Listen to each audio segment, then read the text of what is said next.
The story began at night. A couple of lovers and their dog were standing over a manhole because the girl had dropped her phone there. The guy called his girlfriend to find the phone, and it was under a manhole. When he opened it, he saw that the device was lying in frog eggs. No matter how disgusted I was, I had to get the phone. The guy reached for it and screamed.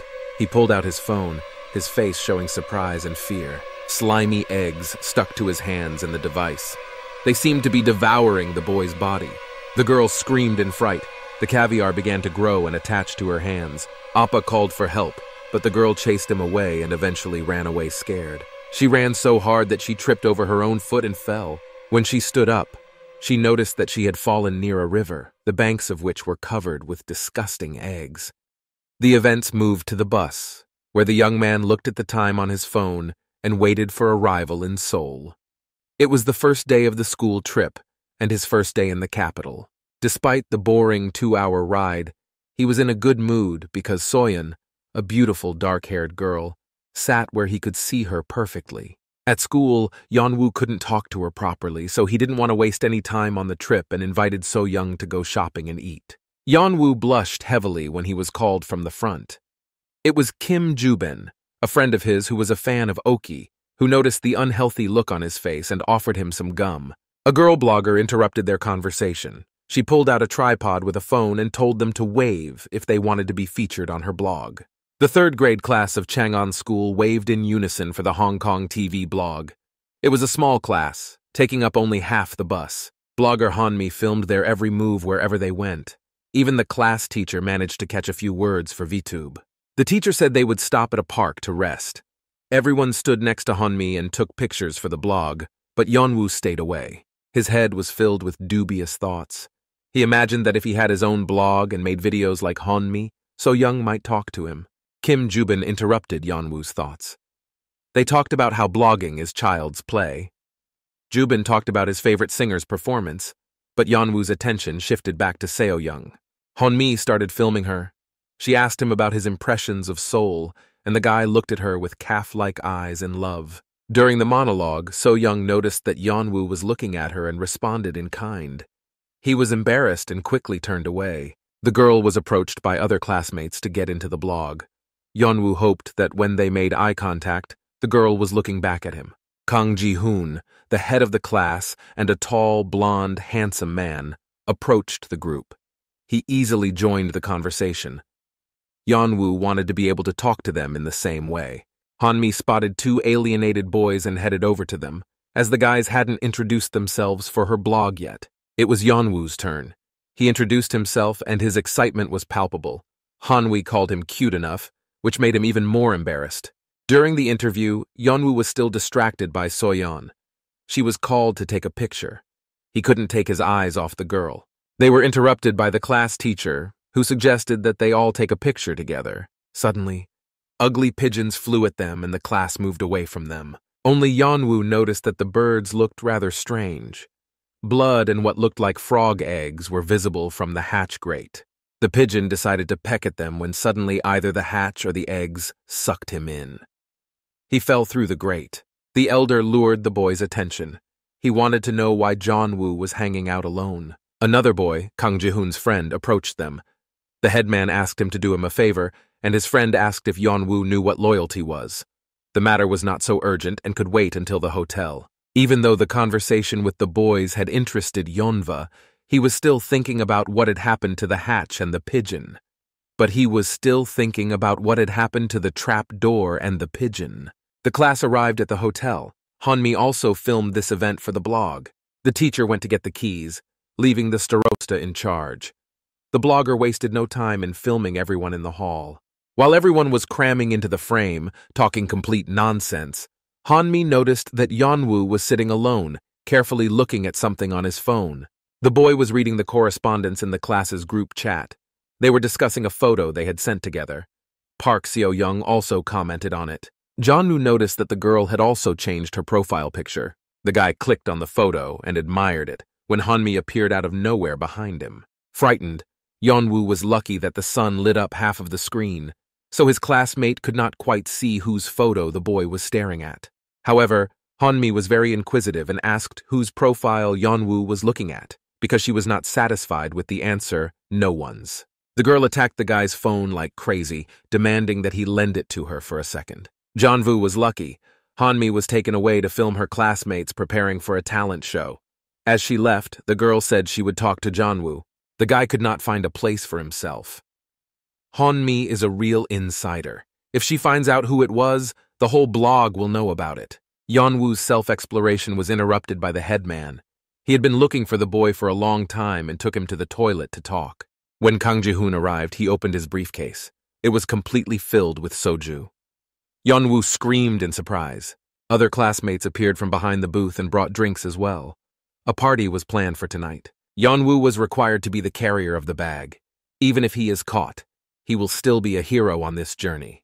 But the guy just turned around and was about to leave when Ji-hoon offered something that Yeon-woo simply could not refuse. The headman also invited all the girls to the party, and if a guy wanted to get closer to someone, it was a great chance that should not be missed. Mentally, Yeon-woo had already given up.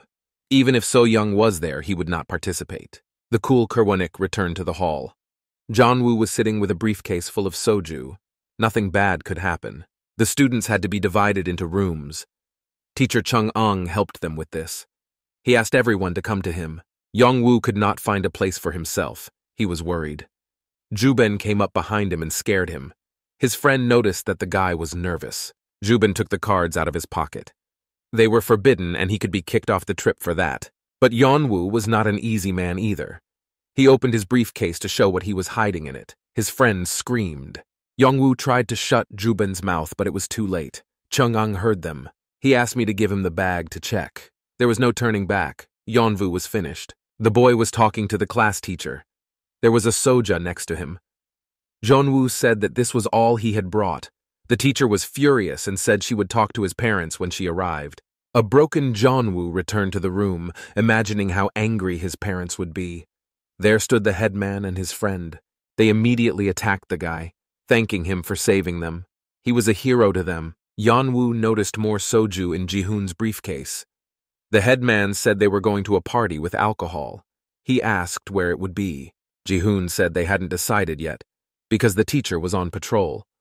Promising that he would tell everyone about Yeon-woo's actions, they left. Finally, they told him to get some rest. They will call him when they find a suitable place. It was nighttime. Yeon-woo sat on the edge of the bed. There had been no call from Ji-hoon. What was worse was that the place where everyone was gathering, So-yinka could have been there too. Yeon-woo was furious.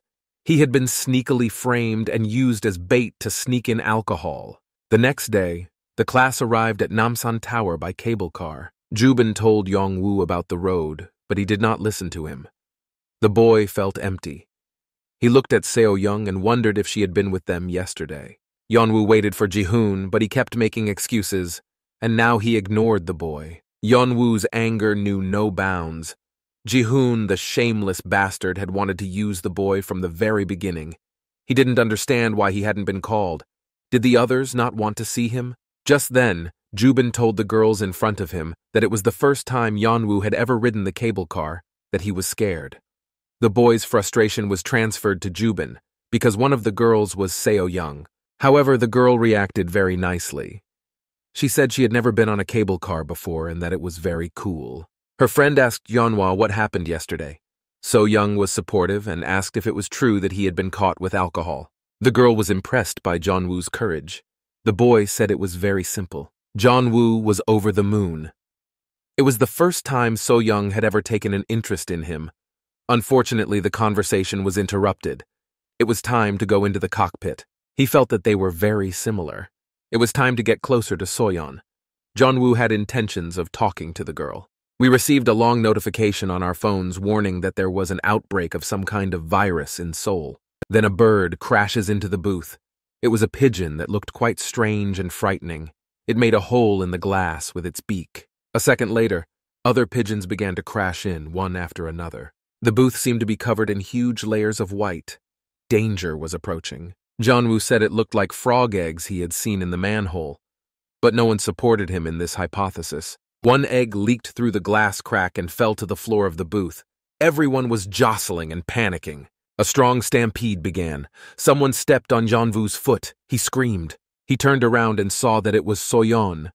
Yeonwoo was scared and apologized for his leg. So Young was very close. She was holding on to Jeonwoo's back with her hand. She was literally breathing down his neck. Suddenly, I heard the class teacher shouting from behind me. She asked me to calm down and stop fighting, otherwise she would be crushed to death.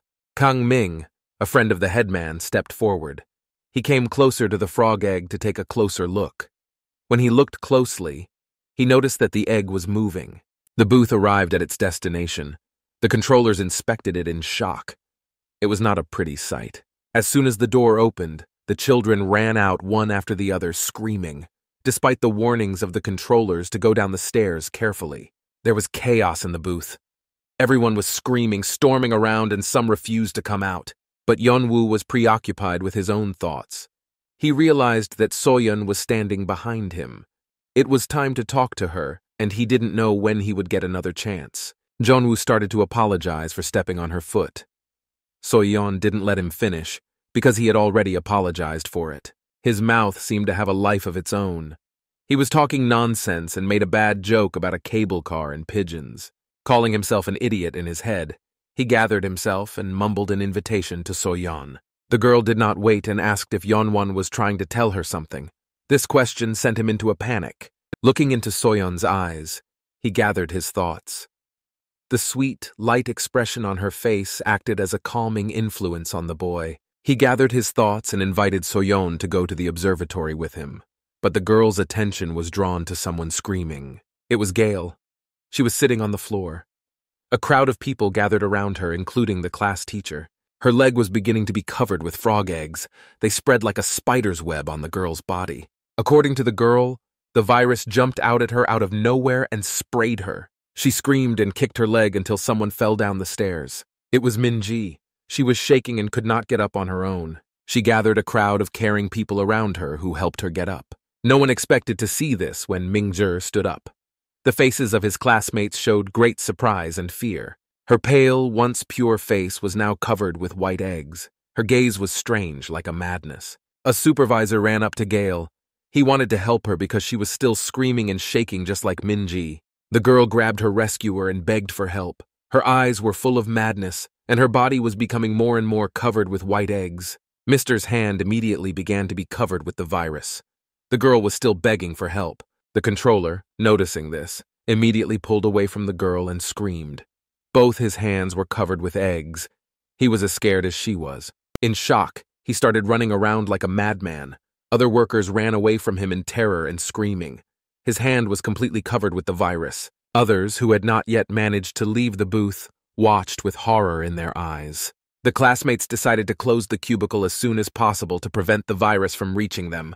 The headman, who had closed the door, held it with all his might. Hanmi asked what was happening because she could hear Gail's screams. The sight made my blood run cold. Gail was lying in a pile of eggs as if a huge spider wanted to completely wrap her in its web. Hanmi was worried about her friend. She wanted to break out of the booth and help her. Ji-hoon stopped her. The girl was being reckless. He yelled at Hanmi. Didn't she realize that the virus was spreading through her? Gail looked like a monster. Their screams were interrupted by a knock on the glass. It was Gail's hand, or rather the hand of a monster, white as a corpse, covered with white eggs. When everyone returned, they could not believe what they saw. The once sweet girl, Gail, now looked like a zombie. Her skin was unnaturally white, the color of the eggs that covered everything, and her eyes were cloudy and teary. The girl begged for help because it was unbearably painful to endure. The booth was in chaos. Everyone was screaming and shouting. They wanted to escape from this nightmare, but they couldn't. Gail clung to the door and screamed frantically. The voice did not sound like hers. It was the voice of the devil. The events moved to the entrance to the observatory. There, the class teacher and the security guard talked about the booked excursion and the route to it. Suddenly, their conversation was interrupted by a sound like a herd of elephants running by. The teacher turned around in fright. They were students who ran out screaming and screaming. The teacher tried to calm them down and unite them. She was shocked by what was happening, but her attention was interrupted by something else. It was Ming-ji, lying helplessly under the stairs, shaking. The class teacher rushed to the girl's aid because she was responsible for the children. Kneeling down in front of Ming-ji, the teacher wanted to pick up the girl, asking if she could hear her and asking her to stand up. When Ming-ji looked up, the teacher screamed in shock. Her face clearly showed wild fear. The girl could not be recognized. All that could be seen was her mouth, begging for help. She was in great pain. The events moved back to the booth. The frightened students huddled together and sat on the floor. One of them asked to see Min Gale. No one wanted to do it, but still, Kim Jubin turned around and saw a horrible picture. Gale's body seemed to be decomposing and rotting alive. The guy screamed, and chaos and pushing to the other end of the booth began again. After clearing his throat, Yeon-woo realized that he had goosebumps all over his body. The way Gale looked was frightening. The boy's attention shifted to Soyon. She was standing next to him, trembling. Her expression screamed of childlike fear. When they met his eyes, Yeon-woo decided to ask if the girl was okay, but she didn't have time to answer. They received a warning about a dangerous virus on their phones. The report says that a previously unknown virus has been spotted in the Seoul and Gwanghwamun areas. Citizens should be cautious. There was complete chaos in these areas. Infected people were falling and lying on the floor. Others were running away. Frightened teenagers read this message and could not understand what was happening and what to do. Again, Yeon-woo said it was because of the frog eggs. But this time they didn't listen to him, because they knocked on the glass. When Kang Ji-hoon returned, he could not believe his eyes. He screamed in fright, which scared the others, their faces full of shock. The headman fell down and held on to his classmates who were standing nearby. He was shouting something about her coming. When they returned, they saw Gale standing like a zombie at the entrance to the booth. Everyone screamed. They thought Min Gale was dead. They started calling for her, but she was silent, not raising her head. This picture was driving them crazy. Yeon-woo was the closest to the others. The frightened headman hid like a coward at the feet of his classmates and held someone's hand. He told Yeon-woo to ask if Gale was okay. The boy was indignant why he had to go and not someone else.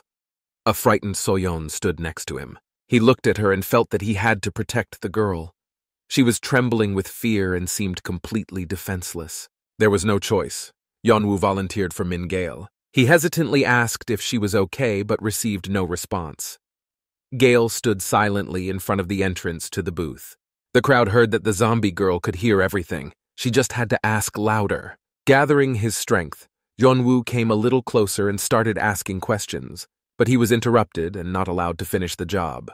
They received another alert on their phones. There was a lot of tension in the booth, and the sound of the alert scared the teenagers. Yeon-woo took out his phone. The message was again about the virus. This time it had spread even more and had caused damage to almost all of Seoul. No matter how hard he tried to pretend to be brave, he was incredibly afraid to approach Min Gale. So he breathed out a sigh of relief when the notification came. But the joy did not last long. When it seemed that things couldn't get any worse, Gale raised her head and they met Yeon-woo's eyes. Her eyes were white, without pupils. There was mascara and eyeliner smeared around her eyes, giving her a creepy look. Her face was covered with ugly white spots. Gale turned to the noise from the stairs. She could hear a group of people running toward the cable car. They seemed to think that they would be safer near it. But unfortunately, when they got to the top, they were met with fear in the face. 3 young men stood a meter away from the zombies. Seeing them, Gale opened her mouth and hissed at them. It felt like she was out of touch with reality. This was no longer Min Gale. This was a monster. The company screamed in fright. They did not understand what was happening on the cable car. There were only unanswered questions in their minds. Suddenly, something strange happened to Gale. The stuck egg separated from her body. The girl screamed. It seemed to be very painful. A mass of eggs attacked the company. The sight was simply horrifying. Gale's skin was peeling off as if she was in spring molt. My classmates were shocked by what they saw. They could never have imagined that this would happen. Meanwhile, the white mass sucked on the face of one of the boys, although he tried to defend himself. The virus seemed to suck out the guy's face, and the mass became new skin, firmly growing into the body. A friend from the company approached the victim. He wanted to help, but he was ordered to run away as fast as possible. The guy realized that he wouldn't survive, so he just held this shit up to save the others. He tried to fight to the last, but the more he resisted, the more the virus got a hold of him. Gale's hands also reached the boy and clutched his neck tightly. The teenagers became even more frightened as they watched. Despite this, Kim Joo-bin offered to help the boy, but another classmate was scared to death and didn't like the idea. He was shaking with fear and fell to the floor, covering his ears and closing his eyes. While everyone was panicking and saying goodbye to their lives, Yeon-woo was staring at the door. Surprisingly, he put aside his fear and thought critically, analyzing the situation. The boy realized that it was not Gale. It was a monster, and she was unlikely to wish them well. To protect himself and his friends, Yeon-woo knelt down so that the zombie wouldn't see him and locked the door. Now no one could get in. His classmates were surprised by this heroic act, although some of them may not have understood why he did it. Yeon-woo realized this and began to explain that it was better to close the door so that the monster would not open it when he was done with the company and wanted to find new victims. Suddenly, a guy, scared to death, was banging on the door. His screams frightened Yeonwoo, who was standing right in front of him on the other side of the door. The guy begged to open the door and let him in. His look was terrifyingly frightening, but the monster was approaching him. The zombie became even bigger. Gale was unrecognizable. The guy started pulling the handle in a panic and praying for Yeon-woo to open the door. It was a matter of life and death. His classmates huddled in a corner, but Yeon-woo remained in the city and thought about what decision to make. He realized that others were obeyed by fear. He was the only one who was thinking critically, so Yeon-woo could not endanger others and did not open the door. At that time, the monster got to the boy and bit him on the elbow. There was no chance of escape. Yeon-woo stood in front, blocking his classmates. It was very loud in the booth. It was as if the class was watching a horror movie, but it was happening in reality. The poor man's blood splashed across the glass, accompanied by a nasty crushing sound, as if someone wanted to make orange juice. The sight was so disgusting that even the boys turned away and screamed. No one wanted to see it. Meanwhile, the victim was almost completely consumed by the monster. It was the guy's last scream before he died. It looked like quicksand. The poor man was being sucked in by the mass and slowly sank to the bottom. The more resistance there was, the stronger he sank into the mass. Yeon-woo's body was covered in cold sweat. The blood ran cold in his veins. They will never forget what happened. It was a nightmare come true. The most terrifying thing was the monster's face. All that was left of Gale was her beautiful black hair and a neat nose. The zombie monster stood up. There were so many masses on the girl's poor body that she was lying on the floor, revealing a view of her bony spine. Yeon-woo looked the monster in the eyes. He could not believe that Gale was no longer with them. Unfortunately, the monster noticed them and screamed, letting them know that they were the next victims. His classmates clung to Yeonwoo as if he were their last hope. He was still blocking the classroom and Soyon, and she clung to him as well. The monster seemed ready to attack them, when his attention was drawn to the sound of the door opening. Other tourists were climbing the stairs. Shocked, they began to scream, which attracted the attention of the zombies. The second the monster attacked them, it found more victims. There was silence. The stairs were covered with blood mixed with mucus and eggs. The picture resembled an apocalypse. My classmates were sitting in the corner. For a minute it seemed that everything was over and the monster was gone. Like here, a pigeon on the wall started moving, which attracted the attention of teenagers. The whole class was shaking so much that the whole booth was vibrating. Suddenly the pigeon screamed loudly. It had been considered dead for a long time, just like Gale. Would the nightmare repeat itself? This thought flashed through Yeon-woo's mind. It made his face look very scared. One of my classmates shouted why this was happening to them, and the headman covered his mouth so that he would not be heard. The class heard a noise coming from the stairs. Was it the monster coming back? They whispered what they would do if the zombie monster came back, and the panicking classmate was gagged even harder to keep him quiet. The teenagers were trembling and waiting for the monster to come back for them. The sounds began to fade and move away. It looked like Min Gale had left. The danger seemed to be over. I heard someone whimpering from behind the booth. It was Hanmi. The girl cried because she blamed herself and the whole class. She thought that Gale was dead because of them. They could have saved her. The headman, Kang Ji-hoon, immediately yelled at Hanmi. How could she say such a thing?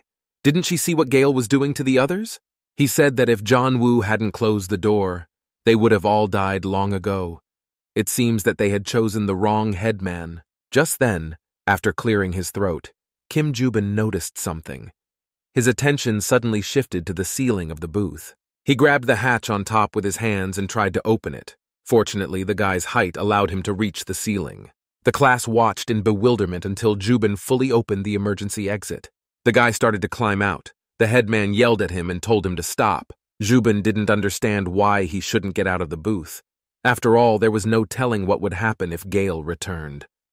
While she was gone, he had to get out of danger. But the Starosta insisted on his point and said that they would not be able to escape from her. Yeonwoo's attention turned to Soyon. The girl was shaking, hugging her knees, and her eyes were staring into space. It was clear that she was very scared. Despite this, Soyoung noticed that Yeonwoo was staring at her and put him down. She put the guy to shame. She looked at him and asked if he wanted to tell her something if he was looking at her like that. Of course, this question shocked the guy. Uncertain of her name, he said that he just wanted to know if she was okay. The girl was in a stupor.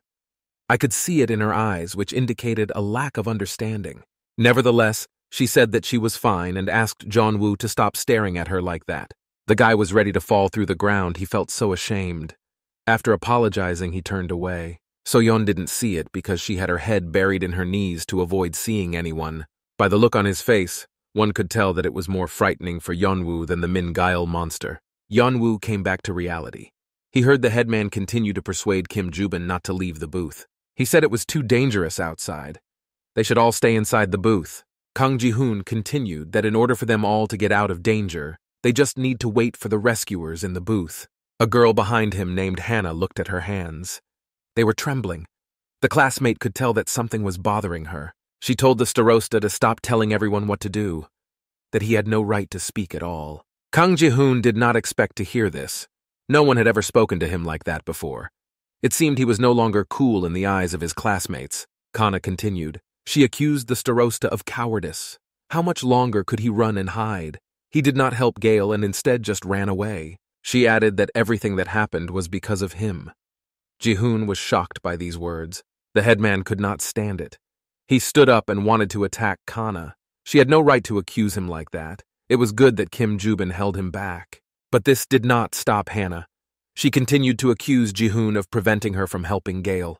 The headman was not spared. The girl turned on Yeonwoo.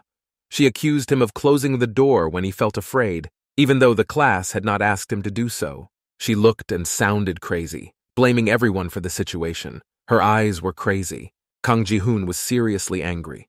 He was outraged by Hannah's accusations, even though she had done nothing to defend them and had remained silent the entire time. Jubin had a hard time holding the headman. Ji-hoon shouted loudly at Hannah to stop blaming him for everything, because they had been through it together. Hanmi stood up for her friend. She ordered everyone to stop, but the Starosta did not stop. He said that if Hannah was so good, she should leave now. She did nothing but talk. Suddenly, Ji-hoon fell silent. Everyone stopped talking and stared at Hannah. Soyeon asked if the girl was okay, and then a soft whimper was heard. The Starosta was outraged because she started the quarrel, and now she's using her girlish ways to make the guy the offender. Suddenly, everyone screamed. They were frightened by the sound coming from the booth. It turned out that it was just a radio. The voice of a rescuer was coming from it, asking if there was anyone in the booth. The connection was poor, and the radio was broadcasting individual words that barely formed a logical sentence. The still frightened teenagers did not immediately realize what was going on. They stayed away from this monstrous machine.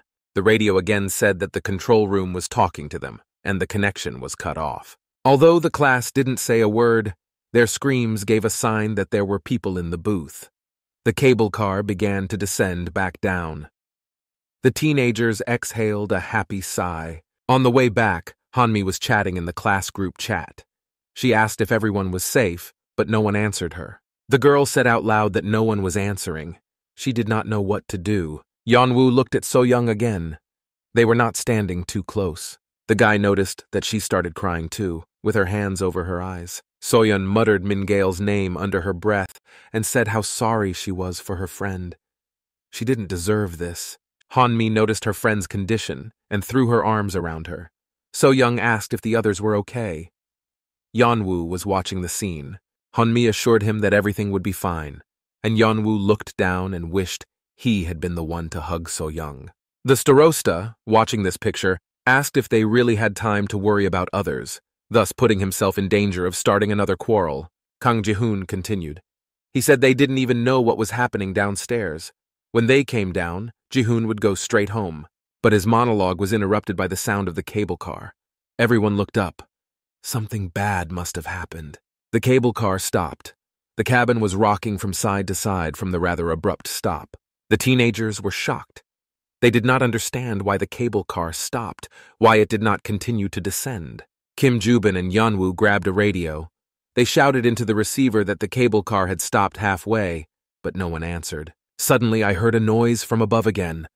The sound was like a squeak, very sharp and piercing. A miracle happened, because the cable car started moving again and seemed to continue descending. The class's life was shortened by such adventures by 10 years. Finally, they saw the building. This meant they were almost at the city. Suddenly, my classmates changed their faces again. As they approached, they could see that the entire building literally consisted of white mass.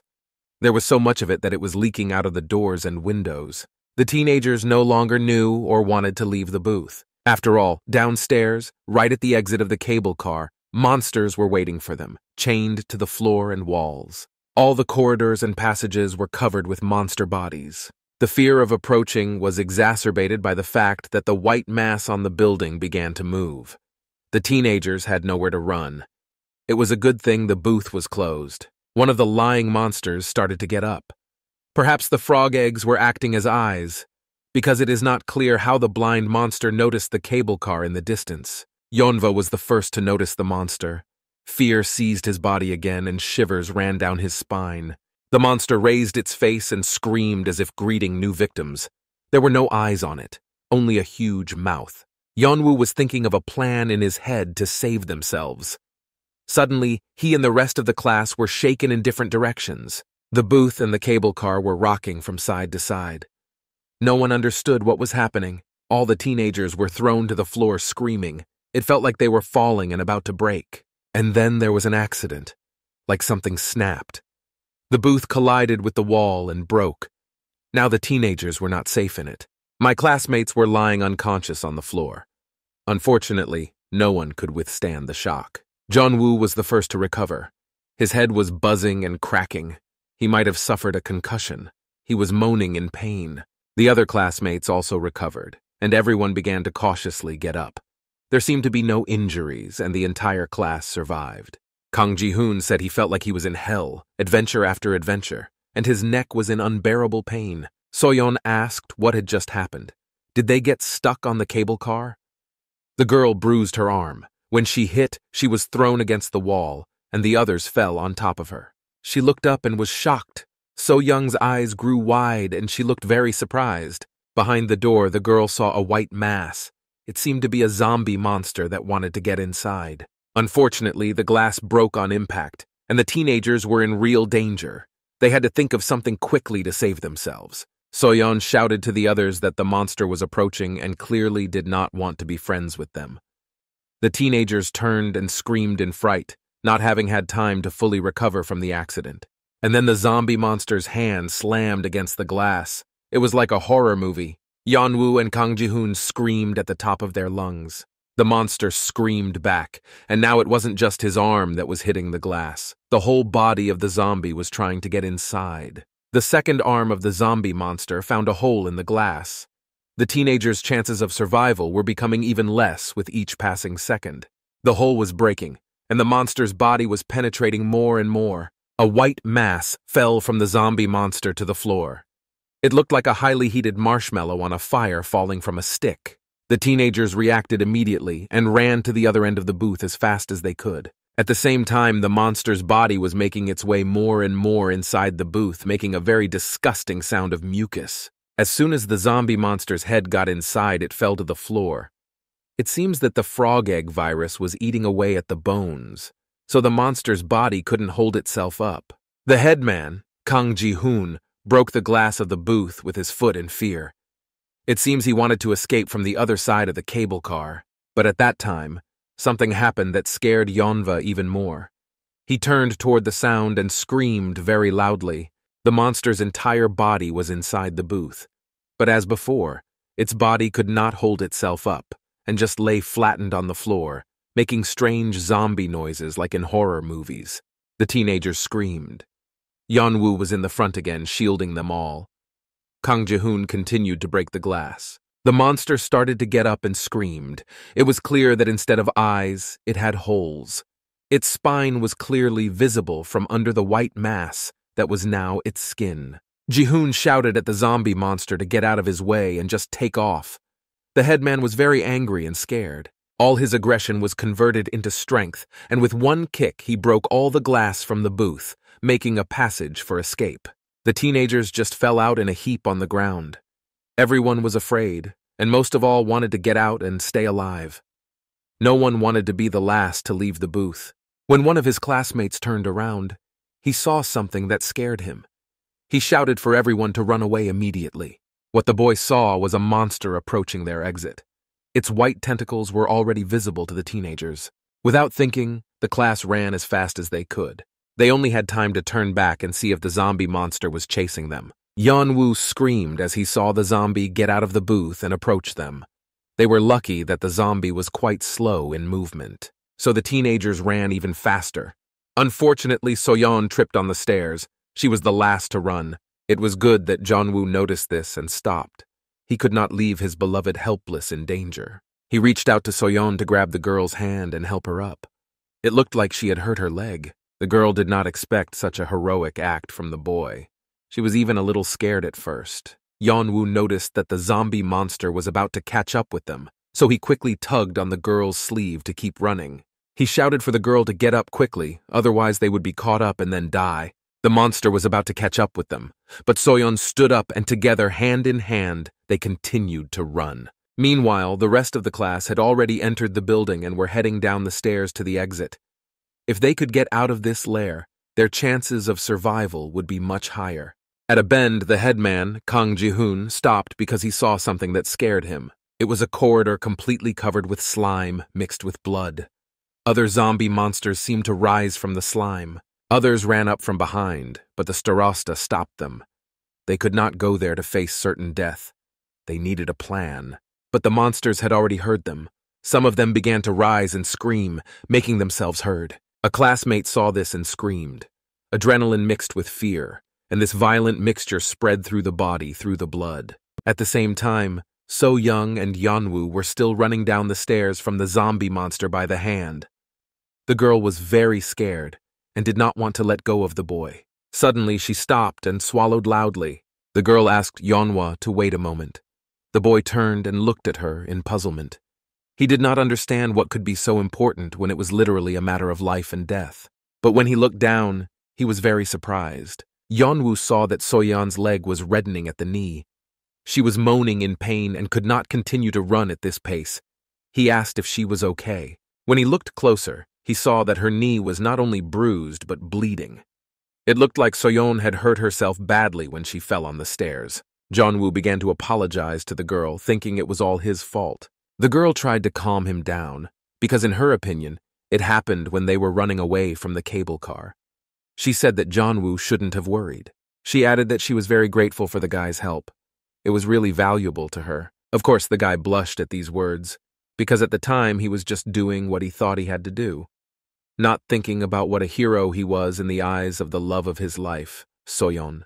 Suddenly, their conversation and rather sweet moment was interrupted by the sound of someone climbing the stairs and a loud scream. It was their classmate.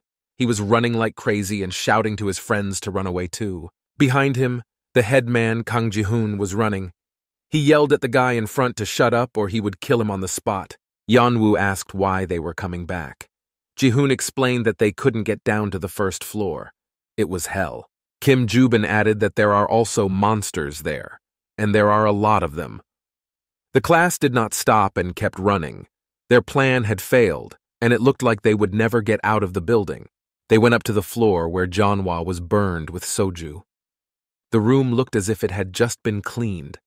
For a second, it seemed that the nightmare was a dream. The teenagers stood cautiously at the entrance to the room. From previous experience, they were afraid to go in right away, so they first carefully examined everything. Everything looked very safe. which was actually alarming because on the other floors everything was covered with a white mass of zombie monsters. Was this really a chance for salvation? Meanwhile, the monster that had been chasing them out of the booth was crawling down the stairs. It smelled blood and followed the trail. Like that shark, his appetite became animalistic at the smell of blood. Soon, he would reach the teenagers.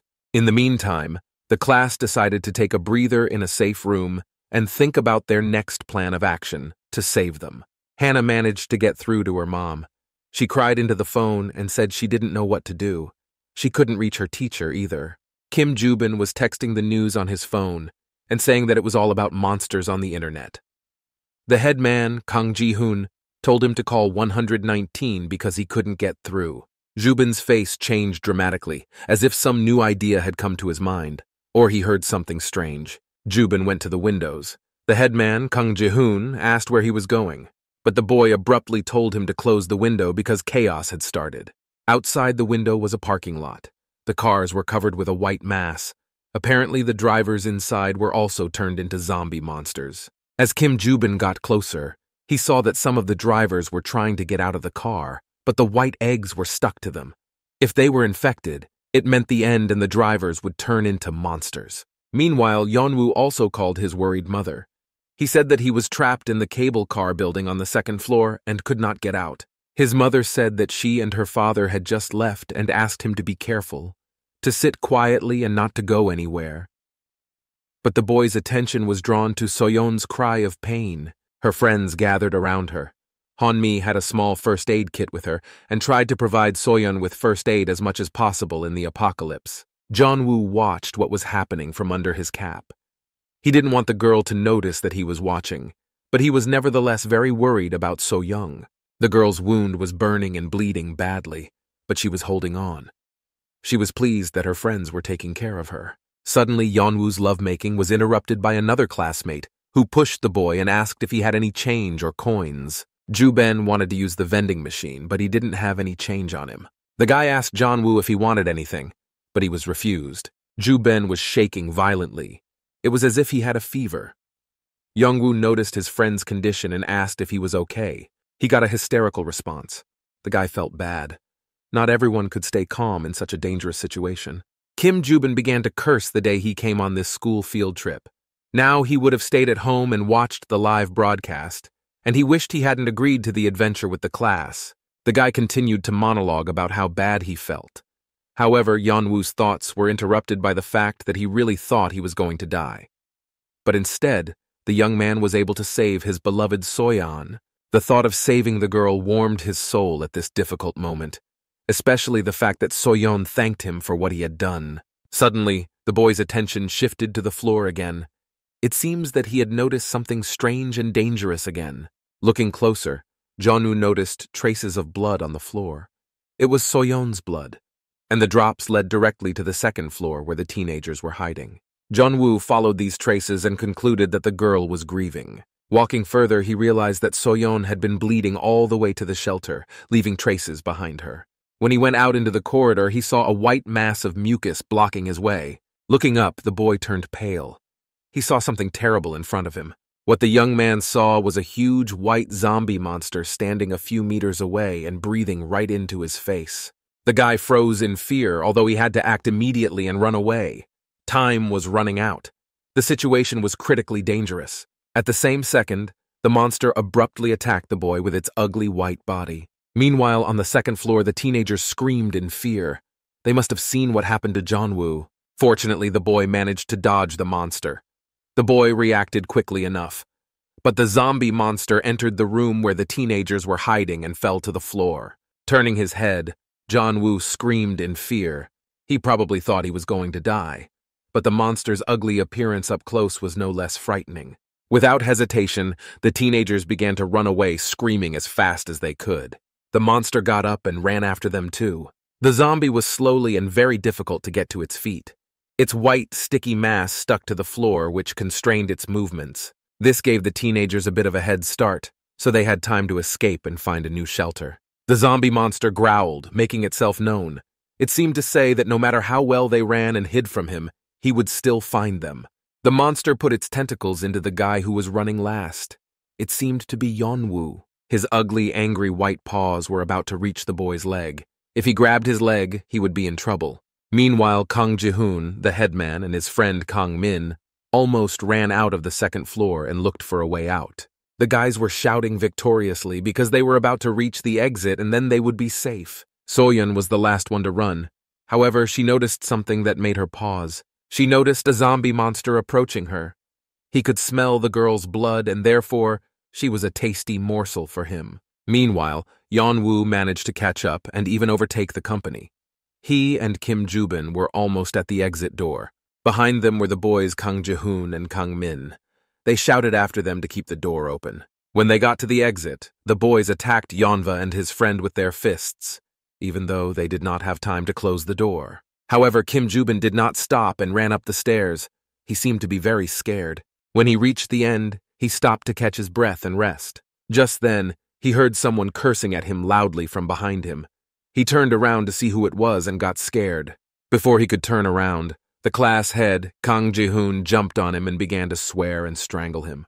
Kim Joo-bin began to make excuses and beg the headman to listen to him, but he did not stop strangling him. Ji-hoon was very angry, just furious.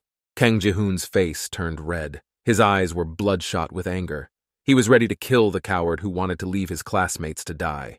Yeon-woo and Kang Min tried to break up the fight. Otherwise, Ji-hoon would have really just killed the boy. The headman had problems controlling his emotions. Kang Min called out to the boys because he saw something. This stopped the fight for a while and they forgot that they wanted to kill each other. On the floor, they saw the cable car they had come down from earlier. They did not expect to see it because it was on a completely different floor. Kang Ming explained that each floor is connected to an entrance and exit for safe exit in case of emergency. So the teenagers just went around the circle. Meanwhile, out of breath, Hannah came running down the stairs. The boys had forgotten that the girls were with them. They were so engrossed in their fight. The girl scared the starosta with her screams. One could feel that she was about to cry. It was obvious that something terrible had happened. Kang Min asked if she was okay, sensing her condition. But Hannah couldn't say a word, just shook her head. They asked where the other girls were, but Hannah didn't seem to know the answer. The teenagers turned to the stairs to wait for the other girls to arrive. Meanwhile, on the second floor where the classroom was located, there was a deathly silence. Soyon stood breathlessly against the wall and breathed nervously but very quietly, trying to calm down somehow. A monster was standing behind her. He did not see her because she hid behind a wall. She realized that she could die now. At this time, Hanmi was calling out to her friend So-young. She was looking for her all over the floor.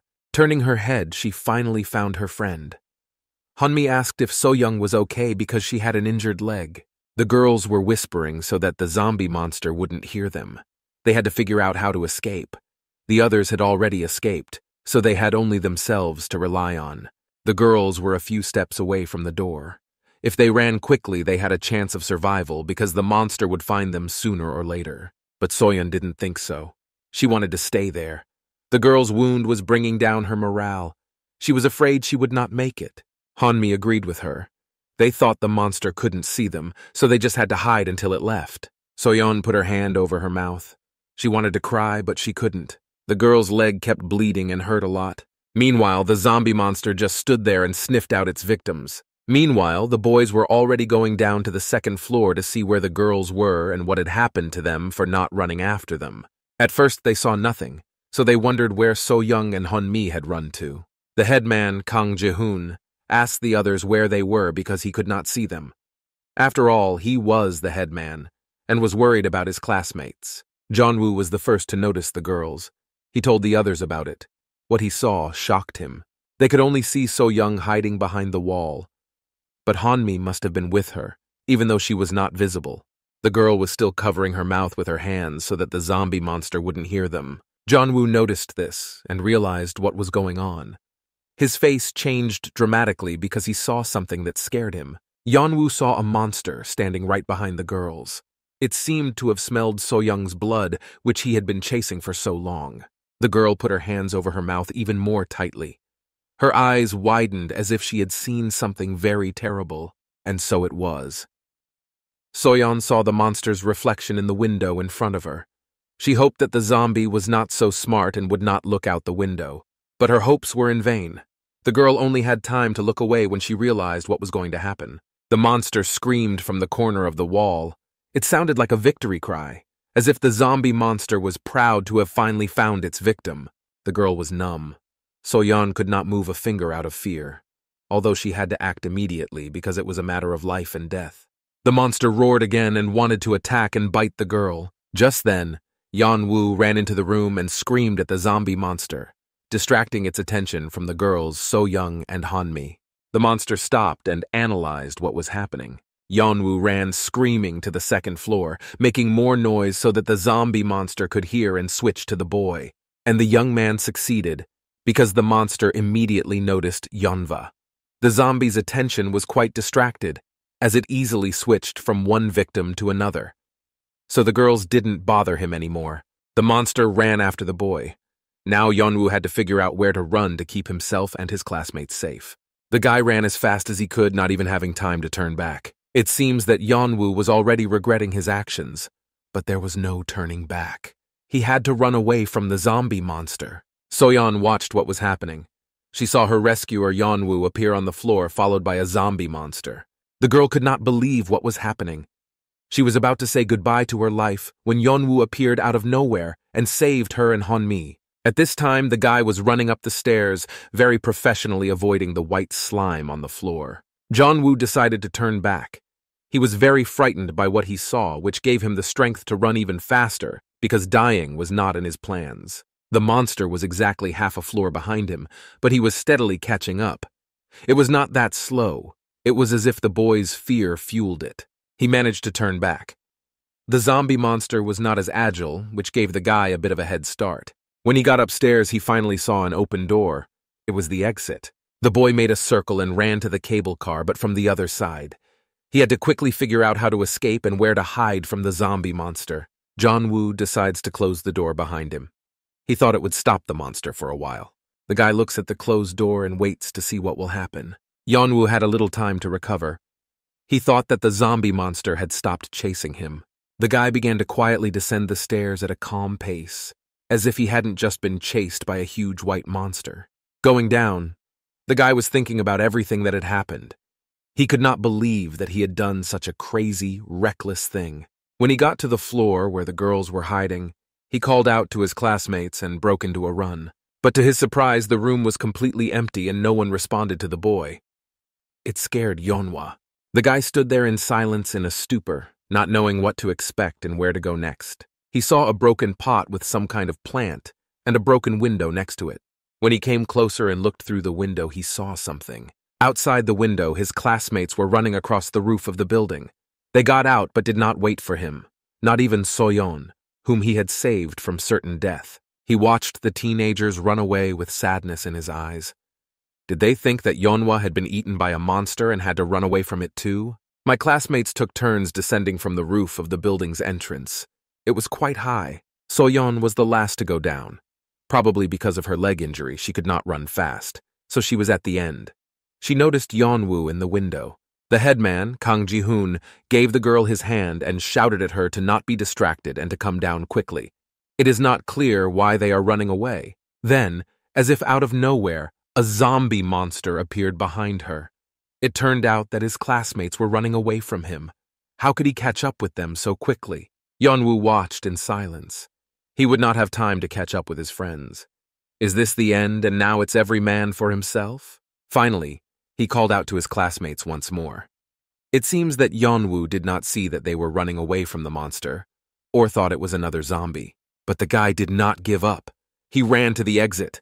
We had to get out of the building. He ran to the hole in the glass that his classmates had made and stopped abruptly. The boy saw a huge zombie monster that was probably chasing his classmates. It seems that Yeon-woo will not get out of this trap so easily.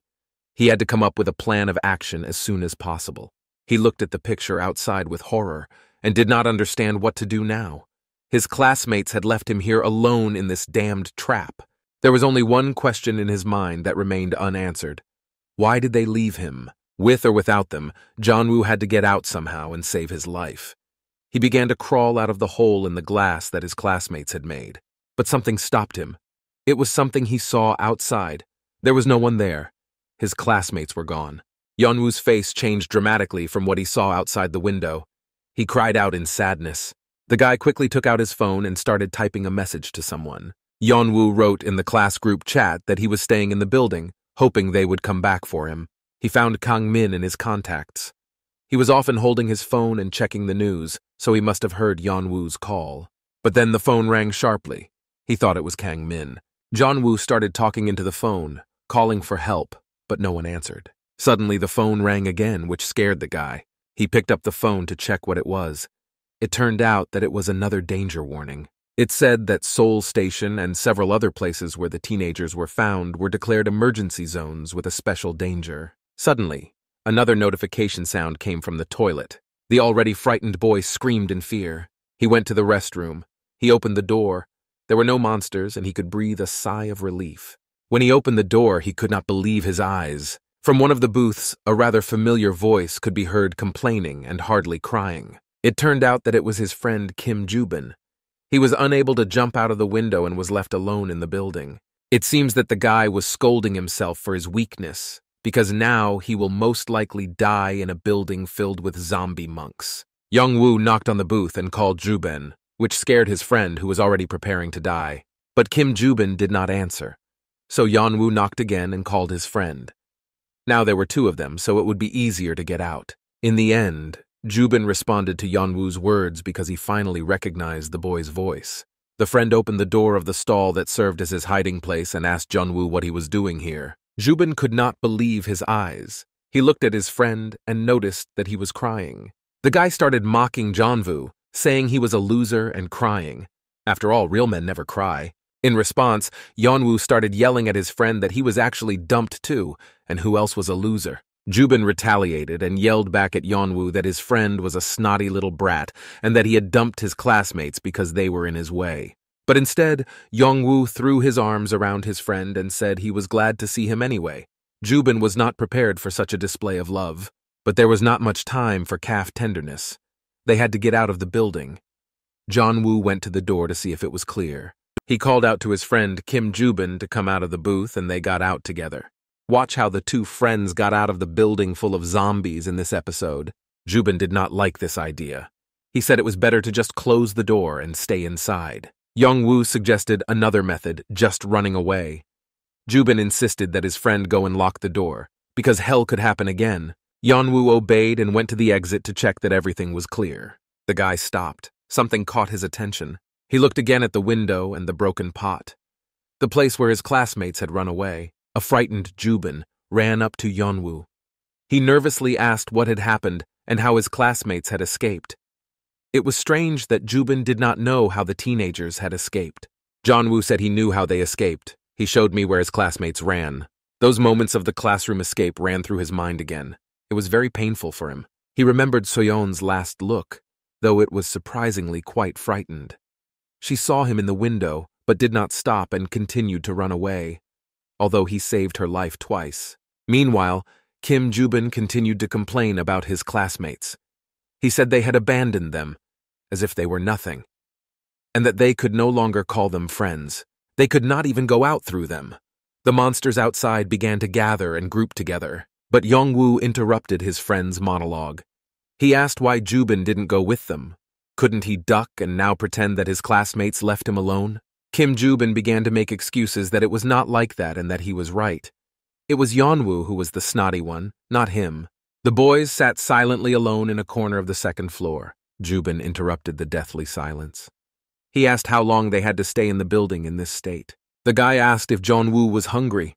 It is not clear how long they have been waiting here. Yeonwoo said they spent about an hour alone, abandoned on the second floor, looking down sadly. It turned out that the guy was looking at his phone.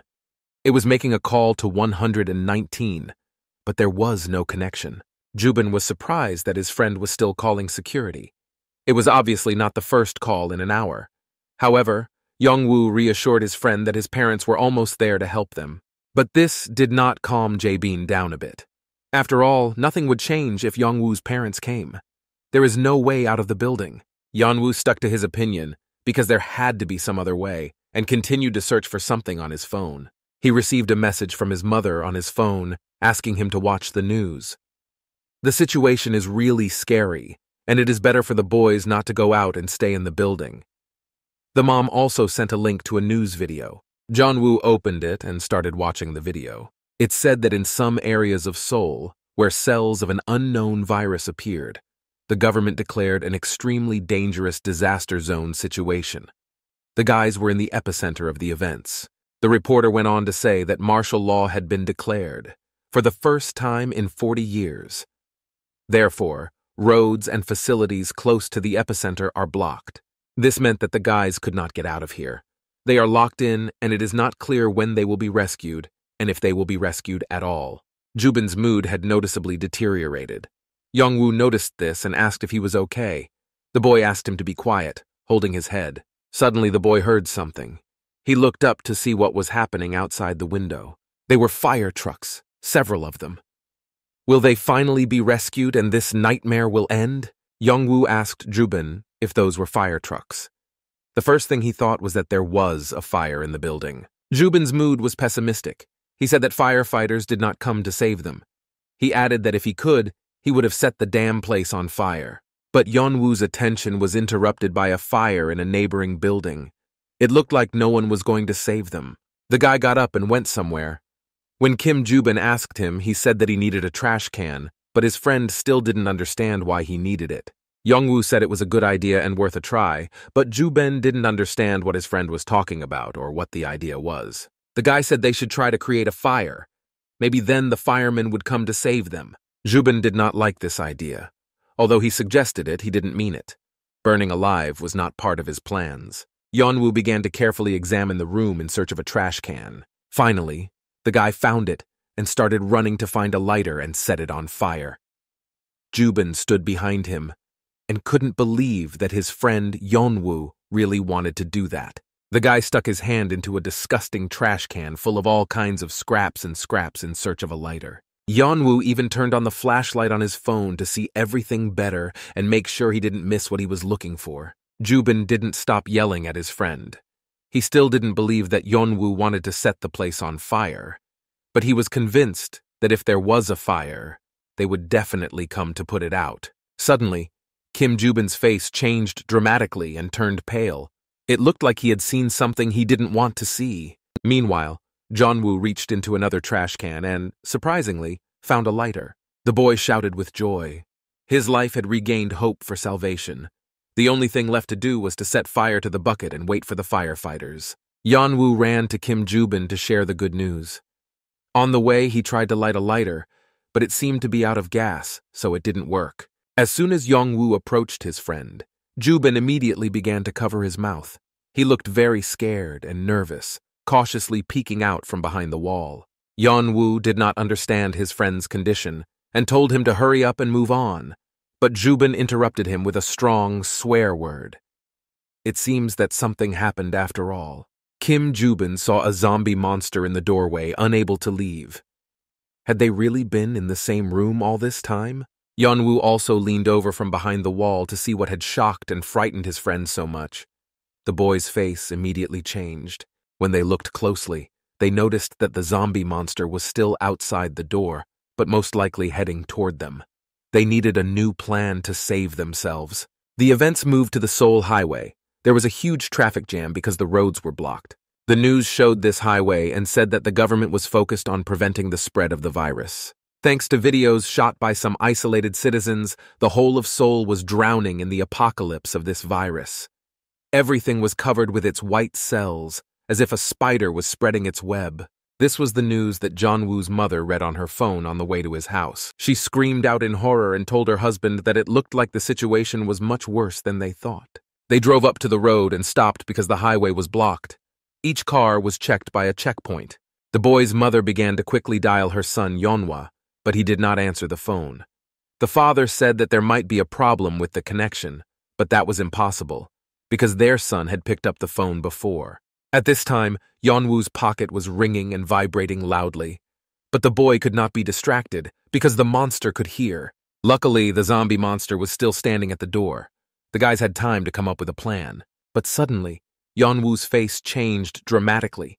He opened his mouth and wanted to scream, but he held back. Something seemed to scare him. The zombie monster moved, but it didn't seem to be going after the boys. False alarm. Yeon-woo watched the monster from around the corner for a while longer. In the end, the guy said he didn't think the zombie monster was going to come in. Perhaps if they were quiet, it would go away, and the boys would continue their plan to save the day. Indeed, the zombie monster was standing calmly at the entrance. Kim Joo-bin began to panic and complain about how scared he was when he saw the monster. It appeared very suddenly. Yeon-woo supported him in this, but the boy told his friend Joo-bin that he thought the monster was getting bigger. Yeon-woo went on to say that the white things on his face looked like frog eggs. Then the zombie monster roared. Joo-bin was very frightened and screamed, hoping that the monster did not hear him. Looking closely, the guy really noticed that the blisters that covered 99% of the monster's body, except for the mouth, looked like frog eggs. It was quite disgusting to look at. Joo-bin swore and started making sounds like vomiting. Yeon-woo asked if his friend was okay. My friend shook it off, but he looked very bad. Was his delicate nature really that affected by the frog eggs? Yeon-woo asked again if his friend was okay. Joo-bin assured him not to worry about him. Joo-bin pulled himself together, looked his friend straight in the eye, and asked him again if he was going to set fire to the building, that the firefighters had noticed them and saved them. He asked Yeon-woo to hurry up and finally do something. The guy looked at the almost empty lighter in his hand and began to think about his and Joo-bin's rescue plan. Yeon-woo looked at his friend, out of breath and scared to death, and asked him if he thought everything would be okay. After all, one wrong move, and they would burn in this room. The events moved to the cable car. Everything there was covered with mucus mixed with frog eggs. Suddenly, from behind the booth, Yeon-woo jumped out quietly like a ninja. He landed. He looked around the room and the cable car. He also looked to see if the monster was still standing still. Everything was fine. Time to act now. Meanwhile, Kim Joo-bin stood guard and watched the zombie monster, although he was afraid to even breathe next to it. The boys met and sat down on the stairs. Yeon-woo said he was not sure it was a good idea to start a fire because they could die from breathing in the smoke from the fire. Kim Joo-bin asked what they should do then. Yeon-woo suggested going to the third floor. It looked like the guy had a plan. The plan was to have one entrance and one exit on each floor. The guys were on the second floor. So while one of them is distracting the monster at the entrance, the other one will go upstairs and start a fire on the third floor. Since the cable car was located outside, the sprinkler would not be able to extinguish the fire, and that is why the smoke and fire would only spread. Joo-bin asked who would go upstairs. He thought Yeon-woo's plan was quite reliable, so he had no objections. The boys looked at each other and silently agreed on who would go upstairs to start a fire. Kim Joo-bin stayed behind to distract the smoby monster. He was already feeling sorry for Yeon-woo and cursing him. After all, his friend would definitely brag to the others that he was the one who climbed up, although it was his idea, so he had to do it. You can't envy Joo-bin either because he was one-on-one with a huge, ferocious monster. Meanwhile, Yeon-woo reached the third floor. The lighter surprisingly worked. The boys were lucky. Suddenly something distracted the rescuer. He heard some strange sounds. He looked up to see what was going on, but there was nothing to see. Joo-bin was supposed to take care of it, so Yeon-woo didn't get distracted anymore. He said to himself that he believed in his friend. He had to believe in him and finish his work. There was only a little more to go and salvation was at hand. Yeon-woo takes a piece of paper from his briefcase and sets it on fire. The next in line was a sack. The boy was getting more and more excited. The fact that he was able to do it gave him confidence, but the joy did not last long. The boy was not allowed to finish the job because a monster suddenly appeared out of nowhere. Yeon-woo was setting fire to it when he heard the familiar roar of a zombie monster. The giant climbed out of the roof of the booth. Its mouth was open as if it was preparing to bite. The boy, seeing this, immediately ran away as fast as he could. He didn't understand whether it was the same monster that was on the second floor or a different one, and now there were two of them chasing the boys. The monster jumped out of the booth and growled, which scared the boy and gave him even more strength and motivation to escape. However, Yeon-woo could not get far from the zombie monster. The giant was literally breathing down his neck, but he didn't let that stop him and kept running. The giant monster let out its white, ugly tentacles from its mouth to catch up with Yeonwoo. The guy screamed. He did not expect to meet the monster because he was hoping for Kim Joo-bin. His plan was almost perfect. The young man was holding a piece of paper that he had managed to light. Without hesitation, He threw it to the monster right into its vile tentacles. This gave the daredevil a little head start, and he was able to break away from the zombie monster. Yeon-woo was a few steps away from the exit. The boy turned around to see how far he was from the monster, but what happened shocked Yeonwoo very much. He saw that such a huge and strong zombie monster began to burn. He was afraid of fire. He stopped and watched what would happen next. It was a hope for salvation and at least some minimal safety. The monster burned down completely. It turned out to be flammable, even though it was made of wet frog eggs. Yeon-woo did not move. He stood there in silent amazement looking at the picture. He had just found a way to kill this virus. The guy could not believe what was happening. Almost the entire zombie monster burned down, leaving only the bones behind. Yeon-woo did two things at once. He killed the monster and started the fire. Suddenly, the guy's phone rang. Someone was calling him. It was Kim Joo-bin. Yeon-woo immediately began to brag that he had killed the monster and that it had burned alive, but his friend loudly ordered him to come down. Something must have happened. Joo-bin said that the zombie monster was gone and he thought the giant had gone upstairs. Then who was burned by Yeon-woo, but he wasn't sure he could go back down. He also informed his friend Kim Joo-bin about this. His friend did not understand why. Yeon-woo explained that when he was lighting the fire, the monster attacked him, but he was able to set it on fire. Everything was so hot that the fire blocked Yeon-woo's exit. He didn't think about this when he was running away from the monster, but there was no other option. It was either him or him. Yeon-woo ran to the scene of the fire and once again made sure that he would not be able to pass through. The fire was getting worse, and there was nothing to put it out. The guy asked Joo-bin what he should do. His friend yelled at him, called him an idiot, and ordered him to go downstairs as quickly as possible, because he had little time left. Yeon-woo heard something behind him and turned around. However, the guy saw nothing.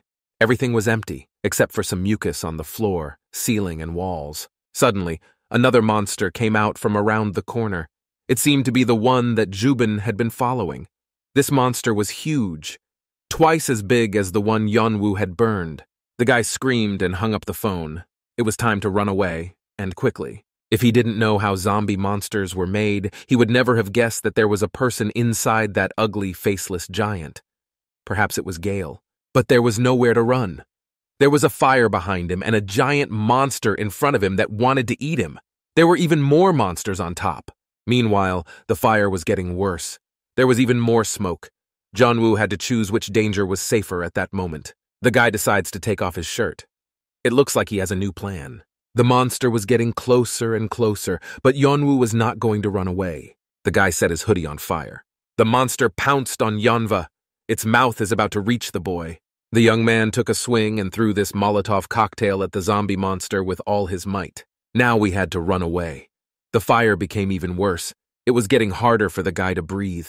The guy wanted to escape so badly that he forgot to throw away his hoodie and kept running with it. The monster's face was tortured. It seemed to melt and melt before our eyes. The guy realized that fire was his weakness, so he needed to burn this nasty zombie monster. While the monster was recovering from the last portion of fire, Yeon-woo swung with all his might and threw his burning jacket at the beast.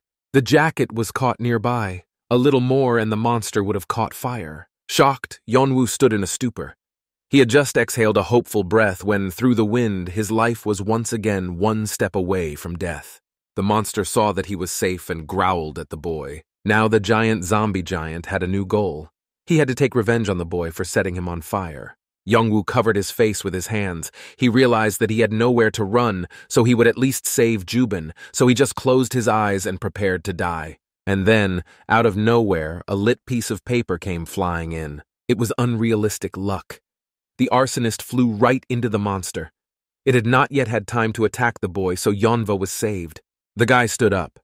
He should have been dead by now, so he hadn't quite recovered and realized what was going on. That was Kim Joo-bin. He was running into danger, swearing and throwing burning paper to save his friend. The guy made another attempt and threw another arson at the monster. The boy's eyes were filled with hatred and fear. The adrenaline in his blood was going through the roof and gave him the strength to defend his friend Yeonwoo. And this target hit the monster right in the back. The poor thing growled, "It is painful to be burned alive." Yeon-woo watched in a stupor. He still could not believe that he was alive. Kim Jubin recovered his friend. He yelled at him and told him to run away immediately. Yeon-woo did just that. After all, this monster was twice as big as the previous one, so 2 fires did not deprive it of much power. The boys quickly descended the stairs. The main thing was that the monster did not follow them, and the 2nd floor did not start to burn. The boys ran away screaming as fast as they could. Now they faced 2 dangers, the monster and the fire, which was getting stronger and stronger. Kim Jubin was the first to run. He was not as brave as his friend, so the adrenaline in his blood prevented him from thinking critically and analyzing the situation. Because of this, the boy did not notice the piece of white slime in front of him. If he stepped on it, he would also turn into a monster and most likely burn in this building. Kim Jubin didn't want to die, so he stopped in front of the mucus, but his coordination was impaired, so he just fell face down the stairs. Yeon-woo saw this and ran to help his friend. He promised Jubin his life for his salvation. The guy landed surprisingly on his hands. He didn't seem to hurt anything, but there was another pile of white dangerous virus in front of him. Luckily, Kim Jubin landed right in front of this bunch, so he didn't get infected and won't turn into a big ugly monster that wants to eat everyone. Jubin stood up, but lost his coordination and started to fall. Fortunately, Yeon-woo ran up to him and caught his friend. However, Jubin's reaction was not friendly. He pushed the guy's hand away and told him to get off him. Yeon-woo did not understand why his friend was so angry. His eyes burned with rage. Jubin was seriously angry. The guy kept yelling. He was calling Yeon-woo a snotty brat who thought he was a hero, but couldn't set fire to the place and was sporting everything. If only Yeon-woo had listened to Jubin, all this would not have happened. The guy did not stop. It was as if he wanted to unleash all the anger and fear he had accumulated during the day on his friend. Jubin called Yeon-woo a bastard. He added that the guy was a snotty little brat and nothing else. Yeon-woo was shocked. He did not expect to hear such things from his friend. He understood that Jubin's words were spoken out of emotion, but he would not tolerate such name-calling. It was the last straw. Yeon-woo shouted back and elbowed the guy. Now the boy spoke. He yelled back at his friend Jubin. Did he really want to die? Yeon-woo asked why he was angry with him, because it wasn't the boy's fault that the monster had attacked them all. Yeon-woo added that Jubin was like a scared puppy who could do nothing, because he was so scared and couldn't pull himself together in time. Jubin called him a bastard again. His friend's words had really hurt him, so now he was burning with rage. Jubin did not know how to accept his weaknesses. Jonah's mind was blown. The words just kept pouring out of his mouth, stinging his friend like a bee. He said that Jubin was pathetic because he said that he was the one who abandoned his classmates, when in fact, he was afraid to crouch down and follow them. It was very obvious, but Jubin denied it. The friend called Yeonva a snotty little boy and asked him if he thought he hadn't been dumped. The guy started making excuses, saying that he was just a little late, that's all. But Jubin didn't believe him. The boys were about to beat each other up. Then Yeon-woo noticed something that changed his expression. Jubin had already returned. They could not believe what they were seeing. Another monster roared at them from the floor below. It was sucked into a pile of slime that was simply spread out on the floor. The boys screamed at what they saw. They immediately forgot about the quarrel. The most important thing now was to run away and save their lives. The monster attacked them, jumping off the ground like a frog. But at that time, the guys were already running away as fast as they could, only having time to turn around and see what was happening behind them. Yeon-woo was the last to run, so he managed to close the door behind him. The monster remained outside. After clearing his throat, Yeon-woo said they were safe now. It was time to clear the air and figure out a plan of action. The door was closed, so the monster definitely could not get inside to see the boys. Suddenly, the guys' faces changed and they screamed in a chorus. The monster's tentacles began to crawl through the door and attack the boys. The 2 friends started to run away, but they had nowhere to run. They had to come up with a new plan. Jubin again attacked Yeonwoo, accusing him of saying that the monster could not pass through a closed door. They came back to see how the monster was doing and saw that more and more of it was crawling inside. This process was quite slow, so the boys had a head start to escape and think of a new rescue plan. Yeon-woo ordered his friend to shut his mouth and run. They needed to get to the other side somehow. The boys froze again in puzzlement. They seemed to see something shocking in front of them. Behind the door was a bunch of monsters chained to the ground with white, disgusting slime. They couldn't get out. The guys were trapped. Yeon-woo screamed at the top of his lungs. He did not understand what was happening. What kind of apocalypse was happening in this building? White slime was everywhere outside.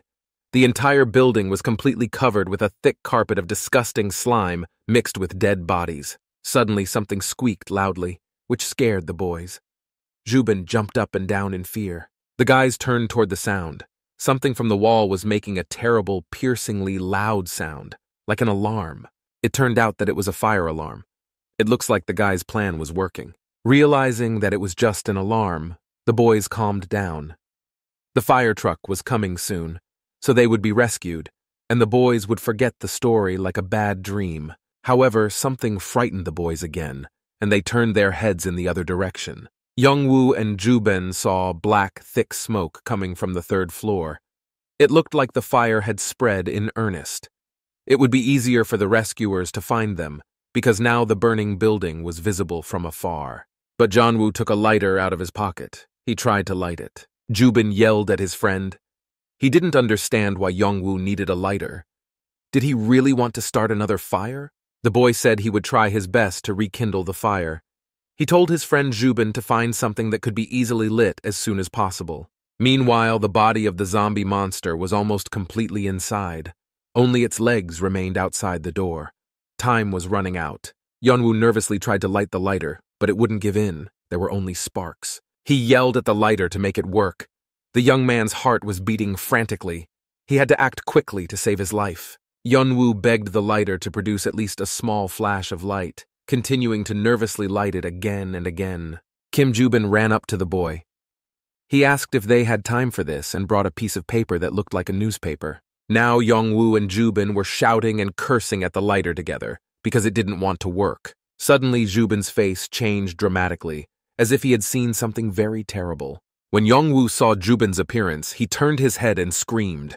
His friend began to run away. It turned out that behind the boys, there was a hole in the window from which their classmates had escaped, and another zombie monster was crawling out of the hole and into their classroom. Yeon-woo fell on his friend Jubin in fear and screamed. There was nowhere to run. They had to figure out what to do quickly. Meanwhile, the monster was slowly but surely climbing up the wall and climbing out through the window. These monsters never ceased to amaze. Yeon-woo screamed even louder. He could not believe that zombie monsters were capable of such things. Just then, Jubin's victorious shout was heard from behind the boy. He was running and obviously headed for the monster. The fearless friend was holding a pot. Yeon-woo could not understand what Jubin was trying to do. He swung, screamed, and threw a pot of plants at the monster. The flower pot flew straight to the target, right in the zombie monster's head. The pot broke, making a loud crashing sound. And under the flattened one was a monster. It looked like it was dead. Jubin and Yeon-woo screamed. Yeon-woo could not yet analyze what had just happened, and Jubin could not believe that he had killed a monster and was not afraid. Under the pot, there was white mucus mixed with the earth, like blood. The boys could not believe that the zombie monster was really dead. Jubin turned to his friend and began to brag. He said that Yeon-woo should take back what he said about him. Jubin no longer looked like a scared puppy who was afraid of his own shadow.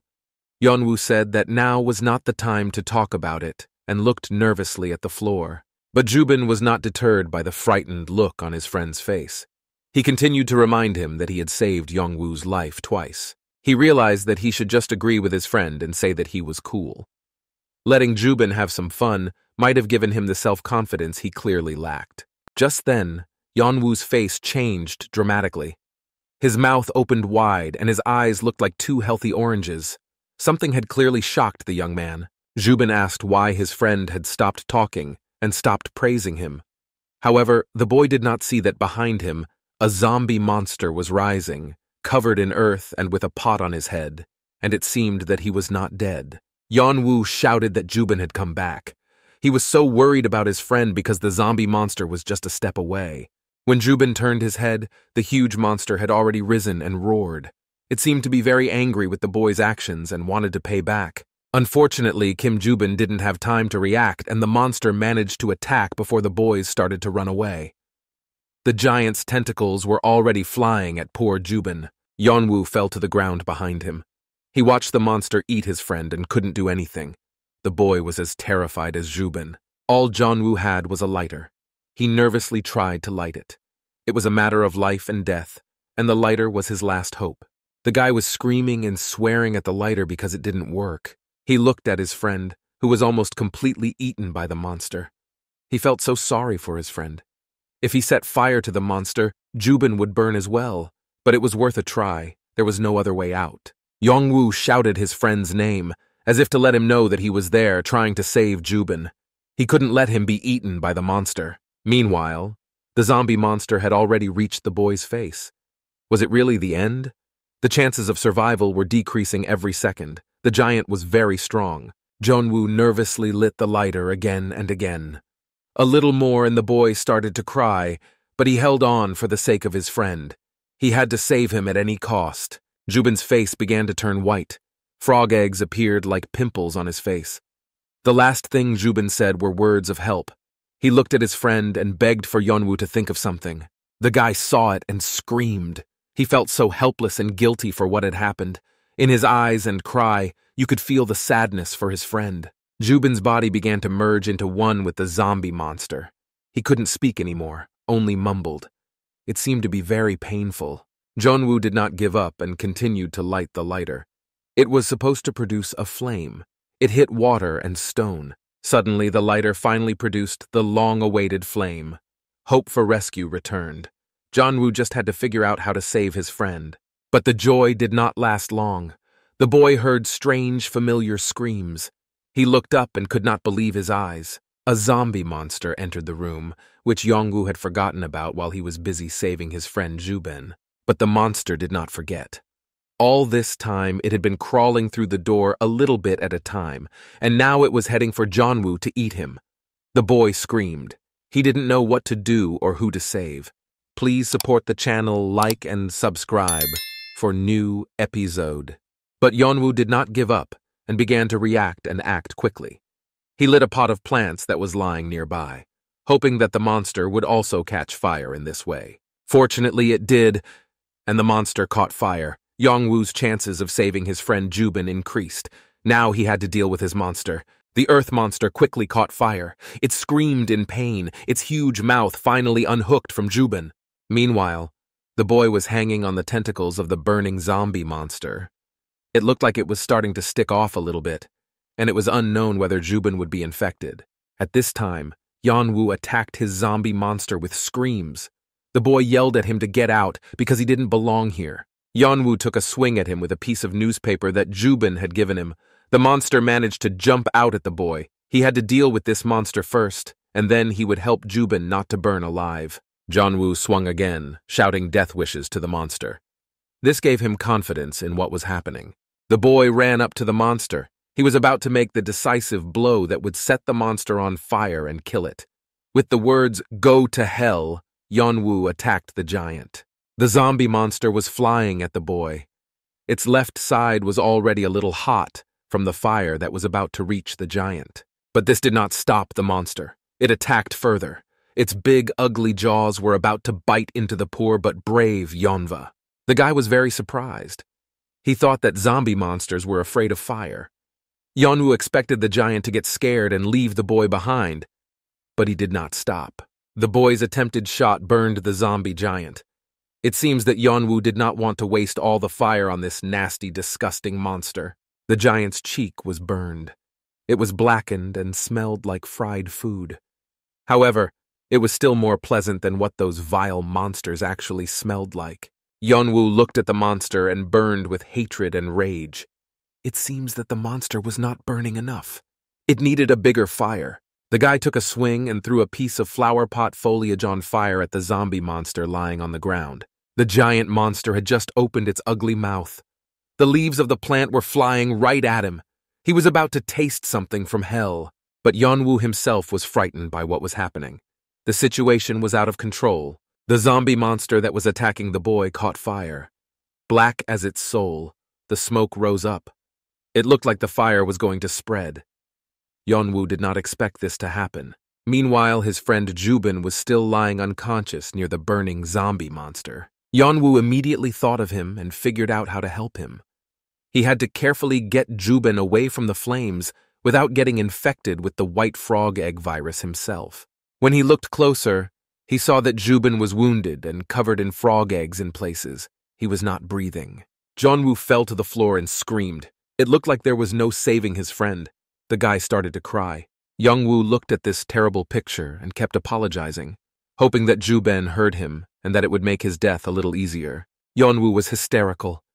Tears streamed down from his eyes. He felt so sorry for his friend. He felt so helpless at that moment.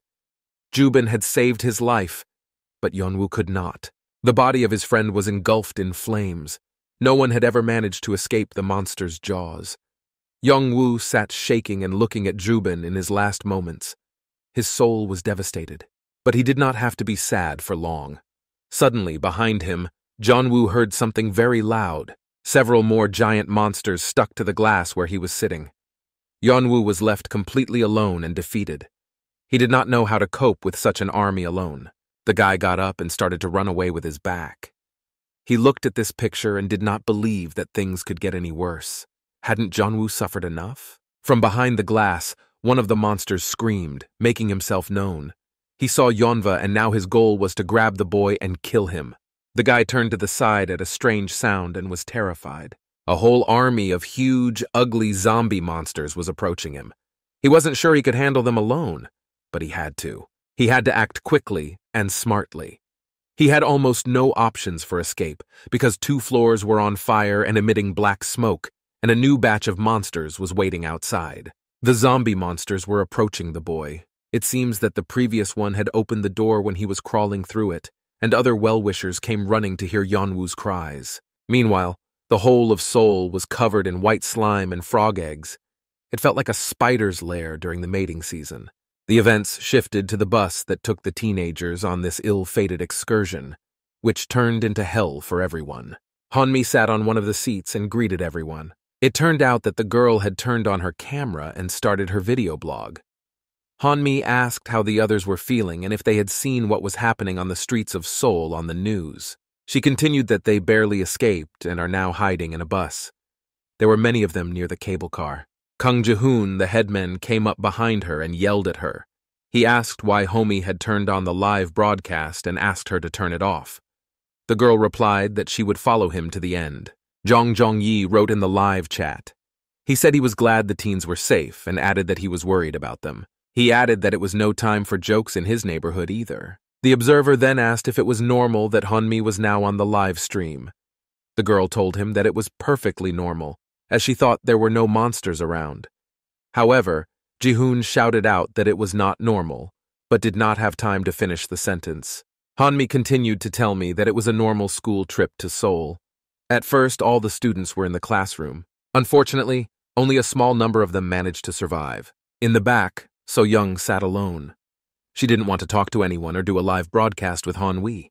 The girl was looking at the floor. Her gaze betrayed that she was heavily burdened with something. Meanwhile, Yeon-mi was going to tell us something interesting in the chat room. Jong-jong's follower said that if you look at the cells, you can see the nucleus. Yeon-mi was very surprised by this information. She didn't know or even notice it before. The subscriber added that he had seen it on YouTube. He said that the video conveyed the message that we need to be more careful. Another anonymous subscriber asked if the teens were near the Namsan cable car. He added that it was near Seoul Station. Yeon-mi confirmed this information and asked what he was getting at.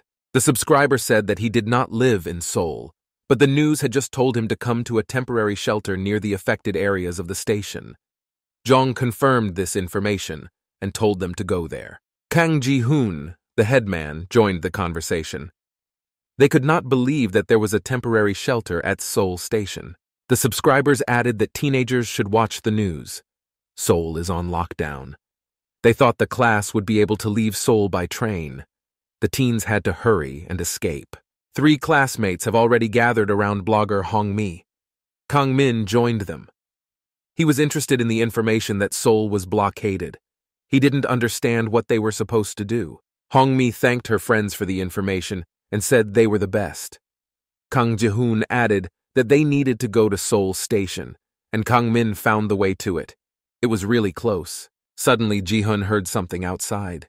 He felt some kind of danger. He ordered everyone to duck. Chief Kang looked out the window and expected to see the cause of his concern.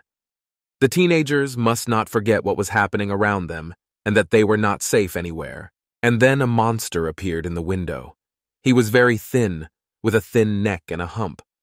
On his head was something strange, like a bird, or rather a pigeon. Hearing the sounds on the bus, the zombie monster turned to see if there were any new victims for him. Up close, he looked even worse. His skin was covered in feathers mixed with white frog eggs and slime. The monster screamed and hissed. He stopped and waited to make sure no one was on the bus. The teenagers quickly all hid under their chairs and sat quietly, waiting for the monster to calm down and leave. However, it seemed that the monster was not going to leave. He could smell their fear and scent, but he was not smart enough to enter the bus and verify his hunch.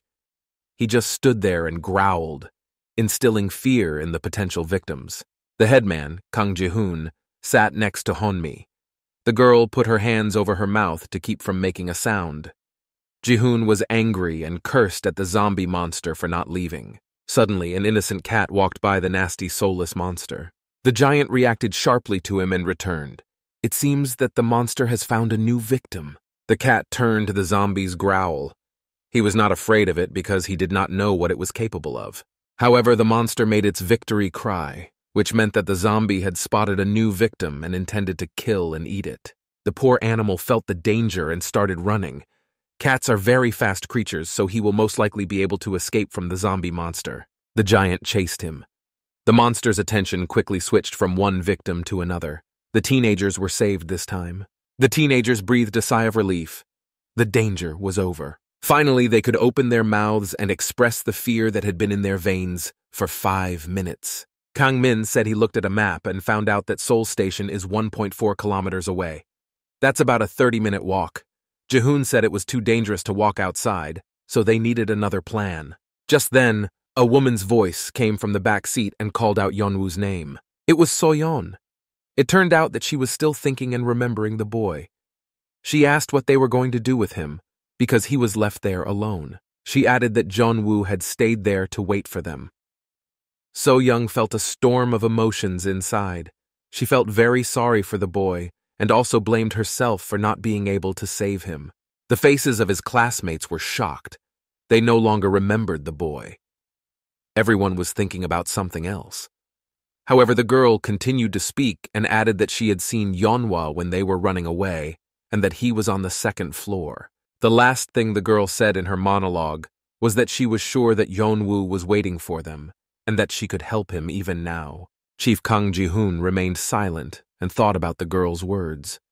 It was clear that he was angry that Seo-young was so worried about some sucker named Yeon-woo. Perhaps Kang Ji-hoon also felt something for the girl. In the end, the guy said that So-yeon could try to go there by herself if she wanted to. He said this on purpose, so that she would be scared and not do it. It seems that Yeon-woo had displeased Ji-hoon with something, and that's why he was pointing knives at him. To make it worse, he added that she should think twice, because the situation was not good, and just stood up. He never even looked at the girl. All the other classmates watched the situation and could not believe that Kang Ji-hoon could be so ruthless. The starosta added that they were going to the Seoul train station. He put himself in charge and told them to trust him. It's a pity he didn't act like he was in charge when they were all rescued by Yeon-woo on the cable car. Kang Ji-hoon said that he sympathized with Yeon-woo, but it was too late to go back there. It was suicide. These words did not feel sincere. He said them so that his classmates wouldn't realize how selfish he really was. The last thing he said was that So-yeon should have realized it was too late. In such a place, Yeon-woo could not survive. With this phrase, Kang Ji-hoon wanted to demotivate Seo-young and everyone else who felt sorry for Yeon-woo. Meanwhile, everything in Yeon-woo was on fire. The fire broke out in earnest, because everything in the cable car building was covered with a white sticky slime virus. As here, fortunately, the fire detectors worked and turned on the water. This should have dampened the flames a bit. Yeon-woo was holding on to the wall because he could no longer stand on his own and orient himself in space. He was feeling very bad. There was more and more black smoke. Yeon-woo was choking and barely breathing. He had to live. The fire department was about to arrive and save him. On the floor of the building were the corpses of hideous zombie monsters. Everything was on fire. The room was almost invisible because of the black smoke. Unfortunately, the guy did not make it. He held on to the last, but there was too much smoke and Yeon-woo fainted and fell to the ground. If someone did not save him immediately, he would suffocate and burn alive. For a second, the guy woke up and came to his senses. His body was struggling. He didn't want to give up. Not today. Drops of water from the ceiling fell on him. He was not fully aware of what was happening around him. He seemed to be fainting again. Suddenly, from somewhere across the room, I heard the familiar scream of a zombie monster. Now it was a scream of pain. The big, ugly monster was burning alive. Yeon-woo had defeated him, but at what cost? The boy stretched to stand up and defend himself. He probably thought that the monster was not yet defeated. Then he noticed something very strange on his hand. He lowered it to take a closer look. The guy thought he was hallucinating. It couldn't be possible. Yeon-woo put his hand right to his face to assure himself that he was imagining it and that it was all the effects of breathing black smoke. But unfortunately, no. There were frog eggs on the boy's hand. He did not understand how he could have contracted this virus because Yeon-woo was very careful and cautious with monsters. It seemed to be the end. No one survived the frog egg virus infection. Yeon-woo realized that it was the end. He would die before he could turn into a bloodthirsty, disgusting, miserable monster and not feel the pain of transformation. He looked at his hand and fainted. At this time, the virus on his arm was growing more and more. The process was irreversible. The infection entered his body and spread through his blood and skin. The boy was lying helplessly on the floor of the burning building, inhaling the harmful black smoke. His whole life flashed before his eyes. He caught himself thinking that he had lived very little. His body will most likely not even be recognized, because by then it will have turned into a virus and become overgrown with white frog eggs, so he will not be buried. A miserable death. Now, the whole building was burning with bright flames. Everyone who was there and turned into monsters would die. They won't be remembered, won't be written about in the newspapers, because these people will not be found and recognized. Unconscious, Yeon-woo was lying on the floor when he suddenly heard some sounds that made him regain consciousness. How he wanted to live. He opened his eyes because the sound seemed quite familiar and expected. It turned out that they were fire trucks. They came to extinguish the fire, but it was unknown whether they would find a semi-conscious Yeonwoo. And the guy was already infected with the virus. If only they had arrived a few minutes earlier. Meanwhile, the events moved to the bus stop where the teenagers were hiding. Headmaster Kang Ji-hoon emerged from behind one of the vehicles. It seems that the class decided to flee to Seoul Station despite the danger on the street. The boy was looking around the area so that the teenagers could get there safely and avoid monsters. It was clear in front of them. Chief Kang Ji-hoon looked the other way. He did not want any unexpected trouble in the form of zombie monsters attacking from around the corner. On the other hand, everything was also clean. The previously lively and crowded capital was now so empty and gray. It was completely saturated with fear and pain. After checking that everything was clear, Kang Ji-hoon ran to another bus and hid behind it. He approached the front door of the vehicle. It looked like he had a plan. Finally, Kang Ji-hoon began to fulfill his role as headman, instead of hiding behind the girls' backs. He opened the door handle, probably wanting to get inside, but the cautious boy did not check whether there was anyone in the unknown bus. Suddenly, the starosta shouted to someone, opening the car door. It turned out that he was addressing his classmates, who were hiding behind their bus and waiting for instructions from the miraculous starosta in charge. He told them to hurry up because the door was unlocked. And the class, like soldiers, moved on command and ran to the bus, which was to serve as a new shelter and safe place. As soon as the teenagers ran inside, the headman, Kang Ji-hoon, pounced on them with questions. He asked a rhetorical question about whether Hannah could run faster. The girl was lagging behind everyone else. She was not yet on the bus. Kang Ji-hoon was looking for the key and asked if his classmates had seen him. They started looking for the bus keys together. Hanmi asked the elder if he was sure he could drive the whole bus. Kang Ji-hoon replied that he had 120 hours of driving experience in the game, so he was confident in his abilities and skills. Meanwhile, a very out-of-breath, Hannah came running. She looked at the floor and barely ran inside the bus. Her classmates were alarmed to see her in such a state. Kana's legs and arms were shaking violently, like those of an elderly woman. She was breathing heavily and could not say a word. Her friend Hanmi ran up to the girl. She was worried about her classmate and asked if she was okay. Suddenly, Hannah started screaming a lot. She said she couldn't take it anymore. She had a hard time finding the words. She added that she wanted to stay here because she couldn't run anymore. Hanmi told her friend to calm down. Suddenly, Kang Ji-hoon joined their conversation. He told Hannah to think twice. Did she really want to give up? Hanmi was shocked by her classmate's words. The headman added that he was sick of Hannah and her antics.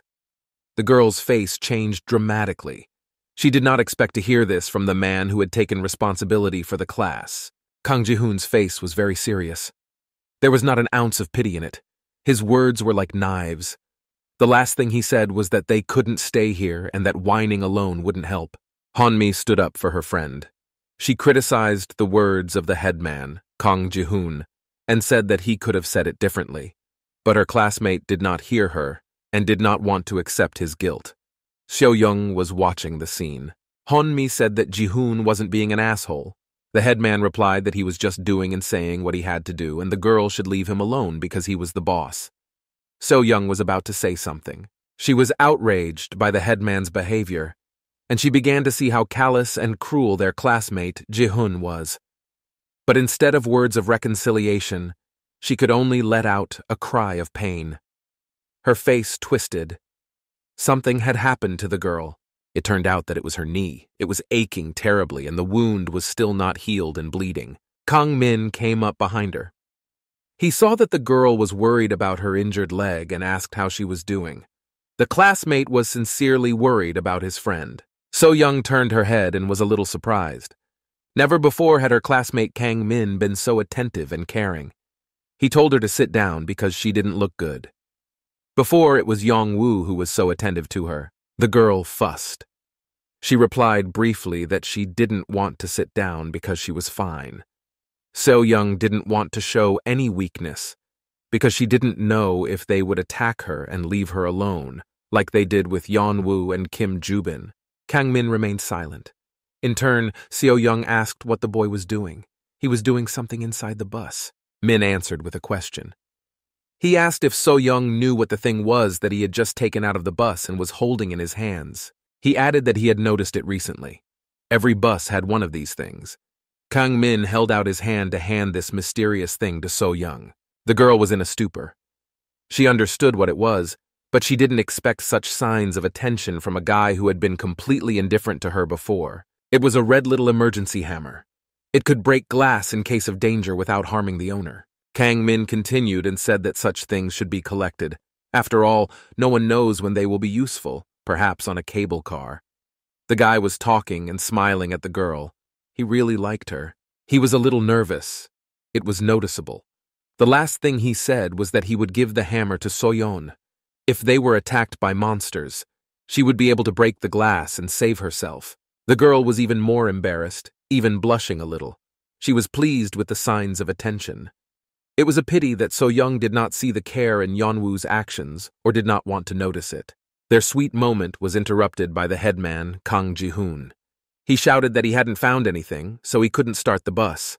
He added that there was no time to waste and ordered everyone to follow him. The starosta behaved like a real dictator. He never even looked at his friends. His true face was beginning to show. Kang Ji-hoon ran first between the next two buses. The cars were parked in the middle of the Seoul road, which was blocked. After examining the area again, the boy ran on. He did not look back at his friends and did not give them signs to follow him. Ji-hoon was on his own. There was an inconspicuous shop with a bus stop between the two buses that the boy had just run between, and Kang Ji-hoon didn't even notice it or pay attention. In the reflection of that shop, a figure could be seen watching the teenagers run. She was an elderly woman. She looked silently at her classmates. Her face was not the most pleasant. The last bus was in front of the class. I had to act as cautiously as possible because there was nothing left to hide behind.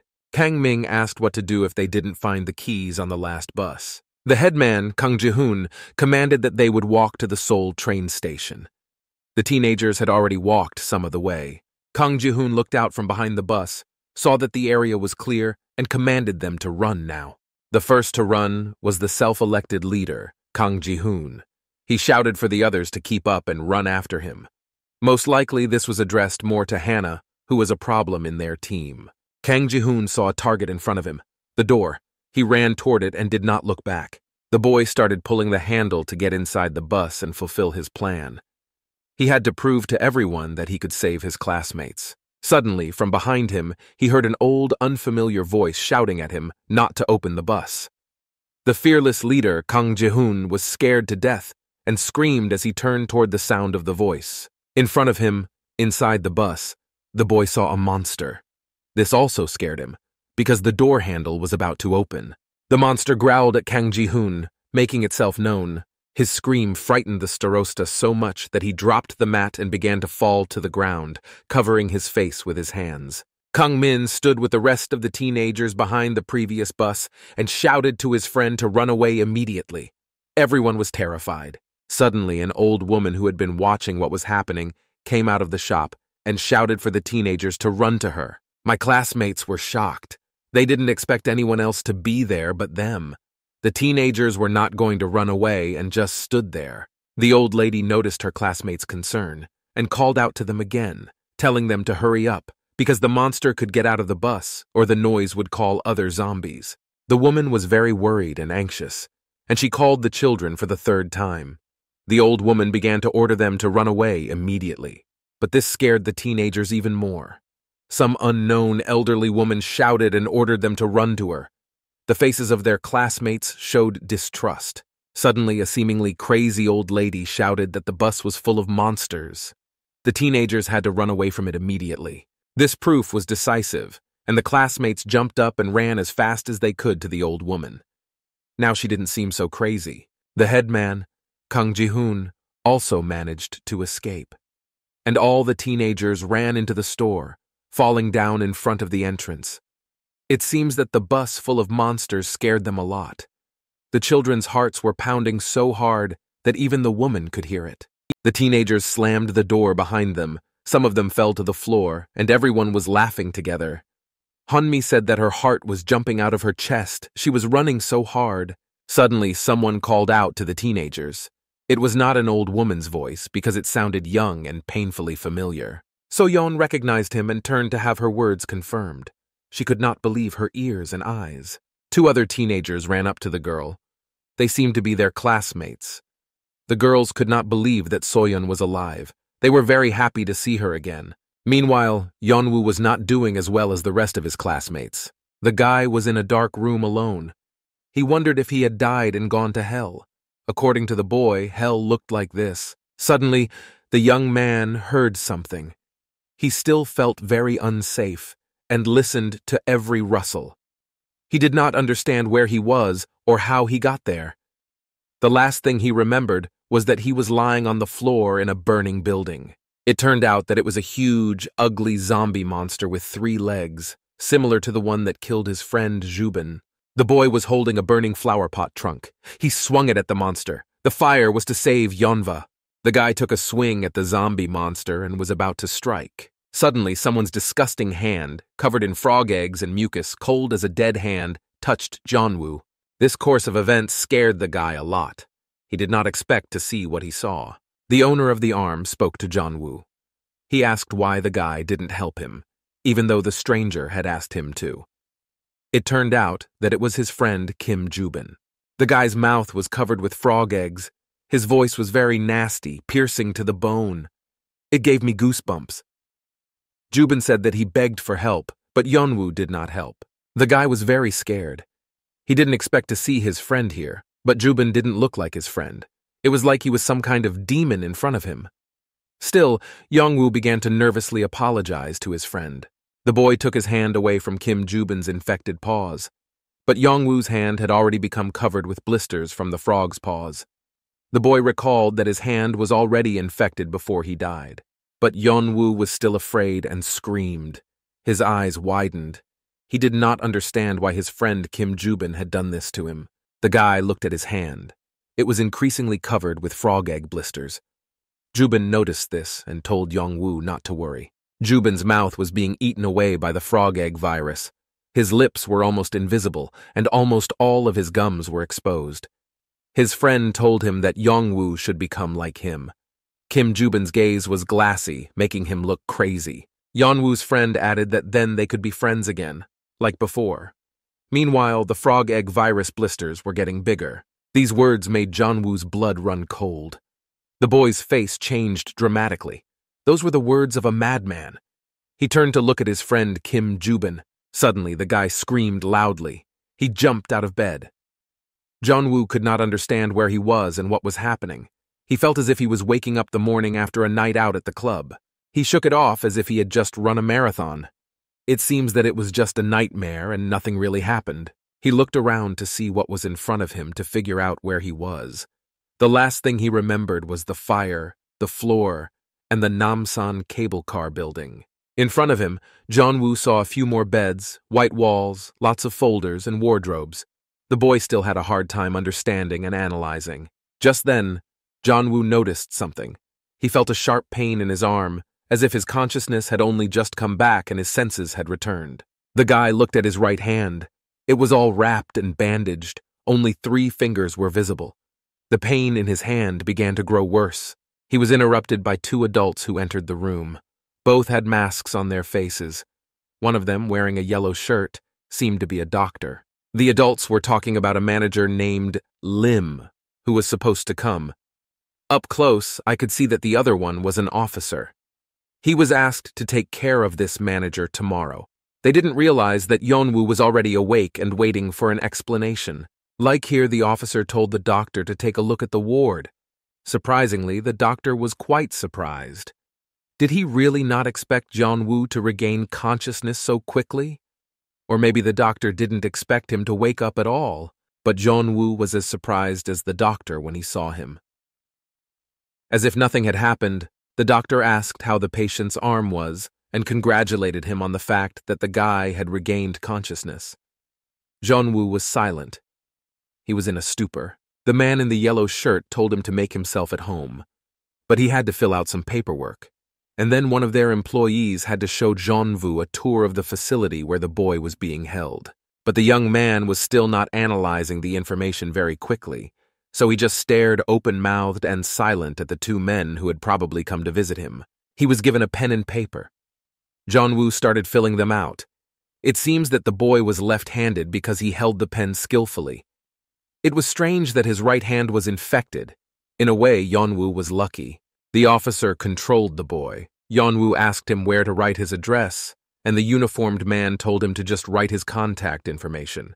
Yeon-woo politely followed the orders of the adults without asking any questions. The officer was very surprised by this.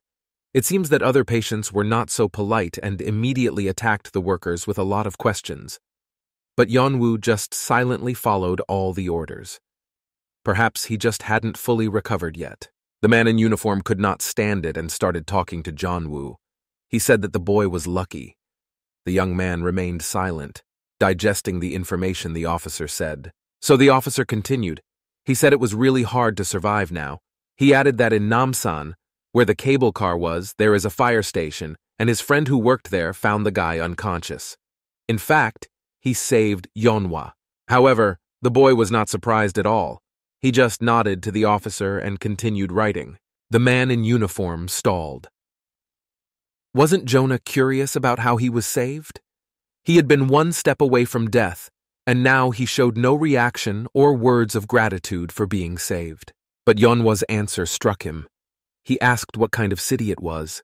His face looked so calm that it was scary at times. The officer's face changed dramatically.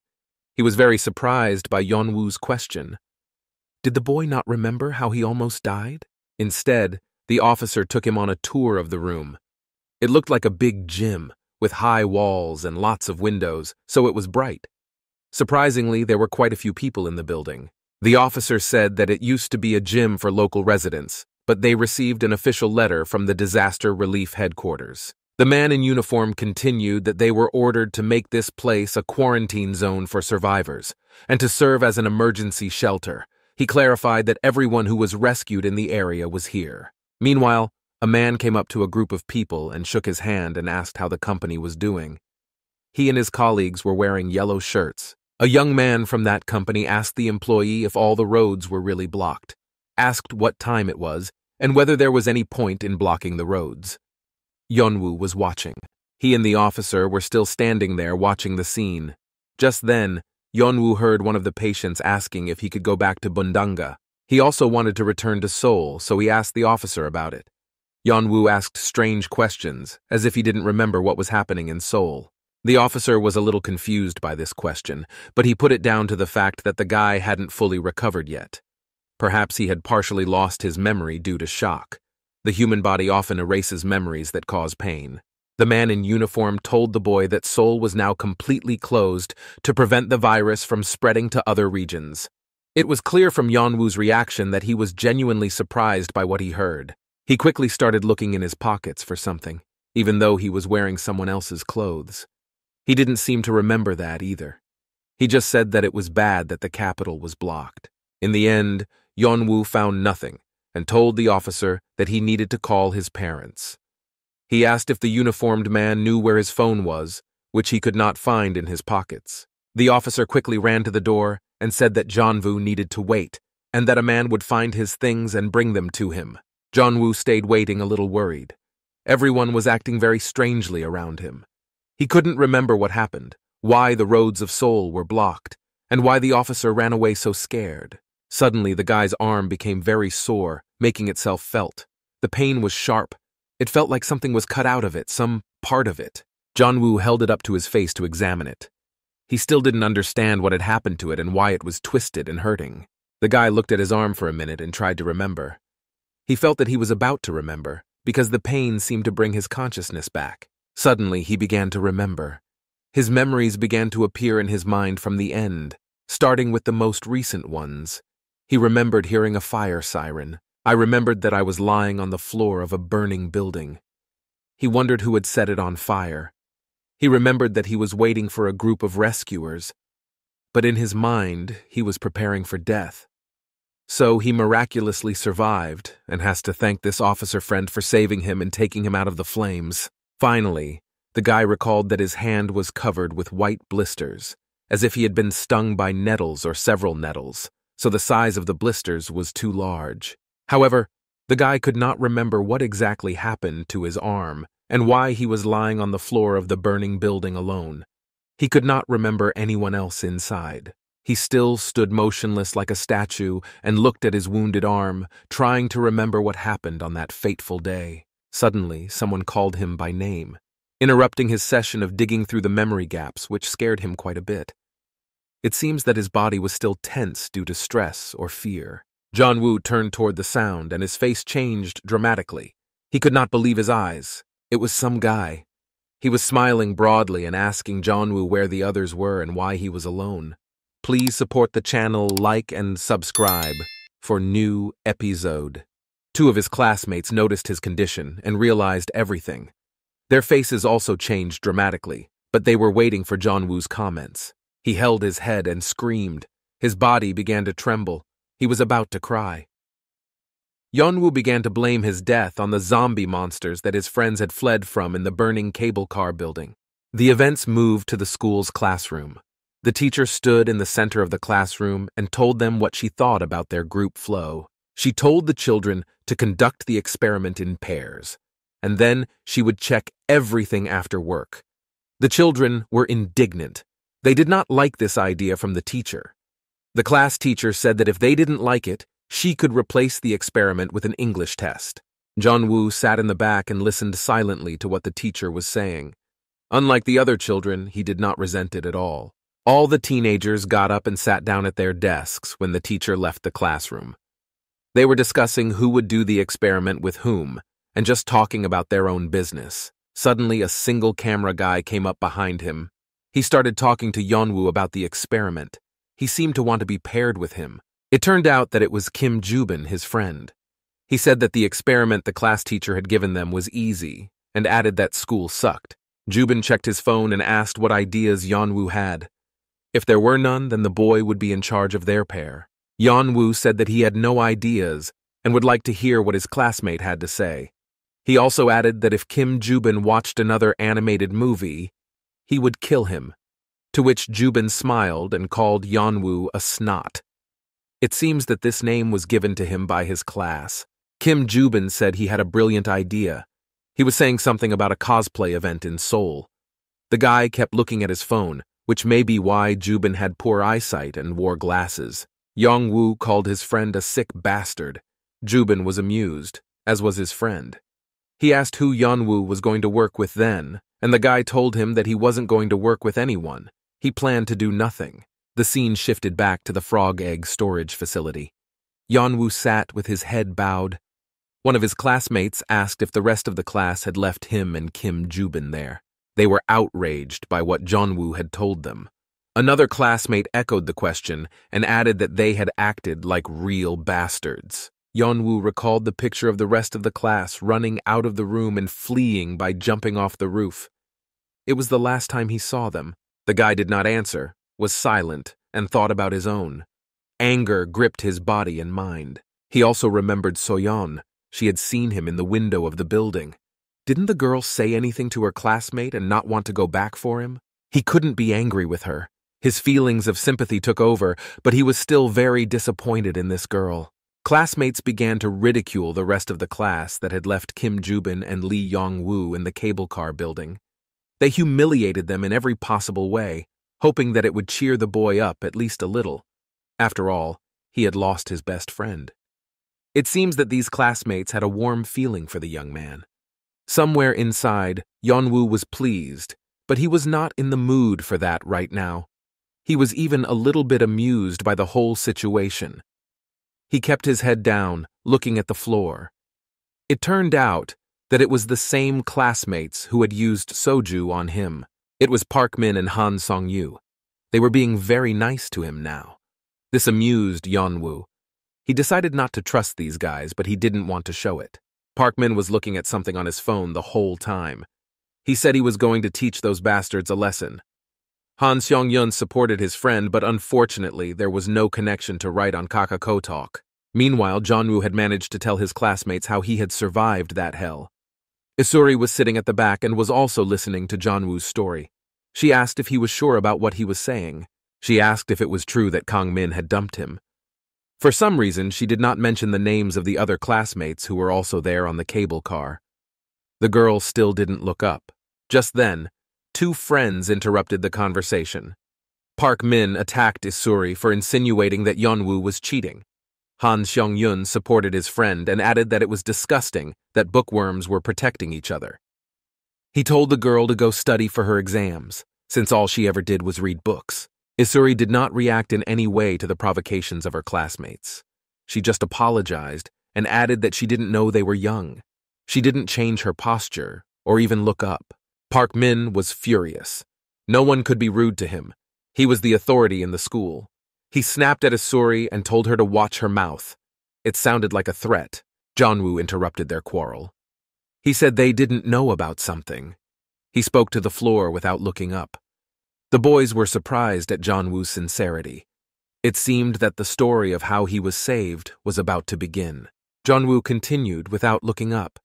He said they did not know how everyone else died. They didn't know anything, and they were small.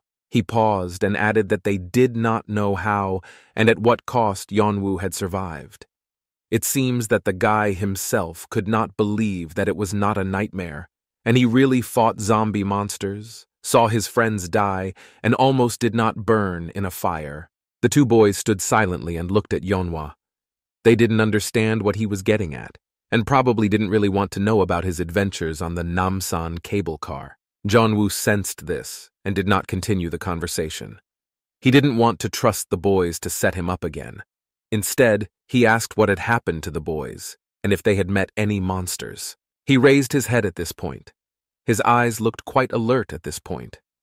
Yeonwoo was no longer just a teenager, after everything he had been through in the past few days. Park Min's face hardly changed. He was very calm and cunning. Yeonwoo remembered that face. It was exactly how he had spoken to him when he had set him up with the soju. The guy had briefly said that he was just lucky. He added that it wasn't the first time he had been in trouble, as if this was an argument for Park Min's survival under strange circumstances.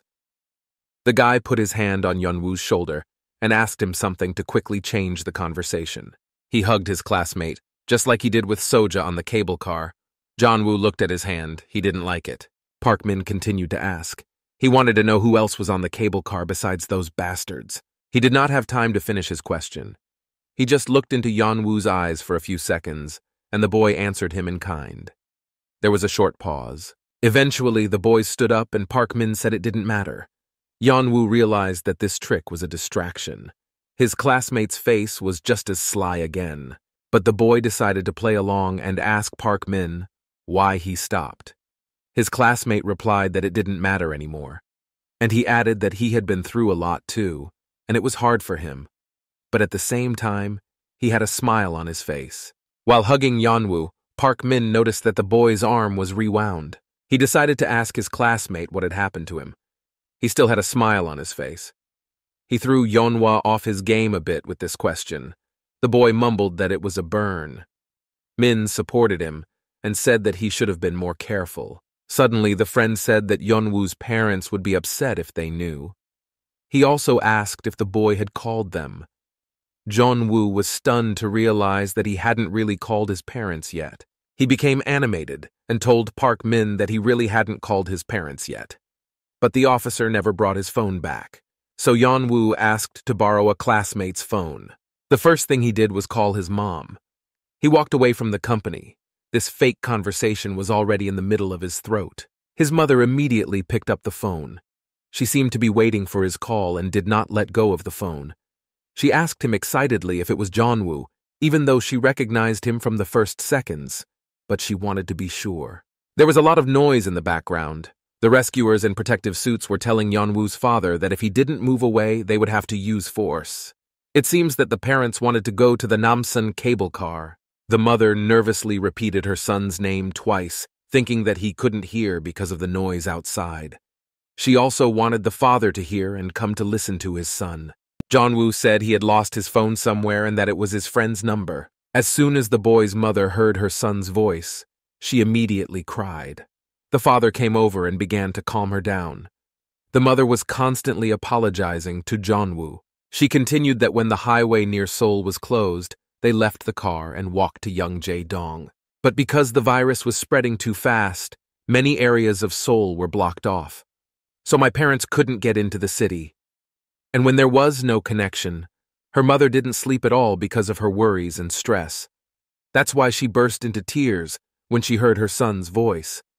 This conversation calmed her down a bit. Yeonwoo's father was also worried. He asked the boy if he was okay and got a positive answer. But the boy could not tell them about his arm. He did not fully understand what was under the bandage. The events moved to the first aid post. The room was not designed for a first aid post, but we had to come up with something for the apocalypse. The doctor sat in front of Yeonwoo and said that tissue necrosis had begun. He said it as if it was something bad. He was indignant that the burn was only on his arm, even though it was a third-degree burn. A doctor in a blue coat and mask asked Yeonwoo more questions. He was interested in how exactly the fire started in the cable car building. It was all quite strange. Yeonwoo was in no hurry to answer. First, he had to think over his words to make the lie sound believable. He didn't want to say that he started the fire, even if it was to save his life. Setting fire to a building was heavily punished. Yeonwoo decided to change the subject and leave the doctor's question rhetorical. He asked if his arm was okay, because the doctor's diagnosis was not clear to him. The doctor sensed the patient's somewhat anxious mood and said reassuringly that his arm would be fine, and it would be over in a day or two. They had treated such burns before. The doctor added that everything would soon get better, and that Yeonwoo should not worry. I felt that the doctor was talking not only about his arm, but about the situation in the country in general. It is not clear who he wanted to reassure. He finally said that all the trouble was over and Yeonwoo could relax. He was in a quarantine zone. Outside the window, he could see a big pile of fire trucks and rescuers. Yeonwoo thought about the doctor's words that it was safe here. and that he should not worry or be concerned, because there were many soldiers in the room, and they were not in danger. The doctor began to complain to Yeon-woo in a worried manner. He said that the news said that there were many people who had sought shelter here, but there were many of Yeon-woo's friends. He criticized that the government was calling on citizens to die, adding that they were behaving like rats. Suddenly the doctor came to his senses and realized that he had said too much. He apologized to Yeon-woo, saying that it was all just a joke and offered to end the conversation. As Yeon-woo was leaving, the doctor told him to hold on anyway. He added that the patient would soon return home, and it was safe here. The doctor told Yeon-woo once again not to worry, but the boy had already realized that the whole speech was not addressed to him, but to the doctor himself. He came out, bowed, and the nurses in blue coats called for the next patient. Yeon-woo walked down the hall and looked at his hand. He looked at it for an indecently long time. If someone saw him, they would think something was wrong. He looked at her and thought that he had survived. He still could not believe it. His hand was a memento and a constant reminder of the nightmare he had experienced. Yeon-woo thought about how he had risked his life but managed to survive. But suddenly his thoughts turned from heroic to anger and even rage. He asked himself the same question all the time. Why did his classmates do this to him? He didn't care about the others, but she did. Yeon-woo was thinking about Soyoung. He knew that the girl had understood him correctly, but she hadn't helped the boy. He could have died. The young man survived not because of her, but in spite of her. The events moved back to the cafe where the rest of the class was hiding. At the table were Kang-min, Seo-young, and 2 new classmates who had recently joined. Even though the company was talking about something, the girl was absorbed in her thoughts. Kang-min and Kim Min-ju were discussing the path on the map to Seoul Station. The boy found the way between Myeongdong Station and the train station. Meanwhile, Soyon sat on her phone and thought. She didn't even blink. It turned out that she was looking at a locked phone. Its screen was so black that even the girl's reflection was visible. Soyon looked like a zombie from an American movie. Meanwhile, the events are returning to the hideout again. Yeon-woo was returning from the doctor's office to the hall where the crowd was gathered. He was watched by Asuri, who noticed that he was staring at his hand and was very interested in why. Please support the channel, like and subscribe for new episode. Suddenly, the events moved to an apartment. There were traces of a zombie monster on the window, and no one was visible inside the room. Things were in their places, as if people had just been going about their business when they had to flee. The family hugged each other as if it were the last time. The mother clutched her son tightly to her chest so that she could not hear him crying so much. It seems that the family was hiding from the monster, but they failed and said goodbye, spending the last moments of their lives in love. Outside the window, they could see a whole army of zombie monsters. They were crawling either upstairs or into their apartment. The situation was tense. Even the flower pots seemed to be afraid and trembling with fear. The boy opened his eyes to see what was happening or to check that he was still alive. His eyes were filled with mucus. Suddenly, my mother opened her eyes in fright. She must have seen or heard something outside the window that shocked her. The monster outside the window opened its mouth and looked directly at the family, as if imagining how it would eat them. And immediately, the hideous giant zombie roared, letting them know that it had found its new victims. The events moved to a live news broadcast. A man in a suit was about to give his comments and warnings about the situation in Korea. He introduced himself as the President of the Republic of Korea. He said that at the time of filming, the capital of South Korea, Seoul, was facing the most serious surprise in the history of emergencies. After all, a virus unknown to the population had dealt a colossal blow to the country. However, the state is mobilizing all available and possible forces and resources to support isolationist events. They are also confident that after 3 weeks of quarantine, the cleanup of Seoul will be complete. The screen showed videos of special people burning all the monsters and their slime in the city. Among them could be infected people who have not yet had time to transform. It turned out that a classmate was watching the whole thing in a cafe. The president also added that this is all for the safety of citizens and the country as a whole. He went on to say that the infected areas are categorized by impact level from 1 to 4, with 4 being the highest degree of infection. The government also took care of unfounded rumors that frightened citizens and created additional panic in the country. Meanwhile, my classmate began typing something quickly on the keyboard of her laptop. The president sincerely called on all the listeners to cooperate. It turned out that the same table with the teenagers was watching the news, and the whole cafe was watching along with them. The live broadcast went on to say that she asked citizens who were in the danger zones to refrain from risky, rash actions that would have consequences. The president's last words were that he recommended that everyone who was at the epicenter of the events go to the nearest shelter. Meanwhile, Hannah listened to the news and could hardly stop herself from falling asleep. Over the next few days, the teenagers did not manage to sleep. Suddenly, the woman who let the teenagers in, who turned out to be the owner of the cafe, was carrying a drink to someone and told him to drink it. She scolded a man and put a can of Coke on his table. The woman asked him how long he was going to behave like this. The man simply thanked her for the drink. The cafe owner noticed that she was being stared at and turned to the perpetrators. She turned to the teenagers and asked if they wanted anything. The classmates were silent in a stupor. They did not expect the woman to talk to them. She brought the teenagers different sodas. They thanked her and started drinking quickly. The classmates had hardly eaten anything in those few days. The woman allowed the other teenagers who were not sitting at the table to take something from the refrigerator with drinks.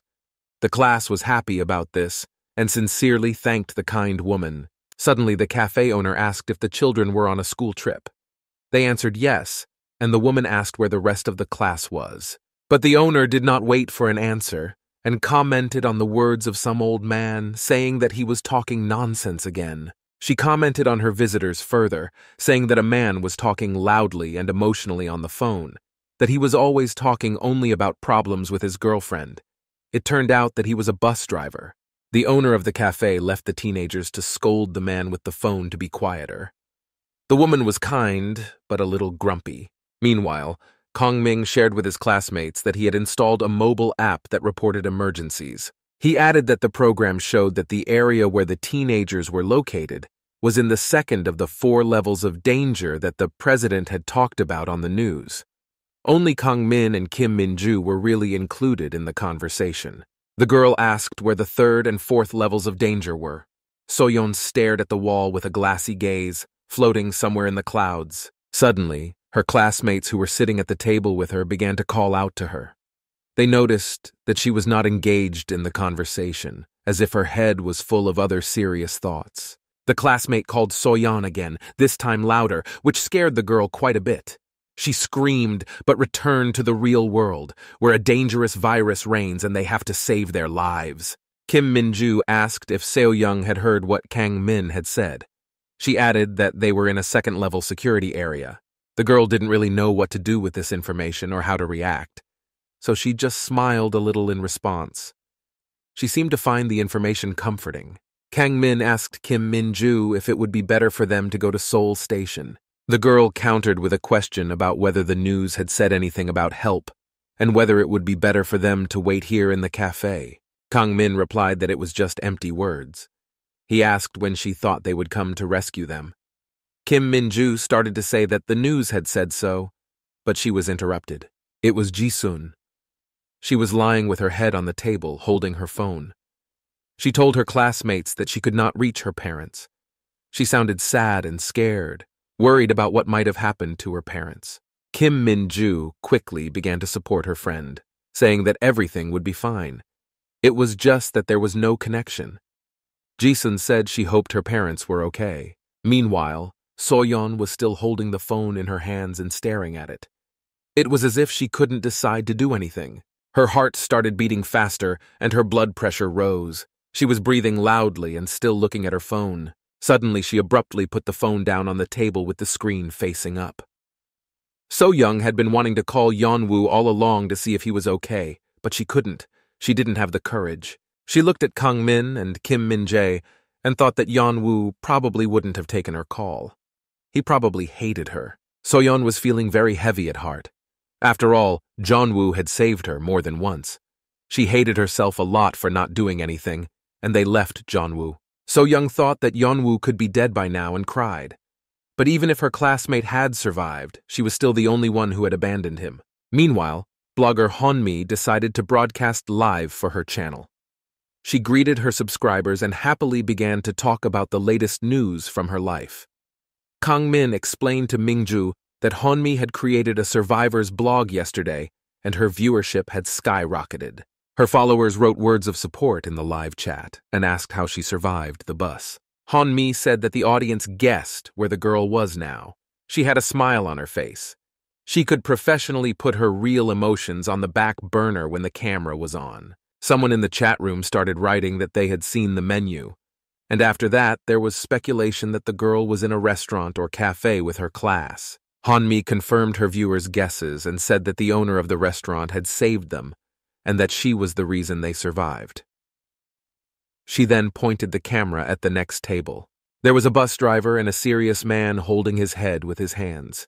The blogger said that these two also survived. Someone from the live stream asked if Yeon-mi could say hello to them, and the girl replied that it was impossible because the atmosphere in the establishment was not good. The man behind her covered his arms even more. Meanwhile, Yeon-mi thanked him for the 10,000 won donation. The man looked at the blogger. He seemed to be very annoyed by what was happening. He didn't look very friendly himself. You could see a ring on his hand. The subscribers noticed the headman Kang Ji-hoon. He was looking out the window. The viewers asked Yeon-mi to send him greetings. She asked Ji-hoon to look at the camera and said that if he made a heart with his hands, she would get another 10,000 won, to which the friendly starosta pointed his middle finger at the camera. This gesture angered Yeon-mi, because she could have been banned from the live broadcast for doing so, and she valued her channel and reputation. An old woman who owned a restaurant walked by the blogger's girlfriend. Unfortunately for her, Yeon-mi noticed the woman and wanted to film her for her channel to show her subscribers her savior. She started pestering my grandmother to do an interview with her, but the woman didn't even know the word. She was just trying to do her job. Eventually, Yeon-mi filmed the restaurant owner for her blog. The girl began to tell her that she had saved them and asked her grandmother to say hello to her subscribers. She said hello but didn't understand who she was talking to. Yeon-mi began to rush her grandmother a bit and asked her to introduce herself, as her classmates had done during the tour. The restaurant owner told her that she couldn't do that. Yeon-mi kept up with her. Suddenly, someone called out to her in a not-so-friendly voice. Yeon-mi turned toward the sound. That was the serious man who had his hands over his face. Now he was sitting openly and said rudely that Yeon-mi should immediately turn off her live broadcast and swore. He added that they were not here for fun and games. The man's tone was quite serious, but Yeon-mi reacted in her own way. She said on camera that there was something wrong with this man. She was outraged that he was telling the girl what to do. She mocked the man, but he could not stand this attitude. He began to get up from the table and call the girl in an even ruder and more serious tone. He made a lot of noise and sounds as he got up from the table, which attracted the attention of the other diners. Everyone turned around and watched what was happening. He came close to Yeon-mi. It scared the girl.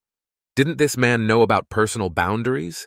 He asked her in a rude tone if she didn't understand what he was saying. His face was as relaxed as possible and his voice was very dictatorial, as if he was speaking to his subordinate from his mouth. The man added that when he asked Yeon-mi to stop doing something, Yeon-mi had to fulfill his request, or rather an order. But the girl was silent. She just looked at the man with wide eyes. It seems that this silence irritated him, and he switched to Matt and shouting. His face immediately changed and became angry.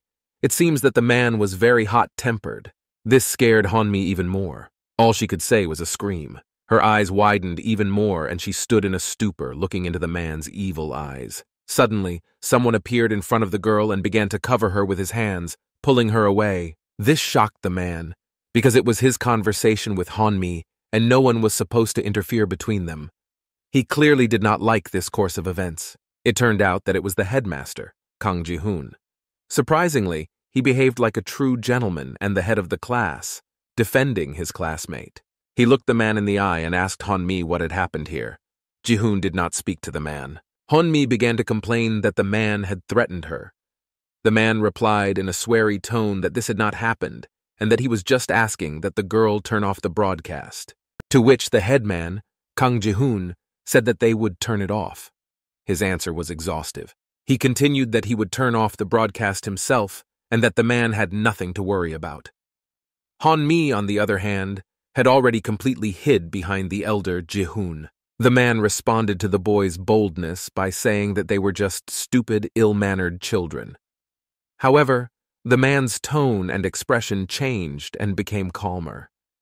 He realized that he was no longer facing a defenseless girl who could be attacked. Suddenly, the grandmother, the owner of the restaurant, intervened in their fight. She was screaming and swinging at the man, asking what was wrong with him and why he was taking it out on these innocent children.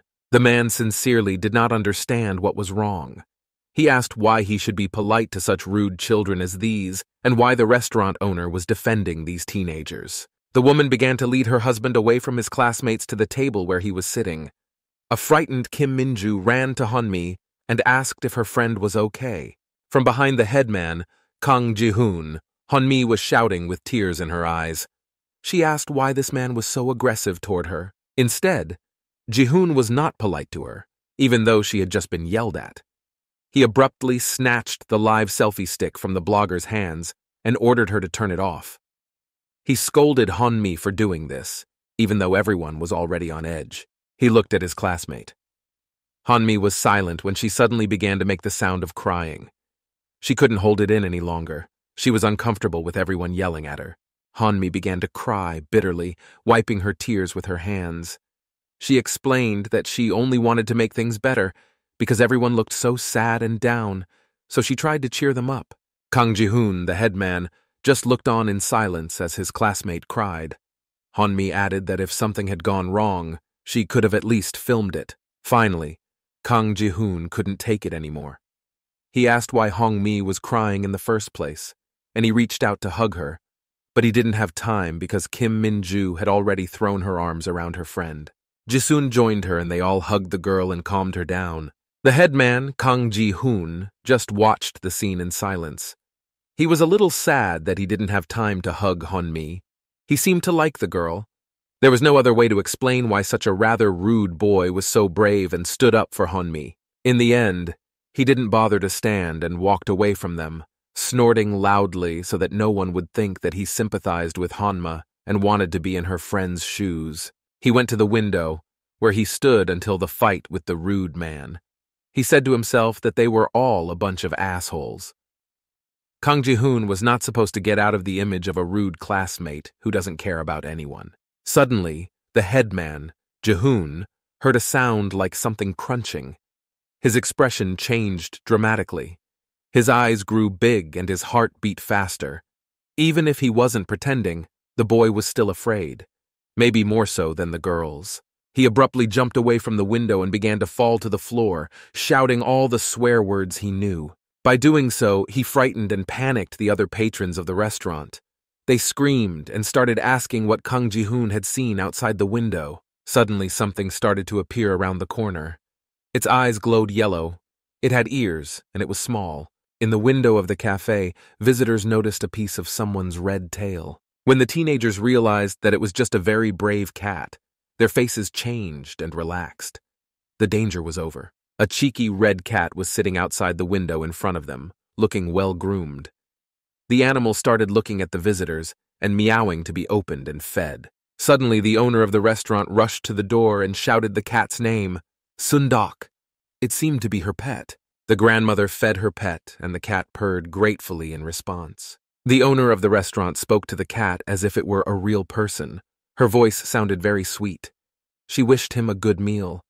The old lady seemed to have problems with her children. Suddenly, the bus driver began to get indignant, shouting words from behind my grandmother. He was saying that it was not worth it for all kinds of vagrants to come inside and roam around the restaurant. He said it could be a big problem, to which the owner of this establishment told him to close it. After all, it was her restaurant, and she decided who to let in and who not. The grandmother's cat seemed to understand what the bus driver was saying and hissed at the man. The owner of the restaurant liked her pet's response, so she rewarded him by petting him. The cat responded by purring happily. The teenagers joined in. Han-mi started filming it. The cat turned out to be a real thief of women's hearts because no one could resist his mercy. But my grandmother went to the window. It was as if she was waiting for someone else and looking out. Jasun asked the restaurant owner what had happened and why her grandmother was looking out the window. She replied that she did not see Gimson, because the two cats always walked together, and this time Sundok came alone. Perhaps something happened to the other cat.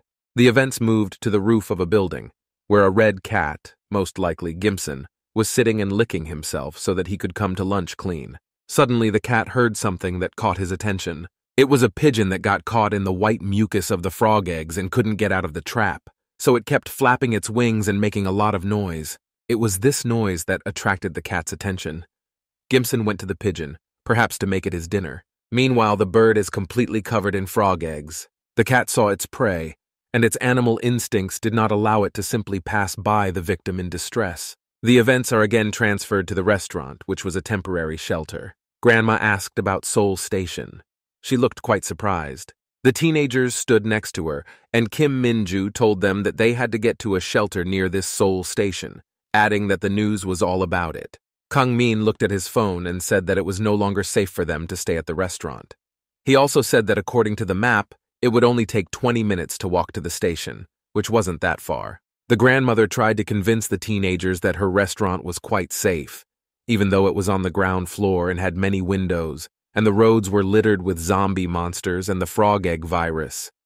It was much more dangerous. Kang Min agreed with the owner of the establishment. The problem was how they were going to get to the station. Walking was too dangerous. Even a minute on the street could cause irreparable damage. Suddenly, another man spoke up and called the teenagers stupid kids. He caught their attention and asked why they were so timid. So far, the teenagers did not understand the pathos of the man's speech and just looked at him in silence, waiting for him to make a speech. He added that the bus driver stood right in front of him and smiled with all 32 of his teeth.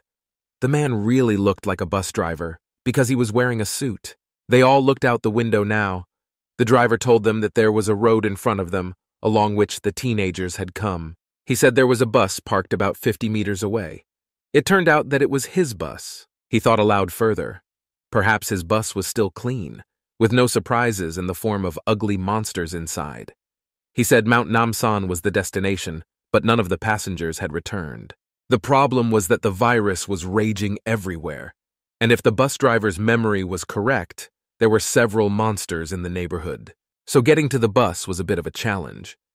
A rude man approached the group. He was listening to their conversation and seemed to want to intervene. He turned to the restaurant owner and asked if she was selling alcohol. His voice was as calm as ever. This question threw the old woman into a stupor. Was this man an alcoholic, and was he going to get drunk and start raging? How could he think about drinking when they were all in this situation? My grandmother brought alcohol to her husband, and he started stuffing a piece of paper into the neck of the bottle. The restaurant owner was frightened and shouted at the man, asking him what he was doing. The man calmly replied that it was a Molotov cocktail. It turned out that he was a soldier in the avant-garde. That's why he had this kind of knowledge. He added that according to the news, his weakness is fire, so they had to at least try. The bus driver supported the military man's idea. After all, the Molotov cocktail could be thrown from a distance, which was quite safe. He praised the man. The action moved to a storage room where there was a warehouse of all kinds of things. The man was pouring gasoline into his cocktails. Yeon-mi quietly approached him. It was clear that she wanted to tell him something. She addressed him in a polite and friendly manner in the Yeon-mi style. She asked him if he had a hard time putting it together and offered to help. Such an unusual request from a young girl shocked the man a bit, given the fact that they had recently had a fight. He replied that he did not need help. After all, children should not have to deal with such things. Yeon-mi replied that she was quite good at collecting such things. She added that she could actually be useful to him. The man asked what she was trying to say. Yeon-mi was silent. There was a pause of silence for a minute. It was clear that the girl was gathering her thoughts to say something. Suddenly she apologized to her husband and said uncertainly that she was wrong. She repeated that she had heard his story and said again that she was wrong. In fact, she was very sorry. The man replied that it was nothing. After all, she was only a child. He also apologized and admitted that he had been quite rude to her, But in fact, Hanmi realized that it was the consequences of his profession. The girl was happy that the conflict was over, and they could now go to Seoul Station in peace. It seems that Hanmi was very friendly and did not like quarrels. But the girl was also quite annoying. She asked if the man had forgiven her, and then she offered her help again. The girl has already started working. Hanmi said she had heard that the soldier was in the cable car and asked if they had met before. The man's face became quite surprised. Hanmi asked what had happened to him, but he said nothing. She continued to pester me with this topic. She said she was live streaming during the trip when they were on the tour. Hanmi started asking that if the man was on a date with his girlfriend on the cable car, the man would have closed the door. The soldier's face changed dramatically. I could feel that he was angry and very upset inside. Hanmi couldn't see the man's face, and he didn't answer. He was silent, so she asked again, letting him know that she was waiting for an answer. But the soldier seemed to be flying somewhere in his thoughts, so he continued to be silent. Then Hanmi apologized and said she was talking nonsense again. But suddenly the man answered her. He said that it was not a girl with him, but his fiancée. The soldier was talking to Hanmi, but he was looking at the wall. His face was clenched. It was clear that he did not want to show his emotions and what was in his heart. Hanmi's face changed dramatically. She was sorry that she had raised such a sensitive and painful topic for the soldier, but at the same time she was happy because she realized that the man was not so bad. He just had a grief in his life. She asked if this meant that he had lost his fiancée. Hanmi also apologized for the situation because she had no idea. The girl abruptly stopped talking and thought. Her face became so sad, as if she was about to cry. Suddenly tears flowed from her eyes. Hanmi began to tell her that they had also lost many of their friends there. She remembered her friend Gail. She missed her very much and still blamed herself for her death. Hanmi covered her eyes with her hands, and her crying turned into hysteria. She said that she didn't think something like this could have happened during their trip. She began to say her friend's name. The man's face looked shocked. He definitely did not expect Hanmi to start crying. Suddenly, the head man, Kang Ji-nu, approached them. He asked my classmate what she was doing there with this man who was rude to her. Then he noticed that Hanmi was crying and asked about that too, making a mate that meant he was annoyed that the girl cried so often. The classmate turned around and told Kang Ji-hoon to get out of her way. She said that she had reconciled with her husband, and that the head man should also apologize to him, wiping tears from her face. Kang Ji-hoon looked at the man. He hadn't expected such a statement from Hanmi. If she wanted to put up with this rude man, that was her right, but she shouldn't have dragged Ji-hoon into it. The man was also surprised and turned his head sharply at the boy. He didn't think Kang Ji-hoon would apologize. The soldier knew guys like this and realized that his ego was too big to accept his mistakes. The man's thoughts were confirmed, because Kang Ji-hoon turned around and silently walked away from them, holding his head high. But Hanmi didn't let it go and commented on her classmate's actions. She called him an arrogant kid, and she explained to her new friend that Kang Ji-hoon was not bad, but he was too arrogant. The head man heard this and cursed. The man asked if they were close to this guy, Kang Ji-hoon. This question puzzled the girl a bit. It seems that the military man knew something about Amrun affairs. She looked at the man and then down to the floor and thought about what to say to him. The girl turned her gaze to Kang Ji-hoon's back, who was walking away from them like in a movie into the sunset. She said that they were close until middle school, but it seems that something happened between them. Meanwhile, the bus driver was calling his daughter Jinyo. He told her he would be back soon. The man spoke very sweetly to his daughter so that she would not worry. The driver seemed to have very warm emotions for his family. They overheard the conversation and asked if the bus driver was talking to his daughter. He turned to the sound. His face was very smiling. It turned out to be the owner of the restaurant. She noticed that the man was very excited and happy. He was amused by these words and asked if it was so noticeable. He ended the conversation and said that his daughter was like an angel to him. He would do anything and everything possible to see her again and play with her. Meanwhile, the soldier and Hanmi were walking away with a full box of Molotov cocktails in their hands. The man told everyone to gather for a while. He seemed to want to have some kind of motivational talk. The man said that they should all stick together until they got to the shelter. He was really a professional and knew how to rally the crowd. The soldier picked up one bottle and held it up for everyone to see. He started talking about the Molotov cocktail. He said that they were actually illegal, but in the situation they were in, it was a good solution. The man said that it was quite dangerous to leave them, so he said he would do it himself. But then the head man, Kang Ji-hoon, spoke up. He said that he would also throw the cocktails. The guy started talking about how he did not trust people easily. He asked if they should have just set them on fire and thrown them at the monsters, ignoring the military's words that it was dangerous.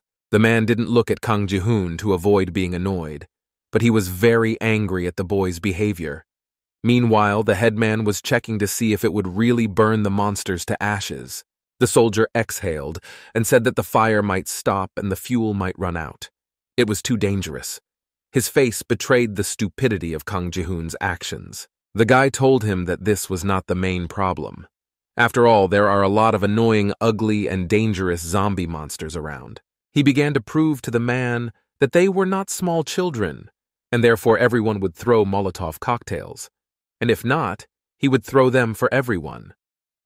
Kang Ji-hoon's actions proved the opposite. He was still a child and behaved recklessly. The soldier took another big breath and yelled at Kang Ji-hoon, calling him an asshole. Still, he couldn't stand this showmanship from the boy. Eventually, the man agreed and said that they would share all the Molotov cocktails. But for the restaurant owner, it was really too dangerous, so the man refused to give her the cocktails.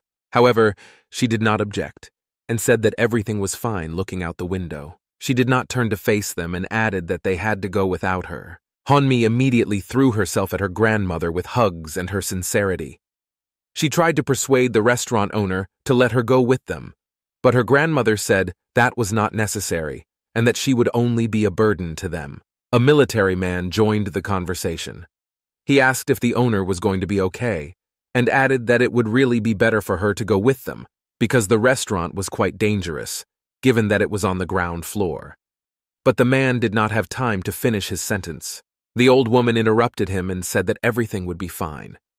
They all needed to get to the shelter as soon as possible. Yeon-mi hugged her even tighter and asked her in a sad voice why she didn't want to go with them, assuring her that her grandmother would not be a burden to them. She replied that this place had been her home for 30 years. The owner of the restaurant added that the prostitutes shouldn't worry, they should leave quickly. Everyone approached the kind woman and thanked her for everything she had done for them. The soldier promised to send a rescue team to her. Everyone gathered. It was time to leave. A soldier stood at the door with a Molotov cocktail in his hands and said he had to check everything first before they left the restaurant. Suddenly, he noticed a monster in the window, walking and growling. He was a potential danger and would most likely attack them if they left the restaurant even after a while. So the soldier threw 2 Molotov cocktails at him. The zombie monster caught fire. The ammunition hit the target. Everyone else stood outside the door and watched the monster burn. Yeon-mi hid behind her husband's back. He turned to the others and said with a serious face that everything was now clear and gave the command to move. It was clear that the soldier was at ease. He continued to command them to prepare everything they wanted to take with them in advance. He wanted everyone to run out at the same time and quickly get to the bus. Kang Ji-hoon was clearly unhappy. He did not like the fact that a man was in charge. After all, it used to be the head man who was in charge. Meanwhile, the soldier asked who would carry the Molotov cocktails in the box. Suddenly, Soyon spoke up. She started asking if everyone remembered what she had said to her classmates earlier. She wanted to settle the matter before they left the room. Ji-hoon immediately understood what she was talking about and turned to the girl. He abruptly closed her mouth and rudely told her that he did not want to listen to anyone's whining. He was addressing So-young, adding that she should not be a hindrance to them, although he added in his words that he was not addressing anyone in particular. Kim Min-ju attacked him. She yelled at her classmate and said that he was being too defiant. Even his friend Kang Min defended Seo-young and said that Kang Ji-hoon had crossed all the boundaries. The girl was just silent, shocked by the boy's reaction. In response, the headman Kang Ji-hoon told Kim Min-ju that she did not know what she was talking about, because she was not with them on the Namsan cable car. Soyon looked at the floor in fright, thinking about how stupid they were. Her eyes widened and she was afraid for her friend Yeon-woo. She wondered if Kang Ji-hoon's words were about Yeon-woo or herself. She began to worry. After all, her leg was still injured. Did he think she was a weak excuse because of that? After all, the girl never lagged behind and never complained about her leg. She tried to be on a par with everyone, no matter how hard it was for her.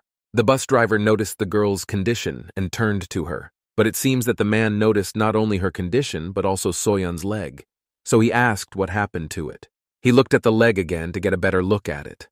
The wound was quite fresh and deep. Because it was a knee, it was constantly bending and straightening, so the wound could not heal properly. The bus driver looked at Soyon sympathetically and suggested that she must have been in pain. He was worried about the girl. He said that even if her leg was fine now, she still had to be careful. She didn't know how to react to this, so she just nodded. It was strange to her that her friends were not worried about the girl at all, and some of them hinted at her weakness, while strangers showed sympathy and care. Meanwhile, the soldier had already given the command to flee.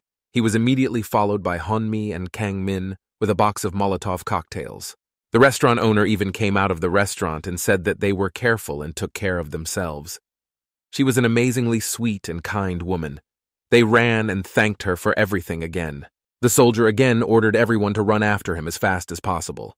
The last to go were Seo-young and Kim Min-ju. The man continued to give instructions. He told them not to run close to buildings, but to stay in the center of the road. And if zombie monsters appeared, they had Molotov cocktails for that. He went on to say that the Molotov had to be thrown so close to the ground that the bottle would break, and that you had to watch out for pigeons and stay away from them as much as possible. The people in the back had to cover the rear, and each person had to look at all four sides. Suddenly, the bus driver started stopping the soldier and reaching out to him. It seems that he saw a zombie monster ahead of them, which was eating the unfortunate cat on the ground. Suddenly, the ugly giant saw the crowd running toward him and growled, trying to intimidate people. The monster felt that he could not cope with so many people. As here, the headman Kang Ji-hoon and a soldier swing their cocktails at a zombie monster. They flew straight to the target, and the ugly giant caught fire. They dealt with it quickly enough, and the monster no longer posed any danger. The man looked at Kang Ji-hoon strangely. The teenager's eyes were full of anger and rage. Chief Ji-hoon said lightly that it turned out that the zombie monsters were nothing. It seems that he concluded from one blow of a Molotov cocktail that these nasty giant creatures are weak opponents. So the guy ran forward, carrying another cocktail in his hands. A soldier shouted at him in the back to come to his senses and not to do anything stupid. The restaurant owner was watching them closely through the window. Suddenly, she saw something that made her eyes widen and her mouth drop open. She noticed her ginger cat, Gimson. He was walking calmly between the houses. Without hesitation, my grandmother immediately ran to her Gimson and pounced on him, asking where he was. But she stopped for a second.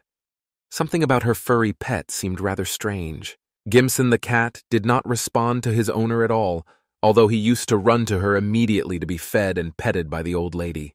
The restaurant owner's eyes widened dramatically, and for some reason she began to feel threatened by her cute pet cat, who had never hurt a fly before. But then the cat answered his caring owner and meowed politely, and then the grandmother calmed down and her anxiety subsided. She affectionately called her furry pet to her to have a delicious meal with her. For some reason, the cat started scratching his paw hard. This scared my grandmother again, as if she had noticed something very strange. It was natural for cats to scratch themselves with their paws, especially if they were walking outside. But suddenly, the cat started coughing heavily, as if something was stuck in his mouth and making strange sounds that he hadn't made before. The grandmother watched her pet with anxiety and shock. She could not believe her eyes. A pigeon, or rather the remains of a pigeon, began to come out of the mouth of her previously cute, fluffy pet. The restaurant owner's eyes widened to the size of oranges. She screamed the cat's name, not believing what she was seeing. Her cat's eyes darkened, and it began to make strange noises like zombie monsters. The old woman began to realize that her poor, innocent cat had probably eaten an infected pigeon and was now turning into a hideous zombie monster. The pet's face was covered with the frog egg virus. The animal's gaze showed that it looked at its owner not as a friend but as prey. It was no longer her cute cat, but a zombie monster that wanted to eat her. Meanwhile, the fugitives had almost reached the bus, with the headman, Kang Ji-hoon, running ahead because he considered himself independent. Suddenly he screamed and swung a Molotov cocktail. It turned out that he was throwing it at a zombie monster that was on their way. The guy hit the mark, so the ugly giant caught fire and posed no threat to life. Several hideous zombie monsters were burning right in front of the bus. The fugitives stopped to analyze their plan of action, even though Kang Ji-hoon was rushing forward. So the headman approached Kang Min and asked him to give him more Molotov cocktails, boasting that after the fourth kill, these zombie monsters did not look so scary and strong anymore. To which his friend replied that he was an idiot and had to concentrate, because they were not playing games. But the headman, Kang Ji-hoon, did not listen to him. He ran screaming with another Molotov cocktail toward the monsters, which were not even visible on the horizon. Everything near them was on fire. Others called him a psycho and said that he could have just as easily burned everything here and not wasted supplies. Suddenly the bus driver shouted loudly. It turned out that he had found his bus, which had not yet caught fire from Kang Ji-hoon's war games. The vehicle was the last in line. The driver ran first, breaking away from the crowd. He shouted that his father would be back soon and called out the name of his daughter, Jin-yo. But the man was so blinded by the feeling of victory that was about to come that he did not notice something on the side. He turned toward the monster's scream. Suddenly, a huge zombie monster attacked him from the window of another bus. He was quite cunning and waited for the victim, sitting in ambush. The bus driver's eyes widened dramatically. He screamed and began to act sharply. The man could not let his daughter down. He had to survive and get to her. The bus driver jumped away from the zombies, not noticing Soyon running behind him. He pushed the girl. The chain was set in motion. So-young pushed Kang Min back, and now everyone was in danger. The guy was carrying Molotov cocktails, but because of the collision, he dropped them. They could have broken and caught fire. People running ahead turned around at the sound of the falling box. The headman, Kang Ji-hoon, even stopped when he saw a zombie monster attacking his friends. Without hesitation, the guy threw his burning Molotov cocktail at the hideous giant. Kang Ji-hoon's aim was really good, and this time he hit the monster squarely and it caught fire, so the people who clashed could stop to analyze what had just happened. Soyon was very angry with the bus driver because he had caused her to become a problem for the headman, Kang Ji-hoon. As the girl expected, the guy came up to them and started scolding them, calling them idiots. The Molotov cocktails were on the floor, the box was overturned, but everything seemed to be intact. Just like that, Kang Ji-hoon started screaming like a madman. He was scolding Kang Min, calling him all kinds of names. He said that he couldn't have just carried the bottles quietly. It turned out that, after all the Molotov cocktails were broken. So Kang Ji-hoon kicked the box in anger, calling Kang Min an idiot and asking what they should do now. The guy was obviously out of control. But Kang Ji-hoon didn't manage to kick the box of bottles because a soldier pushed him away.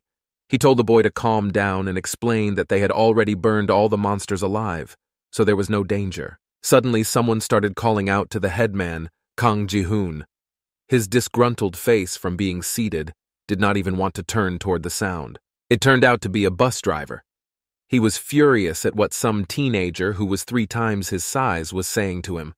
The soldier held the man to prevent a fight, but the driver was too angry. The man yelled at Kang Ji-hoon and called him a little shit. He demanded that the boy answer for his words. It was good that the soldier was holding the bus driver, otherwise there would have been a fight. But Kang Ji-hoon was also not easy. He was yelling at the driver that the fact that he was an adult and older than him didn't matter. Now Kang Min was holding his friend as well. Suddenly the bus driver shouted something that caused Kang Ji-hoon's face to change dramatically. The man asked if the boy had a father who could teach him how to behave with adults. But the bus driver did not stop. He continued to yell at the teenager. The man was very angry and said that they were not friends to be treated like that, threatening Kang Ji-hoon. The girls Hong Mi and Kim Min-ju began to stand up for their classmates.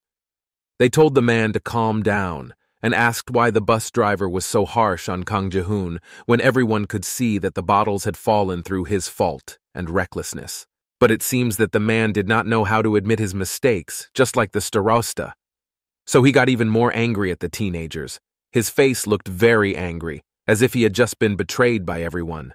He said that it looked like they didn't really need the bus that much. After this phrase, everyone's faces changed dramatically. They did not expect the bus driver to behave like a small child and use cheap blackmail. It looks like he's betting he almost died because of his stupidity. The man began to make excuses that he had fallen because someone had pushed him from behind, although everyone could see that it was the other way around. Soyon could confirm this, but the girl was silent.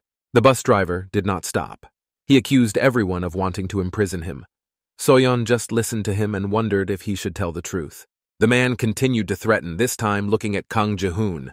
He asked if the teenagers wanted to walk to the shelter, although if it were not for these teenagers, he would never have dared to go to the shelter himself. He continued to stare at Kang Ji-hoon and called him a little shit. The boy stared back at the driver, which provoked the crazy driver even more, and he asked why the teenager was staring at him like that. Did he really want to fight? Suddenly, I heard someone apologize from behind the bus driver. It was Soyon. She said that the bus driver fell because of her, because she fell first and most likely pushed the others. The girl, with a very tired face, looking at the floor, apologized to everyone and took the blame. It seems that in this way, Soyon wanted to resolve the quarrel so that everyone could get to the shelter. Her head dropped even lower. She apologized one last time and asked them to forgive her at least once. The bus driver, meanwhile, listened in silence as the girl covered for him and did not have the courage to admit his guilt. He looked at poor Soyon, who was so brave and smart that she was able to take the blame and end the quarrel. The girl just stood there looking at the floor, pretending to be guilty so that everyone would believe her. Suddenly, the bus driver just turned around and left. This was a real man's act, hiding under the skirt of a little girl whom he had most likely injured and not even apologizing. Passing by the headman Kang Ji-hoon, he pushed him with his elbow, even though there was enough space, and told him to watch his step. This provocation was done on purpose and further demonstrated the level of maturity of such an adult man. Surprisingly, Kang Ji-hoon remained silent.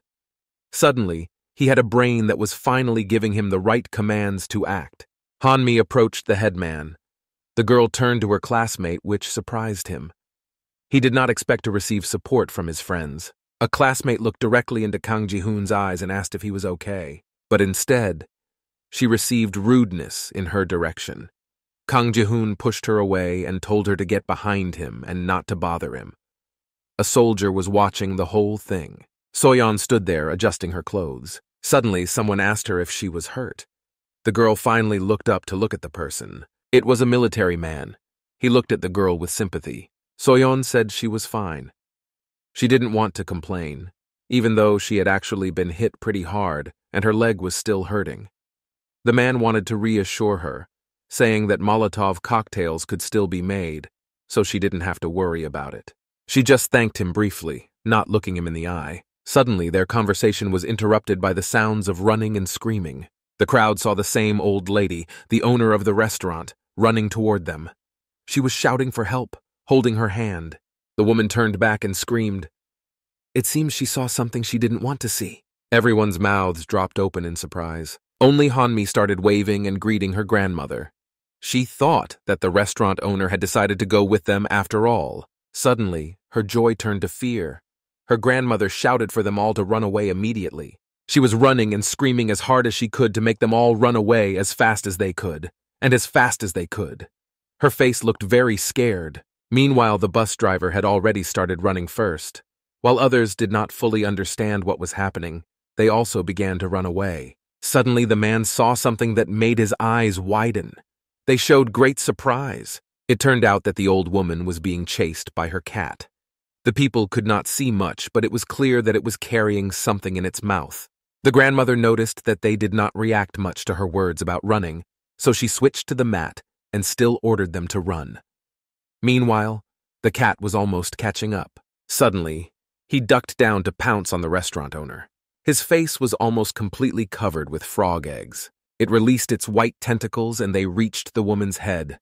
It was the end. There was no saving the good old lady. The people saw the little cat throwing its owner to the floor and immediately began to run away as fast as they could. Now they saw and felt the danger of what was happening. Meanwhile, the restaurant owner still thought it was her fluffy, kind pet, Gimson. She tried to call out to him to get him to wake up, but unfortunately, it was not her cat, but a zombie monster. It looked down at her, let out its white tentacles and growled. Suddenly, my grandmother screamed even louder. They heard the sounds of being eaten. Now the fugitives had two new threats. It was my grandmother's cat who was eating his owner's face. The old lady was screaming a lot. She was in pain. The soldier ran behind Soyon and ordered everyone to run to the bus. They would be safe there. The crowd began to jump on the bus one by one. The first to board were teenagers Hong-mi, Jisun, and Kim Min-ju. Meanwhile, the bus driver was already starting the vehicle. Everyone was in a hurry and pushing those who were getting on the bus first. Suddenly, the bus driver looked at the people who were getting on. Did he really expect to leave alone? The sounds of zombie monsters could be heard from behind the vehicle. They were approaching. The bus driver began to panic. His heart beat faster and his blood pressure spiked. He glanced at the photo next to the steering wheel of him and his daughter Jin-yo. Meanwhile, the rest of the crowd fled. Kang Ji-hoon, the headman, picked up the Molotov cocktail bottles that were left behind. He was immediately yelled at by a soldier that he should have been running away, not thinking about weapons. But Kang Ji-hoon did not listen and kept collecting ammunition anyway. Then Kang Min and the soldier took him under their arms and started dragging him by force. The man shouted at him to forget about it because it would be very strange to bring Molotov cocktails to the shelter. The rest of the fugitives were about to reach the bus. They ran as fast as they could. Suddenly, Kang Ji-hoon noticed that the bus doors were closing. The guy ran to the door and started banging on it. He was shouting at the driver to open it, because not everyone had come in yet. But the bus driver didn't even look at him. It was clear that he did it deliberately. Ji-hoon kept knocking on the door and shouting. The man said he could not risk it anymore for these assholes. He kept looking at the photo with his daughter. And then the man shifted the gear and the vehicle moved. He forgot that it was because of these assholes that his daughter might never have seen her dad again if Kang Ji-hoon hadn't saved him by throwing a Molotov cocktail at the zombie monster, and that Seo-young was left behind to take the fall for him. Kang Ji-hoon was furious.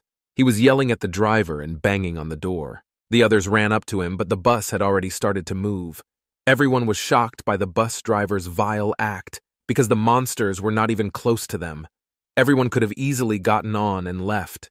Hanmi noticed that the driver had started to drive away, but the others hadn't gone inside yet. She started to stop her husband and said that they could not leave them there. They could die. Kang Ji-hoon was watching through the glass of the door.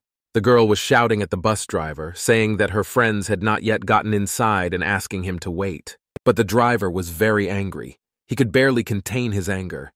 Hanmi was still yelling at him to stop the bus. All of a sudden, this crazy man swung at a poor girl who was trying to protect her friends, hit her, and told her to get the fuck off him. The headman, Kang Ji-hoon, saw it all. He was shocked and shouted to the girl. She fell to the ground. The man sat down at his seat, as if nothing had happened, and justified his action by saying that his daughter was waiting for him, probably as ugly as her father. Kang Ji-hoon saw the girl holding her cheek. He shouted and asked if she was okay. How could this grown man, who was supposed to be respected, take a swing at an innocent girl who he said was just a child? The boy ran as fast as he could. He wanted to help his classmate, but the bus was speeding up. The girl looked at her friend and cried.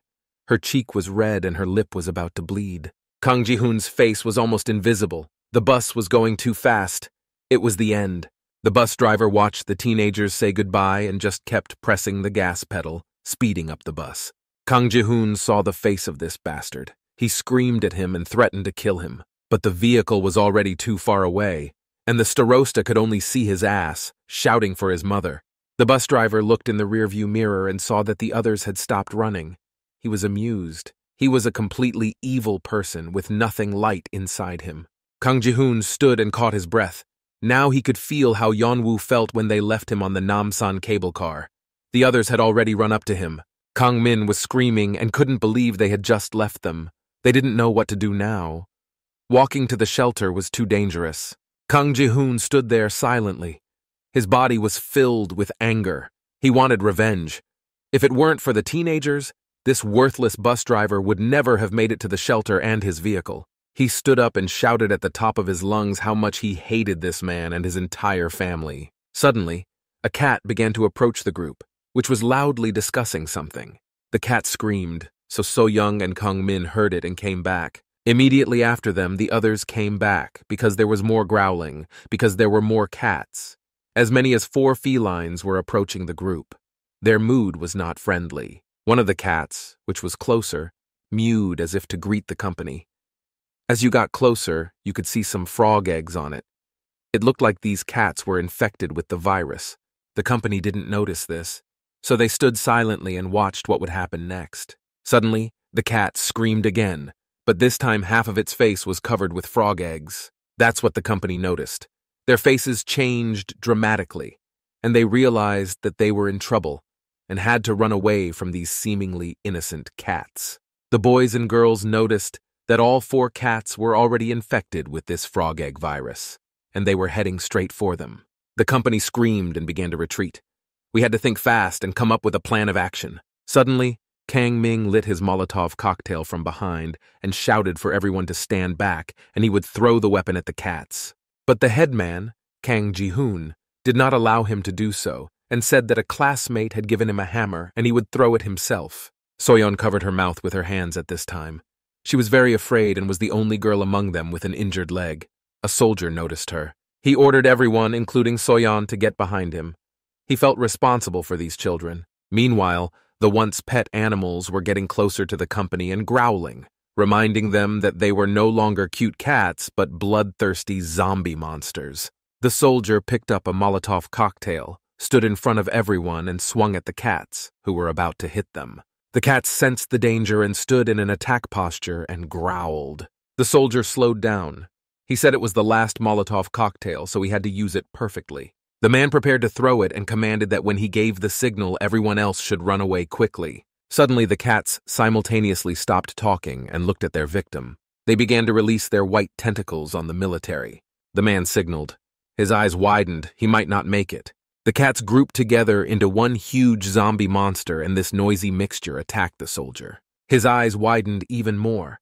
The chances of survival were slim, but this way he could delay the zombie monster, and the teens would have more time to escape.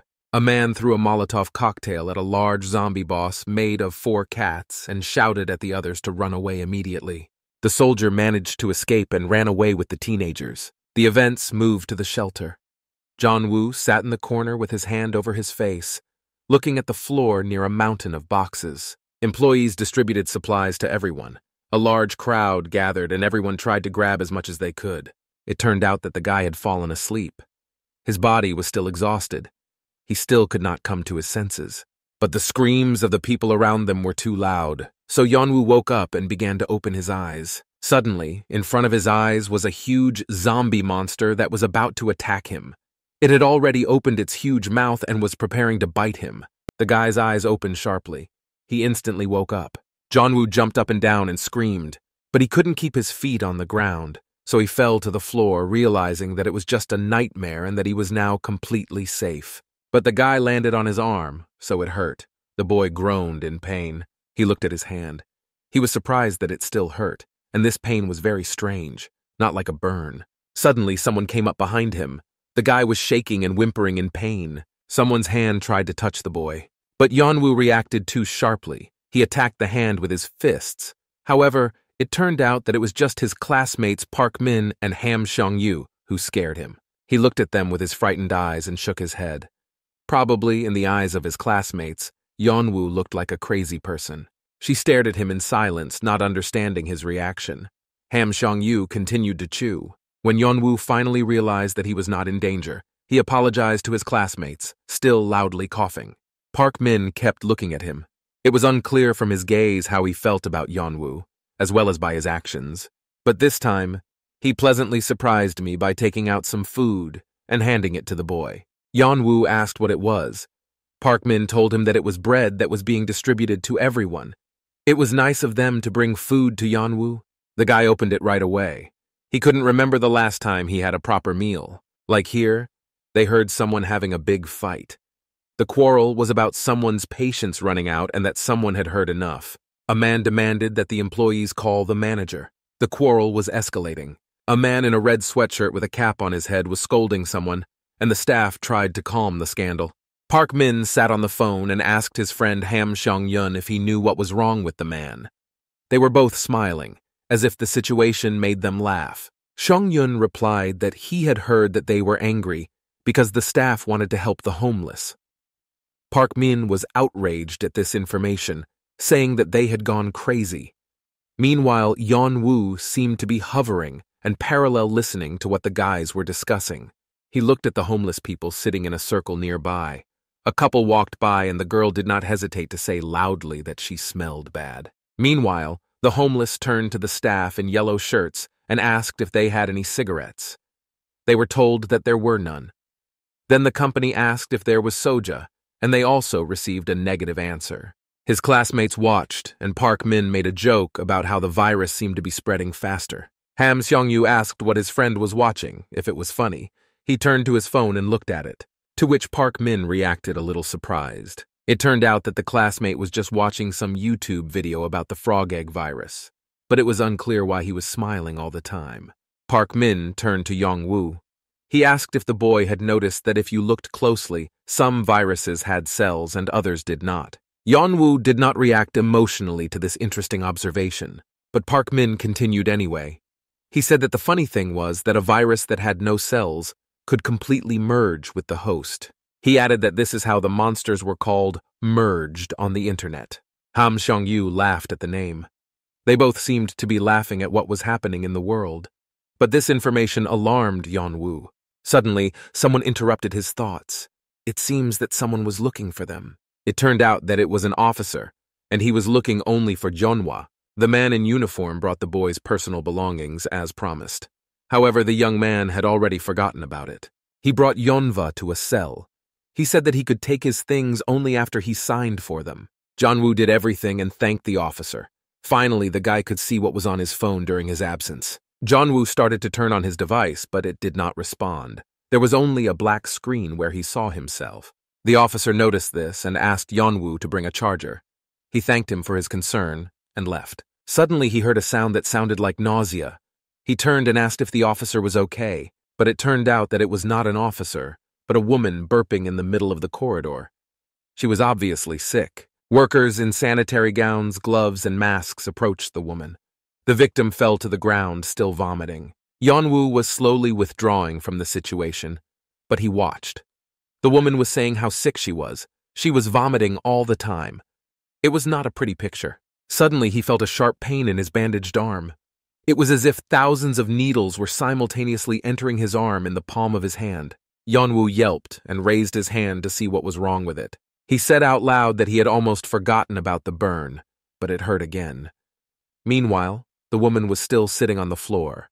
The guy sat down somewhere in the corridor. He was burdened with thoughts in his head. He recalled Park Min's words that a virus without cells completely merged with the host. Yeon-woo was afraid to even think about it. If he had contracted the frog egg virus in the burning cable car building, he would have turned into a zombie monster. But that didn't happen. The guy decided to move on so as not to arouse suspicion. He had to charge his phone and check it, and at the same time watch the video that Park Min was talking about. As he walked away, he recalled what kind of frog egg virus had fallen into their Namsan cable car booth. He clearly remembered that it was a cellular virus. But the zombie monsters they were all fighting. They looked fused, just like they did in the YouTube video that Park Min watched. They didn't look like they had cells. Yeon-woo looked at his hand again. He didn't want to admit it, but the guy had to be honest with himself at least. Eventually, the guy realized that the frog egg virus he had contracted was on his arm. It had no cells. These thoughts made Yeon-woo's heart beat fast. He had to be alone and think about this information so as not to arouse suspicion. Meanwhile, while the guy was looking at his hand, he did not notice Isuri walking behind him. Suddenly, the girl noticed that Yeon-woo was staring at his hand and could no longer pass by his classmate. He had seemed strange to her for a long time, as if he hadn't fully told her everything that had happened to them on the cable car. Isuri called out to the boy to find out what was wrong with him. Yeon-woo was a little scared when he heard a familiar voice. He had to pull himself together and behave normally. His classmate started by asking him what he was doing here, to which I received a comprehensive answer of nothing. Isuri spoke with a stony face, even a little tired. She said that it seemed like Yeon-woo had wandered in by accident. She asked if her classmate had done it on purpose. She continued to ask if it was because of his hand. Yeonwoo immediately grabbed at it. His body language betrayed that Isuri's words had hit the mark and hurt him deeply. But Yeonwoo calmed himself down and said he was just getting his things. He said a quick goodbye, turned around, and left to get this incriminating conversation over with. But Isuri was not easy. She could read Yeonwoo like an X-ray, so she ignored her classmate's answer and continued to ask. She started talking about the burn on his hand. She asked if Yeonwoo got this wound because of a fire on the Namsan cable car. But her classmate also said that he was the only one there, so she asked who could have started such a big fire. Yeonwoo stopped and asked why Isuri was interested in this. He did not want to answer these questions from his classmate, so he changed the subject as best he could. Her face was still stony. She asked if she was not allowed to ask about it. Her classmate's answer gave away the boy, so Isuri realized that he had started the fire, but he didn't want to admit it. Yeonwoo started shouting. It was clear that the guy was very nervous. He said he didn't know anything about the fire, maybe it was a short circuit. Isuri, with the same stony expression, hypothesized that someone might have set the fire on purpose. Yeonwoo looked at her as an enemy. He did not know what to expect from his classmate and what she wanted to do with this information. But surprisingly, she said she would have done the same to survive and save her life. But this did not calm Jonah down. He turned around and yelled at Isuri. He was angry at the girl's indifference. He cursed and asked what his classmate meant by that. But Isuri's answer surprised him. She said she wanted to know. She added that she wanted to know if she could trust Yeonwoo. This time she looked him directly in the eye. Her face looked more alive. This phrase shocked the guy. He opened his eyes and mouth wide but remained silent. He was searching for the right words and simultaneously thinking about what he had just heard. He decided not to blindly trust Isura. The trauma of the betrayal had affected him, so now he distrusted all his classmates. He replied rather rudely that he would not want to get involved with her, but Yeonwoo couldn't finish his sentence. His eyes widened sharply and his teeth were numb. The guy looked bad. He fell to the ground, holding his arm. It seemed to hurt again, but this time even more. It was as if someone was controlling the pain. Isuri was shocked, but she didn't show it and just asked what was wrong. Still, the girl was worried about her classmate and changed her stone face. She ran up to Yeonwoo and asked if he was okay. Meanwhile, the medics were still dealing with the woman who was vomiting. It was as if Yeonwoo had been transported to another world. During the pain, he was thrown out of reality and did not realize where he was. But the only thing he clearly understood was that the pain was not from the burn. He held onto his arm. He felt again that thousands of needles were poking into his arm at the same time. Suddenly, a familiar sound brought him back to reality. It made him panic, because with the sound came memories. He and Isuri turned toward the noise to see what was happening. Yeonwoo understood immediately, and so did I. But he could not believe his eyes. They were in a safe place. How could this have happened? When the teenagers turned around, they saw the woman start to turn into a zombie monster. The medics ran away from her in terror. Yeonwoo and Isuri stood in a stupor and did not understand what to do. The boy thought he would never encounter those ugly zombie monsters again. Please support the channel, like and subscribe for new episode. Meanwhile, someone was watching the news again. They were talking about how the people of Seoul were no longer using taps. Suddenly, a man wearing glasses and a mask started swearing at everyone. It turned out that it was a live broadcast. As it turned out, it was Park Min. He was watching this humorous news and laughing at what was happening. Ham Seong-yu was also on his phone. The announcer in the video swore that he was absolutely serious. It was not clear whether he was joking or not. He continued to swear and call everyone fools who watched the news on TV. He urged everyone to listen to his channel instead of the news. Suddenly, the mockery of this fake news was interrupted by a sharp, loud sound. The classmates turned to the sound of the noise. The two boys saw the medics running out of another part of the shelter one by one and shouting for everyone to run away. However, Park Min and Ham Seong-yu just watched in silence and did not understand what was happening. Meanwhile, Isura and Yeonwoo were in real danger. A new zombie monster had just turned into a zombie near them, and all the employees had fled. They had to do something immediately. The woman, who was transforming into a hideous zombie monster, began to rise and growl, which meant that the transformation was about to end. Yeonwoo looked at him in horror, and a clear understanding flashed through his mind that the pain in his arm was not for nothing. The guy had a bad feeling that the pain in his arm had done something to that woman, and that it was because of him that she had turned into a zombie monster. His heart was beating fast, his blood pressure was rising, and his breathing was becoming more labored. Suddenly, an officer came out of the room right next to the injured woman. He was holding a charger for Yeonwoo. The man in uniform shivered when he saw what was happening to the poor woman. He stood in a stupor and did not move. Meanwhile, the woman was already getting up. The officer was obviously in danger, but he could not move out of fear. He looked through the crack of the door at what was happening. Suddenly, his eyes widened. He heard a scream and saw something he didn't want to see. The woman raised her head and looked at the man in uniform. She screamed at him. Half of her face was covered with the frog egg virus, but all of it was covered with cells. The officer started to close the door and asked if she was okay. But suddenly, the zombie monster's hands grabbed onto the door, preventing the uniformed man from closing it. The woman opened the door harder, and the officer's face looked even more shocked and scared. He did not know what to do, but he expected that it was the end, and that something bad was about to happen. However, the man did not give up.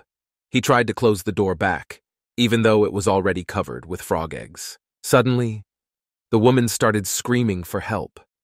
It was a really sincere voice, begging for salvation.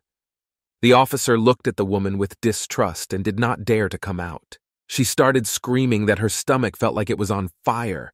Her voice was getting harsher and no longer sounded like a helpless person asking for help. Suddenly, the zombie monster became violent. She started screaming and swearing and asked if the officer had even heard what she had just said. She screamed in a non-human cry for him to just help her. Meanwhile, Yeonwoo and Isuri watched what was happening. The girl ran away without hesitation. The boy stood there and continued to look at the painting. Suddenly, Yeonwoo shouted to the officer to wait. Isuri heard this and stopped. She thought that her classmate would also run. But Yeonwoo ran away in the other direction and shouted to the officer that he would come running to him. But Isuri called out to her classmate. She did not understand what he was going to do and why he was not running away from the danger, but rather going to the epicenter of the events. The girl shouted at Yeonwoo to stop. But his classmate shouted back that Isuri should find someone who could help him, and as soon as possible.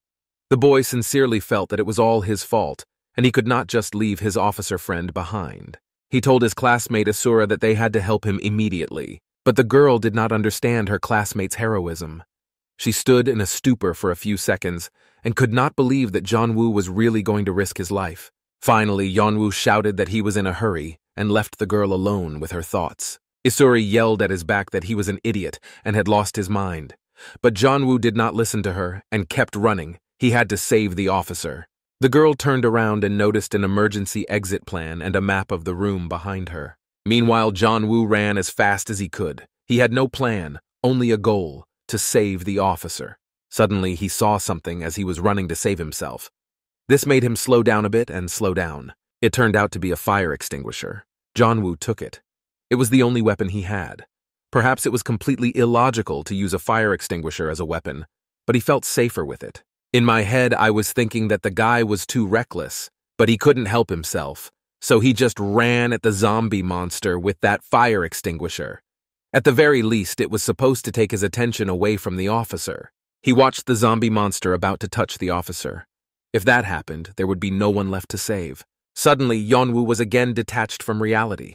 His hand holding the fire extinguisher suddenly hurt again. It was as if it sensed its owner approaching a zombie monster. It was as if the woman who was turning into a hideous monster also suddenly felt Yeonwoo.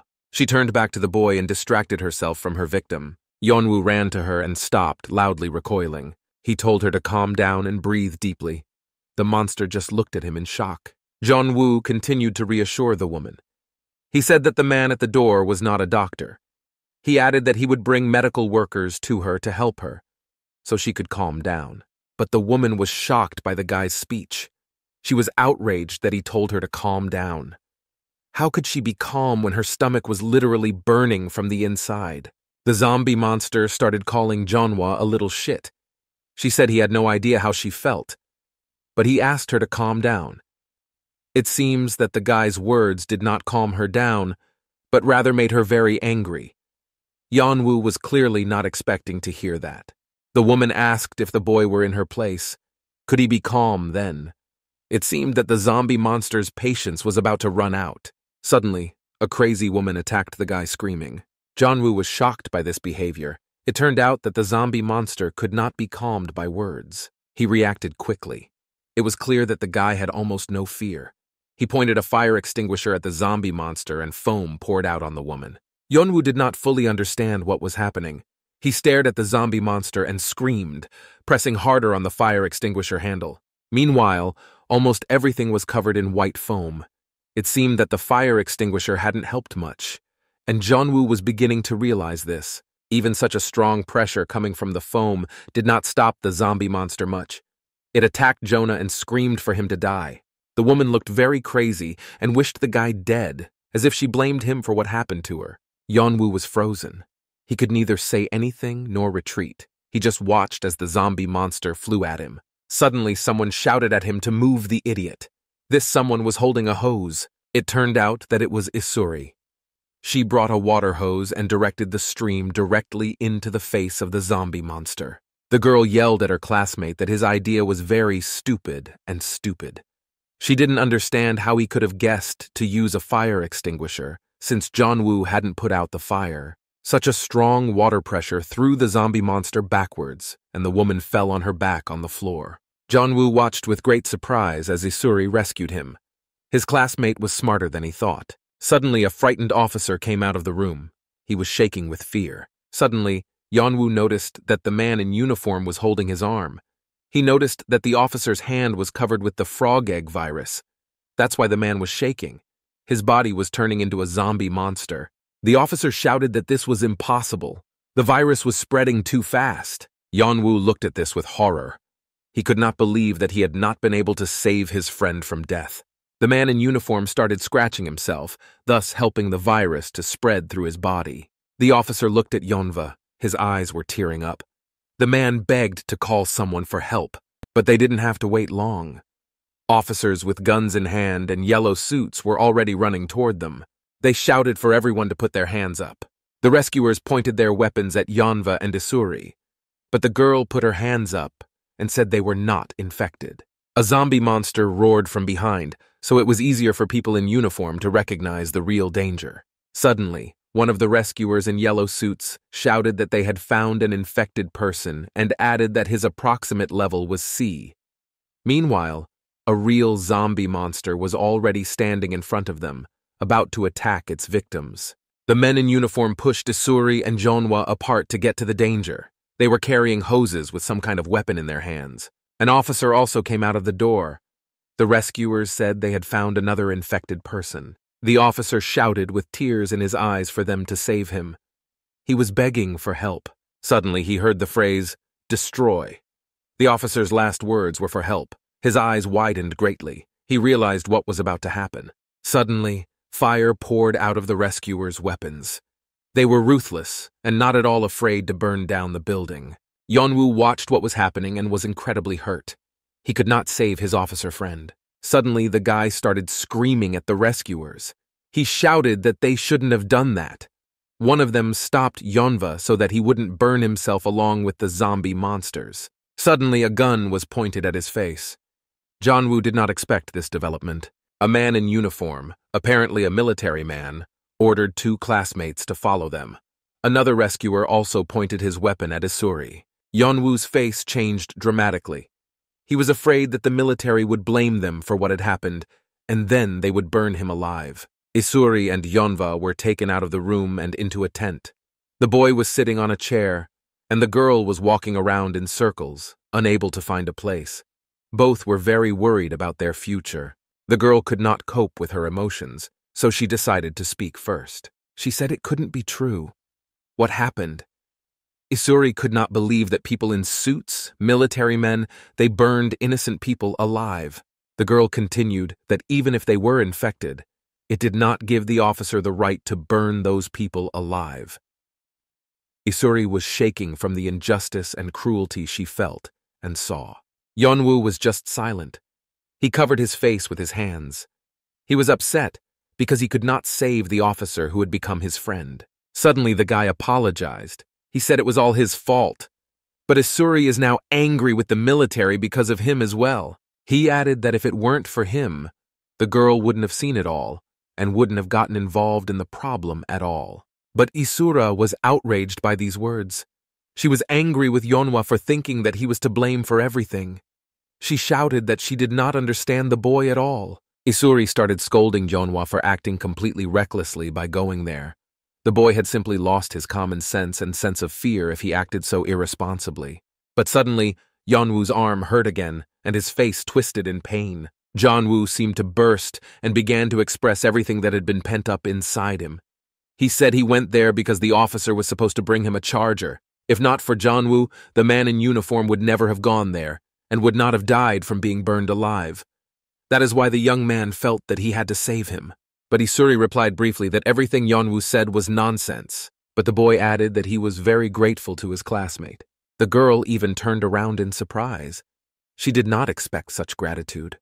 Yeonwoo continued that he himself did not expect Isuri to come back and save the boy. He raised his head and looked his classmate straight in the eye and thanked her again very sincerely. It hurt him so much that no one had ever thanked him for saving him on the Namsan cable car, so he knew how important it was to tell others. Isuri seemed to be trying to say something. She was picking up words in her head, although she did not understand why she was doing it. She just felt that she had to help. That's all. Suddenly, people in white suits entered the tent. They were completely covered. Their faces were not visible. A man with a tablet in his hand said the names of the teenagers. He said he apologized for keeping them waiting so long, and thanked them for their cooperation. Isuri immediately made her stony face and asked defiantly if they could be free now. Yeonwoo, meanwhile, was wiping tears from his face without his classmate seeing it. But the girl received a negative answer to what she thought was a rhetorical question. The masked man replied that the two of them had to go to quarantine first. Yeonwoo and Isuri agreed to quarantine, although they realized that the issue was more formal and they had no choice not to go. The workers in white suits said that the teenagers could leave with their belongings. A man with a tablet kept writing something down on a piece of paper. Isuri jokingly told Yeonwoo not to come close to her and moved away from her classmate. The boy put on his shoulder bag and thus showed the workers his bandaged arm. One of the workers noticed this and called out to Yeonwoo. He said to him behind his back that he just wanted to thank the guy because he was really good at his job. But for some reason, Yeonwoo did not stop. In fact, he wanted to get away from them as soon as possible. The masked man ordered him to stop. Yeonwoo turned to him. It turned out that the guy was being called out by the one with the tablet in his hands, who was writing something down all the time. As it turned out, this man wanted to examine Yeonwoo's arm, which was supposed to have burns due to the fire on the Namsan cable car. The doctor asked if his arm was being treated, but Yeonwoo could not say a word. His heart was beating frantically, and his blood pressure rose so high that his head began to hurt from the influx of blood. He was very worried about what was under the bandages. After a short pause, the man said that his arm was being treated. Yeonwoo watched very closely as the masked man cut the bandage on his arm. The doctor thought that the boy was uncomfortable or in pain, and that was why he was acting so strangely. So the man apologized for the inconvenience and said that it was all in accordance with the protocol. Yeonwoo didn't even listen to him much, just nodded. His mouth fell open and drops of sweat trickled down his face. They were about to see what was on his hand and would probably burn him on the spot. He imagined that the frog egg virus was on his arm right now, like when he came to and saw his hand covered with white blisters without cells. But the doctor told Yeonwoo that he and his arm were fine. This was the most important thing for him. Despite the specialist's words, he still felt very anxious inside. The man in the white mask looked at Yeonwoo with a surprised face. The employee called the guy by name, but in response, he received silence. Then the man in the white mask called the boy's name again. Yeonwoo finally came back to reality. The masked man's scream scared him. The staff member said and pointed to the guy's bandaged arm. Yeonwoo took his hand to his side, and the masked man asked if he could look at the patient's hand. Meanwhile, the events moved to the gym, where other patients and victims of the frog egg virus were located. The room was in complete chaos, Everyone was running and screaming and pushing each other. Suddenly, a man wearing a mask and a yellow shirt entered the room and the frantic, frightened people. He told everyone to immediately calm down and stop running. It turned out that everyone was running to the door leading to the street. But a man stood in front of the door and asked everyone to listen to him and calm down. He said that the door was not even open, but the crowd still didn't listen to him. The man who ran first called the worker in the yellow shirt an idiot and told him to get out of his way because they all wanted to live. Suddenly, the door, guarded by a man in a yellow shirt, opened. The crowd pushed the worker out and opened the door. When people were running away, they shouted at the worker and called him an asshole for deceiving them and not letting them leave the room. All this was observed by people who were trying to get into the building. After all, it was a safe haven for all Seoul citizens. There were soldiers with weapons standing near them. The man who ran first got to the exit. There was a soldier with a gun waiting for him. The madman was shouting at him to get out of his way. But the soldiers stopped the fugitives and told them to listen carefully and stop. They said that the crowd had to cooperate with them, as no one could leave the premises. Meanwhile, Park Min and Ham Seong-yu were running out of the room following the crowd. But Min turned back and slowed down, distracted by something.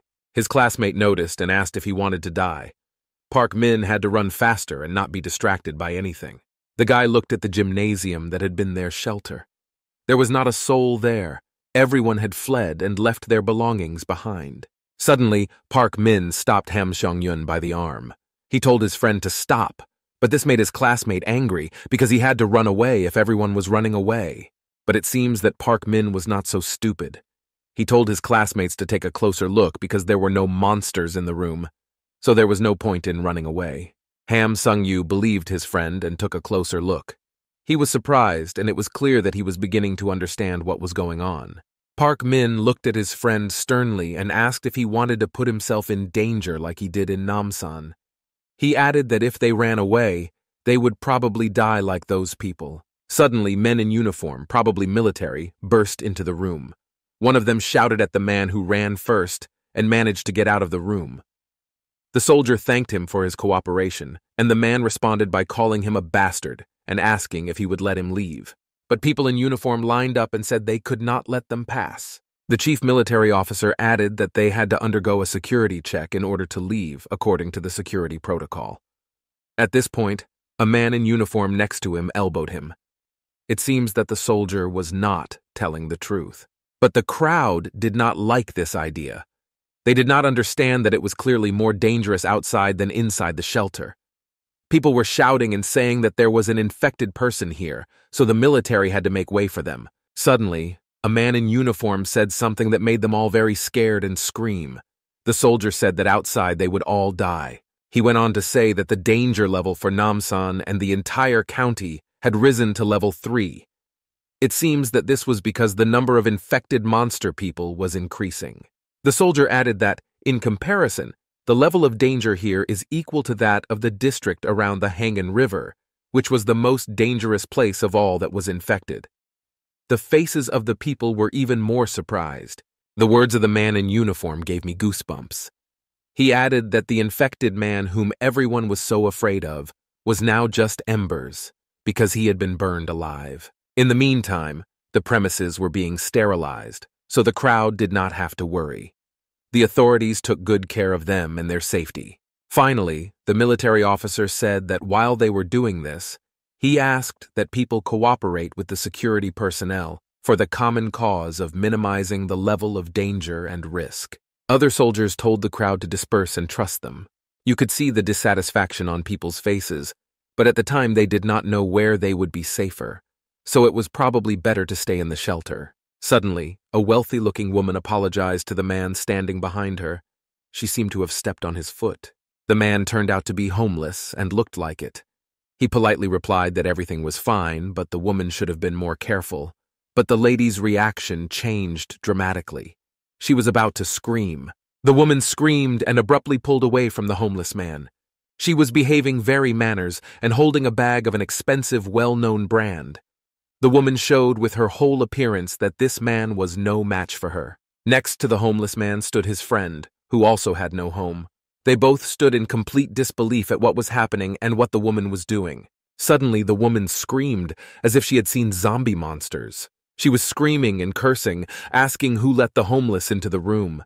Her behavior did not match the image that the lady was trying to create. Meanwhile, the men still did not understand the woman's behavior. It was clear that it was unusual for them to hear and see such a reaction to their presence. The woman continued to scream and behave abnormally. She was asking for someone to do something and shouting that the homeless men should not approach her, waving her bag like a broom. But the rich woman was attacked in return. She tried to approach the crowd, but people pulled away and told her to stay away from them because she had touched the homeless and was therefore dangerous to others. A man of no fixed abode watched this circus as two women who decided they were better than the others argued about who shouldn't approach whom. He was genuinely surprised by this behavior. Suddenly, the homeless man could not stand it and screamed at the top of his lungs and took off his cap, throwing it to the floor. It was clear that he was very angry. The man began to take off his outerwear and sent people away, calling them bastards. The crowd, meanwhile, gathered in a pile and watched what was happening from a distance. Their faces were very surprised. The homeless man took off his t-shirt and called everyone else freaks. The man wanted to show that he did not look like an infected person. He hoped that this act would make them feel ashamed of their behavior. The homeless man defiantly threw his t-shirt on the floor and asked the voice if he looked like an asshole. The man was very angry. Even if he did not have a permanent place to live and expensive things, it did not make him worse than others, and did not give people the right to treat him like that. He yelled at the rich woman and called her a bitch. She was screaming and covering her face with her hand, obviously afraid that the homeless man might hit her or do something like that. But the man was shouting at the woman and asking everyone to take off their clothes to prove that there were no infected people here. He ordered the lady to take off her clothes. Meanwhile, the woman tried to run away from the angry homeless man. Then the military joined the fight. The woman pretended to be a victim and threw herself behind the workers, shouting that the man was crazy. The homeless man wanted to get to the woman and asked if she wanted him to get completely naked. The soldier tried to calm the man down, but the homeless man lost his mind. He was very offended by the fact that they were looking down on him. So the soldiers had to twist him up and take him away to calm him down. Meanwhile, the man was shouting to be let in and calling the others animals. Meanwhile, Park Min and Ham Song-yu passed by and demonstratively covered their noses. Suddenly, Park Min looked off to the side. Something caught his attention. While the homeless man was shouting to be released, Yeon-woo and Isuri entered the room, accompanied by other soldiers with machine guns. My classmates didn't notice the chaos going on around them. They walked with their heads down. Suddenly, Yeon-woo heard someone calling his name. His mind was elsewhere, so he was surprised to hear his name. He looked up at the shout and saw Park Min waving and smiling at him. He was asking where Yeon-woo was, but the boy didn't want to answer, let alone meet Park Min. Yeon-woo's face looked quite frightened and a drop of sweat was running down his cheek. Yeon-woo told the military man who accompanied them and Isura that he needed to go to the restroom for a second. The boy completely ignored his classmate's question. Park Min and Ham Song-yu just opened their mouths in surprise. They clearly hadn't expected Yeon-woo to behave this way. Meanwhile, Isuri sensed something strange in her classmate's behavior and stopped when she heard Yeon-woo going to the restroom. She put on her stone face again and thought about a plan of action. Meanwhile, Yeon-woo was walking down the stairs.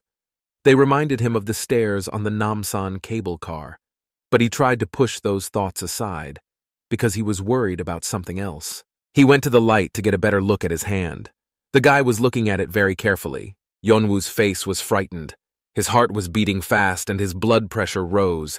He could not believe what he was seeing and what had happened. It seemed that Yeon-woo was about to lose his mind. The guy looked at his hand for a very long time. It seemed to him that an eternity had passed. All the emotions of worry and fear that had turned into internal anxiety finally came out. But Yeon-woo could not come to his senses and believe what he was seeing. It seemed like a dream to him. He recalled what the doctor had said when he removed the bandage.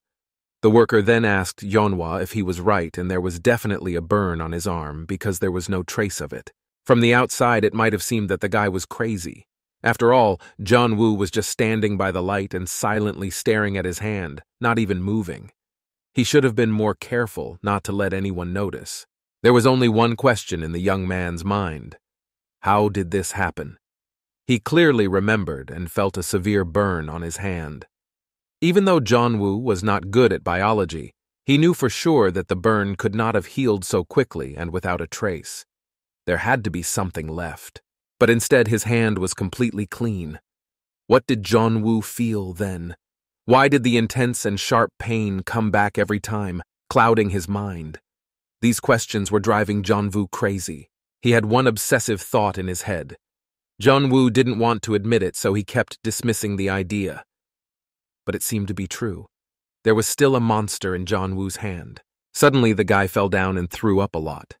This hypothesis was so frightening that even the thought of it did not give him peace of mind. He was panting heavily, as if he had run a marathon. His heart was beating fast and his blood pressure was rising. Yeon-woo thought that he had burned the virus before it reached the brain, so it did not infect the boy's body. Moreover, the boy did not turn into a zombie monster. It was all very strange. The guy had been in the restroom for too long, so he started to go back down, holding onto the railing because his coordination was disturbed by the shock. As he walked away, he thought that he first needed to learn more about his condition and avoid any physical contact, even though everyone who touched Yeon-woo was not infected. But what bothered him the most was the annoying pain. He had to check again whether it was really a reaction to the virus. Meanwhile, Yeon-woo was already walking back into the room and trying to keep his cool. Suddenly, Isuri stood around the corner, leaning against the wall. She immediately asked where Yeon-woo was and did not even turn in his direction. She was waiting for her classmate and had many questions for him. Yeon-woo was frightened by this attack. He was annoyed that his classmate understood too much and was looking for some pitfalls in him. But he had to keep his voice down and not let on that something was wrong. Isuri asked sarcastically if Yeon-woo had urinated on the stairs in the hallway, since the toilet was not there. Her face was stony as usual, with a tinge of displeasure. The boy thought about how to answer this question, but the girl did not let him answer and kept asking. Isuri asked why Yeon-woo had deceived her. She finally looked at him to kill him with her piercing gaze and to better discern her classmate's reaction to this interrogation. But Yeon-woo held himself well. He simply asked her calmly what he had deceived her about, without even looking into Isuri's eyes. He didn't want to give himself away. The girl was irritated by this answer. She turned on Jonah and repeated his question in an angry manner. Her voice was full of anger, but Isuri did not give up easily. She followed Yeon-woo because he was clearly running away from her and did not want to continue the conversation. She told her classmate not to make a fool of himself, because he told her and all the workers that his hand was burned. Yeon-woo did not let her finish and interrupted her, saying that Isuri had to see that his hand had just healed. He pulled his cap down a little lower and looked at the floor as he walked, so that his eyes were not visible. You could always tell by the eyes that a person was lying. Meanwhile, Yeon-woo thought that the throbbing pain was not from the burn. It seemed to be felt somewhere in his nerves inside. Isuri responded to the boy's words by asking if Yeon-woo thought she was stupid. After all, there was such a big bandage on the boy's arm, as if it were a huge wound. It could not have healed so quickly. Meanwhile, the teenagers approached the angry crowd. They could hear people indignant at having to share a room with a monster. Meanwhile, Yeon-woo told Isura that he had no reason to deceive her, although he knew inside that there was no reason to trust him. The girl picked up on this idea and asked him why he lied if there was no reason to do so. Suddenly, the guy felt the pain go away. This meant that there were no infected inside, but he was not sure. This theory was worth testing. Meanwhile, the military continued to deal with the violent homeless. His other friends stood up for the man. The situation was not resolved. Suddenly, Isuri touched her classmate's shoulder to show support and tell her that she could be trusted. Physical contact brought people closer together. But Yeon-woo's reaction to this was somewhat strange and only further confirmed the girl's theory that the boy was deceiving her and something was wrong. The teenager jumped up and pulled away from Isuri, shouting loudly for her not to touch him. Yeon-woo's hand even curled into a fist involuntarily. The girl could not stand this acting any longer and asked him directly what the guy was trying to hide from her and from everyone else. Yeon-woo was a very bad actor, so it was written all over his face that this question was right on target. He looked up with frightened eyes. Izuri's tone changed. She said that Yeon-woo himself understood that she could not and would not stand aside when she was so interested in something. Her stone face showed no emotion, only her mouth moved. Izuri threatened that if Yeon-woo deceived her again, she would kill him. She asked him again, clearly minting each word, why he had lied about his arm then. Her gaze pierced to the bone. Yeon-woo was stunned and did not know what to say. He just opened his mouth to avoid looking suspicious, but he had no idea what to say to Isura. The boy had already started a sentence. Suddenly, something made him stop.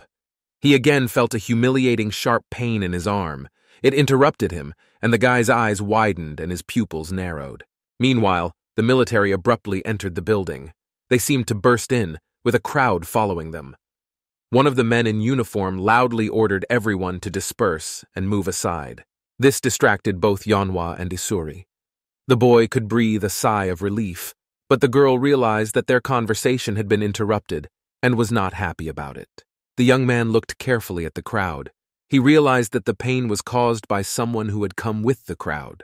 Hit like for the next episode. Meanwhile, everyone was gathered in the hall near the stage to make an important announcement.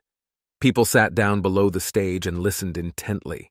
Two men wearing masks and yellow shirts said that new quarantine protocols had been issued and wanted to explain the details. He went on to instruct everyone present to keep their distance and avoid physical contact in order to avoid being infected by those whose symptoms of the frog egg virus had not yet manifested.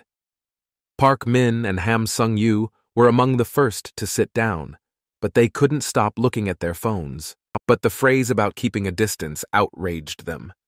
They began to be indignant in one voice and said that it was impossible because the room was packed with people. Suddenly, something distracted Park Min. He heard a notification from his phone and looked at it. He was followed by others. Everyone started receiving notifications on their phones and they took turns pinging. It looked like the connection was back. Ham Sung-yu shouted to his friend about the class group chat. There were to be many messages from classmates. They had the opportunity to contact their friends and adjust their course of action toward the shelter. Park Min opened the app and entered the group chat. There were quite a few unread messages, and all of them were negative. Someone said that they were all going to die, and another student asked about not being able to find anyone and called him. Someone also sent a rather scary video. Park Min was horrified by what he read. Shivers ran down his spine. Ham Seong-yu read that Seo-young and Cha Hyun-ju were safe because they were on top of Mount Namsan. The guy was sincerely surprised by the girl's action and commented that it was quite smart to go up instead of down. Meanwhile, behind them, Yeon-woo was quietly sitting and listening to the conversation. Ham Seong-yu was talking about his classmate, Tae-in. It seemed that he had also been infected. This information saddened and angered Seong-yu at the same time. He went on to comment on his death. Thane was a good guy, even though he had a lot of dandruff in his hair. Meanwhile, Jeonwoo's ears perked up. He couldn't miss any information about Soyon and wanted to make sure she was okay and safe, but other thoughts also weighed on his mind. He could not forget that most likely someone among them was infected. His arm hurt for a reason. Someone had caused his pain. Park Min suggested counting all the surviving classmates. He wrote in a group chat to ask everyone to send in their location. But some of them didn't have cell phones. Suddenly, someone in the crowd wearing a blue t-shirt stood up and shouted at the workers in yellow shirts that the quarantine was useless. He said that someone was infected and they could not be calm in such conditions. He was supported by another man in a hoodie. He stood up and shouted that there were children here as well. He went on to threaten that if the workers did not take them to a safe place, the crowd would complain about them. But the man in the yellow shirt wasn't afraid. He said in a calm tone that he apologized for all the staff for the temporary inconvenience caused. He went on to say that the quarantine zone was already investigating the accident, so the audience had nothing to worry about. They were safe, as far as the situation allowed. The man in uniform continued that, based on an epidemiological study, an infected rat had entered the room. These words caught Jeonwoo's attention. He perked up his ears and listened intently. Meanwhile, his classmates were still on their phones. Yeon-woo ran the word rat over and over in his head. He found it quite strange and could not believe what he was hearing. Meanwhile, the worker continued to calm the crowd and said that the cause had already been identified, so they would try to make everything safer. Suddenly, Yeon-woo poked Isuri, who was sitting in front of him. The boy was very scared and asked if his classmate had heard what the man in the yellow shirt had said. He was panicking, you could hear it in his voice. Yeon-woo said that there were no rats in the corridor at the time. He asked if Isuri had noticed anything, but the girl behaved calmly, did not even turn to her classmate, and said that they would never say that they let an infected person into the shelter, so they made up another reason. But Yeon-woo panicked further. He asked if Isuri had also seen a person who had absolutely no contact with the virus suddenly turn into a zombie monster. Yeon-woo continued, his eyes wide. He hypothesized that perhaps some people did not convert immediately. It was something like an incubation period. Isuri had not yet returned to her classmate. She asked him calmly if he wanted to tell everyone present about it. There was a touch of irony in her words and voice. It seemed that she did not take Yeon-woo's experience as something significant. She went on to say that there was no point in doing so, because the workers would dismiss it as something that was ridiculous. She added that a dumb guy like Yeon-woo would say something like that. These words really hurt my classmate. His expression changed dramatically. He had trusted Isura in vain. Yeon-woo turned away from the girl and said there was no point in explaining anything to her, adding that he shouldn't have spoken to Isuri at all. She had just lost his trust. She was beginning to realize that she should have been more careful what she said.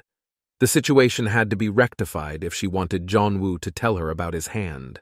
Suddenly, she called out to a classmate. Her voice sounded more friendly.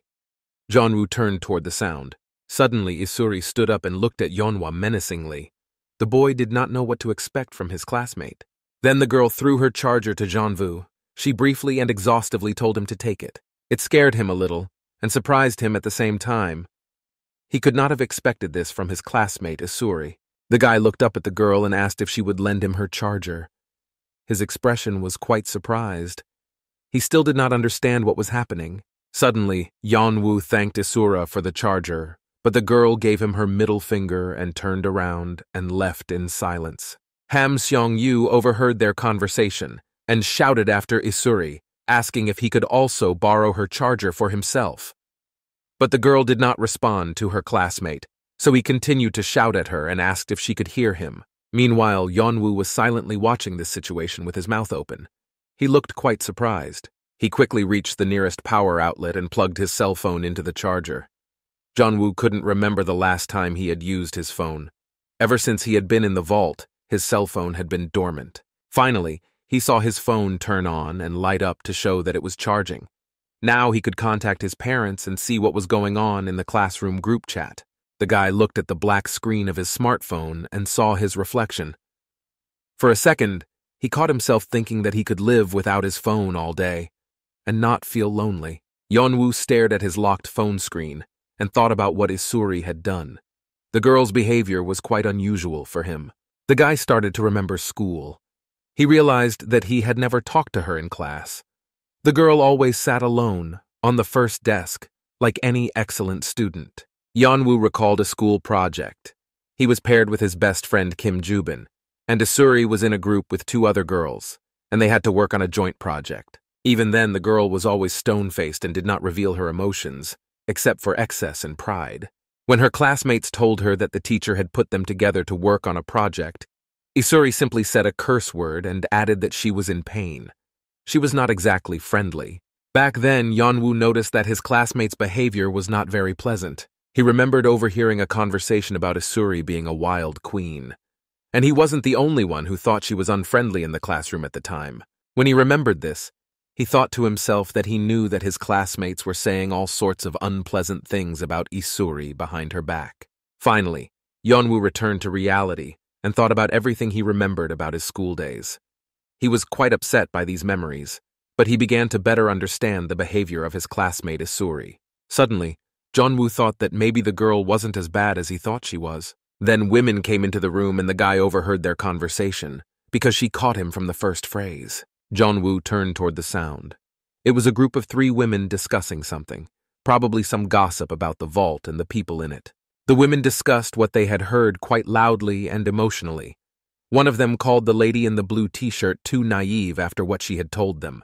The lady in the center with the hat on her head told the woman in the blue t-shirt to repeat what she had just told them. She reiterated that the people who came with her to the shelter said that there was already someone here who was immune to the frog egg virus. At this point, Yeon-woo perked up his ears and listened intently to the women.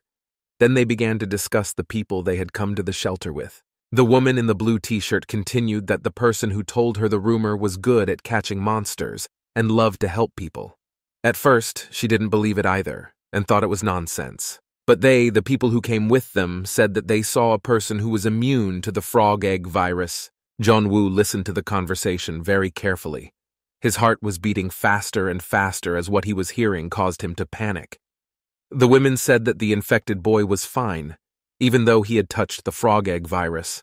The lady in the blue t-shirt went on to say that the infected man took her hand firmly and said something to her. All the other listeners were shocked by the story. But, unfortunately, she didn't have time to finish. Some guy interrupted her at the most interesting part. A young man with dark hair and a frightening smile interrupted and said that if he was in danger, God would tell him. His words sounded rather strange and alarming. Yeon-woo watched what was happening closely. The women began to speak in favor of religion, and someone recommended that they go to church more often. The conversation stopped making sense. Meanwhile, the man continued to charge his phone and waited for it to turn on. The women went back to talking about the man who was immune to the frog egg virus. One of them offered to go to him, as he was a volunteer in the aid department. Yeon-woo could not come to his senses. The phrase immunity kept running through his head. He could not believe what he had just heard. This conversation was making him panic and feel anxious in the background. He had to find out more about this man. Suddenly, Yeon-woo didn't notice anyone approaching him because his thoughts and mind were elsewhere.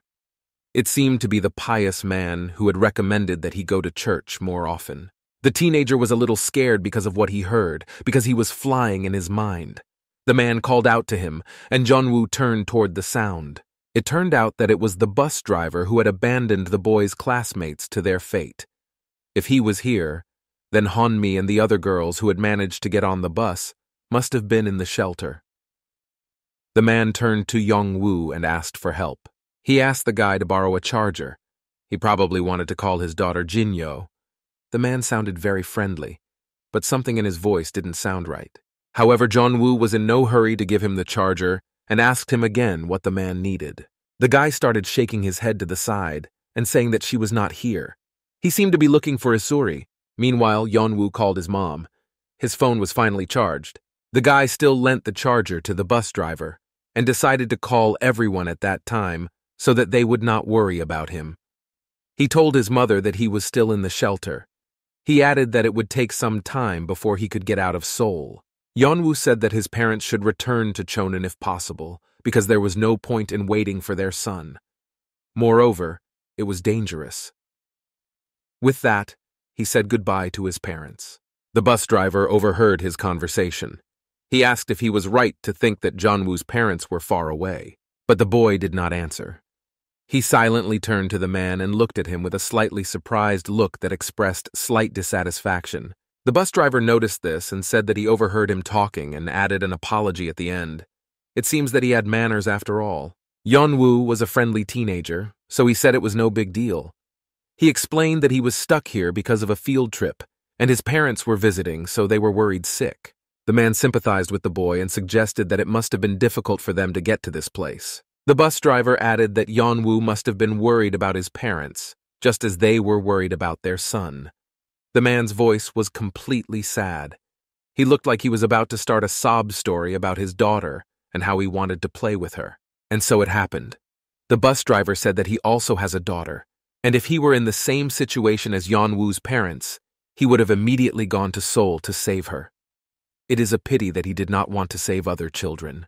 Yeon-woo did not understand the sad and more depressing motive in the man's voice, so he just nodded in response. But the bus driver did not stop. He continued to tell poor Yeon-woo about his problems. He said that his daughter had been sick since she was a little girl. Yeon-woo stood there silently, not knowing how to react or what to say. But fortunately or unfortunately, the bus driver was not about to let him speak. He told him that his daughter Jin-yo had been hospitalized, even though she was only 9 years old. The man wanted to hear support from a teenager he didn't know. He seemed to be very lonely. Suddenly, the bus driver came to his senses and realized that he had been playing too much. So he apologized to Yeon-woo and closed the subject. But suddenly, the teenager also opened up to him. He told him that he had also been very sick when he was little. The bus driver's eyes widened at what he heard. Yeon-woo continued to tell me that he waited every day for his mother to return from work in the hospital room. His gaze was downward. It looked like he was sad to remember this. Suddenly, he turned to the man and looked directly into his eyes. Yeon-woo supported the driver and said that his daughter would definitely get better. The man laughed merrily after saying that, and said that the guy not only lent him the charger, but also encouraged him and gave him hope. Suddenly, the bus driver changed the subject to the excursion Yeon-woo was talking about. The man said he had heard about it from children who had fled Namsan. He asked again if Yeon-woo had come to Seoul. Suddenly, the boy's heart beat fast. He heard familiar words. It could not be a coincidence. The children the bus driver was talking about were his classmates. But the man did not continue this topic. His attention turned to the call from his phone. The driver's face changed dramatically. A wide smile appeared on his face, and his eyes widened with joy. He told Yeon-woo that it was his daughter who called him. The bus driver thanked the boy and said that he would return the favor. But he didn't specify what kind of kindness. The man abruptly stood up and walked away, happily talking on the phone with his Jin-yo, leaving Yeon-woo alone with his thoughts. The boy looked at the man and was in a stupor. Later, he had to find him and ask him about these children who were going on a field trip to Namsan. Yeon-woo headed into the crowd to find his classmates, including Isuri, to return her charger. The boy's mind was still filled with thoughts of the man who was immune. Yeon-woo thought that he might have been able to get a better idea of the pain in his arm if he had met the man. He remembered that he had to look for the emergency room. Suddenly, when the teenager looked up, he saw his classmate Isuri sitting on her phone. Yeon-woo went to her. The guy thanked her for the charger a little uncertainly and stammering and handed it to her. The girl didn't even turn to him. Suddenly, Isuri ignored Yeon-woo's words and asked him if he had seen anything. The boy's face was frightened because he expected aggression from his classmate, as he had after their last conversation. Instead, the girl turned to him and said that someone had sent him a message in their class group chat. She showed it to Yeon-woo. It was written by Kang Ji-hoon, the headman. He wrote that their company, which consisted of Seo-young, Kang-min, and a soldier, was near Namsan and hiding from a monster that was chasing them. He asked if anyone could help them. Yeon-woo read it and could not believe his eyes. His heart was beating wildly at the thought that So-young was alive. Although he was very angry with her, his feelings were stronger than anger. The boy's eyes widened greatly. He was overwhelmed with hope to see his beloved again, because she was next to Namsan. It was close enough. The story switched to the company that the bus driver had betrayed and left on the road. Kang Ji-hoon shouted out happily that he finally had a connection and could contact his classmates. Kang Min was also excited about this and started to pull out his phone to contact the others. But in any case, they had no idea what to do next. The company was hiding at a gas station. Behind the glass was a huge zombie monster that looked like a giant spider. It turned out that it was Gimson the cat. He was stalking the company and sensing his victims. They were looking through the glass at what was happening outside. The company had no idea what to do next or how to escape.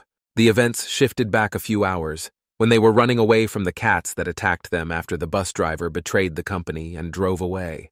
They ran away as fast as they could. Fortunately, the zombie cats did not have time to infect anyone. The first thing they saw on their way to take cover was a mini-market. So without hesitation, the company decided to hide in it. The headman, Kang Ji-hoon, ran up first and started opening the door to go inside, while the soldier made sure that no monster followed him. Seo-young and Kang-min just looked away, but unfortunately the door was locked. It looked like no one was inside, so the company had to quickly find another shelter before the zombie monsters caught up with them. Although Kang Ji-hoon wanted to break down the door. Meanwhile, Kang-min spotted a gas station nearby where they could hide. It was very close, so the company had time. The boy told his classmate Kang Ji-hoon that if he broke the door, they would not be able to hide in the mini-market from the monsters. He suggested that they should hide in a gas station instead.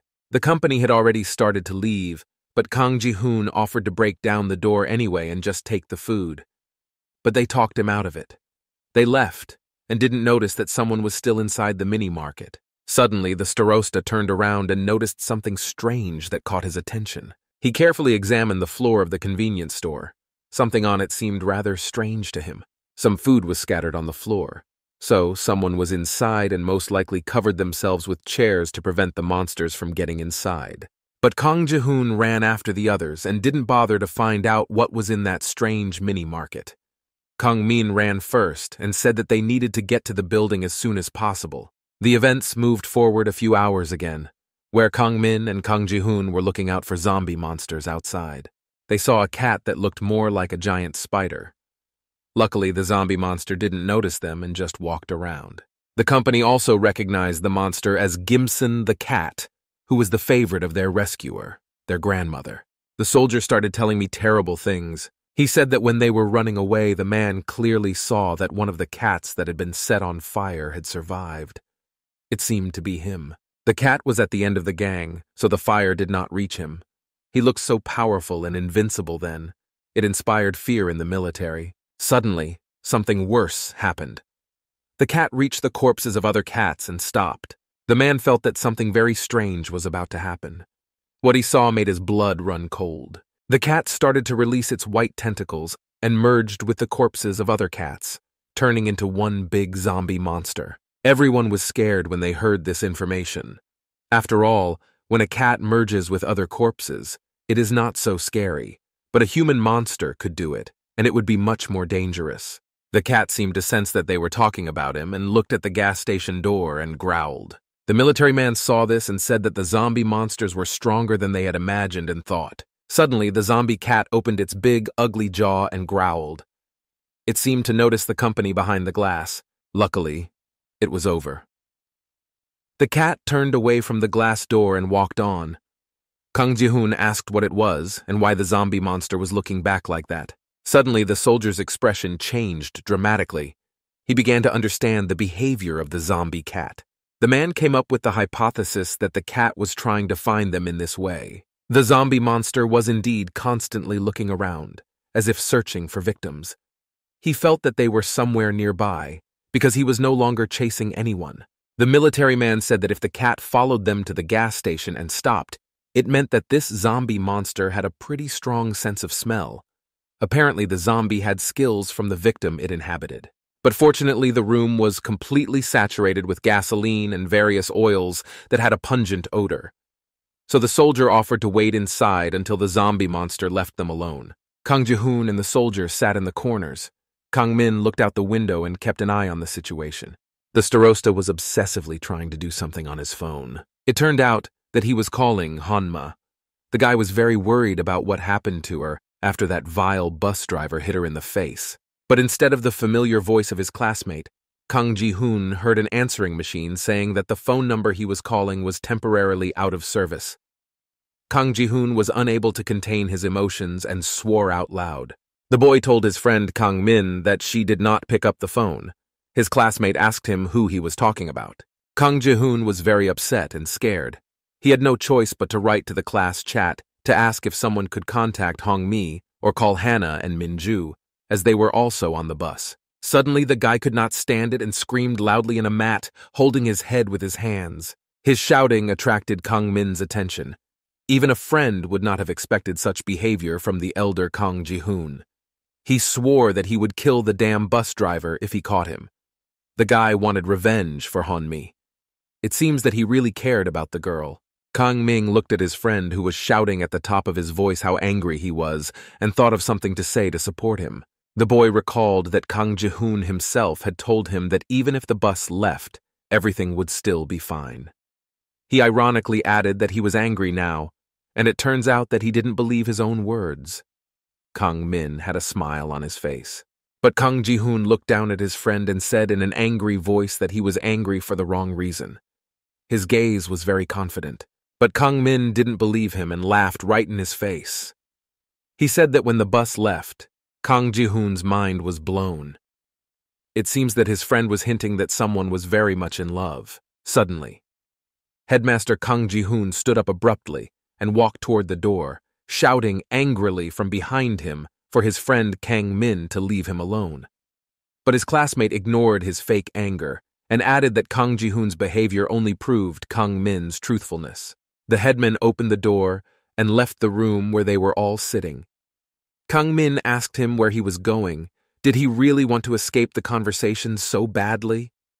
Kang Ji-hoon told him to go to hell and said that he wanted to look for some food because he was very hungry.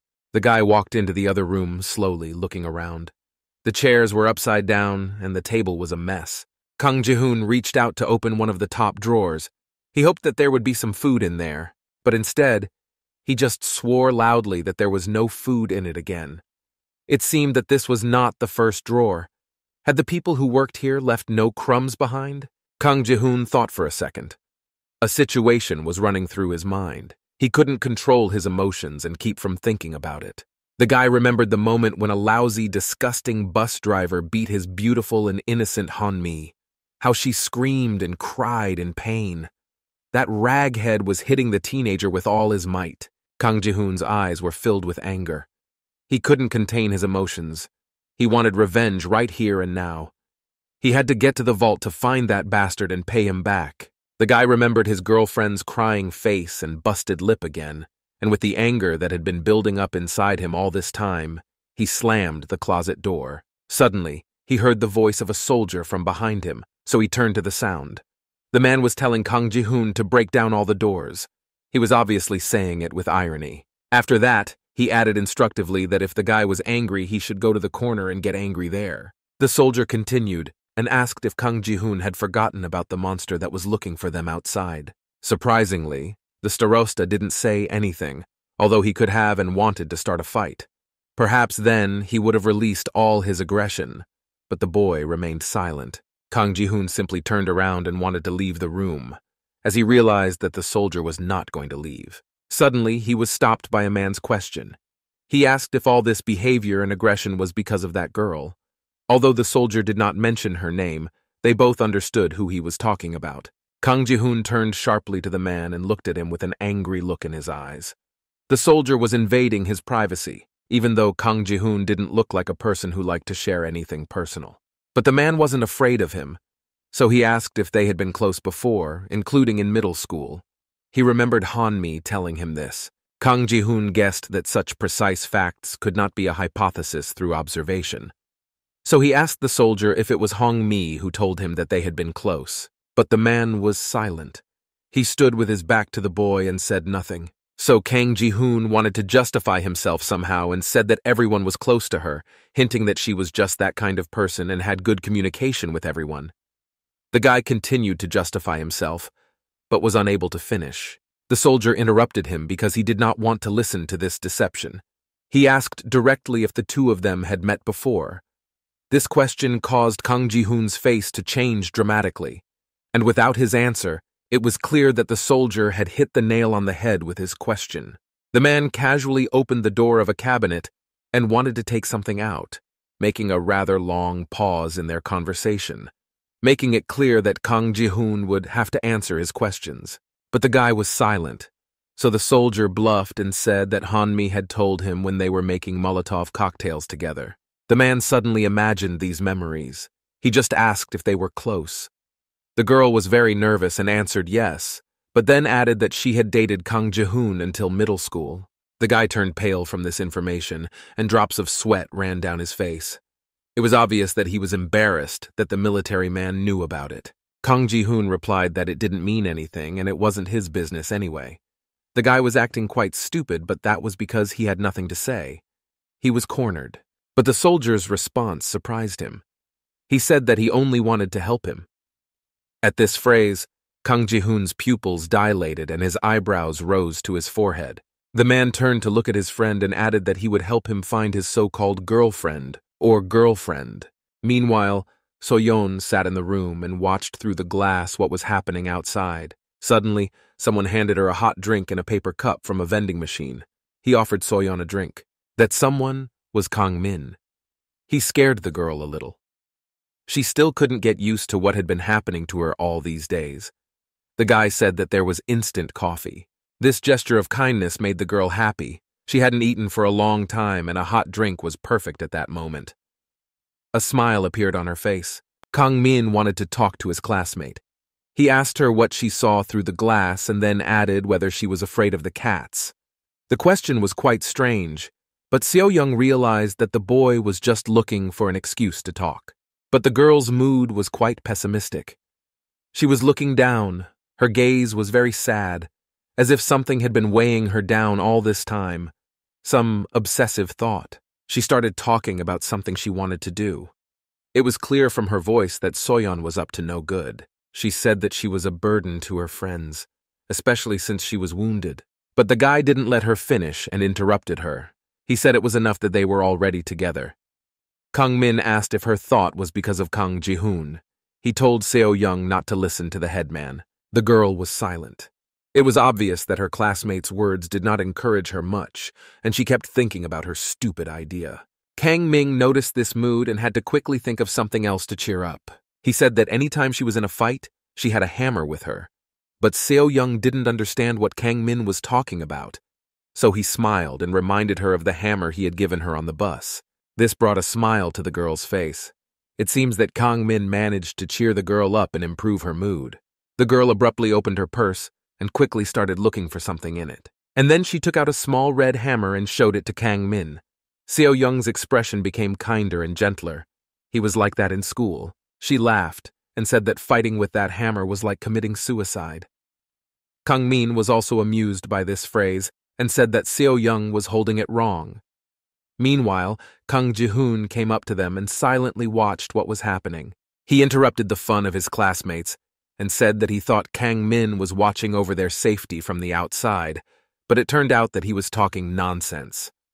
Seo-young's face changed dramatically, and it was clear that she didn't like the headmaster. Kang Min sensed this and realized that he had to support his friend, because she was already suffering from what Kang Ji-hoon had said to her earlier. He whispered to Seo-young to remember that if she listened to the headman, she would become a failure like him. Ji-hoon heard this and was outraged, but Kang Min abruptly changed the subject and said that he recalled that Kang Ji-hoon had written to the group's chat room and asked if anyone had replied to his message. But by the look on Kang Ji-hoon's face, he realized that something was wrong with the group. There was an air of anger about him. Park Min answered the boy and called him a freak. He was indignant that the chief had left Yeon-woo alone on the cable car. He called Ji-hoon an asshole and said that the boy shouldn't have done that. Park Min also added that Kim Ju-bin had sacrificed himself and died to save Yeon-woo. Kang Ji-hoon shouted to the others and told them to read the message from Park Min. So-young and Kang Min quickly pulled out their phones and opened a group chat. So-yeon's face changed dramatically. Her heart beat faster. She was overjoyed to hear the news because it meant that Yeon-woo had survived and she didn't have to blame herself so much for running away. Ham Song-yu added that he and Yeon-woo were in hiding. He asked if their company was now in Namsan and asked if it was revenge. Headmaster Kang Ji-hoon asked out loud if Ham Song-yu wanted to die. He was very angry and did not understand what the two classmates were talking about, although Seo-young had repeatedly reminded him that they had indeed betrayed Yeon-woo and left him for dead. The boy almost miraculously survived. Suddenly, they heard a sound from outside. All three of them looked up to see what had happened. They heard someone screaming. The scream seemed to be coming from a convenience store. Kang Min was the first to ask what was going on. Kang Ji-hoon mentioned that he heard strange sounds of a box falling as they tried to get inside. The teenagers saw people running out of the mini-market. There were a lot of them.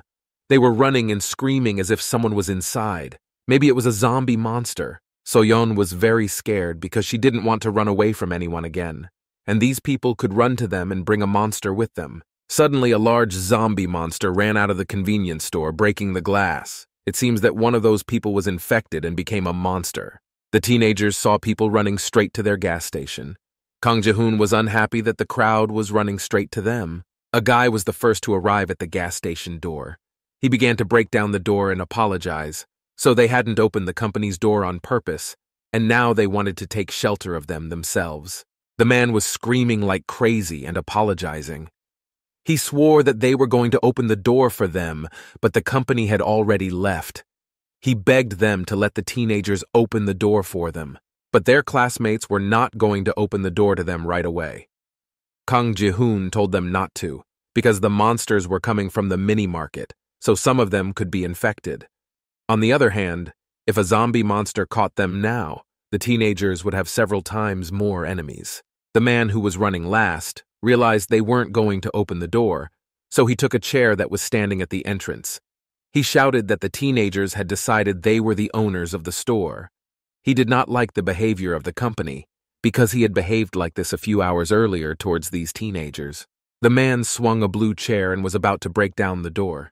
He was being very selfish. After all, breaking the door would not have saved them from the zombie monsters, but then everyone would be in danger. Suddenly, a soldier ran to the teenagers. He ordered everyone to run away from the window quickly because the glass could hurt them. But the man still did not understand what was happening. When he ran closer, he saw this horrible picture. His eyes were filled with incomprehension. He did not know who those people were and why they wanted to break down the door. Suddenly, the soldier saw something that scared him. A zombie cat stood behind the gang, intent on kicking in the door. The man with the blue chair didn't notice the monster and continued to threaten to kick in the door if they didn't open it. Suddenly, he heard growling sounds behind him.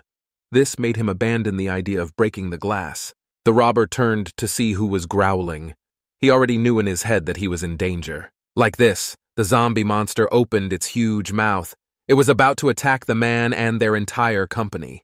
It seems that they had never encountered monsters before, because the zombie cat immediately attacked him and let loose its white tentacles, knocking the robber to the ground. The events moved to the room where Kang Ji-hoon and the soldier were talking about Hyun-mi. After the man offered to help the boy find his girlfriend, he said that in return, Kang Ji-hoon had to promise him something. He didn't look at the guy. He looked at what was happening outside. He said that the boy had to promise that from now on he would not lose his temper so easily and would keep himself in check better. He also added that the headman, Kang Ji-hoon, should think about who could be a threat to his friends. The man spoke calmly and confidently. It was like talking to a father who was giving valuable advice. The boy did not answer. His hormones and adolescent maximalism did not allow him to react calmly and simply accept the words of a man who apparently wished him well. So Kang Ji-hoon just left, although he promised himself to think about what the soldier said. He wanted to find his beloved Hyun-mi.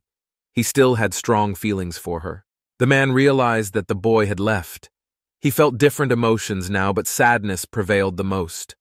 The soldier saw in Kang Ji-hoon himself and his beloved, whom he had unfortunately lost. The man looked at his ring. His heart was squeezing inside. He was in so much pain. Suddenly, he heard the voice of his beloved Ji-sun. She said that this behavior was unusual for her, because he had never worried about anyone before. The man said out loud that if his beloved Ji-sun was here now, she was probably laughing at him for being a soldier in such a situation with teenagers. Suddenly, the man regained consciousness and heard someone yelling from the street to open the door. The voice was threatening and very angry. The soldier turned toward the sound and realized he had to run to help. The events again shifted to the moment when the robbers were attacked by a zombie cat and the teenagers began to run away from the door. The soldier shouted that his classmates were running to him. He quickly realized what was happening. The teenagers ran after him. The man seemed to know where the other exit was. They had to leave the room, because now there were at least 5 monsters around them who knew they existed. When the children ran into the room where the man was, the soldier was carefully examining what had happened outside and assessing the criticality of the situation. The girl hid behind a man in a striped sweatshirt. They watched their friend being eaten by a zombie cat. The woman asked what they should have done. Suddenly, they heard a soldier speaking to them. He was shouting for the 2 of them to run to him. The man could not leave them to die and shouted for them to run to him as quickly as possible, as it was very dangerous outside.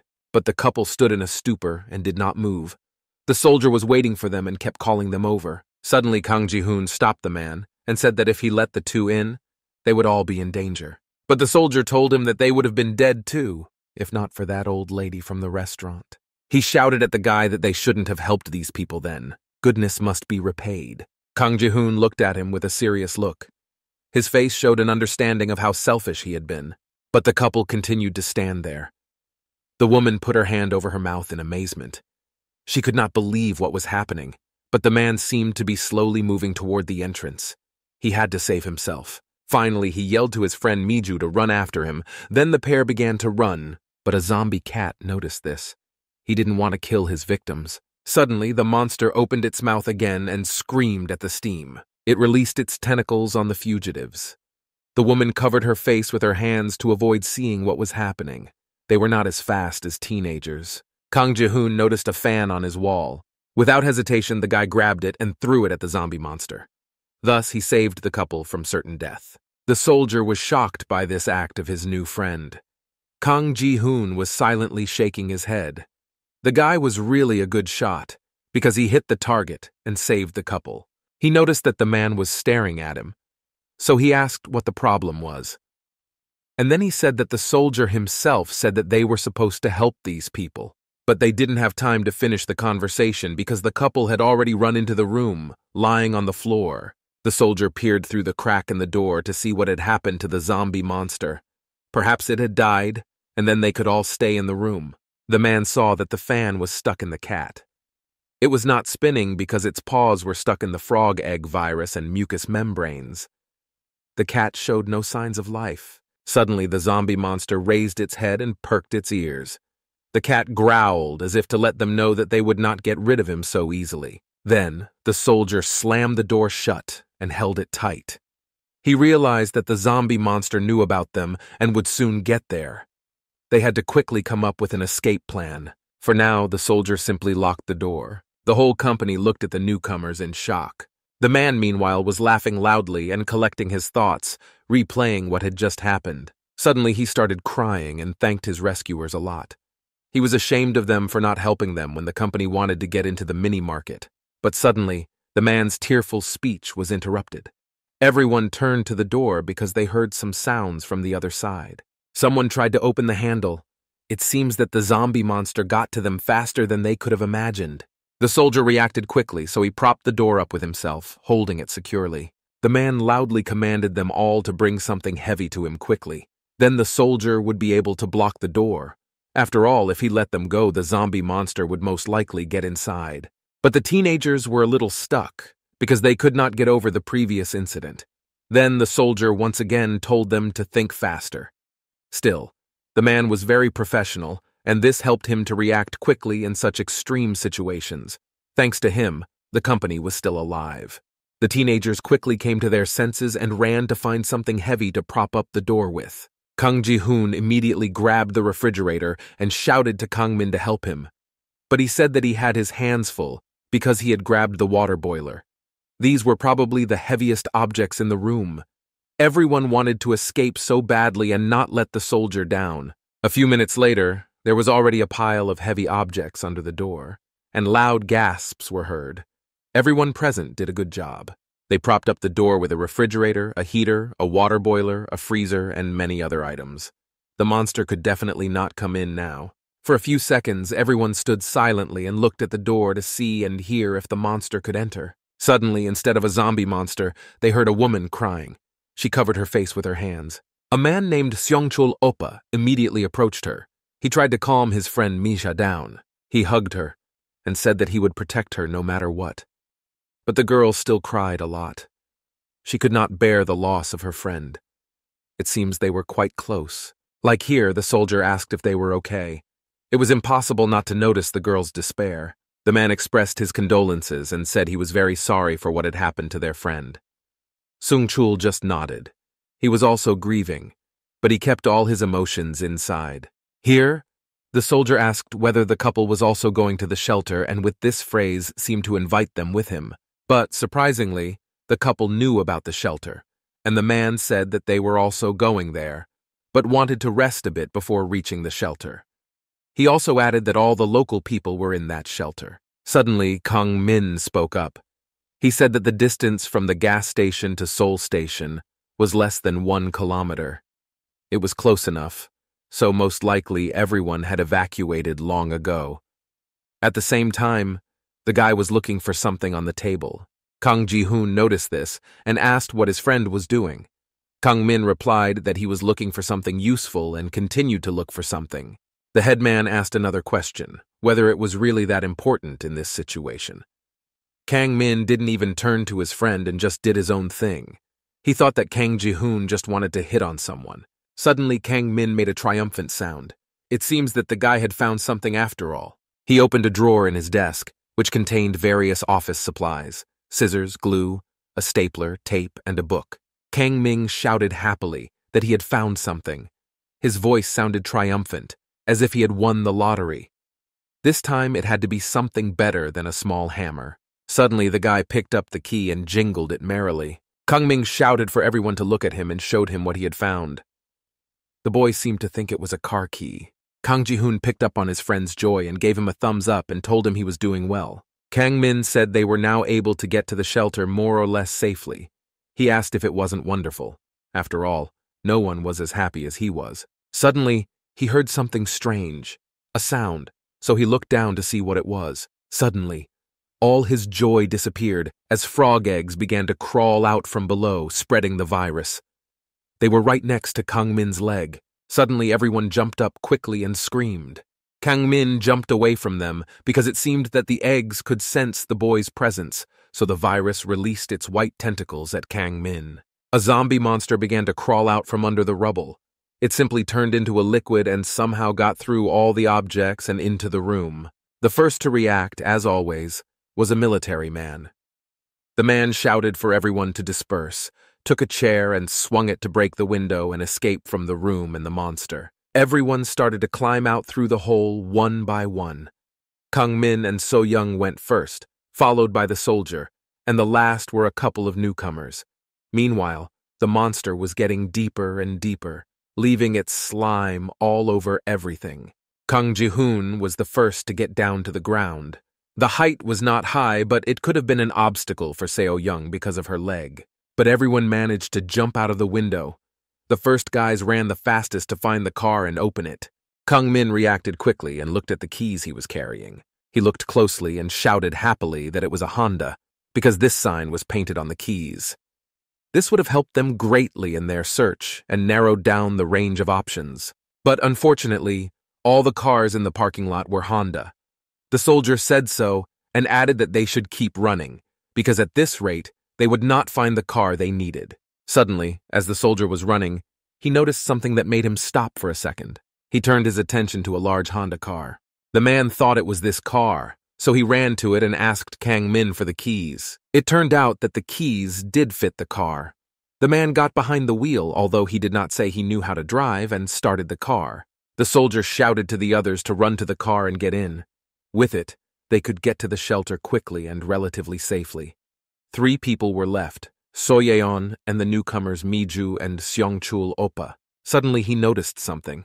What he saw was not good. A zombie monster was flying behind the runners. Mi-ju's wife was the last to run and complained that it was too far and she couldn't keep up. The military man immediately shouted to warn them that a zombie monster was running behind them. He shouted as loudly as he could because he was sincerely worried about his friends. Everyone turned around to see what the danger was. Kang Min had almost climbed into the car in the meantime. Suddenly, a zombie monster attacked someone. Unfortunately, Mi-ju didn't have time to escape and was captured by the ugly giant's tentacles. Seo-young and Seong-chul Oppa put their hands over their ears in fear. The woman screamed and begged for help. Oppa turned to the girl's scream. She was calling his name. Mi-ju was screaming for him to help her. She didn't realize that she was actually dead and had to give her friend a chance to escape. For a second, Seong-chul Oppa stopped and looked at his friend and what the zombie monster was doing to her. But the man ran on. He was crying because he had just lost his second loved one in an hour, but he realized that he had to save himself. His heart was clenching from helplessness. Meanwhile, the teenagers all managed to get into the car. Suddenly, they were startled by the man's scream. They all turned to him. Seong-chul Oppa shouted out the window and told the soldier to start the car quickly. There was little time, because if the zombie monster had time to pounce on the car, they would not have survived and would have been trapped. Appa got into the car, pushing the teenagers into the car because there was not enough space for so many people. Everyone did not understand the man's emotions and just stared at him in a stupor. Suddenly, Seongchul Oppa shouted loudly again for the soldier to start the car faster. His eyes looked so frightened that they seemed crazy. It was very frightening. The soldier immediately stepped on the gas and drove off. Suddenly, they saw a sign that said, Seoul Station. The people in the car shouted with joy. It was such a great victory for all of them, because it seemed like they were about to be safe. Seongchul Oppa shouted joyfully that they had been rescued. Everyone was looking at the road with wide eyes, expecting something extraordinary to happen. Suddenly, their happiness did not last long. After all, Kang Min's phone received a notification that clearly did not announce good news. It was a notification that this Seoul station was now a level 3 danger zone. The teenagers immediately raised their heads to see what was so dangerous in the area. They could not believe their eyes. The whole city was like a spider's web covered with this frog egg virus. It was simply unrealistic to survive here. The teenagers could not believe their eyes. They all had their mouths open and sweat was streaming down their faces from fear. Meanwhile, the events moved back to the shelter. A bunch of people were standing in line outside the blue tent. Yeon-woo stood at the very end of the line and looked at someone. It looked like he had found the guy who had survived the zombie monster. He was a young man with bright red hair who was immune to the virus. Yeon-woo had to go up to him and ask him everything. The guy was staring at his hero too much. This aroused suspicion. Because of this, the mysterious immune guy noticed Yeon-woo's stare and looked back at him. Suddenly, the guy's arm started to hurt badly and sharply. Then he looked at the guy and seemed to feel that this pain was because of him. The red-haired guy's face looked rather strange, as if he realized that he was provoking Yeon-woo's pain. Meanwhile, Seoul Station was completely covered in slime and white frog egg virus. Suddenly, one of the monsters stood up and growled loudly. Suddenly, I heard a loud sound of the wheels breaking on the asphalt, followed by a loud and dull thud. The car in which the company was traveling began to lurch from side to side. It was skidding because it had hit a zombie monster. The people inside were not wearing seatbelts and were thrown around the cabin with the car. The soldier shouted at them to hold on better. But fortunately, the man was able to steer the car and simply hit a zombie monster that wanted to attack the company. The soldier looked in the rear view and saw the zombie monster lying unconscious. Perhaps he had knocked it to death, which meant that they could be defeated by force after all. But the adventures did not end there, and Seongchul Oppa shouted to Mr. that there was another obstacle in front of them. The driver braked hard, so all the passengers leaned forward. In front of them was a pile of cars covered with white slime and the frog egg virus. Suddenly, another monster stood in front of them. It was bigger than the one the soldier had just shot down. The man realized that they were trapped and did not know how to get out of it. He had to act quickly and most likely turn around or get out of the car. But the soldier decided to act differently.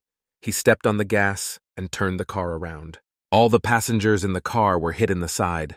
The man continued to turn. His plan worked, and he simply shot down a zombie monster that most likely intended to attack them. The monster rode on the ground and ended up in the back of the car. It got hit a lot, but the car survived and didn't get any viruses. They didn't have time to stick to it. The soldier turned the car around again, but in the other direction. The passengers inside were already thrown to the other side. Kang Ji-hoon lost his footing and hit his head on the front of the car. He may have been injured or wounded. The soldier turned the car around and drove onto the oncoming lane. He was about to crash into the yellow car, but managed to dodge it. It seems that the man still had a license and knew how to drive a car, and very well. But still, the rear-view mirror is a military one. But the owner will not be angry, because most likely he was not alive anymore. Seongchul Oppa told the man that he was going the wrong way. He replied that there was no other way. He had to do what he did. The soldier asked Kang Min, who was in charge of the map, how far they were from the shelter. The guy replied that they were almost there. They had to keep going straight, and then they would reach the shelter. Suddenly, Kang Ming saw something in the window that made him ask to slow down. He pointed somewhere through the window, and all the passengers looked at what Kang Min was pointing at. He pointed to a blue bus with people on it. The soldier stopped abruptly, and everyone was thrown forward. They all looked closely at the bus with people to see if it was also stuck because of the monsters. The company saw that the people on the bus were still alive and showing signs begging for help. Kang Min said that these people were alive and added that he would feel guilty if he pretended not to see them. Kang Ji-hoon told him to shut up. Suddenly, Sonchul Oppa yelled at the soldier. He asked what was happening to him. The man looked at him to see what was wrong. He yelled at the man and asked why he started stopping. The whine was that Sonchul was very much afraid of everything and didn't want to take any risks. The man was shouting at the soldier very loudly. His face looked so crazy. He said that the soldier had gone completely crazy because the shelter was right in front of them. He added that they were just supposed to get to a safe place. The soldier looked at Sonchul Oppa with a strong lack of understanding. It seemed that their values did not match. But according to this logic, the company should not have rescued this man and his friends. Suddenly, the voice of his fiancée sounded in the soldier's head. In her memory, she begged him to go to a safe place. He recalled how his beautiful bride screamed at him on the cable car to go without her because she was being consumed by a monster. These memories were very painful for the man. The last thing he remembered about her was her look, eyes that were about to fill with tears, because the bride realized that this was their farewell, and she was leaving her beloved alone to grieve. This was not how they had imagined their married life. Suddenly, the soldier opened the door and just ran away. Kang Ji-hoon shouted after him and asked where he ran to. The man did not even close the door behind him and did not say a word. He just realized that he had to save these people. The soldier ran to the back of the car. There was a rope and some devices there. He stood back and looked at the instruments and quickly figured out what to do next. He had to act very quickly because the people on the bus were probably hiding from the monsters. Kang Ji-hoon shouted at the soldier. He thought that the soldier was acting absolutely stupidly and putting them all in danger. The headman shouted at him, but it was useless. The man was going to finish his job to the end. Kang Min also shouted that he didn't mean they had to rescue those people on the bus when he said he couldn't pretend he didn't see them. As if on cue, Seo-young came up with the idea that maybe the soldier was going to set the fire. Kang Ji-hoon looked at her. His look said that he had just realized everything, as if he had solved some difficult problem. Soyon realized this and added that there was fuel in the truck the company was traveling in. It all made sense. Meanwhile, the man continued to search for something in the back of the car, not listening to anyone. Kang Ji-hoon couldn't just let it go. He had to come up with something and solve it immediately. He had a plan of action. Suddenly, Sonchul Oppa started shouting at the teenagers and pushing them around. He was pushing them and shouting for them to leave. The man was going to go instead of the soldier. Did he really want to leave him alone like that, even though he had recently saved his life? But Kang Ji-hoon did not pay attention to this, and simply asked in response if Sonchul Oppa had anything that could have started the fire. But the man simply remained silent, stunned by the teenager's question. Then Kang Ji-hoon asked him again, this time louder, about whether he had a lighter. Sonchul said that he did, and the boy shouted at him to get it as soon as possible. Before the man could get it, Kang Ji-hoon snatched it out of his hands. The guy was going to get out of the car and go to the military, but at the last moment he turned to the man, gave him a threatening look, and told him not to even think about driving. Then, Kang Ji-hoon got out of the car and shouted to his classmates to keep an eye on the man, because he did not trust him. The soldier did not even look at the boy, but the teenager asked what the soldier was doing and why he was not sitting in the car. He received silence, so he continued to say that the man had promised him to find and save Yeon-mi. The soldier did not expect such an answer and such behavior from a guy who had recently lost control of his emotions. Kang Ji-hoon went on to say how he wanted to find Yeon-mi if he stayed here. The soldier began to think about the teenager's words.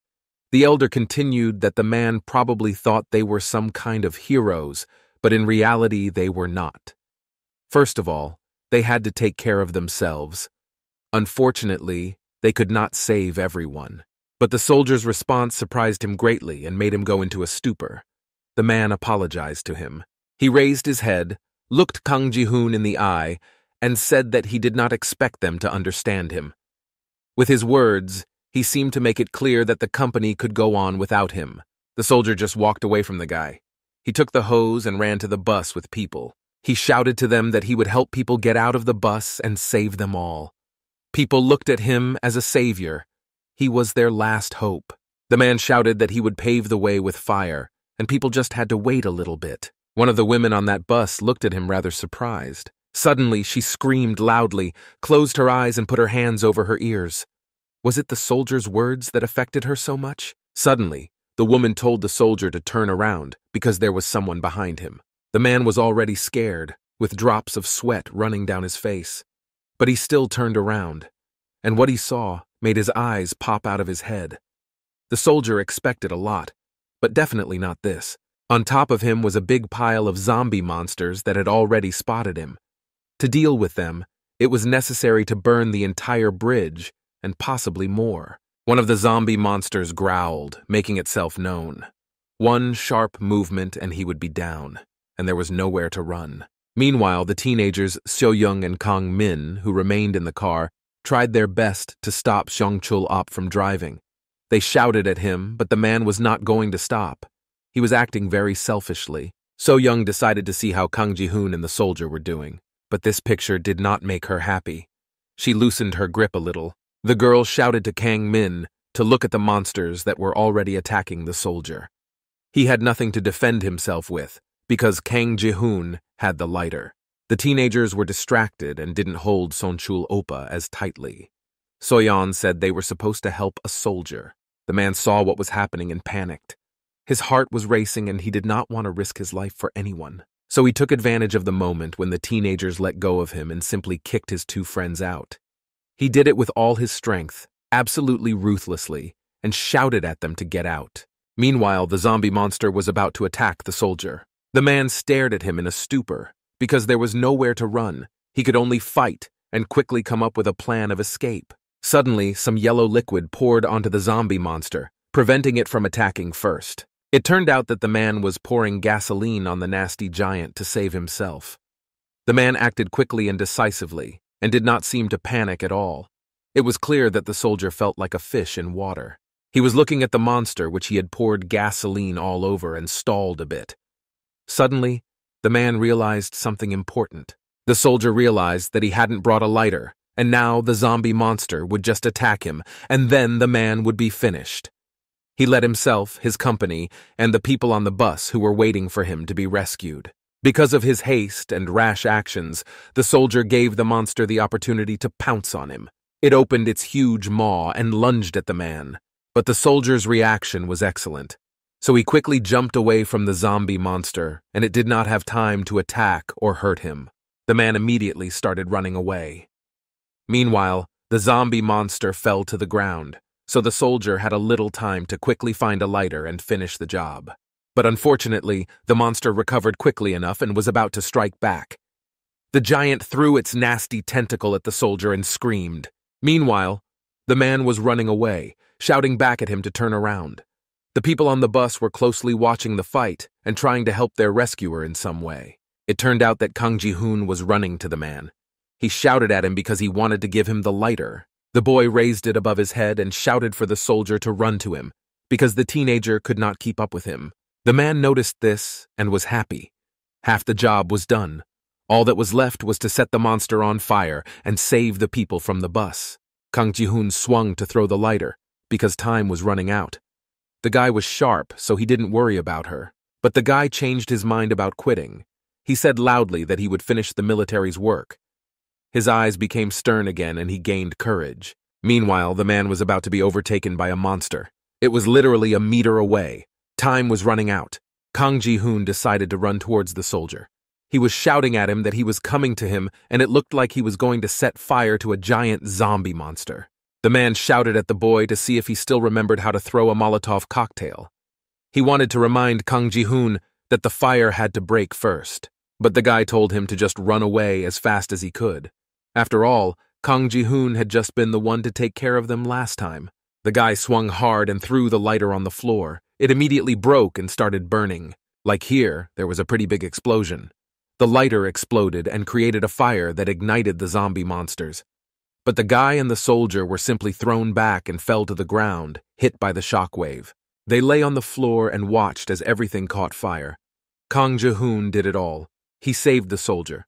The friends were lying there, laughing loudly, assessing the consequences of their actions. They started swearing and saying that they were literally one step away from death. The guys miraculously survived. Meanwhile, all the monsters were burning. Suddenly, they heard familiar voices and turned toward the sound. Someone was running toward them and shouting the boys' names. It was Kang Min and So-young. The boy was cursing and coughing heavily. The girl was running after him and was also barely breathing.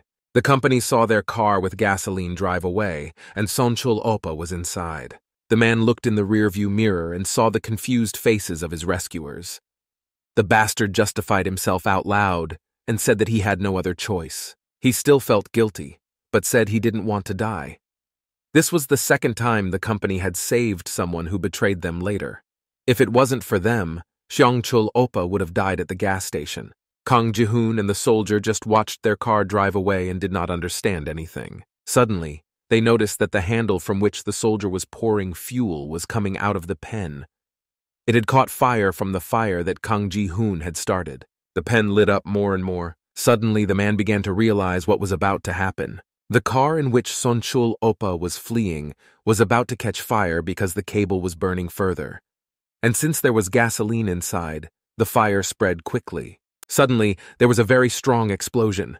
In a matter of seconds, the car caught fire. The shockwave was so strong that everyone was thrown to the ground. Soyon covered her face with her hands and fell to the ground. No one expected this to happen. The explosion was so strong that it was visible even from the rooftop. The fire was spreading more and more, engulfing the entire space. If there were any people near them, they would have heard the explosion. All the teenagers were lying on the ground. They were thrown to the ground by the shockwave. The soldier was the first to regain consciousness, stood up and asked how the others felt. Suddenly, other people responded to his voice. The man was coughing loudly because there was more and more smoke, and they were right at the epicenter of the explosion. The soldier heard someone running up to him. Two men in yellow uniforms with assault rifles and bulletproof vests were running toward the company. One of them was shouting on the radio to the headquarters that they had found survivors in the area of the operation. The soldier looked up to see these people. Although his mind was still foggy, he clearly realized that they would finally be safe. He had saved these teenagers, and at the same time, the people on the bus. The man could be proud of himself. Finally, the men in uniform found the company and asked if he was okay. They said they would accompany them all to a shelter. Finally, they found him, and he would be safe. Life was starting to get better. The events moved to the shelters. People just sat there and went about their business. A couple was sitting together. The man was sleeping, and the girl was guarding his sleep and was on her phone. People were just living their lives as best they could under the circumstances and the situation in the country. Suddenly, the entire storage facility shook. It went dark and a loud explosion was heard. Everyone started screaming and panicking. People took out their phones and turned on their flashlights. The man who was closer to the window saw a sharp light after the darkness. He cursed loudly. Through the window, the man saw a lot of smoke and fire in the neighboring building. People realized that something terrible had happened. This could not help but panic. Meanwhile, night fell. There was still no power. It seems that a powerful explosion had caused the power grid to break down. People were saving themselves with flashlights from their phones. Suddenly, workers in yellow shirts entered the room. A man with glasses apologized to the people for all the staff for this temporary inconvenience. He also added that the emergency generator was about to be turned on, and then the power would be restored. Meanwhile, Yeon-woo walked around the room with his phone flashlight. He listened to the others in the room complain about the lack of electricity and the unclear timing of when the generator would be turned on. But the guy was calm. He was just walking around the storage room, probably looking for something or someone. Yeon-woo was going up the stairs. Suddenly, the young man entered a corridor that was fenced off with ribbons. There were two workers standing in it. One of them was wearing a white suit, and the other was wearing a yellow suit, probably a military one. A man wearing a white uniform and a mask with gloves reacted sharply to the boy and blocked his passage with his body. The officer stopped Yeonwoo with his hand and said that he was not allowed to come here. The teenager simply apologized and played dumb. Yeon-woo was in that room for a reason. He was looking for something. When he was refused, he went back down the stairs, looking back at the worker in the white suit. The boy thought about him. about who was hiding behind the mask. Suddenly, Yeon-woo heard a familiar voice. His eyes widened and his pupils constricted, even though it was dark. He turned toward the sound. Then, a sharp pain gripped his hand again where he was holding his phone. A voice asked if he was looking for it. Yeon-woo saw footsteps. It was a man. He was coming down from above and laughing at the boy. The man came down enough to see his face. He said he had figured it out a long time ago. When Yeon-woo recognized the familiar voice, he confirmed his hunch. He was a guy with bright red hair who was immune. The man went on to say that he had realized everything while Yeon-woo was still running around looking for him. He suddenly asked the teenager if he was less susceptible. But Yeon-woo answered him with a question. The boy asked if what was said about him was true, that the man with the bright red hair was immune. The man didn't move an eyebrow when he heard this. His face was stone, but Yeon-woo was more emotional. He shouted that it meant that this man with immunity was infected. But before he could finish speaking, someone behind him scared him, and he turned toward the sound. A man with bright red hair stood steadfastly, showing no emotion. It turned out to be nonsense. So Yeon-woo continued to speak. He looked with his big, frightened eyes at the man. The guy gathered courage and decided to ask him directly about the fact that it turned out that the man with red hair was infected with a virus that had no cells. The man looked at the boy with his stone face. His emotions were not visible or understandable. But Yeon-woo was waiting for an answer. He wanted to get all the explanations and understand what was happening to him. Suddenly, he heard laughter. The man was just laughing in his face. Yeon-woo looked at him, and the red-headed boy covered his mouth with his hands and simply choked on his laughter. He finally showed some emotion. The man began to apologize to Yeon-woo when he saw that he was not laughing at all because these were important issues for him. The red-haired boy said that Yeon-woo was very funny to him. But the teenager did not understand what was happening at all and just looked at the man with an incomprehensible look. Finally, he stopped laughing and said that he didn't think Yeon-woo would ask such a thing. He added that it was very funny. It turned out that what made the red-haired guy laugh so much was the phrase that the virus had no cells. He said that everyone has them, but the cells are so small that they could only be seen under a microscope. In other words, it is very stupid to believe that the virus without cells was not dangerous. The virus continued to grow, just very imperceptibly. With these words, the red-haired guy ended his speech. After a silence, the immune guy continued to speak, realizing that Yeon-woo had nothing to say. He added that this was why there was an incubation period, although people had not been told about it yet. The guy said that the authorities knew everything. Otherwise, it would not have taken any radical measures to isolate the infected. Suddenly, the man said something that made Yeon-woo's blood run cold and his eyes go wide with surprise. The man with the red hair said that he and Yeon-woo were already immune. The boy asked if he understood everything correctly, and the man said that the teenager was immune. The red-haired boy said that it was true. He explained that even though the virus was inside them, the boys' bodies would not have changed. Yeon-woo listened to this and could not believe his ears. From how the red-haired boy knew that Yeon-woo was infected to the fact that he had survived it and was now out of danger. The red-haired boy asked Yeon-woo if the infected part of his body hurt after the incubation period. He seemed to notice it when the boy grimaced as he felt a sharp pain. Yeon-woo was silent and just listened to the red-haired boy. He was saying that the frog egg virus and the body were supposed to become one, but the cells were already inactive, so they couldn't do it. He added that there had to be some logical explanation for this. Yeon-woo looked at the guy with his mouth open and a look as if he was his hero and only savior. But in truth, the red-haired guy was really saving Yeon-woo from severe anxiety and panic. After all, knowledgeable equals protected. The guy smiled at his new friend. His smile was a little strange and at times frightening. He looked at Yeonwoo and just considered him. Suddenly, the red-haired guy pointed his second finger, folding his hand into a gun, and then he pretended to shoot it and added a soundtrack in the form of the word bang.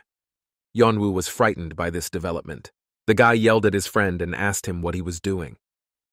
Yeon-woo was genuinely scared of what was happening. His life had changed so much in the last few days. He replied that Yeon-woo shouldn't be afraid because he was just joking. His manner of speaking and voice sounded a bit arrogant, as if he knew more than he said. Suddenly, A man in a blue uniform and a mask came into the corridor holding a phone. He addressed the red-haired guy and called him Lee Tane. The officer asked if he had finished smoking, and then told him to follow him.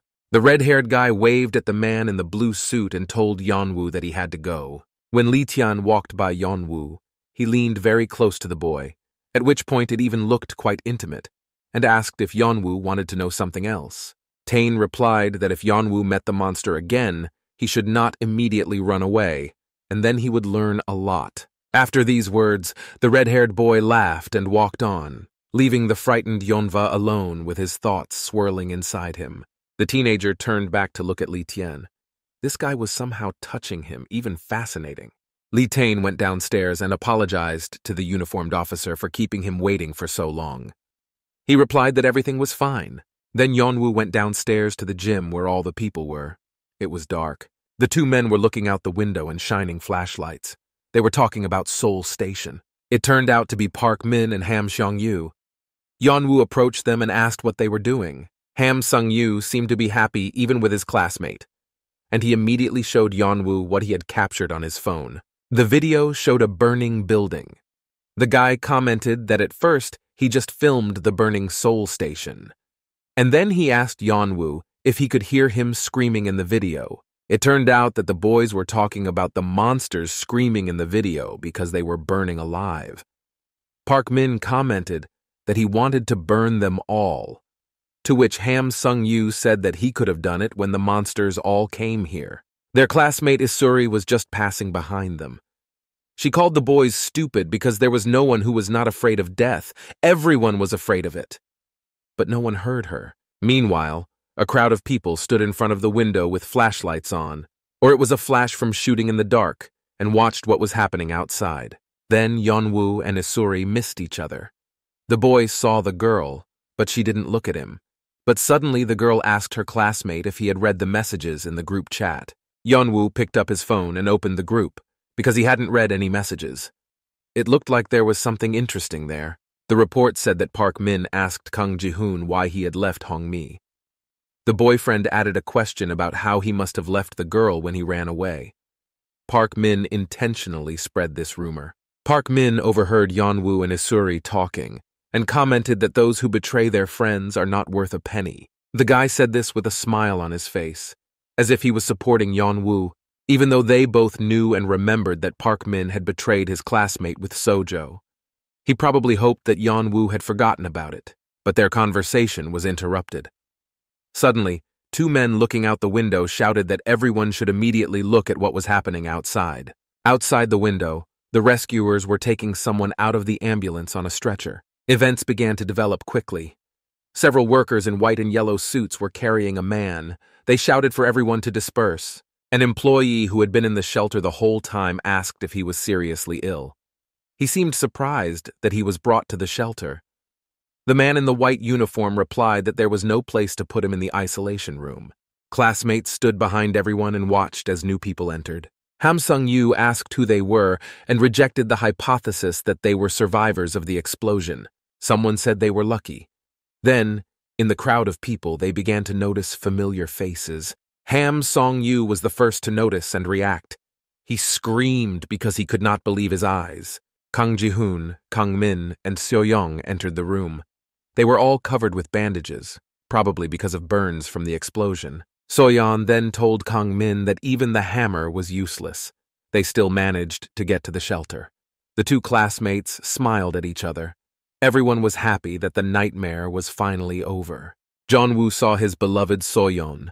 His heart was painfully tight, as if someone was stabbing him with a knife. He was experiencing such a storm of emotions that he thought he was about to burst. Then, Kang Min spotted Yeon-woo and shouted. They all did not expect to see each other. So-young heard her classmate scream and looked up. She saw Jeonhwa. She was afraid of this meeting the most. At the same time, So-yeon was so happy to see that Yeon-woo was alive. It felt like time stood still for a moment, and everyone was walking in slow motion. They looked at each other, and no one knew how to react. After all, the people you seemed to have known for a long time, since elementary school, now seemed like strangers. Yeon-woo, Park Min, and Ham Sung-yu looked at the newcomers, without a drop of friendliness. They held a grudge for a long time, even though it seemed that their relationship had long been strained. So-young looked only at Yeon-woo. She was frozen. It felt as if her heart had frozen, and she didn't know how to behave or react. Yeon-woo looked back at her. Suddenly, he realized that this was not the person he had once loved so dearly. He had been wrong. The boy abruptly began to recall how his classmates fled from the Namsan cable car building and abandoned Yeon-woo when he distracted the monster from them. The boy remembered Soyon's face. She did not stop for a second and clearly noticed her classmate. This escape was intentional. She did nothing then. Suddenly, Yeon-woo's body became aggressive. His eyes were filled with rage, because he remembered his best friend, Kim Joo-bin, and the way he was in the last moments of his life. Yeon-woo suddenly realized that it was because of them that his friend died. Meanwhile, the soldier was entering the shelter separately with another crowd. As if on cue, the bus driver noticed the company he had left behind. His eyes narrowed sharply. His heart beat faster, and the coward realized that he should run away as fast as possible. A soldier noticed this out of the corner of his eye. When he turned to look, he saw the unfortunate bus driver already running away. Meanwhile, Kang Ji-hoon was already shouting at Park Min, and the boy was looking at him without order. They just stared at each other for a while, Kang Ji-hoon holding his hand. Then the first one to speak was the headman. He said that Park Min had made a fuss in the chat room, but he hadn't told a word of the truth. Park Min replied by asking what Kang Ji-hoon meant by that. And ironically, Ham Sung-gyu asked if he felt deceived and angry about it, hinting that this was how Yeon-woo felt. Kang Ji-hoon replied to him rather rudely, telling him to shut up because he was just Park Min's henchman.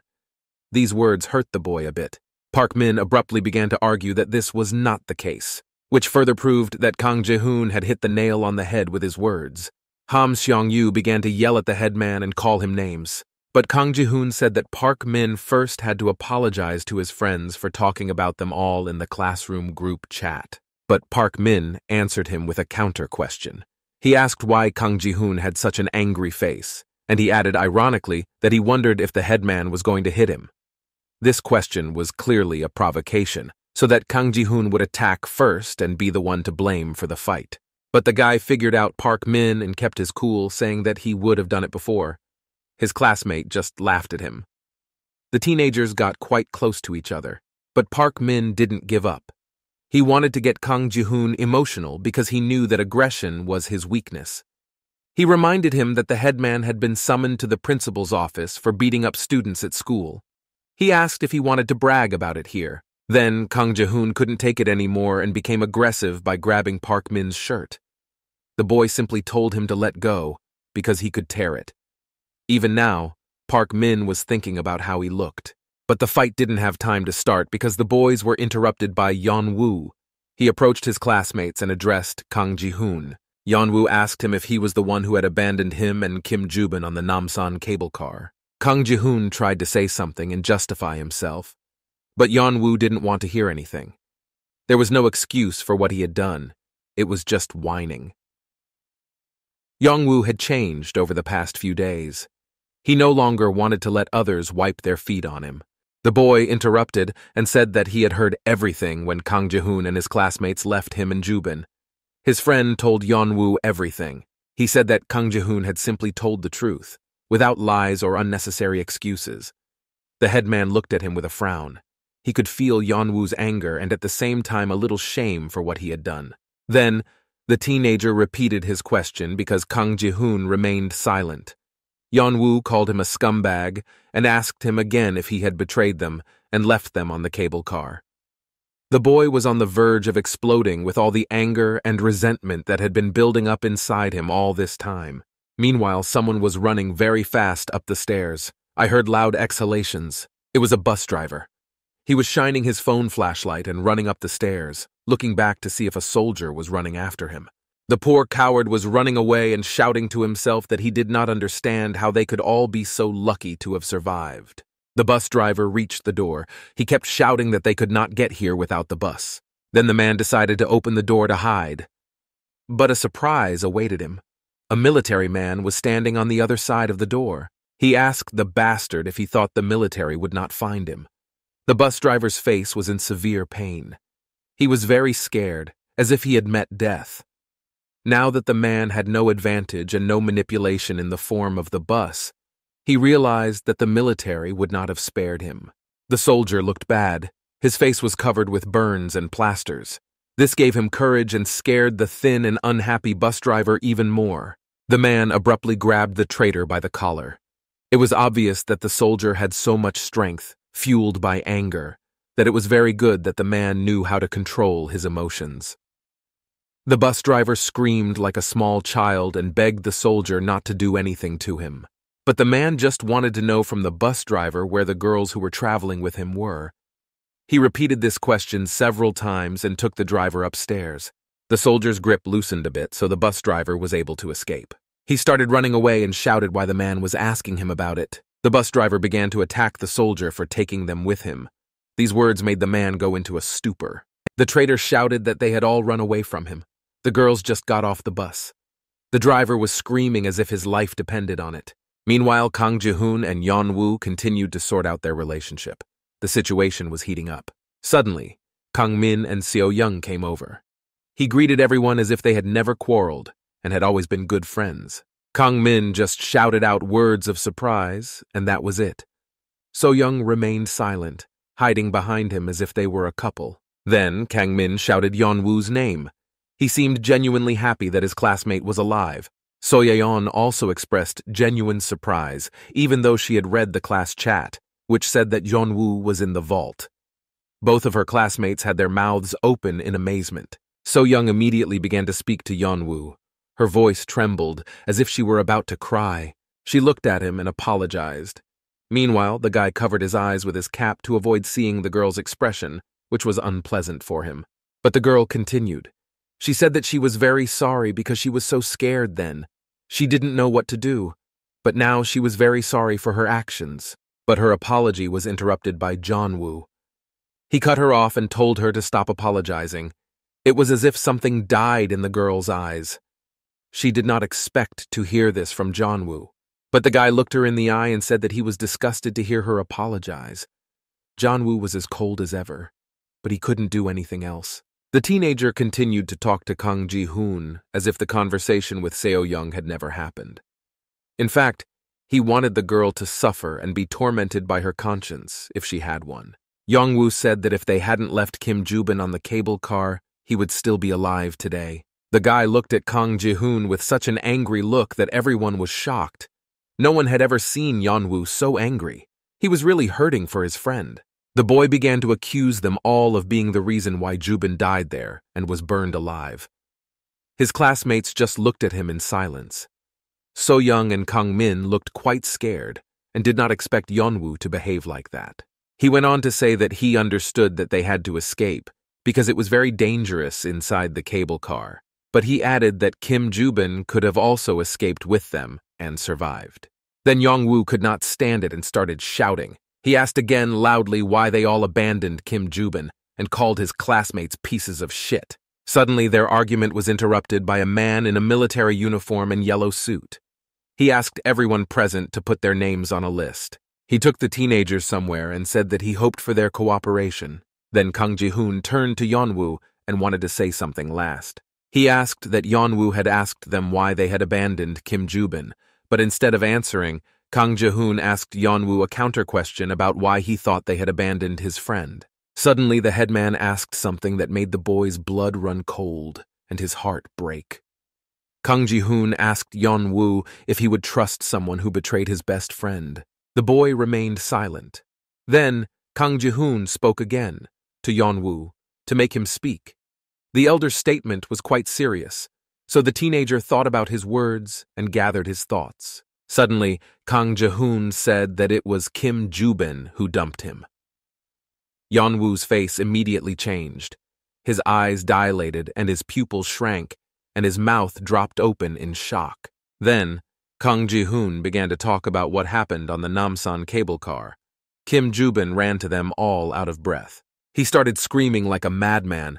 Meanwhile, Yeon-woo was driving the monster away from everyone. Like here, Ju-bin was screaming and saying that they were all idiots and should have left without Yeon-woo, not waited for him.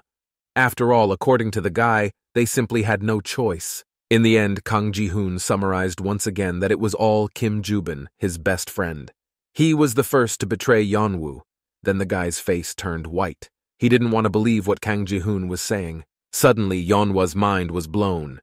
He shouted so that everyone in the room could hear that it was all a lie, and the headman was deceiving him, because it is easy to put the blame on someone who was already dead.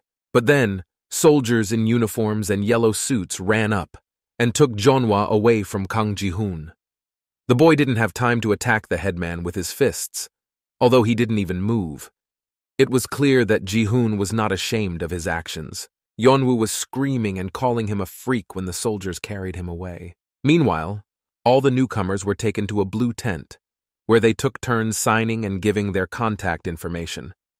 Seo-young sat on a chair, while Kang Min and Kang Ji-hoon stood and looked in different directions. Soyon could not find a place to sit. She looked down, her eyes filling with tears. As she did, she started to cry. She put her hands over her face. She was very sad about what had happened in the last few days. The fact that they had survived the explosion and finally reached the shelter did not give her any joy. Kang Ji-hoon heard this. In fact, it was hard not to hear the girl's bitter cries. Surprisingly, the boy became imbued with the girl's feelings. He suddenly began to remember how they were running away. Everything was covered in white slime with the frog egg virus. There were monsters everywhere, and they had to act quickly. The teenagers began to jump out of the window one by one. Kim Ju-bin was next in line. He was detained for too long. The guy looked at the height and the amount of danger below and realized that he could not overcome the fear inside him. Kim Ju-bin was breathing very loudly, sweat dripping down his face. From behind him, Kang Ji-hoon was yelling at him and pushing him. Suddenly, they heard a zombie monster snarling from below, already sniffing out new victims. This was the final straw. And then Kang Ji-hoon yelled at Kim Ju-bin even harder for not remembering. The boy replied that the headman should help him, because Ju-bin couldn't do it on his own. Kang Ji-hoon was very hot-tempered at the time, and he was terribly annoyed by Kim Ju-bin's timidity. He was holding up the line. Then Kang Ji-hoon just pushed the guy and told him to leave. Ju-bin fell to the ground, and the headman called him an unfortunate eccentric. Kang Ji-hoon didn't even look at him and said that it was his idea to run away from here, and now he was acting like a coward. Kim Ju-bin's last words finished him off. He said that he did not know how such a wretch could have any friends at all. Kang Ji-hoon was not emotional and did not filter what he was saying at all. These words cut Ju-bin like a knife. Kang Ji-hoon finally said how poor Lee Yeon-woo was, and then added that it was up to Kim Ju-bin to decide whether he wanted to go with him or not. Finally, the guy came back to reality. He began to feel guilty for what he had done and said. Kang Ji-hoon did not like what he was feeling. Then the teenager said loudly that it didn't matter. Seo-young and Kang Min looked at him in disbelief. Before that, everyone had been silent. Kang Ji-hoon added a little clarity and said that everything was already in the past. That was the end of the topic. The starosta then decided to address the employee in the white suit with a request. He asked them to look for his girlfriend's name in the lists. Kang Ji-hoon said this very politely. It was clear that this was very important to him. The man gladly agreed to look for his friend Lee Hong-mi. He flipped through all the pages on the tablet several times, but in the end, the man said that his name was not on the list. Suddenly, Kang Ji-hoon heard a familiar voice, not just one. The two men were talking about Hannah and Kim Min-ju. Then the teenager's eyes widened sharply. His blood was filled with anger, and he looked for the exit. Kang Ji-hoon and all the other classmates saw a soldier enter the blue tent, followed by the bus driver. The traitor walked behind and looked guiltily at the floor. As soon as he approached the teenagers, they attacked him with screams and accusations. Soyon began to resent the fact that the man had abandoned her friends. How could he do that? She added that the bus driver had even abandoned them, even though they had saved his life. But it was impossible to shout down a hysterical person like this bus driver. He was shouting for everyone to listen to him. And in fact, the girls themselves swore that they wanted to get off the bus and help others whom the driver did not let on. Then a soldier stood up for the teenagers. He asked how the man could have left the children alone at such a time. He also asked if this rotten, unfortunate bus driver had any humanity left in him. But this traitor switched to ultrasound again in response and shouted that the soldier should not talk to him like that, because the man also had a daughter, and that he had already tried to stop them. But according to him, the girls threatened him with small red hammers, so he could do nothing. After that, the bus driver looked at Kang Min and asked how the girls knew that there were hammers in the bus. Then the traitor said for the last time that it was not his fault. Of course, he was especially not guilty of beating a child and leaving others to die. The bus driver looked at Kang Ji-hoon. He was the only one who was silent and didn't say a word, even though he expected him to react the most. Suddenly, the traitor laughed. In a cheerful voice, he asked the headman why he was so sad. And then he told him not to worry, because the man had allegedly already asked the army for help, and when the morning came, they would come. But the bus driver did not have time to finish. Kang Ji-hoon interrupted him. He wasn't interested in the idle talk and excuses of this lowlife. All he wanted to know was where the girls had gotten off. He looked the bus driver straight in the eye and ordered the man to tell him where the girls had gotten off. Meanwhile, in the shelter where all the people were, it was time for sleep. It was dark, so most people just went to bed. Ham Seong-yu looked at this and told his friend Park Min that he didn't understand how everyone present could fall asleep. He added that he couldn't even close his eyes. Park Min congratulated him and said that it meant he was normal. Behind them, Yeon-woo sat listening to this conversation, looking down. The boy was devastated. Meanwhile, the friends were talking about how everyone else was crazy because they were able to fall asleep. The conversations of the friends were never very intelligent. Just like that, Park Min turned to Yeon-woo and asked him with a smile if he thought he was cool. But the boy didn't even raise his head. He kept hugging his legs and looking down. Park Min said he was cool because he stood up for Yeon-woo, but the teenager was silent and did not answer. Then Ham Seong-yu returned. Park Min asked why Yeon-woo was so sad all the time. His friend joined in and asked if the boy also wanted to sleep. They seemed to be trying to cheer Yeon-woo up, but they were not doing a very good job. Then the friends discussed among themselves how surprised they all were to see Jonah. They were genuinely amused by this. The boys told Yeon-woo that no one could be trusted. Then they started laughing at what Kang Ji-hoon said about Kim Ju-bin. They didn't believe him, but they also didn't want to look into the whole situation. Then someone approached Jeonwoo. It was Isuri. She called the boy because he was not responding. The girl asked if she could sit next to Jeonwoo because she said there were no seats available anywhere else. In reality, it sounded like an excuse to be together in company, but Yeon-woo was still silent. Didn't anyone realize that he had been through so much? Betrayal, loss of a friend, and then his own betrayal. He had to pull himself together and wanted some peace. Isuri rolled her eyes. She said that she didn't really need Yeon-woo's permission. She could have just sat down and said it out of politeness or to strike up a conversation with him. Isuri sat down, but Yeon-woo continued to be silent. She began to worry a little about the boy's condition. It seemed that the girl had purposely sat down next to him to somehow support Yeonva. After some thought, Isuri asked Yeon-woo if he was okay.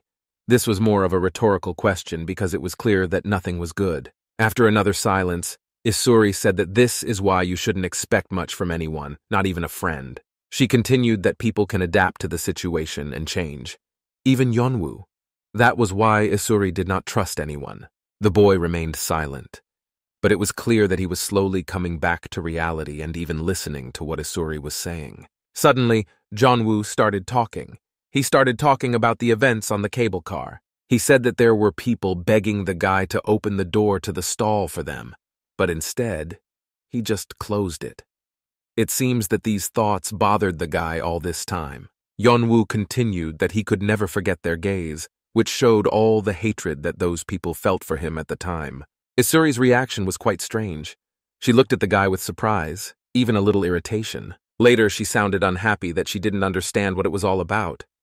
What did Jeonwoo mean by these words? The guy ignored the girl's angry tone and said that he did not know what to do if a similar situation happened again. He asked me that if such a situation would force me to abandon my friends, why the fear? But the girl was silent. Then Jeonwoo asked her if she trusted him. It seems that the boy was very sad and decided to seek support from his classmate, whom he had not noticed for several years. But this question infuriated Isuri. She asked if Yeon-woo was even listening to her, because she had said before that she didn't trust anyone. And then she added that the guy was hiding something from her. Suddenly, Jeonwoo began to tell her about a secret.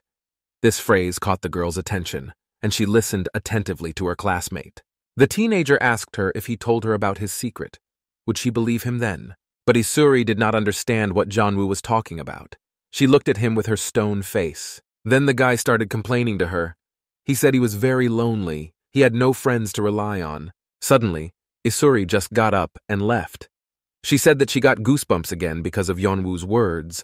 The girl rudely said that she didn't want to sit with him because the guy was strange. But suddenly, Yeon-woo told her not to leave. These words made Isuri stop. She turned to Yeon-woo in surprise and asked him what he meant. He answered her and asked her not to leave again.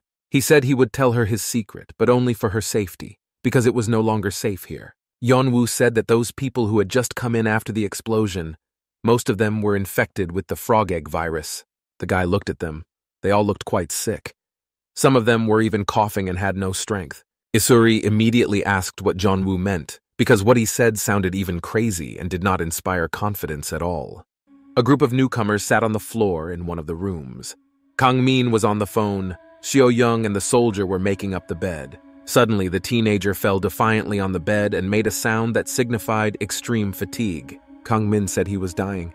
Soyon was searching for something on her phone, reading the news, and just killing her time because she had nothing to do.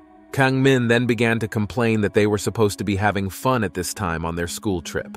He asked why everything happened the way it did. It seems that the guy had only now had time to think about what had happened over the past few days and analyze the chronology of events. After a short silence, the soldier suddenly spoke. He asked the others if he had always been so stubborn. Kang-min immediately realized who the man was talking about, but he asked if he was asking about Kang Ji-hoon. He adjusted his glasses and then told him not to mention him again. Still, Kang-min kept the conversation going and continued to say that his friend was as stubborn as he was stupid. Then, the guy asked why Kang Ji-hoon decided to go out so late, and then added that it was good that no one was allowed to go out before sunrise. But the soldier was thinking about something. He asked if it was really as they had been told, and then he suddenly asked how their meeting with their classmates went. Kang-min and Seo-young were immediately embarrassed. It was good that the soldier came out at the moment the fight started and didn't hear anything. Kang-min replied sadly and briefly that it was better not to talk about it, and immediately stared at the floor. He was genuinely sad and sorry that things had turned out this way. But the boy again contradicted himself and began to talk about how he and his classmates used to fight together. But now they behaved as if they never wanted to know each other. The soldier picked up on this idea and said that now, on the contrary, was the time when they should have helped and supported each other because hard times united them. Then he suggested that they become a team again. Soyon was very sad listening to this. The girl could not stand it and went to the window to be alone for a while and look at the night sky. She recalled the words of Yeon-woo, who told her not to apologize. He had been so rude and abrupt with her. She remembered his expression at that moment. The guy looked her straight in the eye and clearly minted every word. The girl's eyes were filled with tears. Soyon was so sensual and emotional. It sometimes made me uncomfortable, but she was really very kind.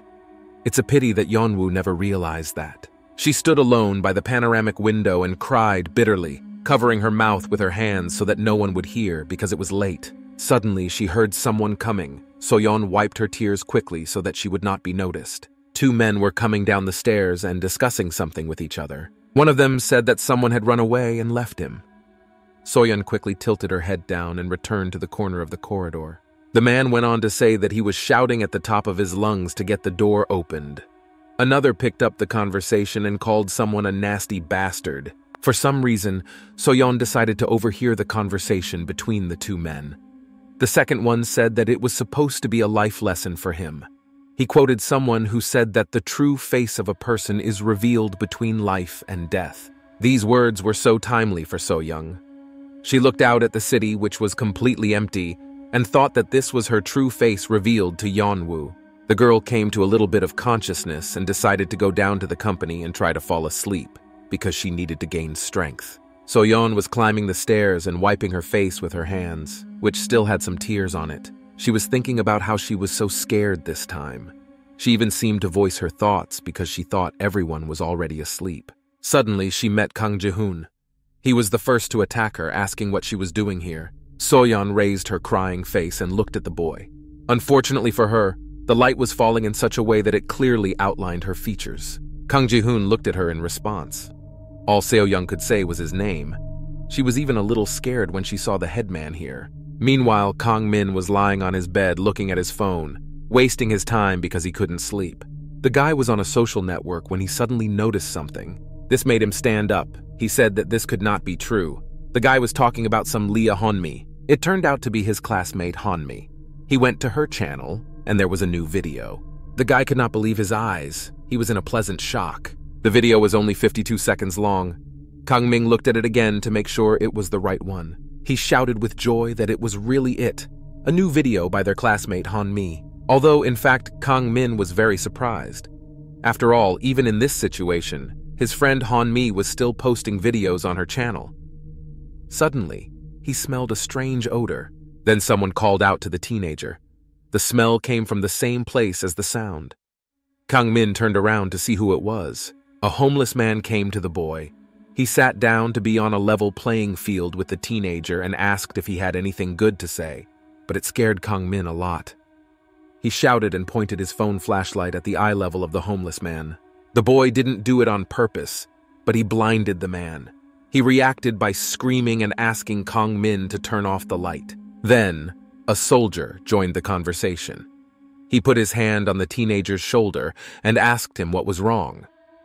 The soldier became like a big brother to the teenagers. Then other people without a permanent place of residence joined the conversation. The man said that he should have asked what was going on because the second floor was their territory. Meanwhile, Kang Ji-hoon and So-young were having a strange conversation, and no one wanted to participate in it. The headman asked the girl what she was doing on the stairs so late alone. So-yeon was a little confused by this question and thought quickly about what to say. The girl decided to lie and said that she just decided to get some fresh air. But her face showed that she was not telling the truth. She was a bad actor. Kang Ji-hoon looked at her for a long time, into her eyes. He wondered whether he should ask her further or leave it at that. But the headman decided not to pry into So-yeon's heart and just left, telling her to go back to the others. The boy already realized that her sadness was because of Yeonwoo. Suddenly, Seo-young also decided to ask Kang Ji-hoon if he was okay. This question made him stop and not leave. After a short silence, the girl repeated the question that Kang Ji-hoon had asked her. This trick made the guy turn to her. It piqued his interest. Then Seo-young continued. She asked if Kang Ji-hoon was tired of this situation. After all, now they were all cursing their company. Kang Ji-hoon just listened attentively and didn't say anything. He wanted to give the girl a chance to talk. She asked him how it all happened. How did it all come to this, that they became enemies? Suddenly, So-yeon started saying that everything was her fault. She blamed herself for everything that happened. She added that she ran away despite the fact that she had seen Yeonwoo. Her eyes began to well up with tears again. Surprisingly, Kang Ji-hoon decided to support her in this. He asked her why she thought it was her fault. What was her fault? But the girl did not understand this question and asked him what he meant, to which Kang Ji-hoon said that Seo-young was very hung up on this topic. And then he asked if Yeon-woo had asked Seo-young for help. The girl's eyes suddenly widened. It was as if she began to realize that there were other ways to look at the situation. Then the guy added another question, whether Yeonwoo had asked him to wait for him. But the girl started saying that she meant something else. Then Kang Ji-hoon asked if it was because of them. The girl watched and listened attentively. The headman angrily began to say that those idiots had blamed them for everything. And really, in Seo-young's opinion, it was now entirely their fault. Hate was brewing in Kang Ji-hoon's eyes again. He switched to a quiet shout and asked if in such a situation, someone could have stayed and helped Yeonwoo. Kang Ji-hoon himself answered his question with a sharp and rude no. But the girl started to say again that it was not true, and she was not talking about that. So-yeon began to tell her opinion. Kang Ji-hoon looked her in the eye and listened attentively. Suddenly, she was interrupted. The teenagers heard a loud scream, which clearly did not mean anything good. Meanwhile, inside the gym, a man in a mint shirt was shouting loudly. It was his voice that Seo-young and Kang Ji-hoon heard on the stairs. The man was shining a flashlight on his wife. She was covering her face with her hands. Something strange was happening to the woman. Suddenly, a man in a mint shirt and glasses screamed so loudly that the entire shelter could hear. Workers in yellow uniforms immediately ran to him. The man fell to the ground and they picked him up. Then his wife looked up and spoke to him. All the others looked at the woman. Their eyes widened. They could not believe their eyes. The woman's face was covered with white blisters of the frog egg virus. Her voice changed dramatically and she started screaming and calling for her husband. Then his wife got up and started looking for him. It seems that she didn't see anything or saw very badly. People started to panic more and more. Someone shone a light directly on her, so everyone saw a horrifying picture. The woman's face was completely covered with white blisters with cells. Her eyes were completely closed by the frog egg virus. It looked very disgusting and creepy. Then one of the workers screamed and said that the woman was infected. Meanwhile, there was a lot of panic and chaos in the room. People did not know what to do. There was nowhere to run. Everyone started running wherever they could and saw. There was no plan. Even the workers in yellow shirts were panicking. People were shouting that there was an infected person here. Meanwhile, an adult man was lying on the floor, unable to understand what was happening. The man was asleep and the noise of screaming and running woke him up. He didn't know what was going on, so he was in no hurry to get up and was yawning. He only managed to ask why everyone was making such a big fuss and yawned again. The man reached for his glasses, as he could not see at all without them. When he put them on, he shone his phone and saw that everyone was panicking and running away. Suddenly, the man heard strange sounds, as if someone was growling like an animal, but as far as he remembered, animals were not allowed in the shelter. Then, the man saw a woman above him, who was turning into a monster. Her face was completely covered with white bubbles of the frog egg virus. She looked very scary, because she didn't even have hair. Everything was covered with white mucus. The woman screamed and opened her mouth, which had not yet turned into a zombie mouth. Her only eye, which had not yet been covered with frog eggs, was visible from below. Meanwhile, Kang Ji-hoon and Soyeon opened the door to the second floor and burst in screaming. The guy ran to his friends to tell them that they had to run away again, and the company just had time to rest and feel at least minimally safe. Kang Ji-hoon came running and asked if his friends had heard the same sounds. The soldier said that it was worthwhile to find out what was going on, but the guy shouted that it was too dangerous and there was no time for talks. Suddenly, behind him and Soyon, he heard a heavy thud of feet and someone abruptly opening the door to their second floor.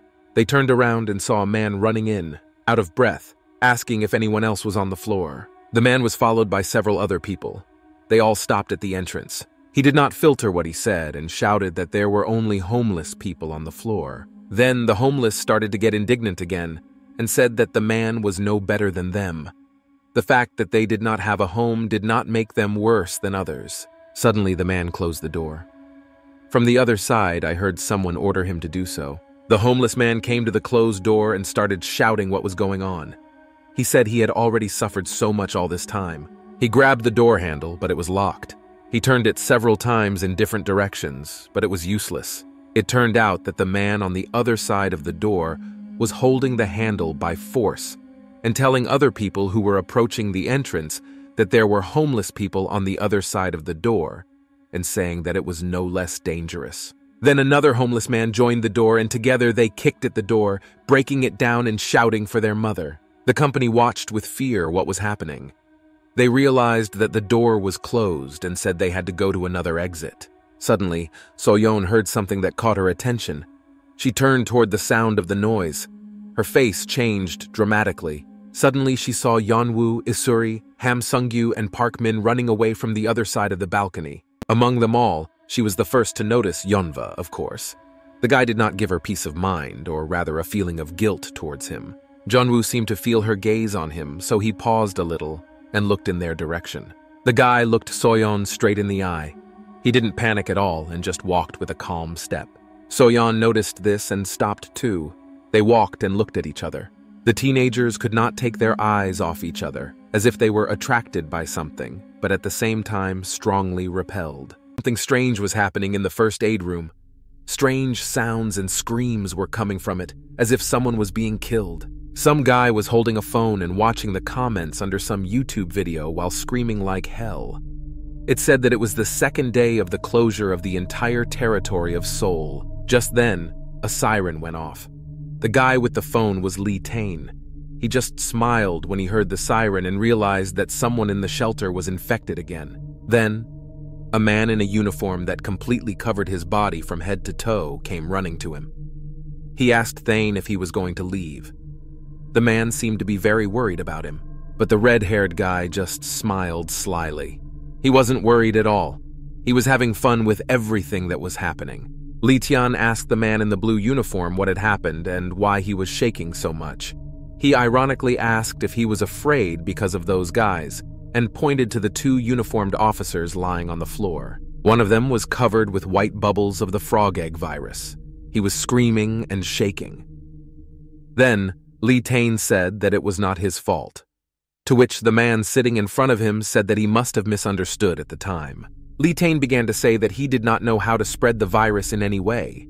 He explained that these guys had just entered the incubation period, and with a smile and irony, he asked if it was because they had been working too long. Suddenly, Lee Tane stretched out his hand and pointed it at one of the men in blue suits.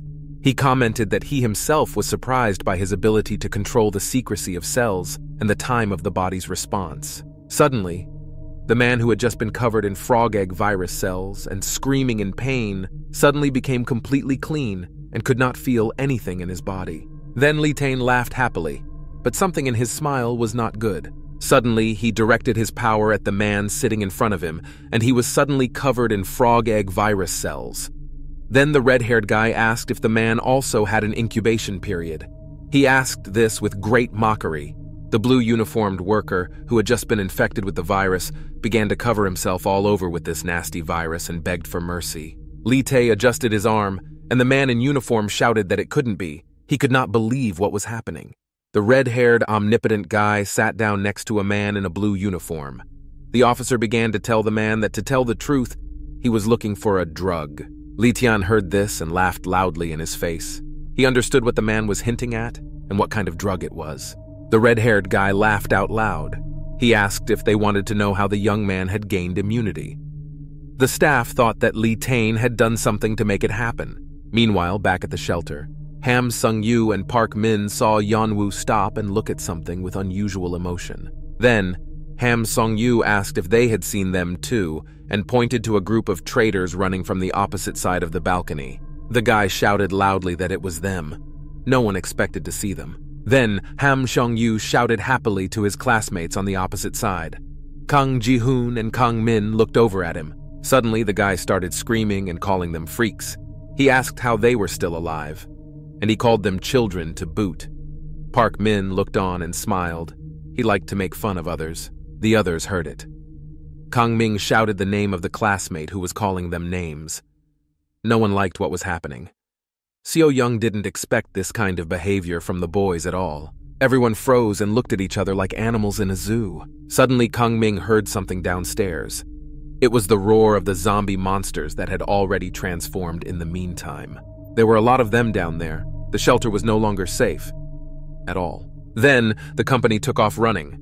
They did not feel safe for long. Not for long at all. Yeon-woo and Isuri stood in a stupor. The monsters weren't on their side, but they were still terrified of what was happening. Yeon-woo shouted that it was no longer safe here, as if to make it clear that they should have fled immediately.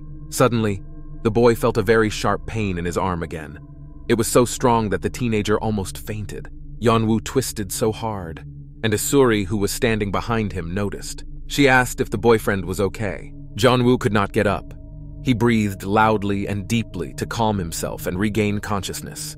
The guy looked at the people below who were turning into zombie monsters and thought to himself that he didn't want it to start again. Ham Sung-yu and Park Min were shouting from behind Isuri's back that Yeon-woo was scaring them. They wondered what was going on with the boy and if he was contagious. Yeon-woo held his hand and moaned softly in pain. His consciousness moved somewhere else again. He did not feel real now. In fact, everything that was happening did not feel real to him. Downstairs, meanwhile, more and more people were turning into zombie monsters. The floor was literally covered with the corpses of these poor people and the white slime of the frog egg virus. Yeon-woo kept looking at his arm, then at the people below, who were screaming in pain as they turned into ugly zombie monsters. The boy seemed to feel something in common between him and those people. He felt that the pain was different from the previous one. Then Isuri approached Yeon-woo. She put her hand on his shoulder to support him and asked him something. Isuri asked if it was true that Yeon-woo was in pain when he was near the virus. She asked this twice because he was silent and could not speak because of the pain. But he didn't have time to answer, because he heard terrible screams and footsteps. A whole frightened crowd was running toward them. They ran to the company and shouted for help. Yeonwoo and Isuri looked up to see what was happening and why there was so much noise. Suddenly, they saw a horrific scene. The zombie monsters started to reach the second-floor balcony and almost caught the people who were running toward them. Then, the teenagers suddenly stood up and started running. Even Yeonwoo overcame his pain to escape and not be crushed by the crazed crowd. My classmates were screaming and cursing that the frog egg virus had infected them. They did not know what to do. Suddenly, Yeonwoo saw something that made him pause. Something caught his attention. He saw that a group of traitors was running toward them. They had to meet. There was no way out. It all looked like a cruel, unfunny joke. All the companies on both sides stopped and just looked at each other for a while. No one wanted to break the silence and be the first to speak. But inside, they knew they had to unite to survive. Then Park Min spoke first. He shouted indignation that they had met again and had to be in the same room together. Soyon looked down. She was very ashamed of everything that had happened. She couldn't look her classmates in the eye because she was afraid they would judge her again. But Yeonwoo was not ashamed and looked at Soyoung. He felt that the girl was ashamed and that it was very interesting for him to watch her behavior. Suddenly, the crowd was approaching. They were shouting and running after the teenagers. Then the crazy people started pushing and shoving the company around, trying to get ahead. They behaved like crazy people. But here, someone stood up for the teenagers so that they would not be crushed. He shouted for people to calm down and behave normally. It turned out that it was a military man who shouted that they had just come from where the crowd of crazies was trying to get to. The man added that it was also dangerous on the other side. But people were so scared that they did not want to hear anyone or anything. They responded rudely to the soldier to shut up and resented the fact that he was in charge and continued to push everyone around. Suddenly, a man behind them pointed somewhere and screamed. It turned out that there was a huge zombie monster behind the soldier, which was about to get him. He was already on the second floor. They had to think of something fast, otherwise they would not survive. The soldier took control of everything. He stopped the crowd with his hand and told them to stand back. The zombie monster was a few meters away. People had minimal time to think. Meanwhile, downstairs, more and more people were getting infected with the frog egg virus. The room looked like a mass grave. Everyone huddled in a corner and just shivered. At that time, no one was thinking about quarrels or truces. The bravest men huddled in a corner and screamed in fear like children. Meanwhile, down below, the zombie monster seemed to be merging and turning into one big monster, trying to reach the top with its tentacles. Yeonwoo fell to the ground again. He could not ignore the pain for long. It was getting stronger and stronger. The more monsters there were, the more painful it became. He looked at his hand as if he wanted to find the answer to all his suffering there. The pain was getting worse. It was simply impossible to bear. He asked himself if he could have survived after all this. Because even though Yeonwoo didn't turn into a zombie monster on the Namsan cable car, he could have died from the pain. Suddenly someone shouted and pointed in the other direction. Everyone else looked and reacted by screaming. It turned out that the door also had a virus on it. Now people could not leave for sure. They were all doomed to die, unless something was done quickly. Suddenly someone shouted about the fire. Everyone else turned to the sound. It was Yeonwoo. Even though he felt as bad as possible, and as if he was not from this reality, his instinct for self-preservation worked well, and the guy figured out how to save them all. He was breathing very loudly and deeply, and paused between words, but he was able to command them to get the fire quickly. The soldier was the first to react, but he was frightened by the teenager's stature. He looked very unhealthy. But still, I decided to trust Yeonwoo, because I had no other ideas. The man said that they would first try to light a fire. Then at least the zombie monsters would not come close to them. While the soldier was trying to find a lighter, Soyoung noticed Yeonwoo's condition. She looked at him with concern. The guy was still breathing heavily and told them to start a fire with a carpet that was lying on the floor. Soyeon could not just watch her classmates suffer. Even though he hated her, she now realized that she had to do something. Even if she was rejected, she would know that she had done everything in her power. Soyon dared to say words of encouragement to Yeon-woo, but she was interrupted by Isuri, who approached her friend again and asked him louder and more confidently if he was okay. The boy could barely speak, but he was able to say Isuri's name. Soyon watched the whole thing and even moved a little closer to her classmates. She acted very cautiously because she was still afraid of being judged. Isuri told Yeon-woo that he was dripping with cold sweat. He turned pale and looked very unhealthy, which was hard to ignore. They both looked at Yeon-woo's hand. It was shaking with pain. Then the boy looked down again, at the monsters and people who were turning into zombie monsters. Yeon-woo realized that he was feeling something very strange and unusual, something he had never felt before. The sensations were from the very tips of his fingers. The guy assumed that he felt what the monsters around him felt. Meanwhile, a military man and another had already set fire to the carpets and successfully scared away the zombie monsters around them. Two men were talking to each other. One of them asked if his friend was okay, and they answered that he needed something quickly. Everyone was working for their salvation and running errands. Meanwhile, Seo-young realized that she was the third person in their conversation, so she had to switch to something else. Suddenly, she noticed that Kang-min was standing behind her, seemingly filming something with his phone. She decided to ask him what he was doing. It even scared the guy a little out of surprise. Soyon approached her classmate. They were standing right next to the railing at the edge of the balcony. She asked what Kang-min was doing and why he was staring at the ground floor. Kang-min was a little confused by this question, but decided to be honest and answered that he was just observing. Of course, Seo-young was surprised by this answer. Kang-min went on to say that they were all just running away from these zombie monsters all the time. But if they kept doing that, it would never end. And now, the boy had to understand what those creatures were. Meanwhile, Park Min and Ham Sung-yu were actively looking out the window. They were indignant that the army was still not there. No one was in a hurry to save them. Meanwhile, the tent where the aid was being provided and where Lee Tae was being burned by the military. It seems that it was not safe because there were monsters in it. Inside were workers in blue uniforms. I think they were the ones Lee Tae was bullying. A military officer was telling someone on the radio that the virus had already spread at control point number 3, but they had successfully managed to burn down the quarantine zone. Suddenly, he added on the radio that they were going to start setting fire to the shelters.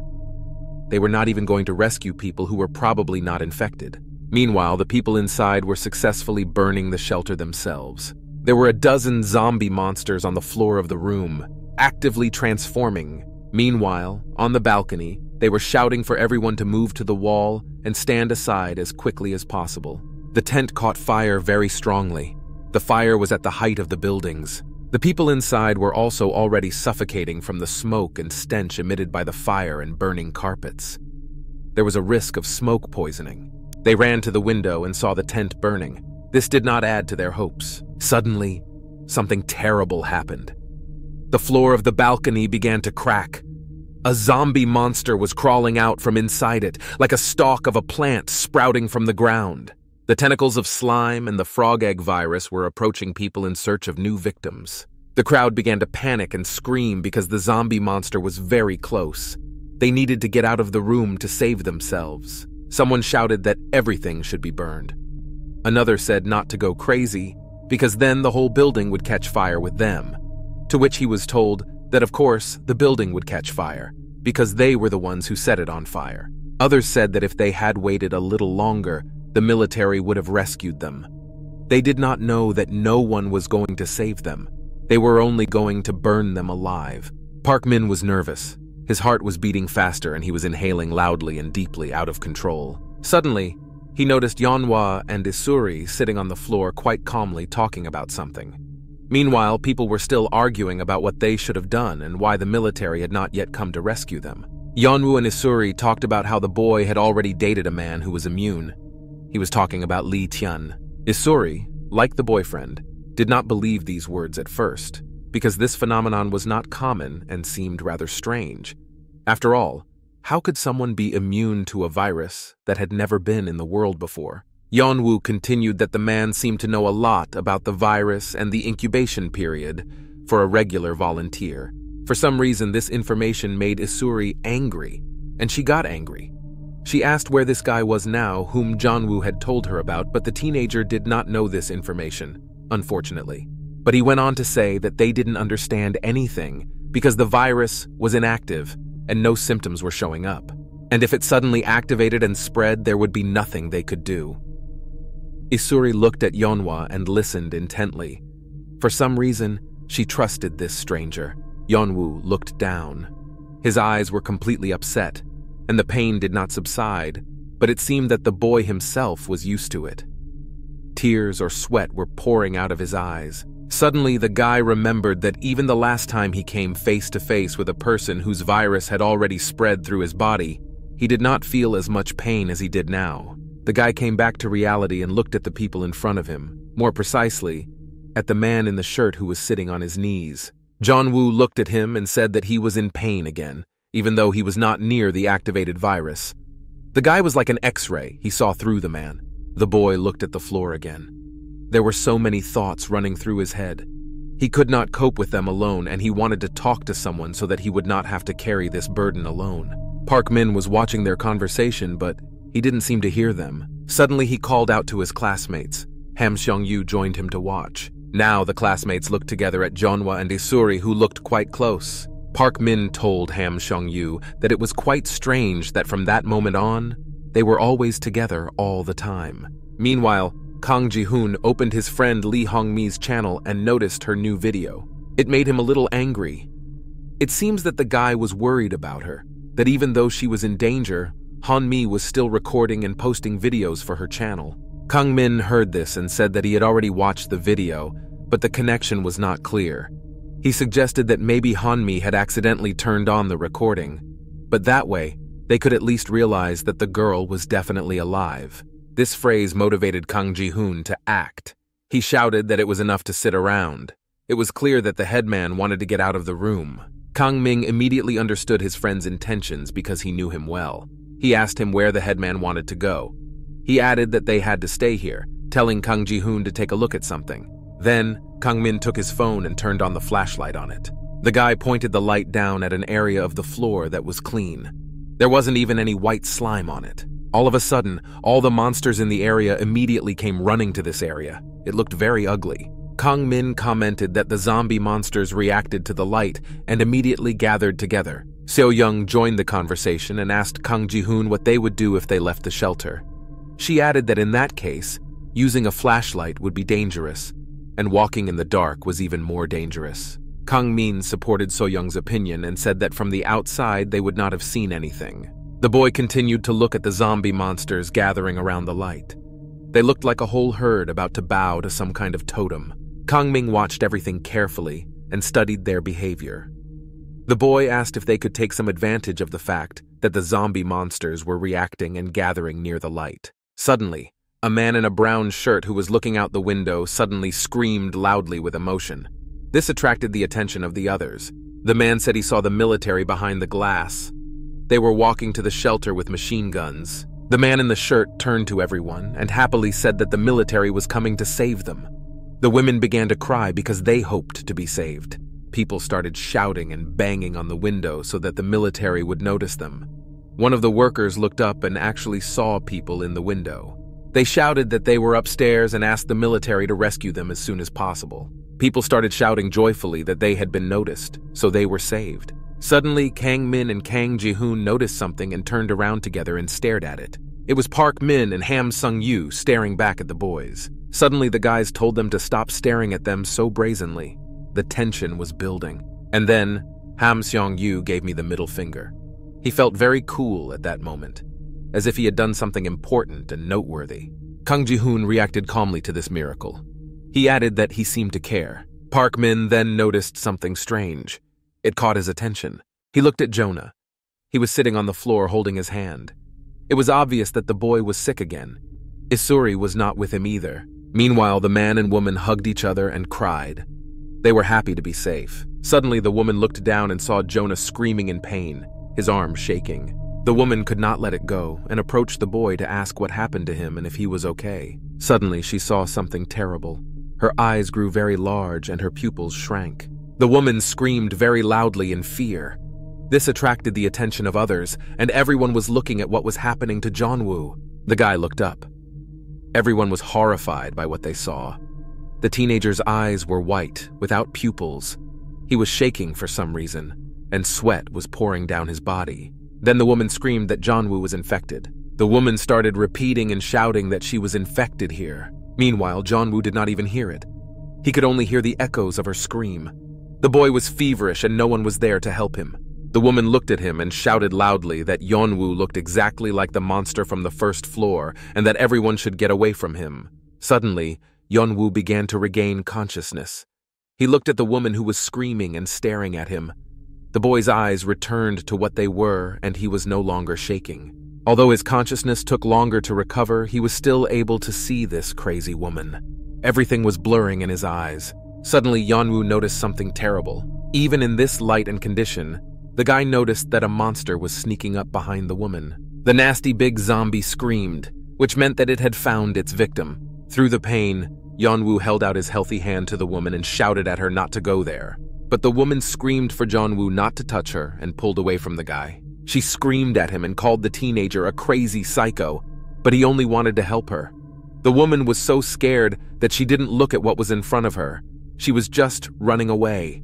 When the woman realized that she should look ahead when running, she saw something more terrifying in front of her than a teenager who was just cowering. There was a real huge zombie monster in front of the woman. It was growling at her and was 2 seconds away from attacking her.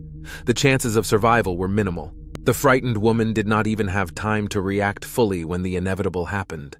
The zombie monster released its white, ugly tentacles on the woman. She didn't have time to save herself or even scream. It happened so fast. In a matter of seconds, the poor victim was already lying on the floor, all wrapped up in the ugly white tentacles of a zombie monster. All the other people present watched. Her husband screamed in fear and pain from the loss of his closest person. Meanwhile, the woman was already in the clutches of the ugly giant. She was screaming from the pain she felt from the infection. The soldier quickly reacted to what happened and came to the rescue.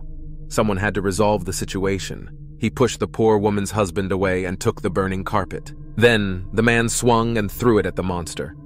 His strength was enough to throw the heavy carpet, which was on fire, quite a distance. Meanwhile, Lee Young-woo got to his feet, but was still breathing heavily. The events were moving too fast for him to keep track of them. All of his classmates were watching him, because they were afraid and worried that Yeon-woo had been infected. They shouted to him to react and turn to face them so they could see if the boy was infected or not. Park Min was the first to resent and betray Yeon-woo. He said that his classmates didn't like him from the beginning and were suspicious of him. Cold sweat ran down his face. Park Min was worried because he had touched Yeon-woo more than once and was close to the boy. He was at risk. The boy asked if Yeon-woo was infected. The teenager was breathing loudly. He was still coming to and trying to overcome the pain. Isuri looked at Yeonwoo with a stony and rather dissatisfied face. She began to have doubts about what her classmate was telling her. After all, his behavior was very frightening given the situation around him. Eventually, Yeon-woo gathered his strength and was able to defend himself by saying that things were not as they thought, and that the boy was not infected with the frog egg virus. Isuri did not get out of her character and asked Yeon-woo to tell them how he knew people were infected. She asked if the man with the immunity told her. The girl said it in front of everyone, even though Yeon-woo had told her in secret. Isuri betrayed him too. Yeon-woo replied rather rudely that it was none of Isuri's business. Meanwhile, the guy was able to get up and come to his senses. He spoke and looked much better. Everyone around him began to believe that Yeon-woo was not infected. But Isuri was a stubborn girl and said that she demanded that Yeon-woo tell her and everyone. Yeon-woo just exploded then. His nervous system could not withstand such a load. Everything that had happened in the last few days, the loss of a friend, betrayals, the virus, terrible pain, and now the pressure from his classmates. The guy told them to shut up and remember that he was the one who saved them all. The company of traitors was shocked by Yeon-woo's behavior. They all did not expect the guy to react like this and yell at his supposed new friends. Yeon-woo added that he had already said that he was not infected, but he was still under suspicion. His eyes looked so crazy. Yeon-woo added that they should all take care of themselves instead of blaming him. The teenager said this out of emotion, and he knew he would soon regret it. Isuri caught the essence of his words. Her expression immediately changed and her eyebrows furrowed. The girl did not like the fact that Yeon-woo did not say something. She asked if it was one of them. Then, Yeon-woo's eyes grew wide. He suddenly realized what a stupid thing he had said on the spur of the moment. He should have been more careful, because the boy knew too much. Isuri went on to say that she had come to this conclusion from his words. She could see by his expression that he had said too much. But now they would not leave Yeon-woo alone until he told the truth about who he was. Suddenly, Isuri's face changed dramatically.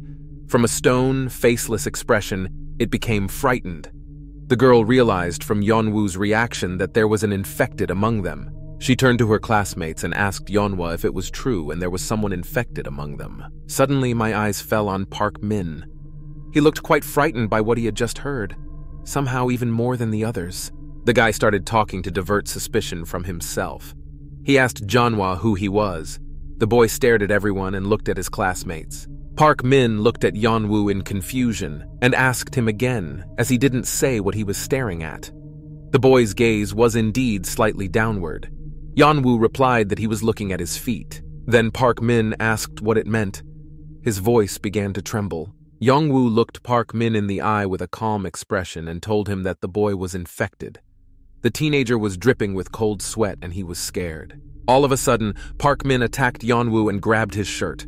He called him a bastard and was very angry. But Yeonwoo was as calm as possible and did not react to Park Min's actions. He only asked if his classmate understood what he was saying. After that, he repeated that he was infected. Yeonwoo looked up at his classmates and said that he didn't know about it until he was hurt. And now he decided that he had to tell everyone. After all, soon the hidden cells would start to activate. But Park Min was not confused and said that he thought that Yeonwoo started accusing everyone only because he was under suspicion. He said that the teenager had crossed the line when he decided to take care of him. Park Min still hadn't let go of Yeonwoo's t-shirt. Suddenly, Kang Ji-hoon broke into the fight. He broke up the fight and attacked Yeonwoo, outraged by his actions. The headman told Yeonwoo to stop. He asked who the boy thought he was for accusing Park Min of being infected. Yeonwoo did not look up. He looked down at the floor and asked Park Min if he really thought Yeonwoo was joking with him. After that, the teenager raised his head and looked into Park Min's face. Yeonwoo spoke very seriously and confidently. He looked his classmate straight in the eye and said that he had been clear and precise. At the end, he added that they would see who was right. He added that he didn't know how much longer Park Min could ignore him. The classmate looked at Yeonwoo with intense hatred. His eyes were burning with anger. Suddenly, soldiers in suits and with a fire hose in their hands entered the room, interrupting the teenager's fight. At that moment, everyone turned to the sounds coming from the first floor. Suddenly, one of the soldiers gave the command to start the fire. As if on cue, I heard the screams of zombie monsters burning alive. The whole first floor became so hot from the intense fire. It felt as if the lights had been turned on again, because it also became very bright instantly. Meanwhile, the woman attacked by the zombie monster was screaming in pain. She was being devoured by a big, ugly giant. The soldier noticed this and realized that he had to act immediately. He had a Molotov cocktail in his hand. He started running to the woman to set her and the monster on fire. Suddenly, he heard the soldiers say they were going to the second floor. That was where they were all located. This made the soldier stop. Two men in uniforms with fire hoses stood on the other side of the door. One of them said that the target had been found. Did they really want to burn all these innocent people alive? Meanwhile, the woman was screaming and begging for help, while the monster wrapped its white tentacles around her. The victim thought that the military would have saved her. They were looking at her and the zombie monster eating the poor thing and pointing fire hoses at her. She was screaming and begging for help. She looked at the military with her eyes filled with fear and sincerely hoped for salvation, although inside she realized that her death had come. But the military could do nothing. One of them gave the order to burn, and then the men started shooting, which completely enveloped the woman. She was not visible at all, only screaming. The screams were hellish. You wouldn't wish that on anyone. Other people were watching. They were frightened because they were worried that she would not suffer the same fate. The woman's husband screamed. Before his eyes, the love of his life was being burned alive. A few minutes ago, they had been hugging and crying with happiness that they would soon be rescued. The man was broken, so he started shouting at the military and calling them freaks. He was indignant and asked what they had done. The military did not pay attention to this. It was clear that this was not the first time this had happened to them. They were just doing their job. Suddenly, the man said again on the radio that they had found several carriers of the infection, hinting at all the survivors who were on the second floor. Suddenly, the muzzle burst into flames. Fire began to pour out of it like water. The military man was the first to notice it because he was the closest. His look changed dramatically.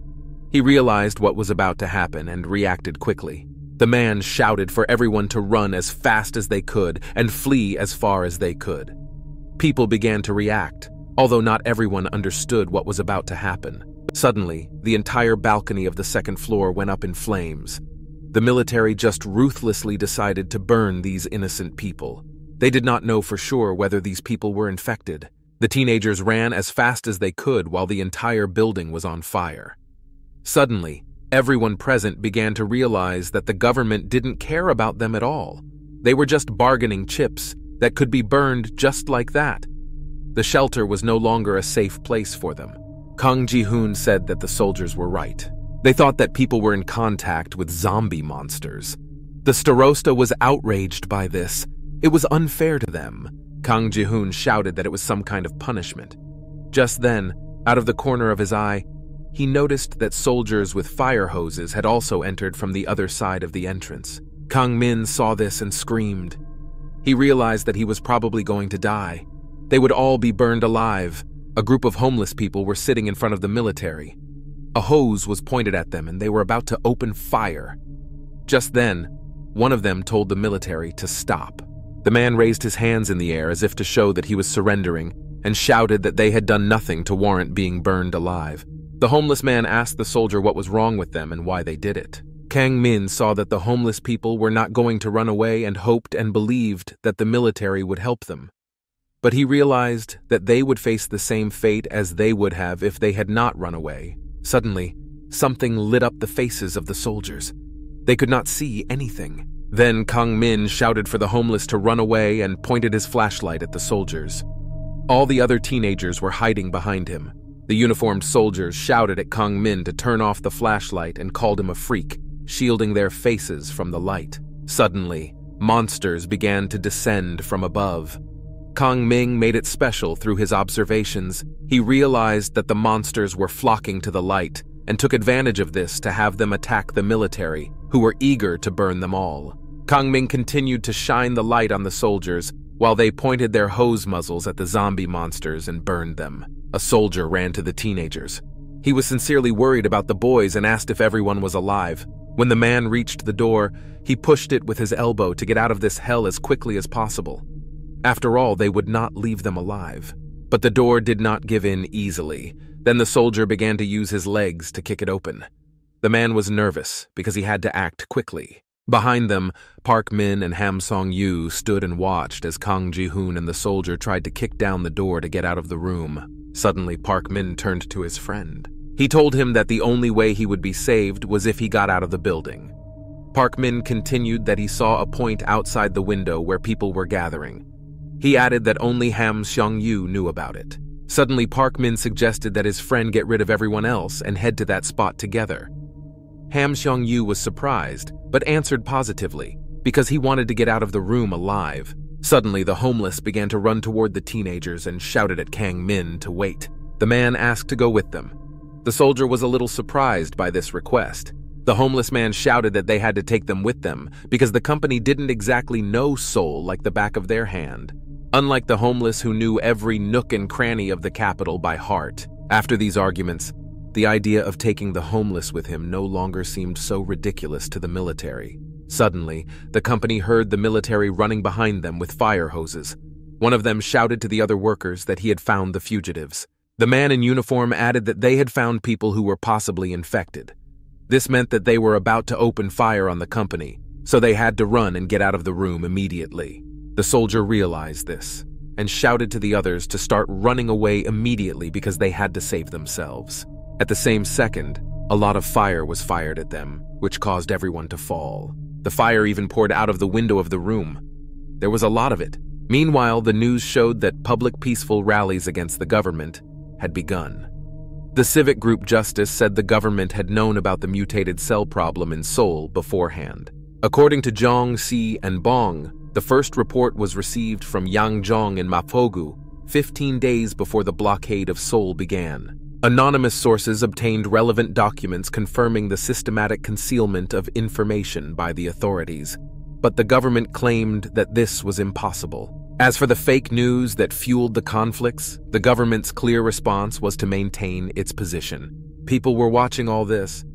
It looks like they were sitting in another shelter. It looked exactly like the shelter where the teenagers were. A man with a white shirt and stubble walked through the people and carried hot ramen in his hands. Some girl was looking down. She had dark short hair and looked very upset. The man sat down with the woman and complained that the line for the canteen was so long. He offered the woman ramen and called her his beloved. They seemed to be husband and wife, but she didn't want to eat, didn't even look at the steamed noodles. The woman said she could not think about anything. The man hugged her and said that she should eat. He asked her how long she planned to starve. The woman cried and said she couldn't get in touch with Yeon-woo. She was waiting for a call and said she was just going crazy over it. It turned out to be Yeon-woo's parents. The father immediately began to calm his wife down and said that maybe the boy was tired and was sleeping. He added that the woman had called before and said that everything was fine and they were in a shelter. Suddenly, the news showed such news that everyone started listening attentively, and their attention shifted to the information the reporter was talking about. The news showed a room that was a shelter for teenagers. The man began to talk about the terrible fire that occurred last night, which destroyed the evacuation center of Seoul Station. The news said that the fire was caused by refugees who did not follow the rules of quarantine. They deceived everyone. Yeon-woo's parents were listening to all this. His mother's eyes grew as big as an orange when she heard that there had been a very large number of victims. The woman screamed her son's name. The puzzle was solved, and she decided that the boy had not answered the phone because he had died in a fire. Meanwhile, the teenagers were all sitting in a dormitory. It was a room with a lot of beds. Everyone was united and didn't talk about quarrels. The homeless man was also there.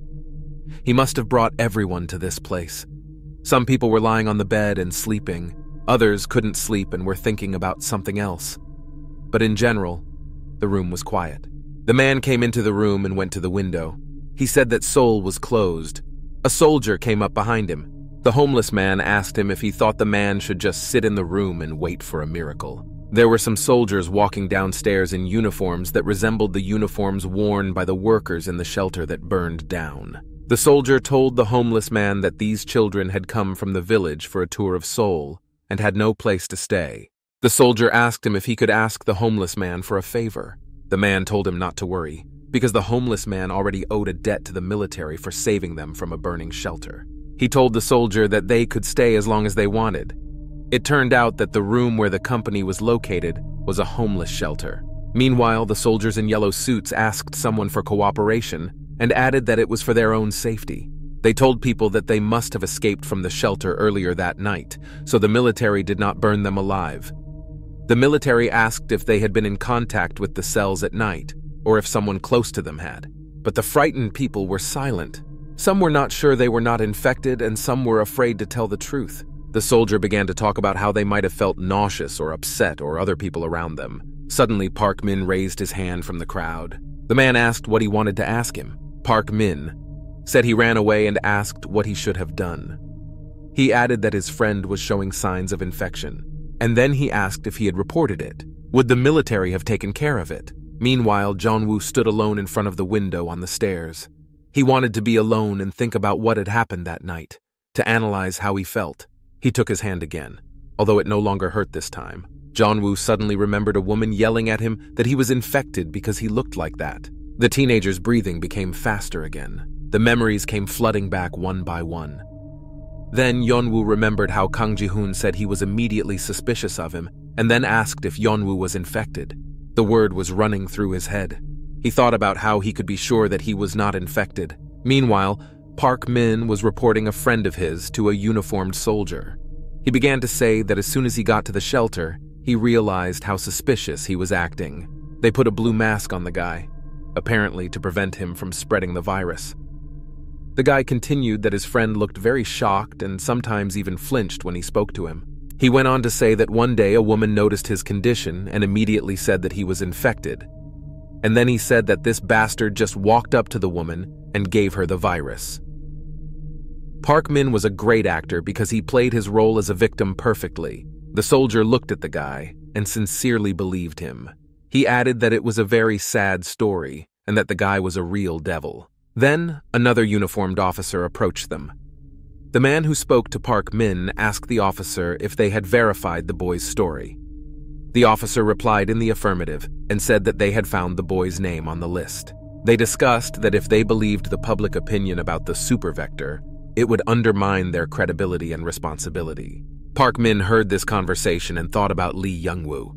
He was very angry with him for daring to talk about Park Min like that. The soldier and the teenager were leaving the ward.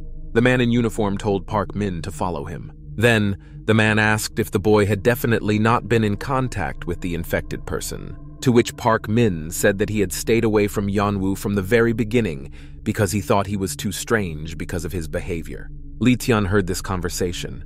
The guy was standing in the front of the crowd and was also wearing a mask. Meanwhile, the soldier told Park Min to go to the waiting room. Lee Tian turned around to see who was slandering Yeonwoo.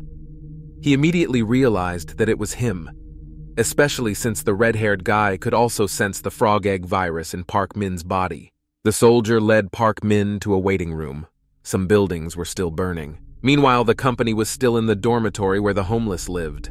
Kang Ji-hoon jumped up abruptly on the bed and started scratching his head and screaming as if there were some nits there. The starosta turned to the audience and asked why everyone was itching so much. He continued to scratch his body. Suddenly, the boy heard someone laughing at his behavior and asked if he was bothered by severe itching. That was Kang Min. He advised his best friend to be careful with pillows. Kang Min said that all the bedspreads and pillows in the room had nits on them. Kang Ji-hoon jumped up and down and shouted in indignation. Meanwhile, Kang Min checked his phone, but it was almost dead. The guy went to the switch to check if the lights were on, but it turned out that there was no electricity. He asked what they needed now. Kang Min said that his phone was dying. Kang Ji-hoon asked again if there was a power outage. Ham Seong-yu was listening in on their conversation. Suddenly, the guy laughed at them and called them morons. The two friends turned to his provocation.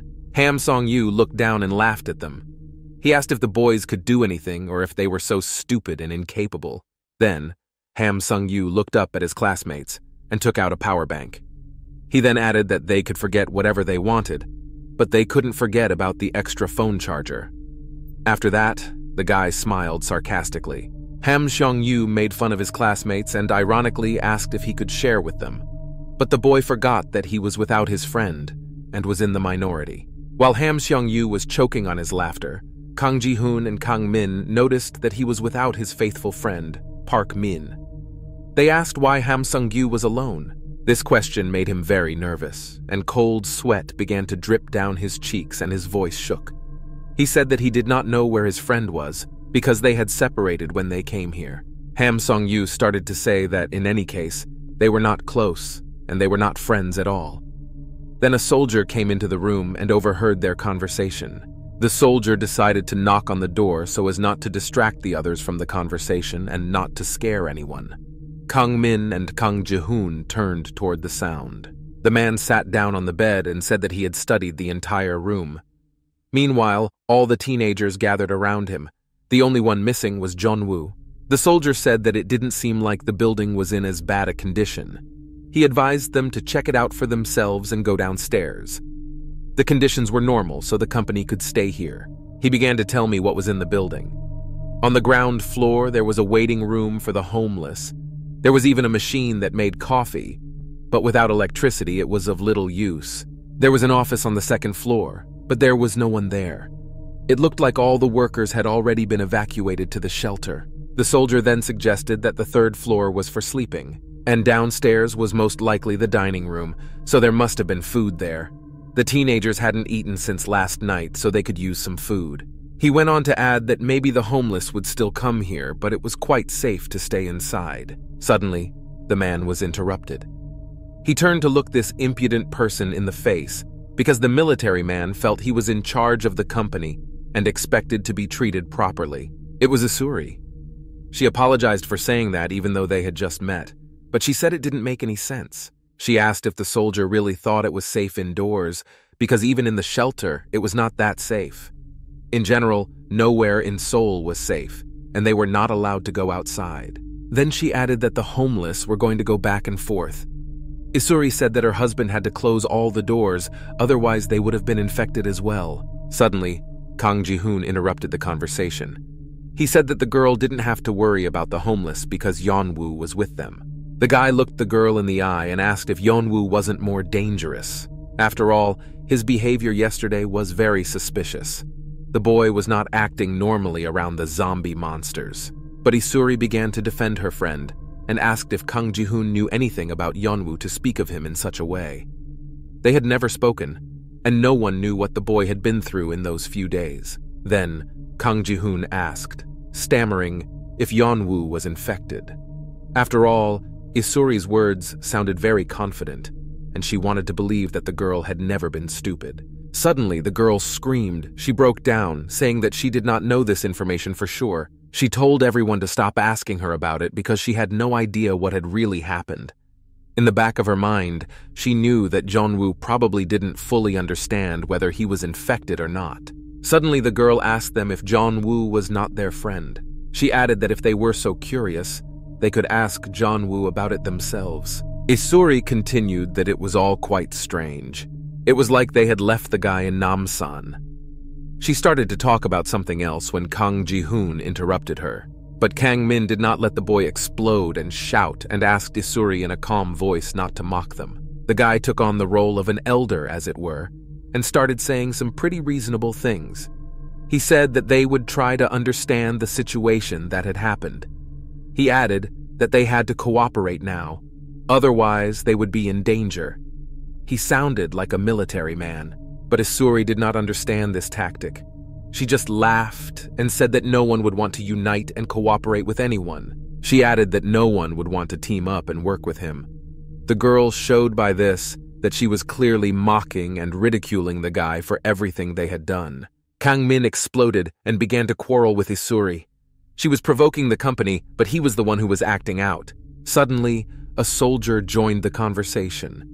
He started to get up and said that the teenagers had stopped fighting. He himself did not want to work in such an environment, because his life was also at risk because of their arguments. He told them to think again about where they should have stayed. But first, he suggested that they all go to the canteen and look for food. Kang Min and Isuri were the first to leave. The boy asked the girl if she had to behave like that in such a situation. She answered in the affirmative and ended the conversation. Kang Ji-hoon and Ham Seong-yu were watching. The boy asked his classmate if Kang Min and Isuri had been close before. The headmaster replied that it was nonsense. But Ham Seong-yu said that the two were always standing up for each other. Meanwhile, Soyon was just watching what was happening. The girl didn't speak much and spent most of her time lost in thought. Soyon went to the restroom to wash her face and clean up a bit. She didn't feel safe anywhere now. She was constantly stressed and anxious. She looked up and began to recall what had happened that evening when they fled the burning shelter. As she was running away, she noticed something. This memory made her shake with terror. There was a person in the fire directed by the soldier. He was screaming in pain. He was alive and felt everything that was happening. Perhaps that person was not infected at all and could have lived to a ripe old age. The girl was shocked then. Seeing someone burned alive was unbearable. The girl fell to the ground and held on to the sink. So-young wished so much that these memories would be erased from her mind. In fact, she wished that the last few days would be a dream, and she would wake up in her room in Namsan and get ready for a tour. Suddenly, the girl began to shake with terror. She did not want the enemy to see with their own eyes what she had seen yesterday in the shelter. After regaining consciousness, she decided to find a company and went up the stairs. But her mind was still full of thoughts. She was thinking about how others hadn't gone crazy after everything that had happened. She thought that they were being bullied because of her. She thought in her head that she really couldn't take it anymore. It was all very hard for her. She looked down as she walked, so Soyoung didn't notice that Yeonwoo was coming down the stairs in front of her. It seemed that the teenagers were avoiding each other and did not want to meet even by chance. When she saw someone standing in front of her, she immediately looked up and was terrified. Soyoung did not expect to miss Yeonwoo. Her face betrayed the girl's surprise. Yeonwoo looked her in the eye as if he were superior to her. The feeling of guilt that emanated from Soyeon gave Yeonwoo a sense of power over her. The girl decided to talk to the boy and stammered out the boy's name, but he didn't even stop. He just went on downstairs, pretending that Soyeon hadn't been here. And the girl tried to say that everyone had gone downstairs to the dining room, but she couldn't finish. No one listened to her, and she realized that she should not have stooped so low. Yeonwoo was not ready for reconciliation.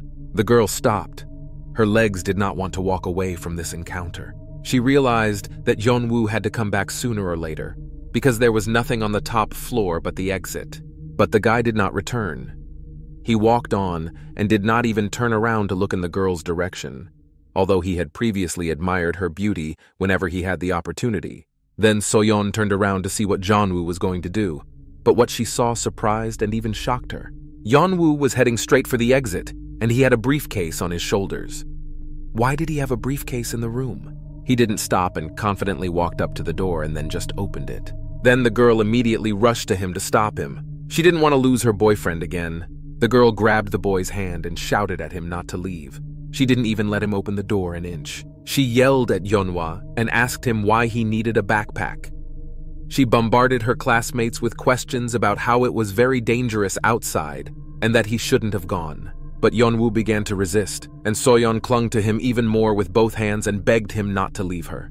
But Yeonwoo shouted at her to let him in immediately. The guy was behaving very aggressively and strangely. He was suddenly overcome with incredible anger and irritation. Suddenly, the guy pushed poor Soyoung and shouted at her to get out of his way. She fell down and screamed, because she could not imagine that Yeonwoo would do that. Soyeon fell down and almost cried from the insult. She was hurt both physically and mentally. She had just been humiliated.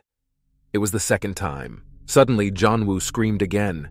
He was saying something he didn't know. The girl turned to look at her classmate. He looked at what he had done and screamed with anger. He was angry at her, angry at himself for hurting her just now. The guy said that he did not know whether he was safe or not, and that is why she was not supposed to approach and touch the boy. Soyoung was silent and just looked at Yeonwoo in horror. She didn't recognize her classmate. It turned out that she did not know the guy at all. In difficult situations, you begin to realize who is who. Meanwhile, the group looked around the dining room. Kang Ji-hoon was sitting at the table, and Kang Min and Ham Sung-yu were looking for something. It looked like the guys were actually starting to reconcile a bit and form a team. It turned out that the boys were trying to figure out the stove. Ham Sung-yu was indignant that it wouldn't turn on. Kang Min said that the stove was supposed to turn on and probably needed electricity. Ham Sung-yu asked what they should have done then. Meanwhile, Kang Ji-hoon sat behind them, looking intently at something on his phone. He was looking at maps. From the outside, it looked like he didn't even blink and just stared at his phone. Kang Min, meanwhile, asked if Ham Sung-yu had a lighter. He was told that why would a high school student have a lighter? Kang Min didn't believe it and asked again, but his classmate told him that he really didn't have one on him. Suddenly, Kang Ji-hoon turned abruptly and looked at the door. The boy asked aloud why the others did not come down. They seemed to be the only three in the dining room. Suddenly, the guy heard a ringtone coming from his phone. He looked at the screen, but the number was unknown. Kang Ji-hoon finally decided to pick up the phone and speak. On the other end, he heard a woman's voice that sounded familiar. She was asking if it was Kang Ji-hoon. Suddenly, he recognized this familiar female voice. His pupils dilated sharply, and his heart suddenly beat faster.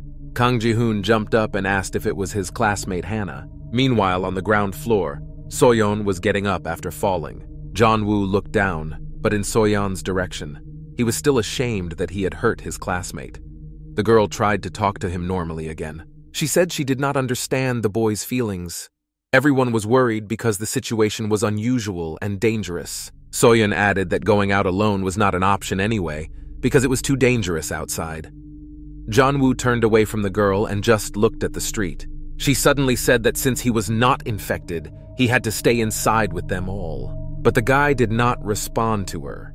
He clearly decided that he had to leave to sort himself out and not put anyone in danger. Yeon-woo looked down and simply opened the door and started to walk out, leaving Soyoung. Suddenly, he heard some sounds from the street.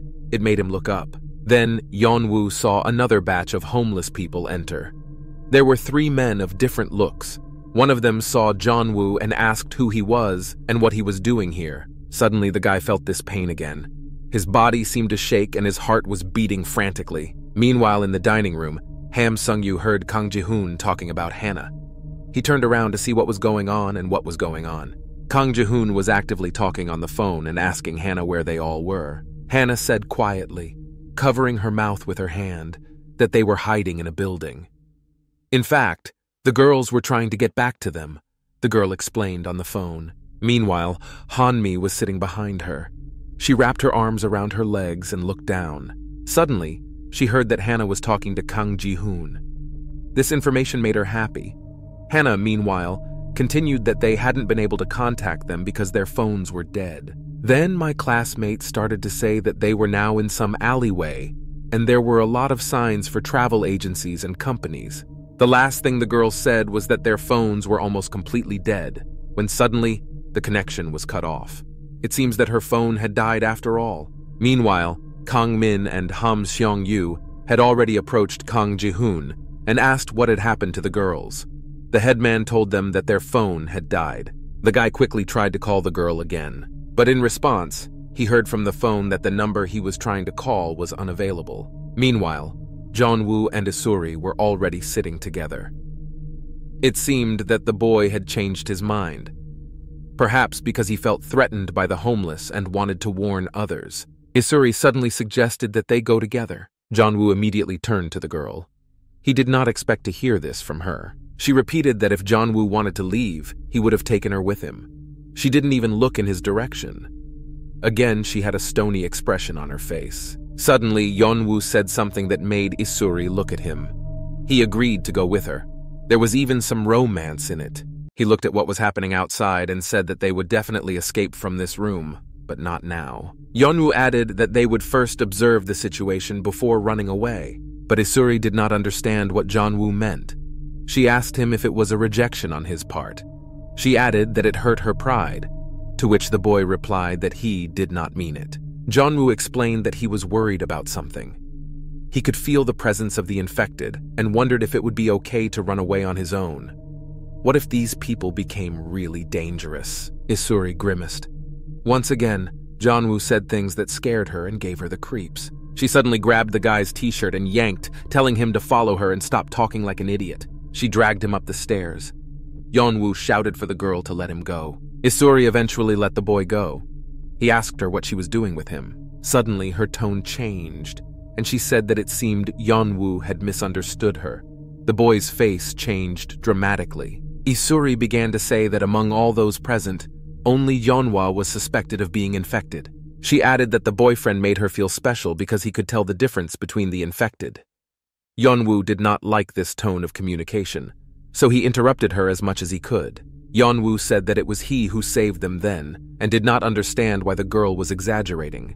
He then added that she had also saved him in a shelter when they were in danger. She suddenly called the guy a fool and said that she just knew the location of the hydrant and the emergency exit. How else could she have helped him escape? The girl added that she would never have acted if she had doubts. Yeonwoo felt deceived by her words. Then he asked if he could just leave the girl here if he had doubts. This development of events did not suit the girl, and she openly showed her indignation. Yeonwoo said that she should understand the feeling of being left behind in danger. He said he didn't mean anything by it. These were the last words of the boy. After that, he simply turned away from Isuri without even looking her in the eye. Then the guy just left.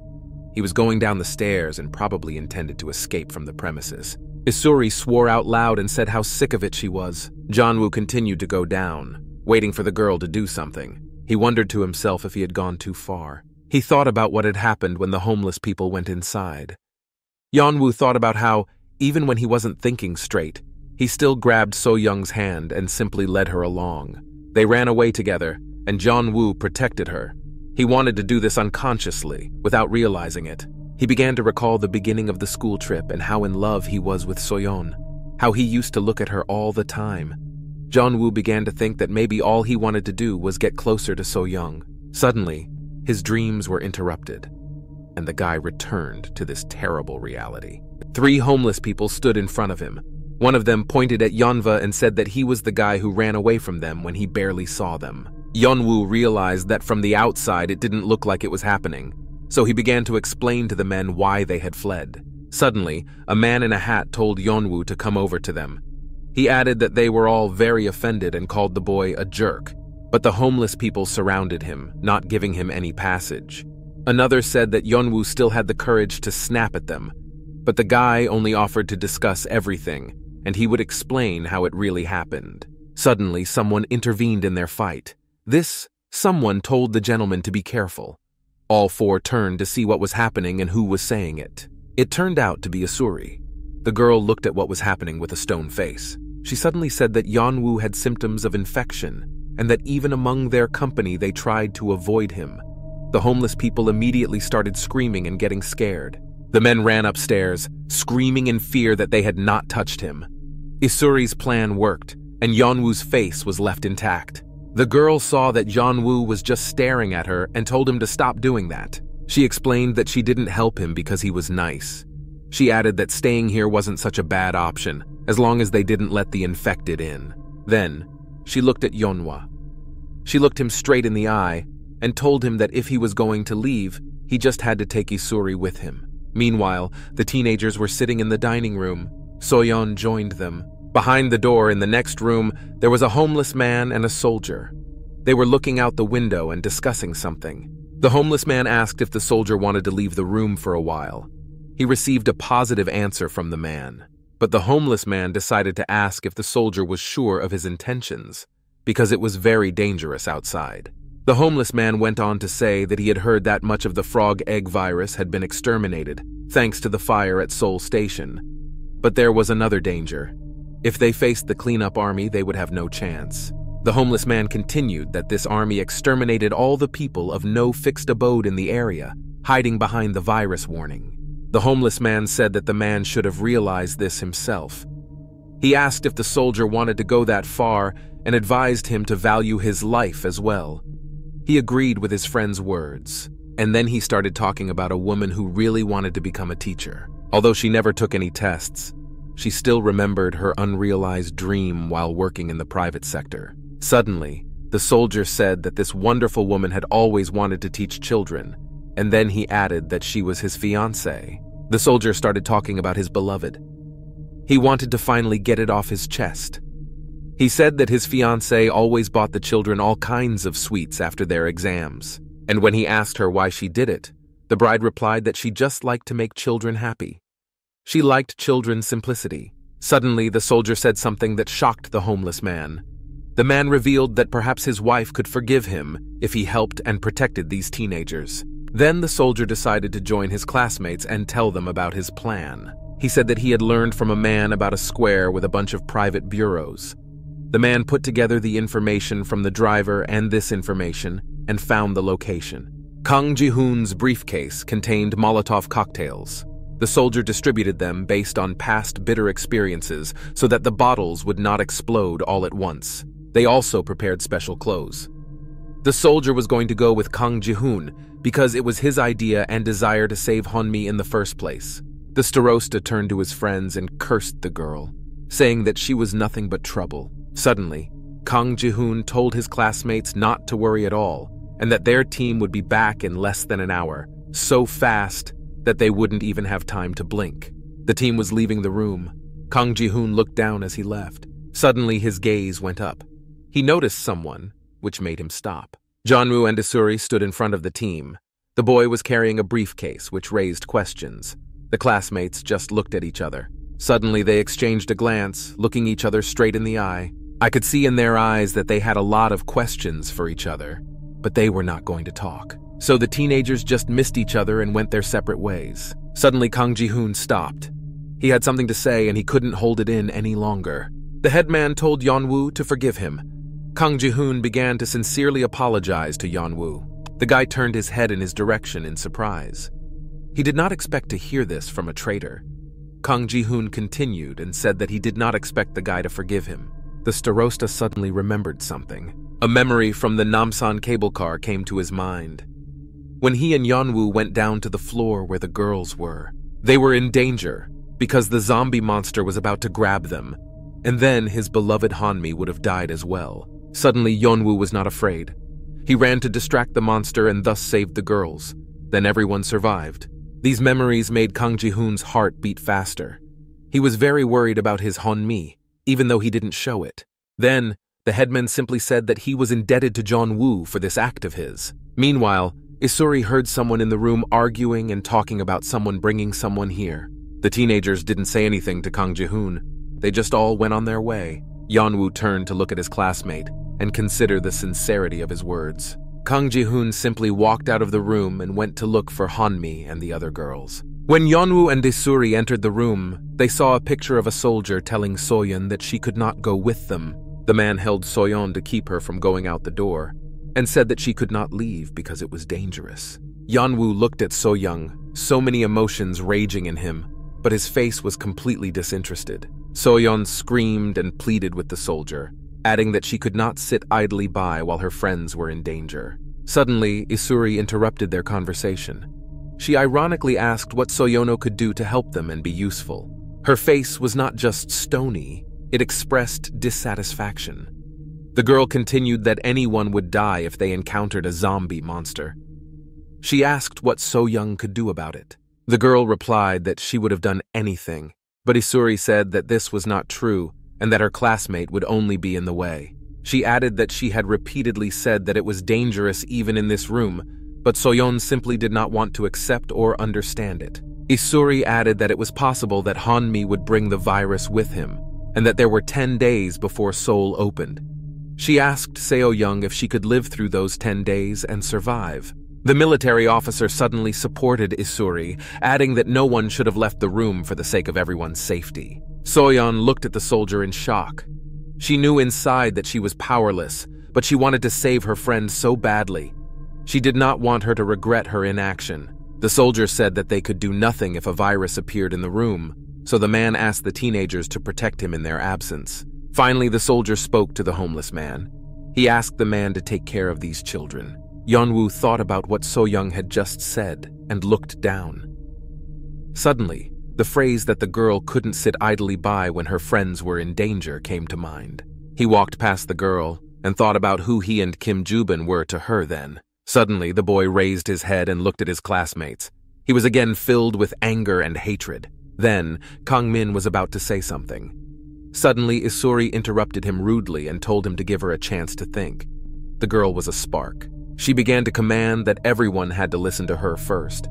All the other teenagers looked at Isuri and for some reason listened attentively, as if she were in charge. She looked at Kang Min and told him that his classmates had something to do now and that it was important to remember it. Meanwhile, another homeless man named Hwang was approached by another homeless man who was in the group of newcomers. Suddenly, everyone started to panic and yell. He told Hwang to run quickly after him. When the homeless man came running, he saw that there was a fight between two other homeless people down there. A man with blonde hair was holding a broken bottle and threatening another man with it. Then Hwang ran up to the man to calm him down and take the bottle away from him. Meanwhile, Isuri was telling something about her experience when she was able to prevent the virus but not kill it completely. Meanwhile, Hwang suddenly became very sick. His eyes grew bigger and his pupils constricted. It turned out that a homeless man with white hair had stabbed him in the stomach with a broken bottle. Blood immediately poured out of his body. Everyone else just laughed and stood by and watched as they mutilated poor Hwang. They wanted to kill him. Suddenly, someone called Hwang Dong-chul's name. The man turned toward the sound. He was a healthy man with broad shoulders and a white t-shirt with a cap. He said that Hwang had to solve the problem peacefully. The homeless man looked at the man directly in the eye and called him a bastard. After these words, all the other homeless people started beating Hwang and calling him names. The man fell to the ground. Meanwhile, Isuri said that the only ones who ruined all the plans in the end were the people. Ham Seong-yu interrupted the conversation. He asked why they should have been careful with other people, judging by Isuri's speech, and then added that it was all nonsense. The girl reacted to the boy's words with defiance and indignation. Suddenly, Soyon turned to her classmate and asked her why she was telling them all of a sudden. It looked like something was about to happen, and it made Soyon scared. Suddenly, Isuri said that a lot of infected people had just arrived. Soyon's face changed dramatically, and she became frightened. Isuri told them not to ask how she knew this information. She added that even in this place there were infected people, and then they could have been killed. Ham Song-yu and the others were very indignant at what they heard. They told the girl to stop fooling around and stop mocking them. Suddenly, their conversation was interrupted. Someone came into the room and called out to the teenagers. They were homeless. A fat, tall man in a white t-shirt and cap called the teenagers rats and told them to come to him. Something terrible was brewing. Meanwhile, the news was talking about a public gathering for the realization of justice, which held a press conference again. They claimed that the government had been covering up the mutated virus incident in Seoul. At this conference, Shim Guyon, as vice president of the CCOJAR, provided information on the status of military preparations to combat the virus in connection with the emergence of the non-mutated virus. According to the document, using the word cell, which likely referred to a mutated virus, infected people could have been at risk of being killed by acts of murder. The government took measures to contain the spread of the virus, as they were classified from Class A to Class D. Meanwhile, the authorities have yet to comment on the matter. Meanwhile, the city was in chaos. 2 people were running fast somewhere. They were holding burning torches to protect themselves from monsters, and in such a situation, perhaps, from the army. It turned out to be Kang Ji-hoon and a soldier. They were hiding behind the wall of the building from the army in front of them. There were a lot of soldiers on the bypass. They had to somehow get through them to find Hanmi and the girls. Kang Ji-hoon asked what the military was burning and hypothesized that it was infected people. The man said that it seemed to be true. They ran on, and Kang Ji-hoon said that they might as well have turned around and run home. It turned out that the torch was in the possession of a soldier. The team ran between buildings and alleys to somehow get around the army. The man told the boy that they had to be careful because the virus could spread. Kang Ji-hoon looked at the soldier, and suddenly memories of the man began to surface in his mind. He recalled how the soldier said at the gas station that he wanted to help Kang Ji-hoon find his friends. Suddenly, the starosta addressed the man as Mr. They all called him that, usually. Kang Ji-hoon wanted to ask him something. Suddenly, the soldier was outraged and told them to stop calling him that, and that in fact, there was no such difference between them as to make him a Mr. Then the soldier said that his name was Ha Jiman, but they could have just called him Jiman Hyun. Then Kang Ji-hoon said it was strange to call him Hyun, and then he decided to make a joke about his name, Ha Jiman. The man replied that the boy's name was no better. Then Kang Ji-hoon decided to finish his thought and said that he didn't expect Hyun to really help him in his search for Hongmi. He added that he was a little surprised. The soldier was a little indignant at Ji-hoon's distrust and asked him who he thought he was. After all, Hyun had promised to help. The man added that he was also the only one who was surprised. Kang Ji-hoon didn't understand why, so Jiman Hyun said that he didn't expect the headman to come out and save Hongmi because he was so close to her. He added that usually kids his age didn't do such things, so Jimin Hyun was very curious about who she was to him. At this question, Kang Ji-hoon was a little flustered. He hadn't expected such frankness, and he had kept his amorous affairs under wraps. He started to defend himself and attacked Hyun that it was a stupid question. Suddenly, the man interrupted him and told him to wait. There was a large number of monsters in front of them. The whole road was dotted with them, so they would not have been able to pass safely. Jimin Hyun said that there were too many monsters ahead of them, so they had to get around them somehow. The man turned around to say something to Kang Ji-hoon in closing. But the guy was already holding a lighted Molotov cocktail and was ready to defend himself. Suddenly we heard an explosion and the screams of zombie monsters, and from the height of the buildings a large fire was visible. There was a mini-market near them. The road to it was clear. A soldier came in and said it was good that there was a mini-market. That way they could get some water. He added that the children might not have anything to drink. Kang Ji-hoon was standing by the door keeping watch. He asked Hyun if Hongmi was okay. The soldier replied that he was supposed to be. Then he asked if the girl had called the headman. Suddenly, Kang Ji-hoon returned to the intimate topic himself. He repeated the military officer's question about who Yeon-mi was to him. He began to tell me that when they were in high school, the guy was a bully. You could really see it in him. Kang Ji-hoon began to reminisce and talk about his dark past and the not-so-good company he was in back then. There were 5 guys. One of them was on a blue motorcycle. One of the company members said he thought Kang Ji-hoon was dropping out of school. The headman laughed and called him a jerk. He told me that he hated school then and felt empty every day. It was during that period that he became close to Lee Hong-mi. The guy was standing at a traffic light, waiting for the light to turn green. Lee Hong-mi noticed him then and asked if Kang Ji-hoon also lived nearby. The girl was standing with her mother. Yeon-mi's mom asked who Kang Ji-hoon was. She replied that he was a classmate of hers. Then Yeon-mi started telling her mom that Kang Ji-hoon was good at sports and added that he was very cool at the last festival. Kang Ji-hoon blushed. Yeon-mi's mom was immediately interested in this guy. She asked Kang Ji-hoon to be her friend, adding that he was very handsome. Lee Hong-mi was immediately nervous when she heard this. She didn't expect her mother to set her up like that, but Kang Ji-hoon said that he would certainly be her friend. He had never spoken to Yeon-mi before. The girl said goodbye and left. Since then, she has always talked to Kang Ji-hoon at school, every day. He started to feel really happy then. His life made sense again, and being at school seemed less terrible. The graduation ceremony came. Parents congratulated their children who did well in school and brought flowers. Kang Ji-hoon stood propped up against the wall in the hall and looked at his phone. Suddenly, he heard someone talking to him. The person said that they had heard that Kang Ji-hoon's parents could not make it, and that he must have been very sad about it. It turned out to be Lee Hong-mi's mother. She was smiling at Kang Ji-hoon and holding flowers. The woman sincerely wanted to support the boy so that he would not be sad. The woman said she was sure that his parents would have been happy to come and gave Kang Ji-hoon flowers, saying it was a gift for him. She congratulated the boy on his graduation. His face changed dramatically with surprise. Lee Hong-mi's parents asked to take a picture together.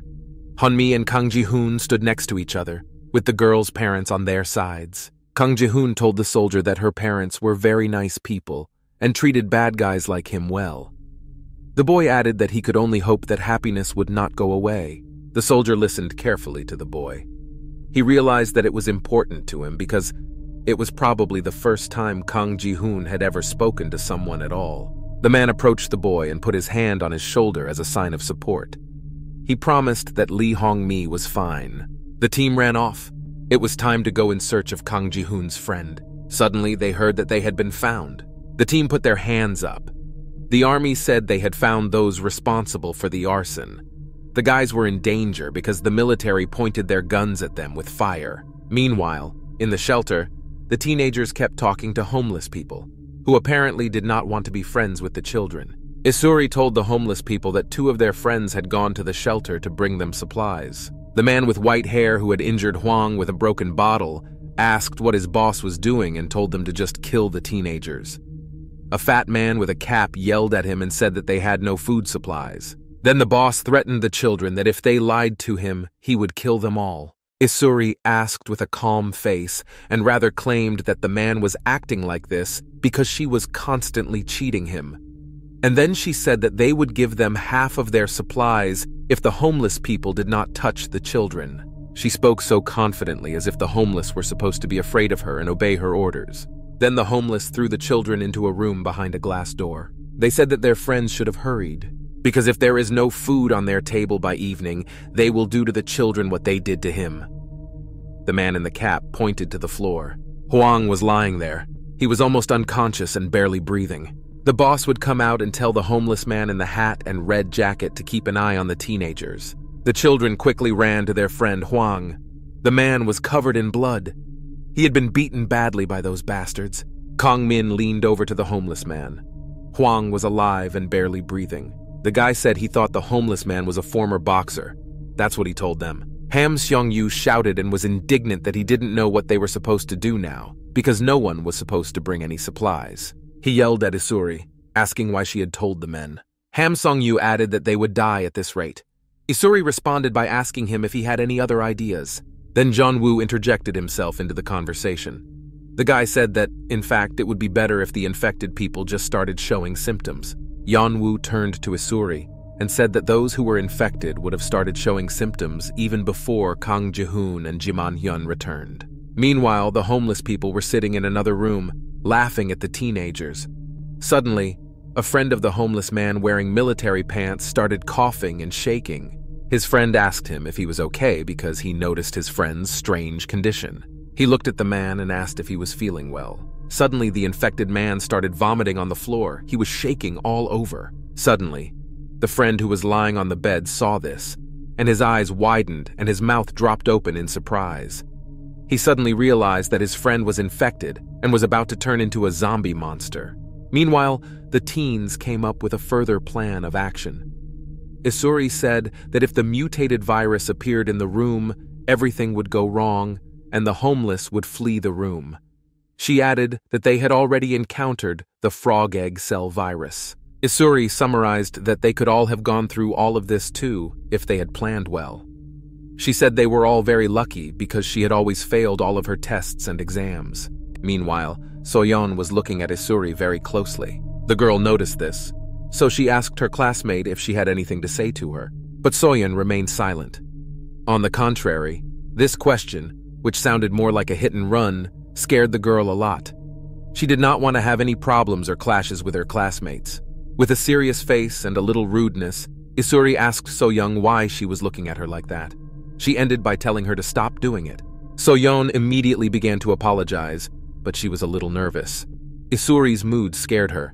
Meanwhile, Ham Sung-yu stepped away from everyone to think. He said out loud that he shouldn't have followed his classmates here. He was swearing, and it was clear that he was very sorry. Suddenly, he received a notification on his phone. He read it on a closed screen, and what he read surprised the guy. He did not expect to see it. It was his friend Park Min. He texted Ham Sung-yeon a simple hello on the messenger. The guy's heart started beating rapidly, and cold sweat began to pour down his face. He did not reply to his friend, and simply sent Park Min away out loud. Ham Seong-yu's behavior was quite strange, because they had agreed together to go to the point that the boy knew about and escape. Ham Seong-yu was supposed to be with his friend in a shelter. Kang Ming said that the virus with a new incubation period had already begun to spread, and no one knew what was coming. The guy continued that they were now in the basement dining room. They were not able to escape, but the teenagers could still use fire. He pointed to a gas stove standing nearby. He added that, fortunately, Ham Seong-yu had a lighter. In a pinch, he could have just burned everyone. Kang Min was saying that if the virus started to spread, they would have to figure out how to start a fire. Meanwhile, Yeon-woo was listening and found a gas stove. He looked at it carefully and made some conclusions. Yeon-woo suddenly said that lighting the gas stove was no problem. Everyone else turned to him. He added that the problem was that they all should have been more careful, because the infected people caught fire very quickly, so the fire spread very quickly. Finally, Yeon-woo added that they were all in the basement now, and it would have been more logical to set fire to them from above. Then, Ham Sung-yu asked with irony and mockery what the boy proposed to do. Suddenly, the boy started shouting and getting aggressive. He asked Yeon-woo why he was still here with them and called his classmate a little piece of shit. He added that in addition to the homeless, they also had the problem of Yeon-woo being infected. Kang Min stood up for his classmate and told him not to be an idiot. After all, they shouldn't all be suspicious of each other and quarreling.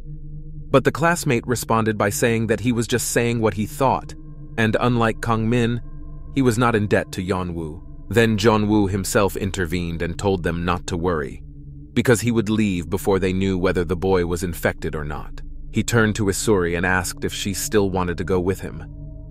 The girl did not understand his actions, so she just remained silent for the time being. Then Yeon-woo said he should have left when she said before they all got stuck here. Then he said he was so stupid to try to save her after they left him. Soyeon looked down. She felt ashamed again because she thought he was talking about her. After this speech, he turned to Ham Seong-yu and suggested that his classmate just shut his mouth. He looked him straight in the eye. In response, he heard Ham Sung-yu curse him and asked if Yeon-woo was hoping that after talking to him a few times, they would become friends. After that, he asked what kind of bullshit Yeon-woo had just said. Yeon-woo looked him straight in the eye without any fear. On the contrary, he was so angry at him for everything he had done to him.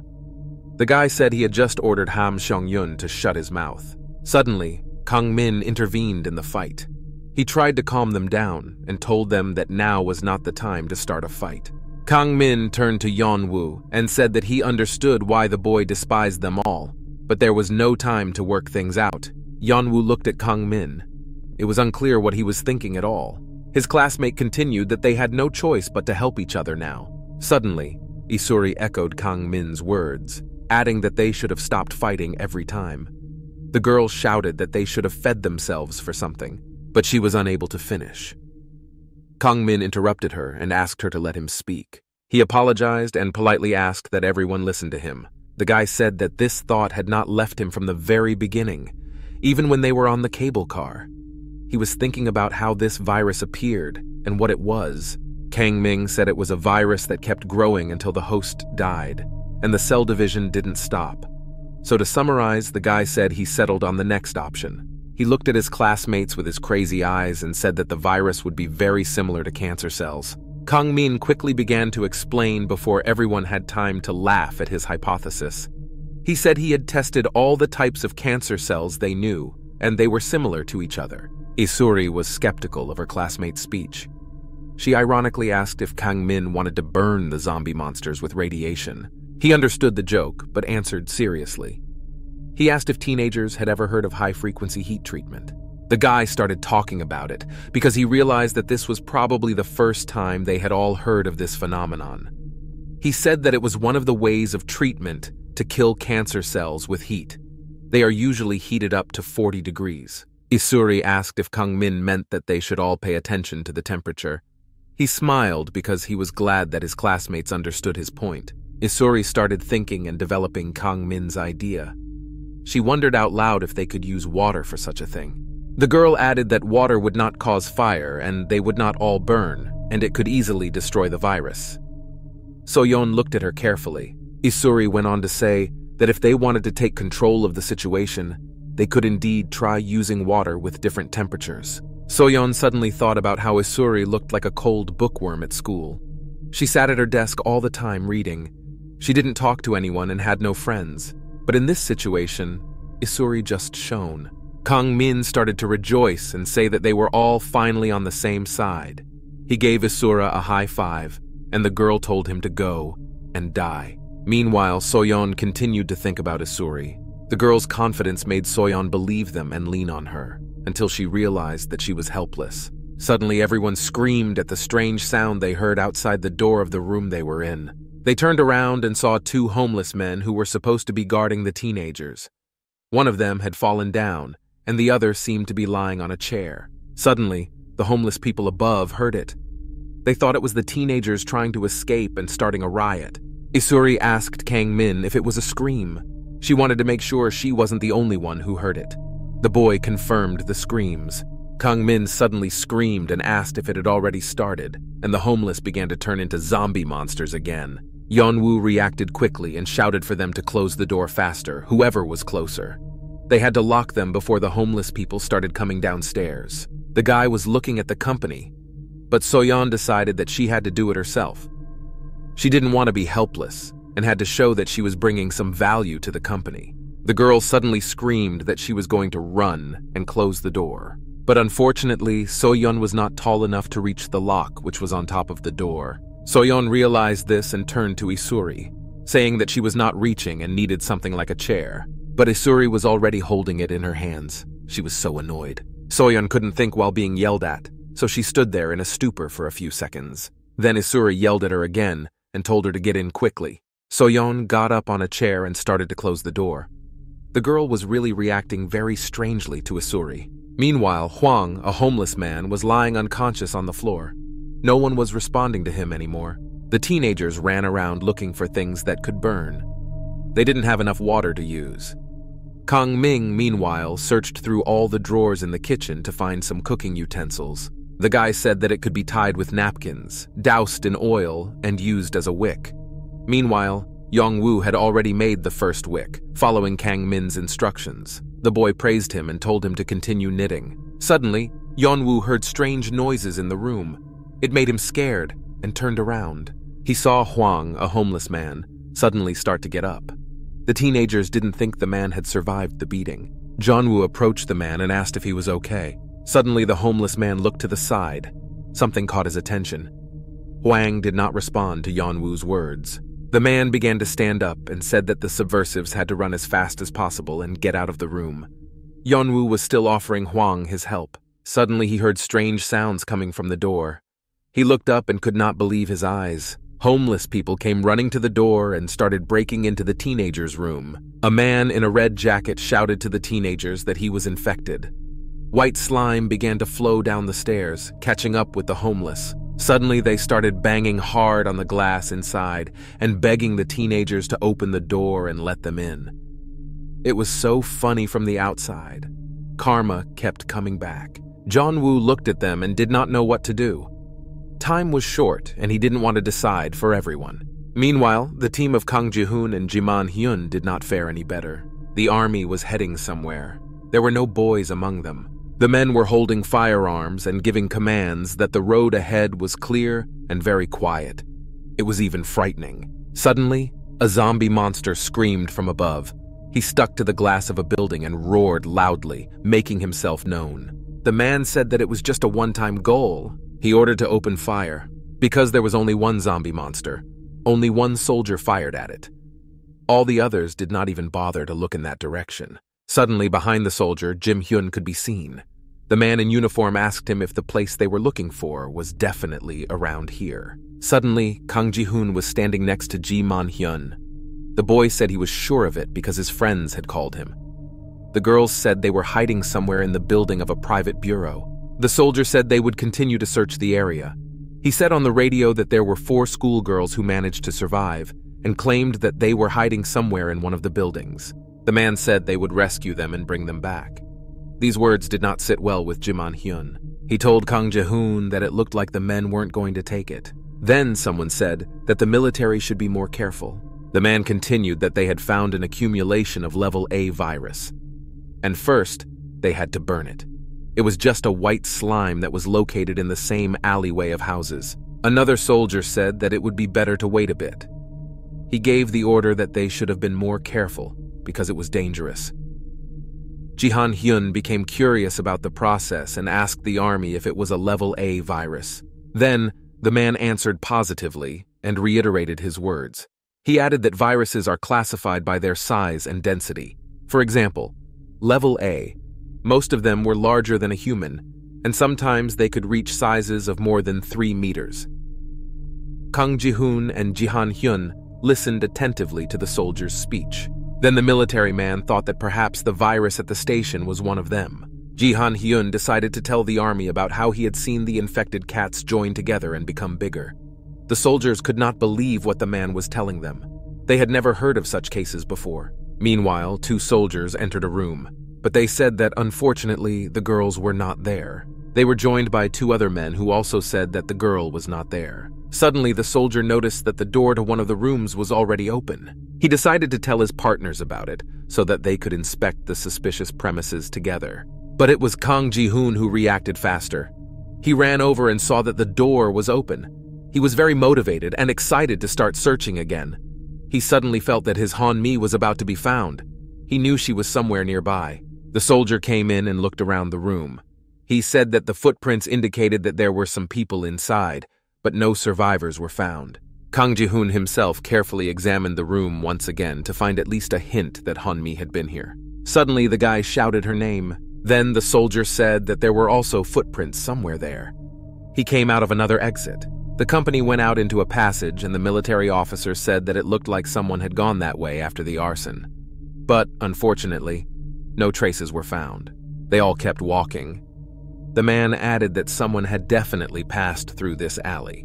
Kang Ji-hoon clearly understood the military's words and decided not to waste a second. Suddenly, the guy broke away and ran down this alley, which was probably where his Han-mi was going. Kang Ji-hoon ran as fast as he could. He was not afraid of anyone or anything. He just wanted to see Han-mi as soon as possible and save her. The military yelled at him that he was an idiot. The guy realized this himself. He knew that he was acting completely rashly. Suddenly, memories came flooding back to him. Kang Ji-hoon remembered when they were at school, and Lee Hong-mi told him that she had learned a very cool English word. Kang Ji-hoon was sitting at his desk, or rather lying on it. In front of him, Yeon-mi sat and asked if he knew the meaning of the word destiny, to which the boy replied that of course he knew. It was a computer game he was playing. Yeon-mi looked at Kang Ji-hoon and said that it must have been fate. She added that she liked this kind of thing because it was very romantic. But Kang Ji-hoon was definitely not in the mood. He said that it was all cool, but the girl had to fail. He added that he was very sleepy, so she shouldn't have woken him up. Yeon-mi looked at the boy with resentment. She was not pleased to hear this. After that, Kang Ji-hoon woke up and stretched loudly. Suddenly, he saw something on his hand. It caught his attention. On his hand was written destiny. It looks like Yeon-mi wrote it and left, just like Kang Ji-hoon asked her to. The guy kept running when suddenly he saw something that made him stop and turn around. There was a handbag on the floor. It looks like it was his Yeon-mi's purse, so she was here and ran into this alley. The boy was looking at a large old building. It was an apartment building that looked pretty bad. The events were transferred to Kang Ji-hoon's memories. He stood on the threshold of the room. He looked at his apartment and thought to himself that he didn't understand when he started to hate the moment he opened the door and walked into his home. Kang Ji-hoon looked at a completely empty apartment. No one was there to greet him. The apartment was saturated with an atmosphere of emptiness and loneliness. It was this atmosphere of emptiness that made him feel empty inside. Kang Ji-hoon came in, dropped his briefcase, and wanted to go to his room. Suddenly, he saw money and a note on the table. It said, "To my beloved son." It looked like it was from his parents. Then the events moved to the game room. Two boys sat at computers and played games. One of them was shouting slang phrases and leading the game. The room was dark, so it was late at night.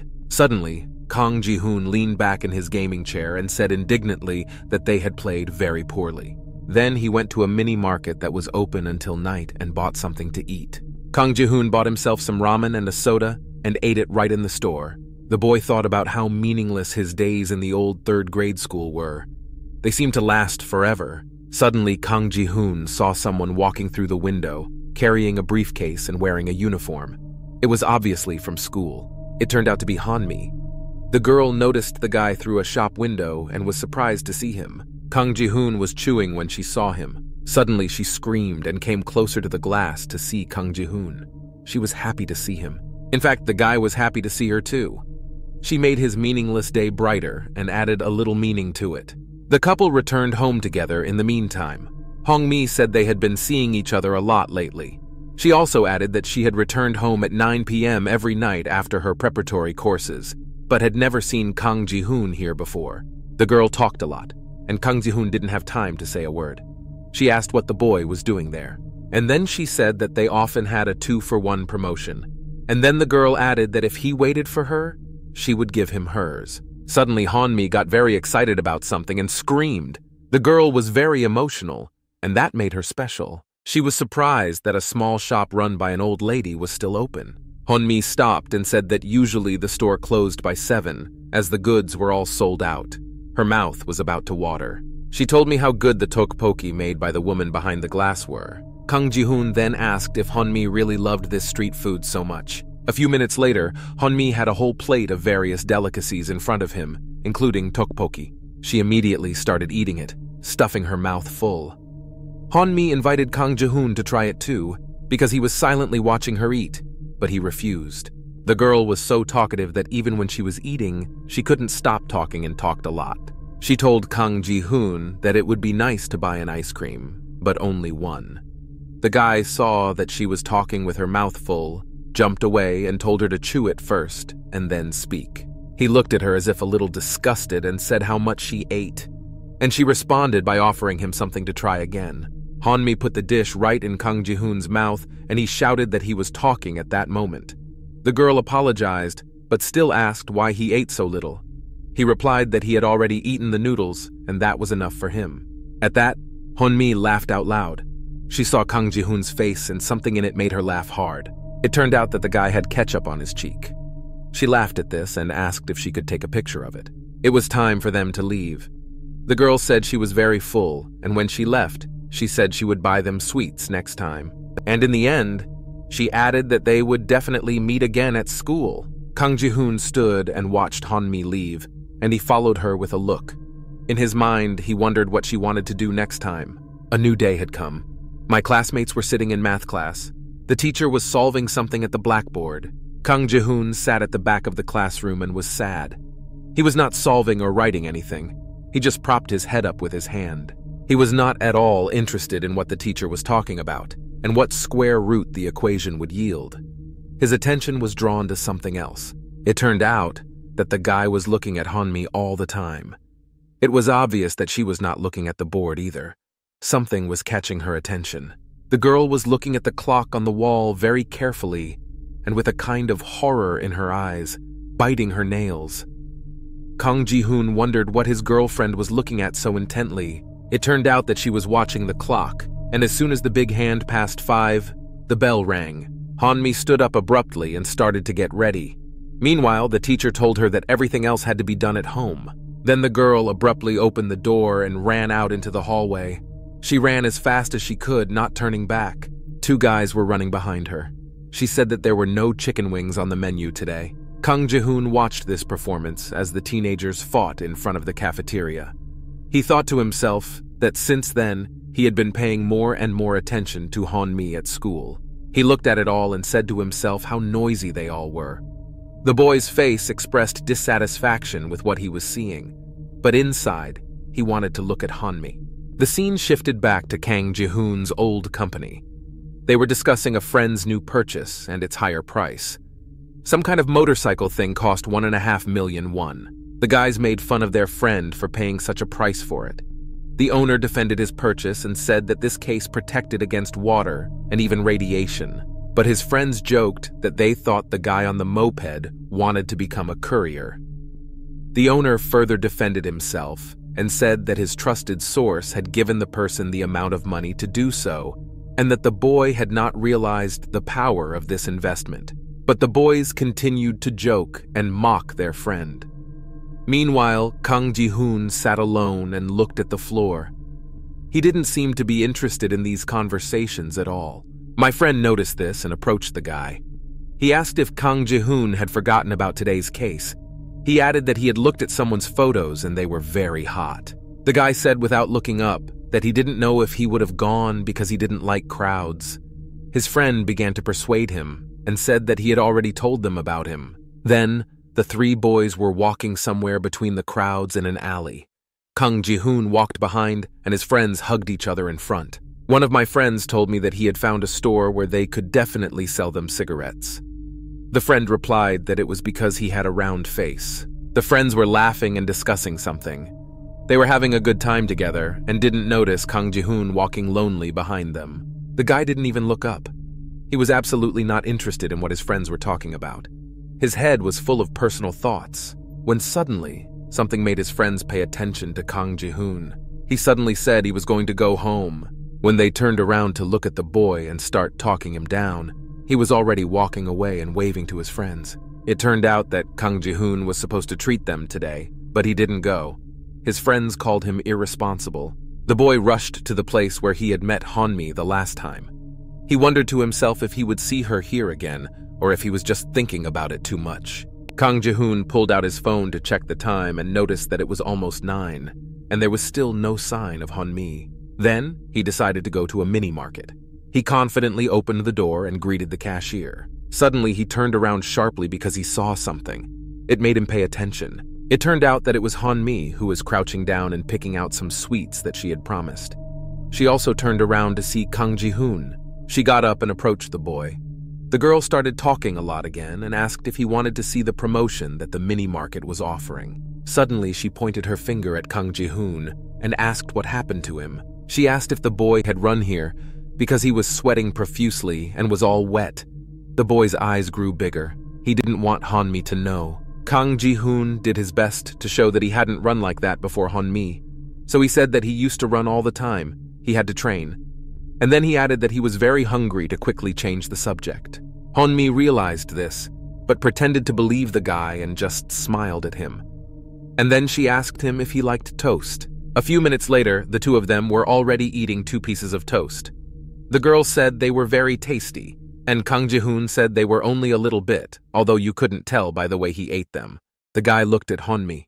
He couldn't get enough of her. Kang Ji-hoon thought about how good it felt to eat with someone at that moment. And not just anyone, but Lee Hong-mi. The girl stuffed her mouth full of the sandwich and smiled. The girl looked very cute in the guy's eyes. Then, Hong-mi suddenly offered Ji-hoon some more pork toast. The boy joked that Hong-mi was a pig. The girl replied that it was a special kind of pork toast. Kang Ji-hoon ate a lot that day. The teenagers had already left the mini-market and were eating ice cream. The girl asked why her classmate was behaving like that at school. Kang Ji-hoon did not understand. So the girl explained to him that the boy slept every day and she had never seen him talk to his classmates. She said that his friends said that he was just fighting for his life every day. Kang Ji-hoon looked up. He immediately asked who had said such things behind his back. But Hong-mi said she didn't want to tell him that. The guy came home and looked at something on his cell phone. He had a smile on his face. Finally, he would come home and not feel empty inside. Suddenly, he looked up and saw something very strange. There were scattered things on the floor, broken dishes, photographs, and bottles of alcohol. His mother was sitting next to him. She asked him what time it was. Kang Ji-hoon saw his mother like that and immediately ran to her to find out what was wrong. My mom had her head down. She suddenly asked the boy why he had decided to quit school. She knew because his teacher had told her. Suddenly, Kang Ji-hoon's eyes widened and his pupils narrowed. He didn't expect his mother to know about this. My mother was sitting on the floor. Her head was not supported on her neck, so it was down. She was wearing a big shirt. She did not look up and asked if it was true. Kang Ji-hoon started to make excuses and say that he didn't really mean it, but the guy couldn't finish. Something made him stop. Suddenly, the boy's eyes went to his forehead. He was shocked by what he could see as he walked over to his mom faster. In her other hand, she had an open jar with some pills. The mother's hand was so weak that she couldn't hold it, so half of the container just spilled out onto the floor. Kang Ji-hoon ran up and started to collect all the pills. He yelled at his mom that she had promised not to take them anymore.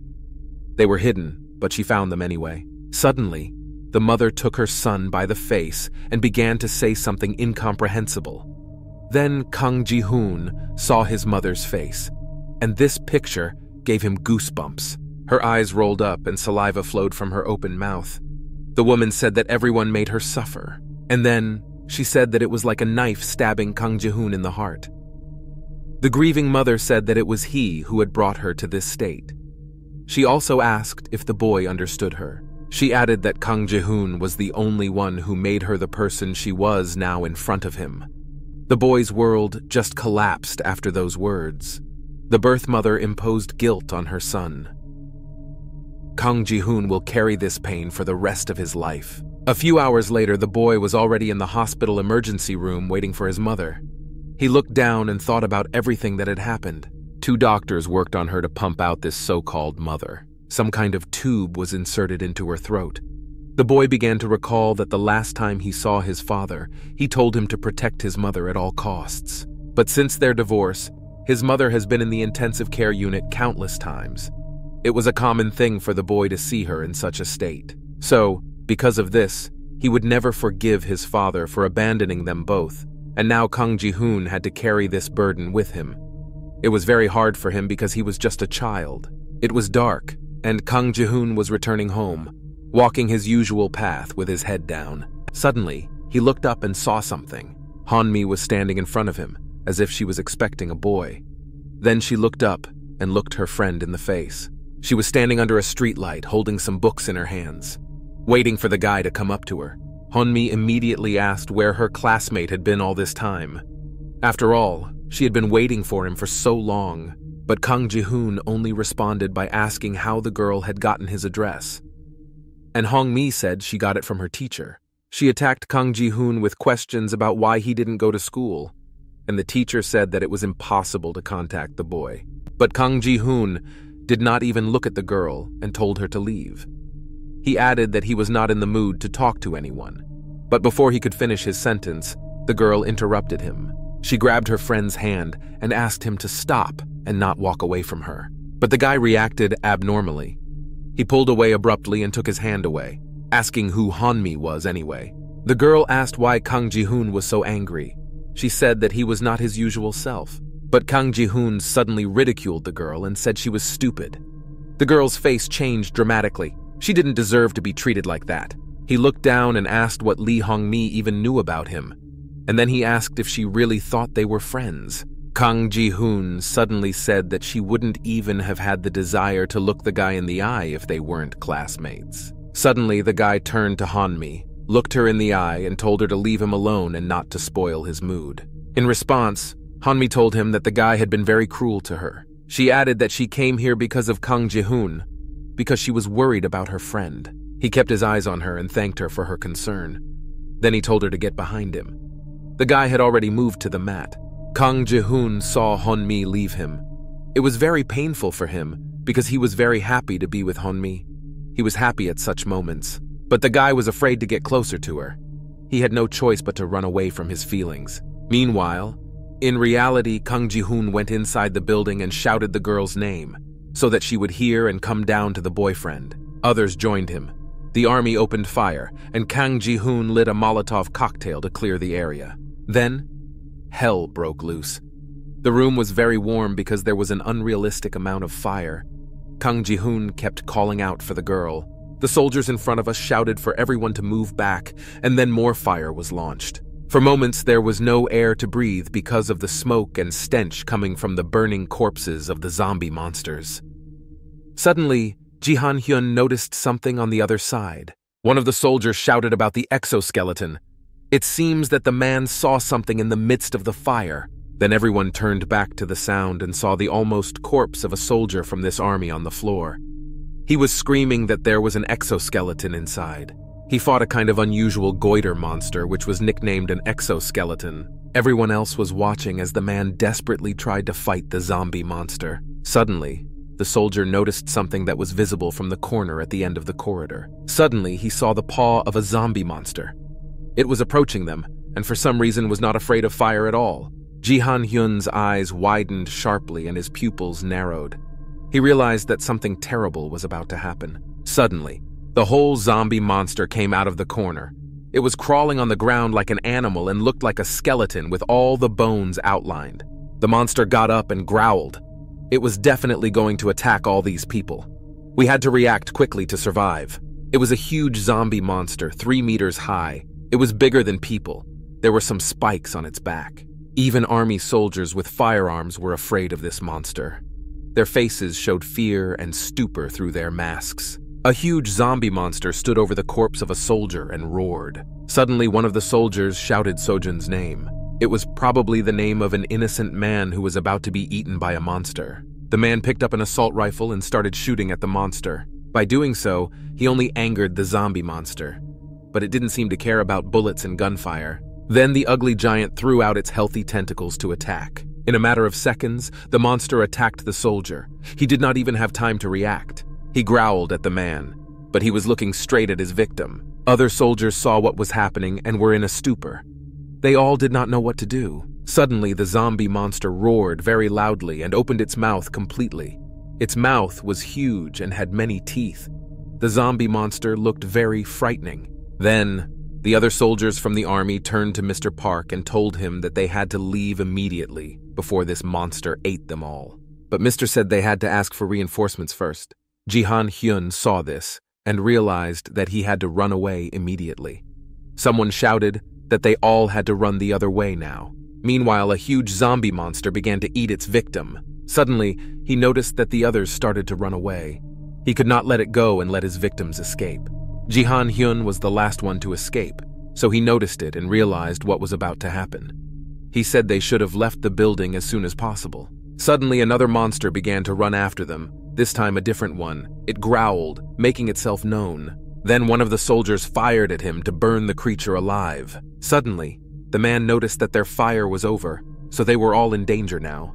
The soldier told the sir that they were all out of fuel and in danger. But Kang Ji-hoon had a Molotov cocktail that was on fire. Suddenly, the soldiers screamed that a zombie monster had come down the stairs and had just eaten their friend. It seemed to be chasing them all.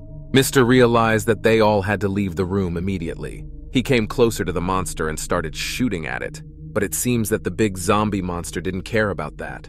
So he just ran to attack the man and everyone else. Mr. Parker turned to the others and told them to run away. while the man would distract the zombie monster as far away from them as possible. The soldier realized that they would all die, so one of them had to sacrifice himself. The others, without hesitation, immediately began to run away as fast as they could. The soldier with the fire ran in the other direction, so the giant zombie monster ran after him so the others could escape and find shelter. The company noticed that there was a free space ahead of them, so they could run into this wing of the residential building and escape until reinforcements arrived. 4 guys, 2 of whom were soldiers from the army, and Kang Ji-hoon and Ji-han-hyun. They went into a room and closed the door behind them. The soldier immediately picked up the radio and contacted the base.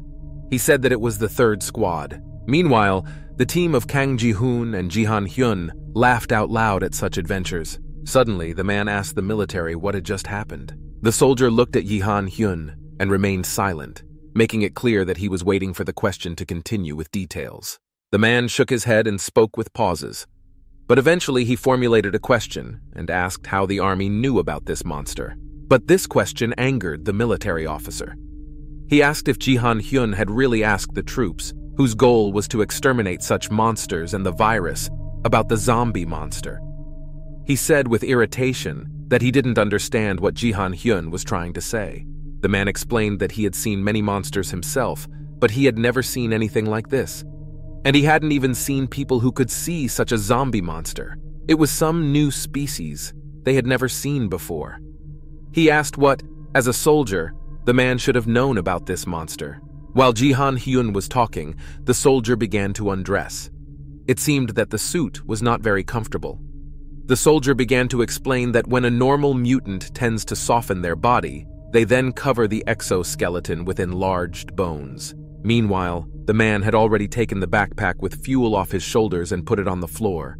He continued that it was difficult to deal with them because the virus cell had already penetrated the bones, and it was almost impossible to burn them with fire, only to set them on fire for a few seconds but no more. The soldier added that they had also run out of fuel. All the men looked down at the backpack, which was completely empty. Ji-han-hyun took his face mask off and asked if the zombie monsters could mutate into other shapes and species besides the exoskeleton they had just seen.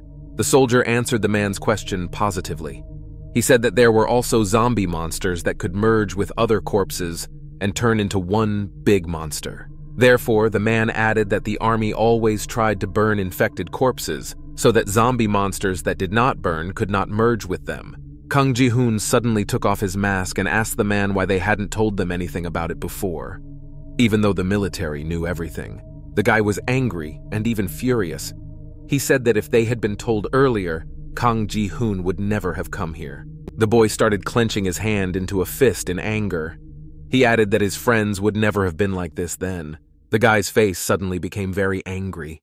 He looked at the soldier and sincerely blamed him for all this. The uniformed man looked at him and did not understand why Kang Ji-hoon was so angry with him, but he did not respond to these provocations. Suddenly, someone interrupted their conversation.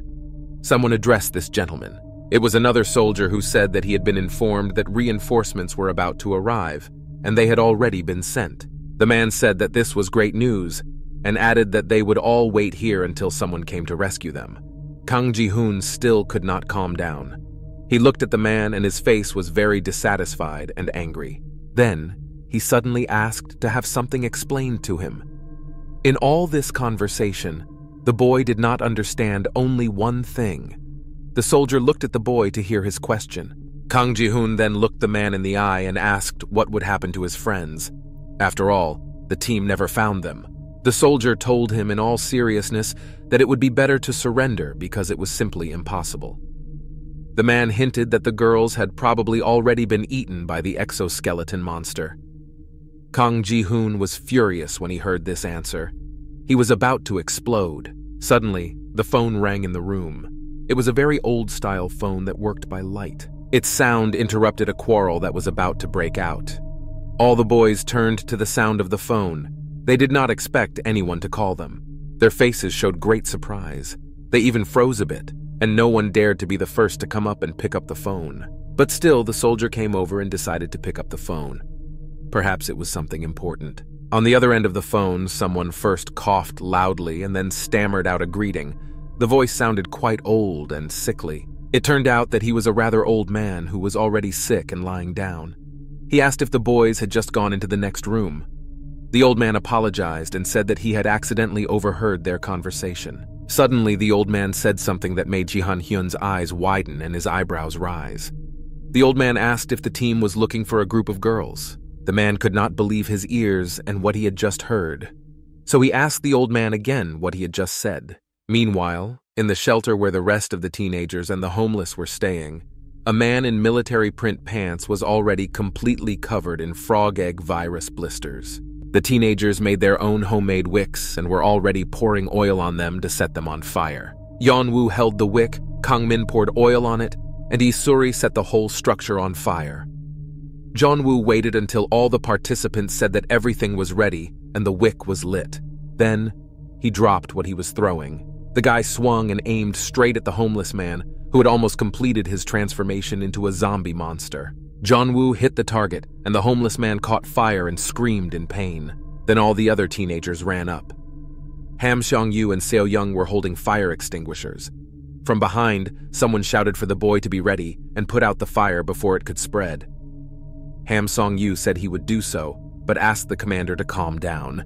Even in such an important and stressful situation, he did not tolerate orders. Soyon asked if the homeless man was already dead to know if he could be watered, to which Ham Seong-yu irritably replied that he didn't know, so he just started watering the corpse. Seo-young followed suit and also pulled the handle of the fire extinguisher. Suddenly, Yeon-woo's attention shifted to something else. After that, his arm suddenly hurt again. Jeon-woo was afraid of another attack. Then his classmates would definitely think he was infected. The boy saw a door that did not give him peace. He realized that the cause of his pain was hidden behind that blue door. Jeon-woo went to them and opened the handle to see what was inside the door. Suddenly, he realized that this pain he was feeling was different from the previous one. When he opened the door, he could not believe his eyes. The entire room was covered with white slime from the frog egg virus. He immediately decided to go inside with a lighted homemade torch and check why the pain was so different. Kang-min followed Yeon-woo into the room. Another homeless man could be seen lying on the floor among a pile of white frog egg slime. It looked like he was the one who had spread the virus. The boys suddenly heard someone crying. They looked at the painting and were so frightened that they had shivers down their spines. Another homeless man sat in the corner of the room. His body seemed to be fused to the wall. Only the man's head was not covered with white mucus. Everything looked very creepy. The homeless man suddenly asked the teenagers to help him right away. The man could barely speak. Every word was very difficult for him. Suddenly, he said something that gave the boys goosebumps again.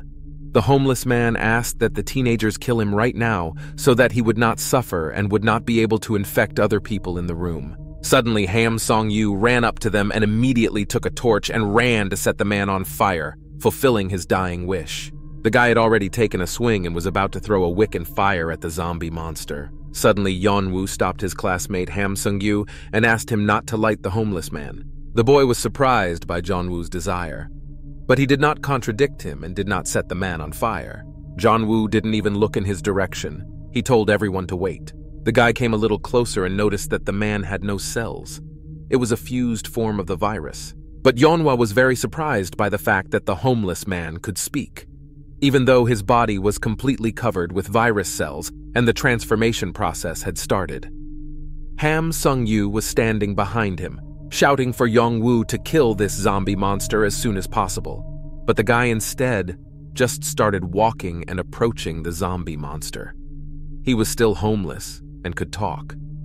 So maybe Yeon-woo could get some answers to his nagging questions. Suddenly, the man roared out in a very terrible way. It was a cry of pain. The homeless man was in incredible pain because of the transformation. Suddenly, Yeon-woo felt a pain in his arm at the same time as the homeless man's scream. The guy was now sure that the pain in his arm was the same as the pain of facing a zombie monster. Jeon-woo began his interrogation. He asked the homeless man if he had heard the boy.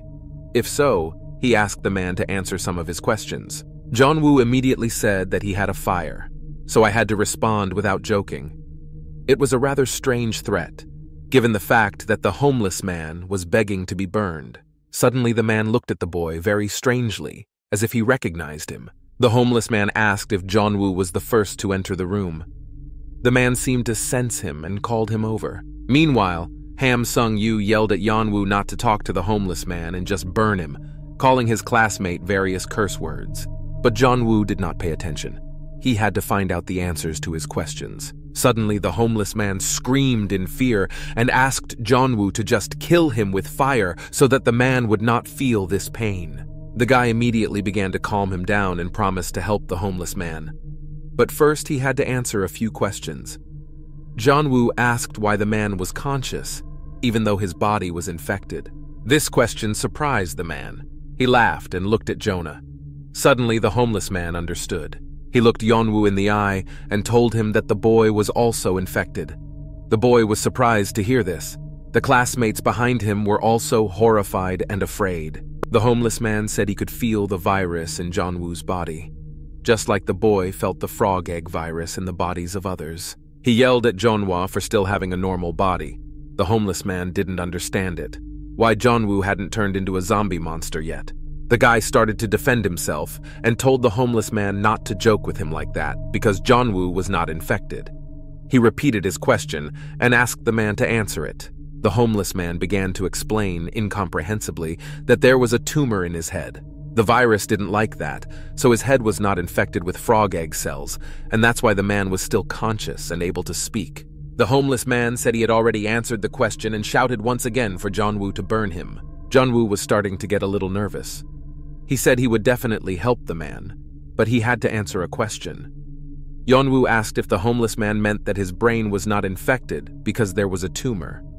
Then he added a question about how the man had found out.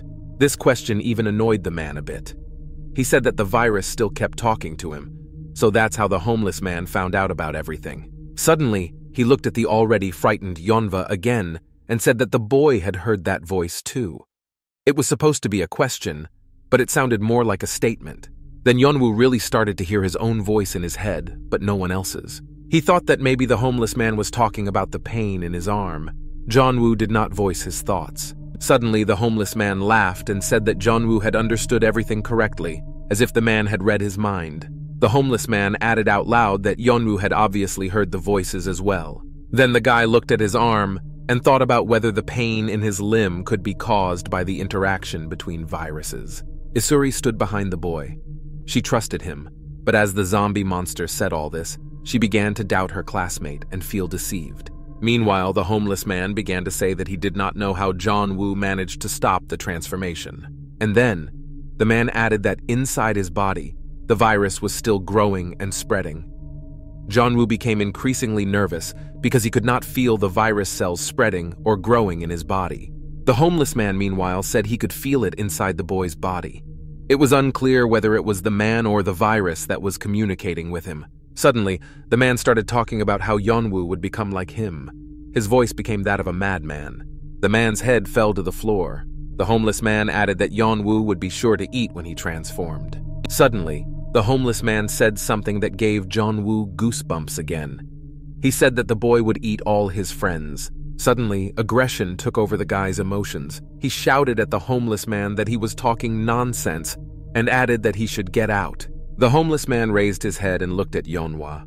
He laughed at him and asked if he wanted to bet with him. Suddenly, the man just screamed that Yeon-woo would not be able to avoid the merger. It was as if the virus inside the man was already speaking. It was as if he was threatening Yeon-woo. The homeless man said that the virus didn't like it when it couldn't infect the whole body. And in Yeon-woo's case, the virus could not infect the guy at all. Yeon-woo's eyes widened at what the homeless man was saying, and he was already confused. The last straw was when the man said that in the end, Yeon-woo would eat all his friends. The homeless man wanted to continue threatening the boy, but he was unable to finish. Yeon-woo shouted at the homeless man to shut up and stop talking nonsense to him. Then, in his emotions, the guy waved a torch and threw fire at the man, burning him alive. Suddenly, the homeless man's body quickly caught fire and burst into flames. The man did not threaten Yeon-woo anymore and did not say these nonsense things. The guy started to loudly shake his head. He had experienced a lot of stress in those few minutes. His heart was beating frantically. Suddenly, he realized that he was being watched. He turned to look at his classmates. Meanwhile, While the boy was talking to the homeless zombie monster, all his classmates came into the room and watched and observed what the homeless man was saying. Suddenly, the boy's eyes grew very large. Even though he wanted to leave them, he was still scared that his classmates thought Yeon-woo was infected. Perhaps inside, he didn't want to leave because he was so worried. Meanwhile, a homeless man, Hwang, who everyone thought was already dead, entered the room. He looked at Yeonwoo. Perhaps the man had heard everything the teenagers were talking about. The man was looking at the boy and analyzing him. It seemed that he wanted to ask him something. Meanwhile, the teenagers and Hwang moved back to their temporary shelter. The homeless man was commenting on the brain tumor that was in the body of the man who burned down. He said it was normal for homeless people. After all, it was very common for people without a permanent place of residence to get sick with various sores. Hwang added that when they were sick, they had to sleep on the street. Someone said that the man was poor because he had to sleep on the street. Isuri was listening, but she noticed something out of the corner of her eye. She turned her attention to Yeonwoo. The boy slung the briefcase over his shoulder again and walked toward the exit, head down. Hwang asked if it turned out that the part of the body where the tumor was not contagious at all. He laughed and said it was very interesting. Suddenly, the homeless man said it was time for him to go. He turned to Yeon-woo and called out to the boy. This made everyone present look at him. The homeless man approached Yeon-woo and asked if he could help him. Of course, the teenager answered positively. Then the boy would come out and look at his classmates out of the corner of his eye. He understood what they were all thinking, and he knew that as soon as the teenager walked out the door, they would all start discussing him. They all stood and looked down. Only Isuri was brave enough to look Yeon-woo in the eye. It was all very awkward. The boy understood everything without words. Yeon-woo knew that he had to leave the room because his classmates would be afraid of the boy and would not want him with them at all. Perhaps they could even betray him again during the danger, and Yeon-woo really did not want to go through that again. Hwen, a homeless man, asked the teenager to just walk him to the canteen. It was very difficult for him to walk because of the many injuries he had suffered from other homeless people. As soon as Yeon-woo closed the door behind him, Ham Sung-yu began to get indignant and discuss what the zombie monster had said. The boy was just shouting that Yeon-woo was infected. Ham Sung-yu didn't like the teenager, so he easily believed everything the zombie monster said. The guy started swearing that it was now an official statement, and they were all in danger. He added that they almost didn't die. Ham Sung-yu said that from now on, if any of his classmates approached Yeon-woo or touched him, the teenager would slap that person in the face. Soyon felt guilty. She was already constantly thinking about how she was useless and a burden to everyone, and now she had touched Yeon-woo, so she could probably be infected. But So-young didn't let on. She didn't want to rush things. The fact that Yeon-woo was a threat had not been proven. Suddenly, Isuri asked Kang-min what he thought about Yeon-woo. Meanwhile, the boy was looking out the window, and the girl was as stony-faced as ever. Kang-min did not miss the opportunity to make fun of Isuri and make an ironic comment about how it was very unusual for a girl to ask his opinion. Of course, Isuri fell for this provocation and irritably told Kang-min to just answer already. The guy suddenly became very serious. He said he didn't know for sure, but as far as he knew, according to his hypothesis about cancer cells, this could not simply be the case. After all, cancer could be completely cured. Meanwhile, in the dining room, homeless people were lying on the tables. There were 2 of them in the room. Suddenly, someone called out to them, and then the men raised their heads. It was Hwang and Yeon-woo, who was holding the man because he was limping. Hwang said the homeless people looked happy. The 2 homeless men were genuinely surprised to see Hwang alive. One of them even started to sign in, but they both tried to put on a friendly face, as if they were happy to see the man. Hwang called them assholes and asked if these rats were trying to take his side now. The men immediately started apologizing to Hwang and blaming their boss, calling him an idiot. Another began to thank the man for opening the door for them. Without him, they would not have survived. Hwang did not react much to this scene of the 2 victims. He just said he was glad the 2 of them realized it. And then the homeless man asked where the others were. One of the men said that they did not know where everyone was and that they only said that the shelter was sharing some supplies. Then, the homeless man said that the boss and other homeless people had gone there. For some reason, this information surprised Yeonwoo. His face clearly showed shock. Meanwhile, there were many soldiers from the army in the shelter tent. One of them was saluting another and telling him something. Homeless people were kneeling on the floor with their hands behind their heads. All the soldiers were holding weapons. The boss and another homeless man were indignant, saying that they shouldn't have come here at all. The man said that he was very scared because he could have been shot. Suddenly, one of the soldiers said that strange people kept coming to the shelter. The boss of the homeless heard this. The man in uniform reported to his commander that he was the one who spoke about these homeless people. Meanwhile, the classmates continued to discuss Yeonwoo and what they should do with him. Suddenly, Soyon spoke up. She looked at the floor and looked guilty. The girl said that even if it was true, how could they just label Yeonwoo as infected? She added that Yeonwoo hadn't shown any suspicious symptoms yet, which didn't give them the right to just brand the boy. And it was not wise to believe a zombie monster. It seems that Isuri and Kang Min thought about the girl's words. But Ham Song-yu had a different opinion. He exploded and shouted that Yeonwoo had a bunch of suspicious symptoms. The guy was just beside himself with anger. He shouted that almost everything about him was suspicious. The guy shouted at Seo-young that he promised to kill anyone who touched Yeonwoo. Ham Song-yu added that he wasn't joking at all. Seo-young's face suddenly changed dramatically. The girl decided to come clean and said that they had been together for some time and that she hadn't noticed or experienced any problems until now. If Yeonwoo was infected, something would have happened by now. But Ham Song-yu just laughed at her. He looked down and adjusted his glasses, telling Park So-young that this was exactly what happened, and something was already happening. He looked down at the girl and added that this was why So-young shouldn't have defended Yeonwoo too much, the way the girl was doing. Suddenly, the teenagers heard a strange sound of wheels. All four turned to see what it was. Kang Min and Isuri went to the window because they were closest to it. Outside the window, they saw many military vehicles approaching them. There were 4 of them. Kang Min was surprised to see this. He didn't think it was good news. All the cars were parked near the building where the teenagers were. Later, uniformed soldiers with machine guns started coming out. Kang Min cursed. Ham Song-yu and Kang Min looked through the door and asked what they were supposed to do.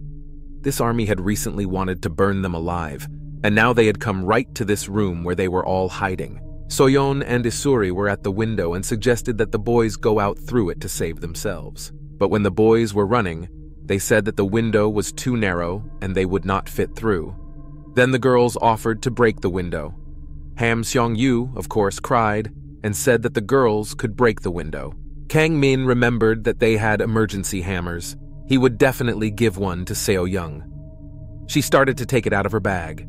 Ham Song-yu interfered and yelled at them to do it faster. The 2 guys had 2 hammers each.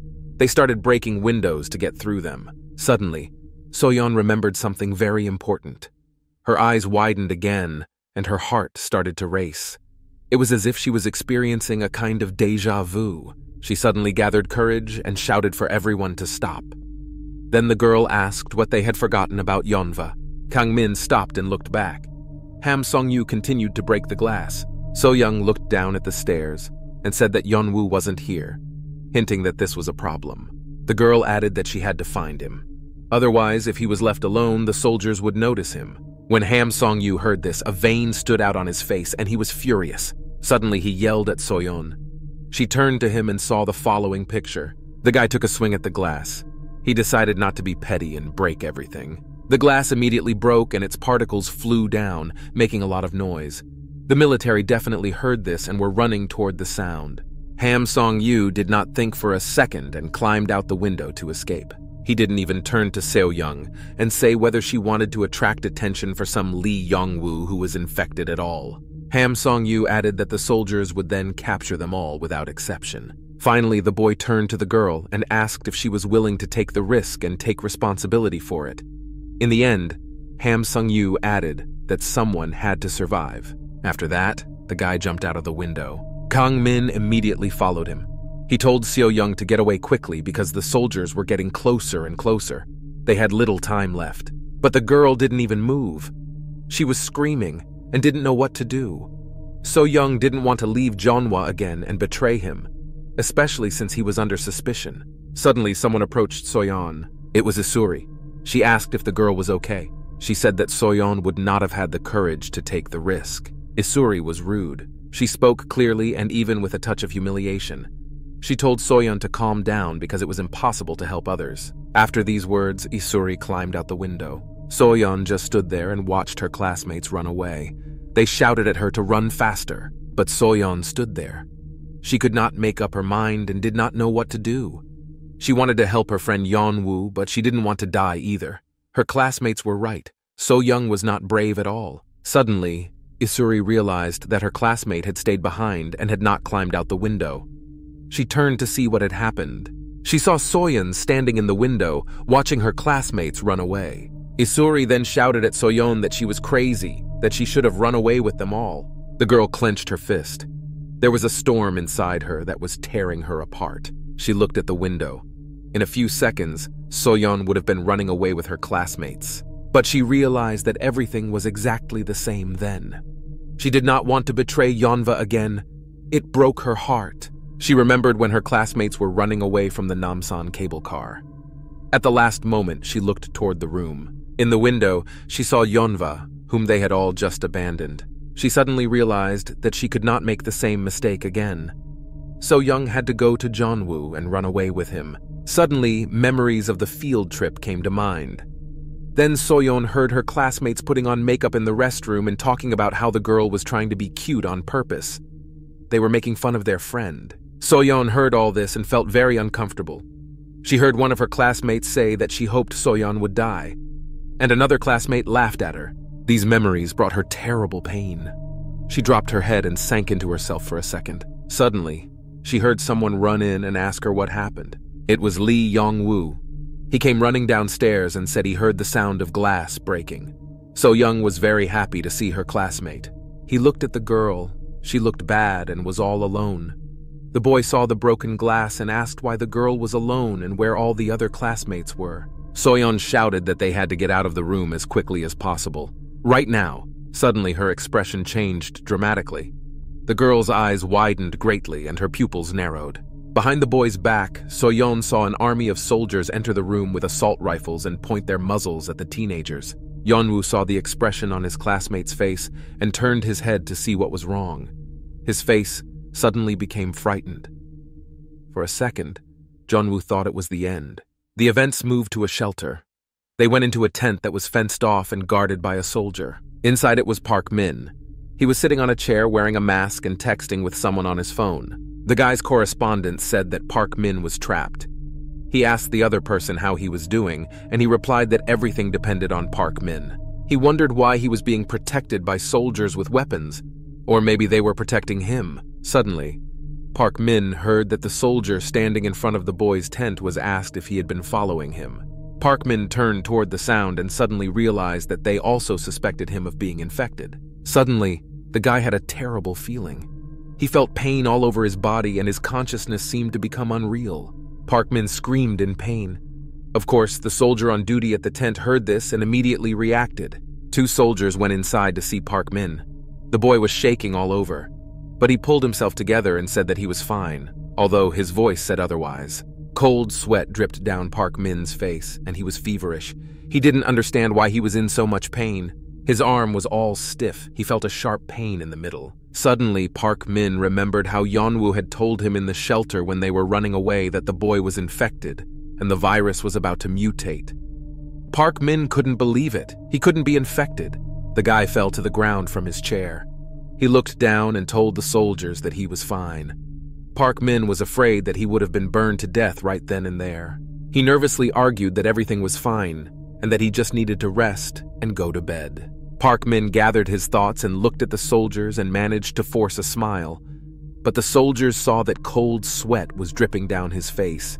The teenager looked very unhealthy. He said that the military were free to leave and had nothing to worry about. But of course they didn't believe him. The men pointed their guns at Park Min.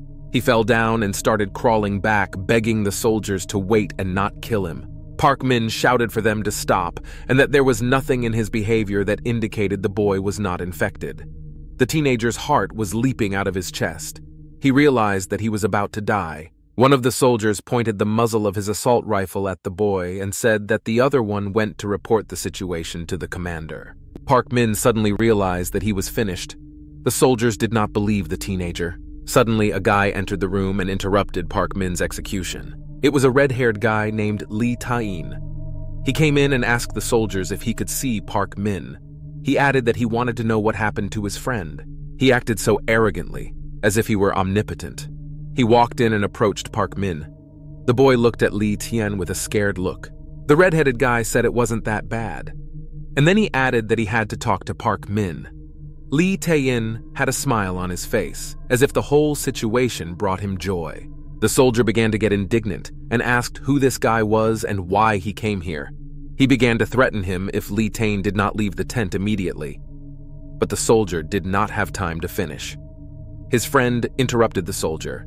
The soldier ordered them to leave. The other soldier was outraged, but his comrade called him an asshole and repeated the order to leave. Lee Tae-in just stood there, smiling the whole time. He was genuinely laughing at the whole thing. The red-haired guy just smiled at the military, but something in his smile was frightening and unpleasant. In general, this man was quite repulsive. Then Lee Tae-in came closer to Park Min when the soldiers came out of the tent. He was on the floor and did not understand what was happening and how the soldiers had obeyed him so easily. The red-haired guy spoke first because Park Min was in a stupor and couldn't say a word. Lee Tae-in asked if they had met him before. Park Min remained silent. So the man continued to ask questions and at the same time put a chair in place for him to sit on. Lee Tae-kyung asked Park Min what was happening to his body and if he felt nauseous. But the bold Park Min wasn't going to make new friends that easily. He asked Lee Tae-in who he was and how he knew about Park Min.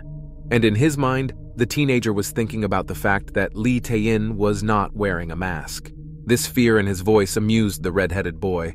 A smile appeared on his face, which was more like a grin. Lee Tae-in said that he was the one who could help Park Min. Meanwhile, the man had already sat down on the chair where the teenager had been sitting before. He looked up at the boy, as if to make it clear that he was in charge, and Lee Tae-in should be listened to. Meanwhile, Yeon-woo, Soyon, and 3 homeless men sat on the floor with their hands behind their heads as if they were about to be shot. Several soldiers stood near them. One of them was pointing at the company and ordering his partner to contact headquarters. The soldier added that he should find the other suspects through his connection to headquarters. His partner accepted the command and left. Yeon-woo and Soyon were scared. Cold sweat was pouring down their faces. Yeon-woo asked the girl if the others had just run away. Soyon understood this as a rhetorical question and asked what they should have done. But the guy did not answer. He felt really bad. He knew that if the military had noticed how the boy reacted to the zombie monsters, they would have killed him on the spot. No one would have dealt with him. Yeon-woo mentally reassured himself. He thought that if they were not all infected, then everything would be just fine and they would survive. Suddenly, someone spoke to the military.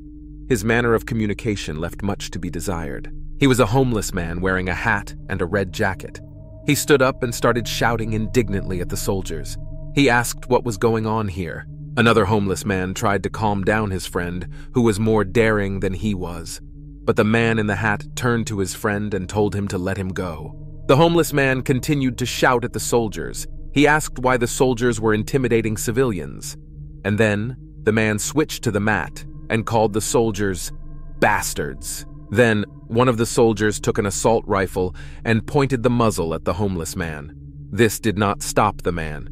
He began to approach the soldiers and aggressively asked them how many more divisions they had and where the other freaks were. The homeless man behaved inappropriately, as if he were drunk. The soldier gave the man one last chance and ordered him to immediately step back. But the homeless man did not listen and continued to call the soldiers names.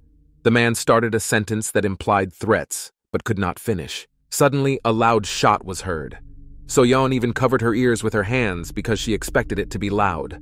The soldier began to comment on his actions, but he explained to his partner that they all had a permit to shoot. If the suspected infected person was approaching, they could shoot him for safety reasons. Yeon-woo took his hands away from his head in fear. No one expected a soldier to just shoot an innocent homeless man. It was someone else's life. What did the soldiers think of themselves, that they gave themselves the right to take someone's life? Then, his partner asked the soldier if all the suspects were infected. The man would shoot them all. But there was no answer, and the soldier realized that the question was unnecessary. But it was too late. When Yeon-woo heard about it, he felt very sick. He turned his head and saw the corpse of a homeless man lying dead on the floor. Blood was pouring out of his head, and there was a lot of it. Yeon-woo saw with his own eyes how a living person was killed. Not an infected zombie monster, but an innocent man. Suddenly, his thoughts were interrupted by the military. One of them pointed a machine gun at Yeon-woo and asked him where he was with his friends. Yeon-woo panicked so much that he started waving his hands in front of his face. He thought for a second that they were going to shoot him too. For some reason, Yeon-woo's reaction surprised the man, and he asked why the boy jumped. Yeon-woo stammered and replied that he did not know why this had happened. It was clear that he was scared to death. The teenager was afraid that they would shoot and began to justify himself by saying that he really did not know why he reacted that way. Another soldier laughed. He found it funny that a teenager was afraid of soldiers with guns who could just shoot innocent people because they saw them as an imaginary danger. But Yeon-woo could think of nothing else but the muzzle that the soldier was still pointing at the boy and the corpse of the homeless man lying next to him, bleeding. The teenager's eyes widened sharply, and his pupils shrank. Cold sweat dripped down his face, and his heart was beating fast. The boy thought that he was going to die and be shot by these scum who were hiding behind the uniform and the government. Yeon-woo felt the soldier's finger go down on the trigger of the machine gun. He began to press it a little. The man asked if the teenager could not simply answer his question. Yeon-woo was so scared that he could see a white leash in front of his eyes. He could not think about anything but the muzzle of the gun that was about to shoot him. The guy was in a stupor and silent. Suddenly, the young man screamed and lowered his head, holding it with his hands. The teenager was very scared. The soldiers were watching. They were shocked. A man with an assault rifle asked what was happening to Yeon-woo, but the guy did not answer. His consciousness was not with him now. Yeon-woo did not understand what was happening at all, and just held his head with his hands. The military asked him again what was happening to him. The boy's eyes were swimming. He could only see their feet, and heard the man with the machine gun ask if the boy was so scared that he was behaving like that. His partner replied that it looked like he was. Yeon-woo did not understand what was happening to him. He thought his head was about to explode. Everything was still swimming before his eyes. Soyon was watching. The girl covered her mouth with her hands in fear. She asked if Yeon-woo was okay, and then she asked what had happened to him. The soldiers left the teenagers and walked away, realizing that they would be useless now. The soldier asked his partner what they should have done with them and suggested quarantining them all. But the man did not receive an answer. He turned his head to the other side of the street. There were several other soldiers standing near a building. The soldier turned his head because something caught his attention. He told his commander to come back and see something. There was fear in the soldier's voice. He was frightened by what he had just seen. The commander was irritated and returned with aggression, but his anger quickly turned to fear. When the man turned his head, he saw a large army of zombie monsters coming out of the road. There were a lot of them, and they were all running toward them. Perhaps the zombie monsters had heard the sound of the gunshot and so ran. Meanwhile, in the tent, Park Min and Lee Tae-in were talking. The boy did not believe that the red-headed savior could help him. Lee Tae-in asked with a smile what was wrong. He could see from Park Min's expression that he didn't believe him. So Lee Tae-in decided to ask him directly. Then the man smiled even wider and asked if Park Min needed help now. Lee Tae-in suddenly said that he was helping people like Park Min. He added that he meant the infected. These words sent shivers down the teenager's spine. How could the red-haired boy know that he was infected? Park Min pulled himself together and said it was great. The guy suddenly started to get up and said that Lee Tae-in had suddenly appeared and started saying something so incredible. He sounded like he was mocking me, but the red-haired guy didn't get out of character and kept smiling at Park Min. He just asked what the guy meant. Park Min stood up and shouted at the boy. He asked him if he was in league with those soldiers, and then he asked if Lee Tae-in really believed that Park Min would not have guessed. The teenager was very aggressive. Even if Lee Tae-in had been with the military and didn't know for sure that the boy was infected, Park Min's behavior gave him away. The boy began to ask if Lee Tae-in had any proof that Park Min was infected. Then, the teenager began to threaten his father. Lee Tae-in had a full mouth and puffy cheeks. Park Min continued to talk and threaten his father, saying that he was in charge of the Daesan Clinic in Cheonan. He started to threaten that when he returned home. But the boy did not have time to finish. Suddenly, Lee Tian could not help himself. A wave of laughter erupted from his mouth. Park Min looked at the guy, and his face showed complete incomprehension. The red-haired guy grabbed his head and laughed out loud. He couldn't just hold back his emotions. In a burst of laughter, he asked Park Min what kind of nonsense he had just said. Lee Tae-in even had tears in his eyes. He kept laughing and then apologized for interrupting and told Park Min to go ahead and finish what he was going to do to him. But the teenager did not understand what was happening. He looked at Lee Tian and remained silent. The red-headed boy looked at Park Min and said that he was very funny. Suddenly, Lee Tae-in stood up because he had already calmed down.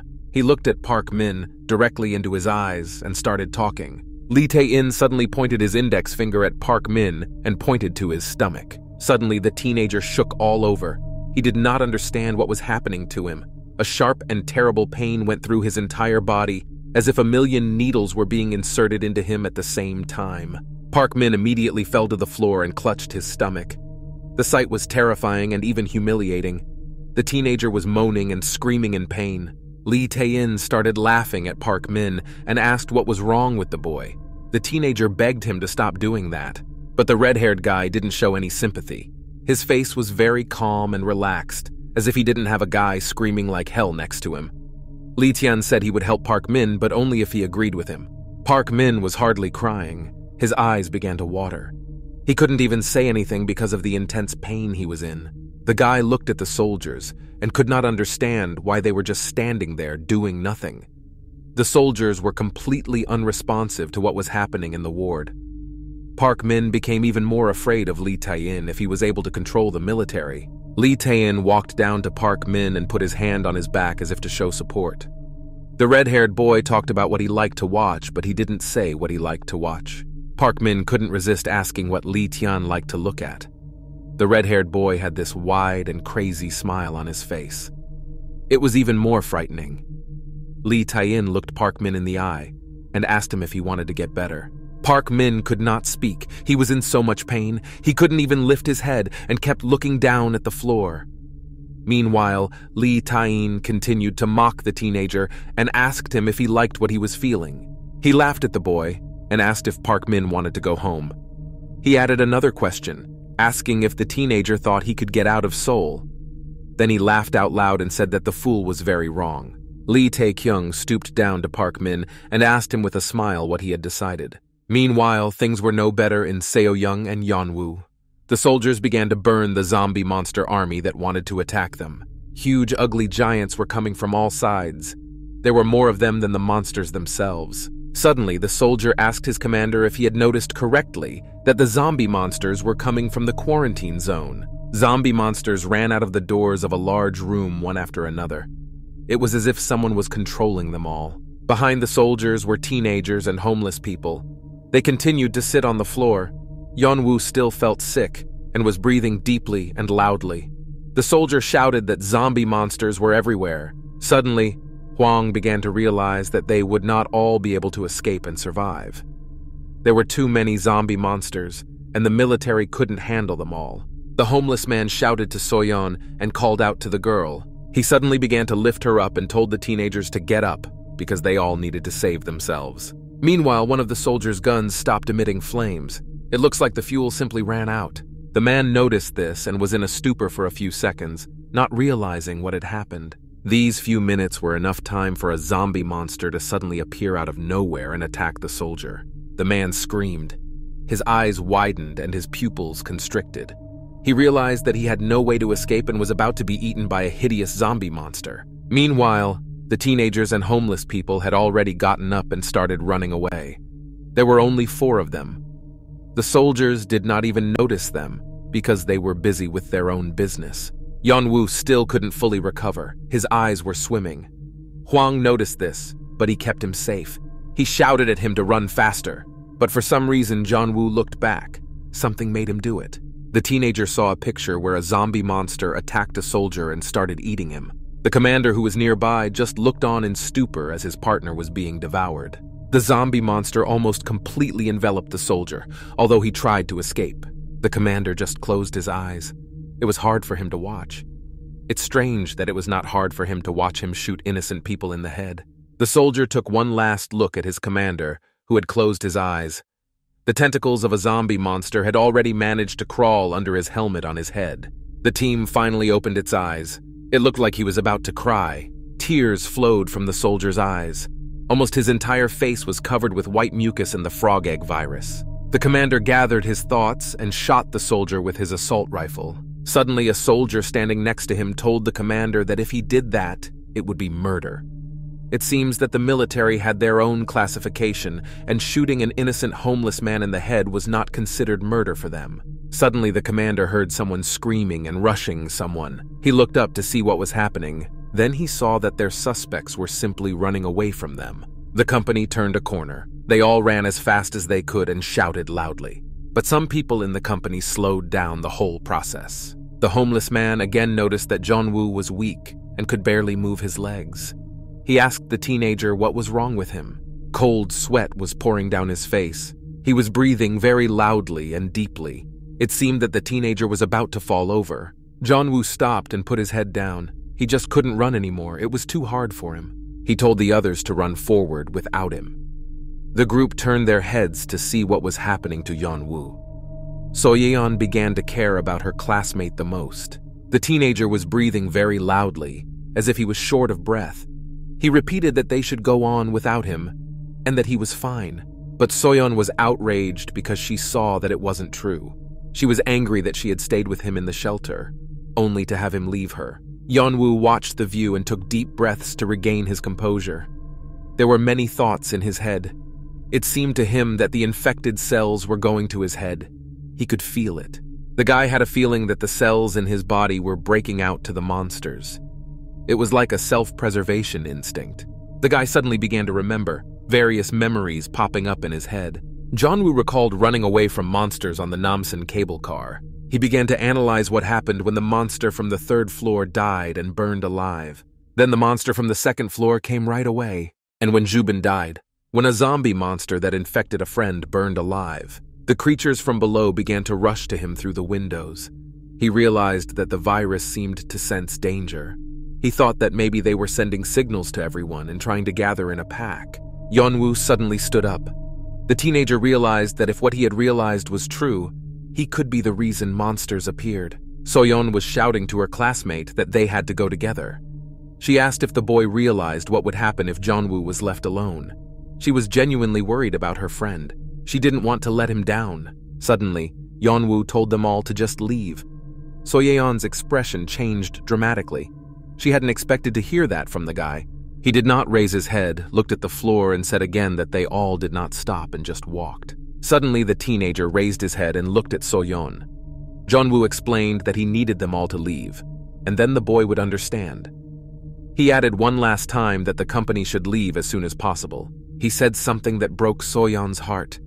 He said that he no longer needed their help. It turns out that he has now betrayed So-young. Hwang was very surprised and asked if the boy was serious. He asked if Yeon-woo was okay.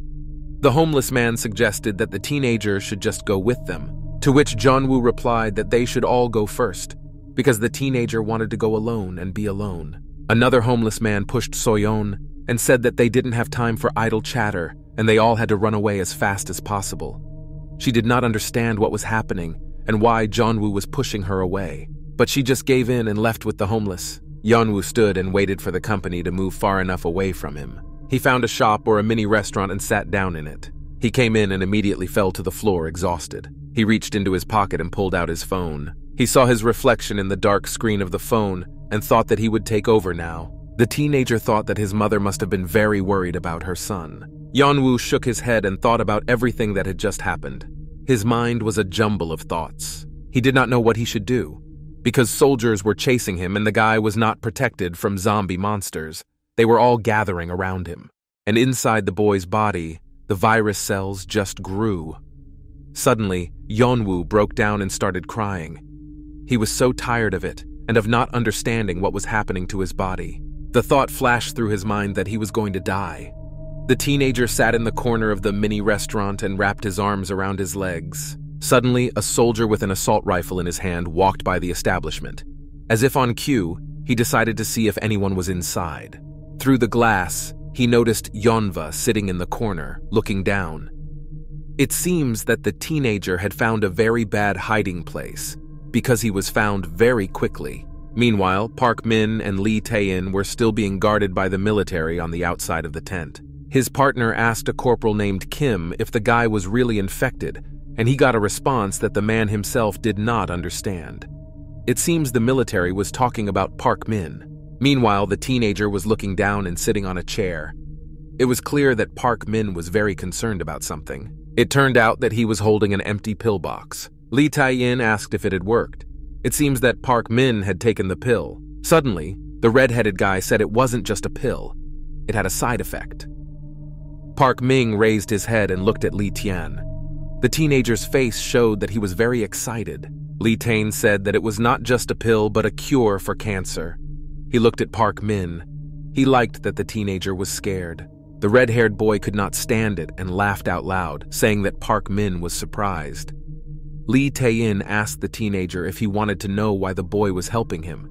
He didn't wait for Park Min to answer and said that the teenager had seen what was happening outside. Lee Tae-in commented that these soldiers were rich. He asked how they even had flamethrowers.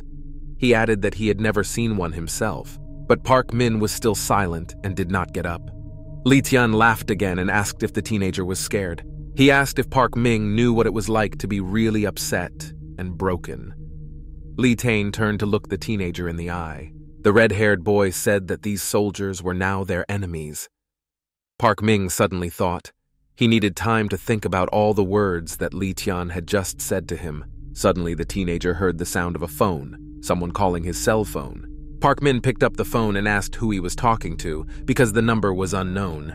The guy got up and walked away to talk. Suddenly, his gaze became excessive again. It turned out that he had received a call from Yeon-woo's mother. She knew Park Min's number because he had once lent his phone to Yeon-woo when he first entered the shelter. Meanwhile, Yeon-woo was still sitting in the mini restaurant, mulling over his thoughts that needed to be organized in his head. Suddenly, the guy decided to look up, and at the same time, he heard something. A soldier with an assault rifle ran into the mini restaurant and ordered Yeon-woo to quickly raise his hands in the air and not move.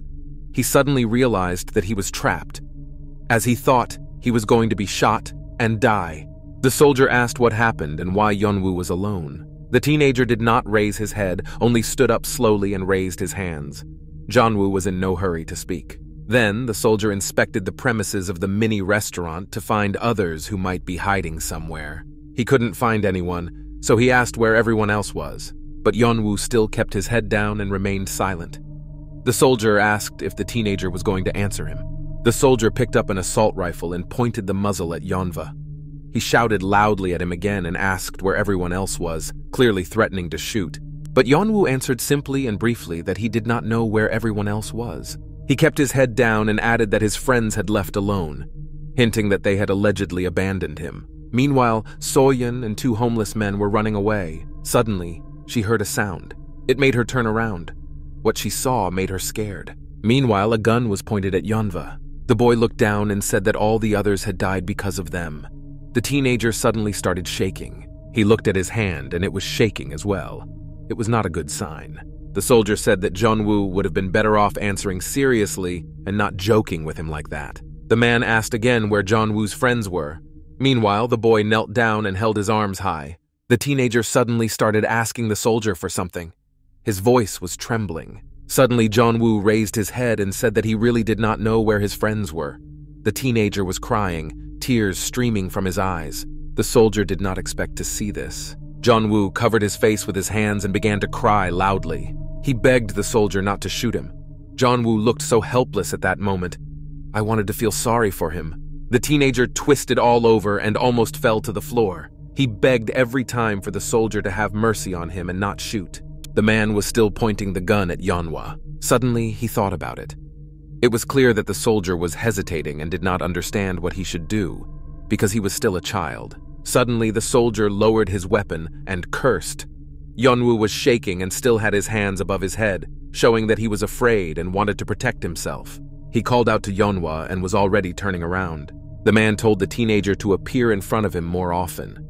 The boy realized that the trouble seemed to have passed and sank completely to the floor, keeping his head down. Yeon-woo was breathing loudly and deeply, tears streaming from his eyes and dripping onto the floor. He could not believe that he had survived and had not been shot. Suddenly, the teenager felt something.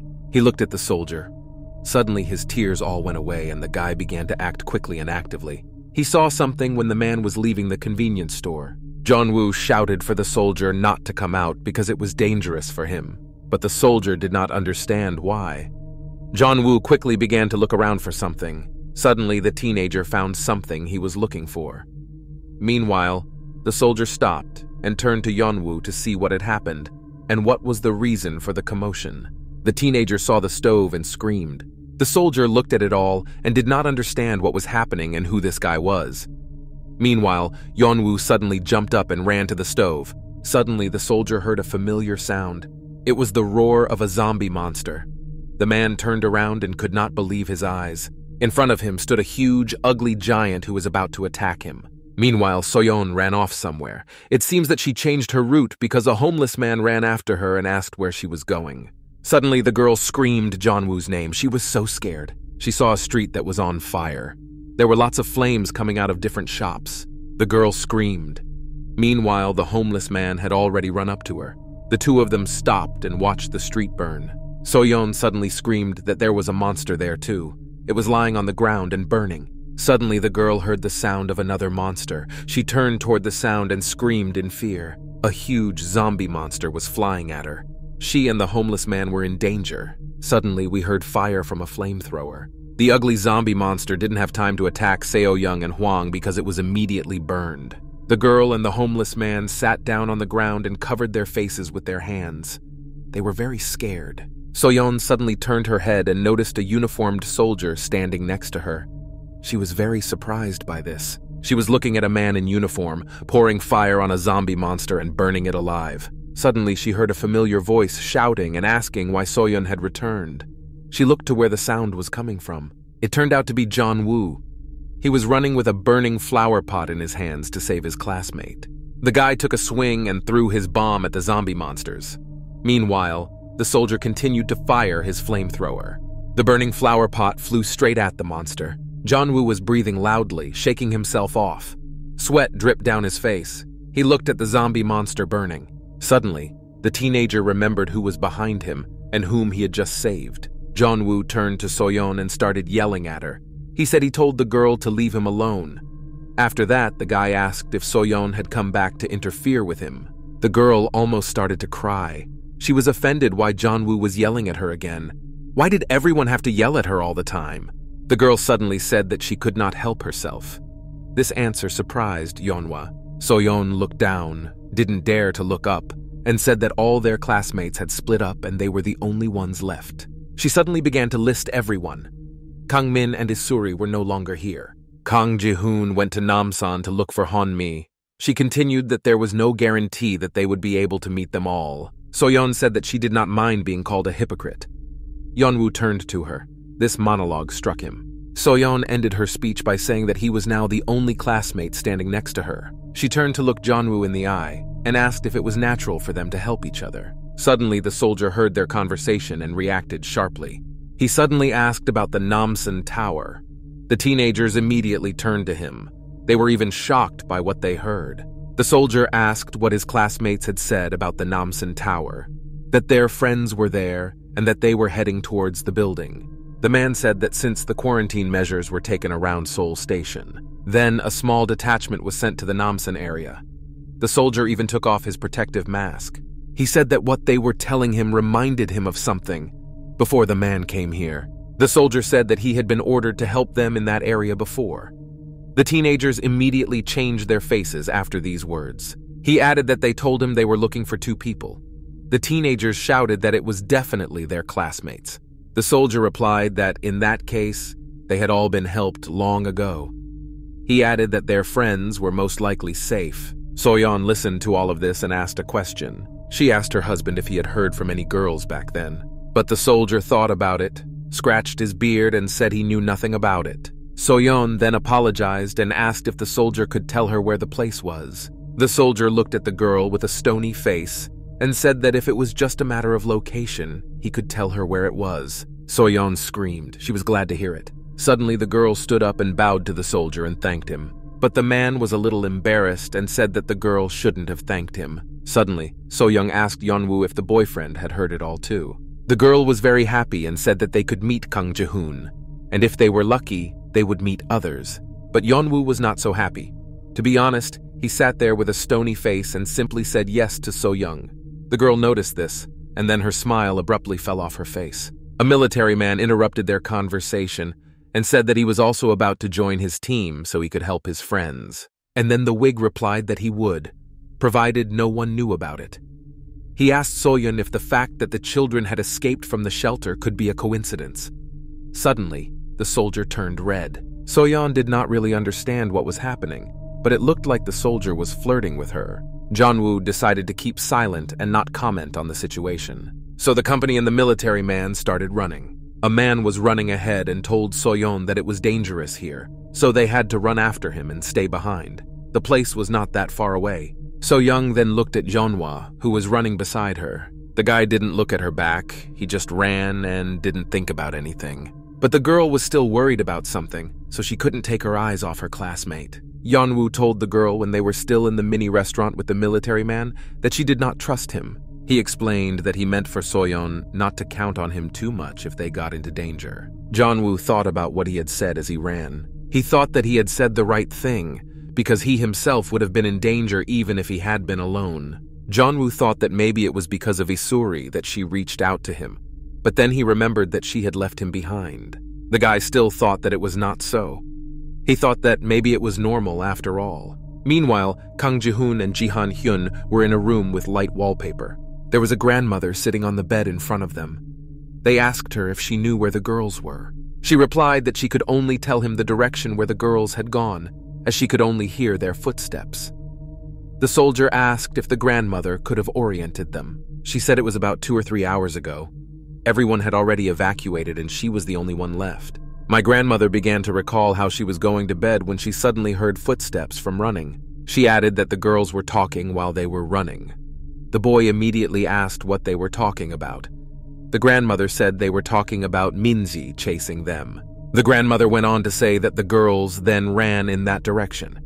She added that the men should just try to follow. The woman asked if the military had evacuated people, and the soldier told her that they would take her to a safe place. Grandma thanked the military. Ji-han-hyun, meanwhile, looked at Kang Ji-hoon. The guy could not find a place for himself. He was so worried about his Honda. Suddenly, Ji-han-hyun put his hand on the boy's shoulder to support the teenager. He tried to reassure him that everything would be fixed as soon as reinforcements arrived. The guy looked at his friend and the man asked Kang Ji-hoon not to worry so much. Meanwhile, the soldier started talking on the radio to the headquarters again. He said it was the second squad and they had an emergency. It turned out that the virus had spread inside. Most likely, the virus had spread in the shelter and they had to burn the place right now. Suddenly, the eyes of the military man sitting behind the wheel widened greatly, and the pupils narrowed. He was scared. He saw his partner next to him, whose mask was filled with the virus. The soldier's eyes were not visible at all. There were 2 cars on the street, one of which was upside down. All the soldiers inside were infected. Meanwhile, other soldiers were looking for teenagers Isuri, Kang-min, and Ham Song-yu. The soldiers called the children rats and laughed at them. One of them suggested checking one alley between the buildings to see if there were any teenagers there. But it turned out that the classmates were looking out the window at the military. Isuri and Kang-min were not very careful about looking through the glass. The guy said that they were passing by with a relaxed air. He asked what they should do, and added that they must have already caught Seo-young and Yeon-woo. Ham Song-yu stood behind them and told them to get out of this strange place first. He added that the fate of these two was no longer their business. Suddenly, someone said that they had a lot of reasons to go rescue them. The guy's expression changed dramatically and became dissatisfied. It was Isuri. She said that even if it was dangerous to be around Yeon-woo, it would still be much safer with him. Ham Sung-yu swore when he heard this. He asked when the girl had started talking so much and added that they hadn't had much time to do so. He started to say what they needed first, but he didn't finish. Isuri interrupted him and asked who they were. The girl looked out the window and did not even turn to Ham Seong-yu. She asked if it was Isuri and them. Suddenly, Isuri turned to her classmate and said that she wasn't going to go with him. Ham Seong-yu was swearing at his classmate. Suddenly, someone spoke to him. Isuri asked if the boy believed that the girl knew nothing. She looked him straight in the eye. She suddenly said something that gave Ham Seong-yu goosebumps. She said she knew how she and Kang Ji-hoon had escaped from the Seoul TV tower. Meanwhile, the classmates, the homeless man, and the soldier kept running. The man told the group to hurry up and not to slow down. The soldier added that they were all very close. He said that very soon they could all meet their friends. A homeless man named Hwang was running behind the group. Suddenly he stopped and let out a loud laugh. Soyon was the first to notice this. The man stopped completely and put his head down. It was obvious that Hwang was having a hard time running. Seo-young called out to him. She approached her husband and asked if he was okay. Then everyone stopped and approached the homeless man. Soyon asked if it was probably because he had been beaten and cut by other homeless people. The soldier panicked. He asked in which area Hwang felt bad. He added that they were almost at the city already. The homeless man was screaming and holding his stomach. It was obvious that he was in pain. He said that his ribs were broken. The man added that he had been trying to hold on all this time. Soyon felt so sorry for the homeless man. Hwang said he didn't think he could hold on much longer, and added that they would all be better off without him. Seo-young said that was not the case. She asked Hwang to go with them to a safe place. Meanwhile, Yeon-woo was distracted by something else. So-young and the soldier continued to persuade Hwang to go on, adding that they would go slowly and that the man should try to get up. Suddenly, everyone turned their attention to Yeonwoo. The guy opened the door of a room next to them.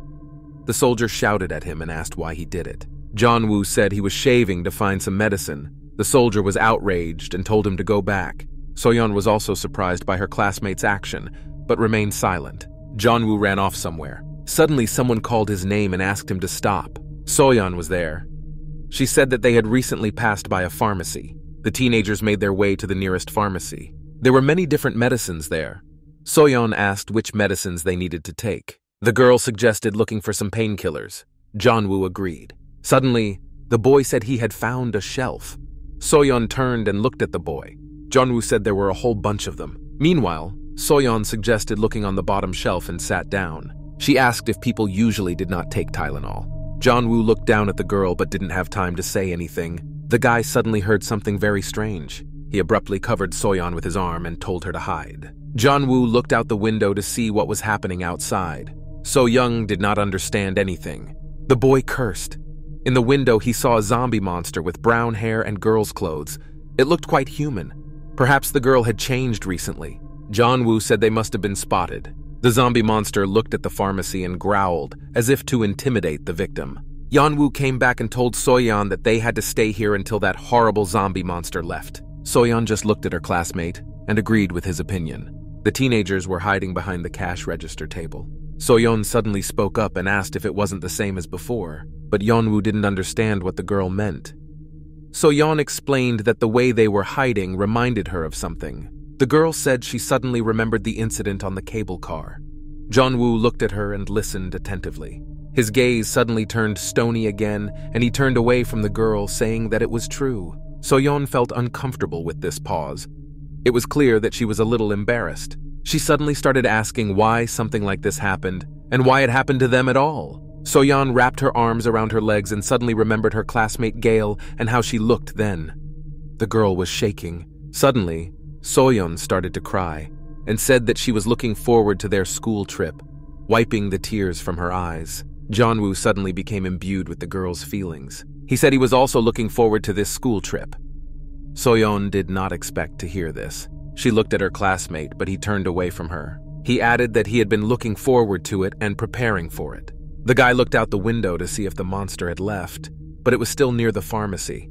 Yeon-woo added that this virus was sporting everything. Suddenly, the zombie monster turned as if it had seen something. Yeon-woo said that if they touched on this topic, he would like to ask So-yinka a question. But before that, he asked if his classmate could answer this question honestly. So-yeon did not understand anything but asked what he wanted to tell her. It was clear that Yeon-woo was uncomfortable with the question. He was even a little afraid. but he started to speak, stuttering a little. He asked the girl if what his friend Kim Joo-bin had told them was true. Yeon-woo couldn't believe that his best friend had actually told them to leave him on the cable car. Soyon did not know what to say to the boy. She began to speak, but the sentences were incomprehensible. It was clear that Soyon did not know how to say it to him correctly. But by the way So-young reacted and spoke, Yeon-woo understood everything himself. The guy looked at the door and saw that the monster was nowhere to be found. It looked like he had left. Yeon-woo suddenly stood up to see where the monster was. The boy gave a short, "I see." Soyeon looked at the boy and felt so sorry for her classmate. Yeon-woo said he had been in such situations himself. He added that he understood Kang-min completely. He went on to say that he realized that fear made them weaker. Suddenly, the teenager wanted to justify his friend and said that Seo-young should have known what Kim Joo-bin was like. Yeon-woo's memory began to resurface when Joo-bin saved the boy by throwing a pot of flowers at the zombie monster. He told Seo-young that Kim Joo-bin was really brave at that moment, much braver than his classmates. Soyeon was genuinely moved by the story. She felt very sorry for Yeonwoo that he had been treated this way. The guy went to the shelf, took a painkiller, and said they should have come back. A few minutes later, the soldier said they were almost there. Soyeon and Yeon-woo held the homeless man on their backs and helped him walk. They all went to the burning cars. There was a soldier in front and others behind him. They did not dare to approach the burning cars. Hwang said that this was impossible, that the entire base was infected. The man asked what was going on here. There were indeed corpses of soldiers lying on the floor, all covered in white mucus and frog egg virus. The soldier saw this and cursed. He didn't even know about the case of his fellow soldiers. Suddenly, Yeon-woo saw something that caught his attention. There was a flamethrower on the floor that had not yet been set on fire. Meanwhile, the company had already reached the right place. The soldier ran first and stopped at an open door to a room. He turned to the others and was about to say that this was supposed to be the place, when suddenly he couldn't finish because he saw something very strange. Behind him ran Yeon-woo, who was carrying a fire extinguisher that the military had. It was obvious how hard it was for the teenager. Yeon-woo began to complain about how heavy the fire extinguisher was and how the soldiers carried it at all. The soldier cursed because he was annoyed that the teenagers were quite slow. He said that it looked like their friends were hiding somewhere inside the building. He added that they should look around the area. The soldier added that it was very dangerous to enter the building without any other support. Soyeon asked what about their friends. This question surprised Yeonwoo quite a bit. The girl said they had better just hope that they were okay. They had no choice. They didn't know what was inside. Suddenly, Yeon-woo refused to back up like everyone else. He ran straight into the building. A military officer noticed this and asked where Yeon-woo was going, shouting at him to have a mother. The guy said he had to see something. He wanted to check the condition of the inside. He thought to himself that he wasn't 100% sure, but Yeon-woo didn't feel that there were any infected people there. The soldier asked Soyeon if her classmate had lost his mind. He said the boy was doing whatever he wanted. But Soyeon herself was shocked by what had happened and what Yeon-woo had done. He ran inside, everything was on fire. Yeon-woo complained about how hard it was to breathe. It was very hot inside because of the large amount of fire. Yeon-woo said out loud that it looked like it was clear inside, but they were calling for help for a reason. He thought that there must still be some monsters left here. But the problem was that the structure of the building was very intricate, and Yeon-woo didn't know if he would be able to find them quickly. Suddenly, he heard some footsteps behind him. He turned around and saw Soyeon running toward him. The girl said she wanted to go with him. Soyeon ran to the boy and hid behind his back. Meanwhile, the military kept talking to the grandmother and waiting for reinforcements. Suddenly, another soldier came up to Yang Heng and told him to look after his grandmother, while the soldier wanted to go and finish the investigation. Ji Han-hyun approached Kang Ji-hoon and said that he heard his grandmother say that there were several exits in the building, so they had a chance to meet Kang Ji-hoon's friends. The guy thought about it and said no. Ji Han-hyun was surprised by this answer and looked at the teenager.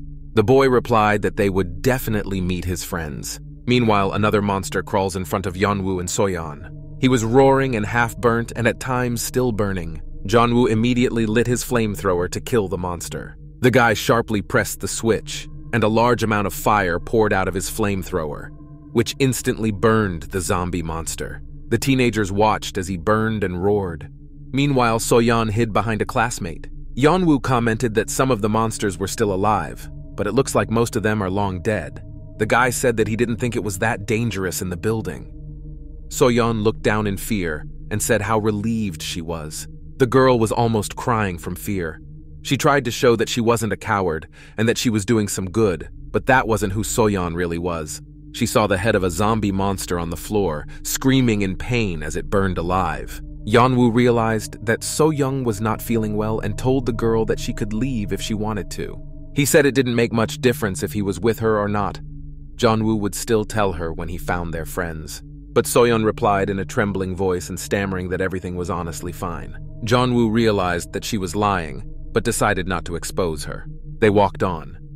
Seoyoung said she was worried about where Kang Ji-hoon might have gone. Could he be hiding in one of those rooms? Yeonwoo supported the girl's opinion and said it sounded like the truth. He said he thought they would have been able to find him if they had followed that fire trail. Seoyoung said she hoped so. She then asked if everything was okay with Kang Ji-hoon and the man who was with him. Yeonwoo exhaled a tired breath, and then he said that he had hoped for that as well. But then he added that if they found any problems, they would have to burn them with their own hands. Soyeon looked at her classmate in fear. She knew it was the right thing to do, but she had never thought about it, and the idea scared her. She looked at Yeonwoo and the way he just talked about it, as if he didn't feel sorry for his classmates at all. But suddenly, Yeonwoo's eyes fell down. He was thinking about something. He remembered how his best friend Kim Juba was burning, because it was actually Yeonwoo who set him on fire. He suddenly realized that he didn't want that to happen again. Suddenly, Soyeon told Yeonwoo to look to the side. The girl saw a soldier sitting on the floor in the corridor. Yeonwoo and Soyeon were shocked by what they saw.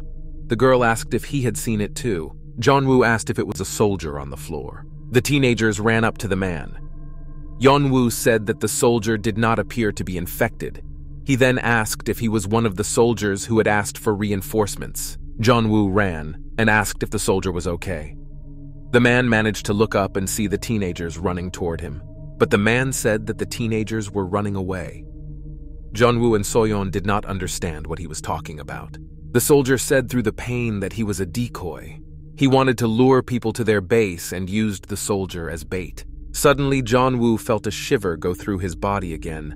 He felt the same pain again. The boy turned his head and saw something terrible. A big and huge zombie monster was coming out of the corner. It was the exoskeleton that Kang Ji-hoon and Jihan Hyun's military talked about. Yeonwoo was scared. His heart beat very fast. His eyes widened and his pupils narrowed. He realized that he had to do something and act immediately. Suddenly, he was again pierced by terrible pain. The guy tried to do something, but he couldn't. In front of him stood a huge, 3-meter-high, ugly exoskeleton, snarling at the boy. Yeonwoo screamed. He was very scared. He had never seen such big zombie monsters. Meanwhile, a soldier with an assault rifle was coming down some stairs. Suddenly, he looked up to see something.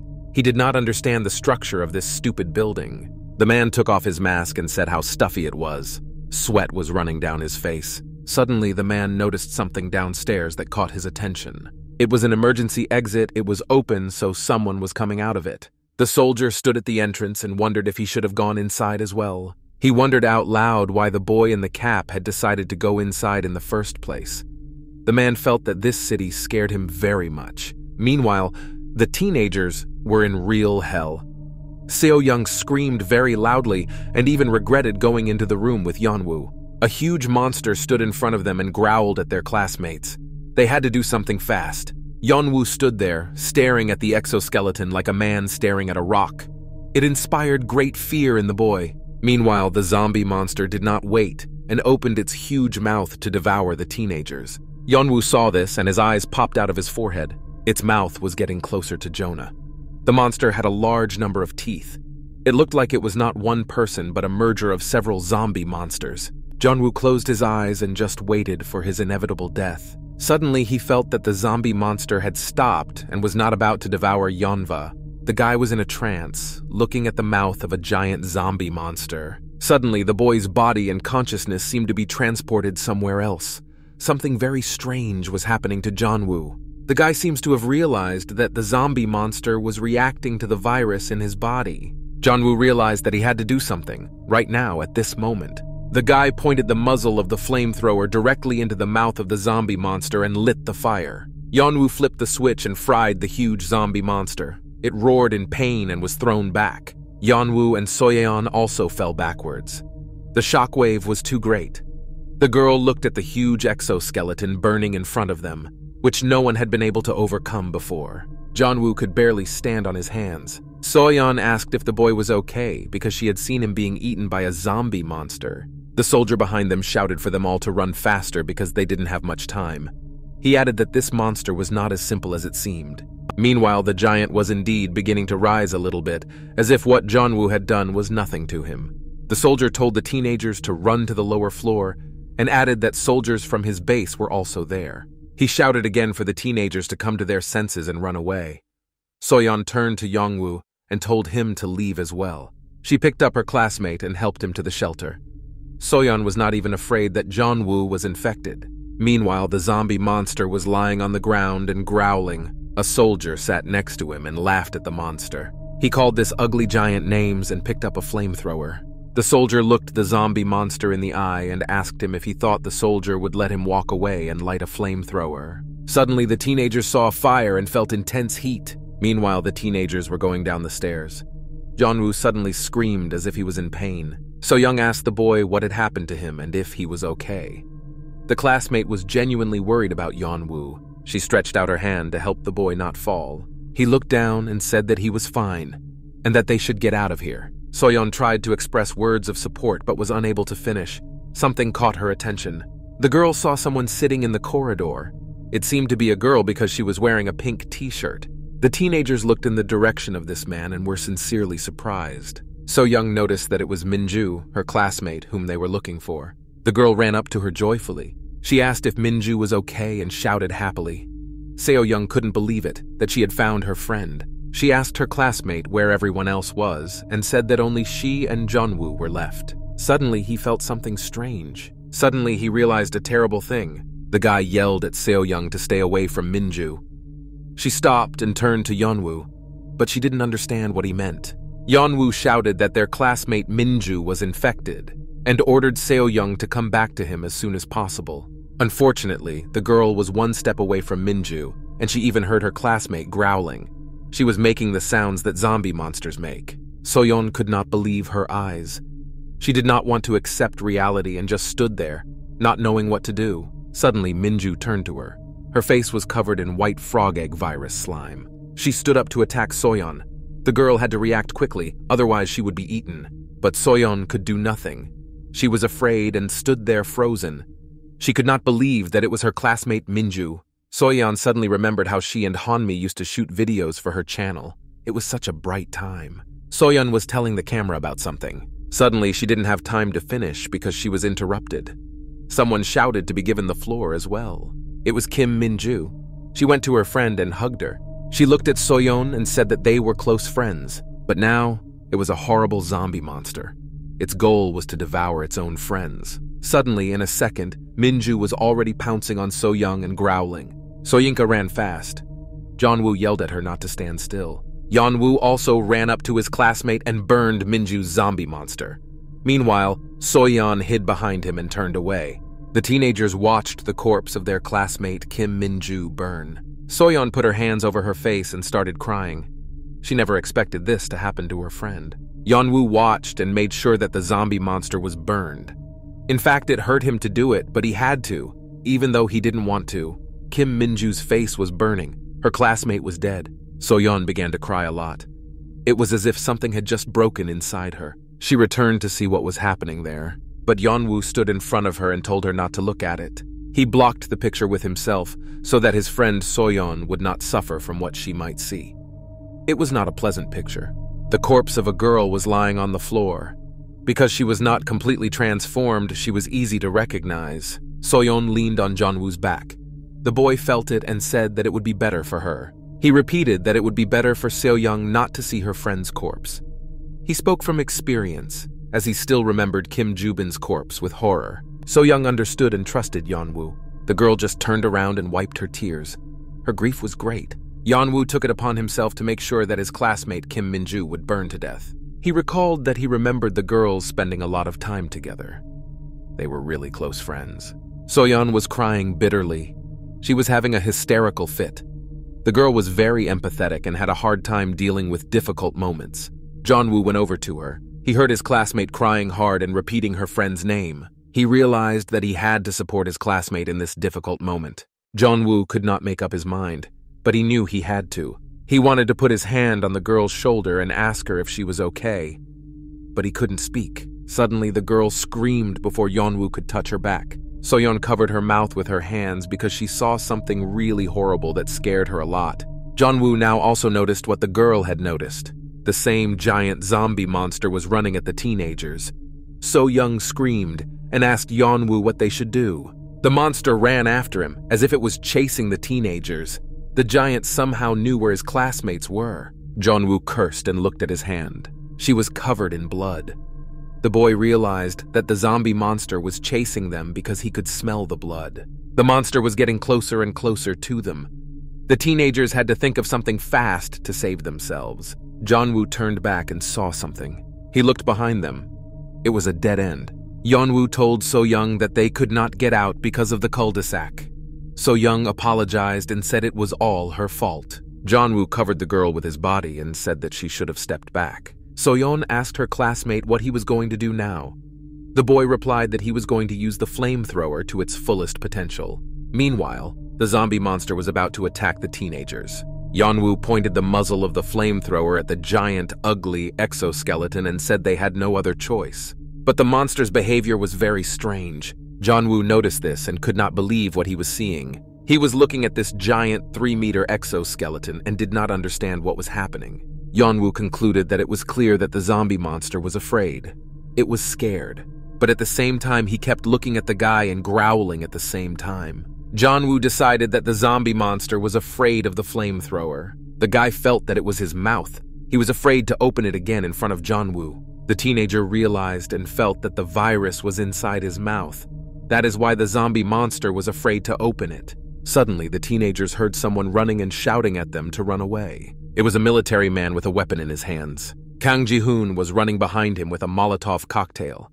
They were going to attack the zombie monster and save their friends. A large amount of fire was poured on the zombie monster. Kang Ji-hoon shouted to Yeon-woo. The guy swung his Molotov cocktail and threw it at the monster. The large exoskeleton caught fire. The soldier, Ji-han-hyun, shouted for the teenagers to run away as they would distract the attention of the huge monster. Suddenly, the man could not believe his eyes. Yeon-woo attacked the 3-meter-tall exoskeleton with a flamethrower. The guy didn't seem to be afraid at all. Yeon-woo screamed and realized that there was no point in burning other parts of the zombie monster's body. It was necessary to burn its mouth specifically. They had to burn this virus directly, and it was in the monster's mouth. To do this, Yeon-woo had to get as close as possible to the zombie monster's face, but it was Yeon-woo who was afraid of the exoskeleton. It began to run away from him, as if it realized that the boy had found its weak point. The zombie monster started running up the stairs. Yeon-woo saw it and was surprised. The guy was about to defeat a nasty zombie monster, but it just ran away. Yeon-woo was about to run after him to kill the bastard when someone stopped him. The soldier took hold of his arm. The teenager turned around and got scared. The soldier asked where Yeon-woo got the flamethrower. The boy first screamed for the soldier to let him go, and then said that he had taken it from a place where a group of soldiers were lying dead. The soldier and Ji-han-hyun could not believe what they were hearing. Yeon-woo shouted that he had almost killed this zombie monster recently. But he added that if not now, it would be much harder to do so later. But soldier Ji-han-hyun looked at Yeon-woo and realized that the boy was too young for that. The man began to approach the teenager and told him to give him the flamethrower. Yeon-woo resisted, but Ji-han-hyun stood his ground. Nevertheless, the teenager complied and began to remove the flamethrower. Ji-han-hyun asked how many shots could be fired with this weapon and was told that only 6 shots were possible. Yeon-woo said he had already fired 4 shots. There was almost no fuel left. Ji-han-hyun put on a fire extinguisher and said that it meant he had to finish in 2 shots. The soldier and the man were climbing up the stairs to find the monster. The soldier asked if Ji-han-hyun would be okay, as it was very dangerous. The man replied that he saw it as protecting citizens. The man explained that if she didn't get rid of this monster, the old lady downstairs would be in more trouble, and the reinforcements never came. The soldier told Ji-han-hyun not to forget that even if the soldier helps him in case of danger, he should not run for his life. Suddenly, Kang Ji-hoon ran in front of the men. Ji-hyun noticed this and asked where the teenager was going. The guy came back and said he would put a bait for the zombie monster. He asked that the exoskeleton might run away again if it saw the flamethrower. They told him that it was very dangerous and that he should go back down. Yeonwoo was standing behind them listening to this conversation. Suddenly, the boy said he was here. Ji-hyun turned to look at the boy. Yeonwoo seemed very confident that he knew where the zombie monster was now. Meanwhile, the zombie monster suddenly raised his head because he heard some strange sounds. Someone was running toward him and screaming. It was Kang Ji-hoon, who ran at an exoskeleton with a Molotov cocktail and yelled for the zombie monster to eat it and die. Kang Ji-hoon threw his Molotov cocktail right into the face of the zombie monster. He realized that he would not have defeated the monster with this, but it seems that the guy had a plan. Kang Ji-hoon looked at the zombie monster and asked if it was angry with him. Then the large exoskeleton growled as if answering a teenager's question and began to open its mouth. Kang Ji-hoon began to move away from him and run back, because the exoskeleton was running very fast. The zombie monster began to open its mouth more boldly and forcefully. Kang Ji-hoon began to be afraid, but he still waited. Suddenly, a huge zombie monster opened its huge mouth to the fullest and roared. Ji-hyun stood around the corner. Kang Ji-hoon shouted at the man and gave him a signal. Then Ji-hyun jumped around the corner and pointed his flamethrower right into the zombie monster's mouth. The fire hit the exoskeleton right in the mouth. It was on fire. But there was something surprising about the military. His face showed incomprehension. He pressed the handle of the flamethrower and thought to himself that it was different from the last time. Ji-hyun made a very large amount of fire. He thought about how he already knew how this thing worked, and now, with its help, he could easily deal with the monster. Suddenly, Yeon-u appeared next to me. The guy said that it was no use attacking the monster from the outside. Yeon-u screamed that the virus was in his mouth. The guy said the soldier was supposed to get closer to the exoskeleton and burn the virus from the inside. For some reason, Ji-hyun trusted Yeon-u completely. He asked him again what he was supposed to do. The teenager repeated that Ji-hyun should aim directly at the zombie monster's mouth. Then, the man began to approach the monster closer to do his job. He saw that he was right on target. The exoskeleton's mouth was open, and Ji-hyun brought the muzzle of the flamethrower closer to its mouth. The man was thinking in his head that he would finish off this damn zombie monster now, but the soldier and Kang Ji-hoon were surprised that the man came so close. They shouted for Ji-hyun to move away from him, but the man did not listen. He was fulfilling his goal. Suddenly, Ji-hyun noticed something strange in the zombie monster's behavior. Suddenly, the man's eyes grew sharply larger and his pupils shrank. It was as if he felt incredible pain. Ji-hyun's coordination has been disrupted. Kang Ji-hoon noticed that something was wrong. He shouted to the man. It turned out that the zombie monster had put its bony paw right into Ji-hyun. It cut through the man's body because it was as sharp as a sword. Suddenly, Ji-hyun realized that he was dying. Meanwhile, the door to one of the apartments was open. Inside sat. The girl suddenly heard some sounds. I could hear some voices behind the door. Someone was discussing why the door to this apartment was open, while all the others were closed. Suddenly, I heard the sound of a pen scrolling. A soldier came inside and asked if anyone was alive in the apartment. The man opened the door more forcefully and saw the teenage girl sitting sadly, hugging her legs. The soldier asked if she was okay. Suddenly, the man saw something terrible when he went further inside. He looked around the room and noticed something in the corner. The corpse of another schoolgirl was lying next to the girl. There was a pool of blood under her body. Suddenly, everyone else realized that something very bad had happened. Kang Ji-hoon was about to run to Ji-hyun and save him, but the teenager was stopped by a soldier with his hand. Suddenly, the zombie monster roared again, as if it was happy to have killed the man. The soldier then started shooting to kill the exoskeleton somehow, but the monster only growled harder and got even angrier. There was blood inside the monster's mouth, so the virus was wounded. The exoskeleton's bony paw went all the way through Ji-hyun's body and even pierced the backpack with fuel. The man saw that the zombie monster was running away and asked him where he was going. Ji-hyun brought the muzzle of his flamethrower very close to the zombie monster's mouth and commented that he still had one shot left. The man clutched the handle of the flamethrower and fired directly into the exoskeleton's mouth. There was a lot of fire. The zombie monster was screaming in pain. Ji-hyun held on.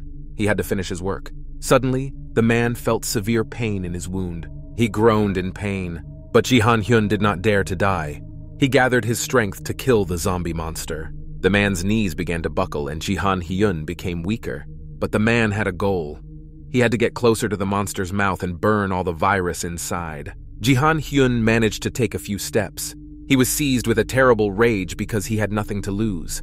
The exoskeleton screamed. Ji-han-hyun literally shoved his hand, along with the muzzle of a flamethrower, into the monster's mouth and burned everything inside. The zombie monster was defeated. Ji-han-hyun completely burned the virus. The man was still on his feet and breathing loudly, shaking himself off. Ji-han-hyun was looking at the corpse of a huge 3-meter zombie monster and enjoying his work. Suddenly, the man fell down because he could no longer stand on his feet. He had absolutely no strength left. Others immediately ran up to Ji-han-hyun. They were shouting and asking if her husband was okay, but the man told them all to stay away from him. Ji-han-hyun looked down at the monster. He said he didn't think it was the end. The man added that the monster was still alive. Soft, growling sounds were coming from its mouth. The teenagers looked at this with their mouths wide open. They were all scared to death of what they saw. Ji-han-hyun was wounded through and through by a zombie monster bone. The soldier started to say something to the man but could not. He was interrupted. Ji-han-hyun interrupted and said that he had only one request. The soldier asked what it was, and he was ready to do anything for his courage. The man said that he realized that things had to be different, but he added that he was going to keep fighting. Ji-han-hyun said he would stay here and set himself on fire with the monster, thanks to the oil barrels on his back. Kang Ji-hoon shouted at the man not to even think of saying anything like that.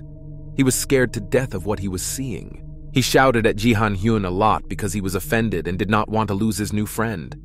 The teenager said that the man promised to help him, but the man only replied that he had asked Kang Ji-hoon to call him simply Hyun. He added that even now the teenager called him Mr. Ji-han-hyun said that he could not even help himself because he was in a very difficult situation. If you took that thing out of him, he would have died immediately. Soyon covered her mouth with her hands. She couldn't bear to see it. The teenagers hoped to the last that Ji-han-hyun would live. Yeon-woo was no less worried. He apologized to the mister and said it was all his fault. It was all Yeon-woo's fault. But Ji-han-hyun said that the teenager did not have to apologize. The man suddenly said that he could not have lived to see today. He looked at the teenagers and said that if he hadn't met them, he would have given up a long time ago. These words touched them all. Meanwhile, the monster growled and began to move. Ji-han-hyun immediately noticed this and told others about his observations. The man stood up and said that he was allowed to do so. Ji-han-hyun looked at the soldier and addressed him. The man understood what he had to do, but he really didn't want to. The soldier took off his weapon and handed it to Ji-han-hyun. In the end, the soldier said that he was very pleased to meet him. He also asked Ji-han-hyun to end it all. The man smiled as best he could at the soldier and took up his weapon. The soldier ordered the others to leave quickly before the monster woke up. He told the teenagers that they would go with them in the direction their friends were going. Kang Ji-hoon couldn't take his eyes off his friend Ji-han-hyun. The man noticed this and looked back at the teenager. Ji-han-hyun turned his head even more because he thought he had noticed something. He was not satisfied. Kang Ji-hoon walked and cried. He could not take his eyes off his friend. The teenager could not believe that it was over. Suddenly, they all ran away and left Ji-han-hyun alone with the monster. The man looked at the monster's open mouth and asked if it had died yet. The man started to get up. He said that he had a gift for the zombie monster at the time. He took the machine gun, aimed it at the zombie monster, and asked if it was a good one, since he decided to see it off. The man was thinking in the end, it all ended this way. He apologized to his beloved Ji-sun before he died. The man recalled how they ran away from the cable car back then. He was running ahead when he suddenly noticed that his fiancée had stopped running.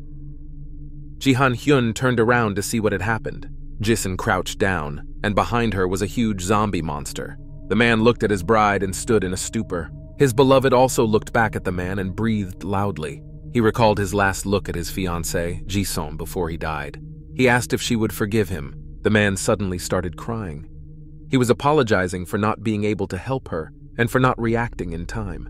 Before her death, his beloved shouted to her fiancé, Ji-han-hyun, to run away quickly and not wait for her, but to save himself. The man cried hard and said out loud that now they would finally see her. Ji-han-hyun couldn't wait to see her. Suddenly, there was a sound from the top floor window, followed by a big wave of explosion and lots of fire. The company quickly went downstairs in search of her classmates. They ran up to the corner and saw something that caught their attention. The company saw a girl in a pink blouse and the military in the corridor. They shouted at them to run to them. So-young and Yeon-woo could not believe what they were seeing with their own eyes. It was their military officer who brought the teenagers to their friends, and he found their classmate. But the girl did not look happy. She looked at her classmates and shook with fear. The soldier asked where So-young and Jeon-woo had been all this time. The soldier asked if the girl was their friend. Kang Ji-hoon noticed her and shouted to Hannah. The boy suddenly started running to his classmate and asked where everyone else was. Kang Ji-hoon did not know that Min-ju had burned to death. Suddenly, Kan Hannah ran away. The soldier was approaching the teenagers, and the girl just ran away from them all. The girl ran outside and climbed the stairs. Someone was running behind her and yelling at her back to stop. It was Kang Ji-hoon. He asked why the girl was running away and where she was going. They were calling for help. The boy was shouting loudly. He wanted to see Hanmi, and only Hannah knew where her classmate was. Suddenly, Kang Ji-hoon wanted to stop his classmate, but he couldn't, so he just pushed her. Hannah fell on the stairs. She had nowhere else to go. She had to answer all the questions. Kang Ji-hoon was indignant that the girl had started running away so abruptly. He asked her why she was doing that. Hannah started to get up and turn to her classmate. Meanwhile, the boy asked where all the other classmates were. Suddenly, the girl started screaming at Kang Ji-hoon and saying that it wasn't her fault. The boy didn't understand what had happened. Hannah started crying a lot. She was hysterical. She could not speak normally. Hannah started making excuses again and saying that it really wasn't her fault. Kang Ji-hoon began to worry because he was guessing all sorts of things. He asked Hannah what she meant. Others had already come running behind him. Kang Ji-hoon became nervous and started shouting. He demanded that Hannah explain everything. Suddenly, a soldier came up behind them and found the girl. The man said that it looked like Hannah was the only one who survived. Kang Ji-hoon could not believe it. His body shivered and his heart ached. The man continued that when he found Hannah, everyone else was already dead. Then a classmate interrupted the conversation. She said she was against it from the beginning. Hannah was crying a lot and said that they shouldn't have run away from the bus because they didn't even have batteries with them. Suddenly, the girl looked at Kang Ji-hoon. Hannah looked him straight in the eye and told him that it was all the boy's fault. She said it just like his mom. Kang Ji-hoon's heart broke into pieces. The girl stood up and held her hand. She turned to face her classmates. Hannah started blaming Kang Ji-hoon for everything again. The guy was broken. He didn't know what to say or how to react. It just couldn't be. It was a cruel joke. Hannah repeated that it was all his fault. Kang Ji-hoon was so broken that he even believed it. If it weren't for him, Hanmi would still be alive. Hanmi's corpse was lying on the floor of the apartment. There was a pool of blood under her body. The girl was not breathing. Kang Ji-hoon entered the room and saw his beloved Hanmi. The guy stood silently and looked at the girl. He was in a stupor. All I could think of was Hannah's phrase that it was all because of him. The guy did not want to live. He had lost two close people. Meanwhile, Seo-young was yelling at Hannah for what she had said to Kang Ji-hoon. The girl realized that her classmate was very wrong. Kang Ji-hoon let these phrases pass him by and asked only what had happened.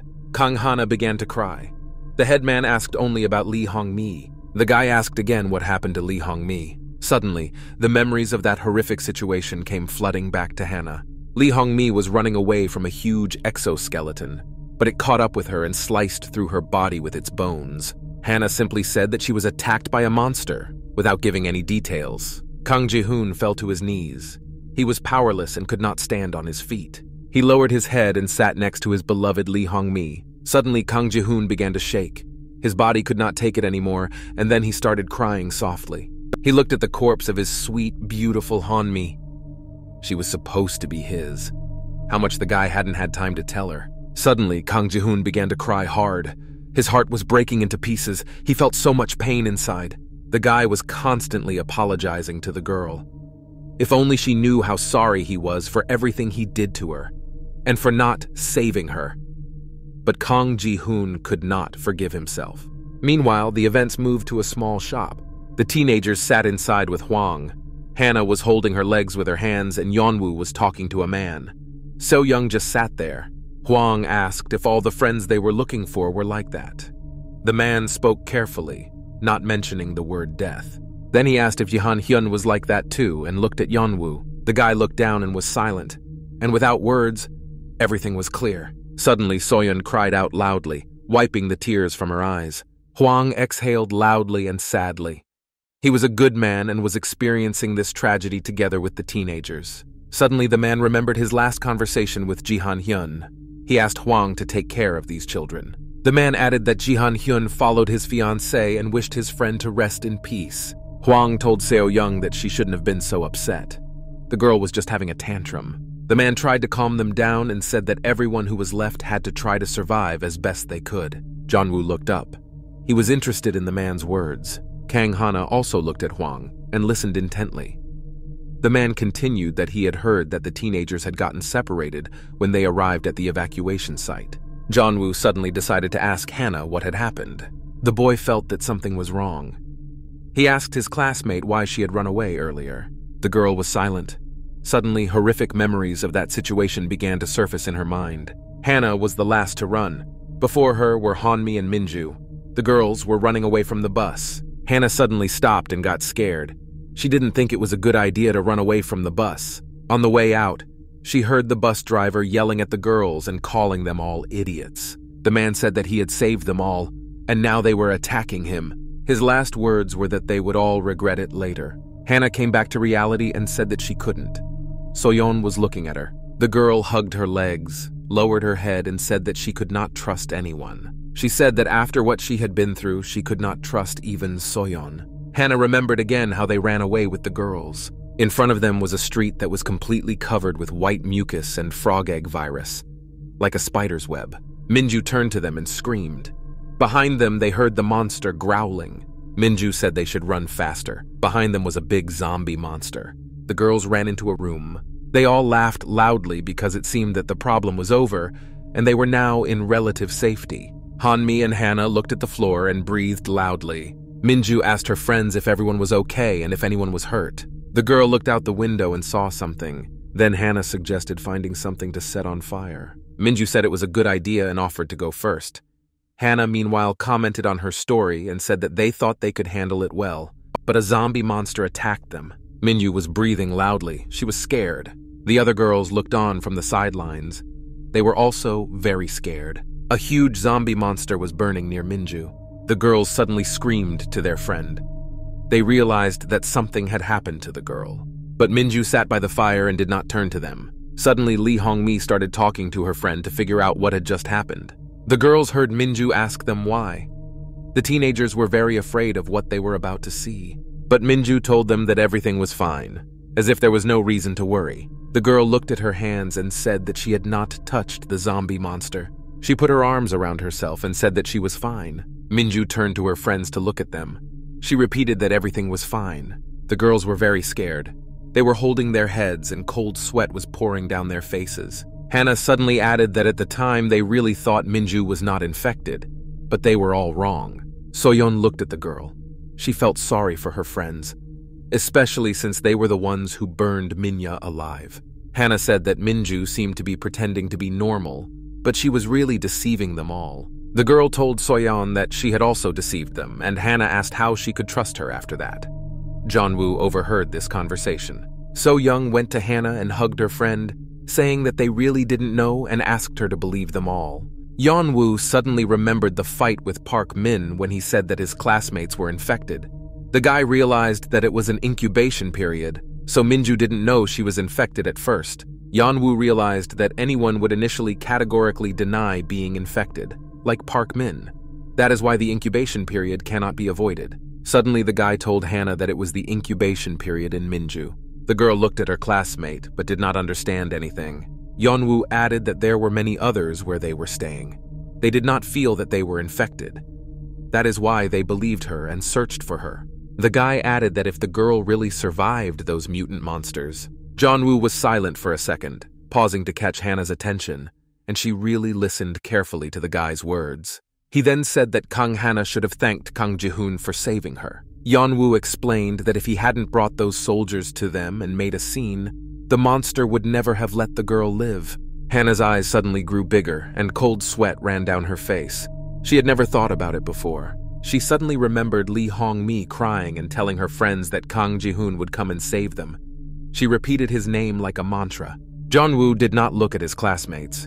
He was still inside himself, thinking about what had happened over the past few days. He had an image of a huge exoskeleton that had killed so many lives. Yeon-woo suddenly wondered if there were any other monsters like that out there. After all, that was the monster he saw and almost defeated. He just ran away when he was sure that Yeon-woo could have killed him. Suddenly, the boy wondered if the monster could read minds. At that time, Yeon-woo even felt his fear. It scared him. He was much closer to the virus than he would have liked. Yeon-woo suddenly thought that maybe he could fight other monsters in the same way. Suddenly, his thoughts were interrupted. Hannah said that they had promised to meet here, but Yeon-woo didn't understand, so he asked the girl what she meant. Hannah said once again that she and her classmates promised to come back here again, but the boy still did not understand anything. Yeon-woo asked Hannah what she was talking about. Hannah asked if they really didn't know about anything. The girl said that since the signal was back to normal, they were sharing information. And then they said the safest place was Namsan Tower. Yeon-woo was shocked by what he heard. He did not understand who the people were who said this to the girls. The girl began to explain that there were many restaurants in front of Namsan Tower, so there was plenty of food and a place to isolate oneself. Hannah added that if her classmates had not found her, she would have gone there too. She also said that Minji said she knew a safe way. Soyon pulled out her phone and started scrolling through the class chat. She said there was nothing about it. But suddenly, Hannah said it wasn't in the class chat. Soyon was surprised. She didn't know about any other chats. Hannah explained that there was a different time. It was created by Park Min. Suddenly, the girl said something that surprised Seo-young. Hannah said that Park Min had deliberately left them out. Meanwhile, the military entered the building with my grandmother. They evacuated her as promised. The old woman suddenly asked if she could ask them for such a thing. She said that she would now be in their debt. Suddenly, the soldier examined everyone and said that one of them was missing. The soldier asked where the guy with the duck briefcase was. The man was referring to Kang Ji-hoon and added that he should be brought here immediately. Another soldier went to look for the teenager. He was a little nervous. The remaining soldier began to explain that he realized that the current conditions were not very good. Yeon-woo looked at the man. The soldier added that soon they would all go to the evacuation site. The soldier told all those present to wait a little while so that they could check everything. Suddenly, the man was interrupted. Someone said he didn't want to go. It turned out to be Yeon-woo. He said that he did not want to go to the evacuation site. He just didn't want to go. The soldier was surprised by the teenager's statement and asked what Yeon-woo meant. Did he really want to stay in such a dangerous place? To which Yeon-woo calmly replied that he would like to stay here. The soldier said it was his job to look after him, so he could not leave Yeonwoo here, and added that they would all go with him. Suddenly, Soyon interrupted the conversation. She said that their classmates were waiting for them all here. Yeon-woo did not expect such a statement from Soyon. He was sure that the girl would want to go to a safe place. The girl said that they had met near the Namsan Tower. She added that they had to go there right now. Soyon was nervous. Yeon-woo realized that the girl was lying and supported her. She said that was the case, so they couldn't go to the military. The soldier turned and looked out the window. He asked if they were really talking about the Namsan Tower. The soldier said it was dangerous, to which Soyon replied that they were waiting for them right in front of her and they would be back soon. The soldier said he could not allow it, and then he added that he would only allow it if they did it quickly and came right back. The soldier turned to his partner and told him to go with them and report everything to the military. The man looked at Soyon then. The girl looked back at him, a little nervous. The soldier was embarrassed. The man seemed to like Soyon. He was ordered to do everything quickly, and if it was not safe there, to call the army. Yeon-woo was silent, and it was clear that something was wrong with the guy. Soyon suddenly called out to him and asked if he was okay. Yeon-woo turned toward the sound. The girl said that she was referring to the hand of her classmate that the monster had attacked. So-young wanted to touch Yeon-woo's hand and asked if he was in a lot of pain. It was a big wound. But the soldier who liked Soyon did not let that happen. He yelled at them to stop talking and get ready. Yeon-woo told Soyeon to leave. The guy added that it was where the others were, but he did not finish. Yeon-woo spoke incomprehensibly in fragments. He said he was more than sure he could do it. He said he thought he could have avoided the virus and made it to Namsan Tower. So-young was shocked by what she heard. The soldier was getting irritated. He yelled at the teenagers for taking so long. The man wanted to say something else, but he didn't have time. His attention turned to something more interesting. When he turned his head, he saw Kang Ji-hoon entering the room with the military. His classmates were surprised and called out to him. They were worried about the boy because he hadn't been seen for a long time. Meanwhile, the guy was talking to the soldiers about something of his own, with his head down. Suddenly, Kang Ji-hoon saw his classmates and raised his head to look at them. He said he was going to kill all those monsters. Meanwhile, a group of teenagers and a soldier were already running toward Namsan Tower. The soldier was outraged because earlier the teenagers had said that they had to go to the entrance to the tower. And now they said we should go straight into the tower. The man asked if they wanted him dead. Soyon apologized to her husband because she was the one who deceived him. The girl said they were worried about their classmates and asked if they could at least look inside. The soldier was angry, but if Soyon asked him to, he could have agreed. The soldier asked indignantly why they couldn't have done it earlier. Yeon-woo ran after everyone. He was feeling a little sick. Suddenly, he began to remember something. He recalled Soyon asking if his arm, which had been attacked by a monster, was okay. He clearly remembered that there was a wound there. It was bleeding, and there might have been a scar. But now there was nothing on my arm. Yeonwoo was surprised by this. He was 100% sure that his wound had healed too quickly. Suddenly, the soldier stopped and shouted. All the others stopped as well. They were standing in front of the stairs. Black smoke was visible at the top, as if something was burning.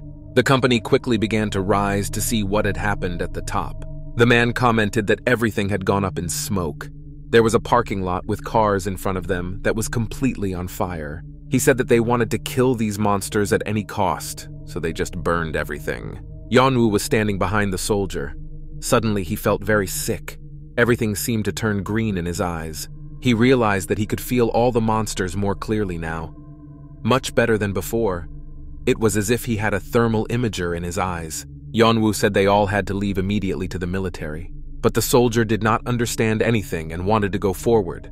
But Yeon-woo blocked his way with his hand and said that there were monsters there. Kang Ji-hoon pushed Yeon-woo as if he wanted to get ahead. Suddenly, one of the monsters actually came out from behind the car and growled at the company. The guy jumped up and swung the Molotov cocktail he was holding. Kang Ji-hoon threw it at the monster and hit the target. Yeon-woo shouted to his classmate. He was acting rashly. The soldier asked if the teenager was crazy.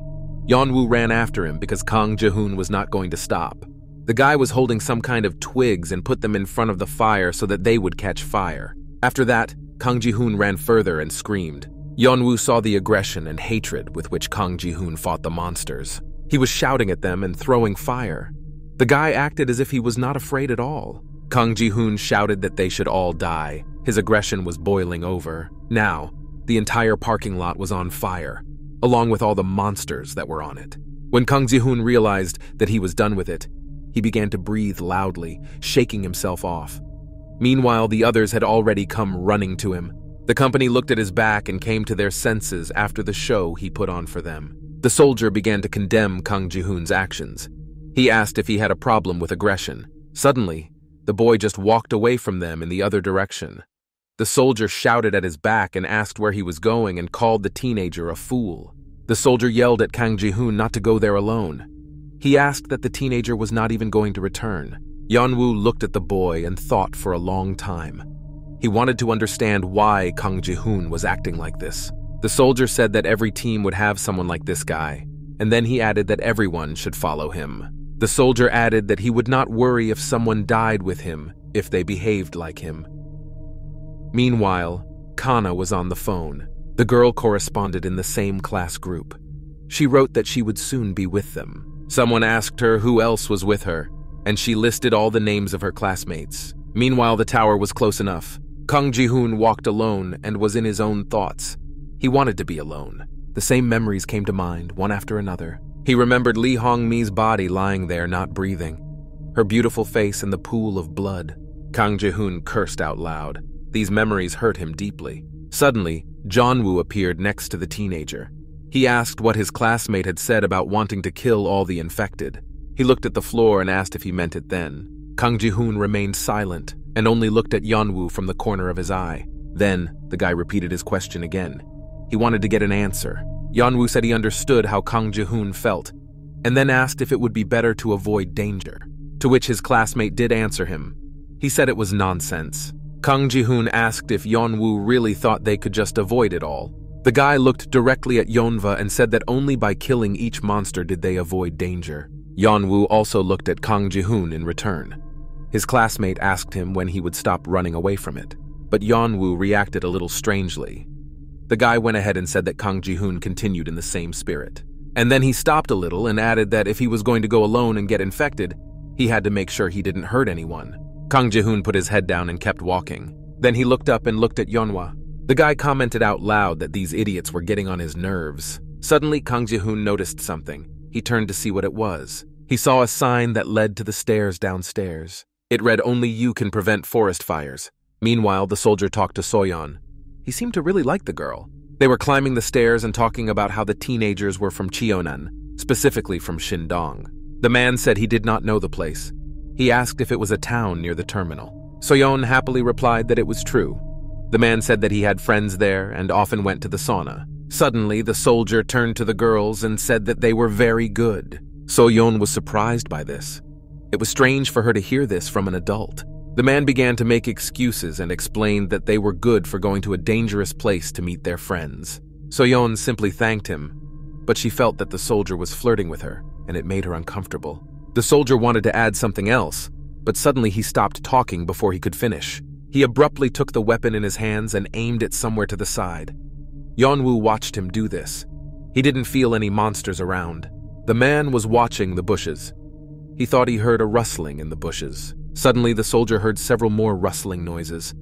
He was ready to shoot. Suddenly, a little squirrel came out from behind the bushes. Its cheeks were full. The man cursed because he was frightened by an ordinary little innocent squirrel. The soldier lowered his weapon and commented that there was no threat. The soldier looked at the teenagers and added that they could not worry and that everything was fine. Suddenly, he didn't finish. He saw So-young and Jeonwoo. The girl automatically hid behind the boy when she felt threatened, and Jeonwoo in turn covered her. They did it very naturally. The soldier was upset by what he noticed. He probably thought that the teenagers were a couple, or definitely had feelings for each other. Jeonwoo told Soyon that he was not afraid. The girl smiled and told him not to lie. They were very nice. The soldier did not want to see it and told everyone to hurry up. Jeonwoo told his classmates to leave. The soldier walked ahead and listened to their conversation. Soyon said she couldn't believe they were scared of a squirrel and added that they were weak. Yeonwoo repeated that he was not scared at all. The soldier was thinking about this guy. He had leaked the soldier. The man recalled how he met him for the first time and how Yeonwoo cried like a girl. The soldier thought about it and did not understand what Soyon saw in him. He suddenly shouted to everyone to come faster. He didn't want to listen to their sweet talk. Soyon suddenly stopped and looked to the side. Something caught her eye. Jeonwoo felt that the girl had stopped for some reason and decided to see why. It turned out that Soyon wanted to take a photo. She thought the area was very beautiful. Yeonwoo asked what the girl was doing and added that the soldier told her to go faster. Soyon couldn't take her eyes off him and began to explain. She said she just had memories of this place. The girl added that she and her friends took a photo together at this spot and said that if nothing had happened, she would have done it. Suddenly, Jeonwoo also remembered that moment and the photo. They were standing there and Lee Hong-mi was taking pictures of them all. Everyone was so happy then. Soyeon said it was very funny. She explained that back then, teenagers did everything to escape from this place, and now they have returned to it again. Soyeon added that she hoped Hannah was telling the truth and that the tower was still safe. The girl explained that she did not want to see anyone die anymore. Jeonwoo said that everything would be fine.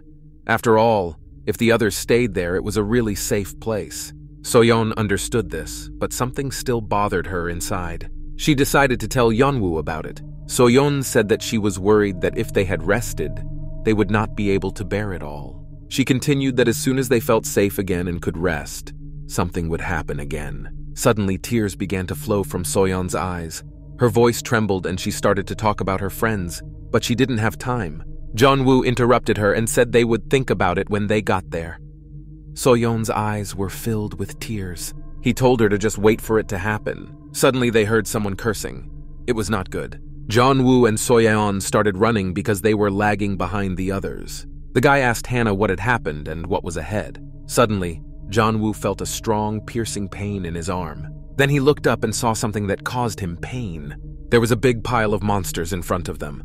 They were all blocking the road to Namsan Tower. The zombie monsters sensed their new victims. Some of them woke up and growled. The soldier asked why there were so many monsters there. It was very strange. Kang Ji-hoon cursed. Yeon-woo heard this and turned to look at his classmate. The boy asked Yeon-woo if he had imagined it all that way, that there would be no monsters. Kang Ji-hoon told everyone to step aside. He was already holding a bottle of Molotov cocktail in his hands. The guy was serious. After a while, everything was on fire and the screams of monsters burning alive could be heard. After that, the company calmly climbed up the ladder. The Namsan Tower was much more visible, and the company was almost there. The soldier was sincerely surprised by this fact. He added that it was quite fast. The soldier said that they had a good look around, but the teenagers could already hear the sounds of monsters coming to them. The sounds of growling came from some room. There was a zombie monster inside with dark hair. It looked like a girl. Suddenly, Yeon-woo felt something. It looked like there were some zombie monsters nearby. Soyon noticed that her classmate was wary. The girl asked him what happened. The teenager looked at the stairs they were climbing, but they weren't wearing anything, so he said that everything was fine. Then Soyon told him to keep up. Yeon-woo said he was leaving, but in his mind he was thinking about what he had just experienced. He felt that something was wrong, but he put it down to his imagination. Meanwhile, another soldier was with Hwang, a homeless man. The man asked what the soldier was looking at. The soldier replied that he was looking at the condition of the cells. He explained that if you look closely, you can roughly understand when and how much they multiplied. He gave an example that if cells spent a lot of time without finding a host, their color and movements became cloudy. The soldier commented that the cages had probably been without an owner for about 2 days. Hwang then asked if the place was safe back then. The military officer said this was true when compared to places where the virus was still active.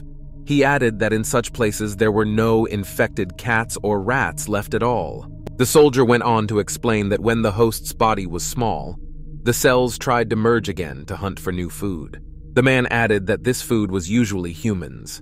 The virus was constantly looking for the energy it needed to mutate. But if they did not find food for a long time, they began to merge with each other. He clarified that back then the stronger devoured the weak. It was the law of the jungle. The military man said that the virus had developed a remarkable instinct for self-survival. Suddenly, the soldier turned to Hwang and began to say something. He asked the man where the teenagers were and why they had been gone for so long. It turned out that the company still hadn't contacted them. A lot of monsters stuck to the window of the room. They were screaming and growling. Kang Ji-hoon was on the alert and looking around. The soldier was angry and asked where their friends were. The man looked around but saw no one. It was not clear that anyone was in the room at all. Hannah was worried and said they were supposed to be in the Namsan Tower. The soldier became even more irritated and shouted that they were in the Namsan Tower. The man said it was a joke, but he didn't have time to finish. He suddenly fell silent because he saw something very strange. A lot of zombie monsters came around the corner. They growled at the company and wanted food. The soldier shouted that these creatures were here too and told the company to follow him. The soldier told Kang Hannah to contact her classmates right away, but Hannah said she hadn't been able to contact them all this time. Suddenly, the man stopped and stopped running. He looked at the teenagers and asked if it was a joke. They all looked at him accusingly.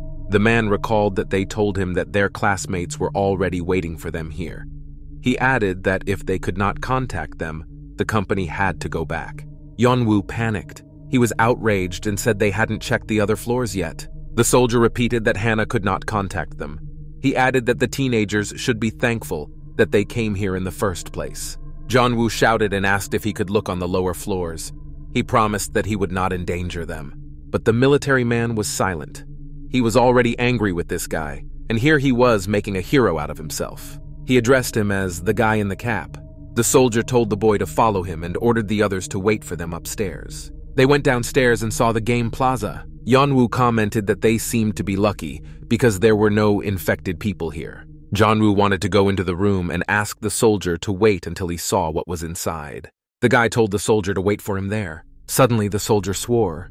The man asked the boy if he wanted to die. Meanwhile, other classmates were waiting on the stairs and looking at Hannah's phone. Soyon asked her classmate if she still hadn't contacted them, and then she asked who the girl had corresponded with before. Hannah was worried about something and was indignant about why Seo-young was asking. Kang Ji-hoon was listening to this conversation. Soyon said she would try to call them. Something must have happened. Suddenly, Kang Ji-hoon spoke to the girls and told them to stay here. Soyon asked where her classmate was going. The boy replied that he wanted to look around the top floor again. The girl told him that they had been ordered to stay put. Ji-hoon asked, a little irritated, if he looked like a soldier. He added that the girls could keep listening to the soldier as if it were something to be ashamed of. The guy finally added that he would be back soon. Hannah looked at her classmate's back, sending him off with a glance. Her expression changed. Kang Ji-hoon was annoying her for some reason, as if he was spoiling some plans. Meanwhile, the boy went upstairs and looked around the corner to inspect the room for monsters. Everything looked very clean. It was impossible that a monster had not set foot here. Kang Ji-hoon walked cautiously and looked around suspiciously, but the floor was still perfectly clean. It was as if a monster's foot had never set foot here. The guy started thinking out loud.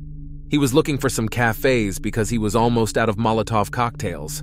Kang Ji-hoon thought that unfortunately, a few bottles would not stop monsters. He realized that he needed a bigger fire. Suddenly, he remembered the sign on the way to the tower about forest fires. Suddenly, Kang Ji-hoon returned. Something caught his attention. The guy saw a machine gun. It was working and glowing.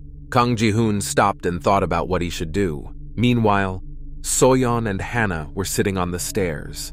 The girls said that the boys had been gone for a long time and added that they shouldn't have gotten separated. And then Soyon thought that maybe they could find the others that way. Meanwhile, Hannah sat and looked down. Soyon said she hoped the boys would return with their classmates. Hannah was suspiciously silent, as if she was hiding something. Suddenly, the girl said that this would never happen. Soyon didn't understand and asked her friend what she meant by owl. Hannah said they would never find their classmates because they would not be here. Soyon was surprised. She was shocked and could not believe what she heard. The girl asked if Hannah knew where their classmates were. Soyon immediately started running downstairs to the boys and said that she was going to call them all. She was indignant that Hannah hadn't said anything right away. But a classmate stopped Soyon. Hannah began to speak incomprehensibly and unintelligibly. Soyon did not understand anything and asked the girl to explain everything properly. Hannah then said that they asked not to bring others. The girl was looking at the floor. She added that they said they would not accept Lee Yeon-woo and Kang Ji-hoon or even this soldier. Hannah said they were the only ones who could come to them. The girl suggested that Soyon and I run away together right now. Meanwhile, Yeon-woo was shocked by the military man's question. He asked why the soldier asked him this so unexpectedly.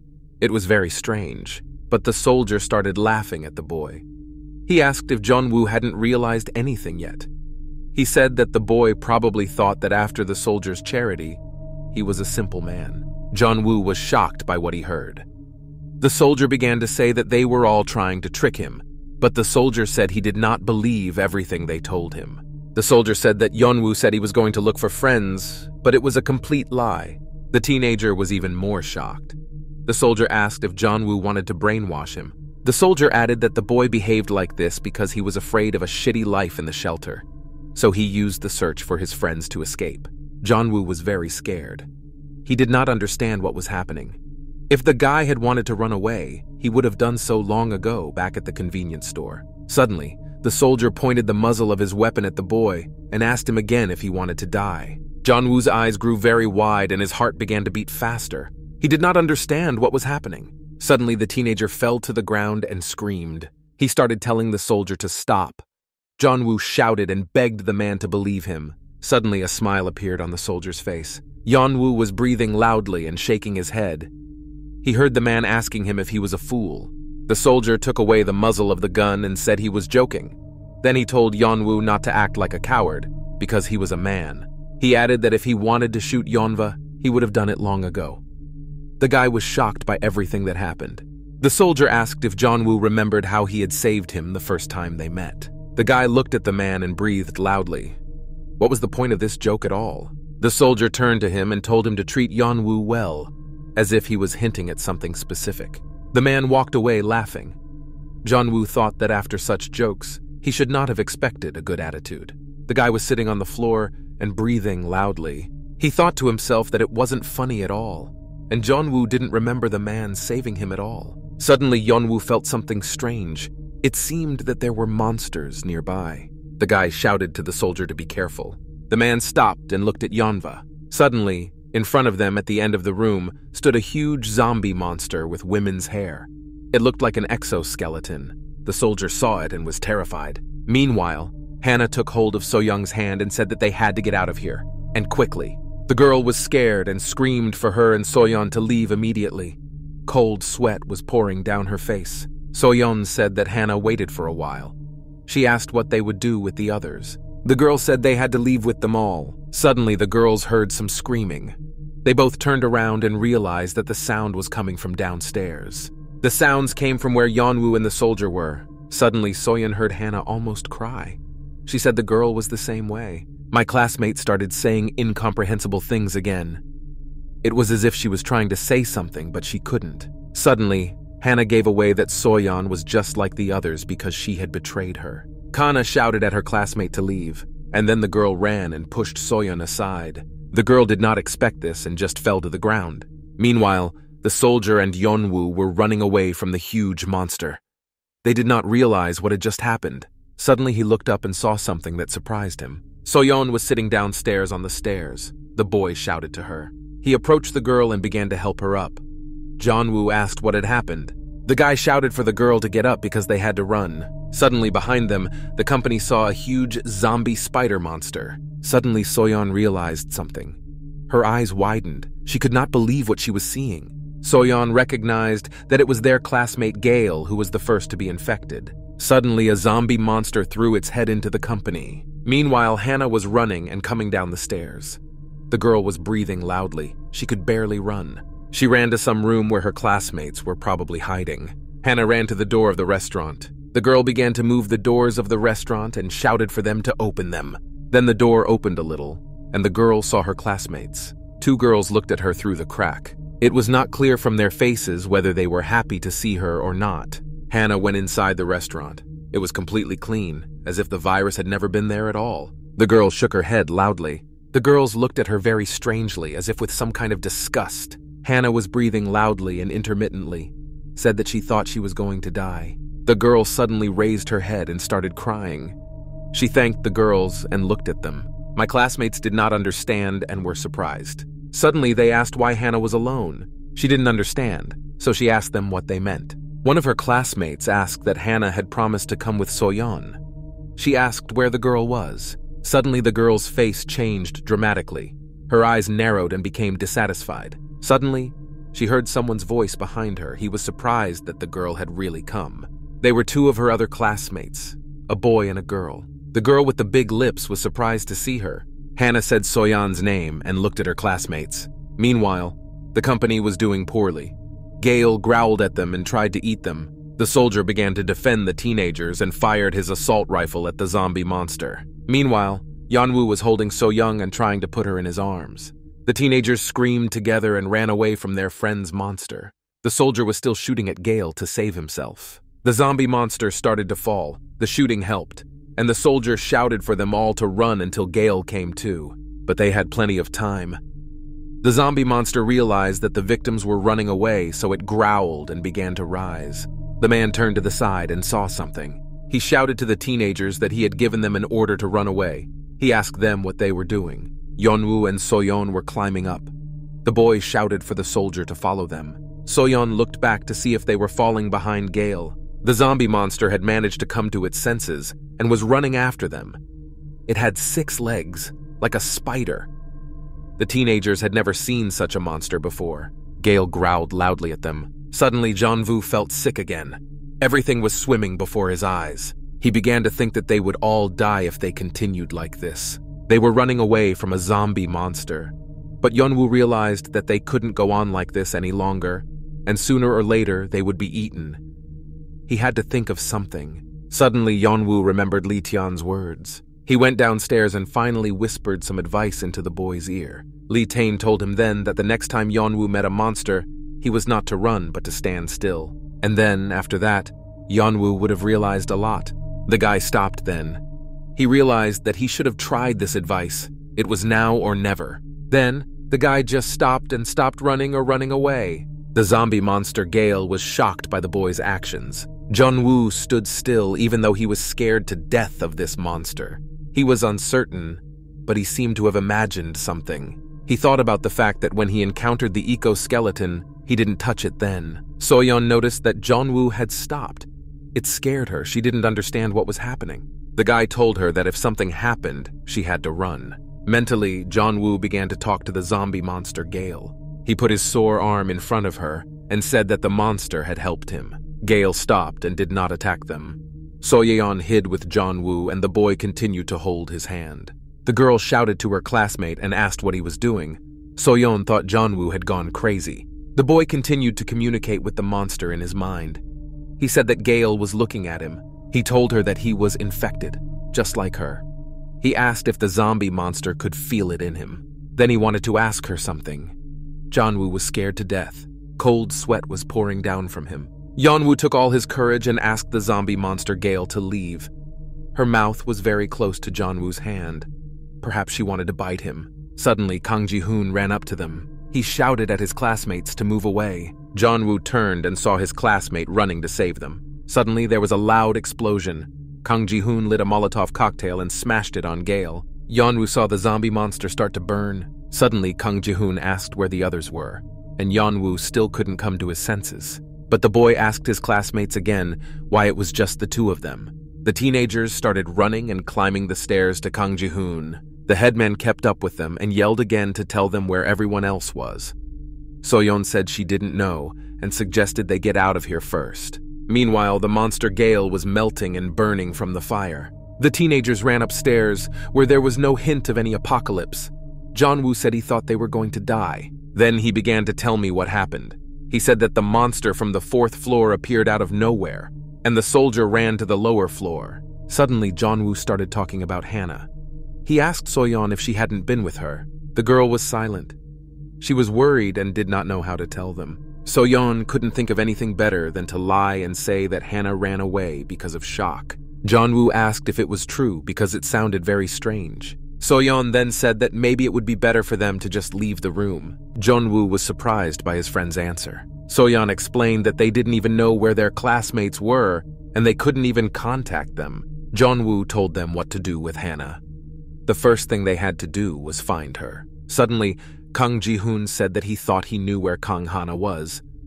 Yeon-woo and Seo-young were shocked by this. The boy said he had figured out where their classmates could be hiding. He added that Hannah was lying to them.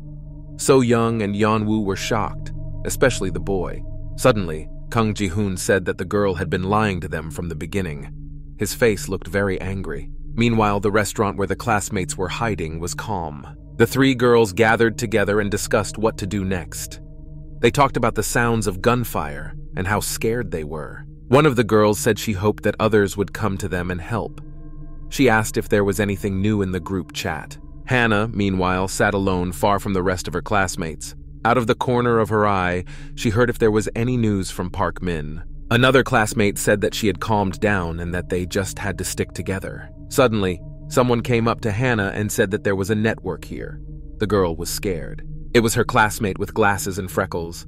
He asked if he could give her the password. The girl was somewhere in her thoughts, so she didn't hear her classmate's question at first.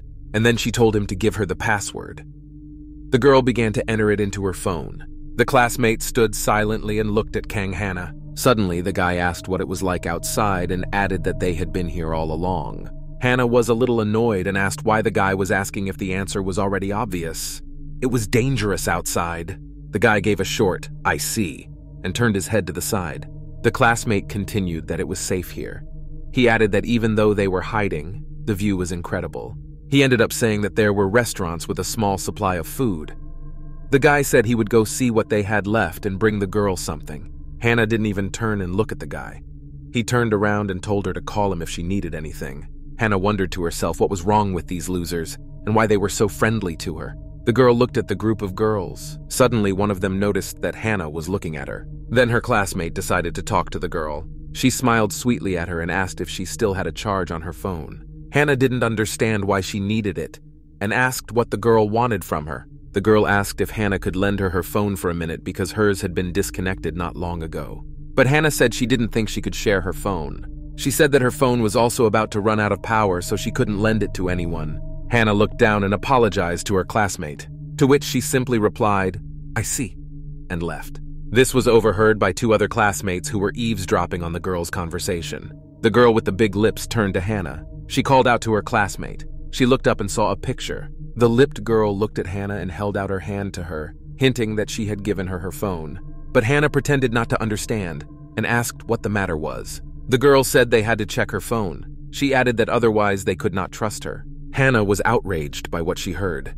She asked why they needed to do this, but her classmate told her that if Hannah didn't agree, she could always leave at any time. And she smiled, but it was not sincere. Hannah was weak, so she was very scared. A few seconds later, her classmates were already checking her phone. They were laughing at her and saying that she had been using such stupid chats since high school. Hannah suddenly shouted that they had seen everything, so they could give her the phone. But the girl with the big duck lips said she would take care of the rest of her charge on the phone. Hannah screamed that she wouldn't. A classmate reminded me that Hannah was supposed to come from Soyon. She added that it was very strange. If Soyon knew they were here, why hadn't she come yet? But Hannah didn't know what to say. She was even a little nervous. Suddenly, the lipped girl called out to Kiju, who was their classmate and the only guy here. The girl asked him to bring her a drink because her throat was dry. The guy left immediately.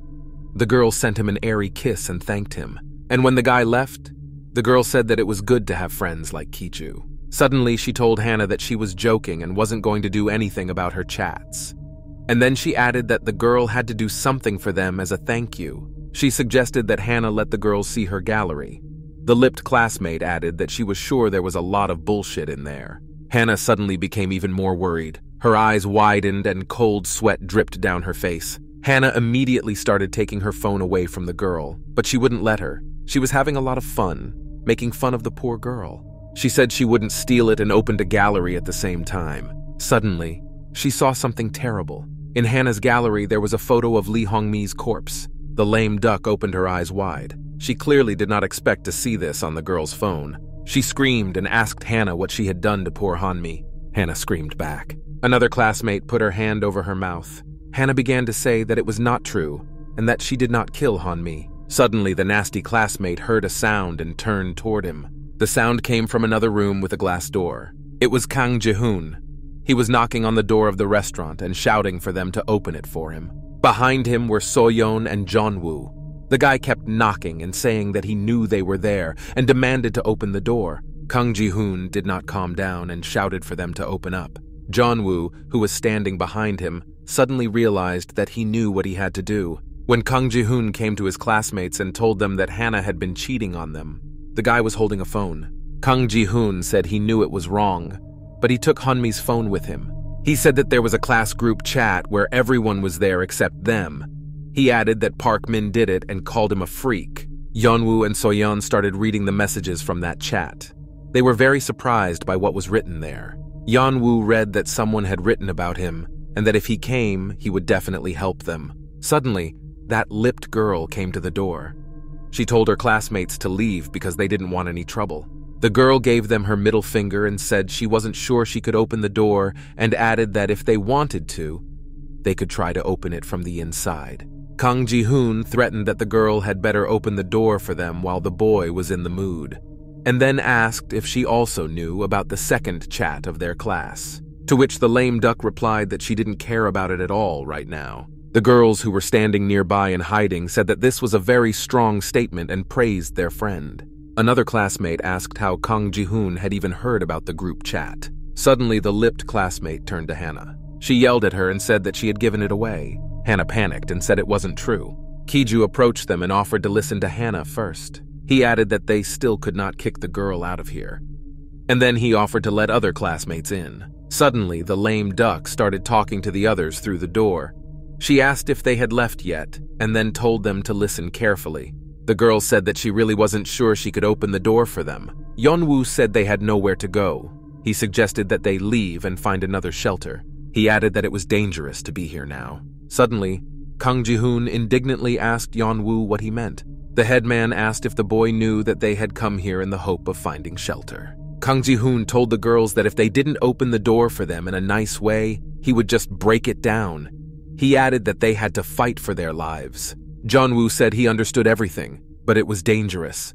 Meanwhile, a soldier came running to them. He called his friends and they all came back to him. The soldier pointed his gun at the door and asked the teenagers what they were doing here. Then he asked if they had opened the door for them. Then the soldier threatened that he was counting to 3 so that the nasty rolling would open the door for them. The girl was afraid and opened her big mouth wide. The man pointed his assault rifle and ordered them to open the door immediately. Of course, these cowards who asserted themselves at the expense of others opened this door for them. The soldier began to scold them and called them freaks. The man asked them if they realized that they only survived because they stole food from here. The lame ducks just nodded their heads. The soldier started talking about how important it was for them to stay together now. He added that most of the monsters were here, and they had to be ready for it. The lipped classmate asked if the monsters were really there, and then pretended not to be afraid. The soldier realized that he was talking to a girl who was not very smart, so he explained that they could stay here for 100 days, but that sooner or later they would run out of food. He told them to just stick together and follow him. Suddenly, Kiju raised his hand and nervously asked if he could ask me something. He asked how they could get out without the monsters noticing them. Kiju continued that this was the safest place to be right now. He said it would be better if they just found a store like this one. Suddenly, the lame duck poked Kiju and told him to shut up.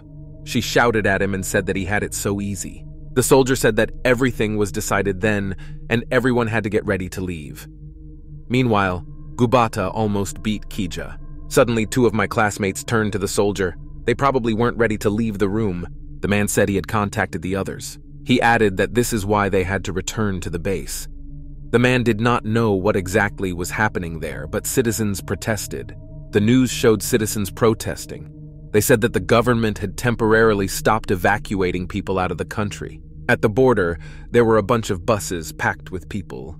The man said that all the survivors were now gathering at the base. He added that they had to go there before it was too late. The soldier said that they were no longer high school students or children. He said it was time for them to go home. The teenagers' faces changed dramatically at this news. They could not believe it. She said she was very happy that this moment had finally come. But Yeon-woo was not so happy. The guy came to the window. He was all in his thoughts. Meanwhile, the girls were discussing what had happened to Kim Min-ju. Seo-young was crying because she was still painfully experiencing the loss of her friend. Jeon-woo was eavesdropping on their conversation. Soyon said that everything seemed too unrealistic and cruel to her. The teenager suddenly remembered his friend Kim Jubin.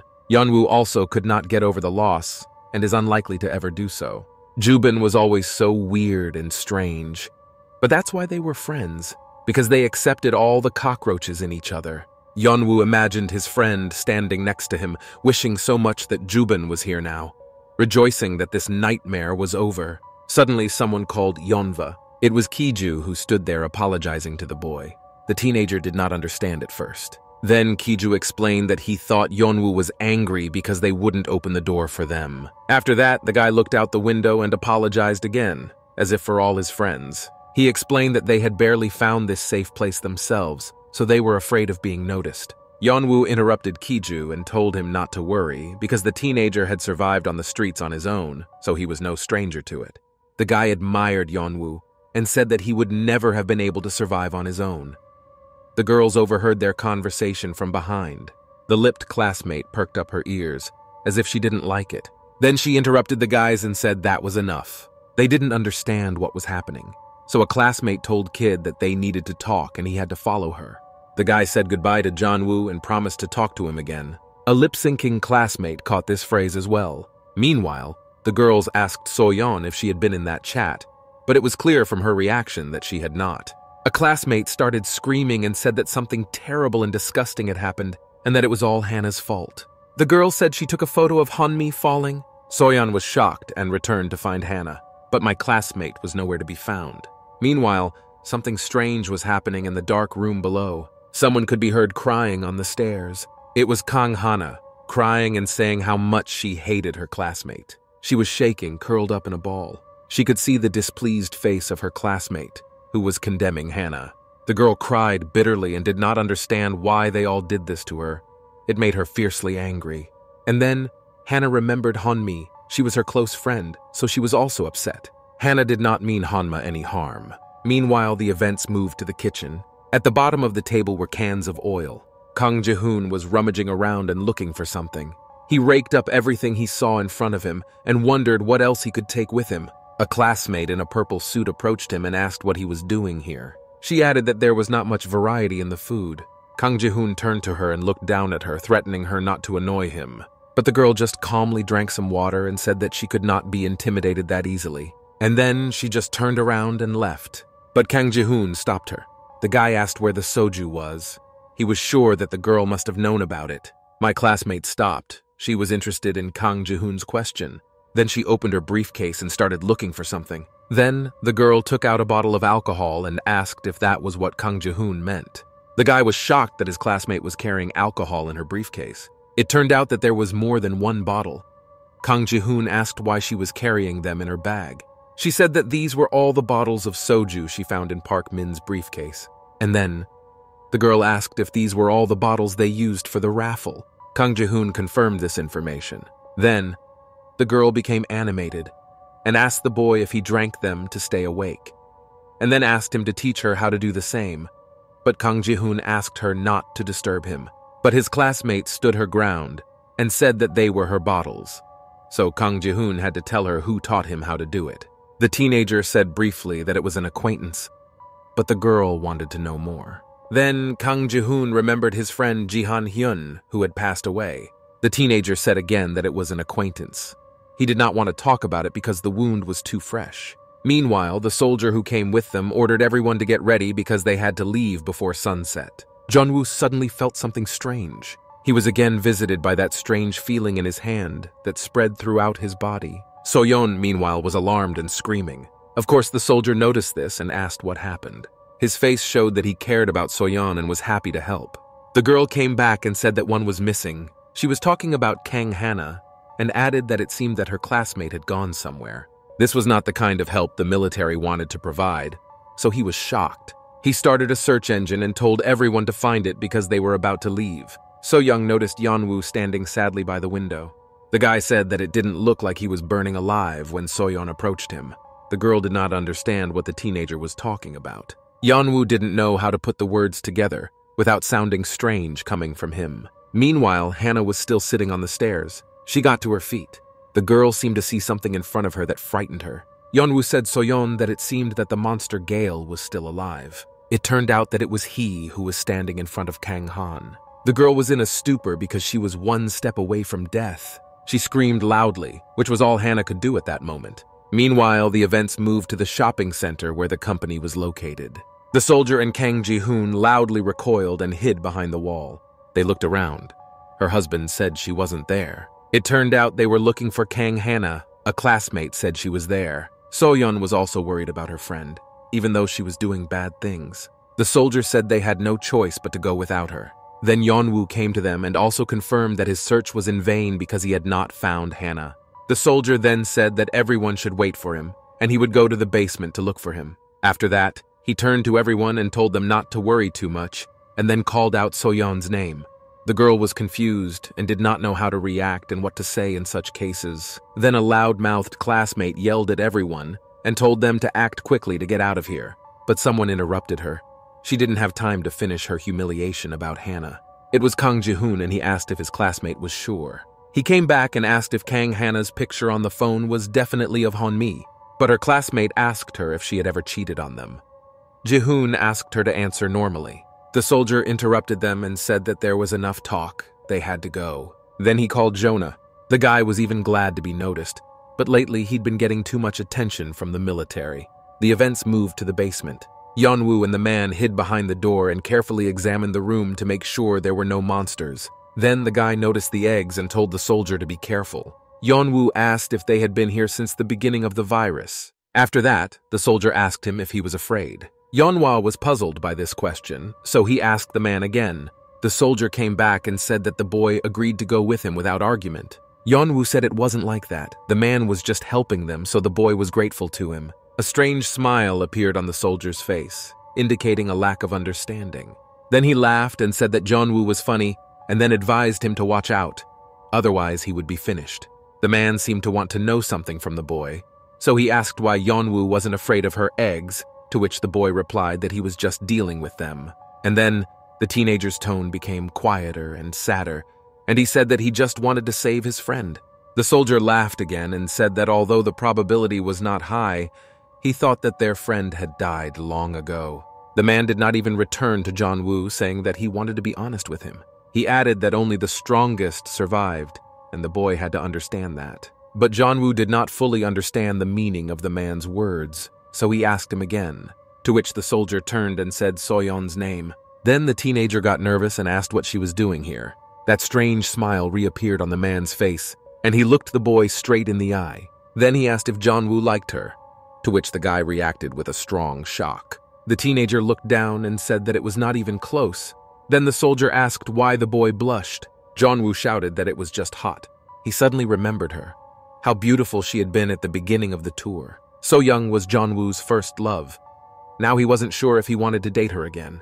The teenager realized that he had been deceiving himself, that he did not like Soyon, and then asked the soldier not to ask such strange questions anymore. A lot has changed now. The man said he understood the boy.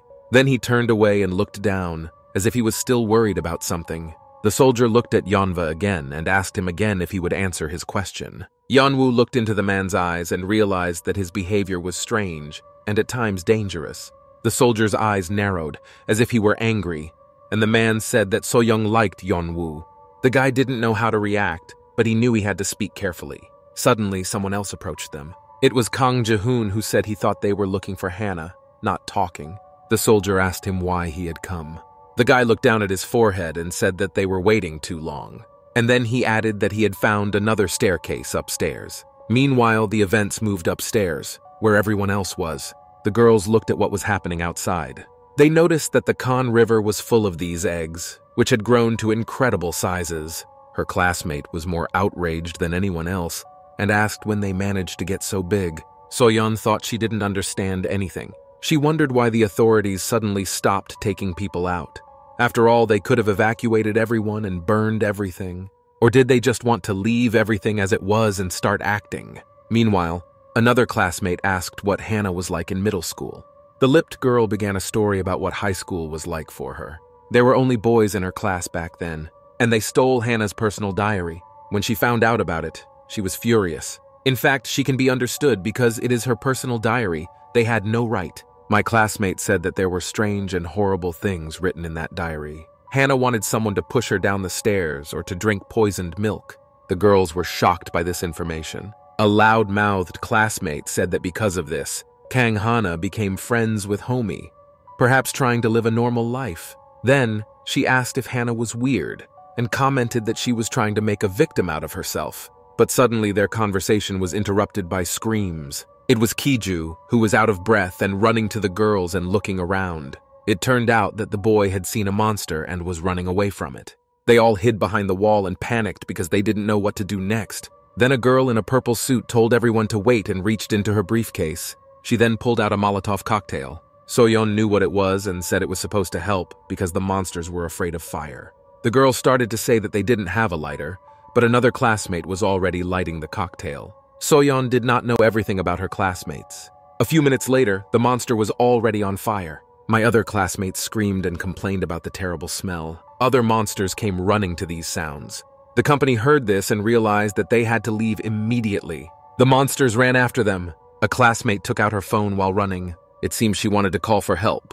Meanwhile, the boys continued to search for Kang Han.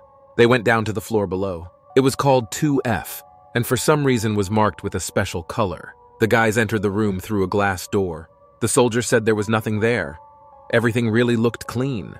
Yeonwoo said to be careful, and Kang Ji-hoon looked out from behind him to see what he was doing. Then they went down the stairs even further. At that moment, Yeonwoo felt a sharp pain in his arm. The guy decided to look up, but there was nothing there. The room was surprisingly clean, and that was what scared me. Then he looked at what was happening on the street. It seems that the teenager has noticed something. Behind the glass, he saw a large number of monsters. Kang Ji-hoon also noticed them and was aggressive. When they entered another door, they were met by monsters. One of them immediately spotted his victims and headed for them. Meanwhile, Kang Hana held onto the door with her hands and yelled for them to leave. There were monsters outside the door and the girl was trying to escape. Kang Hana shouted to the monsters and thought they understood her. The girl was shaking with fear. The monster even seemed to answer her. Hannah tried to remind Gale of herself. But the zombie didn't want to listen to her and slipped through the crack in the door. Her paws were very close to Kang Hana's. The girl quickly took her hands away and screamed. She stood in a stupor and just screamed for Gale to leave her. The monster tried to get out of the door because it was pinned when Hana let go. When the mucus that was used as skin receded from the body, the skeleton of the monster was visible.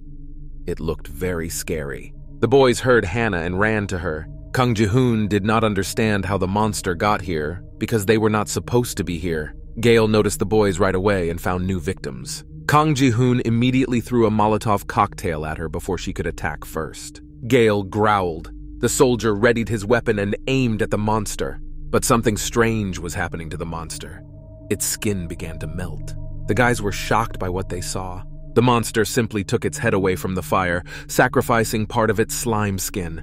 It did not burn any further, although other monsters were afraid of fire, but Gale was not. The guys opened their mouths wide and could not believe what they were seeing. The monster simply put out all the fire with himself.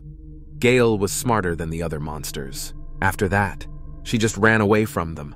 The soldier pointed his weapon and said that she had to be destroyed. He ordered the other guys to run away immediately. Then the monster stopped and turned to them. She changed her route and decided to attack the boys.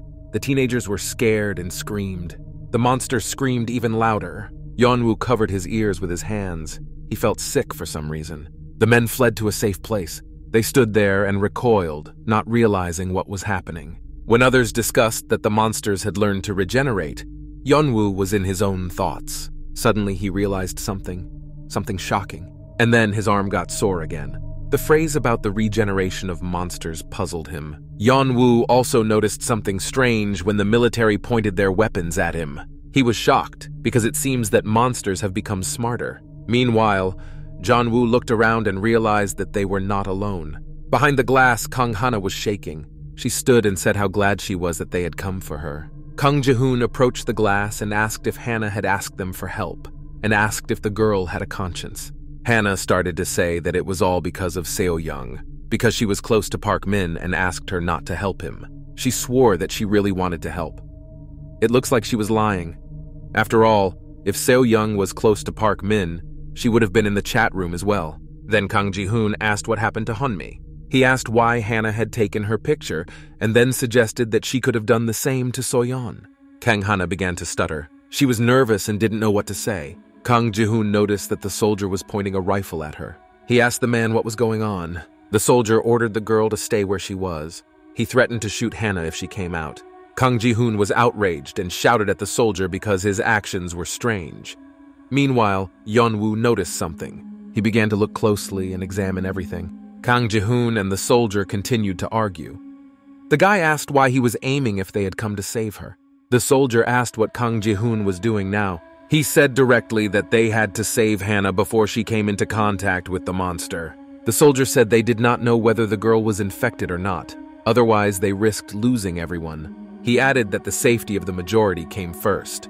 Kang Ji-hoon did not like these words. Hana started screaming and proving that she was not infected. The girl suddenly began to tell the truth. She said that what happened to Hunmi was her fault. Hana said she was sorry for what she had done and that she had also sent the photo to get help. Meanwhile, Yeon-woo was looking at the girl, as if he could see right through her, and he noticed something in her hands. He agreed with the military that they did not know for sure whether the girl was infected. Then Yeon-woo said that Hana had touched the monster. He thought that he should have accepted it. Hana stood in a stupor and did not understand anything. She tried to shout and challenge Yeon-woo's words but was interrupted. The boy said he saw the monster touch her. He didn't actually see it, but he had to protect everyone somehow. He added that when Hana tried to close the door, the monster touched her. The boy realized that this was the only way to save the others. Yeon-woo said they could not take the girl with them. Hana started screaming and crying for them to believe her. Kang Ji-hoon yelled at the guy and asked him when he had seen her. Then the soldier also asked Yeon-woo if he was sure of his words. The man said that if it was true, they had to get rid of her. Yeon-woo looked down and said he was completely sure of it. He turned around and said that they had to leave her here and leave, because it was dangerous to stay here. Suddenly he heard a loud sound behind him. Yeon-woo turned around and saw a horrific scene. He could not believe his eyes and what had happened. Kang Hana was lying on the floor with a lot of broken glass near her. Kang Ji-hoon ran at the soldier, called him a scumbag and asked him to stop. The man asked if the boy was serious. A conflict was brewing between them. Kang Ji-hoon looked at him with great aggression. The soldier said that the teenager spoke directly. He explained that it was better to die from a bullet than to be infected. Yeon-woo kept looking at Kang Hana in shock. His eyes widened. He was scared, just like the time a homeless man was shot in front of him. The soldier pushed Kang Ji-hoon and ordered him not to stand still because he had to leave. Suddenly, the man heard something strange. There was a monster in the doorway running at them. The man started to run away. Kang Hana was still lying there, dripping with fluid. Suddenly, her eyes opened and she wished for Yeon-woo's death. Meanwhile, the boys were climbing up the stairs. They were laughing loudly when the man noticed something. The room where the others were supposed to wait was completely on fire. The man started shouting and calling everyone to come out. The soldier moved forward, giving the others the opportunity to be alone. There was a lot of tension between the guys. Kang Ji-hoon called out to Yeon-woo. He grabbed the boy by his t-shirt and called him a bastard, saying that no matter how strong he was, Yeon-woo was acting like a monster. Kang Ji-hoon asked if he was even a human being, because Yeon-woo did the same thing to Park Min. Maybe he liked killing others. Yeon-woo simply pulled away rudely and ordered him to let go. The teenager explained that Kang Hana was infected and he could not keep silent about it. Kang Ji-hoon started screaming and asked him not to lie because Yeon-woo couldn't see anything. He couldn't decide who was infected and who wasn't. The teenager called Yeonwoo a murderer. Then, a military man interrupted the conversation and said that it was not the time for talks. Others were running behind the company. They shouted and rejoiced that they had finally found the boys. Soyon noticed something strange going on between the boys. Yeon-woo told Kang Ji-hoon that it didn't solve anything, that he looked like a monster. The teenager looked at him with surprise, even fear. Yeon-woo said calmly that Kang Ji-hoon already knew everything, and he asked how long the boy would pretend that he didn't understand. Meanwhile, Kang Hana was still in the basement. She whined that she was hurt. Suddenly, the girl noticed something. In front of her was Gale, who was yelling at Hana, as if she didn't feel the virus in her. Suddenly, Hana felt something strange in herself. Her hand trembled, and eventually her whole body. Gale threw her tentacles at Kang Hana. The monster opened its huge mouth and roared. Kang Hana's face was covered with blisters, as if Gale was devouring the girl. Hana told the monster to eat everyone else. Meanwhile, tensions between Yeon-woo and Kang Ji-hoon were growing. Kang Ji-hoon asked him what he knew, and his eyes showed fear. The teenager was afraid of what he knew. At that moment, others ran up to them. Yeon-woo said that everyone here was in great danger, and then he added that Kang Ji-hoon could have pretended to know nothing, and then suggested that we end it there. But the guy's patience ran out and he exploded. Kang Ji-hoon grabbed Yeon-woo's shirt again and came at him with accusations that he couldn't see that Hana was infected. Ki-ju intervened in the fight and began to break it up.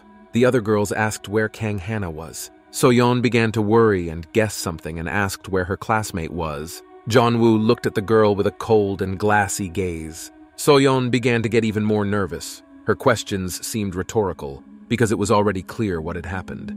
The soldier began to say that he was sorry. He returned to Soyon and said that Hana was infected and they had no other choice. Kang Ji-hoon exploded and asked him to tell the truth. The teenager turned to everyone and said that Hana was not infected. They just took her life, and it was all because of Yeonwoo. Ki-ju asked the boy to explain everything. The soldier shouted and ordered Kang Ji-hoon to close up because everything was clear. The man said that Kang Hana was in close contact with one of the animals, and Yeon-woo saw it. The others looked at the boys with suspicion. Then the soldier asked which of them wanted to walk next to the time bomb. Ki-ju turned to the man and asked if it was true. He could not believe what had happened, and could not say the word. Yeon-woo was silent and looked at the floor. The teenager understood how it sounded, but the lives of the majority were the priority. Ki-ju's eyes widened, and he looked at the teenager with fear. Then, a loud-mouthed classmate ended the conversation and said that they had to run away, and added that she did not miss Hana. Kang Ji-hoon asked that even if the girl was just expressing her opinion, did Hana deserve such a fate? Then her classmate attacked her with accusations that she was already infected, so she would have died sooner or later. Kang Ji-hoon continued to argue that this was not the case, when suddenly, Yeon-woo felt something. He turned back to see what made him feel pain and was horrified. A monster came out of the room behind them. He was not yet visible, but Yeon-woo could still feel it. He ordered the others to run away. The teenager could even hear the monster growling. Yeon-woo ordered everyone to flee once again, but this time louder. But everyone was in a stupor and did not understand why they had to run away. So the teenager shouted in an unnatural voice that they should run away immediately. At the time, they listened to him, but Kang Ji-hoon began to resent why they had to listen to him. But the teenager didn't have time to finish because he saw something. The monster Gale, who was very close to the company, came out of the stairs. Everyone started running away as fast as they could and didn't look back. The newcomers were lagging behind because it was their first experience. The soldier shouted that they needed fire. A classmate with dark hair was far behind the others. She stopped to rest, but there was a monster behind her. Gale screamed at the girl. Death was inevitable. This was noticed by another classmate in a tracksuit. The poor woman was shaking and started crying because she realized what was about to happen. She noticed that next to the monster's face was another, completely fresh one. It resembled Hannah's face. Then her classmate screamed even louder because she saw her future. Suddenly, a friend ran to her rescue with a cocktail. She threw it at the monster. Gale screamed. Her skin began to melt. Unfortunately, her classmate was already infected because the monster had already eaten her. Then, Park Choa wanted to light another cocktail to save her friend, but was stopped by Yeon-woo. He dragged the girl away, saying that there was no point in setting this monster on fire because it was putting out the fire. Even though Gale was melting down and busy with her sacrifice, it was still dangerous. The teenagers ran on. Yeon-woo turned back to see what was happening. He seemed to feel the monster's emotions and compassion. The first to run was a soldier, and Soyon. The man complained that this madness had started again. There was a big pile of monsters in front of them, and the man said there was no point in saving anyone. A monster suddenly appeared near Soyon, as if out of nowhere, but the soldier was able to stand up for her and opened fire on the monster. The man shouted that they could not be stopped with weapons. They needed fire. Kiju saw what happened to the others and started looking around for a fire. He noticed an object that was on fire.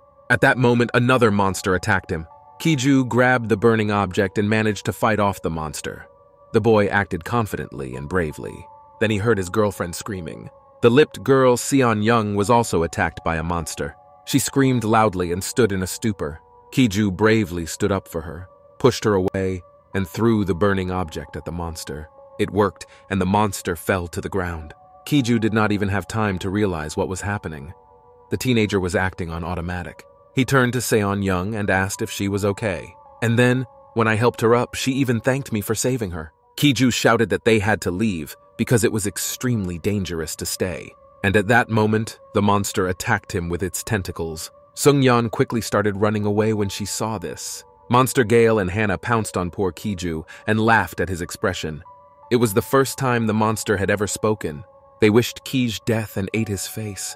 The teenager screamed in pain, but there was no saving him. Meanwhile, Kang Ji-hoon asked Park Choa how many Molotov cocktails she had left. The teenager suggested blowing everyone up by tying up their weapons and throwing them at the monsters at once. Yeon-woo overheard the conversation and shouted out that he had an idea. Kang Ji-hoon came back and asked what the idea was. The teenager suggested luring them all to one place together, especially that monster Gale. His eyes were blank and cold as he said that after that, they would blow up all the monsters. Meanwhile, the monsters were growing like cockroaches. Everyone was hiding behind the soldier who was fighting back with his weapon. But it didn't help much. It only provoked the monsters even more. Suddenly, Soyon noticed something. There were bags of garbage near the tank. The girl brought one package, and Sung-yeon asked what it was for. Soyon screamed for them to give her a lighter quickly. Others were shocked by the girl's desperation. A few minutes later, there was a massive fire. Everything was on fire. The company was hiding behind glass doors. Seon-young yelled and called Soyon crazy for setting fire to the garbage. And now the company is stuck outside the door for a long time. But the soldier denied this and called Soyon a good man. He turned to the girl and said that she had made sure that the monsters could not enter the room. Then, Gale came to the other burning monsters and growled, as if she was telling them something. At the bottom of her body was Kiju's head. Sung-yeon and the others noticed this, and she asked what they should do now. Monster Gale and the others roared at the door to the room. She was not afraid of fire. The company was shocked that the monster started talking to them. Kang Hana said in a strange voice that they could not hide from her. The monster put its tentacles through the door, and Hannah said that for some reason the company was not happy to see her. This monster was incredibly clever and let its tentacles out from the top to get inside. The soldier pointed his weapon while others screamed in panic. That's what happened. And the monster leaked through the crack from above. Soyon looked around and she was getting good at coming up with some plans. She saw that there was a kitchen behind them. Suddenly, Soyon gathered her courage and ordered the monster to leave. She took a lighted stick and stood boldly in front of the door. Soyon began to threaten and said that there was a kitchen with cylinders behind them. After such an explosion, no monster would have survived. Soyon looked confident. There was no fear in her eyes, and she invited the monster to take a chance if he was not afraid. Kang Hana said that So-young was very annoying. She repeated it several times. The case did not move forward. The monster just stood there and thought about what to do next. Suddenly, someone called him from above. It was Yeon-woo coming down the stairs. The boy was loudly recoiling because he was afraid and nervous, waiting for the monster's reaction. But it was not long in coming. So Yeon-woo quickly ran back, and Gale caught up with him.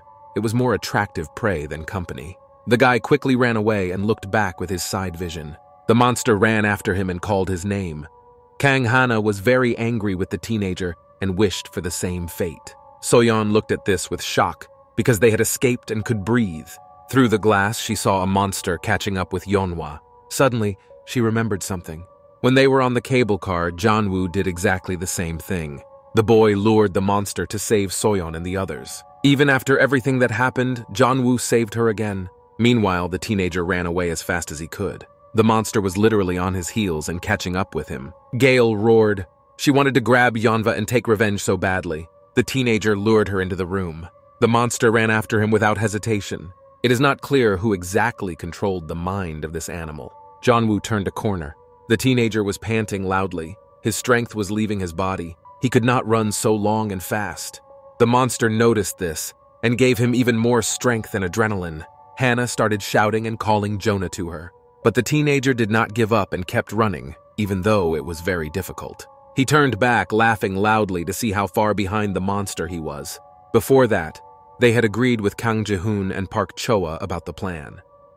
The guy told Yeon-woo that it was just a suicide, but the teenager did not listen to him and said that they would put a bomb here. Yeon-woo looked around the room carefully to understand its design. The guy said that if he lured the monster to the other side of the door, they could attack him from behind.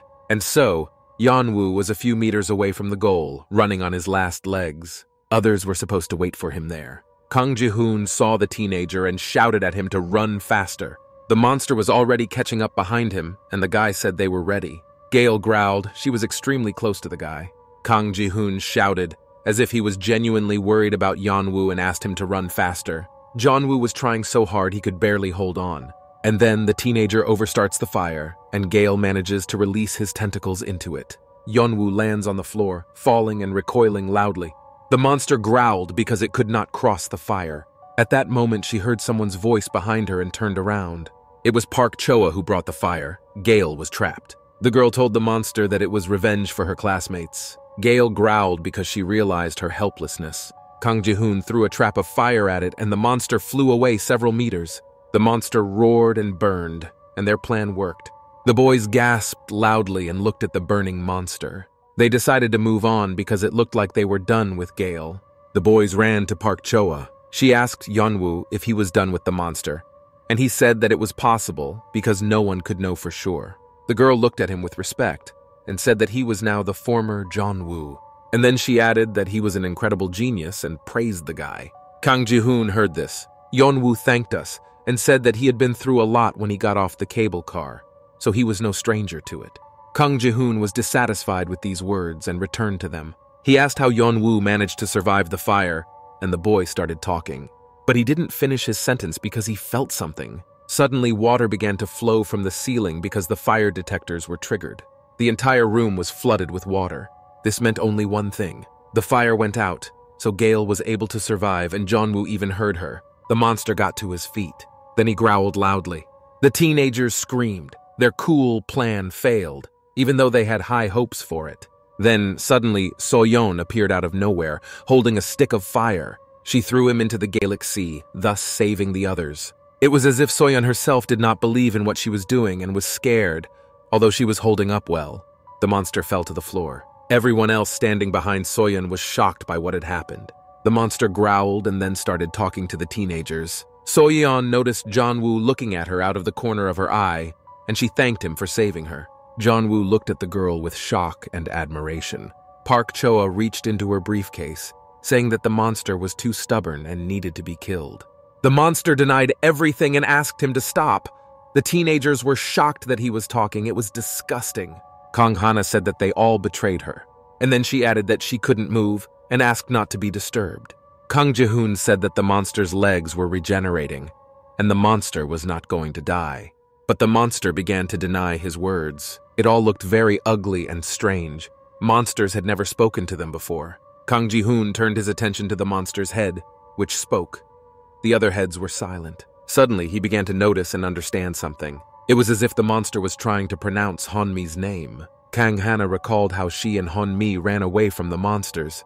The girl became very ill and could not run any further. Kang Hana grabbed her friend's hand. But Honmi said she couldn't do it anymore. It was too hard for her. She was also very scared, and her strength was leaving her. Kang Ji-hoon told the others that the voice sounded like Hana. Everyone else also looked at her, and her hairstyle was similar to her classmates. So-young said that the monster also called her name, and Park Choa asked what it meant. The girl told her that there was no time to think.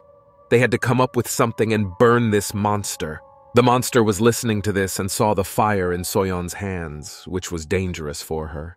The monster's leg could move a little and began to recover. Yeon-woo thought about what the others were saying. Suddenly, the puzzles in his head began to come together and he quickly tried to come up with a plan to escape. Then the monster spoke to them again. It was very bad and incomprehensible. Kang Hana mentioned So-young's name. The girl was confused by this and stalled. Suddenly, the monster attacked her, saying that Hana had trusted Soyon. Yeon-woo could not let this happen. The monster was about to get the girl. There were only seconds. A teenager has never been so worried even about himself. He stretched out his hand to protect Soyon. Yeon-woo was deceiving himself, because such actions are only done for people you love. Meanwhile, a soldier approached them. He was watching everything and noticed that Soyon was attacked by a monster.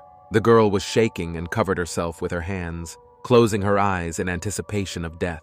But nothing happened. Soyon opened her eyes to see what had happened. The monster just screamed at her, opening its mouth. And in front of the monster was Yeon-woo's hand, trembling. The monster stalled, attracted by the teenager's hand. Yeon-woo closed his eyes in fear, and in his head he called himself crazy. But everything happened too quickly. His actions were faster than his thoughts. A strange sensation gripped the teenager's arm and body. He felt as if the nerves and blood vessels of the monster and his were connected, and he was scared. But Yeon-woo remembered what Lee Tae had once told him. The teenager felt the force and ordered Soyon to run away quickly. The girl was in a stupor and did not understand what was happening. But Soyon didn't listen. She looked around for something useful. She noticed a mop on fire. Meanwhile, the monster was trembling just like Yeon-woo. Kang Hana told the teenager that she felt he was as infected as she was. Yeon-woo was afraid and trembling. He did not know what these experiments could lead to. Suddenly, Soyon attacked the monster with a mop and words of apology. Everything went up in flames and smoke. Yeon-woo sat down and held his hand while the monster burned. He was in pain. It looks like the teenager got a burn on his hands. The monster was burning, but Kang Hana kept talking and called everyone stupid. She said that Yeon-woo was also infected, and the monster repeated this over and over again until she finally died. Her last words to Yeon-woo were that it was inevitable. Yeon-woo looked at the others. He understood what was about to happen because this situation had already happened. Others looked at him with condemnation and incomprehension. They were understandable because no one wanted to die. Yeon-woo knew the feeling. He looked at the burning monster, afraid to look up at the others. Kang Hana remembered Honmi before she died. She had her back to her, and she will take the secret of her friend's death with her to the next world. Although she was a monster on the outside, inside Hana loved Honmi and was very sorry. Kang Ji-hoon ordered everyone to leave. Suddenly he stopped because he saw something in front of him. It was a soldier who pointed his weapon at them, or rather to Yeonwoo. The teenager realized what was going on and began to panic. There was a loud sound. The soldier did not even move. It seemed he wanted to get rid of the teenager. Yeon-woo was lying on the floor. No one had time to react. Kang Ji-hoon and Park Choa could not believe what had happened. The teenager's mouth was bleeding. He wanted to scream, but he couldn't. A soldier stood in front of him, holding an assault rifle over the teenager's body. Kang Ji-hoon ran at the man, screaming. The events moved indoors, and there was a fire in the Namsan Tower. Isuri came to the window. She asked the others if they had heard the sound as well. Kang Min asked if she was talking about a gunshot. Isuri said that they should have been concerned as well, because the fire was in Namsan and the sound was coming from there as well. The girl was outraged by what was happening there. Meanwhile, Kang Ji-hoon knocked the soldier down with his body and his shot flew past. The teenager was screaming and asking to stop shooting. The soldier could only threaten with his weapon. Meanwhile, Yeon-woo was still lying on the floor and did not move. Soyon approached him. She called out to Yeonwoo. Her voice was full of worry. The girl started shouting and asked the teenager to wake up or give a sign that he heard her. But Yeon-woo was lying there without any signs of life, and Soyoung continued to beg him. The teenager seemed to be unconscious because he felt something very strange in his hands. They were all trembling, and Yeon-woo felt some kind of power in them. Meanwhile, the military man and Kang Ji-hoon continued to fight. The man defeated the teenager, but there was no reason to be proud. Kang Ji-hoon looked up and was startled, his heart beating faster. The soldier also pointed a gun at him, saying that he did not like him from the very beginning. After that, the man took aim and said that Kang Ji-hoon was also close to Yeon-woo, so he decided that he had the right to shoot him as well. Suddenly, everyone was paying attention to something else. Kang Ji-hoon also looked to the side and could not believe his eyes. Yeon-woo just stood up. The teenager raised his strangely trembling hand. After that, he directed it at a military man. Soyeon was shocked by what she saw. Yeon-woo said that was enough. The soldier also did not understand what was happening. Yeon-woo said he was going to die and he could have killed him. Then, at that moment, the sounds of monsters roaring were heard and the soldier turned back. A pack of monsters was running behind. The soldier began to shoot back because the monsters attacked him. Seo-young approached Yeon-woo and wanted to touch him to ask what happened. But she noticed that his face was strange and covered with spots. The Soyon stopped for their own safety. After that, Yeon-woo simply collapsed. The girl screamed again, and it looked like the teenager had lost consciousness. Yeon-woo just lay there and showed no signs of life. Soyeon screamed and almost cried, begging the teenager not to lose consciousness. Yeon-woo heard her, but he couldn't help but think about how he ended up here. Then the guy started to remember something. He remembered school and his friend Kim Ju-bin. At that moment, Yeon-woo remembered that all this happened because he came to Seoul. Meanwhile, the events moved indoors. There were other soldiers and my grandmother waiting for the company, which should have returned long ago. They took the old woman out of the room. The soldier reported to the others that they had burned all the monsters in the area. He was asked if there were any survivors. The man said that there was supposed to be a group of high school students somewhere, and they were in Namsan. He added that part of their group went there and they had to pick them up and bring them back to the base. Another soldier entered the room. There was a homeless man sitting there, and the man told him that it was dangerous to stay here alone. The man looked at him silently. The soldier understood everything without words. He went out and told the others that they were coming back. The homeless man also left the room and went further down the hall. He had difficulty walking because he was wounded. In front of him was a clean basement with a bunch of pipes and strange rooms. Choi said he was already at his home, so he had nowhere else to go. He will be lucky if he survives. The man was walking and thinking that it would be nice to drink soju. Suddenly he saw something and stopped. A man with a monster was lying on the floor. Choi came closer. It was Ji-han-hyun and the monster he killed by sacrificing himself. The homeless man recognized his friend. There was sadness in his eyes because he knew what had happened, but it was harder to see it with his own eyes. Choi buried the body. After that, he stood there and shook his head. The man looked at the grave and thought that no one would have buried these people if it hadn't been for him. And then the homeless man remembered something else. He looked at the room where the teenagers were looking for Hanmi. The man went down to the same room and the door creaked. He carefully opened them and looked inside. Lee Hong-mi was lying on the floor and she also had to be buried. Meanwhile, others were running up the stairs. Kang Ji-hoon was carrying Yeon-woo on his shoulders, and Soyeon was running behind him. The teenager asked the girl if anyone was chasing them. Song-yeon said that Kang Ji-hoon was originally supposed to tell her what happened to Yeon-woo, but the teenager ordered her to keep quiet and watch him. Soyeon also said that now it was better to just leave the place and leave all the talk for later. Kang Ji-hoon told the bastard to stay there. If they follow him, they'll all die. But the company still did not understand what had happened. No one did. Kang Ji-hoon said that he was sure that all this happened because of Yeon-woo. There was silence. Even though the teenager was angry with the boy, he was still saving his friend. Seo-young asked what Kang Ji-hoon's words meant. Suddenly, someone from behind asked me to wait. It was Park Choa, and she stopped and said that she didn't care what was going on between them all. And then she added that she heard what that monster said. Then she said that everyone else had heard it too. Lee Young-woo was infected.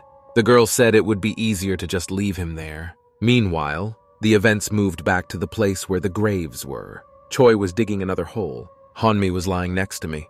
The homeless man complained about how hard the work was. His whole body ached, and he was not young.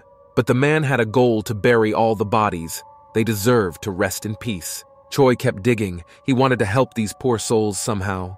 The man believed that they were getting peace then. Suddenly, Choi heard some sounds. He couldn't believe his eyes and was afraid to return, but someone was calling for help. Nevertheless, Choi gathered the courage to return. He could not believe what he was seeing. Meanwhile, the teenagers argued about what to do with Lee Yeon-woo. Kang Ji-hoon was outraged by Park Joa's words. The girl said it was pointless to bring him with her. Park Choa explained that she had cooperated with him because she wanted to save her friends. But now the game was up. She ordered them to leave Yeonwoo. Someone suddenly approached the teenagers, but they did not notice them. Someone said that he could not leave him here because Yeon-woo had saved them all from death. Suddenly everyone turned toward the sound and was shocked. But there were Isuri and Kang-min. The girl told everyone to follow them if they wanted to be saved. Soyon was sincerely happy to see Isuri.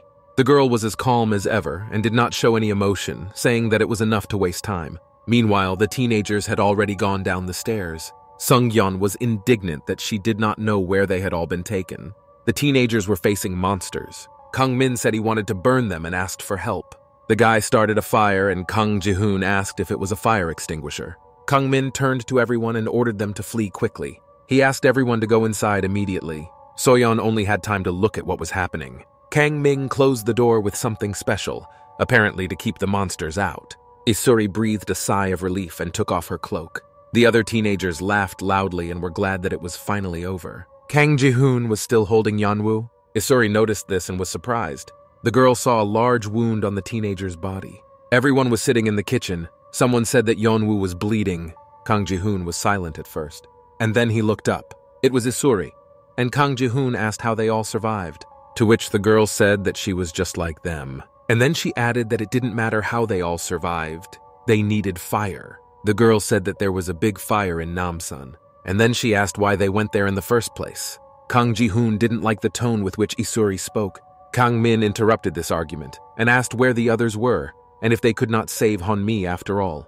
Kang Ji-hoon put his head down and remained silent. He started to speak, interrupting himself, and you could hear how hard it was for him. He paused again to collect his thoughts. Soyeon said that when they found her, it was too late, and added that Hana and Yihan Hyun were not with them either. Kang-min was sympathetic and did not know what to say. Everyone was silent, and the tension was palpable. But the greatest sadness came from Kang Ji-hoon, who knew what Hanmi meant to him. Suddenly, Song-yeon told everyone to stop. She was selfish, sitting on the phone and saying she didn't want to remember them. She explained that she was already feeling bad.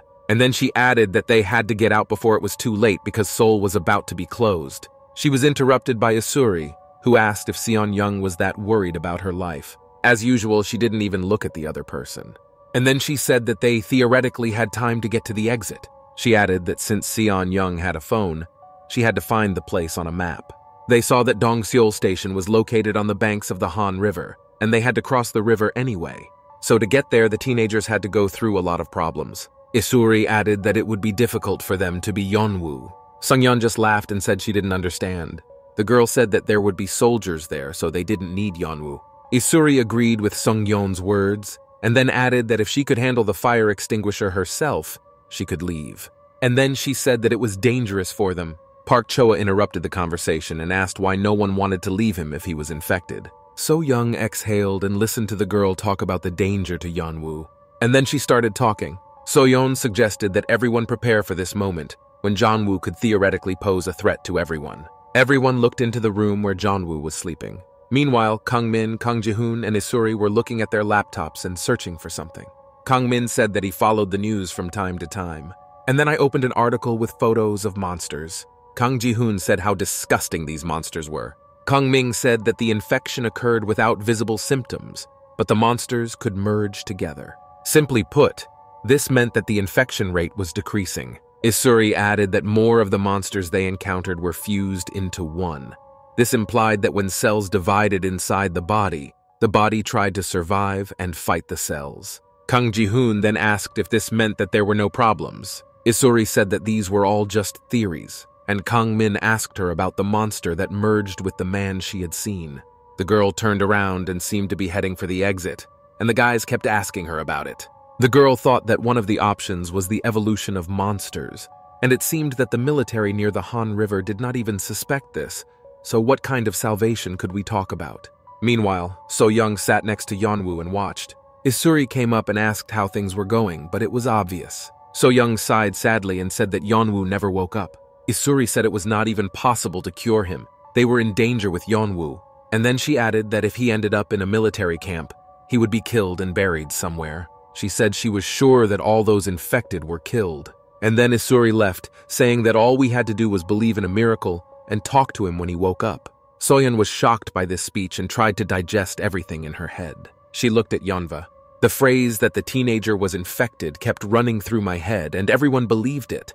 But for some reason, they were not afraid. So-young remembered Yeonwoo's face before he fainted. Even then, the girl was very scared when she saw the teenager. So-yeon was tired and thought that it all sounded unreal. She wanted so much for it to be just a dream.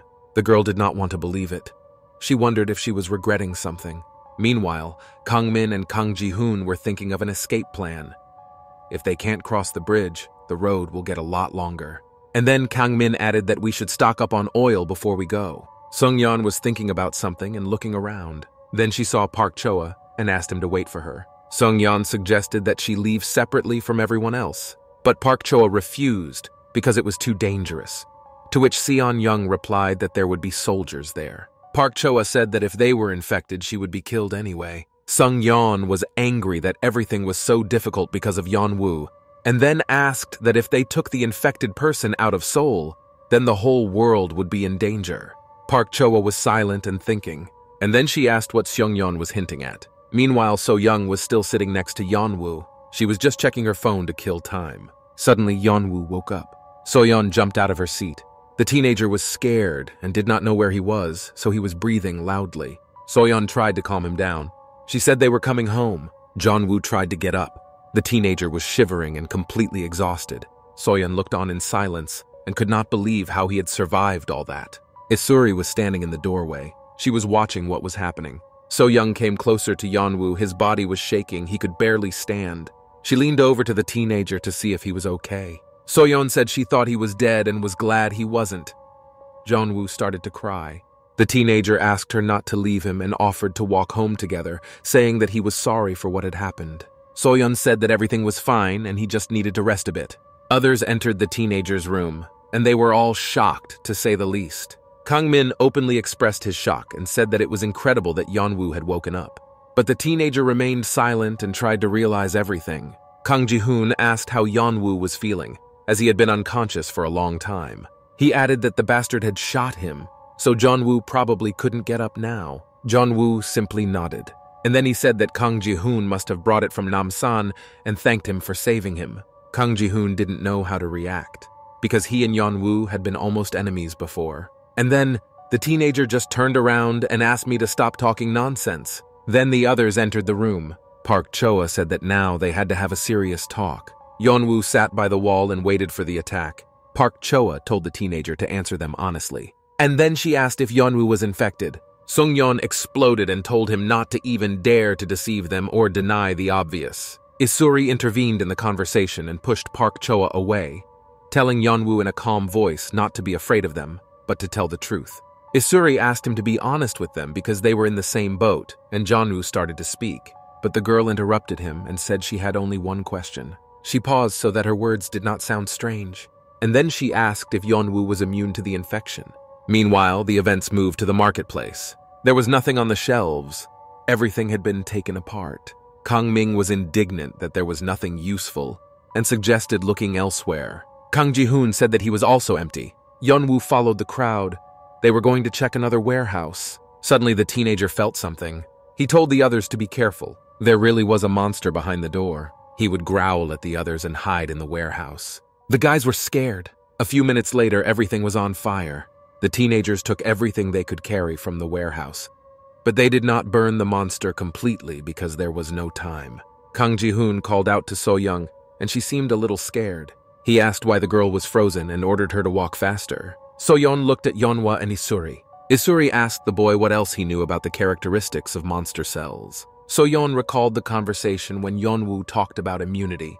The teenager then realized that he had to tell the truth, otherwise he would be left behind or killed. Isuri then asked if Yeonwoo had some kind of substance in his body or if it was really immunity. She remembered the conversation she had with the guy in the shelter when he said he had met someone who was immune to infection. She reminded the teenager about her and added that she immediately guessed everything when she saw the wounded Yeonwoo, because just because a person had immunity did not mean that he was not infected. The mutation was just not so obvious.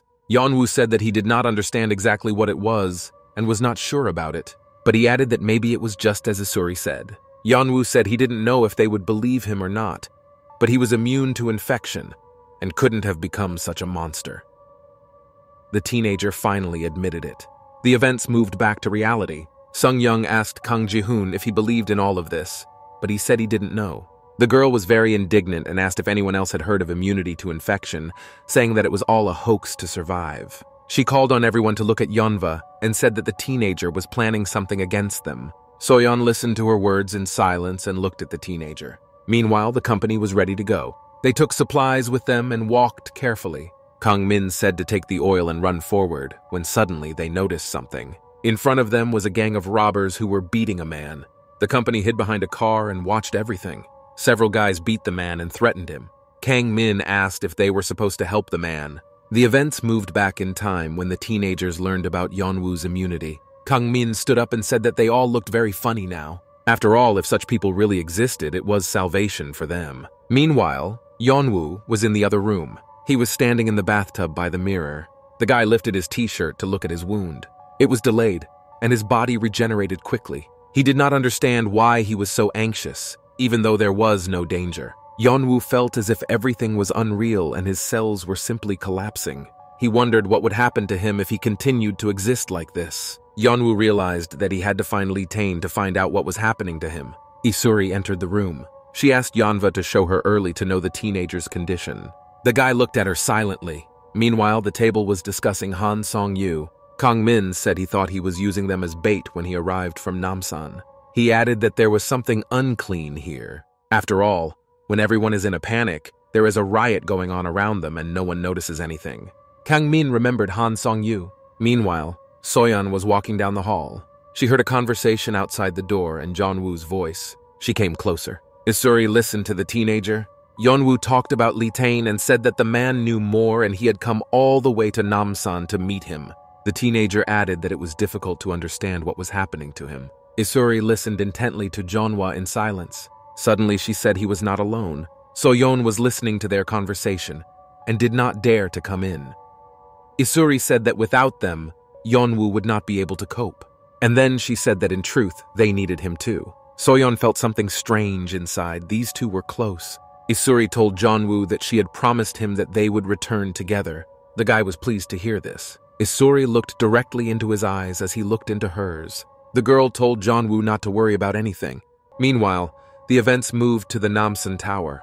Everything around it caught fire. A man loudly shook his head and ran.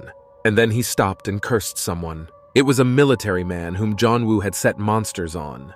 The man threatened to find the teenagers. Suddenly, his eyes were filled with anger and he promised to kill Yeonwoo. Meanwhile, Soyon overheard an unpleasant conversation between Yeonwoo and Isuri.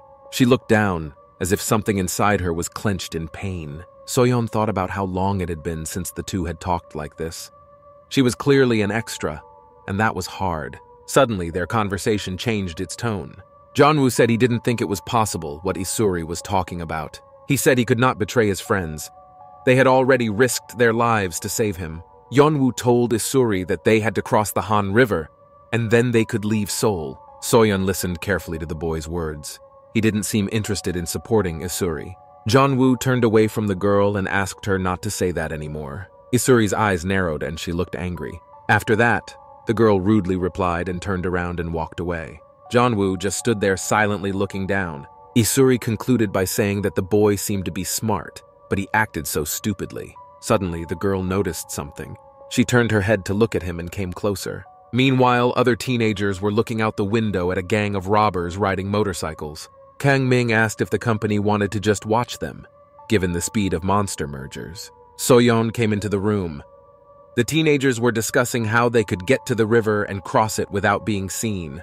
Kang-min noticed Seo-young and asked about Yeon-woo, where he was. The girl was a little nervous, but she didn't let on and said that he was in the bathroom.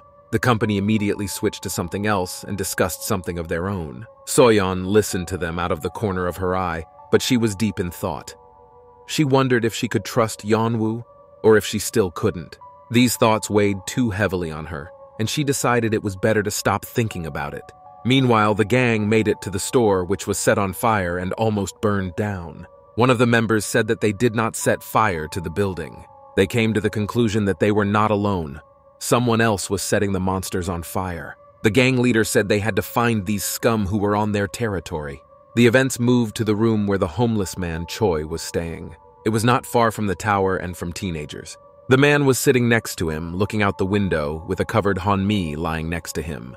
He looked at the girl out of the corner of his eye and said that she would soon begin to rot. Choi was thinking about where it would be best to bury Hanmi, but he couldn't find a place. After all, whether she was dead or not, Hanmi was still infected, and there was nothing you could do about it. Choi could not make up his mind and make a choice. After all, it was not clear what had happened to the girl. Suddenly, someone asked the man why he was burying everyone, and added that Choi risked death if he left things as they were. The homeless man was wary because the soldiers had all left. Then two guys came into the room, not expecting to see a homeless man. Choi stood up and ordered everyone to leave immediately. He said he was not expecting anyone and had nothing for them to take. One of the men said that the smell in the room was rotten. Then the guys looked at Hanmi. Her motionless body resembled something, so everyone could have misunderstood. The guys called her, but she was silent. Then one of the teenagers smiled and asked if Choi needed help, and another made a bad joke. The homeless man abruptly interrupted them and ordered them to leave. Then the guys just laughed. The man was afraid that he could not protect Hanmi. He could not let anything happen to her. The guy told his partner that the man looked suspicious and called him a pervert, and the other supported this opinion. Choi was thinking about getting them to leave as soon as possible, because he couldn't handle two of them. He didn't have the strength. Then, a soldier entered the room and asked the guy if he was still alive. The man pointed the finger at the boys. Then he said that they annoyed him. A few seconds later, the gang was lying on the floor. Choi looked at the poor boys in shock. It had all happened so fast that he didn't have time to react. He looked at the soldier's face. He looked very strange and sick. The man asked Choi how he was feeling, but the homeless man did not know how to behave and simply said that the soldier had just killed the guys. Choi realized that the soldier had gone crazy, but asked why he had done it and whether they were with these guys. The man skipped these questions and simply said that he had observed that Choi was alone.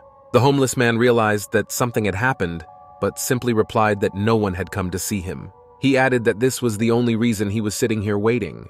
The soldier turned to the man and asked why he couldn't contact him, to which Choi said he didn't know his number. The homeless man decided to change the conversation and asked what kind of shelter they were talking about. Choi said that the soldier seemed to have brothers and that he would be better off going to them. But the man seemed to be angry, and he turned and looked at Choi sternly, repeating the word brothers. The homeless man said that there was a shelter at Seoul Station, and if the soldier came from there, he would have been better off going back there.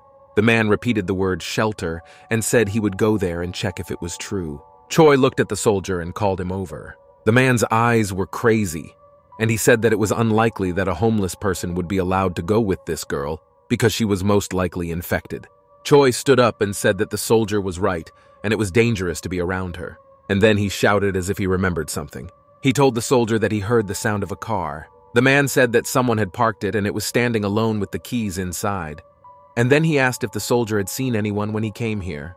The man looked at him with his crazed gaze and asked if the homeless man was sure of his words. The soldier left the room and went outside. Choi barely got rid of him, cold sweat dripping down his face. The homeless man came out of the room carrying Hanmi. Choi said out loud that his instincts told him that the soldier was very dangerous. He asked Hanmi to be patient a little longer because it was hard for him to carry her. Suddenly, someone called Choi and asked him where he was going. A soldier stood in front of the exit and told the homeless man that the parking lot was on the other side. The man looked at Choi with his crazed gaze and said that he was not a fool and had looked around the parking lot on his way to this place. Meanwhile, someone was video blogging near the Kan River.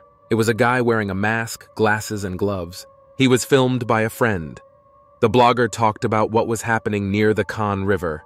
Either the bridge was being blocked, or there was a new uprising of survivors. He showed me around Seoul and said that the city was in an emergency situation and it was scary to even enter. Then he showed the soldiers and said that they worked hard to find the survivors. And then the blogger pointed the camera at the houses with huge eggs on them.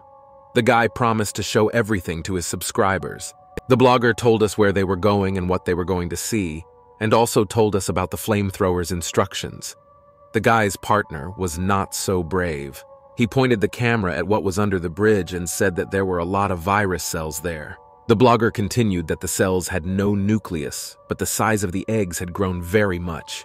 The guys came very close. His partner was so afraid that cold sweat was running down his face. But the blogger didn't think about the consequences and continued to blog. Content was more important to him than life. His partner asked if Hyun was really going to go there. But the blogger said it was all a hoax. He would just undermine the content with this video. They will believe that there were no monsters anywhere, only monster cells and eggs. The blogger asked the viewers if they were now convinced. He said that there was no one but them and the cells, and then asked if the audience was waiting for them to go to the other side. Suddenly, a huge monster that looked like an exoskeleton emerged from the water. Its head resembled a crocodile's face. It seemed to be a new kind of monster that could live underwater. Meanwhile, the blogger said he was a little scared and asked if any of his followers wanted to join them. Suddenly, in the chat, subscribers began to write that someone was moving behind them. The guy took it as a joke and that his followers were playing a prank. Suddenly, the boys heard monsters roaring, and when they turned around, they saw terrible monsters. They were in a stupor and did not know what to do. Followers wrote that these monsters were different from the others. Then the guys came to their senses and ran as fast as they could. Their followers laughed at them in the comments. The blogger continued to blog and said that the shape of the monster was different. It had slime on its body, but its arms and legs were solid. The limbs were covered with bones, like exoskeletons. The guy showed me that more and more monsters were coming out of the water. They just kept coming. Then the blogger's partner opened fire on the monsters. The guys were already tired of running. Suddenly, my partner's face changed a lot. She was scared. The monster did not die from the fire. It seems that the mucus on its body made it fireproof.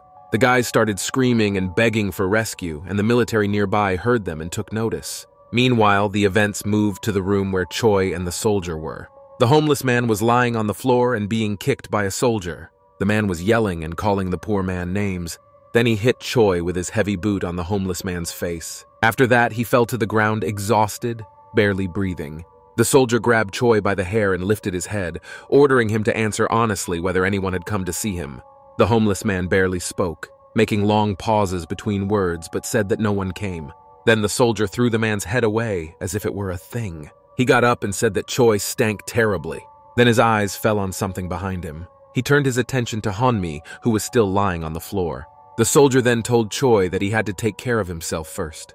The man came out of the room and said that he was just furious. He turned and looked at the homeless man again with his crazy look, saying that a little more, and his patience would just burst. Choi remained in that room, barely breathing and bleeding. The soldier went outside. He looked around the area and had to think carefully. The man climbed higher to get a better look at where the bastards could have gone. Meanwhile, the teenagers were looking at the map program and searching for routes. Kang Ming said that the shortest way would be to walk in a circle and that there would be special bases at the place of arrival. He added that they were then able to return home and asked if everyone was ready to go. His classmates stared at him in silence, waiting for him to act. Kang Min said that the motorcyclists had stopped walking around, and they could only hope that they would not meet on the road. Kang Ji-hoon said they didn't have time and ordered them to pack for the road. Isuri said that she would take the food, but that they would not share it with those girls who did not want to take anything. 2 girls attacked the food on the table. It was Isuri and Soyon. There was an awkwardness between them, and the 2 of them stalled. Soyon started to speak first, but stuttered. In the end, she said she would take half. The teenagers set out on the road. Park Choa and Song Yeon were walking behind me, and they were discussing Isuri, saying that she was very arrogant. Xiong Young said that at school, Isuri acted like a queen and the other girls hated her for it. Park Choa asked if her classmates still held grudges from the past, and she answered in the affirmative. Meanwhile, the teenagers reached the bridge. Kang Min said that they all got a little closer to the Han River. The guy added that he hadn't seen any monsters, so he didn't know if it was possible to cross the bridge very quickly. Park Choa stopped for a second, as if she had noticed something. Kang Min saw this and asked the girl what she noticed. At first, Park Cho didn't want to share and simply brushed it off. And then she said that these cells, she felt as if they were watching them all. Kang Min didn't take these words seriously and said that Park Choa was just making herself up, but she didn't want to believe it. Meanwhile, Yeonwoo felt sick again and started breathing loudly and deeply. He looked around but saw no danger. But his arms started to hurt and tremble, and he thought it was just a reaction to the cells. Isuri was walking behind us, and she noticed that Yeonwoo was trembling and acting strangely. The girl came closer and asked him how he was feeling. At first, Yeonwoo did not realize who had approached him, but it distracted him from the pain. Soyon was walking behind them and overheard the teenager's conversation. She seemed to be angry, and Isuri demanded from Yeonwoo that he share with her what happened to him. The girl seemed to be kind and caring, as much as she could be, and asked him to share with her everything that Yeonwoo was feeling. Soyon could not understand what was going on between the two. Then, Kang Min suggested taking a break because he was hungry. The others supported the idea, and Yeonwoo turned his attention to Soyon. The girl was also looking at him, and they met her eyes. After that, Soyon simply turned around and left. Yeonwoo followed her and asked her not to go alone. The soybean stopped, and so did the boy. They stood still and looked forward. There was a fire in front. Something must have happened on the riverbank because there was dark smoke coming from there. Sung-yeon was chatting with someone on her phone. She found something interesting because the cut of her face had changed. Then the girl called Park Choa. She told her classmate that she had found out something, but first she had to find out where they were. Isuri overheard their conversation, even though they were trying to be quiet. She asked the girls about it. I asked who they had just spoken to. Sung-yeon exploded and asked if Isuri was mocking them, or if she had to report all her phone conversations to her. But Isuri replied that Seon-young was only talking in vain and wasting her time and Isuri's. And then the girl added that if Seong-yeon had been paying attention to the map on her phone, she would have known where they were. Then she turned and looked at Seon-young. She called her stupid and said that it was hard to keep up with her. Isuri turned around and left, finally asking Seon-young to be quiet for a while. Otherwise, her patience would not last long. But Seon-young fell for the provocation and called Isuri names in response. Meanwhile, two people were running to the company. They shouted that they were in a terrible situation. It was a blogger and his partner. They were calling the company for help and could barely run. The guy in disguise was happy to see the teenagers. He hugged Kang Min and said that they had come to help them, but the teenager did not understand who he was. The blogger told them to be serious because the teenagers came here because they had seen his broadcast. Isuri stood there with a stony face and did not understand what was happening. The blogger opened his arms, hinting at a hug, and said that everything happened too fast, but he would hug everyone as he promised. Then a fire extinguisher was put in his face, which served as a flamethrower. Isuri asked with a serious face what this guy was doing. Meanwhile, the events moved to the basement where Choi and Honmi were. The homeless man tried to open the door, but the bastard locked him in. He was worried about Honmi, because by the time the soldier returned, she would be dead. Suddenly, Honmi coughed. The girl opened her eyes and began to show signs of life. Then she looked around and asked where she was. Choi was so excited when Honmi woke up that he pounced on her with questions about how she was feeling. The homeless man came closer and said that her friends had come to see her, but because of her severe wound, they all assumed the worst. Choi said he checked her wound and it wasn't very serious. Hong-mi looked down at him and didn't look at her husband. The girl could barely speak, but Choi's words struck her. Hong-mi asked if he had saved her, and then the girl said she was deceived and betrayed. She spoke very slowly, pausing between words. Choi listened attentively to the poor woman and did not interrupt. He asked Hong-mi to tell him what happened. The girl began to remember, and her head lifted. After a short pause, she said that a friend had betrayed her. Hong-mi began her story. They ran into this room. It seemed safe. In fact, the girls were running away from Kim Min-ju, who had become infected and was chasing them. My classmates ran down the stairs. They didn't look where they were going. They just ran. The girls ran into the hiding place. Hong-mi sat quietly but cried because she was afraid for her life. Next to her was Kang Hana, who was also trembling with fear. Hong-mi asked her classmate where the others were, but she replied with a cold voice that now was not the time to think about others. Hannah acted strangely, saying that only the two of them were left, and they had a chance to get out of here. Hong-mi was frightened by her friend's behavior. and she emphasized several times that only the two of them would survive. The monster, Kim Min-ju, walked down the hallway looking for her victims. Kang Hana peered through the crack in the door. Hanmi sat there shivering. Hana said it was time to run and get out, but Hanmi refused. She said she couldn't walk anymore. Hanmi was crying and suggested that we wait here until the others came. She asked Hana to call her classmates because she still had her phone. Hana turned around and she was angry. Her face looked frantic, and she asked why Hanmi kept waiting for the others if she was with her now. Hanmi was scared because she had never seen her friend like this before. Kang Hana became angrier and spoke with long pauses. She said that she was now risking her life to protect Hanmi. Choi listened to the girl carefully. He was shocked by this story.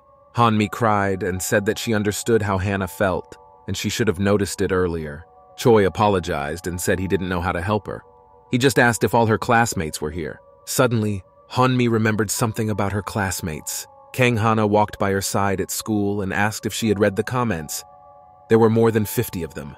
Hanmi was excited. She didn't follow her channel as much as Hana. Then my friend promised that after the exam, she would edit Hanmi's videos every day. Park Min came down the stairs and offered to buy something for Hanma, even a gift. Hanmi gladly accepted the invitation to buy pizzas and colas and sit somewhere. The teenagers cheerfully discussed their plans, but Kang Hana didn't want to, and her mood immediately disappeared. Lee Hong-mi noticed this and looked at her friend out of the corner of her eye. Every time Hanmi talked to Park Min, Kang Hana just walked away from them. The atmosphere then became uncomfortable. Hanmi told Park Min about it, but now she regretted it a little. In the end, Hana couldn't take it anymore. Then another monster came into their room. The girls were scared, but they had to run. The monster opened the door from the other side and entered, blocking the passage. The girls screamed in fear. They quickly ran through another exit without looking ahead. Suddenly, they noticed something in front of them. Then an exoskeleton came out of the corner. He noticed the victims immediately, and there was no point in fighting such a giant. The monster immediately attacked the girls. He was very fast. My classmates froze for a second. Then Kang Hana grabbed Lee Hong-mi's hand. She ordered the girl to distract the monster, and Han-mi could not understand what was happening. Kang Hana told Hanma to stay here and she would go look for help. She wanted to say that her friend had also dumped her, but she didn't have time because Hanmi had escaped from her arms. Before she knew it, a huge monster growled in front of her. Hanmi's eyes showed fear and despair. She realized that it was the end. The exoskeleton cut through the girl's body with its bone paw like a skewer. That was the end of the story. Choi tried to calm Hong-mi down and said that her friend was having a hard time at school. The homeless man said that Hana did not kill Han-mi, but saved him because she used herself as bait. But Han-mi didn't understand what Choi was getting at. He explained that Hana had lured the monster to her friends, but left her behind. It seems that her friend loved her too much to betray her. The homeless man stood up and said that the person Han-mi considered an enemy had sacrificed himself in the end. But Han-mi still had a hard time understanding this. She had never looked at the situation from this angle. Then Han-mi started calling the homeless man. He seemed to open her eyes to everything. Suddenly the girl started crying a lot. She said she would really like to meet Kang Hana and apologize to her. Choi said there was no time to be sad. Han-mi did not understand. She missed so much because she was unconscious. Choi said that Hong-mi's friends were in danger and that the man who locked them in here was looking for the teenagers. The homeless man looked at the only window in the room. He said they had to get out of here somehow. He turned to Han-mi and asked if she could get up by stepping on him. Meanwhile, the teenagers watched the channel of a blogger who came to them. The guy could not believe that they did not know him and were seeing him for the first time. He said that they were cheating because he was facing the hottest blogger in Seoul. The blogger's partner whispered in his ear that the teenagers really didn't know him, but he ordered him to shut up. Isuri asked what the bloggers had forgotten in such a dangerous place and reminded them that they were running from someone. The blogger said with a smile that there were underwater monsters and they were running away from them, and then asked what they were doing here. Isuri didn't answer because she was the first to speak, and then she asked what they were filming. But the blogger said it was too many questions. Isuri was angry at this childish behavior. She asked him to tell her what the situation was on the Kan River. For some reason, the blogger kept smiling and asked if the teenagers were going to that particular river. Then, behind the blogger, his partner shouted that he would not go there again. The guy told him to shut up and speak in a whisper. The blogger said that if the teenagers were going to the river, they should have told him in advance, because it was the perfect time to go for a walk there. He offered to help, but the expressions on the teenagers' faces spoke for themselves. Meanwhile, the events moved to another street. The soldier was riding a motorcycle and holding a weapon. The events moved to Hanmi and Choi. They got out of the basement, and the homeless man opened the door to the room where he had been before. The sight made my blood run cold. There were innocent boys lying on the floor. They showed no signs of life at all. The soldier did not even burn them, but left them like that. Choi could barely move after the beatings, but he went inside. The homeless man only assured him once again that the soldier was not in his right mind, and that the teenagers were in danger. It turned out that one of the motorcyclists could still speak, and he asked Choi to listen to his request. The guy asked whom the soldier was looking for, because he told them he wanted to kill someone and take revenge. He asked Choi to avenge the motorcyclist, and then they could meet him in hell. It was the poor man's last request. Then Choi asked to borrow a motorcycle to find this crazy man. Meanwhile, the teenagers were in trouble. Someone called out to them, and when they turned around, they saw him. A soldier was following them on a motorcycle. Even from a distance, I could see his angry face. Kang Ji-hoon and Park Choa were the first to see the soldier and immediately reacted by running. The guy ordered the others to run as well. He realized that they were in trouble now. Yeonwoo was running on orders, but came back to see what was happening. When he realized, his heart beat faster because he saw the face of a military man. The man's eyes became crazy when he saw Jonah. The teenagers ran as fast as they could and went down under the bridge. Kang Min asked Kang Ji-hoon why they were running and what happened. The guy said that this crazy man was here and that he killed Hannah with a machine gun. Meanwhile, the soldier drove by the bridge and looked around. He had the advantage of transportation. It seemed that the man had noticed something. Park Choa hypothesized that this soldier started the fire because she saw that everything was in smoke. And then I asked him how he knew they were here. Isuri looked at Yeonwoo, who was barely breathing. It was obvious that he was not feeling well. The girl tried to find out the truth from him, but he was silent. Isuri decided to try again and went over to ask how Jeonwoo was feeling. Kang Ji-hoon yelled at them for stopping and ordered them to run faster. Soyon noticed this. Isuri didn't run and asked why they had to run if they were outnumbered. She told everyone to close up because she was thinking. She looked away and muttered something under her breath, and then said that they could have gotten rid of the crazy man. Meanwhile, a soldier climbed to the top of the bridge and held a weapon in his hands. The teenagers did not run away. They just stood there and looked at him. The man was sure they were up to something. The soldier was talking to himself like a psychopath.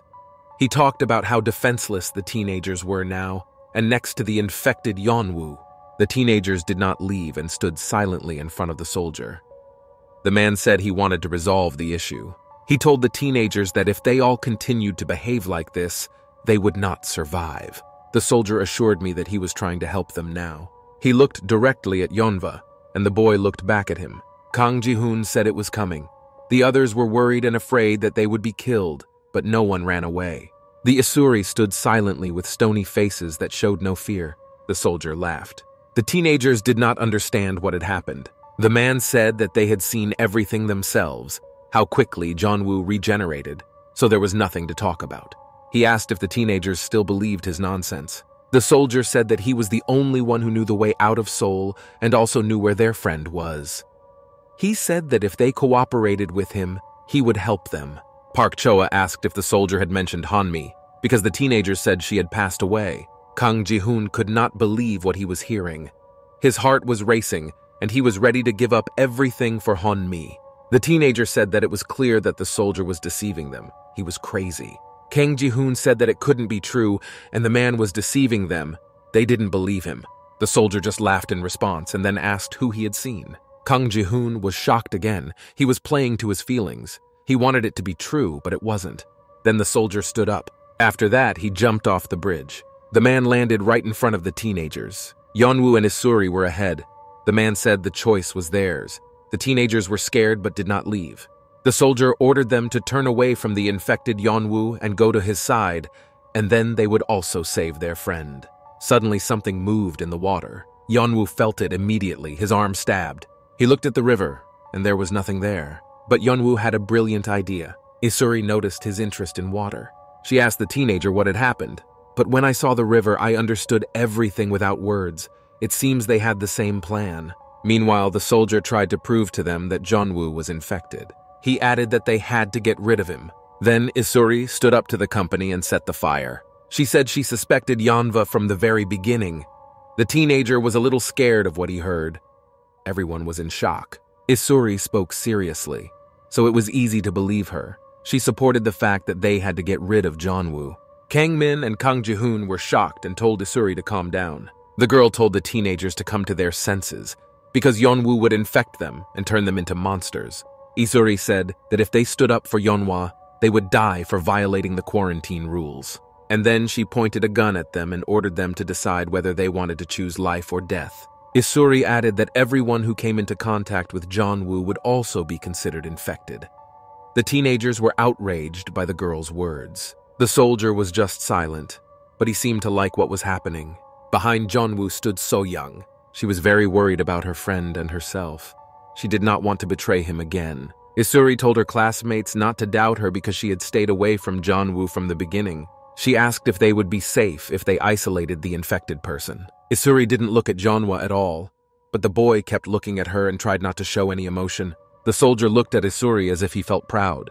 The girl shouted at the teenagers to decide quickly and added that as long as there was an infected person among them, there would be no way home. So-young was thinking about what had happened to Isuri, because when the two of them were talking in the bathroom, she had said that she would not leave Yeonwoo. Was it possible that all her words were just a lie? So-yeon then asked the soldier if he would really help them and return Honmi. The girl asked carefully and did not move. She did not want to choose a side. Suddenly, she remembered that the military had promised to return them all to the base, and she reminded her husband of this. The soldier did not know what to say, and said he was not sure. Then Kang Ji-hoon asked if Honmi was really alive. The guy could not believe it himself, and his words were paused, and his sentences were incoherent. The soldier looked at him out of the corner of his eye and said that he was not like them and did not know how to cheat. Then, the man put the muzzle of the gun very close to Yeonwoo and said that he would be the first. Kang Ji-hoon asked the soldier to allow him to meet with her. Yeonwoo was shocked and did not know how to react. The man did not listen and asked Yeonwoo if he could survive if he was shot in the head. Kang Ji-hoon shouted at them to wait.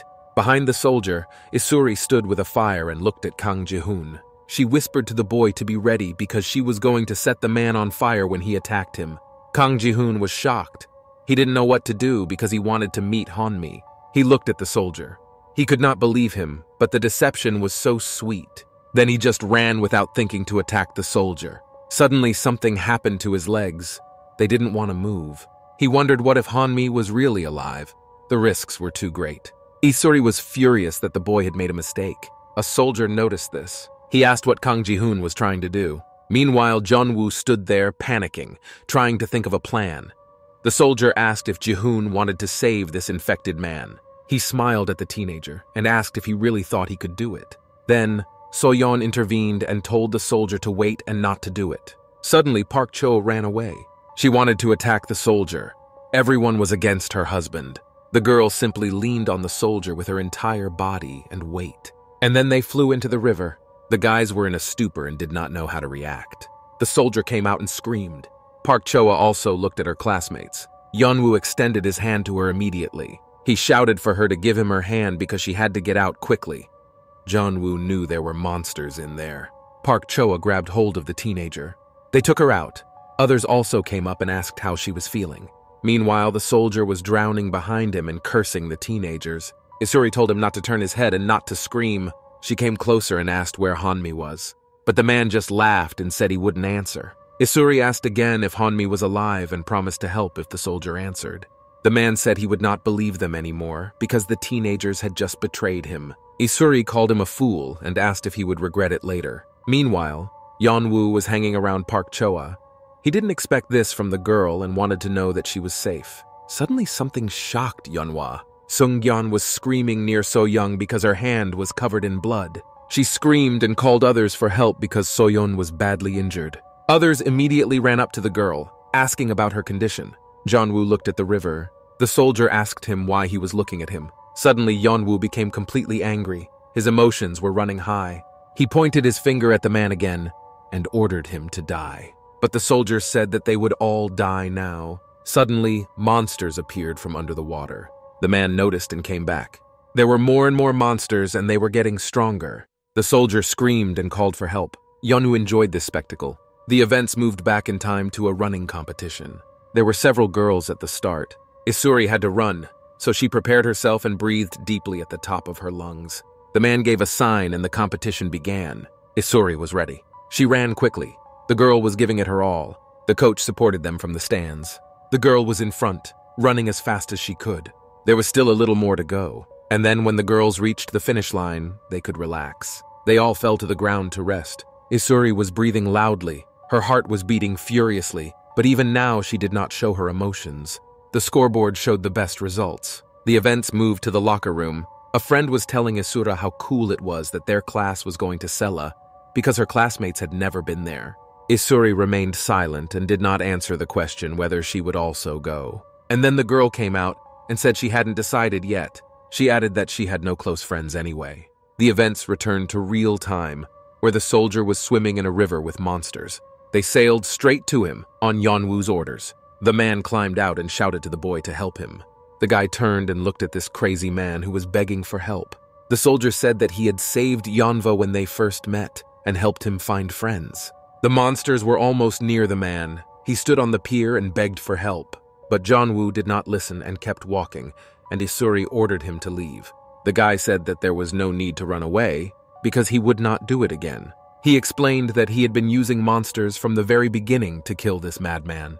And now, there was no danger, and they didn't have to run away. Soyon could barely walk, and Yeonwoo looked at her.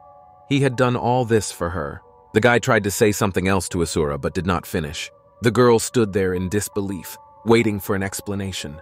But it turned out that Yeonwoo had sensed the monsters again, and they were not the ones he had summoned. The military came, and these animals attacked them. They tried to repel them with fire.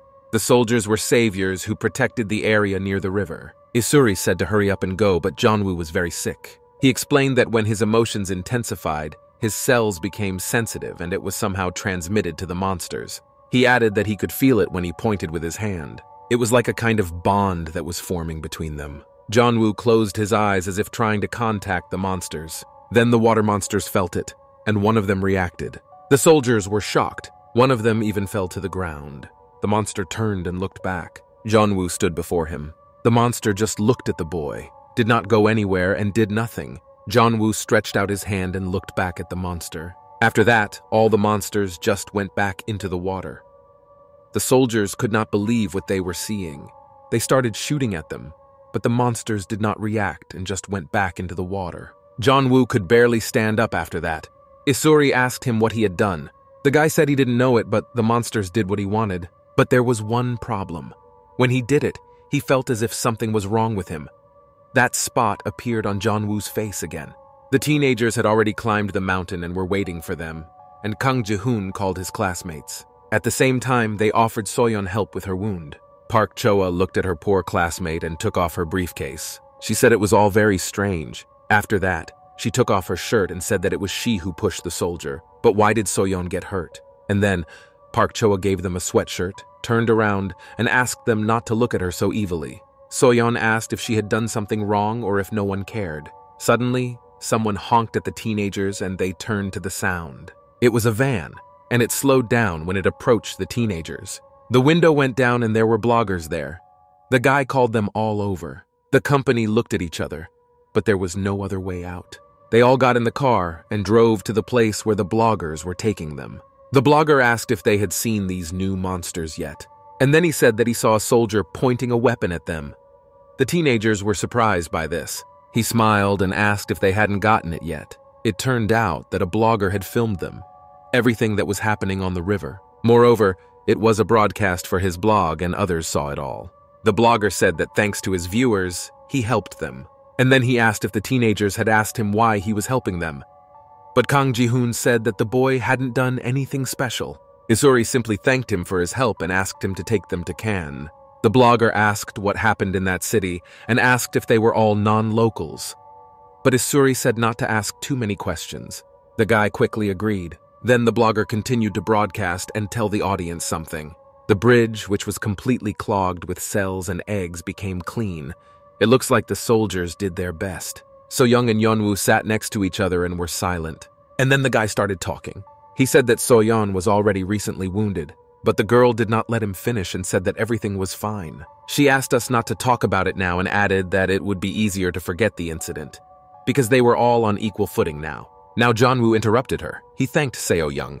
He recalled how the girl threw herself at the soldier so that he would not shoot Yeonwa. The guy thanked us again for our help.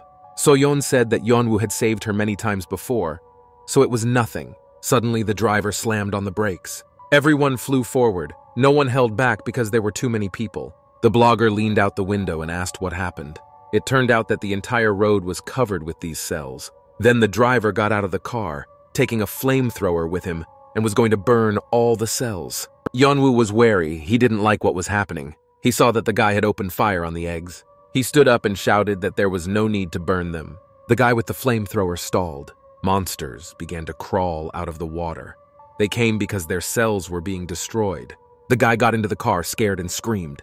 But there were a lot of monsters. They came out very quickly, like ants. Soyon screamed in fear. Yeon-woo swore, and this alerted Soyon. He ordered her not to get out and stay in the car. Meanwhile, the monsters were getting closer. They were almost near the car. The blogger shouted that there were a lot of them. Suddenly, he stopped talking because he saw something. It was Yeon-woo who just got out of the car. Kang-min and Kang Ji-hoon shouted to the boy that it was very dangerous and he should go back. Soyon sat in a stupor and did not know what to do.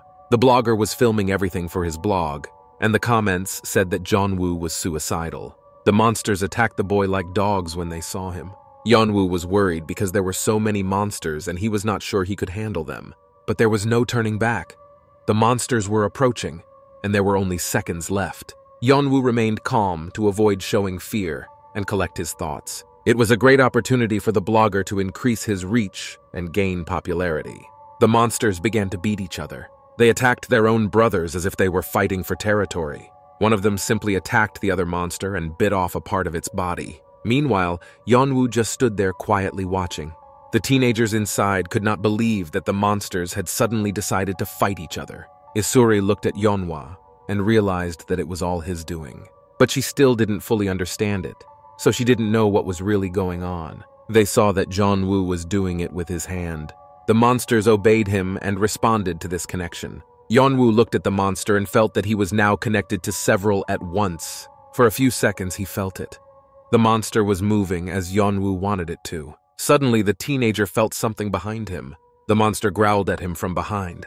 But Yeon-woo stopped him as well. The monster just froze in front of the boy. He was a little nervous because it was his first experience. Yeon-woo looked into the monster's eyes, and it was not so scary now. They still bowed to humans even though they could destroy the entire planet. Now Yeon-woo felt completely different. Not like before, the guy could now simply control them as he wished. And it was all just by the power of thought. Now there were many monsters, even too many. But it was enough to escape and save ourselves. Something incredible was happening in the comments section of the broadcast. Everyone was shocked by what was happening. The blogger incited viewers' reactions with his phrases. Suddenly, people started writing in the comments that Yeon-woo was very suspicious. But the blogger said that it was the other way around, and that the guy just had the courage to defend them. And then he asked if the subscribers really believed that Yeon-woo controlled the monsters, because it was impossible. Isuri listened and analyzed. The monsters did not touch the car, so Yeon-woo ran out first. Meanwhile, the blogger recalled the case when Yeon-woo wanted to shoot a soldier. He said that it was also very strange. Isuri realized that this blogger was attracting too much attention and something had to be done about it. The teenagers said that Yeon-woo was an ordinary guy and not suspicious. Suddenly, Isuri spoke about immunity, and the blogger turned to her. She repeated that Yeon-woo was immune. Kang Ji-hoon was shocked that the girl had said that. Isuri explained that the boy told them this himself, that the monsters simply did not touch him and he had no control over them. The blogger was simply shocked by this information and the fact that it would be published in his blog. There was even more activity in the comments, but there were those who did not believe these words. Kang Ji-hoon asked Isuri what she was doing, but she told him to shut up. Meanwhile, Yeon-woo was already on his way back because the monsters were distracted. He opened the door and said it was clear so they could move on. Immediately, the blogger attacked the guy with questions, which surprised Yeonwoo, who did not understand what was happening. The blogger asked for an interview, but we had to hurry. Isuri thought about how Yeon-woo couldn't control the monsters from the car, so she didn't understand why he tried so hard. She couldn't understand why Yeon-woo sacrificed himself for others. since he had been betrayed from the very beginning. At this point, Soyon asked how the boy was feeling. The girl was sincerely worried about her friend and even scolded him for such an act, because he could have died. Yeon-woo apologized and said they didn't have to worry anymore. Isuri listened to their conversation carefully. Suddenly, Yeon-woo felt something again. He immediately went over to take a closer look. Then he shouted for them all to drive fast. But everyone was in a stupor, so Yeon-woo shouted again, this time louder, and ordered them to step on the gas quickly. The car sped off at full speed. Yeon-woo looked back, and meanwhile they finally crossed the Han River. Suddenly, something came out from under the water. Yeon-woo did not understand what this strange feeling was. He felt strange and scared at the same time. He felt that there were even bigger monsters there. The head of that monster was the size of an ordinary monster. Yeon-woo was very scared, and they were all lucky that everything was okay. But they will never return to the Han River again. Meanwhile, events moved to Choi and Hongmi. The man was choosing something and said he didn't know what to do. Hongmi was sitting behind him. The homeless man was hesitating to make a choice. She just looked at the floor and thought about nothing. Suddenly, Choi told her to go get a drink of water. She didn't understand at first and asked again. Then the man repeated that Hongmi's body had not yet fully recovered. In the meantime, he would go look for her friends. The girl stood up. Her body was shaking and she said that everything was fine. She could barely stand up and said she would go with him because it was dangerous to be alone. Then they rode the motorcycle forward. Hongmi asked why the man was helping her. Choi asked if she didn't trust him, but she said she was just curious and asked how he knew her classmates. The homeless man said it was very noisy and then asked how Hongmi was feeling. The girl apologized and said that everything was fine. Choi noticed this himself, and then he asked if she could really handle it. The man explained that he was homeless and smelled bad. Hongmi exhaled and added that it really did stink. Choi exploded and told her to forget what he said. The girl just smiled and said that she hadn't bathed for a long time, and her hair was dirty, so anyone who saw them would mistake them for father and daughter. My husband missed it and said it was funny. They stopped at an intersection, and Choi asked where they should go next. He told her to wait a bit. The man got off his motorcycle and said he would go check, and if something happened, they would leave immediately. The track was clean, no monsters. Hongmi sighed sadly. She sat down by the pillar and said how much she wanted to meet her classmates. Hongmi couldn't even find her phone. Then a soldier came out from around the corner. He pointed the machine gun and said he had found a schoolgirl. Choi looked at the motorcycle. Something about it seemed strange and familiar. He looked toward the river. It seems that the man recognized the soldier's motorcycle and thought he had come downstairs. Meanwhile, Hongmi was complaining about her pain. She couldn't take it anymore. Her whole body ached. Suddenly, someone recognized her. A smile appeared on this person's face. He stretched out his hand to the girl, and then he asked what Hongmi was doing here, because it was dangerous to be alone. He touched the girl's face when she turned to him. It was Park Min, and the guy immediately asked if she was here to find her classmates. He invited Hanma to go along. Park Min smiled and said that he was going to meet them just then. Meanwhile, Choi went down to the river where the teenagers and the soldier were. He looked around cautiously to avoid running into monsters. The man could not find the soldier. He could not run far. Suddenly, the homeless man saw a body in the water and blood nearby. Choi came closer to get a better look. He noticed that it was clothing and it looked like a military uniform. Choi decided that the man was dead because he was not moving. A person could not have been underwater for that long. Suddenly, the homeless man heard monsters roaring. They were approaching the man. There were a lot of them. Choi was frightened and fell into a stupor. He realized that it was a bait. The man was angry with himself. Why did he even decide to go downstairs now he's going to die? Then another monster came out of the water. Choi was surrounded by monsters on all sides and there was nowhere to run. A giant, ugly monster came out the other side. Homeless Choi realized that he had to run away immediately when suddenly he noticed something. The monster had something strange in its mouth when it opened it. It was a human eye and a head. Choi was surrounded in a circle from all sides with nowhere to run. The homeless man realized that he was finished. He was trapped. Meanwhile, the military and a man were standing near the bridge. It was Lee Tane. He called the monsters children and said he was going to blow them all up. He asked the monsters if they had heard him. One of the monsters paid attention to him. Lee Tane pointed his hand at the monsters and ordered them to stop suffering nonsense and do a good deed before dying. The man was laughing. He was having fun with everything as usual. It was as if the monster was under hypnosis and followed all the commands. Then, all the monsters just ran away from the homeless man, and Choi was shocked. Suddenly, someone ordered the man not to make any unnecessary movements. He turned his head and saw soldiers pointing their guns at him and saying that they would have to shoot him if he did not listen to them. Yeon-mi shouted to him from the bridge and asked if he was okay. The man looked at the girl and it calmed him down a bit. Yeon-mi said she had found her friends. She tried to tell me that she had met her classmate and had to go with him because he knew where their friends were. Lee Tae listened to all this and analyzed her words. Then he turned to Yeon-mi. He asked the girl if she had come into contact with the monster by accident. Meanwhile, the teenagers continued to drive in the car. The blogger asked his followers if they would like to check out Yeonwoo. Suddenly, the guy got scared of something.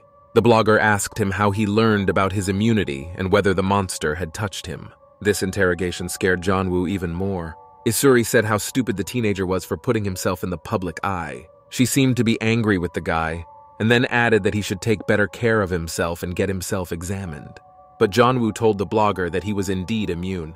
And then, the guy said that he found out about it by accident, when the monsters started avoiding him and he didn't touch the eggs.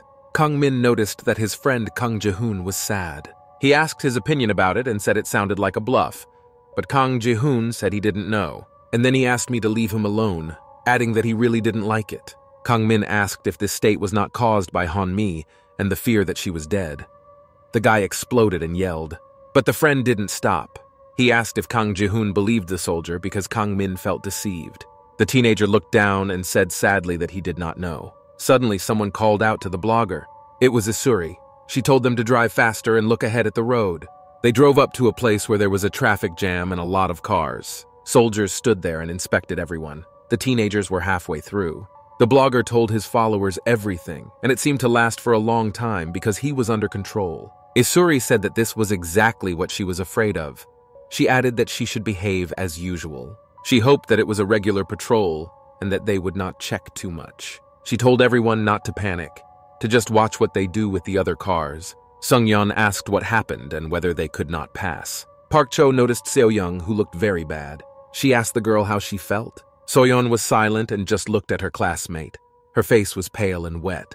Park Choa said something about this and asked if it would have been better to give So-young medicine, but the girl said that the pain was tolerable. In fact, it was not like that.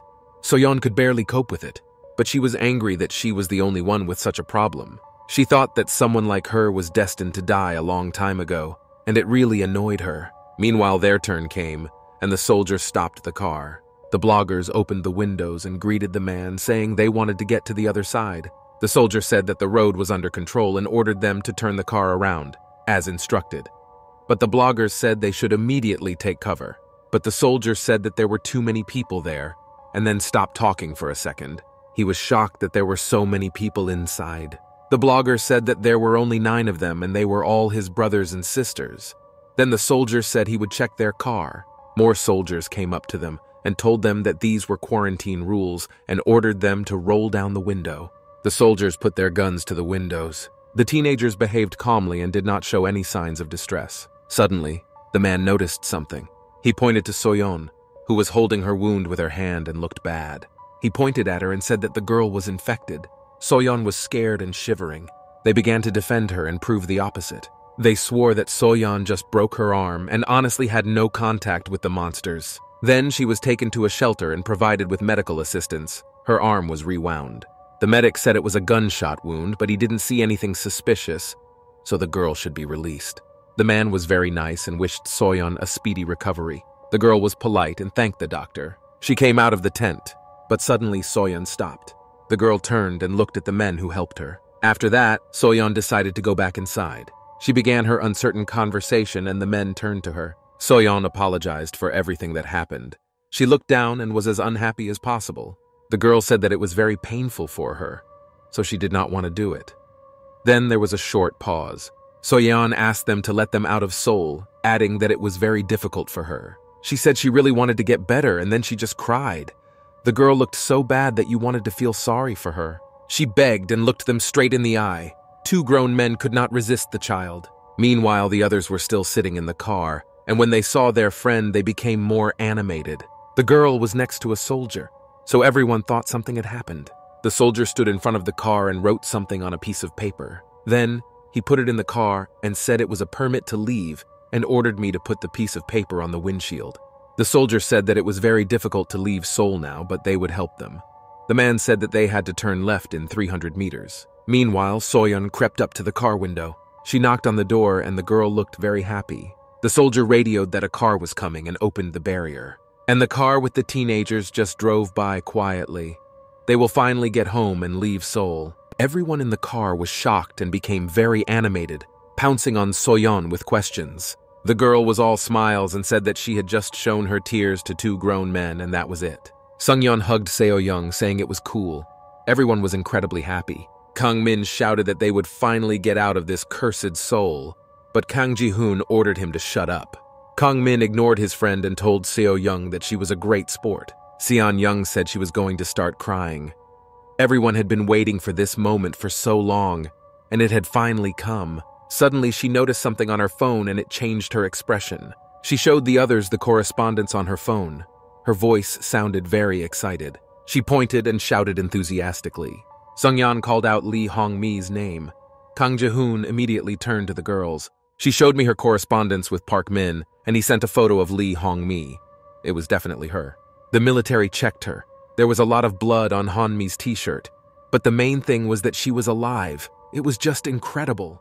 The bloggers got out of the car and stood near the border while the teenagers were talking on the phone. Songyeon dialed Park Min. The guy was very friendly, saying he was glad to hear from them. But there were communication problems at the base, so he couldn't talk to them there. Park Min stood by the Han River because there was a good connection there. The guy asked how they were doing and started talking about the fire situation, and they had a bad breakup. But Kang Ji-hoon interrupted him, saying that none of this mattered. He came in with questions about Lee Hong-mi. Park Min started laughing at the boy and asked why he was yelling at him. He liked to annoy Kang Ji-hoon. He said that the teenagers had left the girl alone and he accidentally found her with a homeless man. Park Min then said that he could not believe they had crossed the Han River and reached the hideout, especially in someone else's car. Sungyeon did not understand what the boy was saying. He congratulated them on their good work.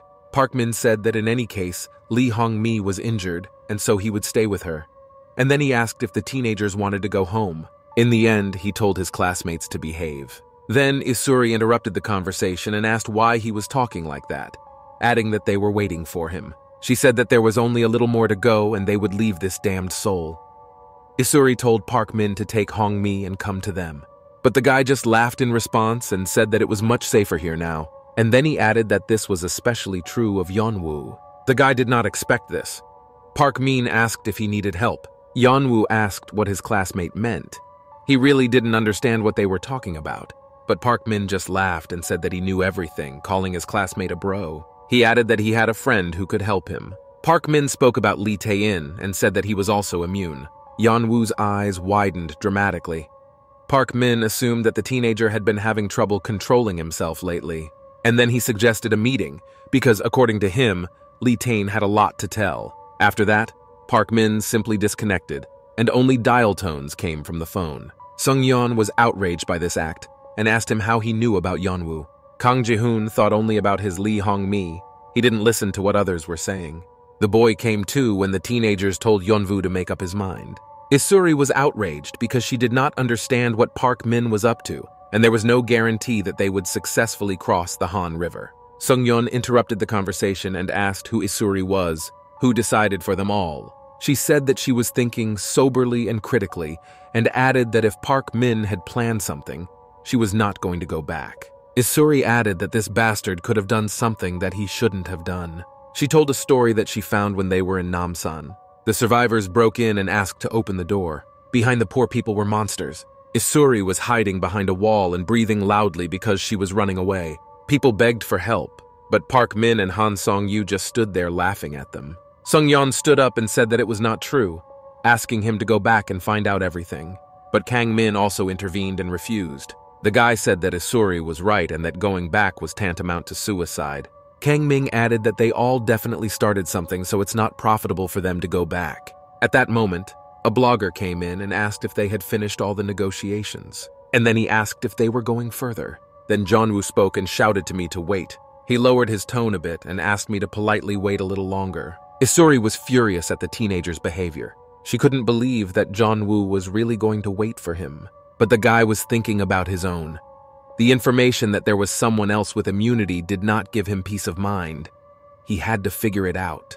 Isuri looked at Yeonwoo and could not believe that he was really going to meet Park Min.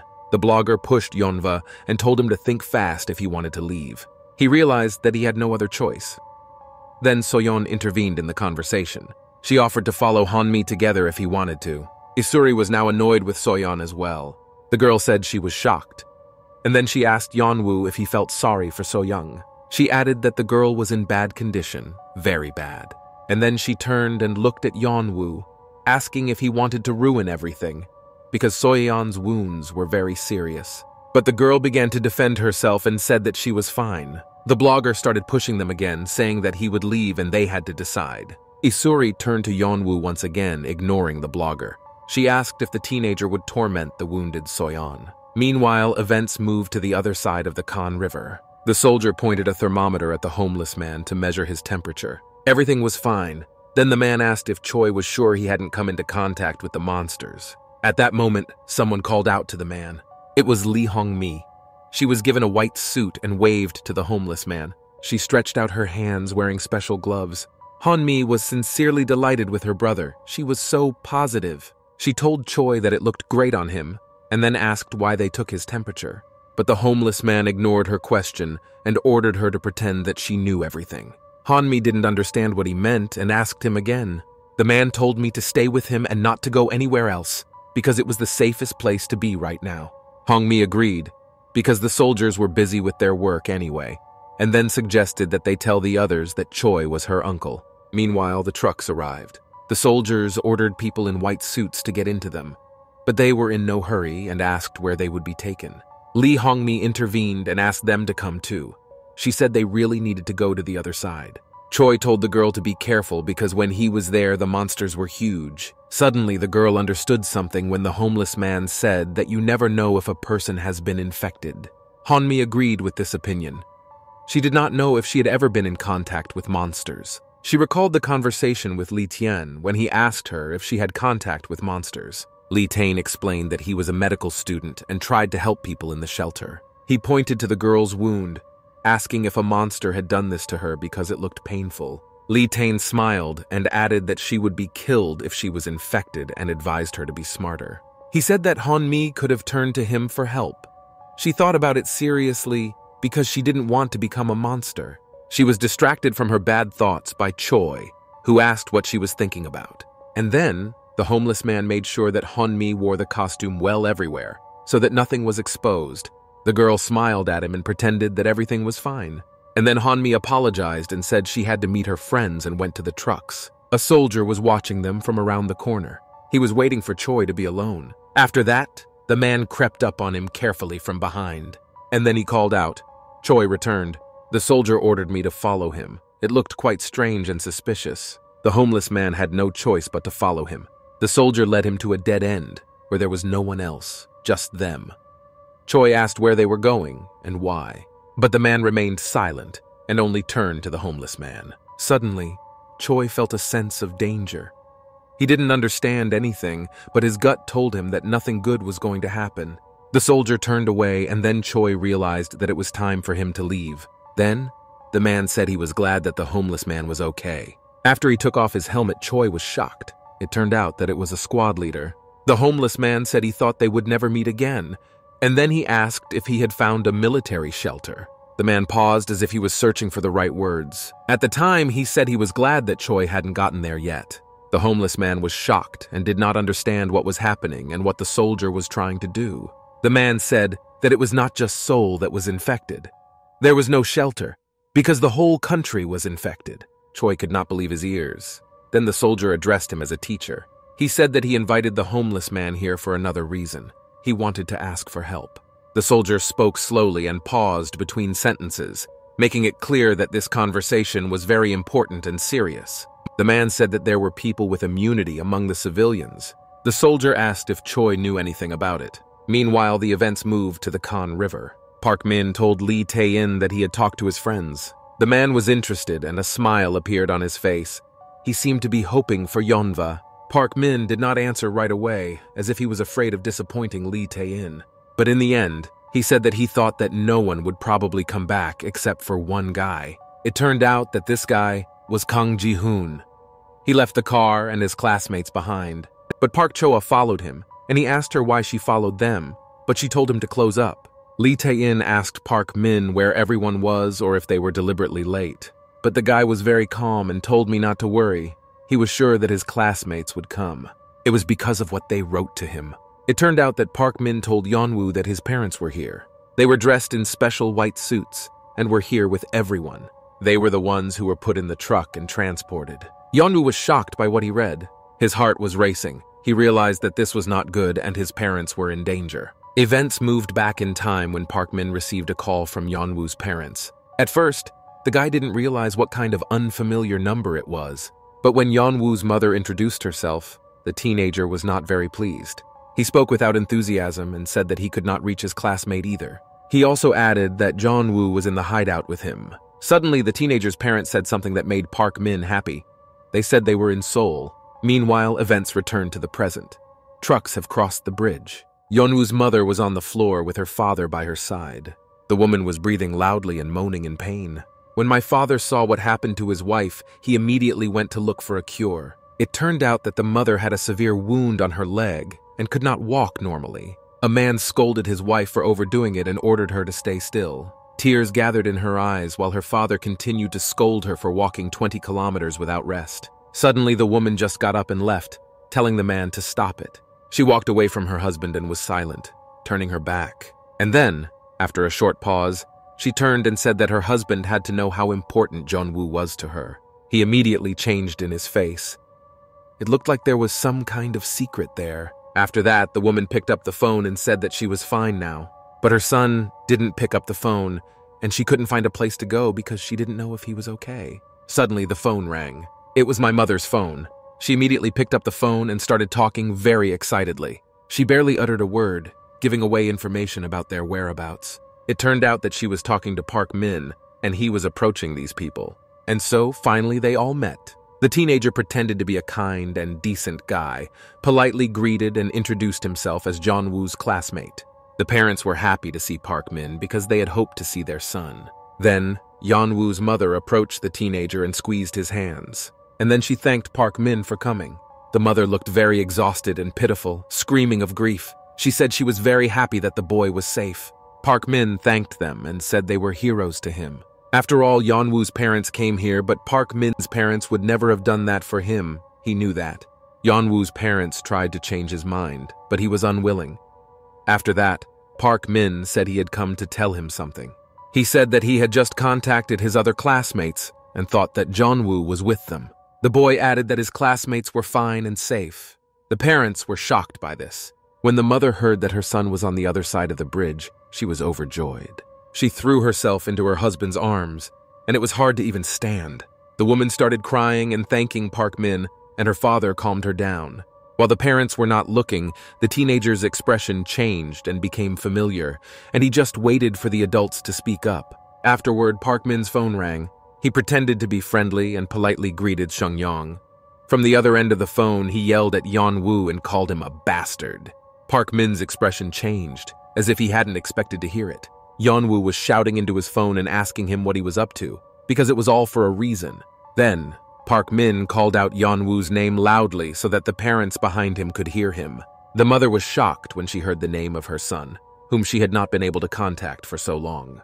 Yeon-woo told Park Min to give him a straight answer before he finished him off. He wanted to know what his classmate meant when he said that Yeon-woo's parents were there. Park Min spoke with a lot of airs, as if they were old friends. He asked Yeon-woo to calm down and wait a minute. Then the teenager's mother spoke into the phone. Yeon-woo was shocked. He did not expect his mother to be there. She and his father immediately started asking questions about how their son felt and whether he had been injured anywhere. But Yeon-woo didn't seem to like it. At one point, he exploded and rudely asked why my parents had come here. Yeon-woo scolded them for this act, because they did not think about themselves and came to a very dangerous place. The father intervened in the conversation and tried to put his son in his place because it was very rude, and the mother was worried. She began to apologize because she was worried and couldn't get through, so she called a friend's number, from which her son had called. And then the woman asked if he was angry with her. Yeonwoo was furious because it meant that they had met Park Min. The boy tried to pull himself together and asked to pass the phone to his classmate. He was looking at his mother with a sweet and friendly look. Yeonwoo immediately started yelling at him on the phone that he was a scumbag for using his parents. And then he ordered Park Min to stay put. He threatened his classmate with death if something happened to his parents. Park Min did not fall for provocations and asked me not to be angry with him because he just wanted to meet, and he had misunderstood everything. The parents were surprised by this conversation between the boys because they thought they were good friends. Then the mother decided to tell her father about her suspicions. She asked him if it didn't seem strange to him that her child was somewhere out there alone. Meanwhile, Yeonwoo continued to threaten his classmate that he would not go unpunished. He asked Park Min to stop pretending and be honest with him. Yeonwoo asked if he had abandoned them all that day. The boy told him to answer that he had to. Meanwhile, the others sat in the car and watched Yeonwoo talk on the phone. Sungyeon was outraged because it was her phone. The others just looked at it all with a sideways glance. Soyon was worried, and Isuri looked unhappy. Meanwhile, Park Min told Yeonwoo that he was not done yet. He added that it wouldn't end when they left Seoul because then all hell would break loose. And then Park Min, so that Yeonwoo wouldn't be too wrong. After all, the teenager won't be able to avoid the soldiers for long, and soon the quarantine will become more extensive. This phrase made Yeonwoo's hair stand on end. And then Park said that they had the same goal, and he was not very happy about it either. After that, in a more serious voice reminiscent of the usual Park Min, he suggested that Yeonwoo meet and talk. It turned out that he had a plan. Meanwhile, the others gathered in a circle with Lee Tae and discussed something. Choi stood off to the side, but close by. Lee Tae reassured the newcomers that nothing terrible had happened to them, and that everything was fine. Choi eavesdropped on the conversation and analyzed it.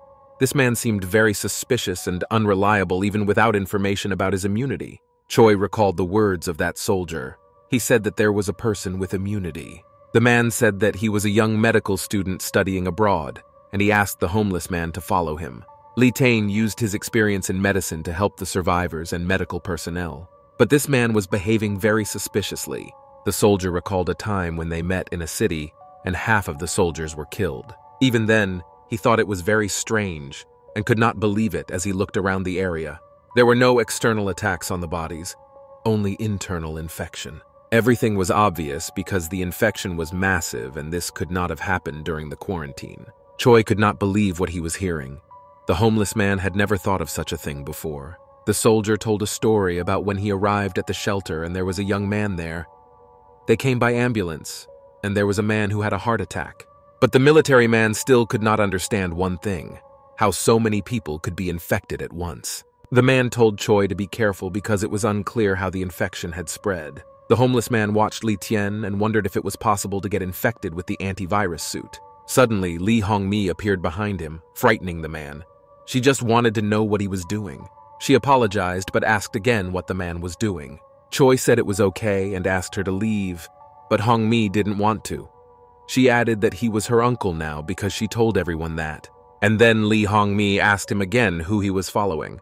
Once again, Choi answered indifferently. The girl realized that he was following Lee Tien and told the homeless man about it. And then she asked if Choi wanted to get medicine from him. The homeless man was shocked and asked how Hong-mi knew about him, to which she replied that he had treated her. Choi exploded with shock and anger. The man asked if Lee Hong-mi was sure that it was Lee Tae. It turned out to be true. Then Choi pounced on Hong-mi with questions to see if she was okay. The girl didn't understand what was happening, so she asked if Choi was in pain. Suddenly, the homeless man noticed something downstairs. Lee Hong-mi was holding a bottle of water, and Choi asked where she got it. She happily replied that Lee Tae had given it to her. At that moment, Choi's body shivered. He was scared of what this medical student was doing. Meanwhile, the events moved to the Khan River Bridge. Soldiers were walking along it. There were abandoned cars and smoke and fire on the road. The men were looking around for something. A woman asked why it had suddenly become so quiet, as she was not the only one who felt it. They reassured her, saying that she shouldn't panic because they were here. A huge monster began to crawl out from behind the bridge. The soldier felt a big shadow over him. It was very strange. Suddenly, a giant monster climbed above them, 10 times bigger than the ones they had slain before. One of the soldiers turned around, sensing danger, and froze in shock. A huge monster growled at them. Its head alone was the size of a soldier. Meanwhile, the events moved back in time. Isuri stood around the corner of the wall and looked somewhere. It turned out that she was looking at the door of a room where a large number of people were breaking in. Behind them was a monster that was already beginning to devour the victims, and they were all running away from it. One man was the first to be defeated and screamed, frightening the others. Han Seong-yu and Park Min just kept walking, ignoring the screams coming from Namsan Tower. People thought they were dead because the doors would not open. Suddenly, someone shouted at them to wait. It turned out that it was Isuri. She ran to these people, saying that she would help them. She sincerely wanted to help them and save them, but she froze when she saw the amount of danger in front of her. She would not be able to control who went inside.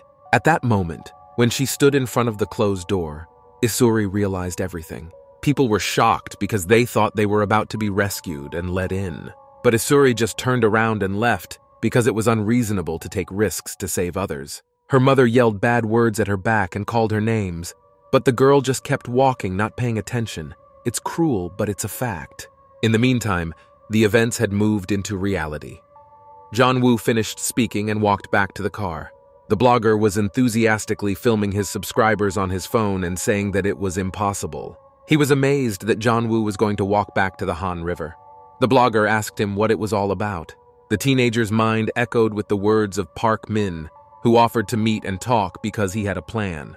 Yeonwoo was angry at his classmates' arrogance, but he couldn't help it because the most valuable thing was at stake: his parents. Meanwhile, bloggers were discussing their channel and how they were doing. Suddenly, someone started to get out of the car and shouted at everyone to get out of the way. It turned out that it was Isuri who came out rudely. She was aggressive. Kang-min yelled after her to stop and not go anywhere. Then Yeon-woo grabbed Isuri's hand. He asked her to stay here in the car because Yeon-woo didn't want her to risk her life. Isuri only asked the same question in response: why the teenager was going to go into danger himself. Yeon-woo said it was because of his parents, and then asked if Isuri could wait for him in the car. But the girl only exhaled heavily in response.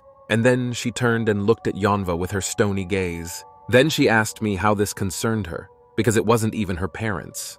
Yeon-woo started to say something, but he was interrupted by Sung-yeon, who ordered him to stop. The girl asked how long they would have to wait for everyone. Sung-yeon called Isuri a queen and added that she was impossible to please. But the girl was not in the mood and turned to her classmate who was insulting her. Isuri gave him a killer's gaze and ordered Seon-young to watch his tongue.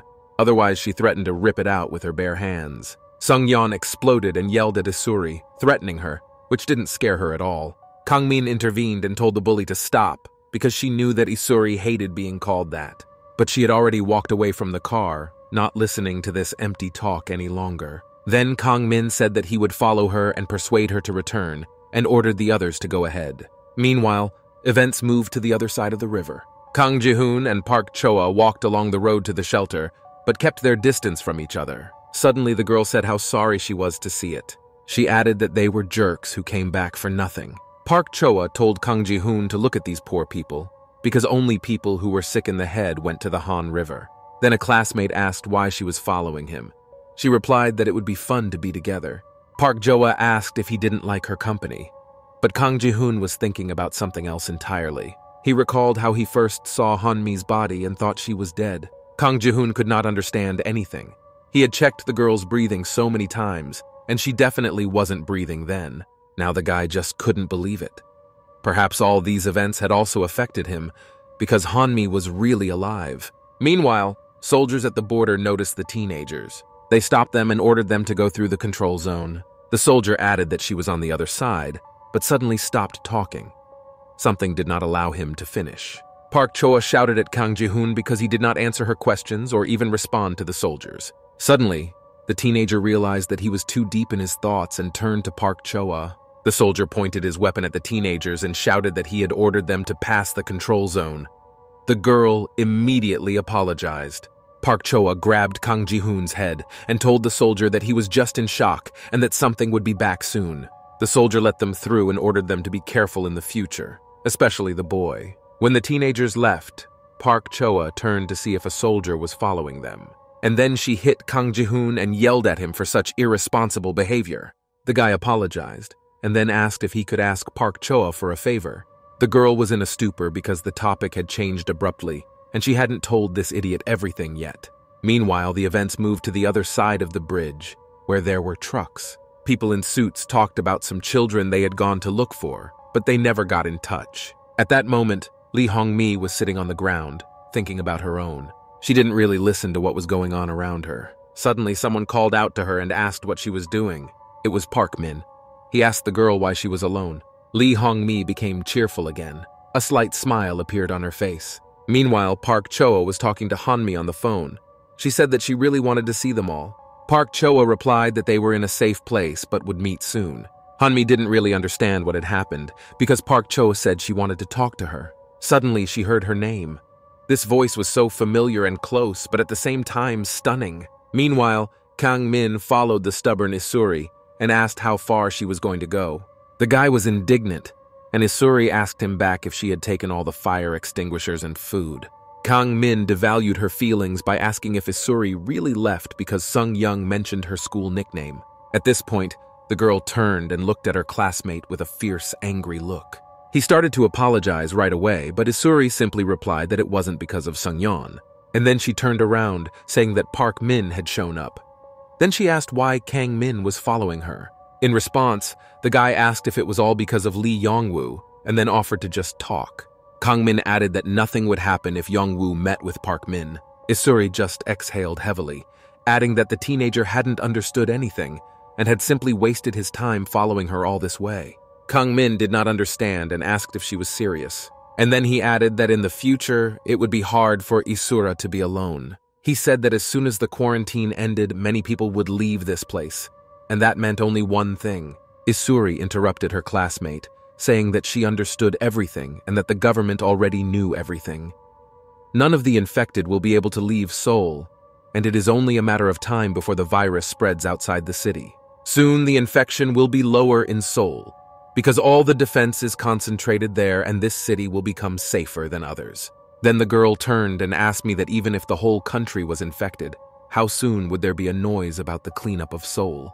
Isuri mentioned Yeonwoo, and then said that they should be prepared for future survival training. Suddenly, Kang Min interrupted her and said that it was not Isuri who was speaking. He added that he did not think so now, and then he asked if Isuri remembered what Kang Min had said earlier.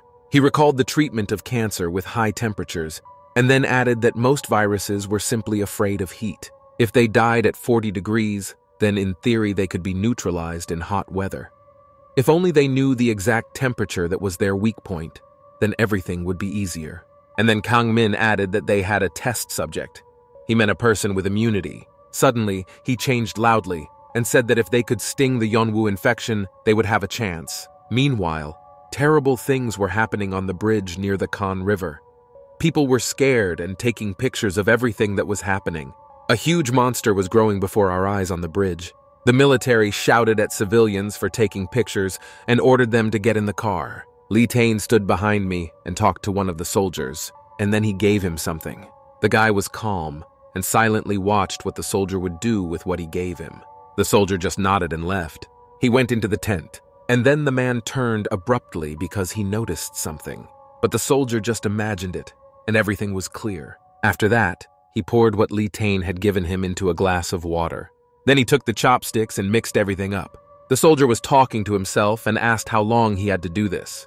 The commander was watching him at the time. He saw that the soldier had lifted the lid of the boiler which contained the water that everyone was drinking. Then the commander asked him what he was doing with the water. The soldier was caught red-handed. He immediately drew his weapon and wanted to attack. But the commander expected this, so he repelled the attack and threw the weapon out of the enemy's hands. The soldier fell to the ground and groaned. He turned to say that it hurt, but suddenly fell silent. The commander took his weapon and pointed it at the man, ordering him to tell what he had just done. But the soldier remained silent, so the commander asked him again what the plan was, this time in a ruder tone. The man was scared and said that the commander simply misunderstood everything. Then he just went crazy, screamed, and swung to start a fight. Then the soldier finally broke down and said that it was the senior sergeant. The commander stopped. He was shocked. The soldier repeated that it was an order from a senior sergeant. The soldier went on to say that it was a drug, and the senior sergeant ordered him to help the guy and pour it into the water. The commander was simply shocked by this information and could not believe his ears. Meanwhile, Kang Ji-hoon was talking to Lee Hong-mi on the phone. He asked if she was okay. She still couldn't get over the fact that Kang Ji-hoon had spoken to her, and he had called her himself. The guy moved away from Park Cho a little bit because he was a little shy, and said that he just wanted to know how Lee Hong-mi was feeling. Park Choa looked at the guy sideways, but it was clear that she was not happy about it. Lee Hong-mi, meanwhile, was about to cry. Tears gathered in her eyes, and she said that everything was fine. And then she asked back if Kang Ji-hoon was okay. Her voice trembled and gave away. The boy asked why Han-mi was crying, and the girl was afraid of this question. She began to quickly wipe away her tears and said she hadn't been crying. And then she said that Kang Ji-hoon could have avoided waiting for them and just moved. Lee Hong-mi added that Park Min told her that he didn't have to wait for them. After all, the military were there and they would protect them. And then Han-mi started saying something intermittently, with pauses. She was trying to say that if something happened to her, but Kang Ji-hoon interrupted her and said that was enough. And then he simply asked if Han-mi wanted anything to eat. He said that when they got home, they would eat pork, and then suggested that they go to that tteokbokki stand again. After that, Kang Ji-hoon said that he remembered the dish from the restaurant and asked if Han-mi remembered it. Of course, she remembered it. She said that Kang Ji-hoon was choosing something on purpose to please her. The guy replied that Han-mi should stop and just wait for them.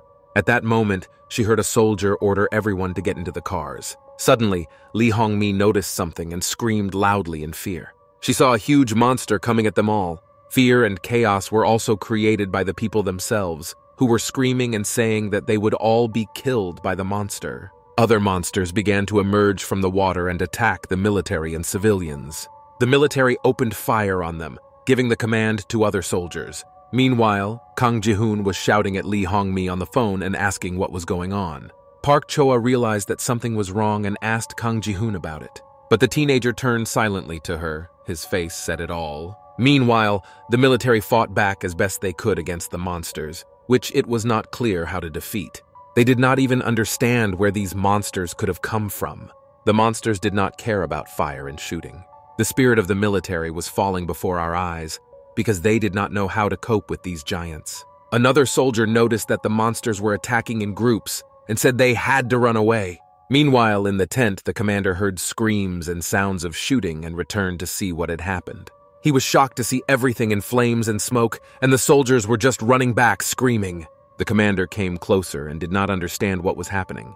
The soldier who was almost killed realized that this was his moment to save himself. He stood up and tried to escape, but the commander noticed. Then the soldier grabbed the glass with the substance he had mixed. The commander shouted at him for doing it, after which the soldier just took the whole glass and drank it. He ran up to the poor man and asked what he had just drunk. The man began to cough and make characteristic sounds. After clearing his throat, the soldier said it was an anti-cancer medicine. And then he added that the guy with the red hair said that it prevented cell proliferation. The commander said that the man had just gone crazy and asked him again why he had drunk it, to which he was told that it was better that way than to die without doing anything. Then they heard screams that were right next to them and interrupted the conversation. At the entrance to the tent, a soldier fell to the floor, and a monster was approaching him. He was not alone and was aggressive. The other two soldiers took up arms and shot at the monster. The commander asked how much more ammunition they had, and then he added that if the shots did not pierce their exterior, they should have been able to aim at their mouths. At that moment, the monster caught fire, and a soldier from below opened fire on it. It literally saved the men. The commander asked the soldier if he could stand up, and then ordered him to report the situation. The soldier stammered and said that the monsters came out of nowhere, and there was a whole flock of them on the bridge, all of them suddenly attacking them as if on command. The military fired back as best they could at the monsters. They reacted quickly and drove away from the danger, fighting off the monsters. There were fewer supplies and less hope, because these creatures were very resilient. Meanwhile, Kang Ji-hoon and Park Choa ran as fast as they could. He wanted to see Lee Hong-mi more than anything else in the world, so he ran to protect his girlfriend. Park Choa asked why the girl hung up and tried to dial again, but Han-mi didn't answer. Kang Ji-hoon said he didn't know what happened, but he definitely heard gunshots. So nothing good happened for sure, and they were in danger. Suddenly, the teenagers stopped and stared with wide-open, surprised eyes. Park Choa froze, and all she could manage were short words. On the bridge, they saw a huge monster approaching the place where Lee Hong-mi was. At that moment, the teenagers heard the sounds of a car horn, and they returned. It turned out to be a car of bloggers, and they came back for their classmates. Kang Ji-hoon asked how they got here, but Yeon-woo told him to get in the car quickly because there was no time to explain. At that time, the blogger screamed because he saw a monster. The monster really looked terrifying and frightening because its size was impressive. The blogger said he had never seen such monsters before. Kang Ji-hoon then shouted at him to step on the gas, and then added that he himself said he wanted content. The teenager added that something was definitely happening there, as he called Lee Hong-mi and heard gunshots. Jeon-woo's blood froze in his veins because his parents were on that bridge. He cursed and covered his head with his hands. The guy was confused and did not know what to do. The feelings of fear and hopelessness took over. His thoughts were confused and he could not figure out what to do. Then, someone touched Jeon-woo. It turned out to be Soyon. She told her classmate in a sweet voice not to worry so much. The girl looked at him with her innocent gaze and assured him that his parents were fine. After all, they were with the military. Jeon-woo wondered how So-young could know that he was worried about his parents if he didn't say it out loud. Suddenly, the teenager had that strange but familiar feeling. He turned sharply to look around and understand what had triggered it. Jeon-woo was looking at the bridge, not the monster. The teenager felt déjà vu. He looked at the car rushing across the bridge, and Jeon-woo realized that it was that man. There were soldiers in the truck who were fighting off the monsters that were chasing them, and behind him was Lee Tae-in. He thought that he hadn't expected to meet the guy in the white cap in such circumstances. A smile appeared on his face. Lee Tae-in was shocked because he hadn't even thought that a cell could be enlarged to such a size. The man seemed to be talking to Yeon-woo and asked if he felt it too. This monster has evolved much more than its other species. Lee Tae-in's point was that if he killed this giant monster, others would be afraid of him. Then, the man said out loud to the soldiers that he wanted them to help him suddenly attack the Kan River. The commander was sitting in the truck, and he clearly understood Lee Tae-in's request. Meanwhile, the monsters could not get even a meter away. They were catching up and were not afraid of shots. The trucks were carrying civilians, and the military were defending them. People in the cars were screaming and panicking because the soldiers themselves could not organize themselves and were shouting at each other. Civilians did not understand what they were doing and feared that such irresponsibility would not protect them. Park Min was silent, but he was scared. In his own mind, suddenly the man at the window screamed. He told everyone to look at that animal. The monster crossed the bridge and began to swim toward them, as if it was faster that way. Park Min was even more frightened. He thought that he was completely safe with the military and Lee Tae-in. The teenager recalled being told that the developmental stages of monsters were divided into higher and lower ones. Lee Tae-in said at the time that over time the difference between the strong and the weak would be visible, and they were afraid of this division. After that, the man laughed again and asked if it was true that the strong devoured the weak. Meanwhile, Park Min received a phone call. He couldn't hear well because of the noise around him. It seemed that Lee Tae-in was talking to him and asked about Yeon-woo. Park Min didn't have time to answer because he was interrupted and called an asshole, ordering him to contact the teenager immediately. Park Min said he was going to call him, but he thought to himself that the bastard was talking to him as a subordinate. Meanwhile, the truck driver noticed something on the road. It turned out that it was a monster that seemed to have come out of nowhere on the road. The driver turned the steering wheel sharply, and people inside the car were hit. No one expected this, it was just chaos inside. Park Min looked at where they were falling and screamed. After that, there was a loud sound. It happened too fast. A second later, the car was already upside down on the bridge and smoking. Park Min was lying motionless after being hit hard. Suddenly, he heard a sound, and it made him wake up. He saw the monster open the door to the truck with its mouth. Park Min screamed because the monster was too close. It was a life-threatening situation. The monster attacked the military, and there was no one to protect them now. Then Park Min heard a growl from the other side and turned to fear. He saw another monster coming at them from the other side. The teenager was overcome with fear. He did not know what to do and just stood in a stupor. The monster seemed to sense this and growled at him. On the other hand, another monster was approaching, and it was headed for Park Min. The guy shouted for them to stay away and thought that his life would really end like that. The monster roared and opened its mouth. Park Min just stood there, falling to the floor. He was almost crying and could only shout for the monster to leave. But no one listened to him. Then, the monster opened its mouth to simply eat Park Min. Suddenly, he stopped. The teenager covered his face with his hands to avoid seeing this horror and was shaking. Suddenly, he realized that nothing had happened and opened his eyes to look. A hand was stretched out in front of him, ordering the monster to leave. It turned out to be Lee Yeon-woo. He saved Park Min. The monster returned to the teenager, but did not attack anyone. Park Min could not believe what he was seeing, and that he had survived. Yeon-woo ordered the monster again and threatened it with death. The teenager was very confident. There was no fear in his voice anymore. Then Yeon-woo punched Park Min in the face with all his might. The teenager just fell to the floor and looked miserable. Park Min said that he could see that Yeon-woo was better now, but he didn't have time to finish. He was interrupted by Yeon-woo, who ordered him to shut up and threatened to send him to monster food if something happened to his parents. Park Min said that he and Lee Hong-mi were fine, but in his mind, he was shocked that Yeon-woo could also control monsters like Lee Tyne. Kang Ji-hoon called him an asshole and then asked where the monster was. At that time, the monster reached the bridge and roared loudly. Like Godzilla, he threw himself at cars and overpowered them with his size. It was a truck with Lee Tyne and others, and they all started being thrown in different directions.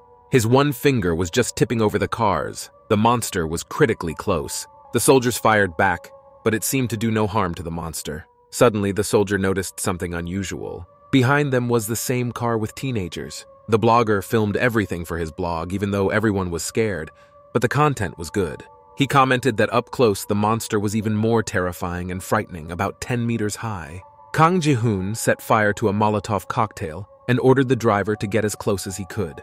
The monster was actually quite close, but it was not enough. Kang Ji-hoon shouted for the driver to just follow the plan, and then everything would work out, as long as he didn't hit anything. The passengers in the truck also noticed the car, but could not figure out who it was. Lee Tyne looked closely, and he felt something. The man realized that it was him, the guy in the white cap, Jeon-woo. Meanwhile, Kang Ji-hoon threw a cocktail directly at the monster. It was flying, but it was still too far away, and the monster's weapons looked small and tiny.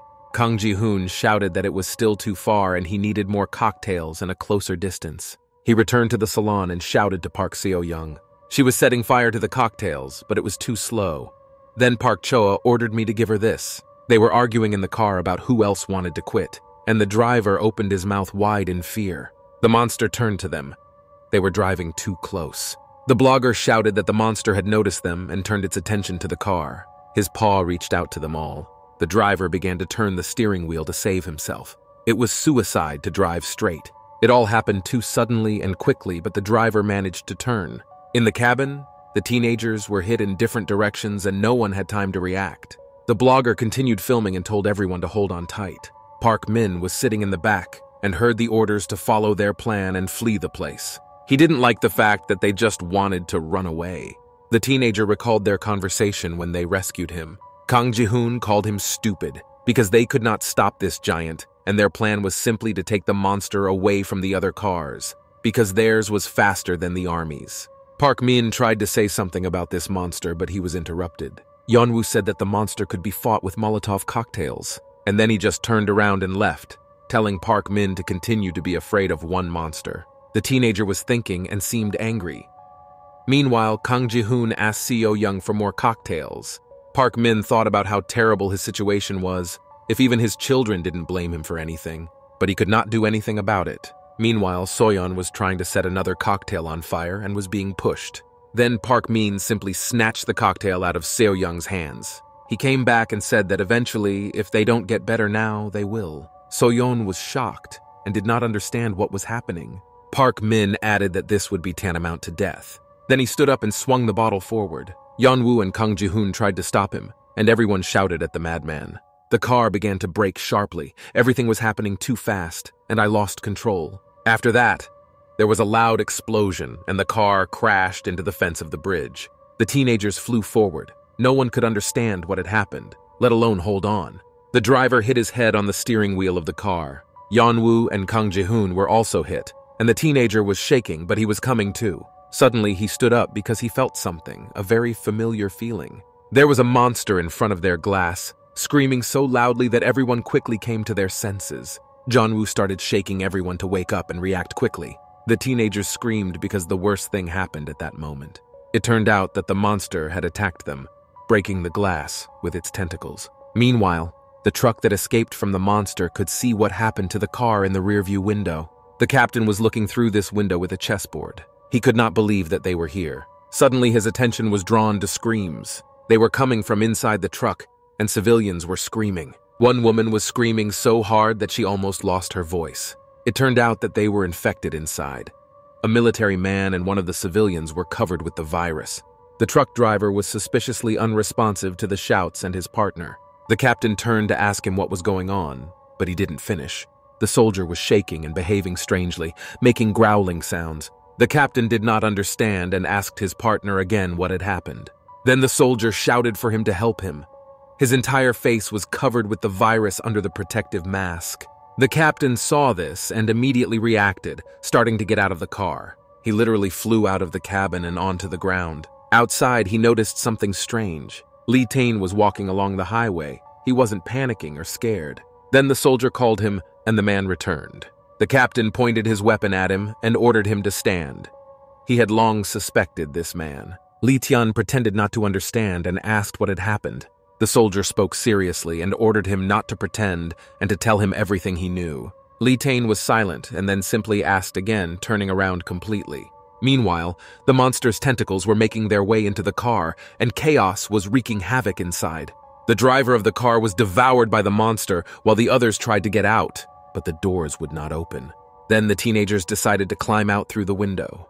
Park Choa tried to break it with her foot, but she didn't have much strength. Then Soyon remembered her gavel and ordered everyone to leave. Meanwhile, Park Min stood behind everyone and did not move. He just shook his head and looked at something. The teenager watched the car driver being devoured. He seemed to be numb. And then the guy looked to the side and noticed something. Park Min looked at the lighter that had been left on the seat, and a strange plan came to him. At that moment, the blogger yelled at him and called him a murderer. He began to threaten Park Min and said that he would smash his head in at any convenient moment. Suddenly, the blogger felt something and screamed. It turned out that the car was smoking. There was a gas leak somewhere inside. The blogger smelled it and told everyone to get out immediately because it smelled like gas. It turned out that the car was running on gas. Park Min watched everyone get out of the car, but he stood still and took his time.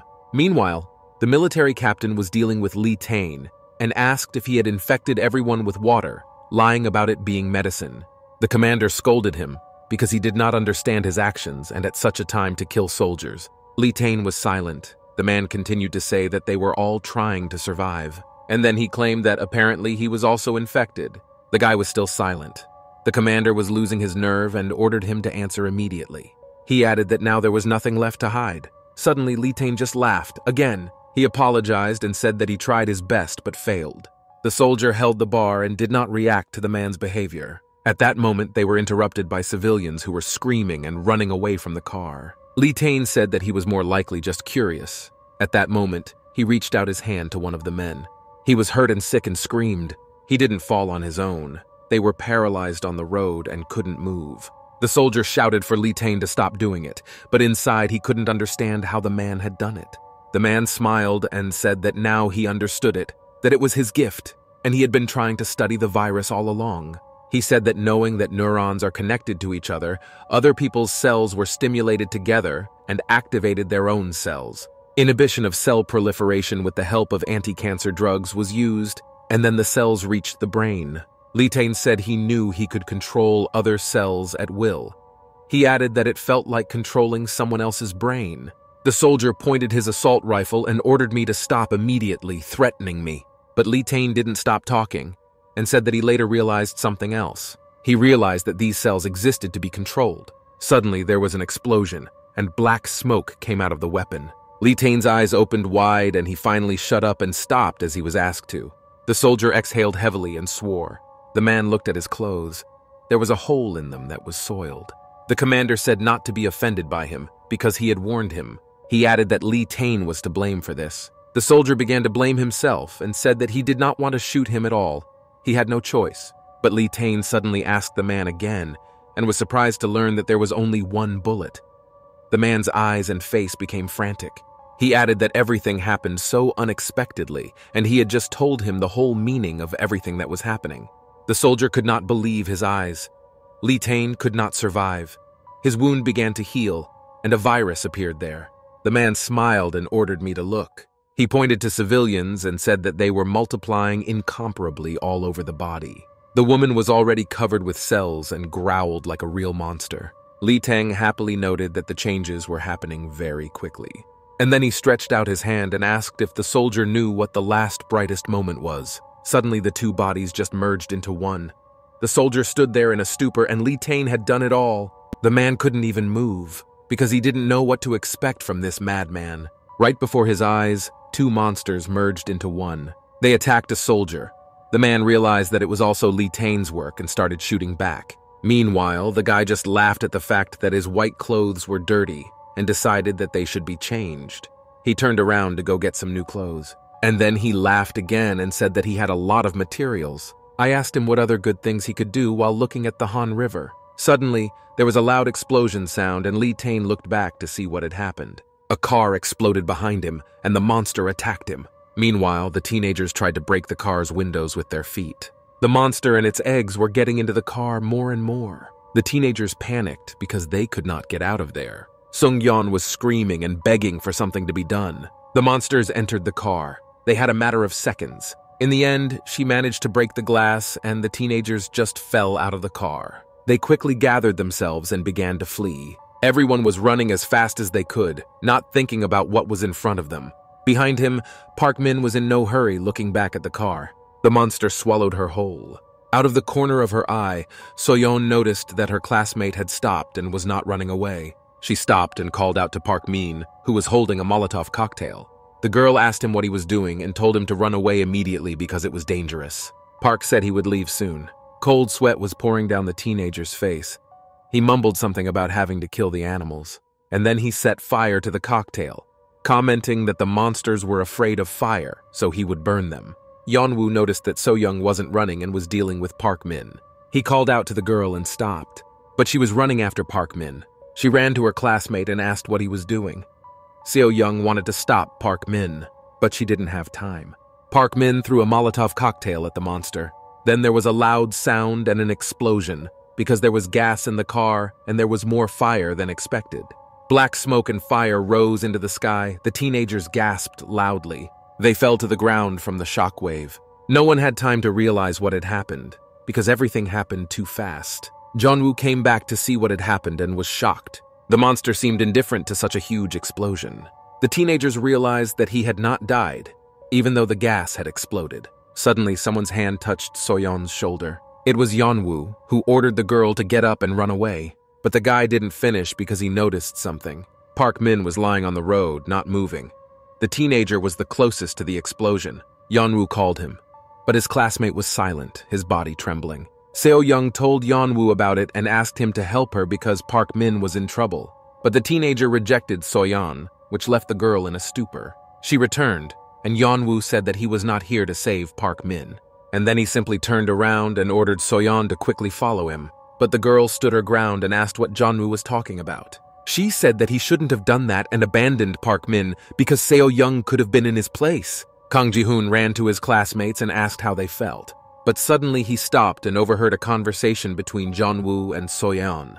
He asked the girl if Park Min would have gone to save her, adding that such a bastard was not capable of such a thing. And then he said that he was here for his parents and did not care what would happen to him or to Lee Hong-mi. Kang Ji-hoon heard this, and he asked if Yeon-woo didn't care about Han-mi. The teenager was very angry. He said that Yeon-woo was acting selfishly.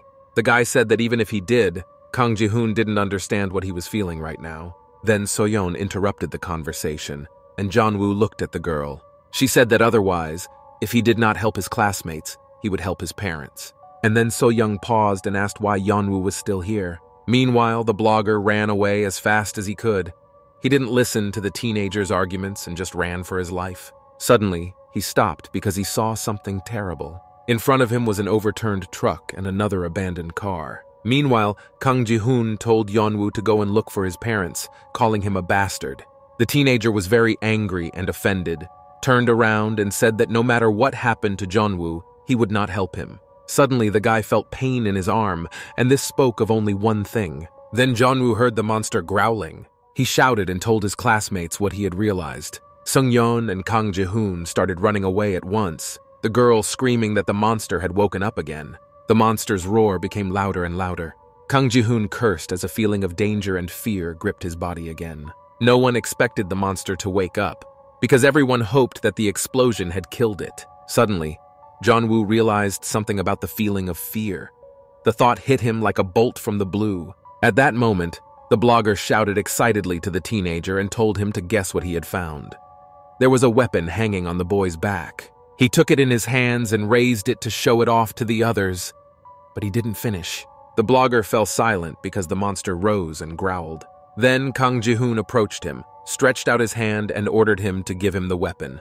The blogger didn't even have time to object and simply asked what the teenager was planning to do. Meanwhile, the giant monster roared and was about to attack the unfortunate children again. Kang Ji-hoon opened fire and ran screaming at the ugly monster.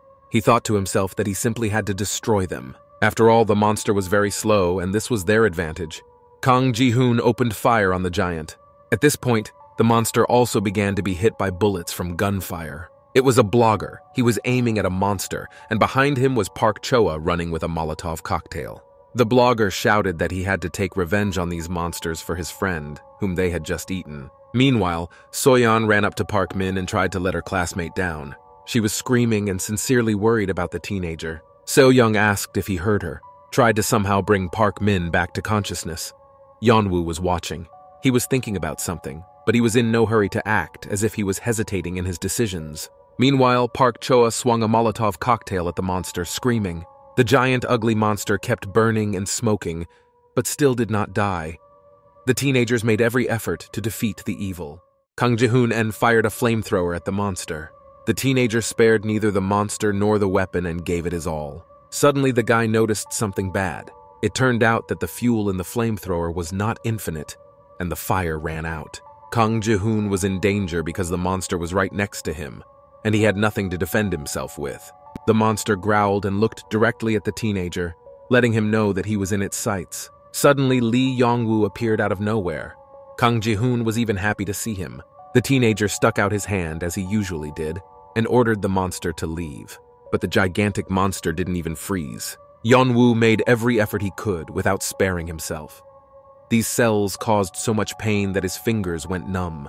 A blogger stood behind us and ordered everyone to hurry up, and Yeon-woo told them to get rid of the monsters. The teenager tried his best and thought that they could not escape and that this monster would definitely die. Suddenly, Yeon-woo felt like he was on fire and then looked at his hand. Virus cells began to appear on his palm, exactly like the ones on the infected and monsters. The tentacles came out of Yeon-woo's hand as if they were attacking someone or running away from his body.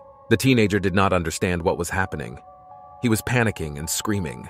After that, Yeon-woo just fell to the ground. Everyone else gathered around their classmate. The blogger was holding a gun and shouted and asked what was going on. Yeon-woo was silent and looked at his hand in shock, loudly recoiling. Kang Ji-hoon looked at him in fear. Everyone could not say a word because they were too emotional. Then Yeon-woo turned to the side to see what was wrong with the monster. The monster stood still, then growled softly. And then it just turned around and walked away. The monster was heading in a different direction and was not as aggressive as before. But Kang Ji-hoon ran at him, saying that he was not finished yet. The teenager decided to attack a huge giant, which even the military could not handle, without weapons. But the monster went underwater, and Kang Ji-hoon was upset that he had dropped it. The blogger asked the teenager if everything was fine and what had happened to make him attack so violently. Meanwhile, Yeon-woo was all alone, holding her hand and just looking at her. There were no marks on my palm. It was just shaking violently. Yeon-woo swallowed loudly and tried to regain consciousness. There were no thoughts in his head, just a mess. Kang Ji-hoon also stood silently looking out at the water. Then Sung-yeon interrupted the conversation and asked what they should all do. She was indignant that the car was broken.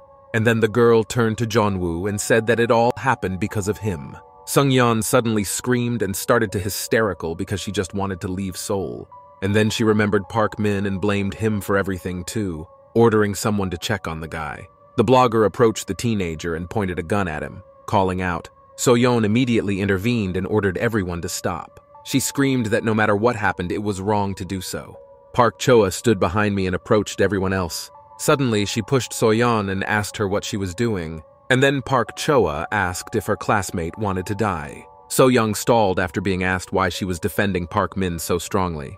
Park Choa said that the animal did not deserve to live, and that Soyon's kindness would destroy it. Kang Ji-hoon suggested that everyone stop and just leave, and added that his classmates should pick up any weapons they see. Suddenly, the teenager noticed something and turned around. Park Choa asked him what happened when she saw his strange behavior.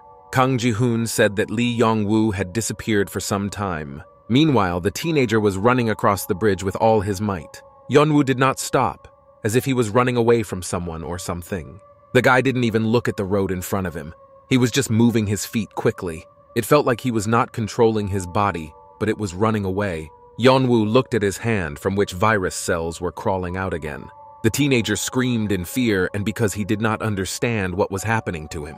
After that, he looked at his hand again, and it was clean, only trembling and sore. Yeon-woo stopped and sat down on the ground, thinking it was his glitch. He decided to calm down and think about everything that had happened to him. This has never happened to him before, and if one of the soldiers notices it, he's in trouble. Yeon-woo had to understand what had happened to him, and as soon as possible. He suddenly realized that the cells were multiplying. Suddenly, someone interrupted his thoughts. It was a familiar voice, and Yeon-woo looked up. Lee Tae stood in front of him and asked if the teenager missed the monsters. The man scratched his head and commented on the dumping in the Kan River, saying that even he would not have guessed that, and then added that next time the rest of us should take the dumping away from the river. And then Lee Tae turned to Yeon-woo and smiled. The man asked what kind of expression the teenager had on his face. Yeon-woo looked scared. Meanwhile, the other trucks that had been crashed by the monsters were burning. The monsters attacked civilians and the military, who had nowhere to go. One of them devoured a soldier who had been infected with Lee Tae. The monster was next to a truck that seemed to be intact, but without a driver. There were civilians inside. They were hiding quietly to avoid being noticed. They watched as the monster devoured the soldier who was protecting them and realized that now they could only rely on themselves. One of the men asked what they could do now. Yeon-woo's father looked on silently and analyzed the situation, while others were more panicked and fearful. There were monsters on the road ahead, eating soldiers. He addressed the woman as Yeon-woo's mom and told her to wait for him, and he wanted to go check what was going on. The woman was shocked and asked if her husband had gone crazy. He replied that if they stayed in one place, the monsters would definitely find them and they would die. And then he added that the soldiers had weapons lying on the ground. The man said that while they had a chance, they had to run there, especially since there was fire. Yeon-woo's mother said it was dangerous and that she would rather contact Park Min and then he would come to them with soldiers. Lee Hong-mi, who was sitting next to me, heard this, but the man didn't listen. He started to get out, saying that there was no point and they had to make their own efforts to survive. Then a homeless man, Choi, approached him. He said he would go with his husband. Meanwhile, the monster just ate the soldier and did not pay attention to the others. The men got out of the car. After that, they climbed over the fence on the side of the road. Others watched them closely, and most thought the men were suicidal. Suddenly, someone called Yeonva's mother. It was Lee Hong-mi. She cautiously addressed the woman. The girl immediately asked about Park Min, how the woman knew him. My mother was shocked and confused by this question. Meanwhile, Yeon-woo was recovering from his meeting with Lee Tae-in, and at such a bad time. The man explained, as if between words, that some crazy person had wounded him, and he was in so much pain that he wanted to die from it. And then Lee Tae asked why Yeon-woo was alone and where his friends were. But the teenager was silent and looked very bad. Suddenly, he grabbed hold of Lee Tae's hand and asked her to help him. Tears suddenly flowed from Yeon-woo's eyes. He looked very bad and just begged for help. Lee Tae silently watched this spectacle. He seemed to be savoring the moment and enjoying it. And then a smile appeared on the man's lips. He was pleased that everything had resolved itself and that the teenager had come to him. Lee Tae laughed at everything that had happened, and Yeon-woo could barely breathe, laughing loudly. And then he sat down with the teenager and put his hand on his shoulder, expressing sympathy and asking what happened to him. Yeon-woo started screaming, a cry of despair. He said that he did not understand what was happening to him and only felt that the cells in his body were growing. Lee Tian laughed again, and then asked if Yeon-woo's cells next to him were unresponsive. And then he added that the teenager should have adapted because this will happen often. Lee Tae said that it would be easier for Yeon-woo if the cells adapted to him faster, so he had to focus on them. And then the man turned around and said that if Yeon-woo needed help, he should follow him. Lee Tae was just about to activate the dormant cells. Yeon-woo asked what the man meant. Lee Tae-in asked whether Yeon-woo really thought he would let people out of Seoul that easily, since many of them were infected. The man explained that he wanted to get them out of the shelter before they all died. Yeonwoo asked if it wasn't dangerous because then they would all become monsters, and monsters under the water, Han. Lee Tae interrupted the teenager and laughed again, saying that his plan was simple regarding monsters. The man said something that made Jeonwoo's blood run cold. He said he wanted to unite all the monsters into one. Meanwhile, the monster was still busy with the soldier. Suddenly he heard something and turned around to look around. His eyes fell on the bushes where the men were. They were cautiously peeking out from behind the greenery, and the man said that fortunately the monster did not notice them. And then he grabbed for his weapon. The man carefully took her in his hands and began to take her away from the soldier. He could barely breathe, but exhaled a sigh of relief when he finally got his weapon. The man told the homeless man that his parents were waiting for him to return. And then he added that now he decided to exterminate all these animals, and he had a gun. Choi pulled the assault rifle over his head. And then he said that he didn't have much experience in fighting monsters, so he had to prepare a little bit. Meanwhile, the teenagers were running around looking for Lee Yong-woo. Kang Ji-hoon was the first to run and seemed to want to find him the most, because one guy was calling him. So Young was carrying Park Min, who was exhaling loudly as if in pain. Then the girl asked how the guy was feeling. He rudely asked her why she was helping him at all and told her not to expect help in return. The girl was shocked by this behavior, because they had gotten along well in the past. Then, Park Min walked away from Seo Young, saying that everything was fine and he could leave. Soyon stood in a stupor, and the guy muttered under his breath that he had lost it. Then the girl called out to Park Min, saying that he had misunderstood her. She said she felt the same way when she was being helped, because sometimes she just wanted to die. Park Min didn't believe the girl, but returned to her. Soyon changed her tone and said that she could not forgive him, and then asked why he had done this to the car. Park Min replied that even if he told Seo Young, she would still not understand him. And then the girl asked if it was because of an infection. It seems that So Young has struck a nerve because Park Min has stopped. The girl continued that he was infected, just as Jeonwoo had said, and that was why the teenager was behaving so strangely. Park Min put on a mask and asked if Seo Young had anything to say to him. Meanwhile, Kang Ji-hoon saw something on the road and told his friends about it. They sped up because it looked dangerous. Finally, the teenager saw a monster there. The blogger took aim and ordered Kang Ji-hoon to shoot as well. The monster noticed them and raised its head, revealing who its victim was. Kang Ji-hoon recognized the man and it shocked him. The blogger asked what happened and whether he knew the man. The teenager shouted that it was the soldier they had met. Soyeon recognized the man and covered her face with her hands in fear and horror. Kang Ji-hoon suddenly tensed up and screamed. It turned out that the monster had attacked them while the teenagers were standing in a stupor and thinking. The teenager was seriously scared because everything happened too fast. And then, he pulled the trigger on the machine gun and gave off a lot of fire. This saved them, and the monster simply burned down. Kang Ji-hoon gasped loudly from the shock he experienced, and then resented the fact that Yeonwoo had disappeared. Meanwhile, there was a car nearby with civilians getting out. Soyeon heard and noticed them and told the others. The men were the first to come down and shouted that help had come to them. The teenagers just looked at it with open mouths. People were running as if they were running away from something. They were scared. Kang Ji-hoon suddenly noticed something that alarmed him. A man ran toward them, his face already infected, but he asked for help. Then the teenager stood up, shielding the others, and ordered them not to approach them because they were infected. But the man argued that he could not have been infected and kept begging for help, coming closer. Then, Kang Ji-hoon shouted sharply and ordered him to stay away. After that, there was a lot of fire. All civilians were no longer running or threatening. Kang Ji-hoon crouched down on the ground and loudly sniffled. Sung-yeon said he was crazy and was loudly indignant. Meanwhile, the monsters continued to burn. These were necessary measures and they could not do otherwise. Kang Ji-hoon could barely stand on his feet. The stress he had experienced was so exhausting. Everything happened too quickly, and before the teenager could even react, he had already burned the danger. The blogger said that there was nothing to be done, so they would not blame anyone. Park Choa stood behind me and came closer to the fire. She looked down at Kang Ji-hoon, and then she asked me what was going on. The company came closer to the car, and there were a bunch of virus cells like a spider's web. The blogger went to the bathroom and asked if there was anyone alive there. Meanwhile, the monsters were still burning. Park Min stood over them and watched what was happening. Suddenly, he got a call from someone.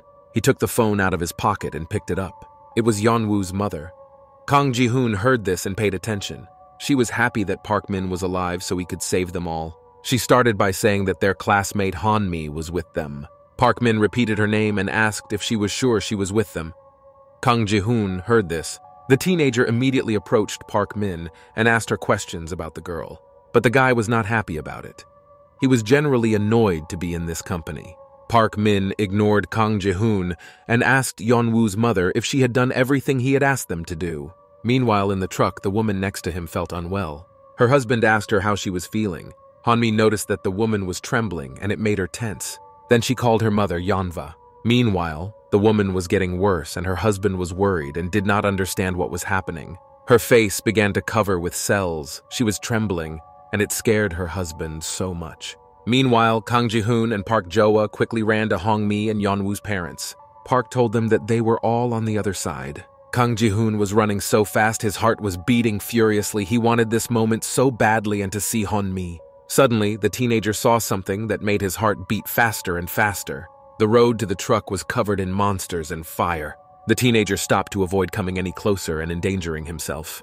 People jumped out of the car and ran away screaming, as if from something or someone. Kang Ji-hoon stood waiting. It was killing him inside. He only wanted to see one familiar face. He did not recognize anyone in the crowd. Suddenly, his beloved Hon-mi ran out from behind him just as he remembered her.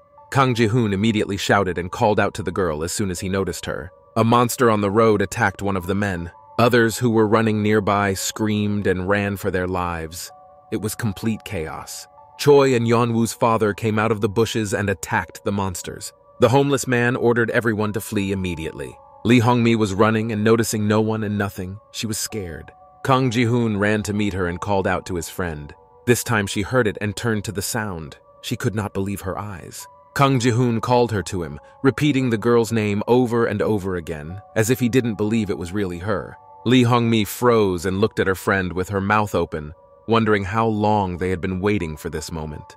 Meanwhile, Yeon-woo and Lee Tae-in spent time together. A man with red hair showed the teenager how he forcibly activated cells to merge them into one body. Then Lee Tae-in joyfully shouted out that everything worked out, adding that there is a monster in the Han River or you can invent your own kind of monster. Yeon-woo did not understand what was happening and asked the man about it.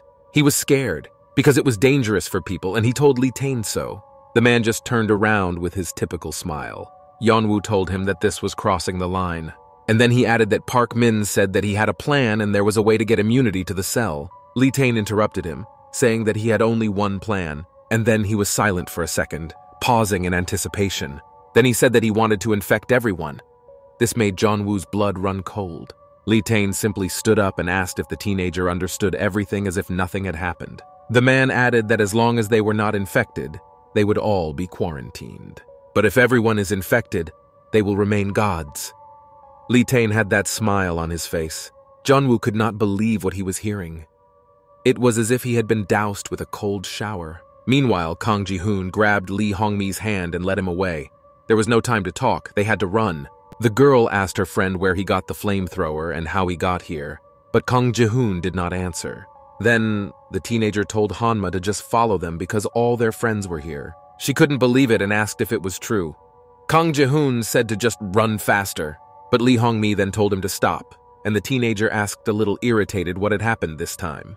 The girl said with resentment that he had not even asked her how she was feeling, and then said that he did not miss her. Kang Ji-hoon couldn't believe that Hon-mi would think that. He said that he had been through so much. The girl was outraged that he was blaming her again. Meanwhile, the others were running to meet them. Han-mi saw familiar faces and no longer thought about the quarrel. Soyon shouted the name of a friend she had just spotted. She was happy to see her alive.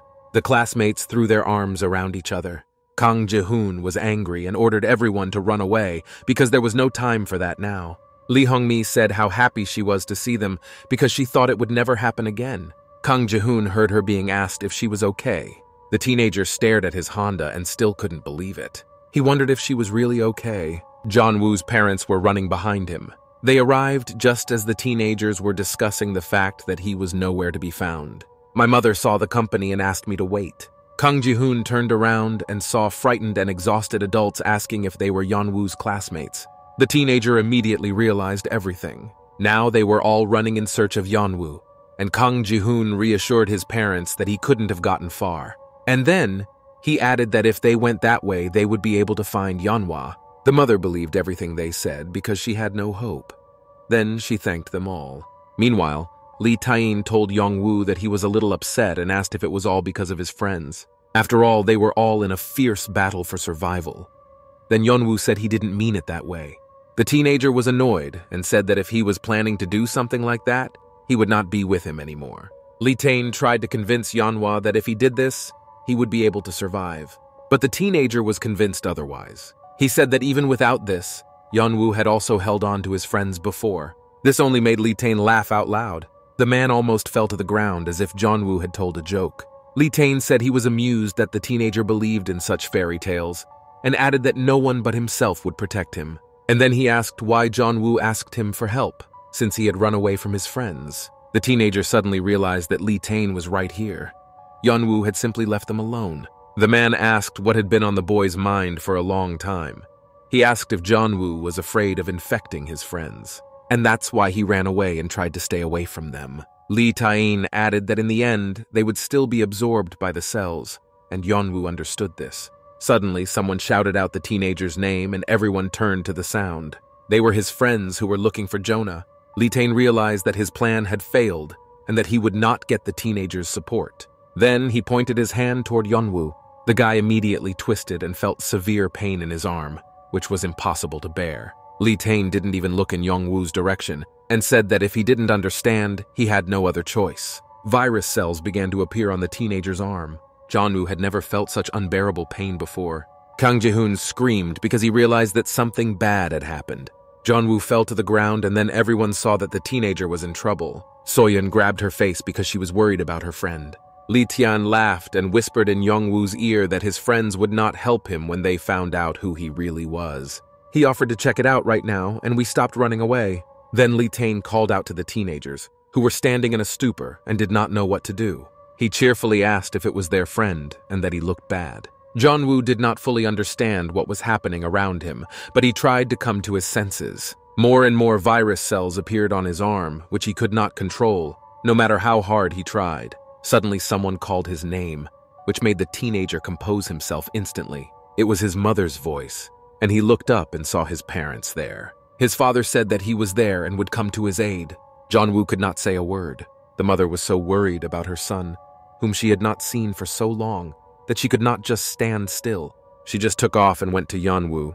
The woman did not listen to anyone and just ran to her son. Yeon-woo twisted in pain but tried to find the strength to say a word. The short word "mom" came out of his mouth. Then a loud shot was heard in the sky. It was a homeless man named Choi. He drew attention to himself and asked if Lee Tae-in thought they didn't know who he was. The homeless man pointed a gun at him and said that the man had infected other people and decided to infect Yeonwoo. Kang Ji-hoon couldn't believe what Choi was saying. The homeless man ordered Lee Tae-in to move away from Yeon-woo. Otherwise, he threatened to kill him. Lee Tae-in laughed, put on a smile, saying that it could not be otherwise. And then he raised his hands in the air and took a few steps back, emphasizing this point. After the shooting, Yeon-woo's mother was lying on the floor. She quickly began to run when she realized that Lee Tae-in had moved away from her son. The woman was shouting to Yeon-woo, and he realized that she was getting closer. The teenager tried to say something, but it was so difficult. He could hear her footsteps coming closer and louder. So his mother got to Yeon-woo, leaned over and asked him how he was feeling. Then the teenager squeezed out a short "go away." Yeon-woo raised his face. He was crying. Tears flowed like a river, and the teenager begged his mother not to come near him. But the woman was so shocked and scared for her son that she could not help herself.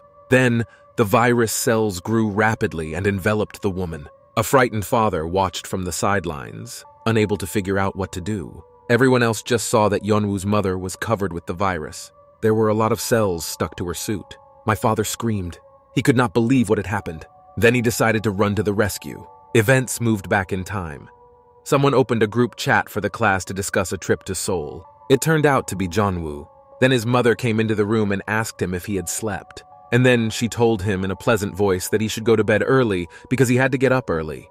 Then Yeon-woo turned around and said he was going to bed soon. The woman understood the gesture, but she hadn't said everything yet. She accepted her son anyway, even if he was evil. She came closer to the teenager and asked him to look at her. And then she held out the money and said it was a gift. Yeon-woo did not expect such generosity. My mother smiled and said she was giving them to me in secret from my father. advising me to eat something tasty with my friends. And then she looked at her son with her kind eyes, saying that this was their first trip. Events have returned to reality.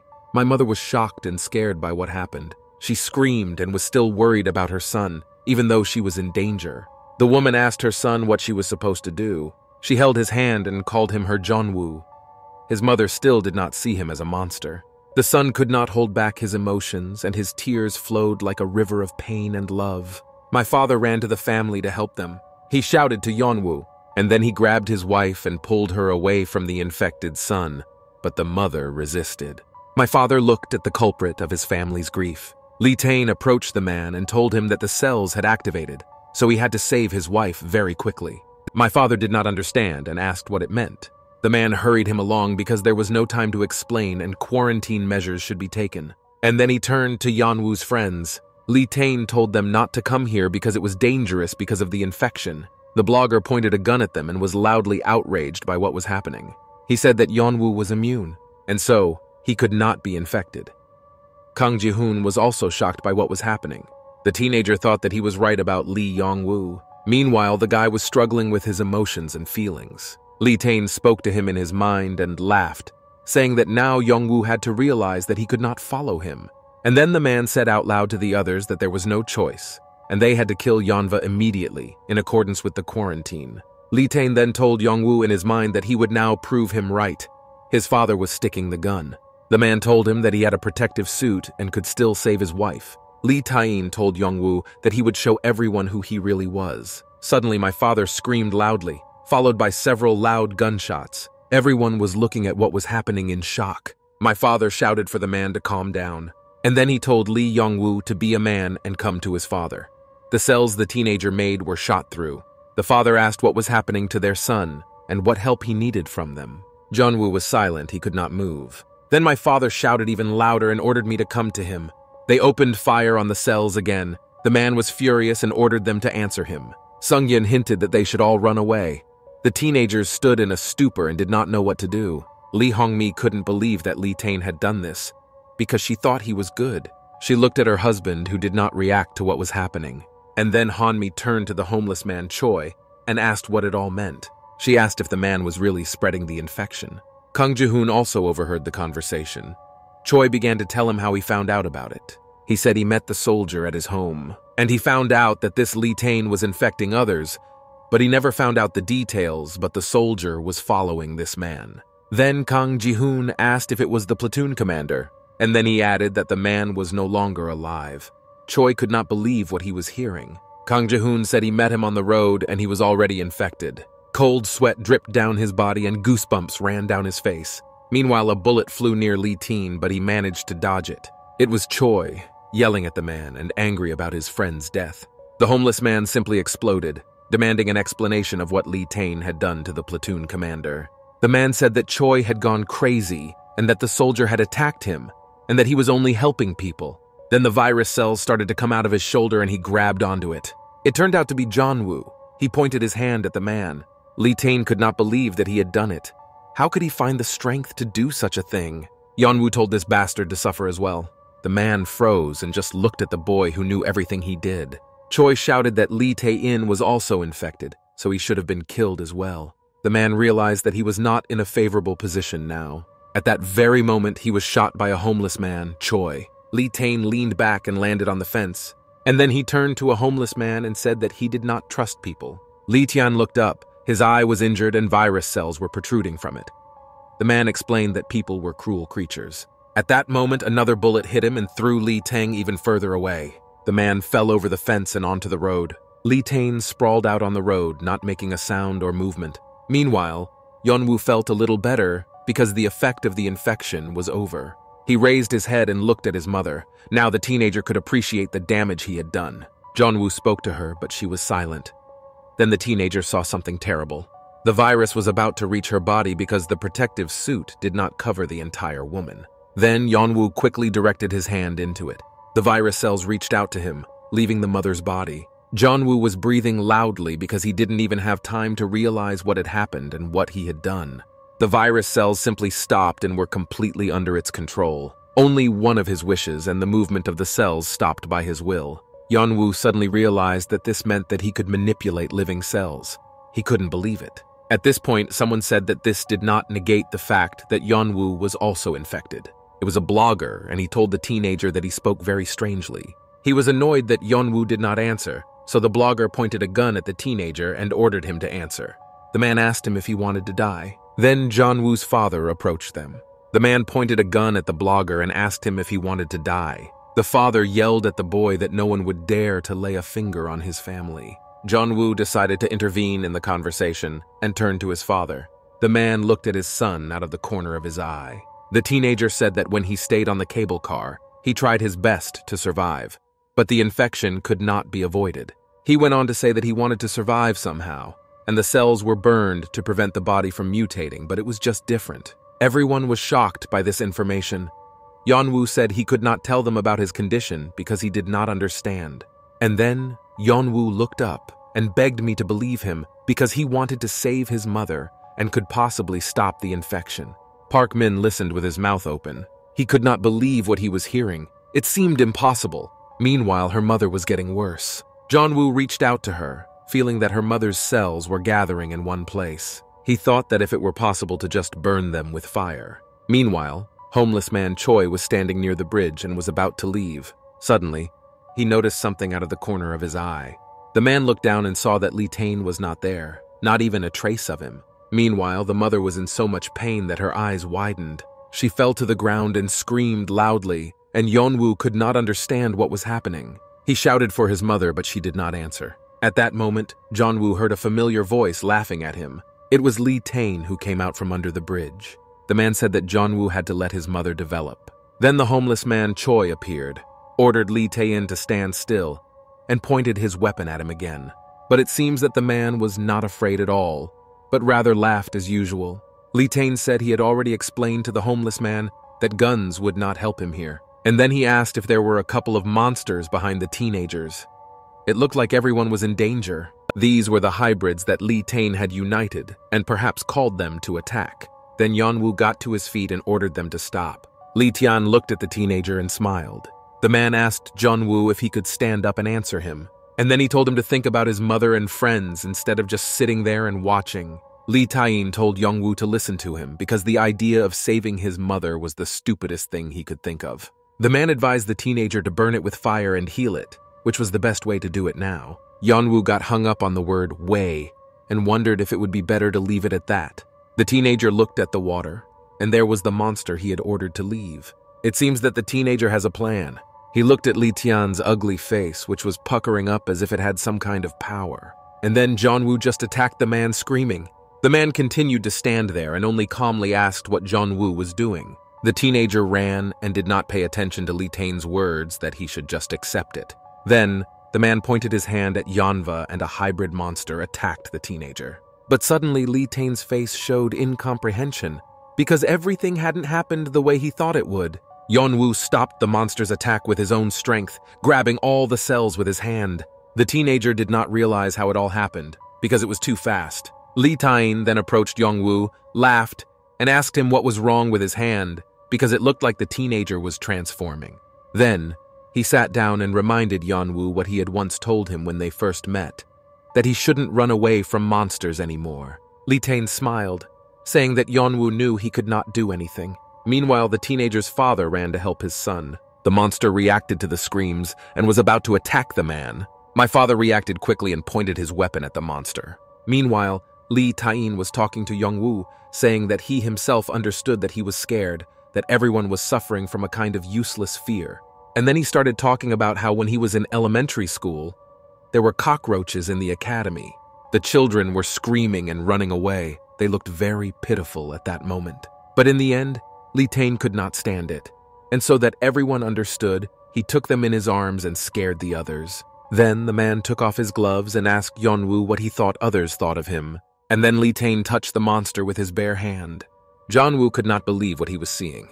Lee Tae-in said that while the children were screaming in fear and terror, they thought he was a monster. And then he said that in the end, it turned out that the real monsters lived inside them. Then everything happened too fast, and Yeonwoo was attacked by the monster's virus cells. Meanwhile, the teenagers were defending themselves against the monsters that attacked them. Kang Ji-hoon defended everyone with his flamethrower and told everyone not to be afraid of these animals. Lee Hong-mi was acting a little strange, as if she wasn't feeling well. Kang Ji-hoon couldn't help but notice. Then the girl started coughing, and the teenager asked what happened to her. Han-mi raised her head and looked at her friend, and then she gave a short sorry. Kang Ji-hoon didn't understand what was happening, but he was alerted because he sensed something bad. Lee Hong-mi looked into his eyes and begged him to forgive her if he could. Meanwhile, Lee Tae watched with amusement as Yeon-woo tried to handle him. The virus cells covered the teenager's head. The man laughed at him and told him to just accept it. And the man was happy about it, watching and enjoying the spectacle. Yeon-woo spoke incomprehensible words and lines. Lee Tian leaned in closer to hear them and teased if Yeon-woo didn't want to help his friends now. He mocked and said that they were now with monsters. Lee Tang added that the friends would not be able to do it alone without Yeon-woo's help. The teenager tried to get out from under the monster's clutches, and then he gathered all his strength and told Lee Tang that his friends could manage on their own. Yeon-woo said he would destroy it, just ask for help from stronger monsters. Lee Tang was frightened for a second, and then he calmed himself down and turned away. It seemed that strange things began to happen in the water of the Kan River. Suddenly, the head of a monster appeared from there. I think it was that big guy. Lee Tang just silently watched what was happening and waited. Then the man calmed himself down and said that he recognized the Kan River monster. Then the monster came out from under the water and roared. Lee Tang could not hide his surprise that Yeon-woo had called him and that he had come. The teenager said he did not know whether Lee Tang had encountered this monster or not. And then he added that he was not one to give up for nothing, saying that monsters are smart enough to hunt bait. Yeon-woo asked if Lee Tian could carry such a huge monster and advised him to run away if he did not want to be prey. The man turned to the teenager with a strained smile, saying that he was not so easy to intimidate. And then he added that Yeon-woo was a busy guy. After that, the monster holding the teenager let go of Yeonva and quickly ran away. Suddenly, the teenager's eyes grew wide and his heart beat faster. He saw his mother being attacked by this monster.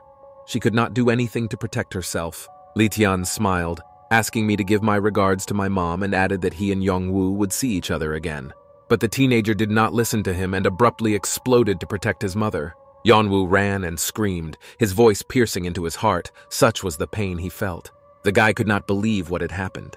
Then, Yeon-woo screamed as loud as he could. This desperation could not leave anyone indifferent. The others noticed this, because they were busy with the monsters attacking them. The company saw Yeon-woo attacking his mother and trying to clear her of her cells with his hands. The teenager was so desperate that he did not care about the danger and threat to his life. I could see my mother's face, but even it was covered with virus cells. She was infected. My father just fell to the ground. His legs did not hold his body. The man could not believe what had happened. He had just lost 2 of his closest people. Cold sweat dripped down his face and he could only manage to squeeze out a short, "Darling." Yeon-woo could not hear anyone or anything. His body and thoughts were separate from each other. The teenager was just looking at his mother. It was not her fault that she loved him so much and put herself in danger. Tears flowed from Yeon-woo's eyes. He had hurt the person who was most precious to him. The guy kept trying to get her out from under the cages because hope was the last to die. Lee Tae simply turned around and left with a smile because he felt he had finished his work. The man added how sorry he was, but it sounded more like sarcasm. And then he raised his hand to his head as if he was looking somewhere far away. Lee Tae looked at the monster. He wanted to say something about it, but he didn't have time. The man scratched the back of his head and stopped because he heard footsteps, someone running very fast and calling out for Lee Yeon-woo. Lee Tian turned toward the sound to see what had happened. It was Kang Ji-hoon. He ran to help his friend. He asked Yeon-woo if he had really decided to just give up. And then Kang Ji-hoon pointed his gun at Lee Tae-in and opened fire, asking his friend if he would really let this bastard go just like that. Lee Tian did not expect this and did not dodge. The teenager took him by surprise. The strong pressure of the fire threw the man back. He only managed to cover his face with his hands. Before that, Han-mi told Kang Ji-hoon to forgive her because she still couldn't figure out if she was infected. She continued that she didn't want to believe it, but when Kang Ji-hoon called her, Han-mi started crying. She said she was so happy to hear him and didn't want to be alone again. The girl was holding her stomach and said she thought it was an infection due to the wounds the monster had inflicted on her. She added that she began to feel very strange. Kang Ji-hoon was just silent and unable to say a word. Lee Hong-mi was crying. saying that she was very scared because she would become a monster. Then the teenager simply grabbed her by the shoulders and ordered her to shut up. He was angry and just didn't want to hear about losing Han-mi again. The teenager said she looked good because she was not infected. Tears flowed from Lee Hong-mi's eyes and all she could say was yes. She was pleased that Kang Ji-hoon was so concerned about her, and then he told her to wait for him here. Kang Ji-hoon realized that Lee Tae-in was responsible for these wounds. He thought about Lee Yong-woo. There had to be some way. The teenager gave off as much fire as he had anger. It was getting harder and harder for the man to resist. Suddenly, the fuel ran out and the fire was gone. Kang Ji-hoon complained and tried to give out some more fuel. Then Lee Tae-in asked him if he was done. The teenager's face showed fear and shock. The man directed his virus cells at him. Everything happened too quickly, and Kang Ji-hoon did not have time to react. The teenager fell to the ground and called Lee Tae-in a damn monster. And then the man asked who he was talking about, hinting at his friend Yeonwoo. Lee Tae-in said that Kang Ji-hoon was not very friendly, and then asked if he wanted to die of an infection. But the teenager did not want to hear him, interrupting him, saying that Lee Tae-in was talking nonsense. Kang Ji-hoon stood up and said that the man had no right to say such things about his friends, because it was not just friendship. The teenager stood up, looked Lee Tae-in in the eye, and said that he had crossed the line when he touched his mother. Meanwhile, Yeon-woo was sitting next to his mother. He was silent and did not move. His mind was full of thoughts and at the same time empty. Suddenly, such a strong anger gripped the teenager's body that he clenched his hands into a fist. At this point, the virus cells began to gather around him. They were very close, literally near his hand. In a second, these cells reached the teenager's hands and grew on the skin. Yeon-woo was still silent, but he was listening intently. I could tell that he was concentrating on something. At that moment, Lee Tae-in heard a familiar growl. It was the big, hefty monster that Yeon-woo had promised to call. Then, the man asked if he should have killed them all faster. Then he pointed his hand with the cells at Kang Ji-hoon, ordering him to simply die. Then Lee Hong-mi screamed in terror. She was genuinely worried about her friend. Suddenly, Lee Tae-in felt something, a familiar sensation. He looked to the side and saw what he expected. That was Yeon-woo. Virus cells were wound around his arm, and the teenager was constantly calling for his mother. He seemed to be delirious and said something about revenge, about his mother. Kang Ji-hoon froze in his pose as he dodged Lee Tae-in and was surprised to see the teenager. Another monster on the road suddenly woke up and walked toward Yeon-woo. He growled, but the teenager was not afraid of him at all. The monster's cells were attracted to Yeon-woo like a magnet. The other monsters also began to converge on the teenager, and everything looked very creepy and strange. Lee Tae-in could not believe what he was seeing. It was a merger without contact with the monster, and he didn't know how to do that. Suddenly his eyes widened, and fear spread through his body. He was facing a really strong opponent. Then, a large pile of cells attacked the man and pushed Lee Tae-in away by force. Yeon-woo looked at the man with his glassy eyes and said he would kill him. The teenager's voice was very strange. Lee Tae-in asked Yeon-woo what was wrong with his arm and said that he was not stronger than he was. Yeon-woo ordered him to shut up and added that he would not forgive him. He said that he would make Lee Tae-in regret his actions and kill him in agony and pain. But the man just laughed. But I could still feel the fear from him. Lee Tae-in asked Yeon-woo who infected his mother and added that it was his cells. Then the teenager exploded even more and ordered him to shut up. The anger was so strong that more cells flew at the man. Yeon-woo was breathing loudly. It seemed like he was on fire. Lee Tae-in said that even if he had reported that Yeon-woo could infect people, his mother would still not be alive. He added that he said that the infected and uninfected could not be together. Yeon-woo thought that the flamethrower had burned too many cells and would be difficult to resist, so he had to wait for it. And then the teenager said it was time to do it, and then his hand tensed and the cells started moving. Then, the virus cells began to be sucked out of Lee Tae-in's body, and the man could not do anything about it. Yeon-woo shouted that no one was to blame, and all the infected people are here. Lee Tae-in told him to shut up, but he looked miserable. Yeon-woo said that everyone would die here anyway. Lee Tae-in shouted loudly, and the other cells continued to gather and crawl toward Do Yeon-woo. Kang Ji-hoon was there and didn't understand what was happening, so he didn't move and just waited for the moment. Monsters were crawling up behind him, and it was quite dangerous for the teenager. He asked what was going on, and assumed that Yeon-woo had killed all those monsters. Suddenly he noticed something. Han-mi was sitting on the ground and looked very bad. It was obvious that she was not well. The poor girl was breathing loudly and looking at the floor, all twisted up. Lee Hong-mi held onto her stomach, where infection cells had already begun to appear. Tears flowed from her eyes from pain and the realization that it was the end and she had become a monster. Kang Ji-hoon saw this and realized everything. He shouted to Lee Yeon-woo. The teenager asked him to stop several times, but Yeon-woo did not react, so he just hit him, ordering him to stop. The teenager fell to the ground. Kang Ji-hoon ran away from him and shouted Hanmi's name. Yeon-woo turned to see what had happened. He ran to her when the girl didn't even react to anything. Kang Ji-hoon stopped at a safe distance and swallowed loudly, his chest burning with fire. Lee Hong-mi felt it and said that her wound hurt a lot. Kang Ji-hoon couldn't believe it. He couldn't lose Hanmi again. When she took her hand away, she could see blood and virus cells on her stomach. Hanmi said that she missed her parents a lot. Her face was contorted and cold sweat was running down her cheeks, and she said she wanted to go home. At that moment, virus cells burst out of her body and attacked Kang Ji-hoon. Meanwhile, Yeon-woo stood up and loudly shook his head after the blow. Suddenly, the teenager apologized. He apologized to everyone. Kang Ji-hoon, Lee Hong-mi, Kim Ju-bin. At that moment, a monster came to him. Yeon-woo looked at his friends one last time and apologized again. Then, the monster's cells simply covered Yeonva like a roof. The teenager began to merge with the monster. Yeon-woo's entire body was pierced by the tentacles of the huge monster like needles. It was painful, but the teenager did not care. Tears stood in his eyes because he had not expected it to end this way. He felt that he had already been swallowed up, but Yeon-woo was still conscious. Suddenly, someone called out to the monster and thus brought the teenager back to his senses and consciousness. It was Kang Ji-hoon, running to Yeon-woo and the monster and shouting for the teenager not to give up. Yeon-woo realized by the voice that it was Kang Ji-hoon. Then, a lot of flames poured directly into the teenager and the monster. Yeon-woo looked at Kang Ji-hoon and what was happening, and couldn't figure out whether he wanted to kill him or save him.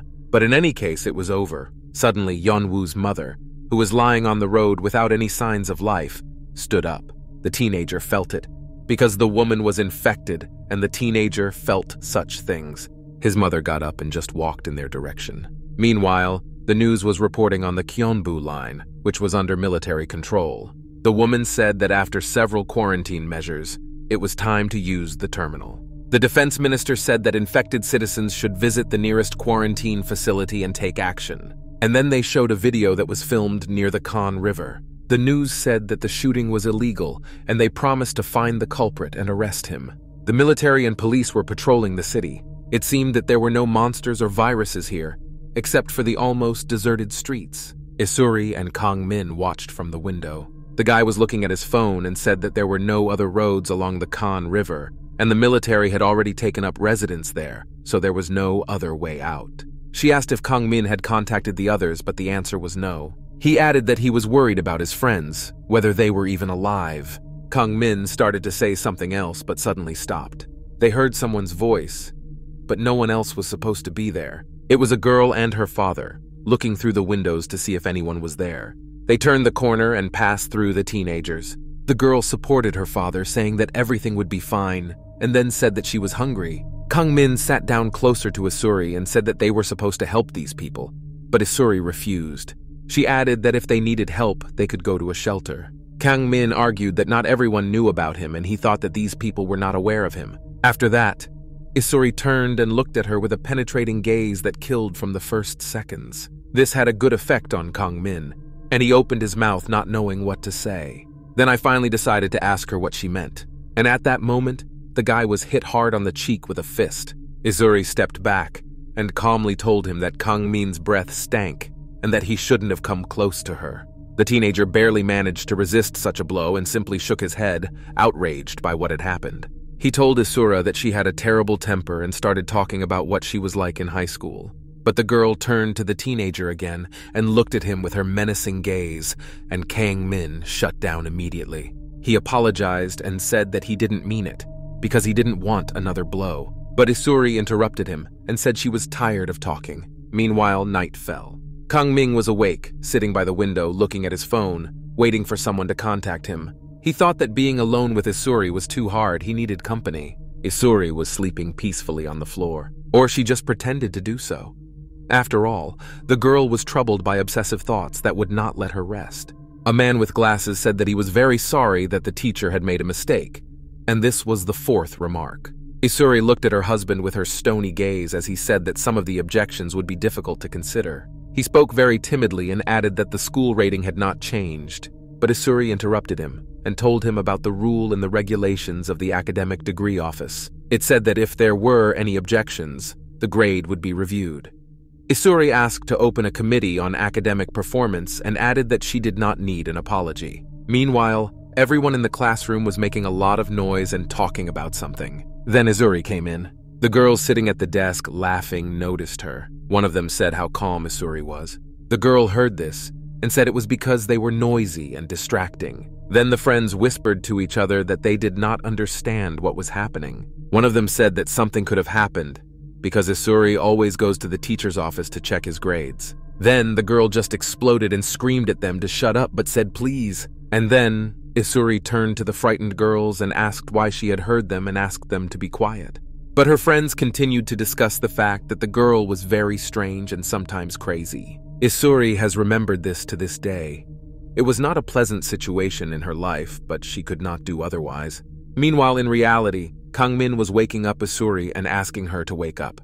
The girl jumped out of bed because she thought something terrible had happened. Kangmin was very excited and said that his classmates had contacted him, but it seems that Isuri was not so happy and excited about this news. Meanwhile, dawn came and someone was running fast through the streets of Seoul. They were Isuri and Kangmin.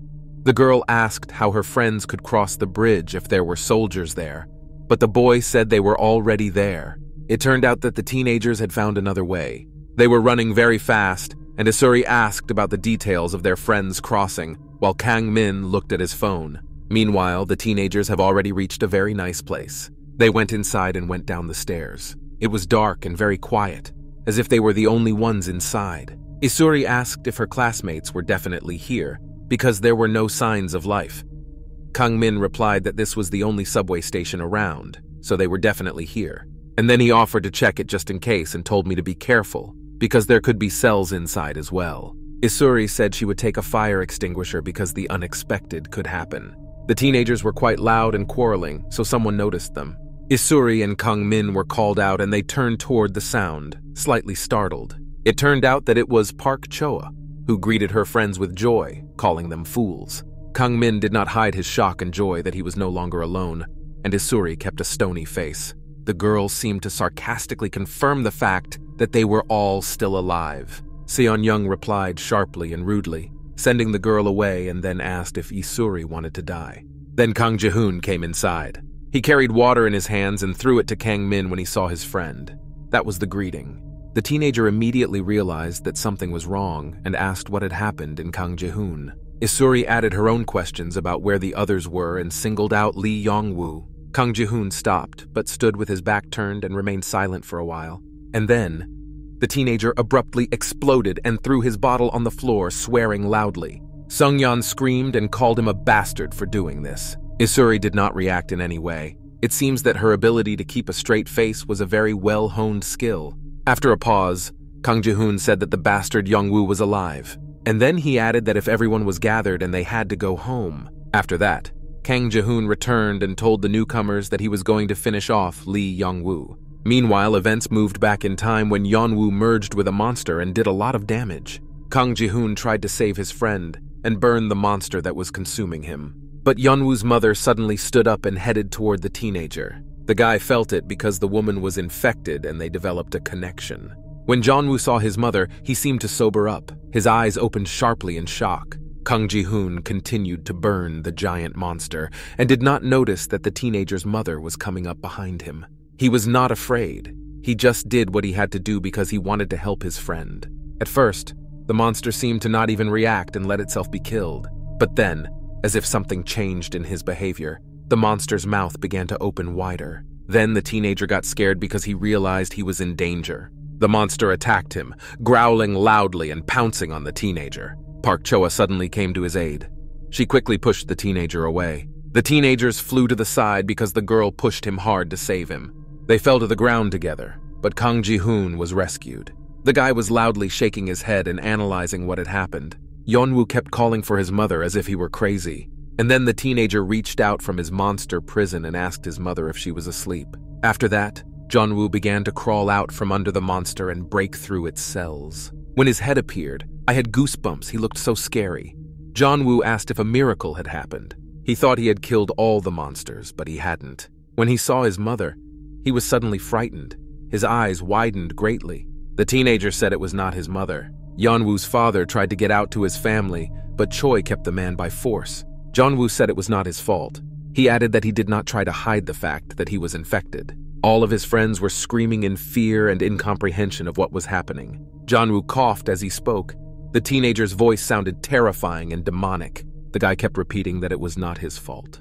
He added that he was a nobody and did not want to harm them all. Kang Ji-hoon listened to this nonsense and looked at what Yeon-woo was turning into, and it seemed to make him angry. Suddenly, the teenager just exploded and attacked his friend with a weapon and called him a scumbag. He shouted at him to stop talking nonsense and regain consciousness because he had just saved him. But Yeon-woo crippled Han-mi, and Kang Ji-hoon said that there had to be a way to get rid of the cells. Park Choa tried to hold her friend because he was out of control. Kang Ji-hoon asked him to let him go, but Yeon-woo told him to just do something already. Suddenly, Yeon-woo started to get out from under the monster and just ran away. Everyone else was shocked. The teenager thought that running away would be better for everyone. He was covered in virus cells, as if he was turning into a monster, but his consciousness was still with him. Yeon-woo consoled himself with the thought that his mother would have done the same and run away far, far away, to a place where there were no cells, if it existed at all. Events returned to the present, and Kang Min asked Kang Ji-hoon what he meant. The teenager started screaming, asking after Lee Hong-mi if it was really true. Park Choa intervened in the conversation, saying that in the end, the bastard was infected. And then she added that Lee Hong-mi was also infected. Sung-yeon interjected her opinion, saying that she hadn't liked it from the beginning and didn't understand why the situation had to be made worse. And then she was outraged that she had suffered so much with these classmates that her nerves could no longer stand it. Suddenly, Isuri interrupted Seon-young, asking what was going on. They all turned to the girl and she said that everything seemed very strange to them and called them here. And then she asked if they weren't all friends with Lee Yong-woo and Han-mi, but the teenagers denied it. And then Isuri asked if they were also infected. Seong-young interrupted, saying that was enough, and then asked if Isuri knew what they were doing with the infected. And then she screamed that she didn't see Lee Yong-woo turn into a monster. Then she added that Isuri talked to Yeon-woo the most. She spent most of her time with him, so she could have been infected. Isuri asked with a calm face what Sung-yeon was getting at. She replied that Isuri pretended not to understand, but she was defending the bastard so much that she could be up to something. And then, Sung-yeon said that Isuri and Yeon-woo were dating. The girl still held her face, even though the others were shocked. Kang Ming quickly intervened, telling them to all stop, because it was not a good idea to fight with each other. Sung-yeon kept yelling that Isuri was to blame for protecting Yeon-woo. Kang Min calmed her down. Then Isuri furrowed her eyebrows and looked toward her classmates. Meanwhile, the events moved to another room in the subway, somewhere near the bus stop, where there used to be a lot of people and it was impossible to get through. It was completely empty. There was a food and drink vending machine nearby. Kang Ji-hoon was sitting next to him. It was as if he wanted to get away from the noise. The teenager was thinking about choosing something for himself, but suddenly froze and just looked at one point motionlessly. He thought about his Lee Hong-mi.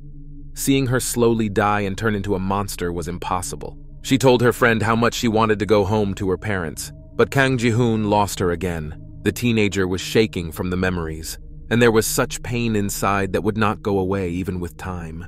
At that moment, Park Choa approached him, and Kang Ji-hoon immediately came to his senses. She asked why the boy was here alone if there could be cells everywhere. Kang Ji-hoon wiped his face and eyes with his sleeve and said it was not important. Park Choa understood everything herself. She was very observant of Kang Ji-hoon and understood his feelings. And then she pretended that nothing had happened and took off her briefcase, offering to share it. Kang Ji-hoon was very cold and ran away from talking, so he just stood up, turned around, and told her to do what she wanted. Park Choa swallowed her insult and asked if the teenager wanted to stay in Seoul. Kang Ji-hoon stopped. The girl added that he was going home, but now he seems to have changed his mind. And then, as if nothing had happened, Park Choa took the food bag and asked if it was enough for her and if she could carry it herself. Then she returned to the topic and asked Kang Ji-hoon if it was because of Lee Hong-mi. The teenager could not ignore this question and asked what business Park Choa had with his relationship. The girl agreed, saying that it did not concern her in any way. And then she asked if Kang Ji-hoon was interested, and he looked at the girl. Then he turned around and swore. Park Choa stared at his back, sending him off with a look. Meanwhile, the others were in some room arguing. Kang Min asked everyone if they had taken the most necessary things and ordered them to check everything. Isuri stood aside as if she were not with them, thinking about something of her own. The girl could not get Yeon-woo out of her mind and the information that he had become a monster. Inside her was a maelstrom of emotions of misunderstanding and worry and sadness, but she didn't show it. But most of all, she wondered why it happened, because Yeon-woo wanted to survive. Meanwhile, Kang Min was asking Seon-young about Soyon, since she and the others were not with them. The girl tried to contact her, and then looked at Kang Min and seemed to be considering something. And then she asked if he liked Soyon. He asked if she really wanted to talk about it now. Then Seon-young began to tell us about Park Seo-young. It turned out that the girl had been running after her at first, like everyone else, but then its speed slowed down, and Soyon was always looking back. After that, the girl stopped completely, and Seong-yeon asked her what she was doing and ordered her to leave quickly. Kang Min asked if Park Seo-young had really just decided to stop. It wasn't like her. Isuri exhaled tiredly and then continued her story. It turned out that Seo-young stayed with Park Min. The teenager sat twisted on the road, whimpering and screaming in pain. Soyeon noticed that he was infected and told him about it. But she did not move away from the teenager, even though she was not wearing a protective suit. Park Min shouted that there was a way out and a way to survive. Soyeon did not understand what he was talking about and just stood there in a shocked stupor. Park Min ordered his pocket to be checked, and very quickly. Meanwhile, the events moved to a completely different location, where military helicopters were flying. It was visible from the window of the room. Soyeon was sitting in it, leaning against the table as if asleep. She woke up to someone coughing. It turned out to be Park Min, who was lying on the ground. He looked pretty bad. The teenager stood up and looked away. But Park Min did not recognize the area. It was something new for him. So he asked Soyeon where they were. The girl replied that it was the bank of the Khan River, and added that luckily there was a place where they could hide. And then Soyeon told me that now there were many soldiers there and they were probably looking for a big monster. Suddenly, Park Min laughed out loud and said that he had survived again. Soyeon did not look in his direction, and the teenager thanked her for saving him twice already. And then the girl handed him a package of pills and asked what they were. I asked him since when he had been taking them. Seo-young was outraged that Park Min hadn't told her this earlier because there was a way to prevent the infection. She yelled at him to help everyone, and Hanmi could have been saved then too. Soyeon also added to the effort for Yeonwoo. He needed help the most. The girl was screaming and angry, demanding to know the answer to her question. Park Min said that it was So-young who gave him the medicine and that he did not ask for help at all. And then he asked if the girl had decided to come and help him. Park Min leaned in very close to Seo-young, his eyes and gaze looking crazed. And then he said with a smile that he had received the medicine thanks to that red-headed man. After that, he simply grabbed the medicine from Soyeon's hands by force, and she didn't even have time to react. She just rubbed her arm, which was hurting because Park Min had hit the girl who had saved his life twice. The teenager laughed again, saying that in any case he was alive again. Suddenly, he wasn't having so much fun anymore when he noticed something. It turned out that the package of pills was empty, and he did not feel it right away. Soyeon realized what had happened when Park Min looked at her with a surprised look and asked if the medicine was taken because of her help. And then Soyeon added that she had the medicine. Park Min attacked her to give them to him. Luckily, a homeless man, Choi, walked into the room. He caught them insulting Park Min and twisting Seo-young. At first, Choi was happy that the teenager had woken up, but then he changed his tone and ordered him to take his hands off Seo-young. Yeon-woo's father came inside and suggested that Park Min tone it down a bit. He added that there were too many soldiers so they could be heard. Park Min looked at the man silently but obeyed. They were holding guns, so the teenager was at a complete disadvantage. Then the teen whispered to Soyeon that she should have realized she was playing with fire, but the girl held her ground and asked if she should have asked him directly. Park Min said that she was annoying him. Choi interrupted the conversation and asked what the two were whispering about. And then he said that they checked the area around and looked away. Choi continued that they did not find their friends, only their cap, which was held by Yeon-woo's father. This is the only thing left of his son. The man said he knew for sure that they were not here now. Soyon addressed her father Yeon-woo as Mr., but was interrupted. The man asked to be called Mr. and added that he wanted to find their friends. But the teenagers were outraged because they would have been better off finding a way out of Seoul. Yeon-woo's father objected, saying that they had to find all the teenagers and added that they were in big trouble because of his son. Park said something sarcastic that screamed indignation. Yeon-woo's father told them to try to survive until they came. Then the man left the room, but Choi stopped him and asked him to wait. Park Min thought about everything that had happened and everything that had been said. The thought that Yeon-woo could still be alive kept running through his mind, and it could be used in this case. The man hadn't left yet and stopped at the exit. Suddenly, Park Min called out to them and said he wanted to go with them. The man stopped and looked at the teenager, and he said again that he also wanted to find Yeonwoo. He justified this by saying that Yeon-woo was his friend. Park Min added that he couldn't just lose him like that. It might have worked for Yeon-woo's father, but the others knew the truth. The events moved to one of the narrow alleys between the houses. There was someone in one of them. There were no cells or monsters. Everything looked quite clean, but very deserted. Somewhere inside, down the stairs, there were dripping sounds. The cells would drain to the ground and make the sound of water dripping. It turned out that Lee Young-woo was inside. The teenager sat in complete silence and looked down with his head down. Yeon-woo looked at his hands. They were absolutely clean. All the cells had disappeared from his body. Only scars remained. The teenager was surprised that he had survived and not died. Yeon-woo wanted his mother to be like him. Suddenly, someone shone a flashlight at Yeon-woo's back and shouted. It was a male guard who yelled at the teenager, asking what he was doing there alone. But Yeon-woo was silent, and this scared the guard, so he asked if the teenager was human. Yeon-woo remained silent. Then the man shouted even harder and louder, ordering him to answer him. Then the teenager decided to get up from his seat. He straightened up and turned to the guard, but then the man began to panic, ordering Yeon-woo not to return if he was infected. The guard began to bombard him with questions about where he was from and who he was with. Then he shone a light on Yeon-woo's neck, which was covered with scars. He screamed in fear and squirmed. After that, he tried to calm down and started digging in his pocket, commenting that he had left the door open. And then the guard called out to Yeonwoo again, and this time the teenager responded. The man handed Yeonwoo some medicine. The teenager took them, and the guard commented that he saw how injured Yeon-woo was. After that, the man simply turned around and left, advising Yeon-woo to go to the nearest shelter if he had nowhere else to go. The guard turned from the corner of his eye, adding that wherever he went it was dangerous, so he advised him to be on the lookout.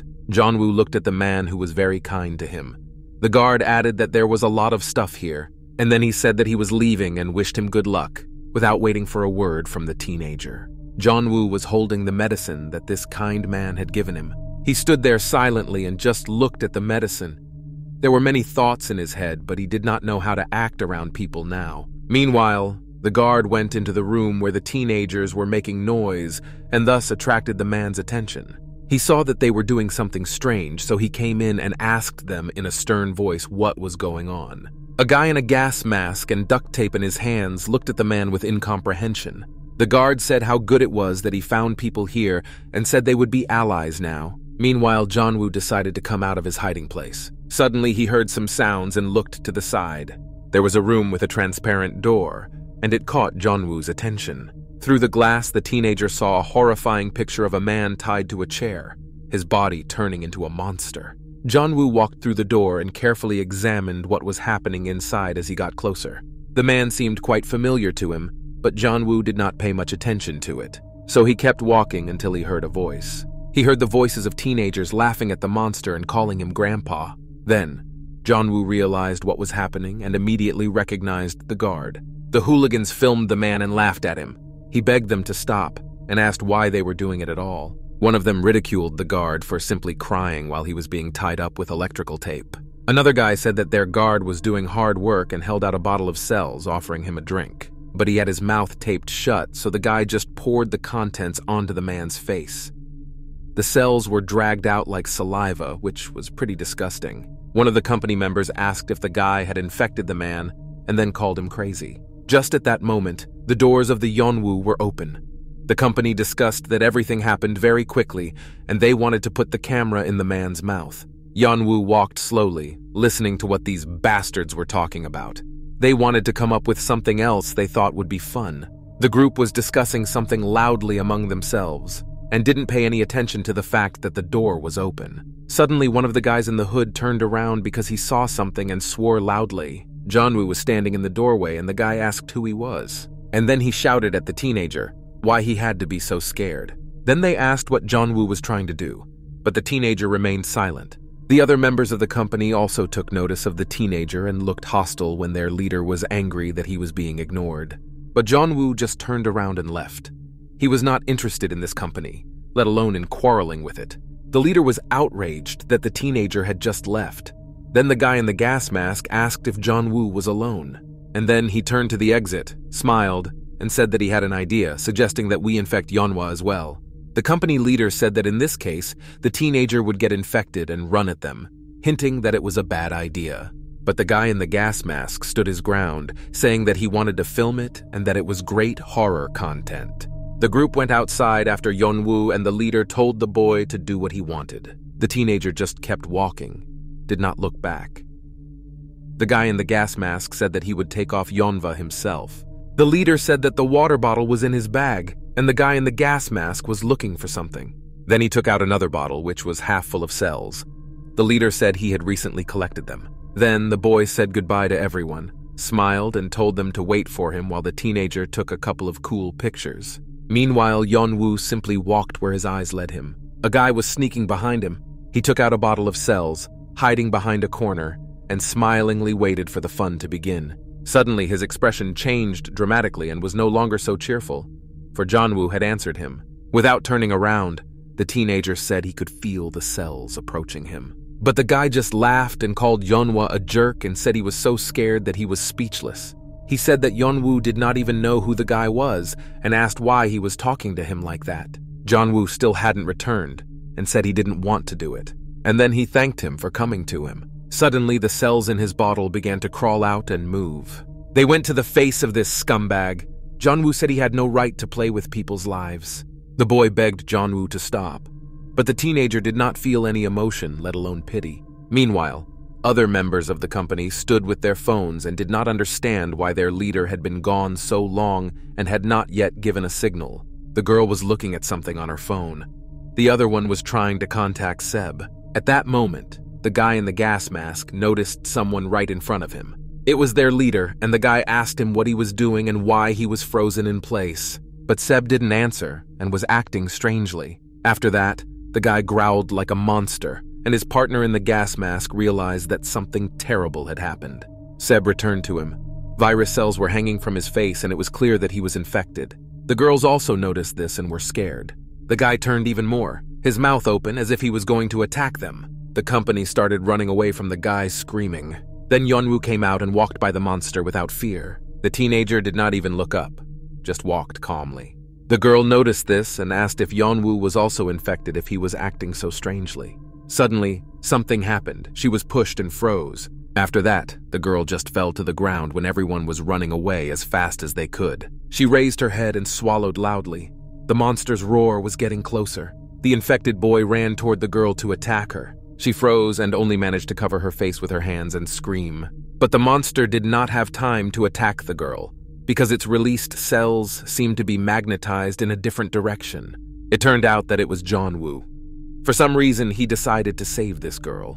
The teenager told the monster to make him feel like a victim. Meanwhile, everyone else ran away as fast as they could and left their friend alone, just abandoned her. One of the guys said that the bastard was infected and asked what she should do now. Suddenly, the masked man stopped. Others noticed and asked what happened. Perhaps he was also infected. The guy said he remembered the bastard and came back. And then he added that he had been waiting for this moment for a long time. Others did not understand what was happening. The guy came back to the company and said that he had seen his brother on the air and added that Yeon-woo was immune. Meanwhile, others were not doing so well. A bottle of virus cells was lying on the floor. The girl looked at her and shook her head loudly. Cold sweat ran down her face. Then she looked at the leader lying on the ground. Then her eyes fell on the culprit of their situation. Lee Yong-woo looked down on the girl but did not show his emotions. The girl started crawling away and screaming that he would kill her and threatened that he shouldn't touch her. But Yeon-woo did not listen to the girl. He acted as if she was not there. and then he came very close to her face. He silently looked into the girl's eyes as if he was examining and searching for something there. She asked what Yeon-woo was doing. Her face showed a lot of fear inside. So the girl started shouting and asking what the teenager was going to do to her and ordered her to answer. Yeon-woo remained silent and looked down. The girl continued to curse the teenager and threatened not to touch her friends. But Yeon-woo simply turned around and left without saying a word. After that, he just said a short phrase that there were no cells there, and then he advised her to be careful. The girl with her mouth open looked at Yeonwoo with her eyes. Meanwhile, Yeon-woo was still walking past some buildings and gas stations. The teenager thought that he did not know where he was going to go now. All the way he had traveled made absolutely no sense. Yeon-woo realized that he had no reason to live on. He did not know what to do next. The teenager could think of nothing else but his mother. Her image was in his head. She was always so kind and sensitive to him. His mother gave him a gift to make him feel comfortable in Seoul. It was her initiative. She was even ready to deceive her husband to please her son Yeonwoo. Even when he was rude to her, his mother still accepted him as he was. At that moment, a woman walked by the teenager, but being in his thoughts, he did not notice her. Then someone shouted the word, "Mom." It turned out that this woman was with her child. She told her that she was hungry and asked when their dad was coming. The woman hugged her child and reassured him that his father would be back soon. Yeon-woo followed them with his eyes. The girl was sincerely happy that her father would be with them soon. And Yeon-woo was trying to get enough of the sight. The mother suggested that she wait for her father in the shelter, and then the girl asked if there were any monsters there, to which the mother replied that the shelter was a safe place and there were no monsters there. Yeon-woo looked to the side and realized that he was indeed passing by a shelter, and there were many people and soldiers there. For a split second, he stared at the place as if looking for someone or something. The workers distributed protective suits to everyone, offering to help them choose a size. A soldier stood nearby and looked at the area. Then someone called out to him and the man came back. It turned out to be Lee Yeon-woo in a special white suit. The teenager began to say that it seemed to him that there was no quarantine here. He continued that there are sleeper cells, and it is hard to believe, but they had to evacuate. The soldier was outraged by the courage of an ordinary passerby. The man asked if Lee Yeon-woo was in his right mind, and said that it was inappropriate to joke at such a time. Another soldier intervened and asked what was going on, but his partner said that nothing had happened. They started discussing Yeonwoo. The soldier asked if he was the guy from the live broadcast. Then the man turned to the teenager and asked if he was in line, and then ordered him to go get a waiting ticket. He asked if Yeon-woo wanted food and shelter, but Yeon-woo remained silent and just looked down. After that, the teenager simply turned around and left. The military were surprised by this act, but then decided to ignore it. Jonah thought that he could do nothing. He would have no way of knowing. Then, one of the men in a suit and glasses started shouting loudly. Others ran to him and asked if he was okay. The man looked up and said that suddenly his face went numb. In fact, it was covered with virus cells. When others noticed, they started running away and screaming. The shelter was in chaos, and next to him was Yeon-woo, who was holding his hand toward the shelter. He decided that in this case, he would solve the problem himself. The girl whom Yeon-woo had saved from the monster was watching. She could not understand who this guy was and why he had such opportunities. Meanwhile, other civilians were running away screaming and not paying attention to what others were doing. And the man who was turning into a monster was screaming and begging for help. But the military opened fire on this poor man. The soldier fell to the ground and started to cough loudly. Then someone told him that he had talked about it. It turned out that it was Yeon-woo. He approached the soldier and looked at the floor. The teenager added that the place was infected, and he said so. Lee Yeon-woo turned his hand to other civilians. Several civilians also suddenly turned into monsters and screamed in pain. Then Yeon-woo clenched his fist and some cells were drawn to him like magnets. Cells began to come out of people's faces and were magnetically attracted to Yeon-woo. The teenager thought about what if he had done it out of the blue. If only he could get rid of all these cells. Maybe then his mother would be safe. Yeon-woo turned around and left, but someone was shouting at his back and calling for his father, someone's childish voice. It was that girl with her mother, who looked at Yeonwoo like a monster and asked her mother when her father would come. She cried when Yeon-woo looked at her and told her mom how scared she was. Yeon-woo turned around and just kept walking. He accepted the fact that he was the most horrible monster. Virus cells were dripping from his arm, dragging along the ground behind him like threads. He thought about his father. Would he forgive him, the murder of his mother? Meanwhile, Yeonwoo's father went in search of his son. The man forgave him. He never held a grudge against him because he was his family. The whole company went in search of Yeonwoo. They got to the shelter and there were soldiers who blocked their way. Choi asked the teens if they had tried to contact Yeonwoo. Seo-young replied that she had, but he hadn't answered. The man continued to ask how they kept in touch without a phone, and then suggested that Yeonwoo might have gone back into hiding. He was suddenly overwhelmed by memories of his wife. Was she sleeping peacefully now? When he was lying on the bed in the shelter, and his thoughts were disturbed. He turned to his wife and asked if she was asleep. She talked about their son, Yeonva, how he was feeling now. The father tried to reassure his wife and said that Yeonwoo was fine and he was waiting for them. The mother was silent for a while and just lay with her back to her husband. Then my father suggested that we go to bed and go looking for him again in the morning. But then my mother started talking and her tone screamed desperation. She said that if she was wrong and it was not like that, the woman would be very upset. Yeonwoo's mother was tired of the search and the silence from Yeonwoo. Her heart seemed to be unable to bear the experience any longer. She added that she didn't care if it was all a mistake. She would definitely protect Yeonwoo. She will not betray him even at the cost of her life and for no money. He is her son. The woman added that Yeonwoo was the most precious thing she had. She then asked her father to promise that even if one of us made a mistake, they had to protect Yeonwoo. Meanwhile, the company had already reached the shelter and was actively asking passers-by about Yeonva. The father described his son's features and appearance. In his mind, he promised his wife to do everything to the best of his ability. The soldier asked his partner if he had seen one, but the answer was unsatisfactory. The man thought that he had no right to leave his son in such a hell, no matter who he was. Then the military began to ask for more information about Lee Yeonwoo and his last whereabouts. The rest of the company was hiding around the corner, and Choi suggested that they all wait in place. Park Min was the last to stand. He didn't show much initiative and looked like a parasite. Suddenly, the guy turned to Park Seo-young and asked her to wait a bit. The girl turned around, and at that moment the teenager just threw her against the wall like some kind of animal, and Soyon hit her head. He grabbed her by the collar, and looking around demanded to find a cure for him. But Park Seo-young held her own and asked with a stony face what Park Min meant. The guy was confused because he expected the girl to be afraid of him and give him everything quickly. Soyon bombarded him with questions about why he was looking for Yeonwoo and why he suddenly wanted to help him. But Park Min just laughed when she called him shameless. And then he looked up and asked with a serious face if So-young thought she could make a difference by helping others, and reminded her that she had also left Yeonwoo at that time. Park Min added that Seo-young was the one who dumped this guy, just betrayed along with them. Then Choi came to them and shouted for them to keep up and follow him. They had to end the conversation, there was no other choice. As Park Min was leaving, he told Seo-young to stop pretending that she was good and innocent. And then he ordered me to give him the medicine while he was being nice, and emphasized that this was the last warning.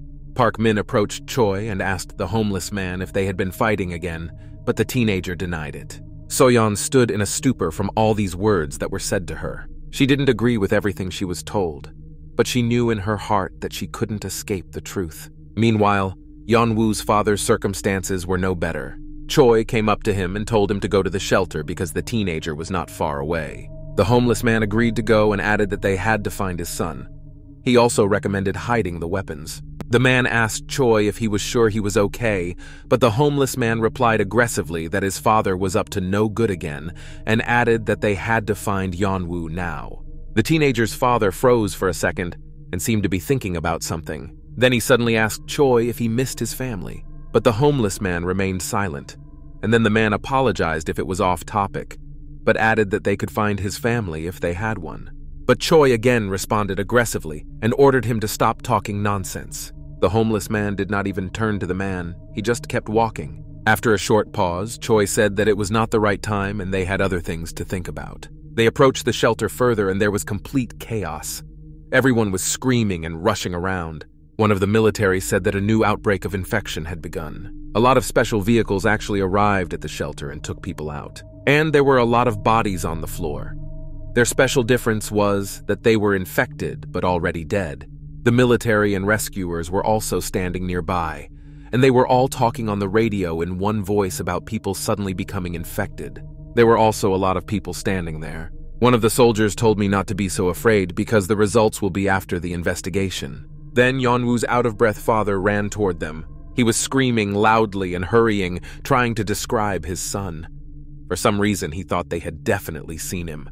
Soyon stood behind and looked off to the side, listening intently to what people were saying. Civilians were huddled together, and a medic approached them and offered his help. Behind Park So-young, people were talking about the military having already gathered and why they hadn't stopped him. At these words, the girl turned and listened carefully. The little girl was talking about her brother, who had stretched out his hand and started screaming. The mother told her daughter to stop talking nonsense and not to complicate the situation. The girl showed how her hand was raised. Suddenly, Park Seo-young turned to the little child. She asked me in a sweet voice to tell her about that brother and which way he went. Meanwhile, Yeonwoo got into some trouble again. A group of teenagers stood next to him, laughing and seemingly aggressive toward Yeonwoo. One of the gang leaders in a pink jacket asked the others if they thought the teenager was joking with them. Another member of the gang said that the bastard Yeonwoo just decided to infect them himself, and that was it. Then a guy wearing a gas mask interrupted the conversation and shouted that it was the same immune scumbag on the air and ordered them to be careful. But others just laughed, saying that this could not be possible. Suddenly, Yeonwoo spoke after a long silence. He said that the gang was so pathetic it was funny. He went on to say that if the gang was not infected, he would not touch them and ordered them to leave. Yeonwoo said he was giving them a chance to leave. The company looked at him in silence and listened. Then one of them just laughed. After that, the gang leader simply kicked Yeonwoo and threw him back. Yeonwoo fell to the floor and hit the wall. The leader told him that he had attacked the wrong people. The teenager started to get up, and the guy laughed and asked if he should hit him again. The gang leader sat down with Yeonwoo and laughed at the fact that he was immune, saying it was all a fairy tale. Then, the boy decided to hit the teenager again and asked if he was immune to punches. But the teenager grabbed him sharply by the arm. And then Yeonwoo looked up and said that he did not know about this immunity, and then apologized. The teenager continued that his body had many cells. The leader's eyes widened dramatically, and his self-confidence disappeared. At that moment, a lot of cells came out of Yeonwoo's hands and hit him in the face. The boy silently and emotionlessly watched the previously smug, arrogant guy screaming in fear. After that, Yeonwoo simply stood up and turned around to leave. The other gang members ran away and screamed. Their leader was screaming and looking at his infected hand, threatening to kill Yeonwoo. But he did not realize that he was already a corpse. The teenager stood still and remained silent, listening to the threats in his direction. Out of the corner of his eye, he saw this bastard fall to the ground and hold his infected hand, and the virus had already spread to the other one. Yeonwoo said without looking at the boy that he was now infected. Then he put his hand out to finish the job. Suddenly, someone shouted in his direction, and this familiar voice made Yeonwoo stop and fall into a stupor. He turned around and saw Park Seo-young approaching him. Yeonwoo did not know how to behave or react. He just stood silently and looked at the girl who was approaching him. Park Seo-young smiled because she was sincerely happy to see him. The girl came closer and closer to Yeonwoo and did not feel any trouble. She called out to the teenager. Her voice was so pleasant only she could speak like that. Park Seo-young attacked Yeonwoo with questions about where he was and that she had been looking for him for a long time, and so had his father. She said that everyone was looking for him. Suddenly, Park Seo-young's expression changed dramatically, and she opened her mouth wide, all because Yeonwoo just turned around and left. Soyeon tried to stop him and asked him to wait. Yeonwoo only asked why the girl was looking for him, and then he added that if they met again, would Soyeon really think that he would follow her again? After that, the teenager asked her to leave, saying that he could not go with them. Park Seo-young did not understand what was happening and asked for an explanation. Yeonwoo then asked if she wanted to save her friends. The teenager then said that they couldn't be together, it wouldn't work out, and he wasn't going to go home. Yeonwoo went on to say that he now knew for sure that he was no longer human, and he only wished Park Seo-young to take care of himself. And then he added that the two of them were just classmates, and they are not even close friends. After these words, Soyeon's face showed shock and disappointment. After that, she only asked if Yeonwoo really thought so. She turned away and put her head down. She was so offended. She felt betrayed. And then after a short silence, she began to say that she thought differently, pausing between words and choosing her words. In the end, Park Seo-young said she thought they were friends, and then she repeated it again, but more confidently and louder. Meanwhile, that bastard was lying on the floor, smug and screaming in pain of transformation. He lifted his face, which was covered in virus cells, and began to stand up. Park Seo-young saw this and was just shocked, stood in a stupor and did not know what to do. Yeon-woo noticed this, and he came back to find a terrible scene. This monster just jumped on Soyon, and she didn't know what to do because it all happened so fast. Suddenly the monster stopped and just froze in place. Its virus cells were magnetized back. Yeon-woo stood behind him and held the monster back with his hand, loudly swearing. Soyon flew down to the ground, shocked by what had just happened. She watched as Yeon-woo held this monster of a guy, and he yelled at him and called him a bastard. The teenager looked at Soyon, at the way she reacted. Tears were streaming down the monster's face. He was shaking and screaming. After that, he called Yeonwoo a monster. The teenager was furious at these words and clutched his hand. It meant only one thing. The monster screamed in pain, but managed to pretend that Yeon-woo had killed his friends. He repeated it again, and then simply fell to the floor towards the frightened Soyon, who covered her mouth in fear. The boy's body was sprawled on the floor along with the cells of the dead virus. Now this monster was no longer a threat. Yeon-woo held his hand and laughed out loud as he looked at the monster. Soyon was also breathing loudly and covering herself with her hands, showing that she was afraid. Then the teenager looked at her. They met each other's eyes, and while Yeon-woo was calm and focused, So-young's eyes were screaming with fear. Virus cells dripped from Yeon-woo's hand like water. The girl tried to tell him something.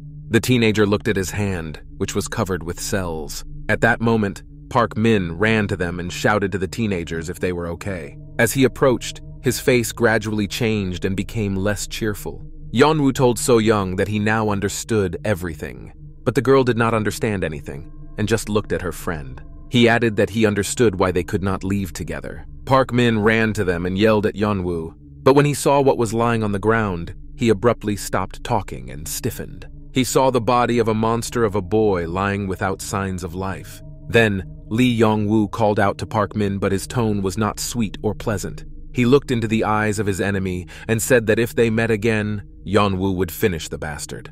After that, he just ran away, far away from them all. Park Min yelled after Yeon-woo to answer him properly and explain everything. And then he looked at Park Seo-young, who had her head down and was trembling. Park Min watched where Yeon-woo was going and gasped loudly, analyzing what had just happened. He thought about how he knew that this bastard Yeon-woo could also activate the cells. If there were dormant cells, he could finish off anyone he met, just like Lee Tian. Park Min didn't understand how Yeon-woo could have become like this, but he knew for sure that the teenager was getting stronger. Meanwhile, Yeon-woo ran wherever his eyes were. He didn't care where he went, just as long as he got away from everyone. Due to inattention, the teenager reached a dead end. He stopped and leaned against the wall, swallowing loudly and analyzing who he was trying to escape from. Yeon-woo remembered So-young, her frightened look and her question about whether the teenager was okay. He was angry at himself. He was angry at who he had become and the pain he was causing his loved ones. Yeon-woo did not want to live like this, but he could not do otherwise. The guy realized that he was a monster now, and it was easier to never contact anyone again. Otherwise, he will regret it later, and this feeling destroys him. At that moment, he heard some footsteps and then a whistle. After that, someone simply attacked Yeonwoo and hit him on the head. And then other hooligans joined in, and now the teenager had to fight them all off. Someone yelled at him and called him a scumbag for touching their brothers. He looked at these guys standing over his head and laughing. They wanted to hear something from Yeon-woo, but he could not speak. Suddenly, someone he knew called out to the teenager, saying that they had seen each other again. It was the girl that Yeon-woo had saved. She waved to him, saying that they were her friends, and they would punish him a little bit and then stop. Yeon-woo continued to be silent, only looking at the girl with a slanting gaze. Then she changed her expression and called him a bastard. Meanwhile, the events moved to an abandoned room where there was no one. Lee Young-woo was sitting on a chair, tied up and beaten. He was shaking from side to side. It looked like he had lost consciousness and was just coming to. He looked to the side to survey the area, as he did not understand how he had ended up here. Yeon-woo heard someone discussing what to do with him. He then looked at the group, which was fighting with each other and discussing something loudly. She felt Yeon-woo's gaze on her and looked back. The teenager was sitting on a chair and trying to get out, even though his hands were tied. Then a gang of hooligans called him out. They approached him, turned on their phones, and started filming. Someone suggested feeding Yeonwoo to the dogs. One of them took out Lee Young-woo's school ID and began to read information about him out loud. This guy scratched his ear and laughed that Yeon-woo was so young. telling him to call him bro because they were all brothers. Yeon-woo was silent and just looked at his offenders. The guy asked where he might have heard about it, but he couldn't remember and simply threw the teenager's document away. Then he put on a gas mask and asked his partners if they had heard anything about Yeonwoo. It seemed like he was acting out a skit. His partner asked him why he thought he knew Lee Yong-woo and ordered him to stop with this clowning around. The guy in the gas mask was ordered to do what they planned, to fight Yeonwoo. He was afraid that the teenager could be contagious. Yeonwoo thanked him and said that he would not feel guilty if he infected them. The guy in the gas mask complained that Yeonwoo was at it again, and his partner was indignant, saying that he was very tired and wanted to sleep. After that, he just took a swing and kicked Yeonwoo in the face. It's easy to beat someone who is tied up and unable to move. The boy mocked Yeonwoo and felt cool for being able to overpower the bound teenager. But Yeonwoo didn't think about it. He decided that if he could bear it now, he wouldn't be to blame if he infected them all. Then a guy in a gas mask interrupted his thoughts and called out to Yeonwoo. He approached the teenager and told him that he understood what he was thinking and said that his brothers were not stupid, but if Yeonwoo did something, he would be dead. And then the guys standing by the fire tank asked if they had burned all the cells, hinting at Yeonwoo. The guy in the gas mask continued that everyone here wanted to survive, and the teenager understood this well. He added that his brothers were not idiots who could be intimidated by fairy tales. And then, this guy asked if Yeonwoo had ever heard of them, because they owned all the districts of Yonsan. After that, he took off his gas mask, saying that the teenager had fallen into the hands of the most notorious bandits. And then, he spoke for the girl Yeonwoo had talked to earlier, and asked if she was his friend. The teenager's expression changed, and the bandit noticed. A smile appeared on his ugly face. He asked again if it was his girlfriend, and then he smiled so nastily that I wanted to spit in his stupid face. The guy said that now Park Seo-young would suffer because of Yeonwoo. The girl was indeed surrounded by guys who were laughing and calling her cute. Park Min stood behind him, raised his hands, and asked who they all were, adding that they were not enemies. A guy in a green sweatshirt appeared behind the teenager and asked why they were alone, and then he put his hand on his shoulder and offered to be friends. Park Min said that it was better not to, but they didn't listen. Soyon was also approached from behind by boys, which scared the girl. She was grabbed by two guys, one of whom asked where such beauties came from, and his partner confirmed that Soyon was very cute. The girl ordered them to stop, otherwise she would scream, but the guys just laughed at her. Then someone ordered them all to stop, otherwise they would be shot at. It turned out to be Choi. The attacker turned around and saw the man standing next to a bunch of his brothers, who were beaten and lying on the floor. The guys came back and stood in a stupor. Choi approached them and said that he had warned them that he would shoot. Meanwhile, Yeonwoo's face showed intense fear and hopelessness. His abuser made a nasty smile and said that it was all his fault. Behind him were other gang members. They were significantly outnumbered, but Yeonwoo's strength was winning. The teenager said that he would forgive them if they stopped behaving like that, because Yeonwoo was infected. Then the two gang members started arguing with each other about what the teenager had said to them. Then the girl who had started the whole mess intervened and stopped the argument with a shout. She ordered them to stop quarreling and deal with Yeonwoo in high-pitched tones. Otherwise, no one knew what could have happened. Then the guy who was making the fire took the initiative. He held a fire to Yeonwoo and asked if he wanted to play. But the teenager was silent and did not even look up.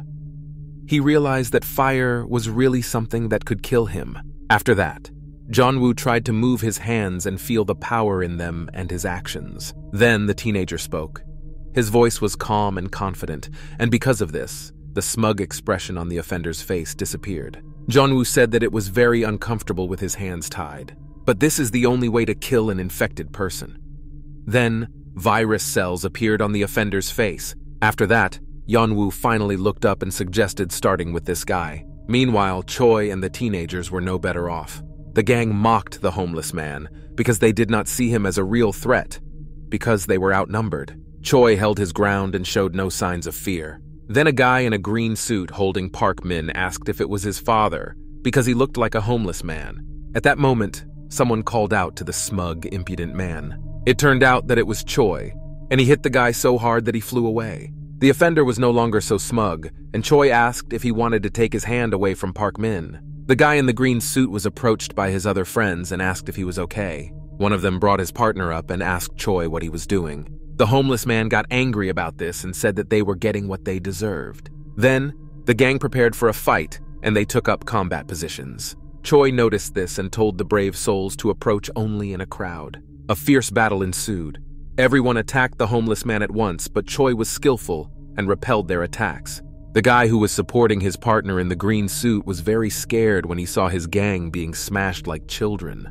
And then he yelled at Choi, saying that they could have fought back. When he was about to attack, someone called out to him. The offender's eyes became the size of a penny. It was Choi, and he told the brave man in a confident voice that he was giving him the last chance to escape. But the boy did not listen, and told the man not to force him to use force. But at that moment, Choi had already punched the bandit in the face with all his might. Behind him was a path of all the defeated brave men. At that moment, Choi heard a familiar voice shouting for help. It was Seo-young, and she was grabbed by the guy with the bottle. He told Choi that he had hurt the wrong person. The man panicked and ordered the offender to stop, offering to talk in exchange. But the guy kept a bottle of virus cells near Seo-young and threatened to infect the girl if Choi made a move. And then he asked if it would be cute if Soyon became a monster and called the girl a woman of easy virtue. Then behind him, someone shouted that he had gone crazy. It was Yeon-woo's father. The man attacked the offender from behind, ordering him to stop immediately. He was very angry and just furious. He said that the offender had met a soldier on his way, so that was the end for him. The bandit was not expecting such an attack and shouted at the man to let him go, threatening him with eggs. But Yeon-woo's father did not respond to his empty words and simply threw the bottle of cells out of the bandit's hands. The open container fell to the ground and the liquid inside spilled out. The bottle landed next to the boys who were lying on the ground. The bandit who was closest to these cells looked away at the bottle. Then he saw his hand covered with these eggs. The guy screamed, and the cells on his arm began to throw themselves at other gang members. Soyeon's offender saw this and started running away, apologizing to his partners for it, but he couldn't get far because a bat was waiting for him. It was Park Min, who hit the bastard so hard in the face that he flew away. Meanwhile, the company looked at the gang's photos on social media. They looked very cool there, but in real life it was exactly the opposite. Soyon, the offender, was sitting unconscious behind him. Yeonwoo's father said he was disgusted to see it. Park Min assumed that the gang was local, and they were in the business of killing people and filming it, thinking it was funny. The teenager then said that they were crazy bastards, and asked how Lee Yeon-woo could have fallen for these assholes. The teenager's father was hurt by these words and was silent for a second. Then he looked at the offender Soyon and scolded him. The man came closer to the milkman, grabbed him by the collar, and demanded to know what had happened to Yeon-woo. The father yelled at the boy, demanding to know whether they had touched his son. The offender began to come to a little bit of consciousness and slightly opened his eyes, but continued to be silent without saying a word. Choi approached the man and asked him to calm down and not go crazy. Meanwhile, Soyon stood in the corner and looked at the washing machines. Park Min noticed this and looked at the girl carefully. Soyon was completely absorbed in her thoughts and did not pay attention to what was happening around her. The girl looked at her reflection in the glass of the washing machine and memories came flooding back to her. At that time, Yeon-woo's hand was dripping with virus cells and he was saying terrible things, as horrible as his actions. Soyeon was in a stupor and did not know how to react to her friend. Yeon-woo said he now understood why they couldn't go together. Suddenly, Soyeon's memories were interrupted by Park Min, who asked the girl if she had calmed down, saying that everything would be fine. But the girl remained silent. So the guy asked her further why Soyeon was standing there alone, since she had just been rescued. Soyeon remained silent. Then Park Min asked what was really bothering him. When would he get his pills back because he needed them immediately? Soyeon did not even look in his direction, ignored him. Park Min continued to whine about how he couldn't wait any longer. Then she started rummaging through her bag. Then she just threw the pills at Park Min, not even listening to him. The guy's only response to this was how unexpectedly it all happened. Soyeon continued not to look at the teenager and only apologized. And then she added that Park Min could have taken them away. Seo-young's voice was completely indifferent. The teenager turned and looked at the girl. She had no face. So-young said she was always thinking about how to help Yeon-woo and even wanted to go with him. After that, Soyeon suddenly started crying when she remembered what happened to Yeon-woo's mom and said how sorry she was. Park Min turned to the girl and asked her what had happened, but she was already crying hard, covering her face with her hands. The teenager thought that he thought So-young was just pretending to be nice, but it seems that she was really close to that bastard Yeon-woo. Then Park Min went over to So-young, hugged her and calmed her down, asking if she really wanted to leave Yeon-woo like that. He said very nice things, saying that they were all here to help him, and even though they didn't get along very well, Yeon-woo's father decided to bring them together to help the teenager. Park Min looked into Park Seo-young's crying eyes and said that he would help them. Then he looked away as if he was remembering something, saying that he owed a lot to Yeon-woo. Meanwhile, the men were sorting things out in the other corner of the room. Choi suggested that So-young look at a place on the map. Meanwhile, Park Min was watching and analyzing everyone. He noticed that Yeon-woo's father and Choi were fighting well with their fists. Park Seo-young was also able to defend herself, and she was sincerely worried about the teenager. Suddenly, a smile appeared on Park Min's face, indicating that he had a plan. Meanwhile, screams were heard in the room where Yeon-woo and the gang were staying. The guy who had the virus and the cells started screaming, looking at his hands, and dropped fire from them. The other two arrogant gang members looked on in horror. They decided that Yeon-woo had infected his partner, but the teenager just sat there doing nothing, not even raising his head much. The guy offered to set Yeonva on fire because he didn't know what to do and how to save himself. The teenager heard everything that was happening, but he was absorbed in his thoughts and concentrated on his strength. The offender was lying on the ground under his feet, screaming in pain. Yeon-woo was still trying to control him. The teenager could not use his hands, and the cells that were far away were poorly controlled by him. Yeon-woo realized that he had to get his hands on something and decided to try one method. Suddenly, the teenager felt that when the abuser approached him, he was in control, so there was a difference of 2 meters. Then, if the cells connect with each other, what happened could happen. Meanwhile, 2 gang members with torches attacked Yeonva with shouts and fire. They threw them at him, saying that the teenager was burning in hell, but Yeon-woo dodged. He managed to get out and touch the offender with his hand and used his cells to shield himself from the fire like a shield. The gang members were simply shocked by what had happened, so they froze in a stupor. Meanwhile, Yeon-woo had gotten out and was even able to stand up, and his offender was on fire. The teenager realized that he could change the shape of the cells by contacting them. In the Khan River, that person could also do it. Meanwhile, another guy in a white shirt intervened in the fight and told the others that they had to finish off Yeonva. Suddenly, the teenager called him by the name of Chun-sik, and for some reason, Yeon-woo knew him. When the boy responded to him, his body suddenly became infected with cells and pierced as if with a needle. Yeon-woo held up his fingers in the shape of a gun, saying that he would have to just destroy them all. The teenager held himself with dignity, his voice sounded very confident and calm, and he added that they were all cockroaches and had to be exterminated. Yeon-woo looked at the frightened, once smug idiots and said that they had no reason to run away. A smile appeared on his face, and the teenager said that from now on, they were all his slaves. Everyone else started running away after these words in terror and screaming. Meanwhile, Yeon-woo was just calmly, slowly removing the rest of the tape. After that, he asked the gang where they were all running off to. The teenager reminded them that he said there was no point in running away. Chuk-shin was lying on the floor. He turned to Yeon-woo and screamed in fear. The teenager said with sarcasm how sorry he was. Then he pointed his hand at the boy and gave a command. Yeon-woo raised Chuk-shin's head and asked if he had seen. The teenager wanted to show what kind of people the boy had gotten involved with, because they had just abandoned him. Yeon-woo shouted directly at the scum his partners were, and added that he knew what it was like to be betrayed, and therefore offered to take revenge on them. And then he added that Chuk-seung's body would no longer be the same, but instead, he would take revenge on the traitors. Meanwhile, the other offenders ran away without looking back, but the guy in the black hoodie noticed something strange behind him. His partner was attacked by cells like tentacles. The guy stopped and fell down in fear, but tried to get up immediately and run away. His partner asked him to remove the cages, but he just turned around and wasn't going to do anything. The boy looked at Yeonva, who had disfigured his friend's face, and mocked him, apologizing for his actions. He realized that he was facing a real monster and had already regretted getting involved with him 1,000 times. Yeon-woo noticed this look on him and asked him what he was doing. The teenager asked if the boy was planning to escape, and then ordered the cages to attack him. It was the turn of the guy in the gas mask, who was lying on the floor trying to get up. Suddenly, the guy heard someone behind him laughing, saying that the bandit was only pretending to be strong.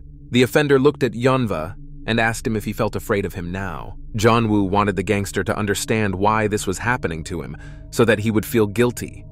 The teenager asked if he had fun when he infected others.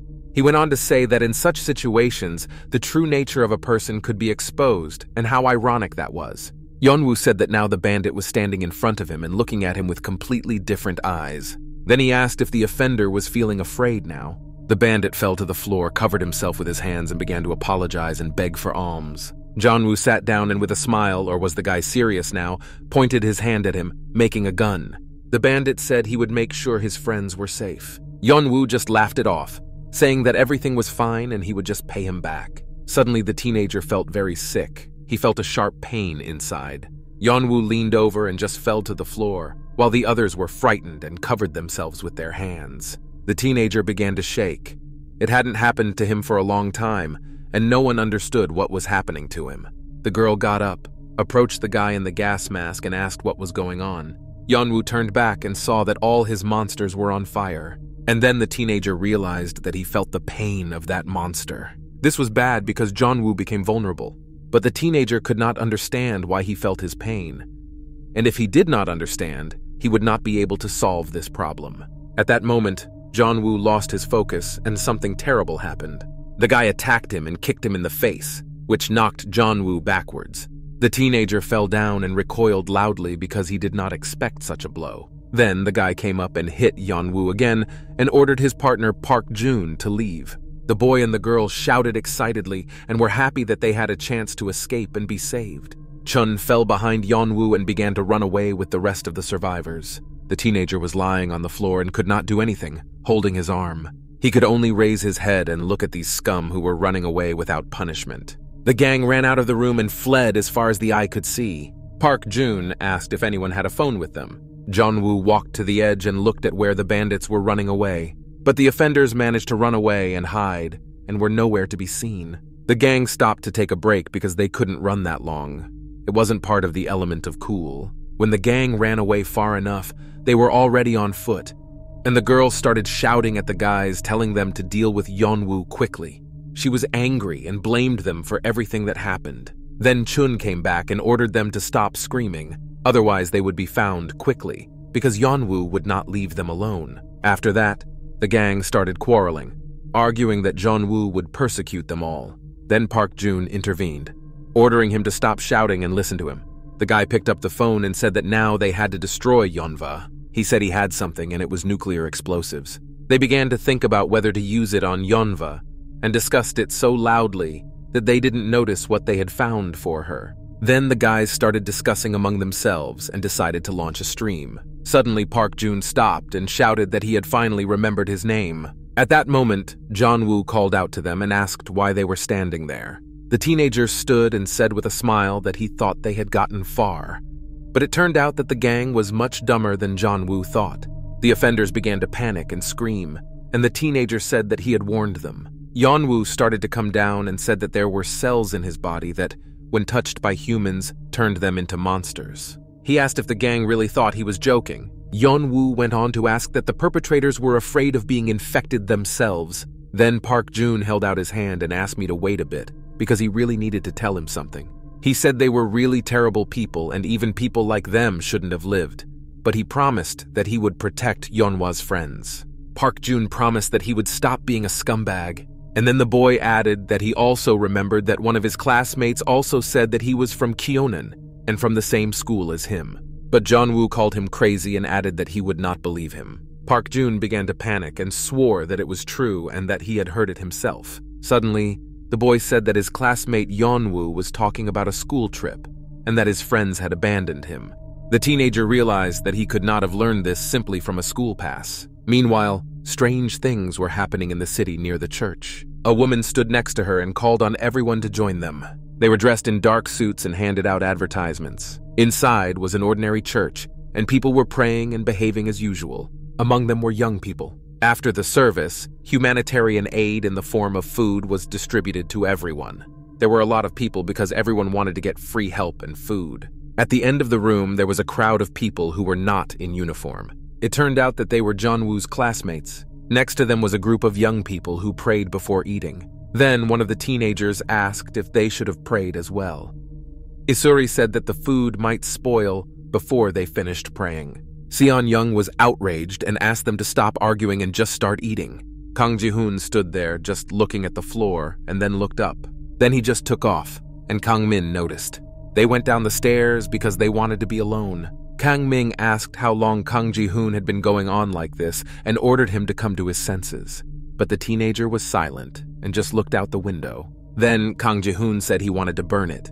Kang Min asked what he wanted to burn. The teenager explained that there were a lot of people here and the cells were spreading. And Kang Ji-hoon thought about how to burn them all. Kang Ming said that these were very stupid thoughts. And then the teenager asked him again that it was pointless to wait for death.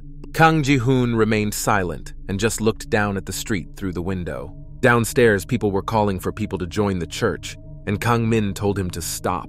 He went on to say that he didn't know Han-mi well, but it wasn't Lee Yong-woo's fault, because it was an accident. He wasn't the kind of person who would just hurt someone. Kang Ji-hoon simply sent a friend in response and said that he would rather take care of everything himself without his help. Kang Min was silent, unable to say anything because Kang Ji-hoon continued to speak.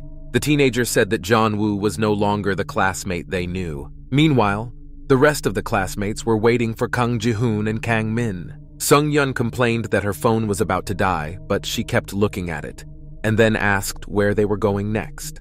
Isuri was sitting by herself, looking at something on her phone, when suddenly, thoughts came to her. She thought about the fact that only Park Seo-young and Park Min were not with them. But then where did that guy go? Park Choa said that she was fine here, and asked if they went back. She didn't know how they would get home. Isuri opened the blogger's channel on her phone and thought that they were probably looking for Jeonwoo. Suddenly, something caught the girl's attention. She saw a video on a channel called I Finally Saw a Person with Immunity.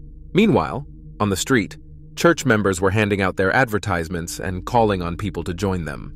There were many people at the entrance, and a pleasant atmosphere of love reigned. Others also distributed water and food free of charge to passers-by and anyone else who wanted it. The woman in glasses and a brown suit suddenly noticed something, and her expression changed dramatically. The soldiers patrolling next to them also noticed this. A church member named Kwon Di fell behind the soldiers. The soldiers immediately began to approach them, thinking they were infected. But her friend said that the girl had a chronic illness. He explained that Kwon Di had colon cancer, and even in the hospital she was told that she could not be saved.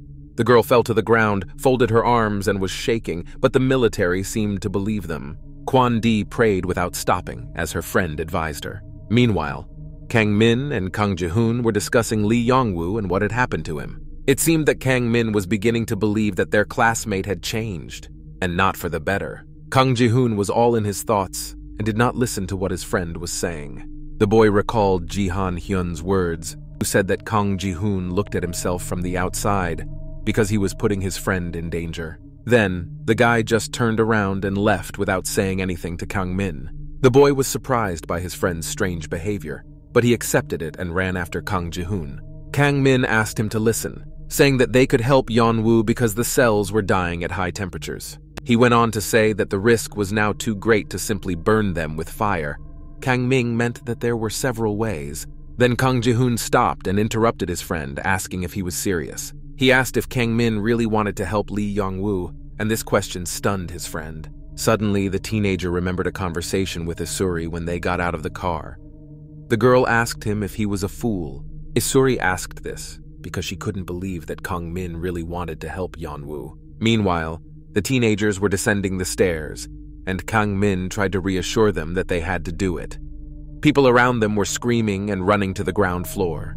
The guys heard someone say that the police had blocked the exit, and this made them wary. The crowd gathered at the door and shouted at the soldiers, and the military tried to explain that it was an emergency. They wanted to convey that it was all for their own safety, but one of the men was not happy with this. Sung-yeon stood nearby and watched what was happening. Kang Ji-hoon approached her and scared the girl. Seon-young began to resent the fact that they could not leave the church now, but she did not know what had happened. There were more and more people at the exit. Indignation and shouting grew. Then the other teenagers came out, and Park Choa was surprised that Kang Ji-hoon had come. The girl said she thought it would be for a long time. It turned out that it was all because of the dead pigeons in front of the church. Their cells could be dangerous and cause mass infection. Meanwhile, Two men were carrying a canister inside. Two women also came in, holding hands because one of them was not feeling well. Sung-yeon passed by these women and shouted indignantly that they could not leave the church. The girl could not see anything in her path, so she hit one of the women with glasses with her shoulder. She fell to the floor, but Sung-yeon responded by accusing the women to watch where they were going. The victim only managed to look up and apologize, and her friend scolded Sung-yeon. The sister helped the woman with glasses and led her into the room because she wanted to pray. Meanwhile, Kang-min tried to prove to Kang Ji-hoon that the heat was causing the cells to die and blocking the chance of spreading. But no one listened to him, so he turned to Park Choa and asked her to listen to him, asking why they thought about their lives, and just left everything as it was. The girl sarcastically said that one could go crazy how interesting everything was. And then she asked what the woman was doing with the canister. Kang-min approached her and offered to help. She was very pleased with the young man's help and ordered him to carry it right up the stairs. But Kang-min suddenly stopped and took his time to relate everything. He was carefully examining the tank he was holding. Then he stopped the woman and asked if he could ask her a question. He wanted to know if it was hot water in the tank. Meanwhile, the events moved to some underground place that looked like an underground parking lot. Inside, there were partitions in the form of grates. The room was surprisingly clean without any virus cells, but very empty. Park Jun cautiously walked out and approached the grate. Then he tapped it with his finger. A guy with long dark hair appeared from behind the wall. Park Jun immediately waved to him and called him his bro. Then the guy waved back when he recognized his friend. They opened the grate for the newly arrived company to enter. The boy waved to the girl because he was surprised that she had come, but his friend did not greet him very warmly. She only said that another one had come with him. The guy asked who it was, and Yeon-woo stood in front of him and didn't say a word. Park Jun said that they just came to get his things and that he had written to him. The boys were walking in a hug and discussing something of their own. My brother asked Park Jun if they had filmed 100 people, but this question made him panic and he looked back. Park Jun looked at Yeon-woo and his reaction to the boy's words that they had only infected many people, and his friend just laughed at him. He asked Park Jun why he was so tense, but he was not speaking clearly and tried to change the conversation. Yeon-woo understood his behavior but did not react. He seemed to feel useful among these people. The teenager was only thinking about where they all got the cells. Lee Young-woo tried to focus on his feelings. Then he saw the cells right under the guy's sleeves, and the other guy felt a flamethrower from the infection. It was something else. The guy who saw them all off and asked what had happened to Jeon-woo's face and where he was from was looking at him carefully. But the teenager was silent, so the others answered that he was from Cheonan, and the boy added that Yeon-woo was from the same school he had once attended. Then, the man said that his younger son was there and asked him what Yeonwoo's name was. The teenager answered without looking up. The man started repeating his name, as if he was trying to remember something similar. Then the teenager looked up and looked at the man. He stopped, turned to Yeon-woo, and their eyes met. The man said he had an interesting name and asked if the teenager understood what they were doing here. Yeon-woo showed dissatisfaction with his whole appearance and looked closely into my eyes. The man asked what kind of expression the teenager had on his face and asked what he didn't like. But Yeon-woo looked down and thought that they were all just trash and scum. The man asked if Jeon-woo was really their friend. The teenager looked at the man's hands. They were infected and wondered why they were all still alive. Then she yelled at the man, saying that if he continued to behave like this, she would leave. The man was scared and began to back away, saying he was just joking and offering to work with Yeon-woo. The girl whispered to the teenager that if he made a fuss, he would not find his friend. She looked Yeon-woo in the eye and promised that she would help him find his friend and save him. But the teenager just walked forward, speeding up his gait. And then he added that there was only one piece of garbage here anyway, and the girl fell for this provocation and got angry. Meanwhile, the guy with the fire extinguisher was on the phone and chatting with someone. After that, he called his brother and arranged to meet. Yeon-woo's attention was drawn to the information that his school friend was also here. The events were moved to the 5th exit of the room. Leaning against the wall was a guy wearing a cap and holding a phone. It turned out to be Han Song-yu. He was supposed to be with Isuri and Kang-min, but it seems that their paths diverged then. Meanwhile, a company approached him, and he cheerfully greeted his brother. Suddenly, his joy turned to surprise when the company came closer to him. Han Seong-yu saw Lee Young-woo and his surprise was overwhelming, and he shouted out his classmate's name in shock. The company headed up the escalator to the exit. Han Seong-yu went first and told his brother that it was clean and without soldiers.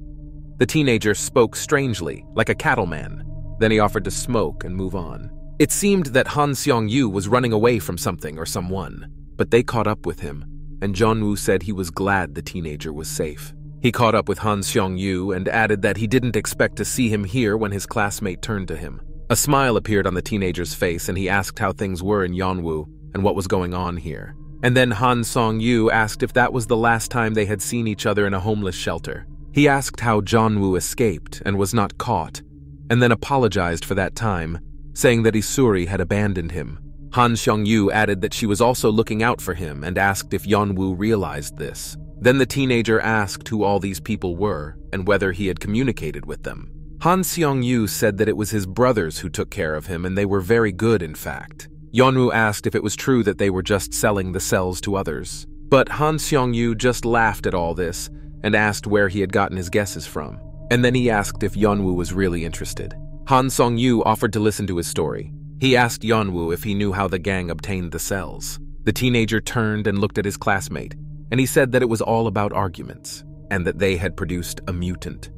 A smile appeared on Han Seong-yu's face. Meanwhile, the events moved to the church. Behind the glass was a hall where everyone prayed and held services. There was no one inside, but we could hear prayer. The woman with the glasses was sitting behind me, reading the prayer as she wanted. She was trembling, but believed it would help her. The woman looked at the cross hanging on the wall. Virus cells suddenly began to appear on her face. Unfortunately, prayer did not help with such things. Two women came inside, not noticing anything and just talking to each other. But when they went deeper, they froze in shock and fear. In front of them was a huge monster that resembled a bird with large bone-shaped wings. Meanwhile, the pastor prayed and cried. He said that he saw and heard the voice of angels surrounding the throne of God.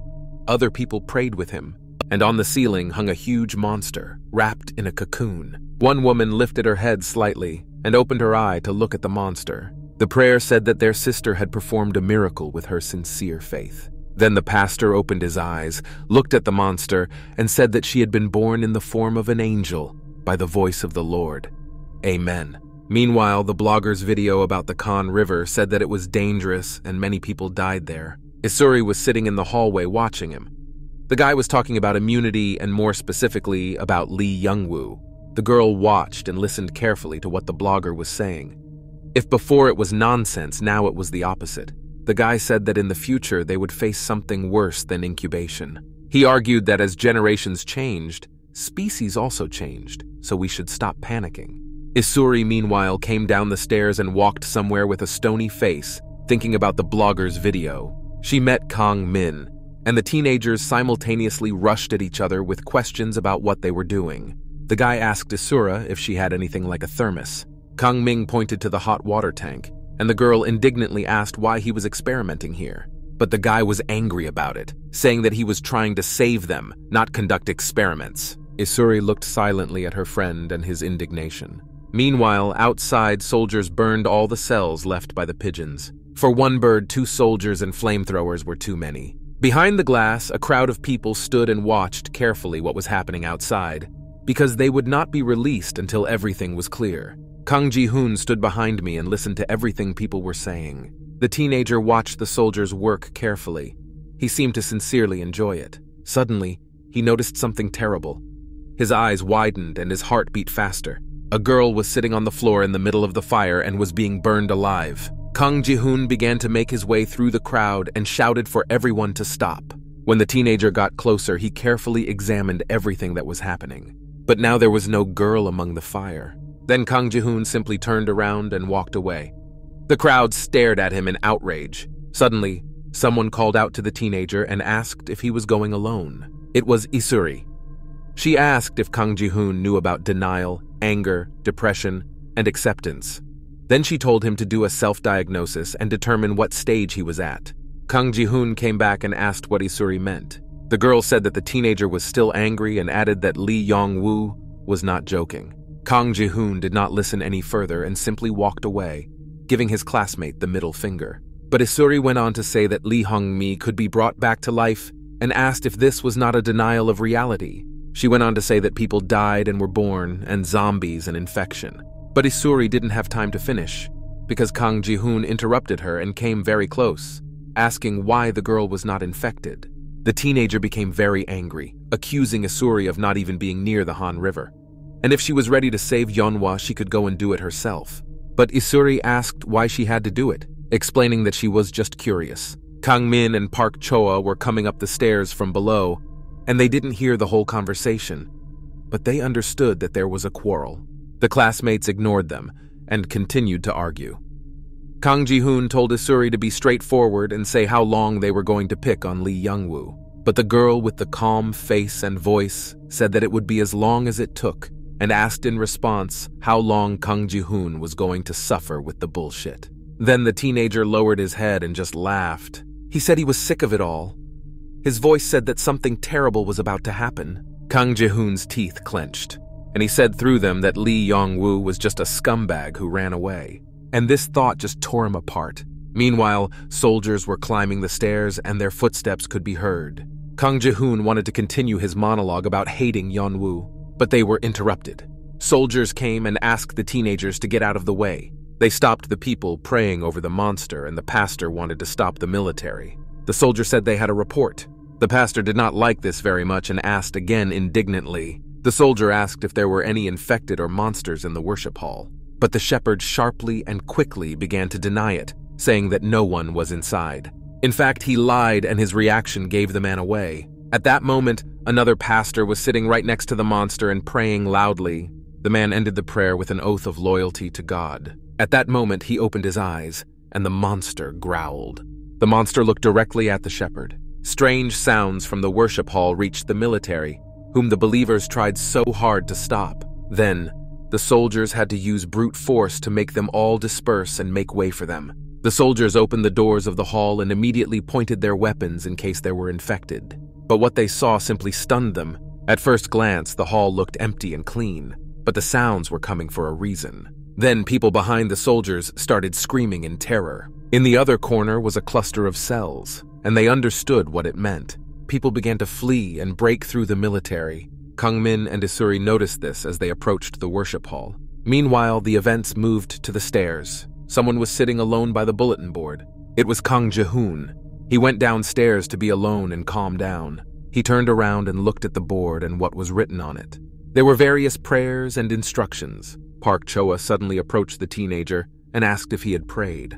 Without waiting for an answer, the girl called Kang Ji-hoon strange and said that Jesus would not help them now. The teenager just swore. Then Park Choa asked if he felt guilty. Kang Ji-hoon turned and looked at the girl, and she continued that the teenager was exhausted. After that, she just turned around and left, saying that she would come back later because she wanted to go downstairs. Kang Ji-hoon didn't say anything and just thought about Park Choa's words. The girl kept walking but did not turn back. Suddenly she stopped because she suddenly remembered that she hadn't seen Seon-young for a long time. Park Choa was walking down the hallway looking for her classmate. The girl opened one of the doors, entered, and called out to Seon-young. Suddenly Park Choa stopped and stood in a stupor at what she saw. In front of her was a huge monster that ate people. The monster was busy and didn't notice Park Choa. Then she decided to immediately cautiously flee the premises. Cold sweat ran down her face and she kept looking back to control the situation. Park Choa literally tiptoed out of the room and walked down the hall. At that moment, Kang Ji-hoon came in and loudly asked Park Choa where everyone had gone. He continued to speak, but when he saw the expression on his classmate's face, he abruptly stopped talking. The girl had no face, it just screamed danger and fear. She quietly ordered Kang Ji-hoon to stand still and not move. Cold sweat was running down her face. The teenager froze and did not even breathe. Meanwhile, the monster in the room heard something and was distracted. At this point, the monster broke the glass and attacked Park Choa, but the girl quickly reacted and began to run away. The monster landed in the corridor and looked at the teenagers who were running away from it. Kang Ji-hoon and Park Choa started running as fast as they could. The boy asked what it was, but the girl didn't know and just ran away. The monster was in no hurry to run after them and just growled. Then he shouted so loudly that the whole church seemed to hear it. Kang Ji-hoon also heard these sounds and turned back in shock. The teenagers were climbing up the stairs and the boy was surprised because the monsters couldn't be inside. A soldier was standing upstairs and he radioed that he was on the 3rd floor and was assessing the situation. Suddenly, he heard the sound of footsteps and shouts from teenagers. They ran up to the man and shouted that a monster was chasing them. and that everyone had to get out of the room as soon as possible. The soldier was in no hurry to run and wanted to understand what was happening, but there was nothing behind me on the stairs and no sound of a monster. The man didn't seem to believe them very much, saying that he hadn't seen anyone but them. But Kang Ji-hoon tried to persuade him to run away. At this point, the man seemed to agree, but the distrust remained, and it was then that the monster caught up with them. When the soldier noticed him, it was too late. The monster attacked him, and the teenagers hid in fear. They fell to the floor and gasped loudly, coming to their senses and realizing that they were alive. When the teenagers returned, they saw a huge monster attacking a soldier. Suddenly, it started talking to them. The monster turned its head and said not to be afraid of it. But the teenagers reacted to these words by running. They took off right away and ran as fast as they could. The monster was not in a hurry to follow them and just stood over the body of the soldier. The teenagers kept running and did not turn back. The monster opened its mouth. After that, it screamed loudly again. Meanwhile, the events moved to the worship hall. People gathered around the priest. Believers put their hands over their mouths in shock and despair. The pastor was covered in cells and virus. He did not move and showed no signs of life. Kang Min and Isuri were sitting behind me, listening attentively to everything the soldiers said. And the guy was filming everything with his phone camera. Kang Ming suggested that when the man prayed, he was swallowed up. Isuri told them that they had better deal with everything quickly, because the door was closed. The girl thought further that the monster was inside, and that the priest had allowed himself to be infected. Isuri started looking around the room and noticed a window. She assumed that there was a window inside and that it was possible to leave through it.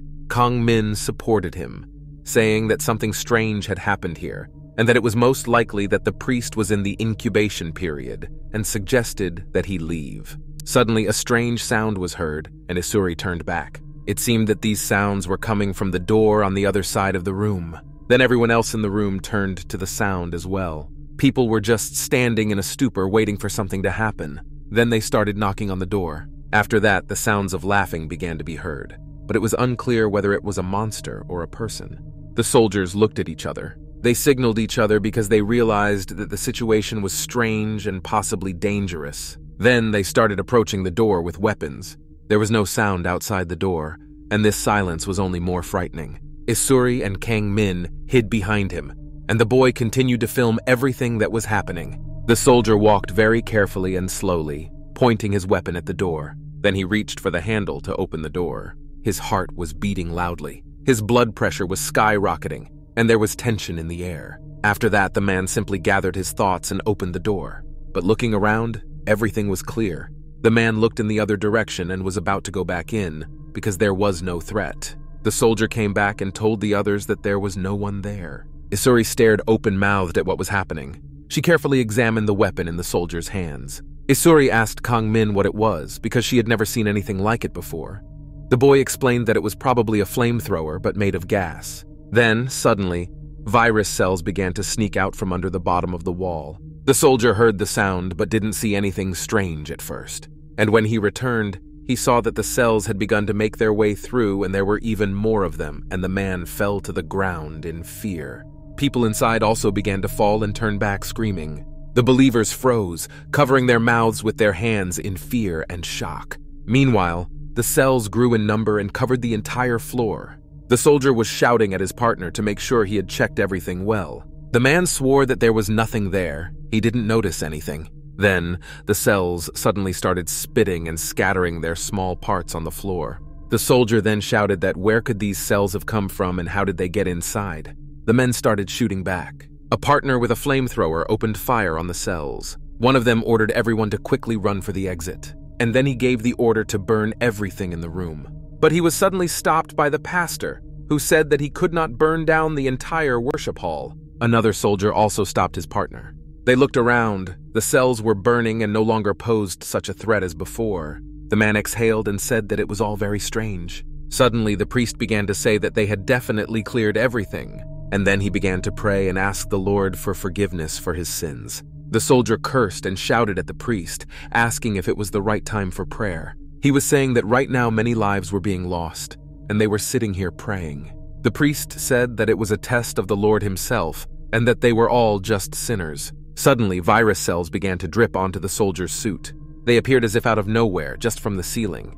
His eyes widened sharply, and his heart began to beat faster. At that very moment, a huge monster attacked him from the ceiling. The man did not have time to escape or defend himself, so he had to take the brunt of the attack himself. The monster growled and opened its huge mouth. Others began to quickly run away screaming. Suddenly, the monster spoke and said that I shouldn't have looked back and been afraid of him. The priests and other believers stopped and watched what was happening. The monster said that what they all saw was just his appearance. Suddenly, a face began to appear from under the cells.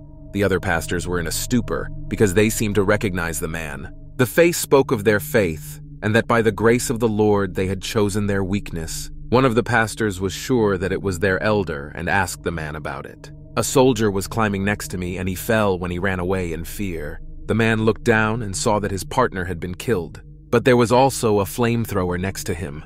The soldier began to run quickly to get his weapon. Suddenly, the tentacles of the virus wrapped around the flamethrower right in front of the man's hands. The monster turned to him and ordered him not to give in to the spirit of temptation.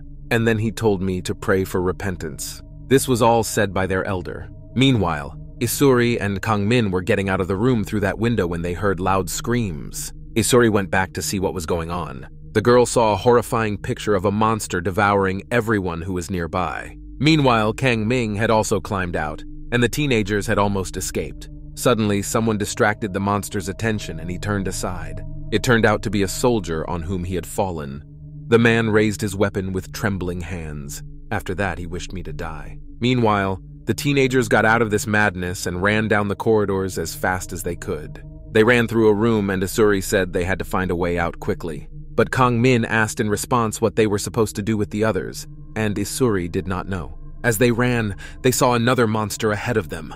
He was the soldier who was infected by the monster. The teenagers decided to turn and run up the stairs, but unfortunately they reached a dead end and had nowhere else to go. Then, at the same time, they decided to go into one of the rooms and hide there. Kangmin was the last to enter and closed the door behind him. When the teenagers came in and realized they were safe, they calmed down and loudly laughed.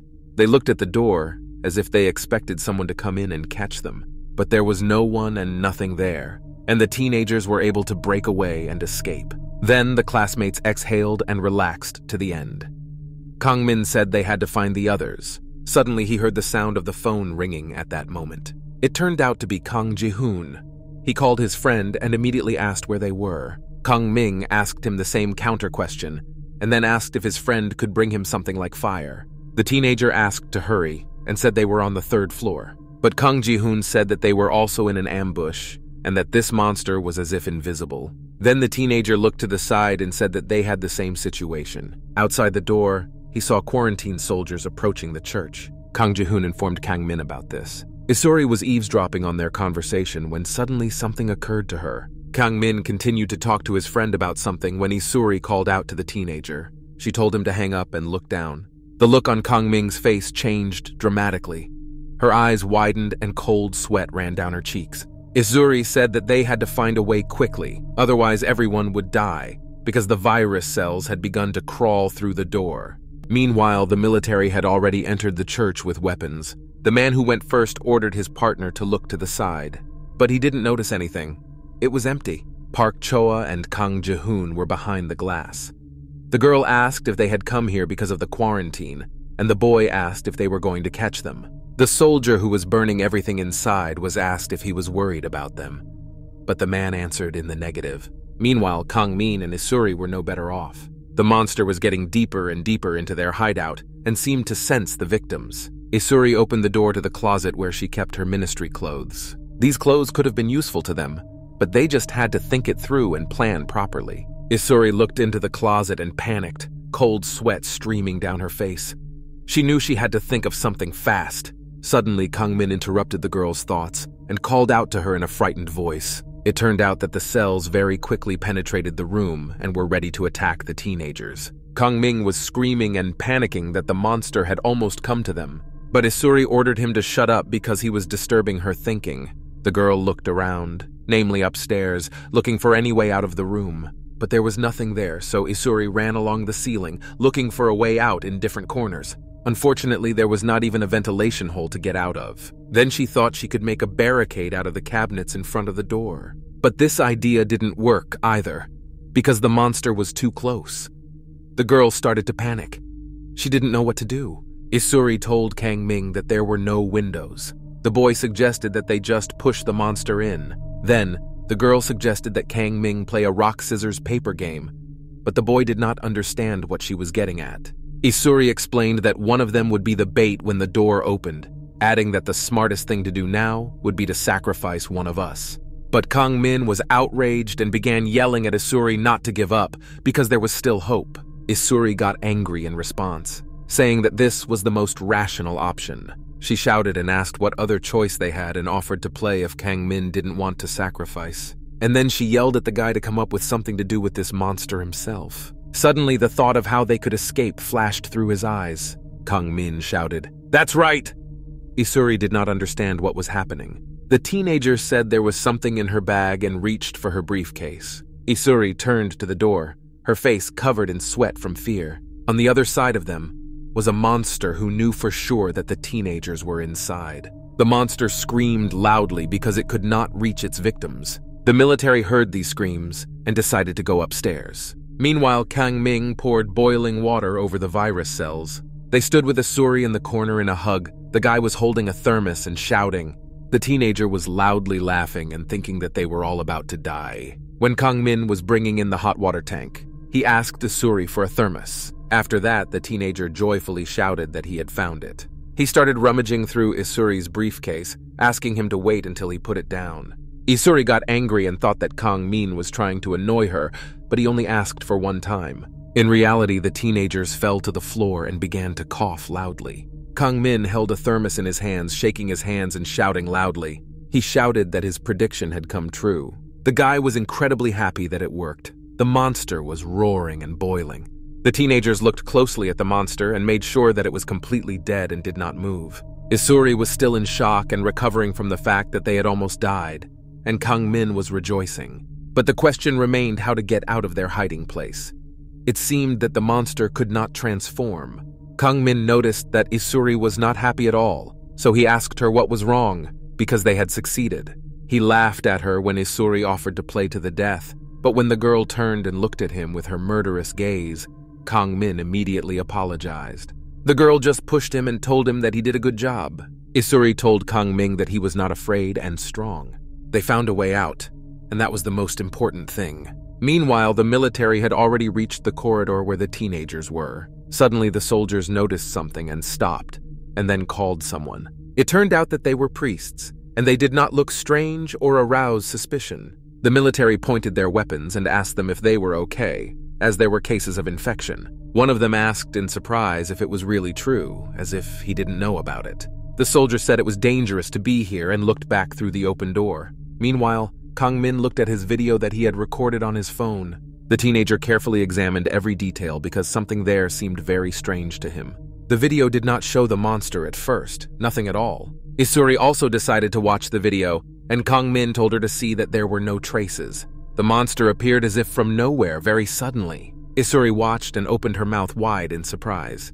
And then she talked about disputes. The girl explained that they began to mutate. After that, the teenagers decided that they had to run away quickly in case they met again. They turned into a corridor where there was another monster trying to get in.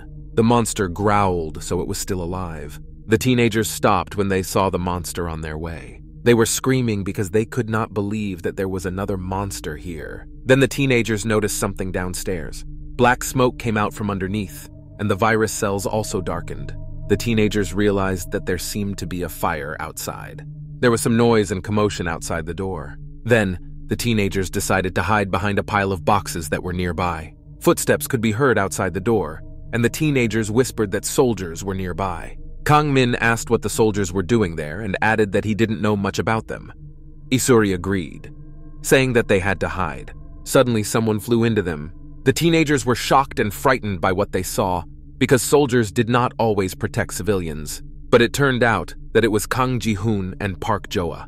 They came to rescue their friends, so now they all decided to escape from this crazy place together. Kang-min managed to ask how his friends found them, to which Park Jo-a said that the monster's screams echoed throughout the building.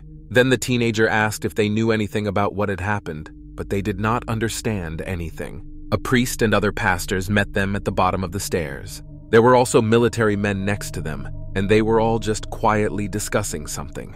When the priest saw the teenagers, he was overjoyed, as if they had been waiting for them. The man called them children and said that they had brought Satan into the worship hall. The military simply looked on in silence and did not react. Isuri ignored the priest's words and interrupted him with a question about how he survived. But the man just smiled with his eyes closed. Isuri continued her interrogation and asked if the man was not infected. Everyone was silent, so the girl continued to bombard him with questions about why he was here at all. The priest opened his eyes when Isuri said that it was all strange. He seemed to be annoyed by it all. Suddenly, the soldier pointed his weapon at them and ordered them to move quickly. The other soldiers also pointed their weapons, and the man continued that it was a quarantine procedure, and they would be grateful if the teenagers cooperated with them. The company was very scared and put their hands up. Kang Ji-hoon, as the leader, said for everyone that they were not infected and would cooperate with the military. The priests watched the situation in silence and smiled as if they were enjoying it. Isuri looked at them carefully. She felt something wrong, but she could not understand what it was. Then she whispered to Kang Min and asked if he had seen it too. Isuri looked down and told a classmate to look at the pastor's feet. Kang Min was shocked by what he saw. His eyes widened sharply, and he panicked. After all, the feet of all the priests were infected. They were shedding virus cells, and these pastors were dangerous to them all. Cold sweat ran down Kang Ming's face, and he had to come up with a plan quickly. A drop of the frog egg virus fell on the floor. They began to leave a trail, so the situation became critical. Everything began to happen too quickly, and the pastors did not even have time to react. Kang Ming took out a thermos and shouted to offer the priests hot water. Inside was not just hot water, but real boiling water, which was steaming. The classmates did not understand what their friend had done, and the pastors screamed in pain. Kang Ming finally saw their true faces under their robes and gasped loudly. Their faces began to be covered with virus cells, and they screamed in pain. After that, the priest fell to the floor, and the military immediately rushed to their aid. Suddenly, the man noticed something nearby that he had never seen before in his life. Some strange shadow of a monster ran by him. It looked so unreal, like in a movie. The priest looked at the soldier. His face was dripping with virus cells. Then the soldier realized that something very terrible was about to happen. Suddenly, a huge monster appeared out of nowhere, and it was definitely not positive. The soldier gave the command to open fire on it, but the monster managed to open its mouth and prepared to attack. The teenagers were shocked and frightened, standing in a stupor. The monster pounced on the soldiers who were closer to it and attacked. Kang Ji-hoon was going to run away while they had time, but Isuri said there was no point because it would find them anyway.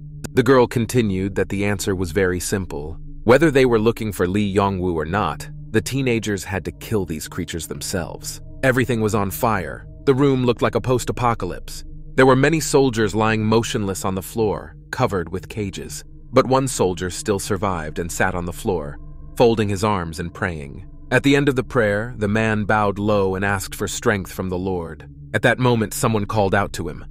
The soldier looked frightened, with cold sweat running down his face. There were priests and the monster himself, watching the soldier pray. The pastor said that the man would witness a miracle of rebirth into a new life. Then he asked the angel to join them and finish the prayer. The soldier told the pastor to relax, because this is not an angel, but a mutant due to the fusion of all cells, and this is not God's help. The soldier looked these people in the eye and said that they were just sick bastards. The man continued that they were all walking squirrels for the monsters, and nothing more. Hearing this, the monster growled and got into position to pounce. The soldier already understood this, so he simply prepared for his death. The pastor turned away and left, saying that it was Satan. The priest noticed that the children had run away, but his partner said that it didn't matter because they would find them. They could not escape from here. Meanwhile, the teenagers got to a room with tables and a stage for their performances. They ran very fast when they were running away and just stood there shaking. The room was empty and not infected. There was a briefcase on one of the chairs, and Kang Ming shouted happily when he found it. The teenager grabbed his bag and hugged it, shouting joyfully. The park chos were outraged that they had all traveled all this way for one bag. But Kang Min just smiled back, saying that it was not just a bag. The girl was already waiting to see what was inside her. Then the teenager poured out everything inside the briefcase. There were many things that could be useful to them during survival. Others also came up and watched with open mouths to see what was interesting inside. There was fuel, a lighter, and even a Bible. Kang Ji-hoon commented that this was enough for them, but the question remained how they would catch the monster. Then Isuri interrupted the conversation, saying that when she saw them in the worship hall, she realized that they were smart and fast. Moreover, they are very difficult to spot and locate. Kang Ji-hoon replied that they would not look for the monster. Isuri asked how to catch him then. The teenager replied that they would lure the monster here. Footsteps were heard on the stairs. Then the priests came out. They have already checked the first, second, and third floors, and only the basement remains. The pastor told the children that he knew they were here and advised them to repent. Suddenly, the priests stopped and looked down. They saw the guy's shadow on the door. The pastors went inside and saw the teenagers there. The man said they hid like rats, but after Kang Ji-hoon's command to start, the priests' mouths dropped open in shock. The teenagers were ready with Molotov cocktails and a flamethrower in the form of a fire extinguisher. They threw their weapons at the men and they flew back in a wave. The pastors screamed in pain because the cocktail immediately worked and everything went up in flames. Kang Ji-hoon ordered everyone to run away as quickly as possible and not to approach the priests. Otherwise, they would be infected. But the pastors did not give up easily. The man was on fire and ordered the teenagers to repent. Otherwise, the angels would punish them. It looked terrible. Kang Ji-hoon ordered the pastor to shut up and shouted at him loudly. Isuri said to watch the stairs because the monster could be there. Kang Ji-hoon stopped for a second and was in a stupor. After all, the monster was there and was already approaching the teenagers. Then the teenager ordered everyone to run away quickly and get out of here. The monster was enraged and furious. It was screaming and ready to attack them. Isuri told the others to hurry up, because the monster was catching up with them. Park Choa turned on the fire extinguisher and sprayed it on the monster. Everything was as if in a fog, which reduced the visibility of the monster, but it was not visible either. The teenagers ran on and Isuri looked back, because she was the last one to run. She saw a monster in the white fog. The girl shouted for the powder to be brought out quickly because they had to drive the monster into the corner of the corridor. Isuri was sure that the monster would fall for their trap. Park Choa told me that she had already used it with Lee Yeon and Namsan Tower, but it didn't work. They argued whether this strategy would work now. Park Choa said that there were many of them, and in any case, they were supposed to be a lure for him. Kang Min was the last to close the door to the stairs. He said to set fire to it from this side and close it. And then he ordered us to run to the door, and Kang Ji-hoon asked if Kang Min was really going to set the monster on fire. After that, he asked for a little more time and ordered Park Choa to run faster. Kang Ming stood by the door and cleared his throat loudly, his heart beating furiously. After that, he turned to his friends and told them to stop. Kang Ji-hoon looked back out of the corner of his eye, but he didn't understand what was happening. The monster simply stopped in the middle of the corridor and did not move. Kang Min said the monster simply disappeared.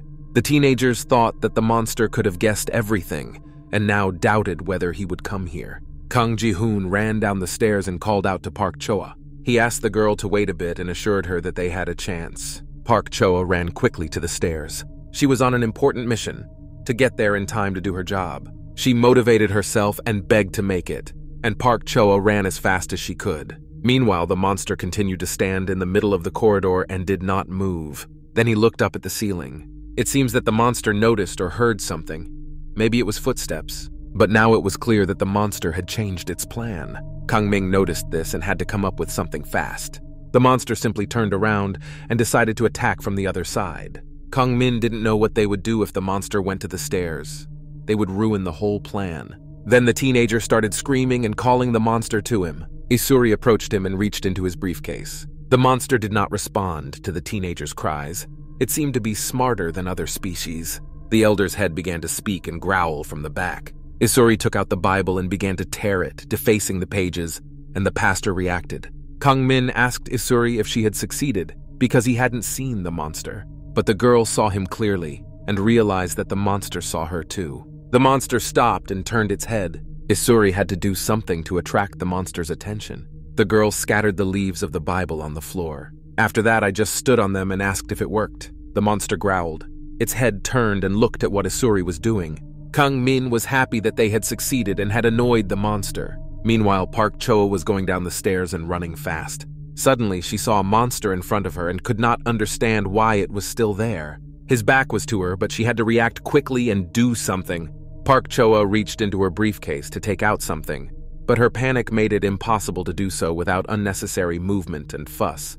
The monster heard this and turned its head to look. Park Choa caught his gaze and realized in a second that she was in trouble. The monster growled loudly and opened its mouth to pounce on her. The girl swung a Molotov cocktail at the monster with a lighted Molotov cocktail. Meanwhile, some people were running up the stairs to Park Choa. It was Kang Ji-hoon. He was shouting and calling for the girl. The teenager was running as fast as he could when suddenly he stopped. He saw Park Choa, who was barely walking, coming up to him. The first thing Kang Ji-hoon asked her was how she was feeling, and she replied that she was fine.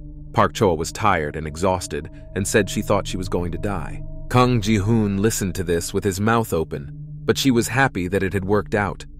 She couldn't believe it herself. Meanwhile, the monster was downstairs and surrounded by fire. The monster looked back, but there was also fire from all sides. Park Choa cleared her throat a bit and listened to Kang Ji-hoon. The teenager yelled at her for risking her life and going alone. Meanwhile, the others joined them and Kang Min was very happy and satisfied that they had succeeded.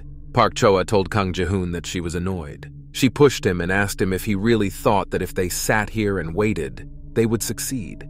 Park Choa went ahead and called them all slow. Suddenly, she pulled out her cell phone, because I received something strange on it. She called out to the others walking ahead, her tone suggesting something terrible. Park Choa was texting with Song-yeon, and she said she was also in the basement. Behind the door in the closet, I could hear someone's sounds bordering on crying. It was Seong-yeon, almost crying and begging her friends to come to her as soon as possible. Meanwhile, the stairs to the top were on fire, and there was no way to get in. The monster was downstairs in the basement, watching in a stupor as everything burned. Then he began to pray and put his head down. Then he stood up abruptly, throwing his head up. The monster simply stood up on its hind legs and now looked completely human. The monster shouted at the teenagers, calling them devils and saying they would burn in hell. Seon-young sat in the closet and watched in horror. She looked through a small slit, but what she saw made her blood run cold and her heart beat at an incredible rate. Meanwhile, the teenagers discussed their future plan of action. Isuri moved away from everyone while the others looked down at her. The girl asked if her classmates had anything to say, and then added that Seon-young could have been left alone. Isuri argued that the girl had decided to run away alone, so there was no point in looking for her. But Kang Min tried to stop her. Isuri was adamant and interrupted everyone, standing her ground. She asked if her classmates were willing to risk their lives for her. She added that Seon-young was useless among them all anyway, and it would be good if she disappeared altogether. Park Choa yelled at Isuri, saying that Seon-young might have died because of the fire they started. Isuri did not fall for provocations and asked with a calm face if Park Choa really believed that Seon-young did not know. Kang Ji-hoon stood up for his friend, saying that he didn't really like his classmate either, but they had to leave together. Isuri stood her ground, saying that her plan was to get out of this madness as soon as possible, because you never know when the soldiers will come. Kang Min stopped everyone, saying that they could have distracted the monsters and saved Seon-young. Isuri told him not to make the teenager repeat himself and asked why she had to participate in this. Kang Min asked if his classmate was really ready to leave her partner to die. He asked her what Isuri would do if she lost a paper-scissors game to him. Park Choa and Kang Ji-hoon were unaware of what was happening and asked again. Isuri simply told Kang Min to do as he pleased. Then she just turned around and left. Her classmates shouted after her and were outraged. Kang Min stood in a stupor and did not believe that this was really happening. Kang Ji-hoon ordered me to write Song-yeon, and he and Kang Min were going to try again. Isuri stood in front of the door and did not dare to leave. She was at a crossroads and knew that if she left now, she would never come back. Her classmates were running around the floors rescuing their friend, whom they didn't like very much. Isuri thought they were scum. Meanwhile, the monster did not move on and remained in the basement. Suddenly, someone shouted at him, calling him a freak. It was Kang Ji-hoon and Kang Min. They were running to him and calling him names to annoy him. Suddenly, they froze when they saw the monster in person. He was downstairs on a staircase that was burning with fire. The monster was calling them children of Satan and that they would burn in hell. Meanwhile, Park Choa was in hiding and on a mission to find her friend. The monster was too close, so the girl had to be careful. Sung-yeon was sitting inside holding the phone, shaking. When she looked up, she heard the door creak. Then she saw Park Choa in front of her. The girl was the first to watch the monster. She told Sung-yeon that the monster was right in front of them and asked them to be quiet. But her friend didn't understand the orders. Park Choa was annoyed and asked her to shut up and follow her. Seon-young began to panic and almost cry, saying that she really couldn't because she was scared. Park Choa turned to her and asked if she was serious. The girl simply grabbed Seon-young's hand, asking if her classmate wanted to die. The girls were a meter away from the monster, hiding behind the corner of the wall. Park Choa assured them that the monster was not looking at them and was busy with something else. And then, she ordered Seon-young to just run silently and run away as fast as she could. They did it carefully on tiptoe. Park Choa tried to support her friend, whispering to her not to turn back. Seon-young looked down and just followed her friend. But the fear was stronger, and she couldn't help but look back at least out of the corner of her eye. And what she saw made her freeze. Sung-yeon has never seen a monster so close. The girl just broke down and ran away screaming. Park Choa did not understand what had happened and was simply in a stupor. She looked back and saw a terrible picture. The monster roared and immediately attacked the girls. Kang Ji-hoon and Kang Min saw this and started running to their classmates. The monster did not pay attention to them and just chased the girls. Kang Ji-hoon desperately threw herself at him to help her friends. The monster said it was afraid of them and asked for something. The teenager did not understand what was happening. The monster then denied everything and roared. After that, it attacked Kang Ji-hoon, and the teenager fell to the floor. Kang Min was screaming in a stupor. He didn't know what to do or what the plan was. Suddenly, someone called out to him with claims of what the teenagers had done here. It turned out to be Isuri. She said that her classmates were really idiots, holding a tank of boiling water. The girl said she didn't know how to comment on it, because all their survival equipment was in the bag, and ordered her to listen quickly. Meanwhile, the monster screamed and opened its mouth to pounce on Kang Ji-hoon. The teenager was on the floor, the monster's cells tied him up, and the monster told him that they would all die. When Kang Ji-hoon saw that his hands were infected, it was the end of him. The teenager was in a stupor. He did not know how to react and what to do. It was as if everything was broken inside. Kang Ji-hoon looked at his hands and saw the virus penetrating his skin. Meanwhile, the monster did not hesitate to attack the teenager, and the boy only managed to cover himself with his hands. Meanwhile, Kang Min and Isuri wanted to pour boiling water on the monster, and they had to do it as far as possible. Otherwise, they would all die here. Kang Ji-hoon looked back in shock because something had happened. The monster just started running away from them. The teenagers saw this, so they had to move faster. They couldn't just leave it there. Then, Kang Ji-hoon grabbed the monster with his own hands, asking where he was going to run to. It worked. The monster stalled and the teenager held it down. Kang Ji-hoon did not realize what he was doing, but he had nothing to lose. At that moment, the teenagers threw boiling water at the monster, but it also hit Kang Ji-hoon. There was an empty boiling water tank on the floor. Kang Min and Isuri gasped loudly as they looked at the monster. A monster was lying on the floor a little further away, and the teenagers were watching closely to see if they had killed it. Suddenly it growled, and Kang Min was so frightened that his hair stood on end. The monster growled next to Park Choa. The girl was the furthest away and fell to the floor as she ran away. She came back to the shouting to make sure that the danger had passed. Next to him on the floor was Kang Ji-hoon, the monster calling the teenagers children of Satan. Suddenly, someone started screaming loudly, and Kang Ji-hoon looked up to see what had happened. It was Park Choa, who attacked the monster with a Molotov cocktail and wished the monster to die. It growled and opened its mouth to pounce back, but he didn't have much strength, and Park Choa managed to attack first, so the cocktail broke and set the monster on fire. Now the monster was definitely overcome. Kang Ming stood up and exhaled a sigh of relief, saying how hard it was. He turned to Park Choa and asked her if she was okay, but she swore at Seong-yeon. The teenager started a roll call and asked if everyone was okay, and then suggested that we leave. But Isuri stopped him. She was looking somewhere to the side and the girl's tone was full of bad news. Kang Min also looked away after his friend. Isuri looked at what had happened with a stone face and let out only a brief indignation that said, "Well, I told you so." Kang Ji-hoon was sitting on the floor, not even getting up. The teenager gasped loudly and looked down, still unable to believe what had happened. Park Choa began to realize, her heart beating faster and her eyes widening. Kang Ji-hoon did not look up and said that he thought he was done. The teenager looked at his hand. It was covered with virus cells, and they were only growing. Kang Min began to panic and deny reality. Isuri mentally realized that the monster did not leave for the very reason that Kang Ji-hoon had captured it. Kang Min approached his friend and started yelling at him not to give up and that he would find a way. He asked if there was any hot water left and offered to take the cells from my hand. But Kang Ji-hoon ordered them to leave quickly, because they understood everything. The teenager did not even dare to look up. He put his hand on his head and said that if he touched his classmates, they would also be infected. It was over.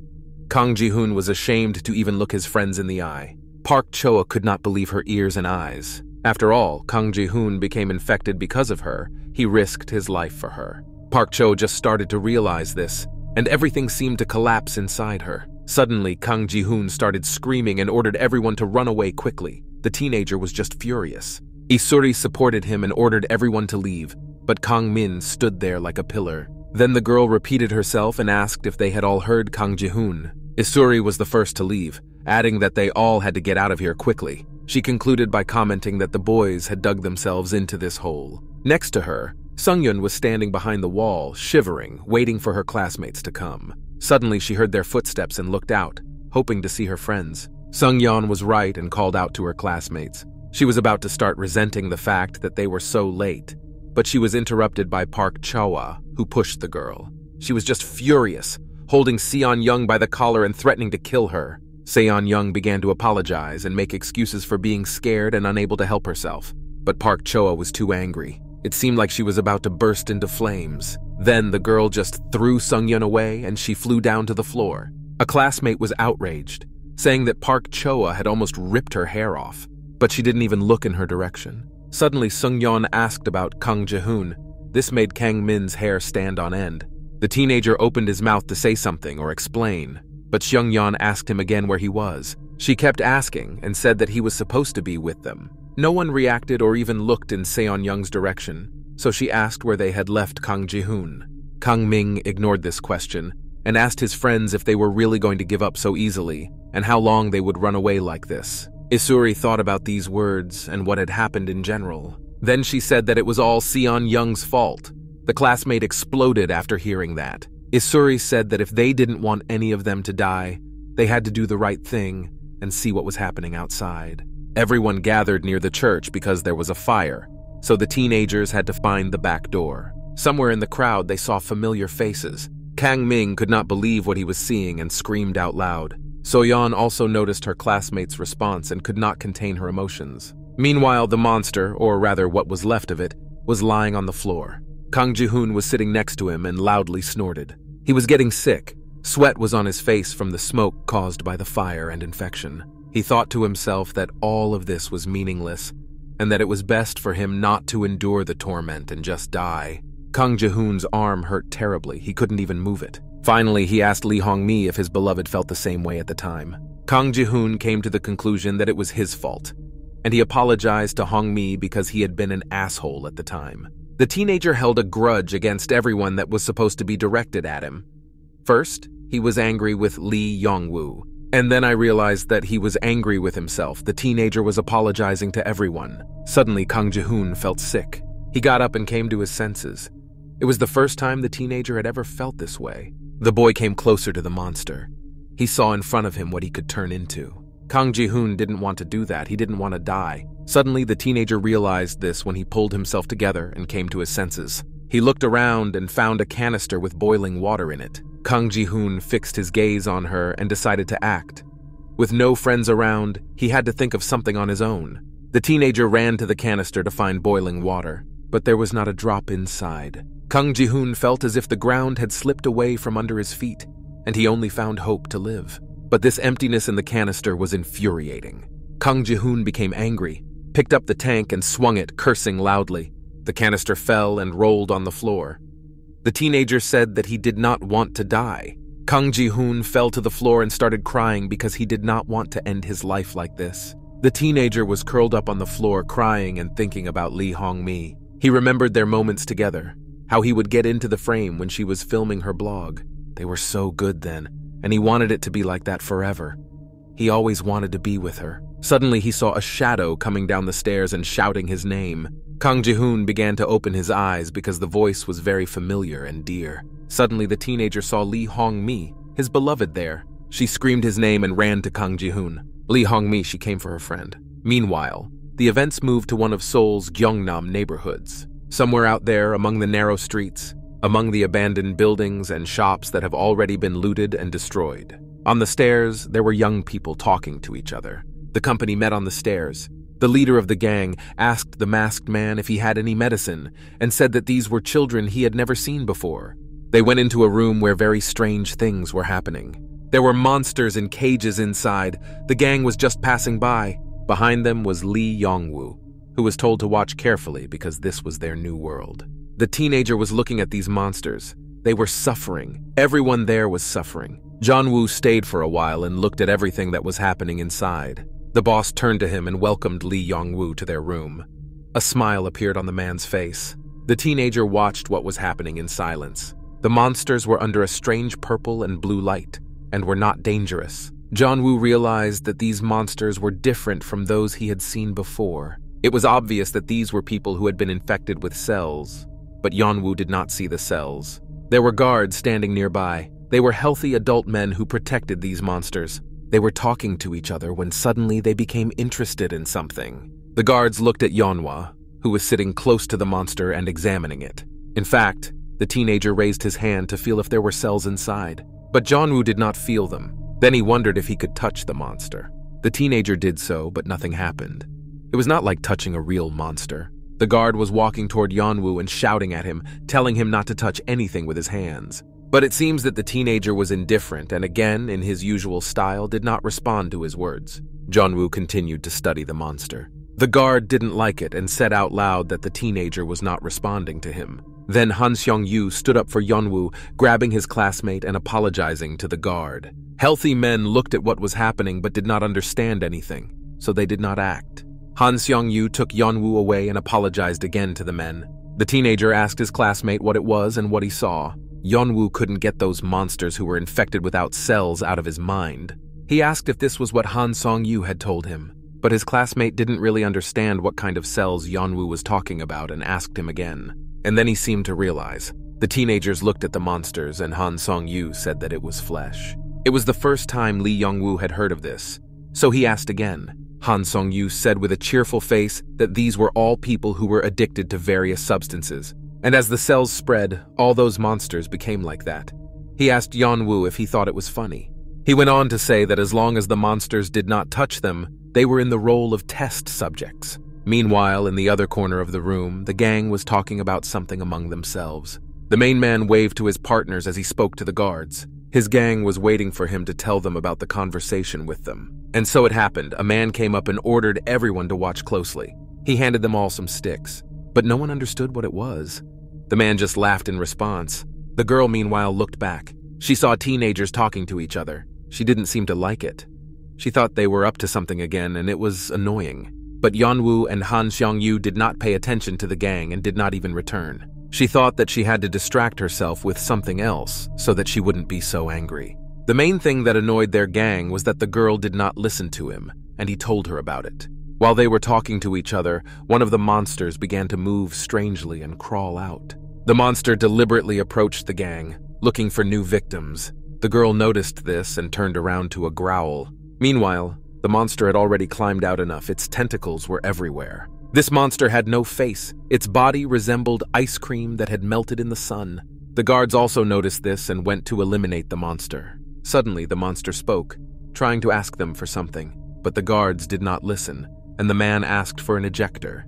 Han Seong-yu told Yeonwoo that these monsters were not supposed to come out, but it happened that one of them woke up and they got rid of it right away.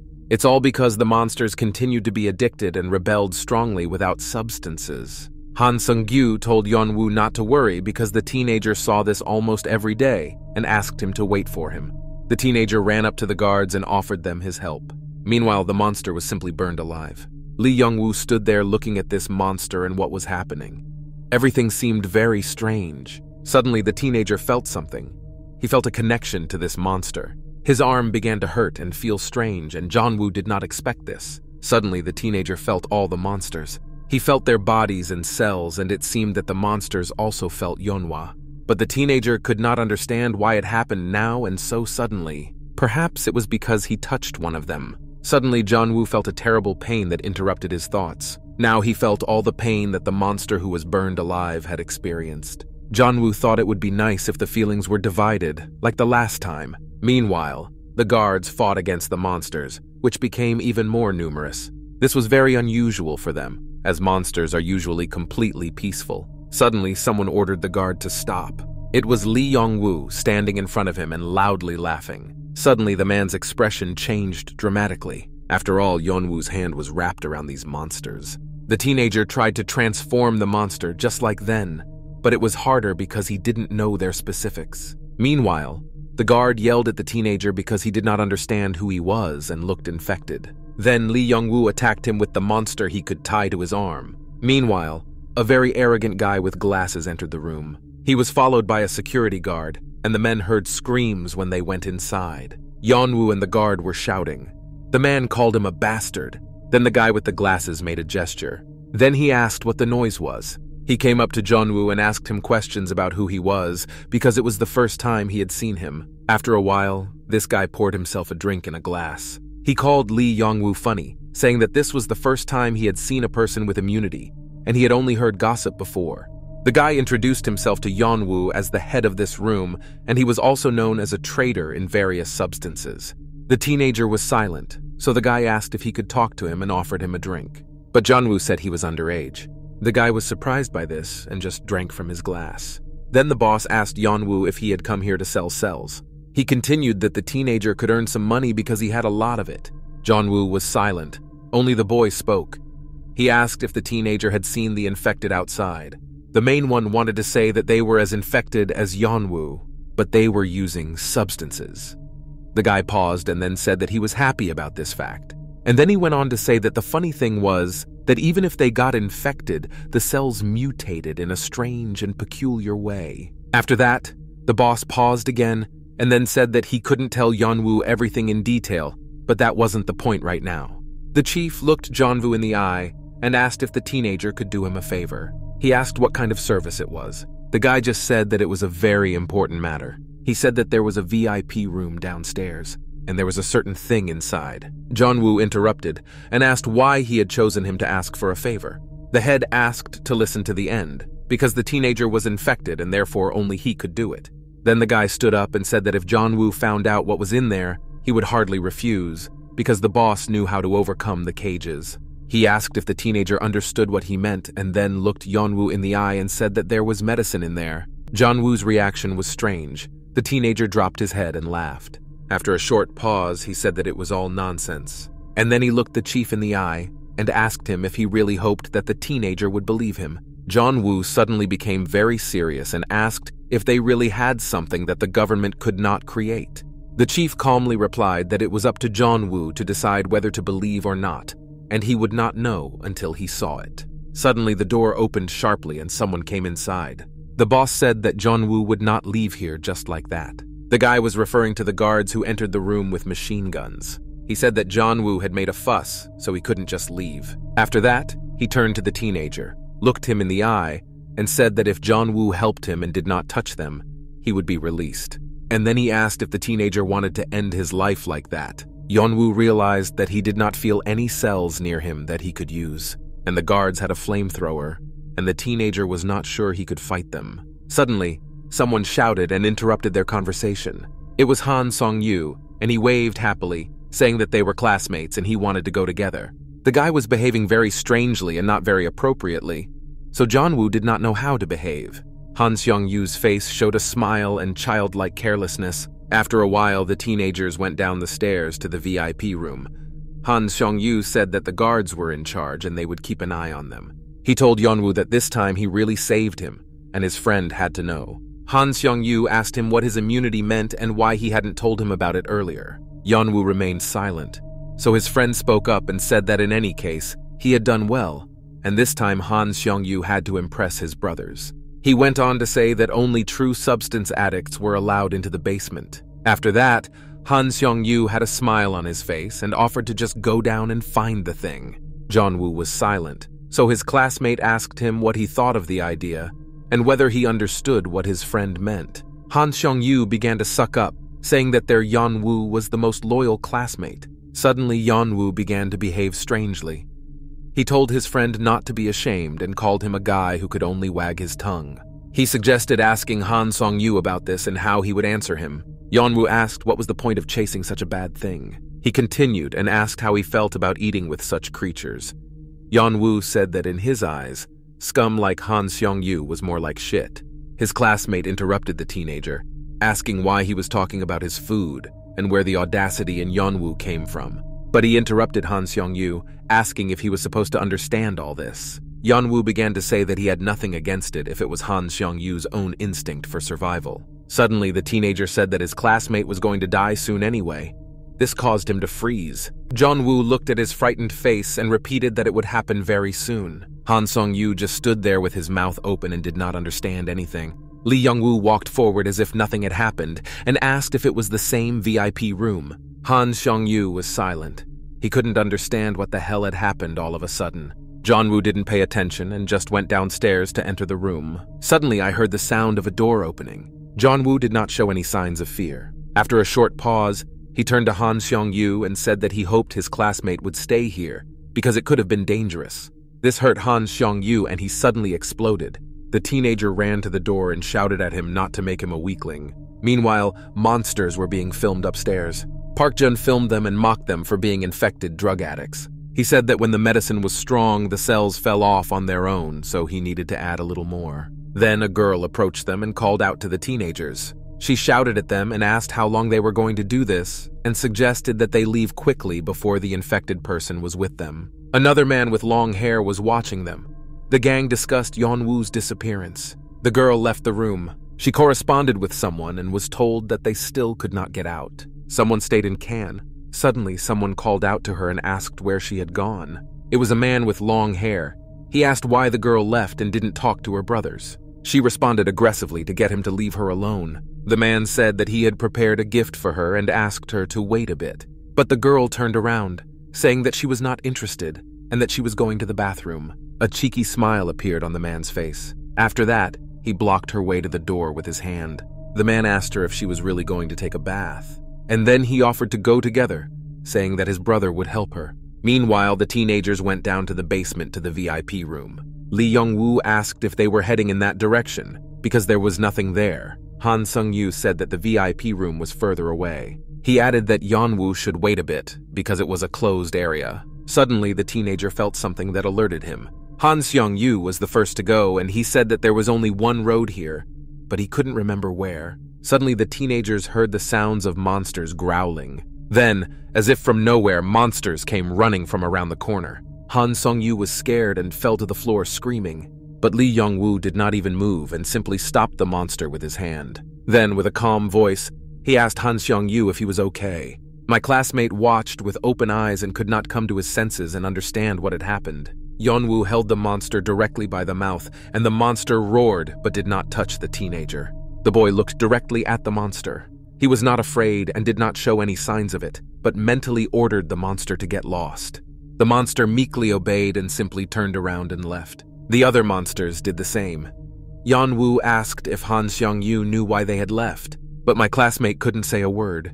He had never seen anything like this before. He looked at Jeonwoo's hand, which was dripping with virus cells as if it were water. Jeonwoo said it was his order, but these monsters were made of flesh. Han Seong-yu did not understand what was happening at all and was in a state of shock. Monsters were hiding around corners. There were a lot of them inside, but they did not attack. The teenagers ran quickly, and Han Seong-yu turned to Yeonwoo and suggested that they just go back. But the teenager told him to shut up and run away, otherwise the monsters would eat him. Yeonwoo was not afraid at all and had time to think about whether this had really happened and whether it was because of the medication. He thought that if they really existed, he could save his mother. Meanwhile, the teenagers found that VIP room. They went inside, and Han Seong-yu closed the door behind him. Jeonwoo looked at everything carefully and stepped forward cautiously. Meanwhile, monsters were creeping up outside the door. Han Seong-yu was closer to them, so he got scared and screamed. The classmate turned to Lee Young-woo and called the teenager. But the guy was silent, so Han Seong-yu asked him what happened. The bodies of other ordinary people and empty bottles of alcohol were lying on the floor. Suddenly, these people stood up, and it turned out that they were monsters. The monsters were in the process of transformation and began to growl like real infected people. Han Seong-yu asked if they were still alive. It turned out that the teenagers were being watched on CCTV cameras. It was the boss. He was looking after Yeonwoo and asked the guard how many mergers had taken place along the way. The guy was very interested in the teenager's immunity, and the chief assured him that it was indeed possible. He watched Yeonwoo go through the monsters with complete calmness and courage. Han Seong-yu was not so brave and told Yeonwoo to quickly pack up all his things and get out of this madness. Suddenly, someone coughed in front of the teenager and Yeonwoo froze. It was a guy who turned into a monster and fell to the floor. Han Seong-yu got scared and ran back, hiding behind his friend. Suddenly, the poor man began to vomit. These symptoms were already familiar to Yeonwoo. This was the main symptom in infected people. Yeonwoo was very curious and watched what was happening closely. The vomit was the same as that of other infected people. The teenager did not understand anything now, because these monsters did not look like the ones he saw in the room above. The vomit also contained virus cells. Meanwhile, behind, on the other side of the door, monsters were approaching. It seemed that they wanted to get inside. Han Seong-yu was the first to pay attention to them, and at that moment, the monsters simply burst into the room through the glass, breaking it. Han Seong-yu began to panic and run away, while Yeonwoo remained calm as usual. The monsters ran straight for the teenagers. Han Seong-yu told Yeonwoo to run away faster, but the teenager stood there thinking about something. He was deciding whether to use control, because he didn't want to feel pain later. Suddenly, the monsters stalled and just stood there. Yeon-u noticed that something was wrong. They didn't respond to his orders like the other monsters. They seemed to hesitate, but Yeonwoo could not understand why. Suddenly, the teenager turned back, seemingly realizing what was going on. Behind him was the guy who was turning into a monster. Suddenly, Yeonwoo remembered the boss telling him that they were able to overcome the cells. The teenager realized what kind of medicine it was. Meanwhile, the events moved back in time to when teenagers were just getting on the school bus to go on a field trip. Lee Hong-mi and her friends were taking pictures near the transport. Everyone was so happy at that moment. On the bus, Han-mi suggested that the boys take a photo of their third-grade class. Kang Ji-hoon was sitting behind me looking at the girl. Lee Hong-mi said she needed it for her blog. The teenager took a picture and joked that now she had to give him a percentage of her video. Han-mi turned on the camera and started broadcasting live, telling us where they were going. She told her classmates to look at the camera and wave to the audience. Kang Ji-hoon stared at Lee Hong-mi. He just couldn't take his eyes off her. The events moved into reality. The teenager began to hear some conversations, but still thought about Han-mi. He had other classmates with him, and they were having an emotional argument about something as usual. Suddenly, someone shouted Lee Hong-mi's name again, and Seon-young heard it and turned back. She saw Kang Ji-hoon, who appeared to have regained consciousness and was holding his head with his hand. Suddenly, the teenager realized that his previously infected hand was completely clean. Kang Ji-hoon could not understand how it had happened. He thought he was dreaming. Suddenly, Sung-yeon shouted to her classmates to shut up because Kang Ji-hoon had woken up.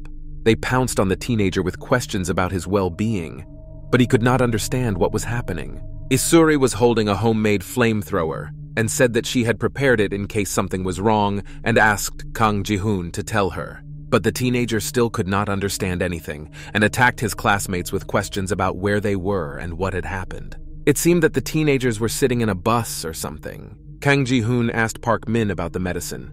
He couldn't believe that it prevented cell infection. Park Min bragged about saving Kang Ji-hoon and asked if the teenager realized how valuable the gift was. But Kang Ji-hoon's reaction was a bit strange. He didn't seem happy about it at all. The teenager bowed his head and could not even put two words together. Park Min called Kang Ji-hoon a bastard for not even thanking him. Then Soyon came up to him. She said in a calm voice that she did not understand why he thought he saw Han-mi, but she was not there. Kang Ji-hoon only asked if Park Seo-young had saved him, but the girl turned around and looked at Park Choa, saying that she did not save him. Seo-young said that it was Park Cho who ran to him and managed to get Kang Ji-hoon out of there. If it wasn't for her, who knows what would have happened. The teenager could not believe what he was hearing. Meanwhile, Yeonwoo's father entered the vehicle. He saw Kang Ji-hoon and was glad that the teenager had finally woken up. His father bombarded him with questions about his health. He passed by Park Choa. It seemed that the girl was completely absorbed in her thoughts. Park Choa recalled saving Kang Ji-hoon from the fire. She saw him lying on the floor next to the monster, looking bad. The girl ran to her classmate as fast as she could. She was very worried about her friend. When she came running, she fell on the floor next to me and assured me that she would save Kang Ji-hoon. But the teenager named her Han-mi. Kang Ji-hoon kept repeating her name like a madman. Park Cho has come to life. She looked back in Kang Ji-hoon's direction. The girl thought that he had gone too far and did not understand what it was all about. Yeonwoo's father stood in the center of the transport and asked if they were ready to go. The man promised to take them to a safe place. My father said they wanted to find Yeonwoo, and then he said that even though they were already adults, they should call their parents first so that they wouldn't worry. The man was saying that even if it was difficult, it was still better to find time, because their parents were very worried about them. Yeonwoo's father looked at Kang Ji-hoon, who was sitting with his head down. He asked if he was going to call them. The man started to argue that his parents were worried, but Kang Ji-hoon interrupted, asking what it meant. Yeonwoo's father said it was not important and changed the subject, saying that he wanted to talk to Kang Ji-hoon alone. The teenager did not pretend to be interested, but he was. Meanwhile, the events moved to the VIP room where Yeonwoo was. The chief stood by the table. Suddenly, Yeonwoo wanted to enter the room, but the guards wouldn't let him in. The chief ordered the men to let the teenager in. After that, he came back and said that he was waiting for him and asked if he had brought what he was supposed to. Yeonwoo started yelling at him, asking what he was doing. The chief reiterated that he had already said that there was a remedy that could overcome the infection of cells. But Yeonwoo told him that when the medicine was strong, the cells stopped infecting. The man continued that he did not know why. Perhaps it was an instinct for survival. And then he changed the subject, saying that their reality had turned into hell, and then asked if he had brought substances. Yeonwoo attacked the man for infecting people and turning them into monsters. The chief said that he had injected the infected man with medicine. He saved them, but there were some difficulties. The chief continued that suddenly monsters began to appear. And then he added that meeting someone like Yeonwoo was a great opportunity, and that's why the man offered to cooperate. He looked Yeonwoo in the eye and told him that everything now depended on his answer. Meanwhile, the teenagers on the bus were deciding how to move on and what to do. And Kang Ji-hoon and Yeonwoo's father were discussing something in private. The man said that most of the teenagers were infected and died a year later. The point was that Kang Ji-hoon was saved by his friends, so the teenager was indebted to them, and especially Park Min, because it was he who gave him the drug and saved him. Somehow it happened that the cells did not infect Kang Ji-hoon. The teenager looked at his father, Yeonwoo, but remained silent and did not rush to answer. Then the man said that in any case, Kang Ji-hoon was having a hard time now. The teenager interrupted him, saying that he had already realized that he was infected, but somehow managed to survive, and asked if the man meant it. But Yeonwoo's father asked him what kind of negative he meant, and explained that he didn't mean it at all. He explained that he was just trying to warn him that he shouldn't give up so soon. Yeonwoo's father continued that he had to find his son, but he was near the Han River. The man missed him very much, and you could hear it in his voice. The father was very sorry that his son was left alone. Suddenly, the man's tone changed, as if he was getting to the point. He looked into Kang Ji-hoon's eyes and said that if the teenager threatened his son with a flamethrower again, he would never forgive him. Meanwhile, the teenagers were hostile to Park Min and looked at him askance. The guy tried to apologize, saying that he didn't realize what he was doing and was sorry for it. Park seemed to be sincerely repentant, promising that he would not harm them again. Isuri pretended to believe her, and then asked where the teenager had gotten the medicine, asking if there was really a remedy for infection. Park Min began to fumble, saying that he wasn't sure, but in any case, they could check it out. Then, the teenager looked at Kang Ji-hoon and Father Yeonwoo and asked out loud why they were talking for so long. Suddenly, Park Min interrupted their conversation by calling out to her husband. He asked if there was anything he could do to help them. Isuri watched Park Min's behavior closely, and she could see right through him and definitely did not trust him. Meanwhile, the guys continued to talk about Yeonwoo and what was threatening him. The father said he had to bring him home, his son. But he didn't want to cross the line, and after saying that, the man looked at Kang Ji-hoon again. Meanwhile, Seong-young was on the phone with someone and shouted that her father was supposed to come and get her. Park Seo-young was sitting alone, looking at something on her phone. More precisely, she was corresponding.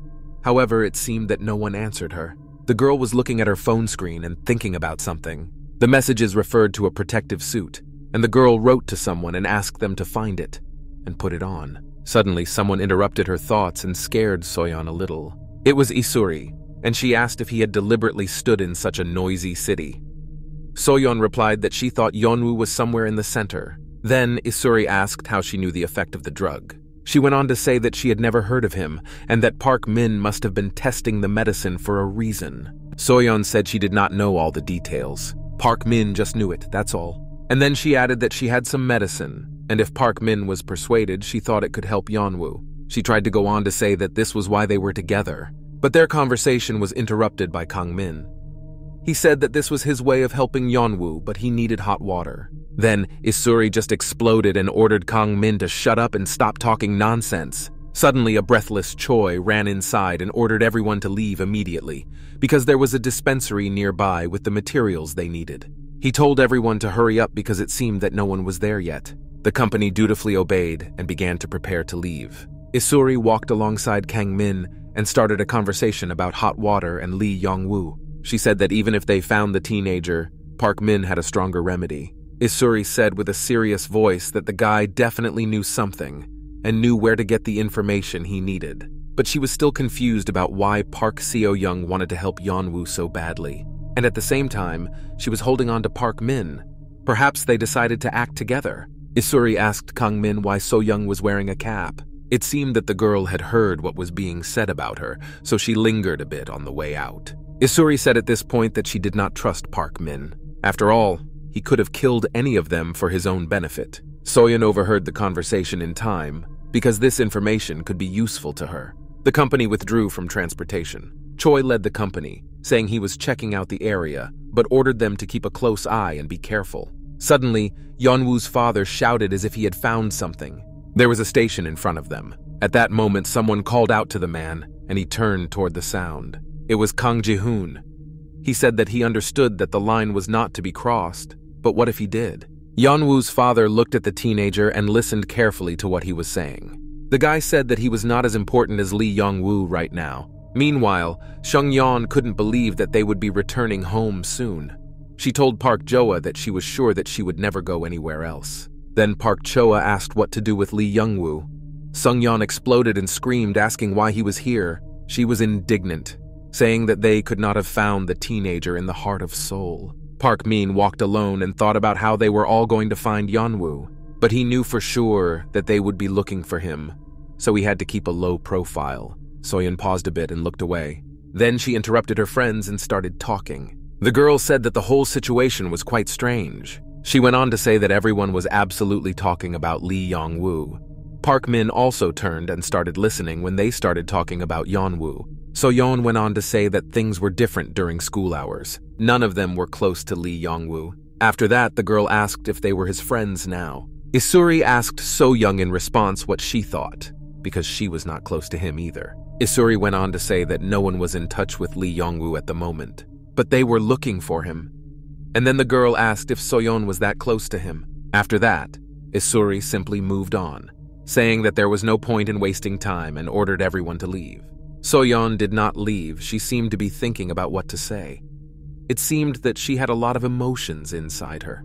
Then the girl said that it was exactly like that. Then she turned toward Isuri and paused. And then she said that at least she wasn't. The girls looked into each other's eyes, and Soyon said that she did not use her friends. Suddenly, a helicopter sounded in the sky. Everyone looked sharply up at the sky because it was not expected. Someone shouted that it had happened again. It was military equipment. Kang Ming asked if they were already all over the place, and Isura received a message. She pulled out her cell phone to see what she had received. Kang Min noticed this and turned to his girlfriend. He approached Isura and looked at her phone and asked if it was the man by the Kan River. And then he asked when the girl managed to subscribe to it. Suddenly, Kang Min abruptly snatched the phone from the girl's hands. Everyone looked in their direction because the teenagers had made a bit of a fuss. Isuri shouted for Park Min to look faster. A few seconds later, he asked about the Han River monster. And then, after a short laugh, he asked if he was still alive. Jeonwoo's father also listened attentively. Park Min's face changed dramatically. He said that the man could kill a monster and had red hair. Meanwhile, the blogger was broadcasting live near the Kan River. The guy piqued the interest of the audience by telling them that he was going to do something that threatened his life. Suddenly, a huge giant monster climbed out from the top of the bridge and roared loudly. At that moment, that guy appeared. The blogger was filming him. It seemed like it was a staged event. It turned out that it was Lee Tian, and he had that smile on his face as always. Park Min looked at the video on his phone screen and couldn't believe what he was seeing. He simply had no face, only shock and fear. The teenagers discussed this strange and unexpected collaboration. But their argument was interrupted by Park Min's words, saying that he was obliged to find Yeonwoo. The teenager was walking from side to side and muttering to himself that he was supposed to find Yeonwoo and that it was definitely him in the video. Suddenly, he was interrupted. Someone told Park Min that he must have known something. It was Park Seo-young. She added that he must have known something about Yeon-woo as well. Soyon went on to say that if that guy was alive, then Yeon-woo must have been too. Meanwhile, the events shifted back to the room with the monsters and the addicts. There were also some poor people inside who were turning into monsters. At that moment, Lee Yong-woo came inside. He stopped at the entrance and looked at these worthless addicts and what had happened to them. One of them growled and was shaking as if he was trying to say something. It was disgusting to be around them, but he endured it for the sake of information about these cells.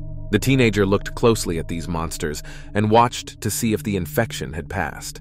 He recalled the words of the chief who said that when the medicine was strong, the cells stopped fusing. Yeon-woo was angry at the time that he had been deceived. He could not understand what the chief said about whether it worked on addicts or whether they became infected and turned into monsters. But the answer was simple. They turned into monsters who were addicted to psychotropic substances. Behind the teenager was another monster, more familiar to him and seemingly aggressive. He recalled the words of the boss, who asked what choice Lee Yong-woo would have made. Instead of becoming a monster and addicted to various substances, he was thinking about which choice was right. But Yeon-woo knew for sure that he had no other options in reality. He recalled how he fought for his mother. Yeon-woo fought for her with all his might. He was in so much pain at the time. He was thinking about what would happen if his loved one got infected. Yeon-woo didn't know if he was wrong now. The teenager stood in front of the chief and asked him what he could do. There was a pause between them. The boys looked into each other's eyes and tension was palpable. Yeon-woo asked again what he could do to help. There were bowling pins on the floor. Suddenly they broke. Someone scored a strike because all the pins were knocked down. That was the main man. He was just bowling while talking to Yeon-woo. After that, he offered the teenager to play as well. The head continued that sometimes it is useful to relax and relieve stress, and bowling was a great way to do it. The man said how much he liked living here, and then asked if Yeon-woo liked it that way. But the teenager wanted to finish the job, so he changed the subject, saying that he was not interested in bowling and asked what he was supposed to do. The chief only said that he was very sorry, and then he began to tell me that they used to work here as a local black market. After that, I took another bowling ball and paused. The main man threw the ball and knocked down most of the pins again, and then happily asked how Yeon-woo could not like it here. The teenager asked if anyone was willing to buy the medicine, but the boss seemed a little annoyed by this question, and then he replied as if he was doing a favor, that even in hell, miracle cures would be in demand. Yeon-woo said that he did not observe any buyers here, but the boss said it wasn't just about people. He needed another item. Yeon-woo asked that they wanted to send him to some basement for something else again. The chief said that the teenager had guessed right, because there were some other places, and he asked if Yeon-woo could help him. The teenager stood in a stupor because he was joking about the basement. Then the chief snapped his fingers and called the guards, ordering them to escort Yeonwoo away. He promised the teenager that if he helped him, he would repay him and would not spare Yeonwoo. The teenager said it sounded encouraging. The chief explained that the only way to survive in this hell is to play a game with the devil himself. The guards discussed Yeon-woo's clothing size, and they had to find the right clothes for him. The main one asked the other guard where Min was now. The man asked if Min-sik was with the girl who had also come here. The boss didn't seem to like it and asked what it meant. Meanwhile, the blogger and Lee Tae were standing on the bridge. The guy was filming something on his phone and asked the man with red hair if he had seen it too. There were a lot of monsters in the water, and the blogger said that he took revenge for them all. Lee Tae asked that the blogger had promised to kill him if he helped him. The guy spoke very loudly, saying that the man was cool and he would definitely help him in the future. The blogger was talking about something, but then he turned around and saw monsters on the ground and screamed that they looked like chimeras. A smile appeared on Lee Tae's face. He offered to meet the blogger again, and then he would make him his chimera. Meanwhile, Yeon-woo was coming down the stairs, wearing a new jacket. Suddenly, he noticed something and looked up. That girl was sitting on the stairs with her head down. It seemed that she felt someone approaching, but did not pay attention. Yeon-woo asked why the entrance was blocked. Suddenly, the girl started accusing him. She said she came here because of him. The girl continued that she would never have come to this place before. She called Yeonwoo a scumbag and asked if he liked to play with people. But the teenager didn't understand anything, saying that he didn't know what had happened. But wouldn't it be better for her to go to her friends to vent her anger? The girl screamed that they were not friends but scum. Her face was beaten and bloody, and then she asked why Yeon-woo took pity on them then, and that it was all pointless. The teenager asked the girl if she had been held by force, and said that she just had to run away. Then, Yeon-woo said he didn't know anything that was going on, and then asked if her friends had ever dumped her, but he didn't wait for an answer, saying that he was being dumped. And then she called Yeonwoo when she realized he was leaving. She asked the teenager to stay with her for a while. The girl was very uncertain and made long pauses. After that, she exploded and screamed at herself for saying that, and then she yelled at Yeonwoo, calling him a bastard and ordering him to leave. He just turned around and left. Yeon-woo did not even turn to her. He seemed to be completely indifferent to this strange girl. She also did not return to him because she told him to leave. Suddenly, Yeon-woo agreed and the girl returned to him. The teenager agreed that he did not understand people's personalities well because he was abandoned by his friends. And then, after a short pause, he looked at the girl from the corner of his eye. After that, he went on to offer to go together if she wanted to. The events moved to the corridor, where the floor was covered with virus cells. It looked like an abandoned building after the apocalypse, where no one had set foot for a long time. Suddenly, someone came inside and his shadow fell to the floor. The guy came in and stood on both feet, looking around the room in a stupor. There were a lot of medicines scattered on the floor. Yeon-woo went downstairs and picked up the substance, saying that it was not as scary as he had expected. Suddenly, someone began to growl and the teenager looked up. A monster was lying next to him, a young man who ended his life in such a shameful way. Suddenly, this poor man opened his eyes and looked directly at Yeonwoo. Their eyes crossed and the monster asked for medicine. Meanwhile, the events moved to a residential neighborhood. A man directed fire and wished someone to die. He wanted to burn the monster alive. They were two healthy men, and after hard work, they finally finished their job. His partner told him to save gas because it was low, but his friend said that he decided to warm up a bit. But his partner exploded, asking why he had to make such a fuss over one monster. He looked back and asked who that girl was. His friend asked if it was Minsik's friend. The girl exploded, saying that she was not his girlfriend. The man scratched his chin and chuckled, and then he came closer to the girl and asked if he understood correctly that she did not have a boyfriend. The girl was wary, but the men came closer to her and began to hold out their hands, telling her not to break. Suddenly, their conversation was interrupted. Someone called out to the men. She looked up and swallowed loudly. It was clear that she was very scared. It was Yeonwoo who handed the bag of substances to these ignorant people. The man called his boss and said that they had gotten what they needed. They were negotiating, and it seemed that the chief was giving them further orders. Yeonwoo interrupted the conversation and asked if the man sitting there was an employee of theirs. The teenager went on to say that the man was dying of infection there and he became curious. But he was answered by a man who was on the phone with his boss and told Yeonwoo not to pay attention because he would soon turn into one of the masses of useless flesh, and then handed over the package and ordered him to check it. He wanted Yeonwoo to assure him that there were no cells there. Meanwhile, there was a message on the phone, and they sent a photo and marked the place where the package should be left. Yeonwoo held the phone, but he didn't really understand what he was supposed to do or put down. Suddenly, the girl called out to him. She said that it was a place where all the goods were stored. Then she turned to Yeonwoo, looked him in the eye, and asked if he was looking for him. The teenager asked her what she meant. The girl said she understood because the phone was used to buy illegal substances. And then she added that they said to follow them and asked what Yeonwoo thought about it. After all the criminals were doing it. Her point was that they had been very nice so far, but that things could change. So she asked if Yeonwoo was afraid of gangsters. But the teenager looked the girl in the eyes and said that he didn't care about them. After that, Yeonwoo went ahead and said that he just wanted to learn more about cells, and especially about drugs. He added that the girl would not understand him, even if she really wanted to. Yeonwoo paused for a moment, but the girl was not going to answer. Then he said he had to protect his family. The man turned to him and told him to speed up. Suddenly, the girl grabbed his hand and said that she wanted Yeonwoo to follow her. The teenager did not understand what was happening. The girl continued that first of all, she was here because of him.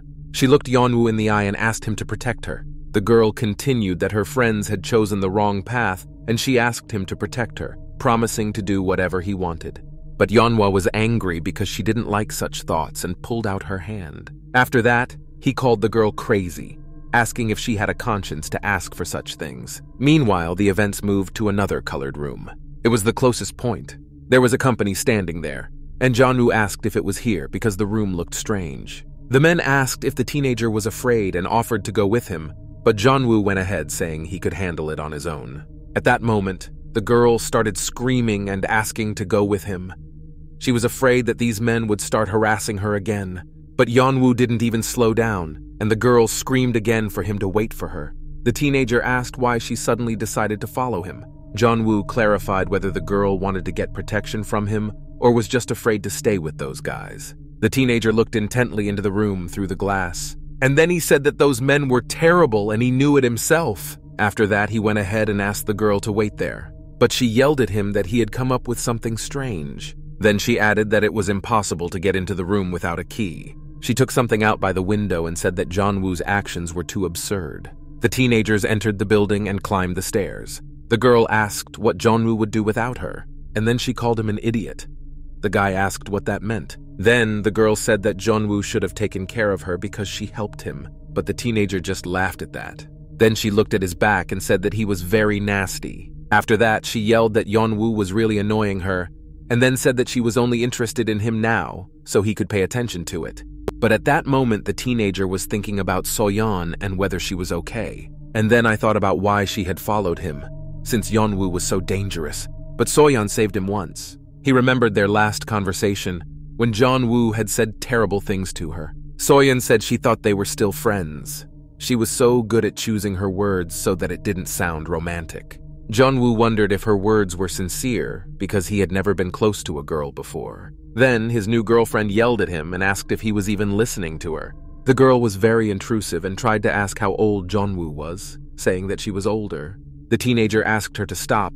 Then the girl tried to call him names, but suddenly everyone stopped. After all, they were facing a monster. Yeon-woo looked at him, examined him closely, and tried to establish contact. The teenager said that it looked like the monster wanted to attack, and then added that he was like a lump of meat. After that, I just walked forward thinking that these monsters had more legs than the connected monsters. And then I thought that they were very boring, and if you looked closely, you could see the difference. The girl was screaming and scared, asking where Yeon-woo had gone. He told her to run after him and keep up. The teenagers turned the corner, but Yeon-woo stayed to take a closer look at the monster. And then he asked the girl if the cells were addicted to illegal substances, because the monster was not interested in people. Thoughts jumped back into his head that the monster was fleshy, and that it was most likely due to the side effects of illegal substances. Then the teenagers would approach a room with the door open. The girl said it was the right place. The room was a mess, but it looked clean. There was a monster on the bed. The poor man looked bad and miserable. Yeon-woo said that this monster had taken a banned substance to get rid of the feeling of fear. He said that it was a person first and foremost. The girl was looking at the monster. Her eyes were full of fear. Suddenly, the monster got out of bed and roared, and the girl screamed in fear. Yeon-woo covered her with his hand and focused all his attention on the monster. Suddenly, the monster began to speak. This eerie voice that resembled a human voice, but at the same time demonic. The monster looked Yeon-woo in the eye and asked him to give it to him. It repeated this over and over again. He began to slide out of his bed and begged me to do so because he was in great pain. The monster was already on the floor and kept begging for medicine. Yeon-woo apologized, saying that he could not help him. He explained that the drug stopped the fusion of cells, but because of a side effect, it remained a piece of flesh. But the teenager could not stop it. The monster kept trying to talk to them. It was hard for him, but he said he didn't want anything. Then he said that he would rather be killed. After all, this unbearable pain he was experiencing, it was impossible to stop it. Then the monster began to beg them to finish him off. The teenagers stood in a stupor. Meanwhile, men stood outside waiting for Yeonwoo. Suddenly, teenagers appeared in their field of vision. They immediately asked if Yeon-woo had brought what he was supposed to. A smile appeared on their faces. After that, the man asked if something had happened to the teenager because he was very upset. Yeon-woo said that everything was fine, but they kept up and asked what the teenagers were doing because they had been there for so long. The guy was silent. He didn't have to answer them anymore, and he wasn't afraid of these bastards. Yeon-woo looked at the city, which was completely deserted. Only the sounds of military vehicles could be heard. Then the man said they had to go back because the soldiers had already started moving. He explained that the military was currently solving the problem with the Khan River. Suddenly, Yeon-woo stopped and asked if they were talking about the Han River. The teenagers were shocked by this request from the monster. He kept repeating that they should finish him off, begging for it. Yeon-woo seemed to feel a lot of empathy for him and understood the pain the monster was talking about. But the girl did not understand this and just felt threatened. Yeon-woo was mesmerized and could not take his eyes off the monster. The poor man fell to the floor and crawled to the teenagers, asking for help all the time. The girl could not stand it and asked to run away. She was constantly screaming. But Yeon-woo was in no hurry to run away. He really wanted to help the monster and alleviate its suffering. He couldn't decide whether he could relieve his pain by using force, or if it would only make it worse. Perhaps it would have been better to burn it with fire, but still, Yeon-woo decided to do it himself, but he didn't know how. The thought flashed through the teenager's mind again, wondering how he had come to this point and found himself in this situation. The girl held her leg and apologized while screaming in fear. And then she noticed Yeonwoo, who was not going to run away, and it made her stunned. She screamed at the guy and asked him what he was doing and why he was looking at this monster. The events moved to a residential complex. The men went first and the teenagers followed. They discussed that they had gotten a good catch. Yeon-woo walked very sadly with his head down, but his thoughts were interrupted by that girl. He came back and asked what happened. She looked down at the teenager and asked why Yeon-woo was standing there looking at the monster. The girl started to speculate that the teenager wanted to get infected himself or was having fun in this way. Then Yeon-woo interrupted her and asked if she really thought he looked like her friends. At first, the girl was outraged and screamed, and then asked if it was because of the medication. Yeon-woo did not answer, so she talked to herself, thinking that it was impossible. She went on to say that no one had a cure for the infection. It simply did not exist.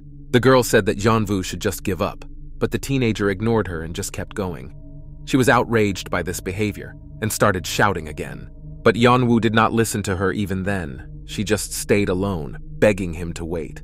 The stairs were empty, and the teenager just walked forward as if they were not together. The girl stood in a stupor, unable to believe that she had been treated like this again. The bastard just left. She put her hands on her head and did not know what to do next. It seemed that the girl was desperate and could not just leave. Suddenly, she heard screams, someone asking to be released. She looked up the stairs and saw someone being beaten badly. When she got a closer look, her blood ran cold. She recognized Min-sik, who had also hurt her. The guy asked his victim where her friends were and then ordered her to stop fidgeting and listen to him. He licked his lips and then praised the victim with satisfaction. It turned out that those were the girl's memories, and she was the victim. She fell to the floor and screamed that she could not forget what had happened and was annoyed by it. Then she thought about what might happen if she just left. From the very beginning, she just wanted to leave, but she was afraid because she couldn't do it alone. She would die and no one would even know about it. Suddenly, Yeon-woo interrupted her conversation with herself, saying that he forgot to say something. The teenager turned to the girl and said that he didn't think this guy would touch her again. She was shocked and could not believe her luck. Yeon-woo continued that Min-sik was selling the cells for a lot of money, and their boss was very angry. It looks like this bastard got what he deserved and was beaten up pretty good. The guard asked the boss what to do with Min-sik, but the guy resisted and shouted that he was being unfairly punished. Then the boss exploded, grabbed the rascal, and yelled at him for trusting him with the hideout. And this Min-sik was just selling his boss's stuff. Yeon-woo was surprised that he hadn't told the girl about this earlier. He started talking about the kernels they gave them, but then he stopped and changed the subject. Yeon-woo didn't want to continue the conversation, but he looked at the girl as he was about to leave. Her frightened expression made the teenager say that they were not close friends, but if she needed help, he was waiting for her upstairs. The girl immediately jumped up and ran after Yeon-woo to tell him more about what had happened to Min-sik. Meanwhile, a group of teenagers, Yeon-woo's father and Choi, were talking about the blogger and Lee Taeyeon. So-young said she didn't think their meeting with Yeon-woo would go well and without loss. He would definitely want revenge, and his desire was understandable.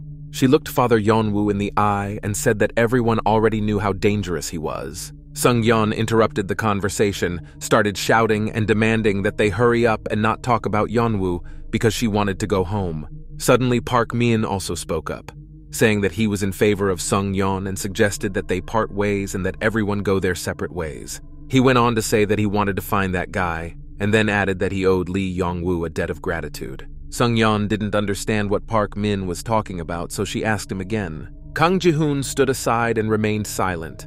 but he felt that his classmate was blatantly deceiving them. Isuri also said that they were supposed to go to the Khan River, but it was dangerous. And then she asked if they could do anything at all without the military. Soyon suggested waiting for the next broadcast of the guy and going there. And then she returned to Isura and told them not to worry, because if she wanted to leave, they would not keep her. Soyon added that Isuri probably wouldn't want to leave just like then. Sung-yeon interrupted the conversation and started screaming and whining again about how there was too much talk about Yeonwoo, and she wanted to go home. Then the teenager's father intervened and said that they had to think about their next steps first. He added that they had no time to argue. First, they had to get to the warehouse and then think further. Park Min approached Seo-young, put his hand on her shoulder, and asked her what it was. After that, he looked the girl in the eye and reminded her that he was her assistant because he had promised her, and Soyon had asked him for a favor. He asked if the girl trusted him and asked her to promise that she would not betray him. But Seo-young just waved Park Min away and asked if he wanted to take his hand away. Isuri watched how So-young behaved with the classmate she held onto so tightly. Kang Min was with her and she told him that it was all strange. But the teenager did not understand what Isuri was getting at. Then she said that she was talking about So-young's actions and the reason why she wanted to find Yeonwoo. Kang Min said they were friends and that was the reason. After all, friends are always ready to help. But Isuri didn't understand because Park Min was infected. Kang Min seemed unaware of this and asked again. Isuri went on to say that no matter how much she thought, she could not understand. Soyeon was friends with Park Min, who was suspected of being infected, and they both searched for Yeonwoo. Kang Min yelled at Isuri for thinking too much. After all, So-young was not infected. The girl interrupted her classmate, telling him to explain something to her. Was there a reason that Seo-young was so obsessed with Yeonwoo that they were secretly meeting? Kang Min was stunned by this information and did not know what to say. Isuri did not wait for his answer and simply told him to leave because they had to find Yeonwoo quickly. Choi said they had finally found the site, but his joy abruptly turned to disappointment. After all, it turned out that it was completely empty. Nothing was left. Choi said that he thought there would be at least something left, but everything was smashed. Then, Yeonwoo's father suggested that they look for something else. Park Choa stood behind everyone else. Suddenly, someone called out to her and the girl turned to the sound. It turned out to be Kang Ji-hoon. He approached the girl and thanked her. After that, he looked her in the eye and promised to repay her in kind. Park Choa looked him in the eye in response, and Kang Ji-hoon tried to say something else. But the girl moved away from him, turned away and told him not to go crazy and that she had to do it. And then she said she would kill Kang Ji-hoon if he continued. Then she asked what the teenager planned to do afterward, whether he would also go looking for Yeonwoo, or maybe he wanted to stay. Kang Ji-hoon said he was sure they would find Yeonwoo, and then added that he thought he would move separately. After all, as Park Cho said, he was infected. Then the girl asked him to go with her. Kang Ji-hoon turned and looked at her and asked her again. Park Choa also turned and looked the teenager in the eye and asked him again if she could also go with him. Kang Ji-hoon was speechless at the surprise and tried to ask her why she wanted to do this. Park Choa turned away and began to explain. She said she was just a little ashamed because she had saved Kang Ji-hoon, and if he died, all her efforts would be in vain.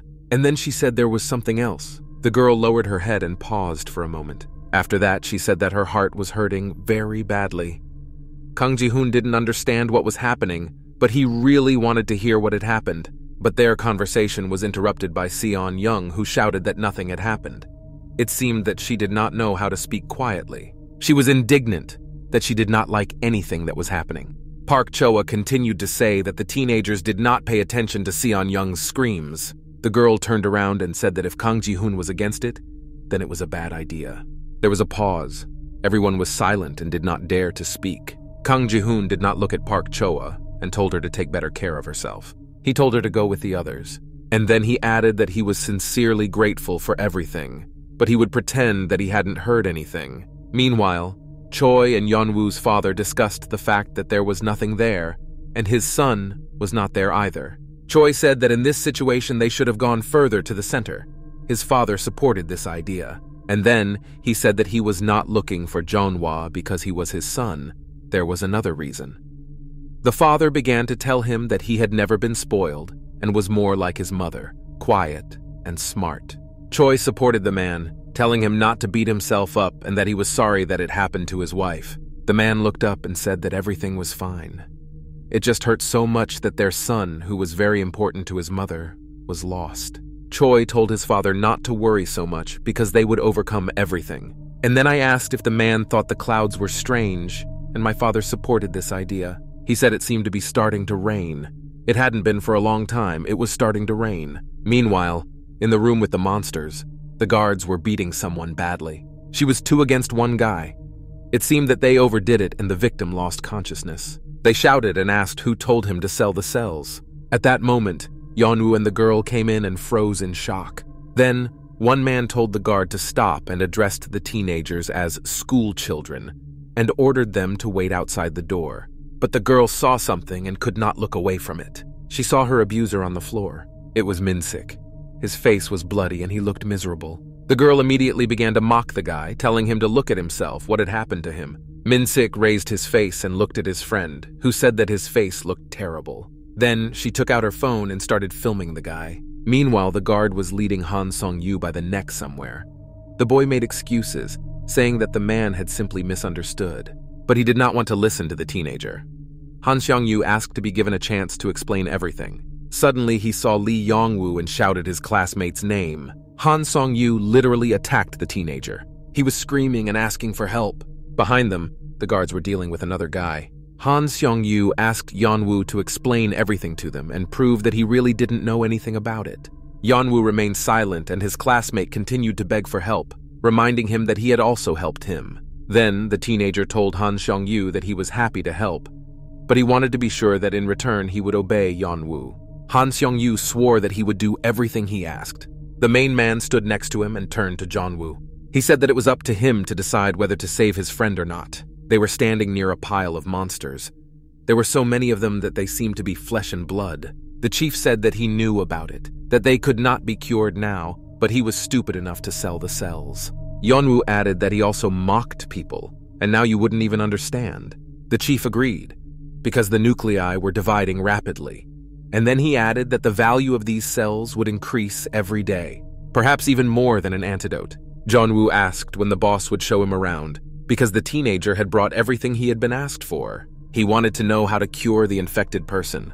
The boss then asked why Yeon-woo was in such a hurry. He got up and said that he needed more items, and then, after a short pause, he added that she was many. He walked up to Yeon-woo, put his arm around him and promised to show and tell him everything when the teenager found the others. Yeon-woo looked the man straight in the eye, and the chief said he could believe him. According to him, he has never cheated. The men in black and the guards nearby were discussing the fact that they had to go on with their business. Suddenly, someone called Yeonwa. It was a girl, and she asked what they were talking about with the chief. Yeon-woo wanted to ask when she managed to get here, but the girl interrupted, saying that she would give him one piece of advice. After that, she looked up and said not to trust this chief. She added that all the bastards were more cunning than Yeon-woo thought. But the teenager said that there was a bowling alley on the 2nd floor and asked if she would go.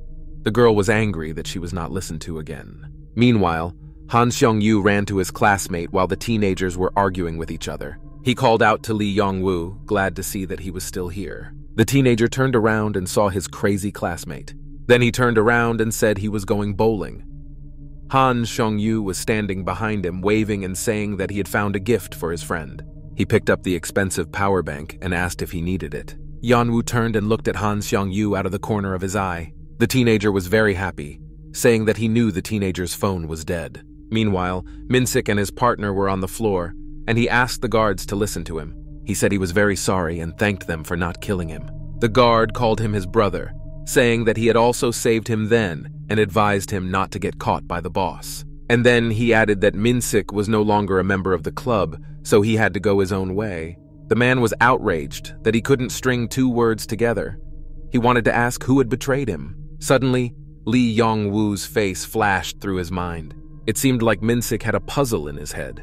He began to curse and threaten Yeonwa. Meanwhile, the teenager was charging his phone from the power bank Han Song-yu had given him. People laughed at Yeon-woo for living with a dead phone all the time. The girl asked how he wasn't scared. The teenager said he was used to it. Then she told Yeon-woo to charge some and share it with her, because she didn't have much left. Yeon-woo asked whether it was Han Seong-yu or those thugs, and the girl said it didn't matter. The teenager picked up his phone and turned it on. It lit up, so it was working. The first thing Yeon-woo noticed was that he had a lot of messages on the messenger. And the first one was Park Seo-young.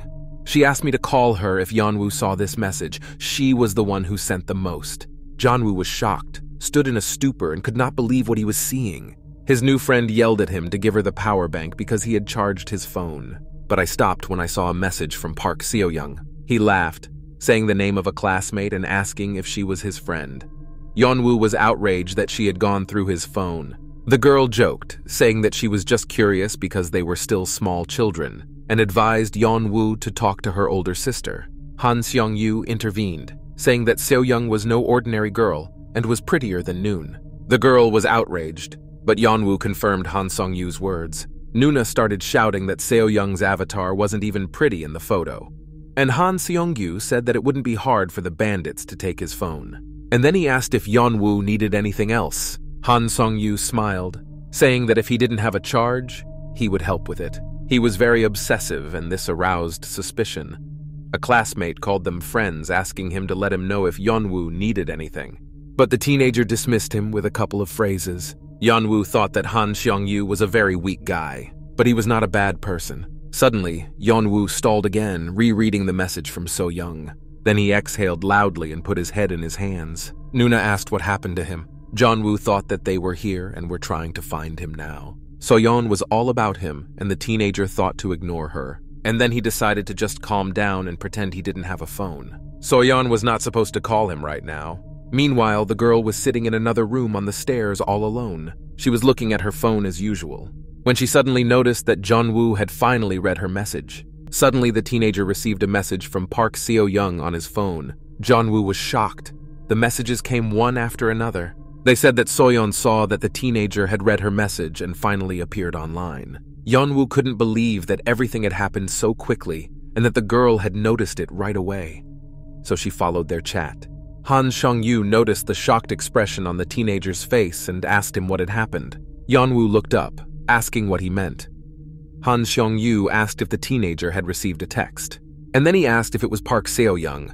A smile appeared on my classmate's face. Yeon-woo denied it, but his reaction betrayed a teenager. Han Seong-yu started laughing at his classmate and reached for his phone, saying that he didn't believe Yeon-woo.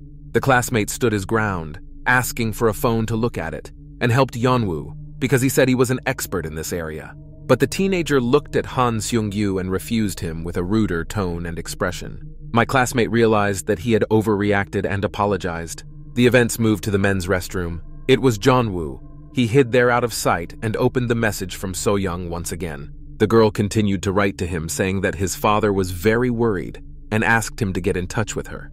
Yeon-woo seemed to want to call, especially to see his father, but he just couldn't. He was very sorry. He knew that his family was worried, but he was to blame for his mother's death. Meanwhile, Soyon was sitting alone on the stairs, staring at her phone, waiting for a response. Suddenly, something shocked the girl. She exploded and even screamed. Everyone else turned and looked at her in shock. Soyon apologized, saying that her alarm clock had gone off. But her expression betrayed the deception. The girl moved a little further away immediately. The others paid no more attention to her. It turned out that Lee Yong-woo had written to her. He said he had charged his phone but asked her not to tell his father anything. Soyon could not believe that it had really happened and she had finally received an answer. She continued to write, saying that Yeon-woo's father was very worried and asked where the teenager was. The boy replied that he was in Cannes with Han Seong-gyu, and then he asked to keep this secret from his father. Yeon-woo was laughing at himself. He realized that he could not just keep running away from his father, but he had to find a cure and then meet with his family and the others. It was very difficult and painful for Yeon-woo, but he decided to cheat him one last time. After all, if the teenager does nothing, everyone could die because of him. Meanwhile, Soyeon received a notification on her phone. She was shocked by what she read there. Lee Yong-woo said he couldn't go with them because he had a job right now. So-young didn't understand what other work he could have at that time. Meanwhile, the others stood at the top of the stairs and didn't even pay attention to Soyeon. She was just looking at her phone and trying to understand what was happening. Meanwhile, Yeon-woo was going down the stairs to the boys for another assignment. Suddenly, he received another notification on his phone. He picked it up to read it, but realized it was from Soyeon. In it, the girl asked Yeonwoo to think carefully again. She wrote further that his father would not give up until he found his son. and he continued to run away, risking his father's life. The man in Choi ordered the teenagers to stay put while they themselves were going to inspect the area. Seon-young was indignant that they were leaving them there. Soyon recalled that Yeon-woo had told her about it himself. Before he could find himself, he had to survive this hell. Yeon-woo decided to write that it would be better if they all returned home. Suddenly, Park Min came up behind Seo-young and said that he needed a phone charger. The girl jumped up, and this reaction surprised the teenager. Soyeon gave herself away that something had happened. She was a very bad liar. Park Min asked why the girl was so scared, but her answer betrayed Seo-young even more. Kang Min was sitting on the stairs next to her, listening in. Park Min asked Seo-young what she was hiding if she was shaking like that. Behind the whole company was Kang Ji-hoon. The teenager looked back and surveyed the area out of the corner of his eye. Sung-yeon noticed this. She shouted to Kang Ji-hoon and asked where the teenager was going. He replied that he also wanted to look around. Sung-young shouted indignantly that they were all ordered to wait in place, and Kang Ji-hoon asked her not to shout. Park Choa silently watched what was happening, and then she yelled at Kang Ji-hoon to wait for her. The girl began to walk down the stairs, commenting that it would be better to look around together. Kang Min was next to So-young, and he said out loud that it might be better for him to come out too. The girl looked at her classmate, but he did not respond in kind. Then he looked at me, smiled, and asked me what Soyeon thought. Meanwhile, it was raining outside. The weather was terrible. Isuri stood alone with her head down. She thought about that conversation with Soyeon. Isuri's girlfriend then told her not to worry, because she was not going to ask her to go with her. And then she asked if Isuri would leave them again and run for cover. The girl was angry that Park Seo-young decided to hurt her like that. Sung-yeon looked out the window and resented the fact that the men had been gone for a long time. And then she said that if she met Yeon-woo, she would scratch his face all over. Suddenly, Seong-young said something about Park Seo-young. Isuri told her classmate to stop repeating herself. And then she came back and asked me what Seon-young meant when she referred to Soyeon as Yeon-woo's friend. Meanwhile, the teenagers walked through dark corridors. So-young asked Kang Min where he got the flashlight. The girl was sincerely happy about it, saying that it was the most important thing they had. Kang Min turned to his classmate, smiled, and said that he still had a lot of things in his bag, so So-young could call on him. And then, the girl suddenly remembered that she wanted to give them something. She began to rummage through her bag in search of something. Kang Min looked at the girl and thought that she was infected. But he decided that Isuri was mistaken, because it was not some other person. It was Soyeon. Then Kang Min handed the thermos to the girl, but So-young didn't understand what it was at first, and asked again. Kang Min explained and said that she would need hot water. She was surprised but thanked me. And then she looked Kang Min in the eye, saying that she preferred the cool water. Then a classmate addressed Soyeon by name and said that he trusted her. She did not understand what he meant, but reciprocated. After that, Kang Min's voice changed and he said he would ask her directly. And then he asked Soyeon to answer him honestly. He started from a distance, saying that the girl was looking for Yeonwoo because she hadn't seen him for a long time. Then he paused for a moment. He asked if it was because Soyeon was infected. The girl said that Kang Min was right. She asked him how he knew and then, pausing between words, said that she was infected. She apologized, saying that she did not mean to deceive them. Kang Min was shocked, but So-young continued and said that this was not why she was looking for Yeon-woo. He interrupted her, saying that he understood everything. She asked him how he knew and then if he was surprised. So-young thanked him for being honest with her. And then she added that Kang Min was a very good friend who always knew how to support others. And then she told him not to worry, because Soyeon assured him that she was fine. Kang Min was silent and did not speak. The girl then asked him if he wanted to come back, because his classmates were probably waiting for them, but the guy didn't want to leave. He asked if So-young was looking for Yeon-woo because she was his friend, and then he said that the girl was not that close to him. So-young then turned back and looked at Kang Min. The teenager said that if this was not the case, did she have some other reason? So-young was shocked by this sudden question and the look on Kang Min's face. Meanwhile, events moved to another exit.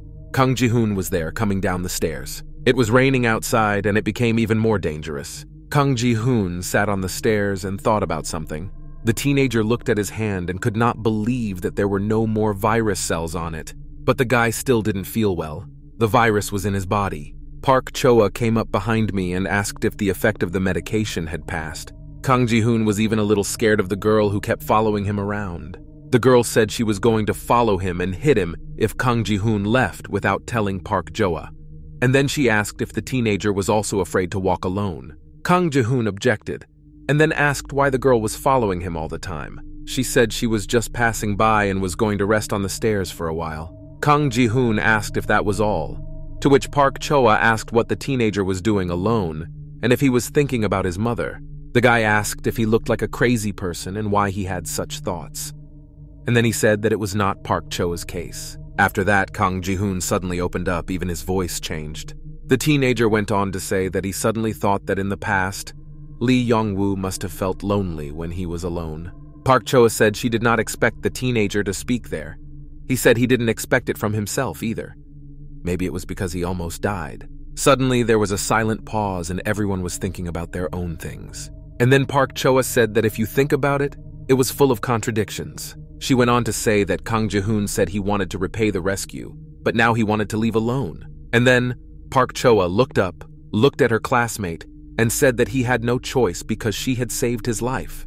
So the teenager had to follow what she said. Kang Ji-hoon just said that it sucked and there was no point in it. After that, the teenager abruptly stood up and Park Cho-a asked why he thought so. Meanwhile, events moved to Park So-young and Kang Min.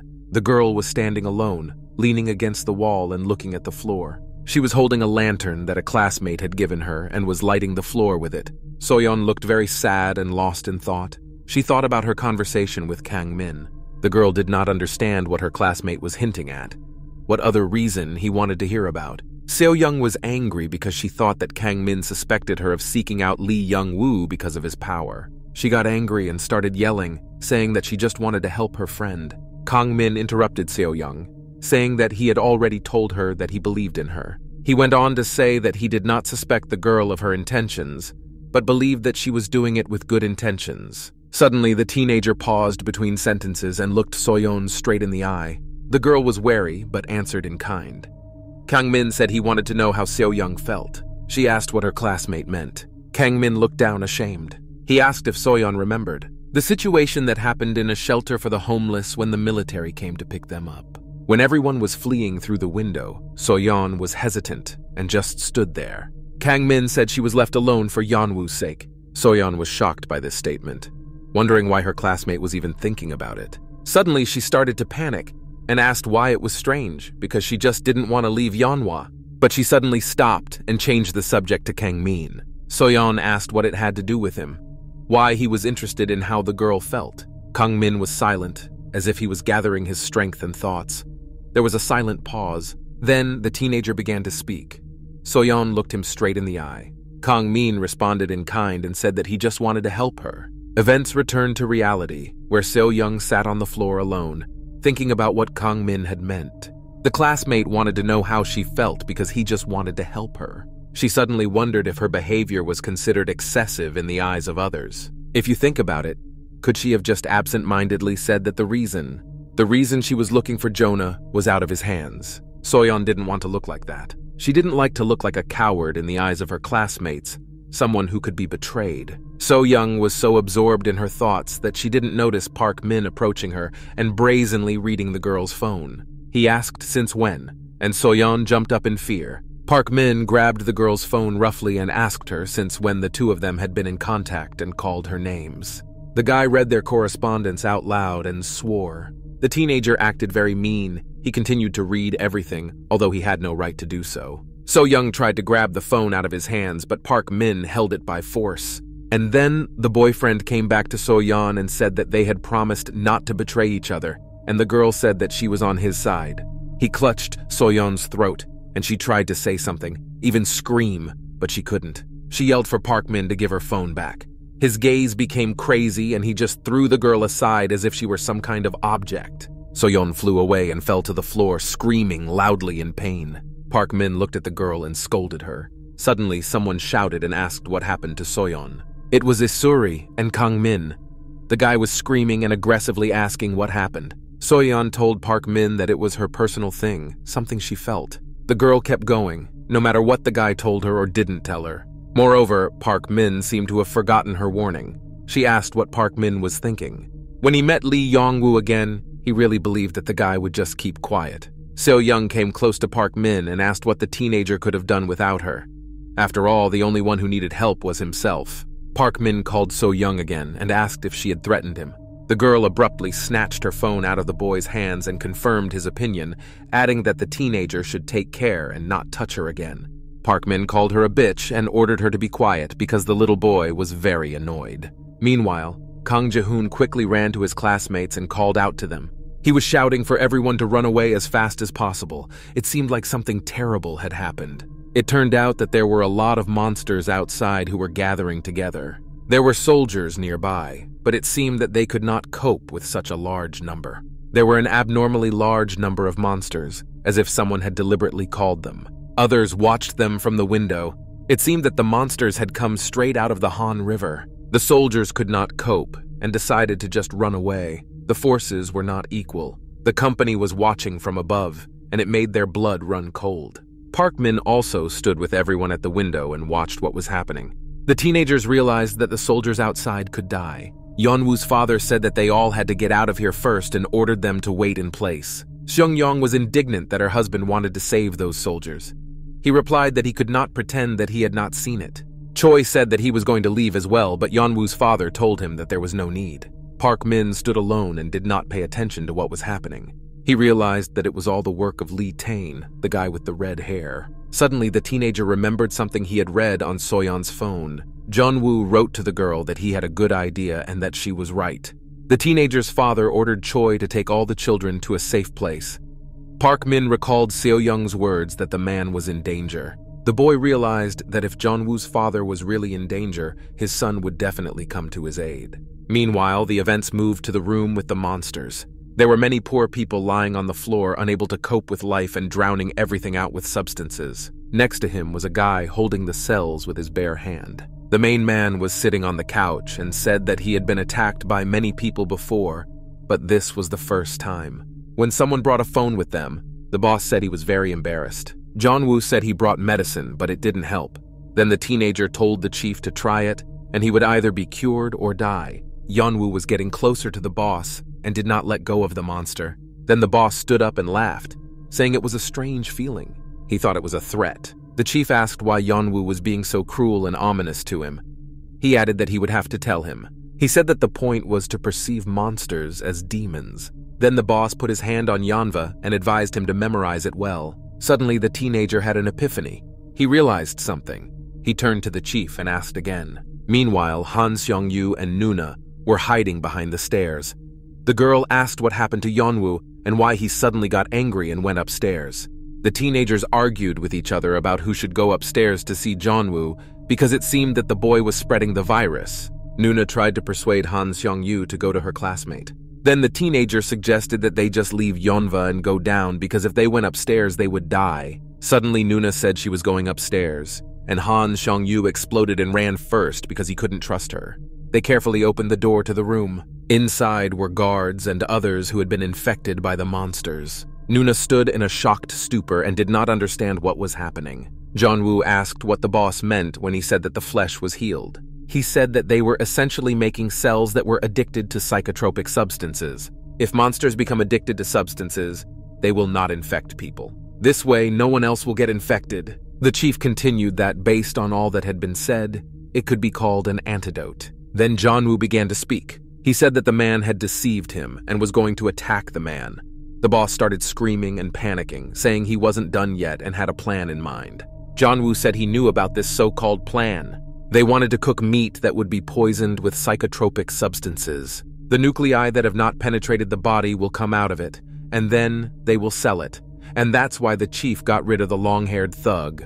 The boss looked down and said that he understood why Yeon-woo thought that way about him. But the teenager knew nothing about him. The boss claimed that he really didn't like dirty things like these cells. He told Yeon-woo to think about it. Even if the boss sells the cell nuclei, the distribution won't affect him. He went on to say that people like the teenager didn't care because they were immune, but the main thing was tired of the cells. After that, the boss looked Yeon-woo in the eye and told him that they were distributing drugs along the Han River. The teenager also looked him in the eye and did not like this information. His family and friends were in danger on the Khan River. Yeon-woo came closer to the chief and asked what he meant. The man said that despite being pushed back by the presence of soldiers, they always watched the Khan River. And looking at the cells that were controlled by drugs, they realized one thing. Their nervous systems are closely interconnected. The boss laughed and said that he thought Yeon-woo probably knew about it too. He explained that he noticed that if one monster liked a substance, the others around it also reacted.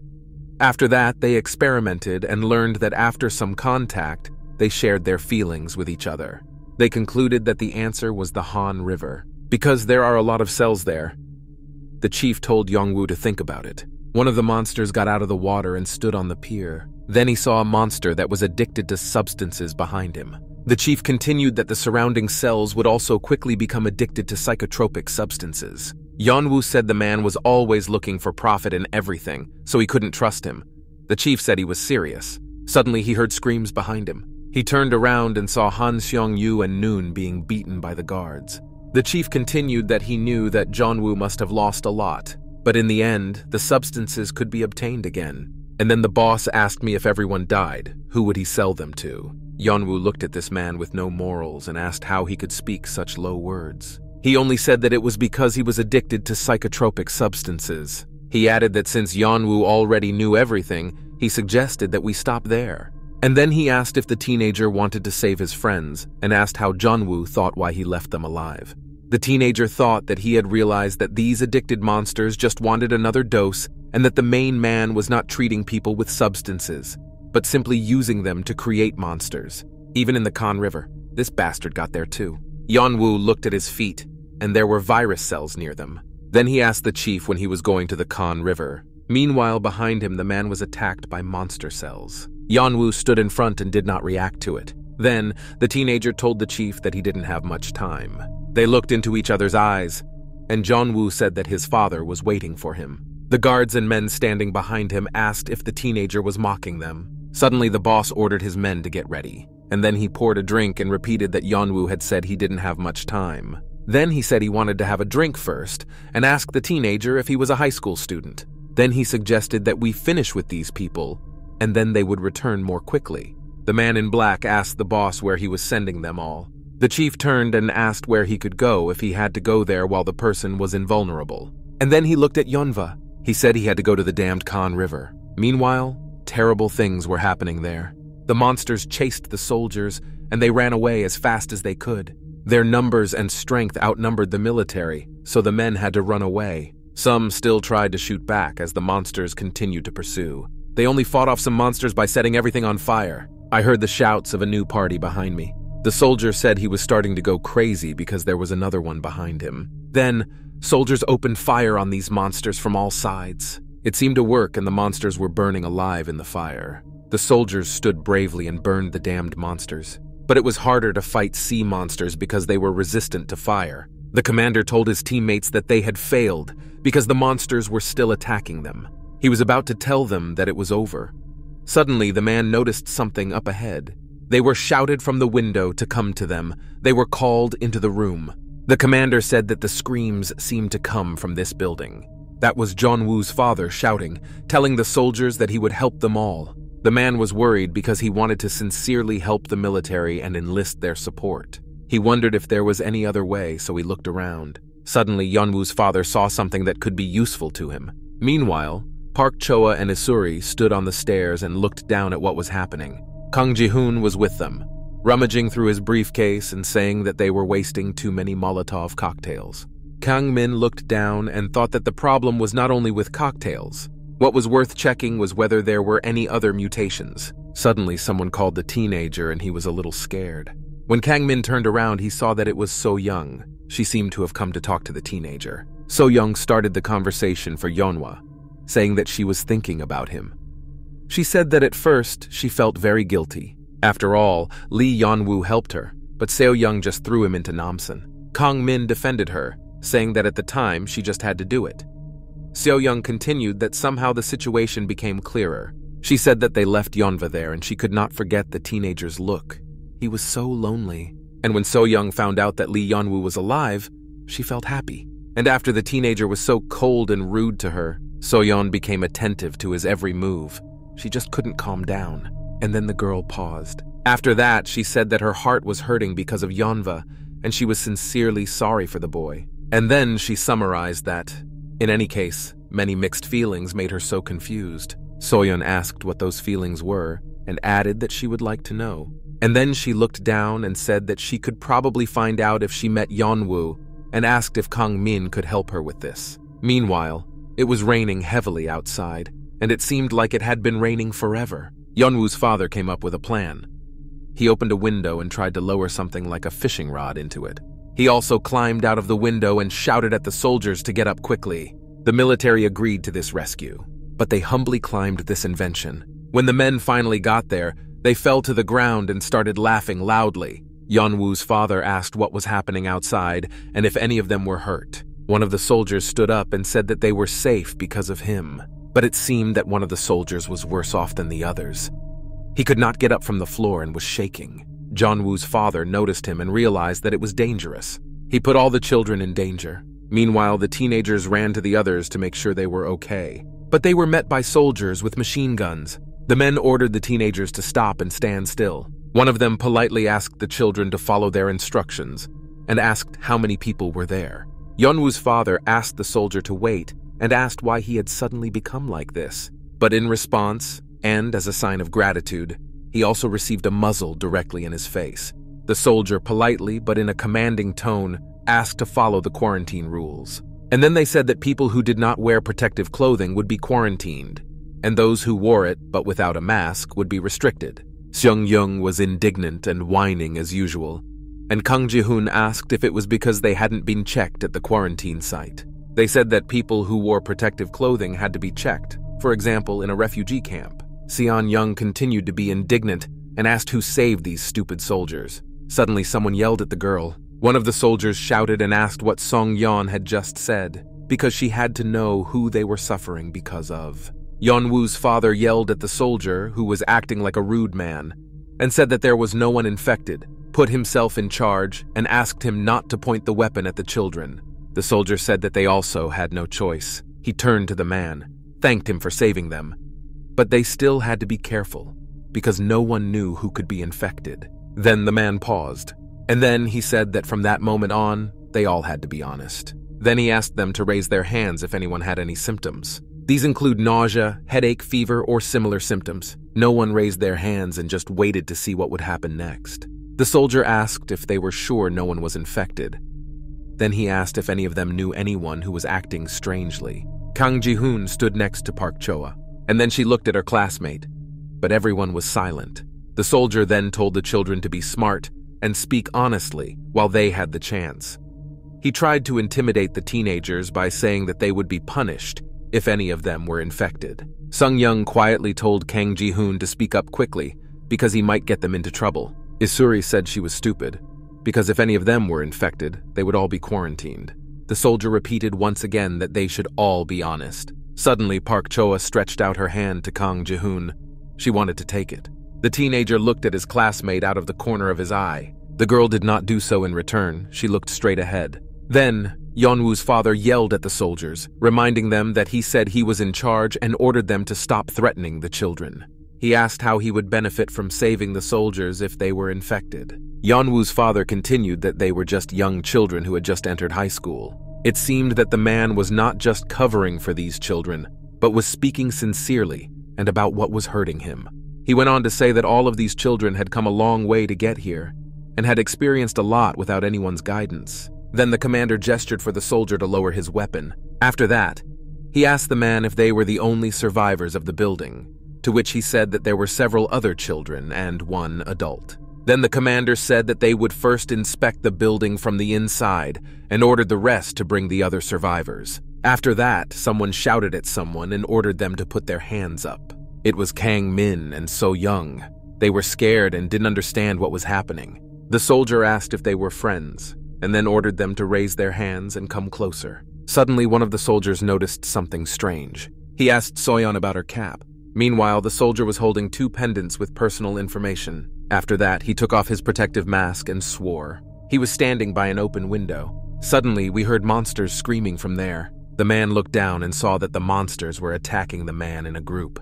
He immediately took out his weapon and opened fire on the monsters. When he took a closer look, he noticed that there were soldiers there, and not just one. The man got angry. He He was just burning with aggression and said that he would kill all the monsters right now. Suddenly, one of the monsters turned to the soldier, and it seemed that he was angry with him. Meanwhile, another soldier was dealing with Soyoung and Kang-min. He was interested in a particular girl and asked if they could talk. The soldier asked where Park Seo-young got the cap from and if it was hers. She didn't know what to say, because she didn't want to give Yeonwoo away. The soldier said that they were looking for a guy wearing a branded cap and were interested in where Soyon got it. The girl immediately realized that something was wrong, so she decided to lie, saying that it was her cap. Then Sung-yeon interrupted the conversation, telling Soyon not to cheat because it was Lee Young-woo's hat. The soldier heard this and asked if it was her friend's cap after all. He asked if it was her cap. Soyon tried to justify herself further by saying that she picked up the cap and it became hers. In her mind, she was cursing Seon-young.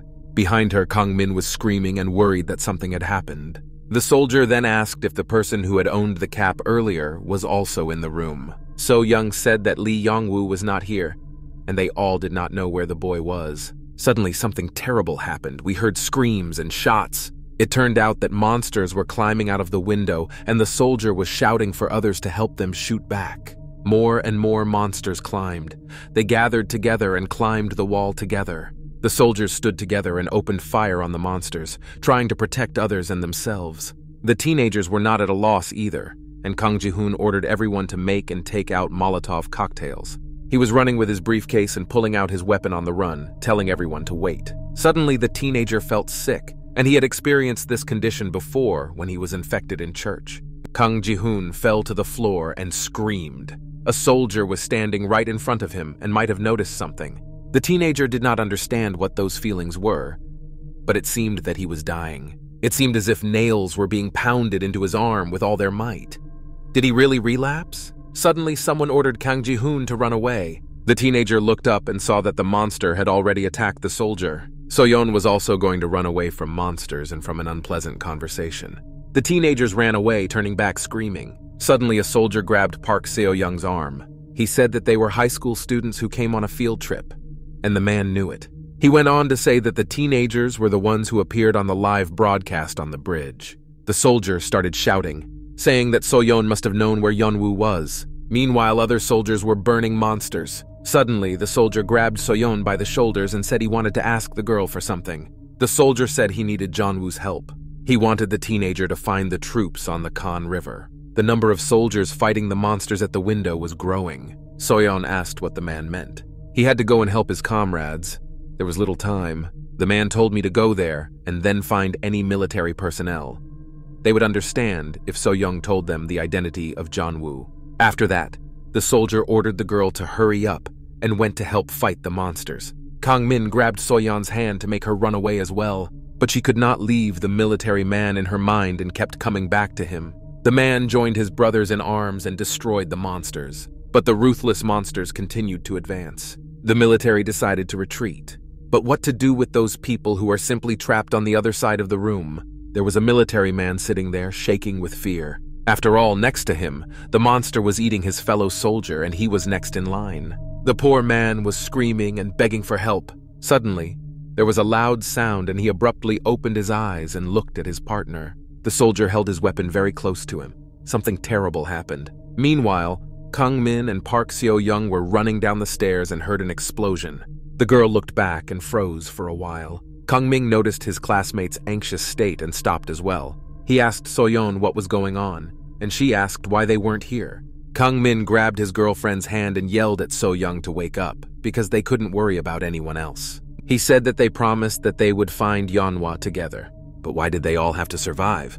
The rest of the teenagers came down from above, screaming. Isuri screamed and told me to try to do something with this scale. And then she asked if anyone else had seen the exit and what happened to it. But no one had made it yet. Sung-yeong was running behind me and screaming, and Park Choa ordered her to shut up. Otherwise, she threatened to slap her.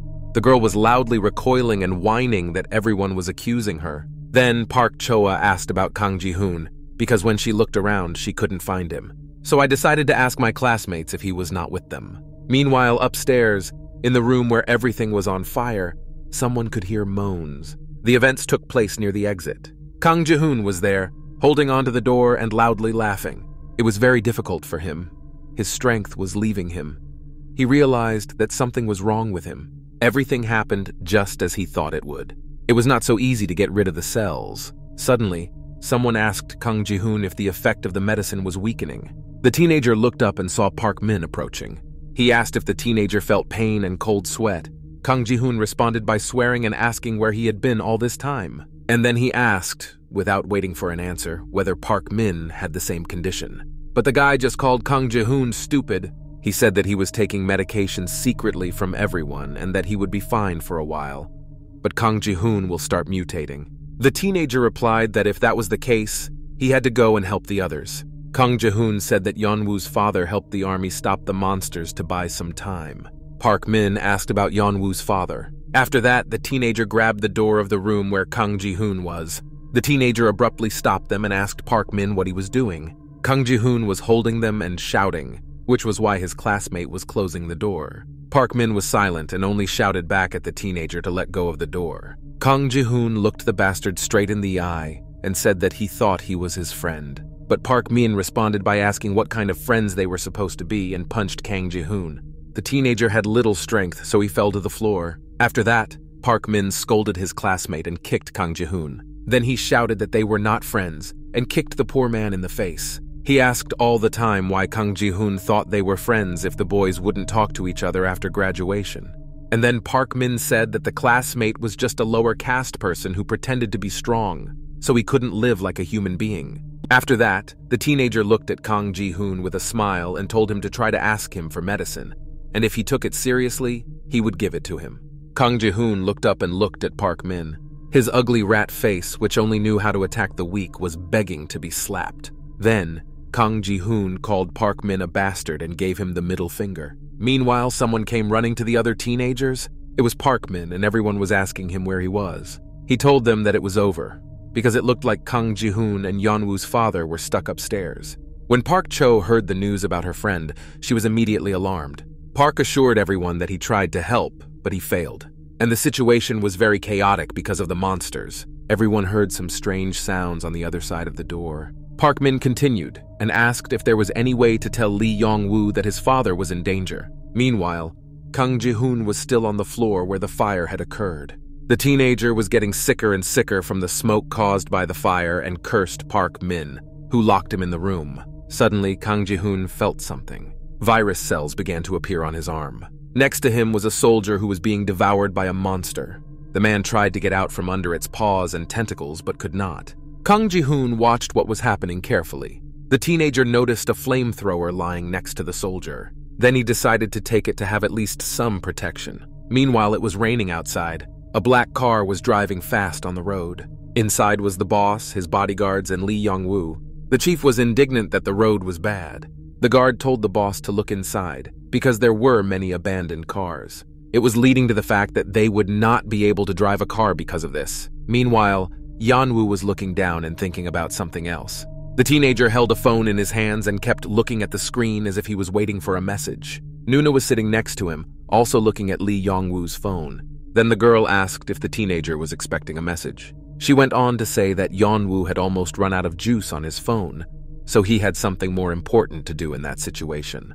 The teenager turned to Noon and said it was none of her business. She said in response that Yeon-woo should not forget that he had to protect her. Suddenly, something happened outside. Even the boss noticed it. There were many monsters in front of their car. They were all hostile to them. Then Lee Yong-woo got out of the car and just tried to use his powers of control. The chief asked him if these monsters were from the Han River, and then he said that there were too many monsters. So the boss asked if it was okay if he didn't help the teenager, but if Yeon-woo needed a weapon, he could give it to him. Yeon-woo said that everything was fine. The chief asked if the teenager was going to show everything he was capable of. Lee Yong-woo said that he felt the monster's feelings even though he did not touch it. The chief was shocked by this. The teenager looked the monster straight in the eye and mentally ordered it to die. The monster opened its mouth because it wanted to attack, but stalled. The other monsters followed the monster's fate, and then Yeon-woo ordered the chief to look at it. Then he said that he did not need a weapon. Suddenly, I heard screams from the other side. The monsters were running away from a huge monster. It looked different from the ones that came out of the Han River. The boss said it looked like a mutated monster and added that he was curious to see how Yeon-woo would handle it. The teenager did not panic and just looked at his opponent in silence. The monster roared, opened its mouth to pounce on Yeonwoo. The boy stood in his place, but it seemed that everything was going differently than with the other monsters. Then he ordered the chief to give him a weapon. A few minutes later, everything was on fire, and even the rain did not have time to extinguish it. The mutated monster was also on fire. There were guards with guns standing nearby, and one of them said that the smell was like grilled squid. The men finished their work and packed back into the car. Suddenly, Yeonwoo received a notification on his phone. When he read it, his blood froze in his veins. It was a message from Park Seo-young saying that his father was in danger. Meanwhile, the man was really not doing well. All the soldiers were devoured by monsters, and he was the next in line. Suddenly, the man opened his mouth wide, because he did not have the strength to scream, but he was scared. It was all because the monster opened its mouth wide and was about to pounce on Jonah's father. The man screamed. He realized that his end had come. Suddenly, someone attacked the monster. Yeonwoo's father did not even have time to react. He just covered himself with his hands. It turned out that it was Kang Ji-hoon. He fought the monster with his bare hands. The man was shocked by what had happened. The teenager asked his father to tell his son. Kang Ji-hoon paused for a moment, and then he said that this time he had repaid his debt to Lee Yong-woo. After these words, Kang Ji-hoon opened fire on the monster that was so close to him. The events shifted to the past, when the teenagers had just arrived at the cable car, and no one yet knew about the terrible virus that would take so many lives. Kang Ji-hoon was having fun and enjoying himself. His jealous gaze fell on Hong-mi. She was just filming with Yeon-woo and his friend Jubin. The first thing Kang Ji-hoon thought when he saw Yeon-woo was, why would anyone want to interview such a guy at all? Kang Ji-hoon felt jealous because he couldn't let that person get closer, even though he really wanted to. So he wondered if Hong-mi and Yeon-woo were close. After all, it was Lee Yeon-woo, the nerd and the quiet one. The events returned to a terrifying reality where ordinary teenagers had to fight monsters for their survival. Kang Ji-hoon incinerated one of them with a flamethrower. He was left breathless after such a battle, unable to move. Yet before, he had been the fastest in class. In this moment of weakness, the monster did not wait. It had plenty of strength. Suddenly, it lunged at Kang Ji-hoon and devoured him. Yeon-woo's father was in despair. He was losing people one by one. Damn monsters. Suddenly, inside the mouth of the scumbag that had eaten Kang Ji-hoon, a light began to burn. It burned his mouth from the inside. This teenager never gave up even when it was too late. The monster fell to the ground. Now it was out of strength. Kang Ji-hoon approached the monster and aimed the flamethrower into its open maw. The teenager's body and face were covered in the monster's slime. He had long been infected but had held on with those pills. Kang Ji-hoon himself couldn't move, but he could end the monsters and give others a chance to survive. After that, it was hot.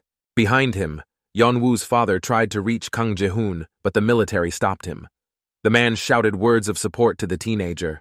Kang Ji-hoon asked him what he was doing and why he hadn't left yet. After all, the monsters were waiting for them. The soldier told Yeon-woo's father that if things continued like this, they would all die, so they had to leave immediately.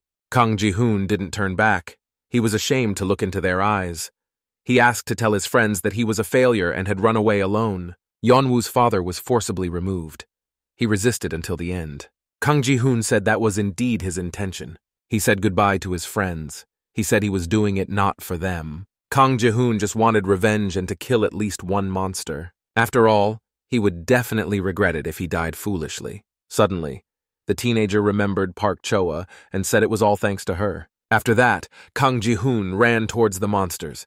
He had a reason to take revenge, for whom to take revenge. Meanwhile, the soldiers were descending the stairs to the exit. Yeon-woo's father was worried about the children, wanting to ensure they were safe. But there was one problem.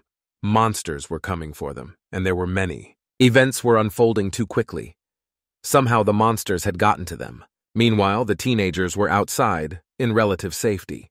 They were deciding whether to wait for Yeon-woo's father. Park Choa wanted to wait for one more, Kang Ji-hoon. But the teenagers decided to run, as they would all die otherwise. Nearby, across the street, there was a monster that heard them, and it was running straight for the teenagers. They ran, but the monster was chasing them. Soyon was lagging behind, even though she wasn't the last to run. Kang Ming grabbed her hand so she wouldn't fall behind. It was a very sweet gesture he made subconsciously. In moments of danger, everyone showed their true nature. The teenagers hid behind a pillar of a building together, but the monster did not leave. It just stood there and waited. Kang Ming said he would distract the monster if it came to them, while Soyon ordered her to go into the alley for now. But she was busy with something else. She said Yeon-woo was coming to them in a car. There was hope and joy in her words. She wanted to see him. Isuri and Park Ming were hiding behind a bus stop. For some reason, no one ran after them. Park Ming was outraged that the rest of the classmates were foolish for splitting up at such a moment. They saw the monster from the bus stop. It did not see them. Isuri silently endured this idiot beside her. She told Park Ming to hide first while she wanted to look around. Isuri explained to his dissatisfied expression that they needed to gather their friends. Park Ming snidely asked if she was planning to go look for them, after which he cowardly ran away without a hint of doubt, shouting that he was even glad. And he ran into the building as if to search there. Isuri actually didn't care about his fate. Park Ming ran up the stairs and laughed that they were all foolish, and he could hide in a safe place while Soyon called for Yeon-woo. He stopped by the window to watch how they would all fight in vain. The monster below suddenly sensed something. It was somehow attracted to the building where Park Ming had entered. Kang Ming told Soyon in a serious tone to go to Yeon-woo, while he would stay here with the others. Soyon was outraged, but Kang Ming interrupted her. He was as serious as ever. He quietly told her he didn't understand why, but Isuri was watching Soyon. Soyon was rendered speechless. She had never been suspicious enough to raise distrust. Kang Ming said that was why he had brought Soyon here alone.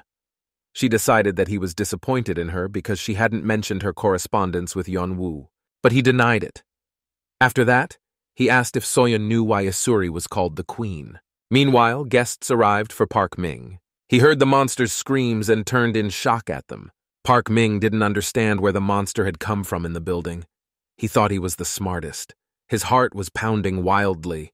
Meanwhile, Isuri approached and shone a flashlight. She heard Park Ming's and the monster's screams, but her face remained unchanged and indifferent. Meanwhile, the military and Yeon-woo's father were not faring any better.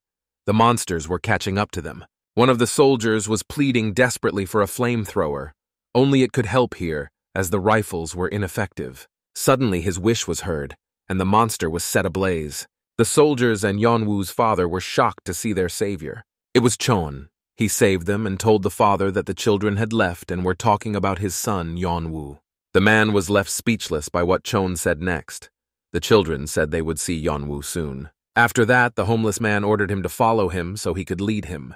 Meanwhile, Park Ming was screaming, trying to escape from the monster, but he was failing miserably. And eventually, what this narcissist feared most happened. He was captured by the monster. Park Ming's life ended in that very second. At that moment, Kang Ming told Soyon the reason why Isuri was called the Queen. Kang Ming's voice grew quieter. He said it was because the others had no chance to run further. They had seen her with their own eyes. Isuri stood behind the door of the building and watched as the monster devoured Park Ming. The classmate saw her, and his last words before death were a wish for Isuri's death as she simply turned around and walked away.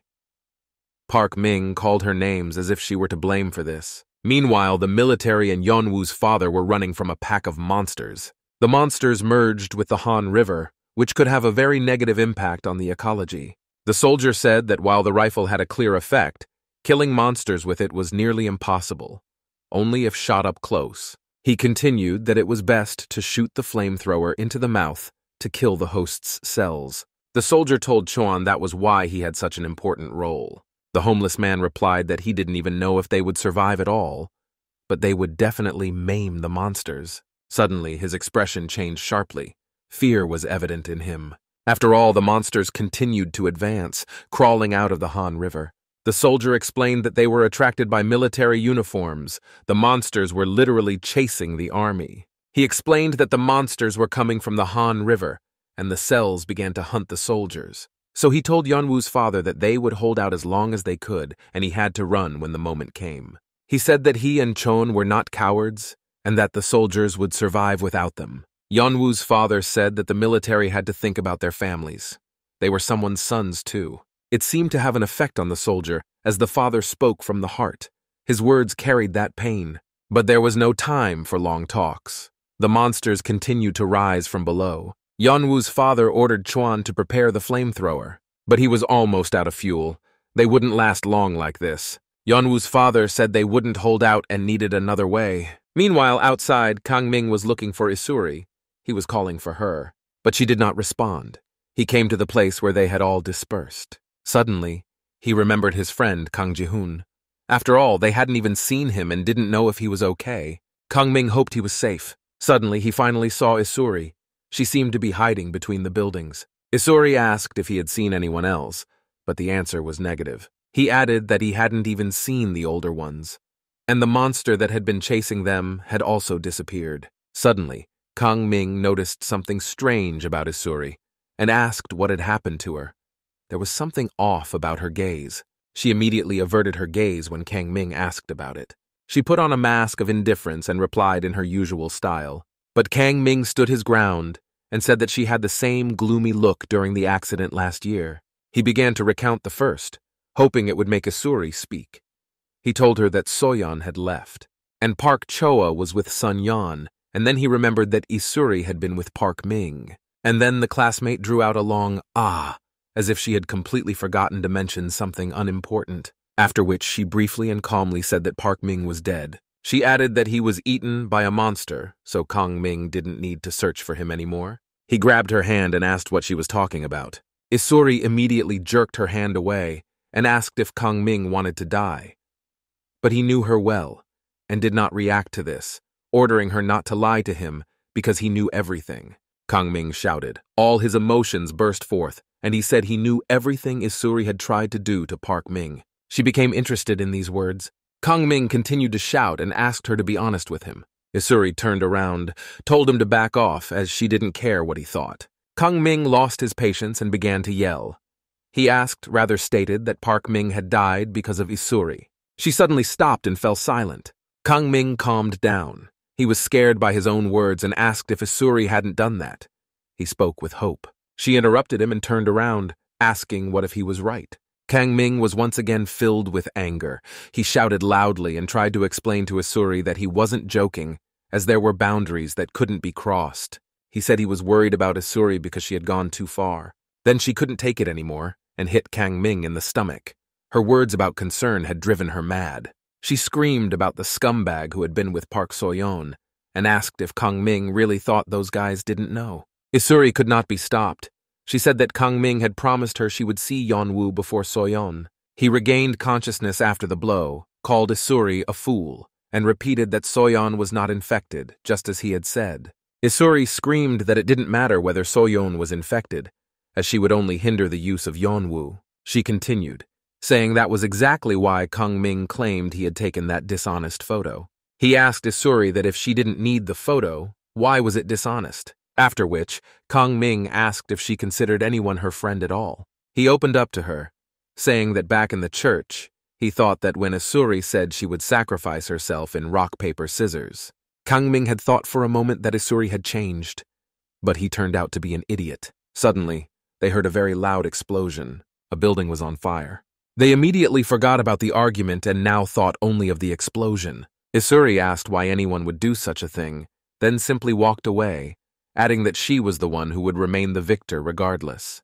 Kang Ming was left alone. Meanwhile, Isuri moved closer to the fire. She understood that this was not just another fire, it was an explosion. Bodies of soldiers lay nearby. It would be difficult for Isuri to retrieve a weapon, as she was covered in debris. All her attention was focused on the fire. Therefore, she did not notice the quiet footsteps approaching her. This encounter certainly did not promise to be pleasant. Isuri said aloud that the sound of the explosion would surely bring everyone here. Suddenly he responded that he had come. Isuri immediately recognized the voice of Park Ming. He called her a loose woman and accused her of his death. She screamed while Park Ming asked why she wasn't smiling, as he was glad to see her again. Isuri immediately began to run while Park Ming took a weapon from a soldier. He said he didn't understand why she was treating him this way, but Park Ming was taking medication for cancer. Therefore, the monster spat him out. He probably wasn't tasty. Isuri's blood ran cold with fear. After all, the worst monster is a human. Park Ming took the weapon and aimed it at Isuri, saying it was karma. Someone was running quickly toward them. Someone who wanted to make it in time. It was Kang Ming. He lunged at Park Ming and knocked him off his feet. He ordered her to run. Park Ming and Kang Ming began to fight. Kang Ming said that even if he killed Isuri now, what would come next? First, they had to heal Park Ming. This stopped him. Kang Ming always knew how to penetrate a person's mind. He explained to Park Ming that there was only one way. He melted the cells not with fire, but with water. Kang Ming tried to convince him that even if he was angry at Isuri now, it was still not too late to start treatment. He promised to help. Park Ming closed his eyes and cursed, after which he asked if Kang Ming was serious. There was mockery in his voice. Kang Ming promised that he could be trusted. Then Park Ming threatened him with death if he didn't heal him, and Kang Ming agreed to these terms. He did it for Isuri, perhaps, or simply acted on moral principles. He dropped the weapon and said there was a thermos in his bag, after which an explosion occurred. Blood splattered on Kang Ming's suit. Park Ming laughed and called him an idiot, then asked how he was doing. Kang Ming was in shock. Everything happened too quickly. He didn't understand what was going on. Isuri stood behind him. She saw everything. All of this happened because of her. She screamed Kang Ming's name, after which she called Park Ming a twisted scumbag. Isuri could not believe what had happened. It felt as if the ground had slipped from under her feet. Park Ming smiled and said he wanted to hear her last words. He aimed and ordered her to speak before he shot Kang Ming again. The look in that scumbag's eyes was insane. Kang Ming held his hand over his wound, from which blood was flowing rapidly. Isuri didn't know what to do, but she knew she had to do something. Park Ming awaited action.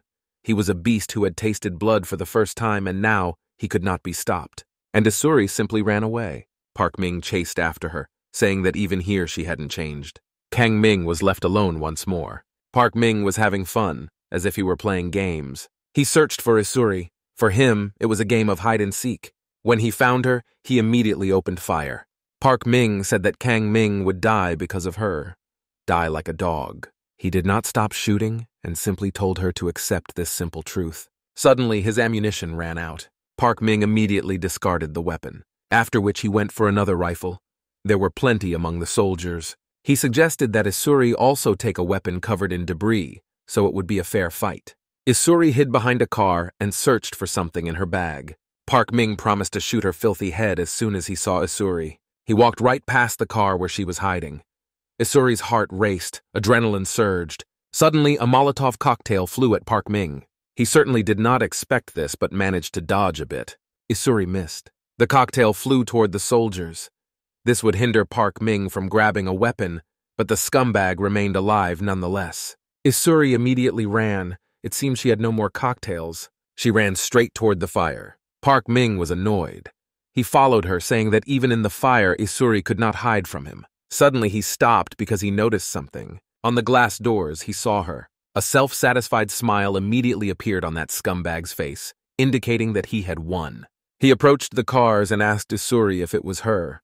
Park Ming acted like a true maniac, intimidating his victim with his words. There were also insults. He called Isuri stupid and said she had always treated everything lightly. Park Ming laughed because he already felt the taste of victory. He asked if Isuri really had not seen a mirror, after which he abruptly stepped out from behind the car and lunged at Isuri with shouts and a weapon. But something stopped him. Park Ming was in shock, because there was not Isuri, but only her clothes and bag, and the soldier who was on fire was missing a weapon. This was all because it was with Isuri. She stood right behind Park Ming and aimed. Isuri screamed that she did this because a classmate had deceived her. Park Ming turned around and was shocked. He certainly did not expect this, as narcissists never think they can be wrong. And this played a cruel joke on him. He was too overconfident. There were many gunshots, but lying on the road was not Park Ming. It was Kang Ming. It seemed he had tried to crawl, but he lacked strength. Before dying, he remembered Soyon, how he had given her a hammer from the bus. Her wonderful smile and incredible beauty. Not a single Yeon-woo could resist her beauty. He apologized to Soyon. It was hard for him to help her now, but she wanted him to care for someone else as well. She had asked for help then. Soyon had once asked him why he helped her, and he simply wanted to see her smile. Kang Ming was ordered to get up. Only one person could do that. Isuri. She called her savior an idiot. This jolted Kang Ming back to life. This girl always knew how to bring him back to his senses. He asked if Isuri had cried when he saw her face. It was raining, but he clearly saw the tears in her eyes. Isuri began to scream that she had not cried. It was he who cried and called him a stupid scumbag again. After which she asked why he was even injured. It seemed that this was how Isuri's apologies sounded. She screamed so loudly, it was a scream of the soul. She ordered Kang Ming to get up faster and promised that she would not feel pity for him. He replied that he already knew that, and that what had happened didn't matter. Kang Ming said that all of this didn't matter, just like the fact that he was dying. He asked if he could ask Asuri for something. She responded in her own style. Kang Ming told her that he had actually promised Soyon. He spoke very poorly, barely piecing it together. It was so embarrassing to ask Asuri for this, but he did. He asked her to help Soyon in his place. Meanwhile, Soyon was running at that moment. She was doing it with all her might and had almost reached the place. Suddenly, a monster appeared around the corner, and it was running straight after Soyon. She had almost reached Yeon-woo. She just needed to turn the corner. The monster immediately lunged at her, but it did not reach her. Soyon froze in fear. The monster, for some reason, did not move or attack her, and she was afraid to turn her back. Suddenly, she noticed something, and her expression changed. He was running toward her. Even from a distance, Soyon recognized him. It was Yeon-woo. He immediately bombarded her with questions about where his father was. Yeon-woo yelled at the monster, ordering it to get the hell out of there. Soyon thought she knew why Yeon-woo was so obsessed. He placed his hand on her shoulder, after which he aggressively asked where his father was. Soyon thought others would laugh at her, but the closer Yeon-woo got to her, the more she liked it. Soyon stared at him with glassy eyes, as if she had become special. But in reality, he was the special one. Yeon-woo ordered her to say where his father was quickly. He told her to come with him. In fact, Soyon had known this from the very beginning. She knew that Yeon-woo liked her, but so much had changed since then. She had made many mistakes. Then Ham Song-yu called out, shouting at Soyon to stop flirting. She held Yeon-woo's hand. Nuna watched this with dissatisfaction. Yeon-woo was climbing the stairs of the burning building, calling for his father. His cries grew louder because his father was the only one he had. He could not lose him. But Yeon-woo saw nothing. He begged for his father to be alive, as he would never forgive himself. Yeon-woo would never have thought he would have to save his father. After all, he had always been so strong. There was a soldier on the stairs. Yeon-woo asked him if he had seen a man in a white suit. He realized who was in front of him and whom he was searching for. He ordered him to go higher. The soldier said that his father had blown up the gas machines. He spoke very laboriously and ordered Yeon-woo to flee faster. He asked to convey to his father that he had tried to protect him. In the end, he added that the other soldiers were safe thanks to his father. Yeon-woo saw his father and immediately ran. His heart was pounding wildly. He longed to hear his breath. The events shifted to another room on the stairs. Yeon-woo's father sat unconscious while others talked about the Han River. Suddenly he began to wake up and murmured. Choan immediately heard this and rejoiced that Yeon-woo's father had awakened. He asked how the man felt and said that he himself had barely survived. Next to Choan stood the leader of the bandits. Yeon-woo's father did not understand what was happening and where he was. Choan explained that this was a room near the parking lot and that this young man nearby had saved them. But he denied that it was his role, rather it was his son's. In that corner stood Yeon-woo, his son. The father was immensely happy. He was ready to give everything for this moment. The leader said that the little boy had been looking for his father, jumping into the fire unprotected. It was brave. Choan laughed and asked if the father had heard this, adding that it was his little boy. Yeon-woo risked his life and saved them. The father could not believe it and asked his son if it was true. Yeon-woo remained silent, just looking down as if feeling guilty and afraid to meet his gaze. After which he said that he had no choice because his father was in danger. But the father interrupted Yeon-woo and began shouting that his son was out of his mind. He yelled that Yeon-woo should not have gone into danger. No one asked him to save them. After which he called his son an idiot. His reaction was very strange, but it seemed not so for Yeon-woo. The father continued to shout and ordered him not to do such foolish things again. Yeon-woo interrupted him in the shouting, saying that he himself had not been careful at first, and it was because of him that his son had to run into the burning building. The man stood up, called his son by his full name, and said that his father was worried about him. Yeon-woo simply left the room. The father continued to shout and ordered him to come back. Behind stood Choan and the leader, who felt very ashamed and uncomfortable in such a situation. The man fell silent, coming to terms with his anger, after which he asked the leader what his relationship was with Yeon-woo. The father heard the leader say then that he was going to the Han River. Meanwhile, Yeon-woo went outside and sat in the rain. He didn't care. He was angry at his father. Yeon-woo saved him, and he cursed him. It frustrated him that his father always treated him like a child. But in any case, it was better, as Yeonwoo saw with his own eyes that his father was alive, so he could leave everything and return to the Han River. Suddenly, someone interrupted his stream of thoughts. It was Soyon. She asked if she could sit next to Yeonwoo. She asked why she couldn't reach him, as everyone else was here together, and wanted to know if there was a way to contact Yeonwoo. But it seemed he didn't want that himself. Soyon said it was strange because she was about to meet Kang-ming now. Yeonwoo didn't listen to her. He thought about whether his dad would be very angry at him if he went to the Han River, after which he lowered his head. Soyon realized he wasn't listening to her. She wanted to quickly come up with an idea for conversation, and she succeeded. Soyon remembered the cap and put it on Yeonwoo's head. He thanked her without even looking up. But then Soyon said it looked much better, just as she expected. And this made Yeonwoo look at her. She added that his cap didn't look good on her, but it looked better on him. And she added that now he didn't have to worry about his hair. Soyon was acting strangely, saying some nonsense. She said they hadn't even washed their hair once during this time, and at that moment, her expression changed sharply. She began to take Yeonwoo's cap away because her dirty hair was making it smell.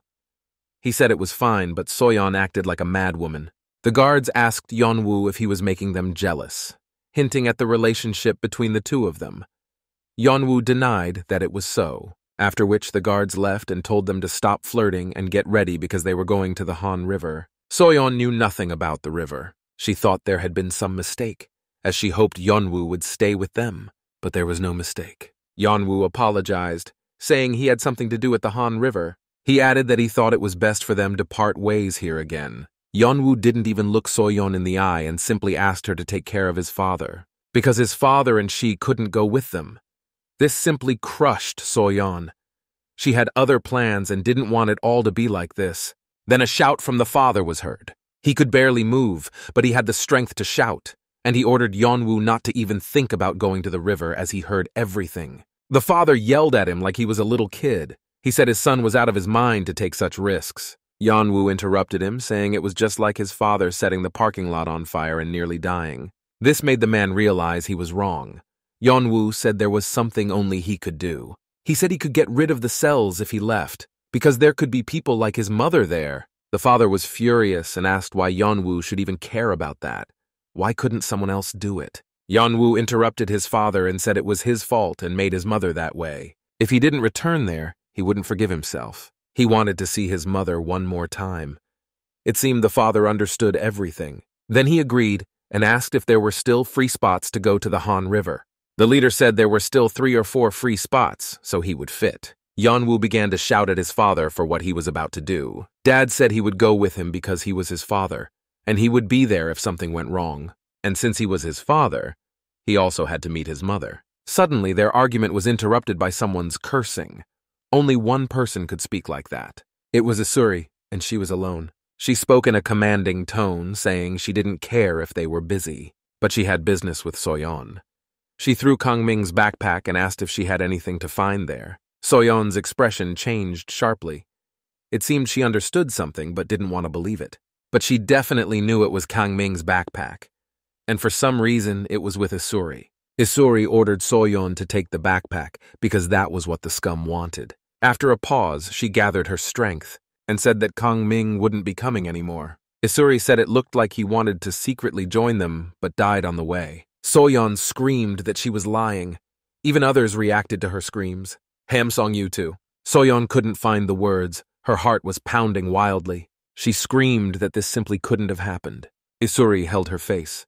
The rain washed away all the tears. She asked Soyon if she would survive after a gunshot wound to the chest. If so, then Isuri was lying. Even at such a moment, she spoke sarcastically. Soyon couldn't comprehend anything. 1,000 thoughts swirled in her head, and her heart was about to break into pieces. She asked who among them had held the weapon on their shoulders, and added that Isuri sounded a bit shameless. Isuri looked down and fell silent. Yeonwoo tried to hold Soyon back and asked everyone to calm down, asking what had happened. Isuri said it was all because of her. Because of her, they thought Kang-ming was dead, so she had nothing to say. To those who blamed her for the death of a friend, after which she called Soyon a bitch. And then Isuri suddenly went mad and lunged at Soyon. Yeonwoo tried to calm her down.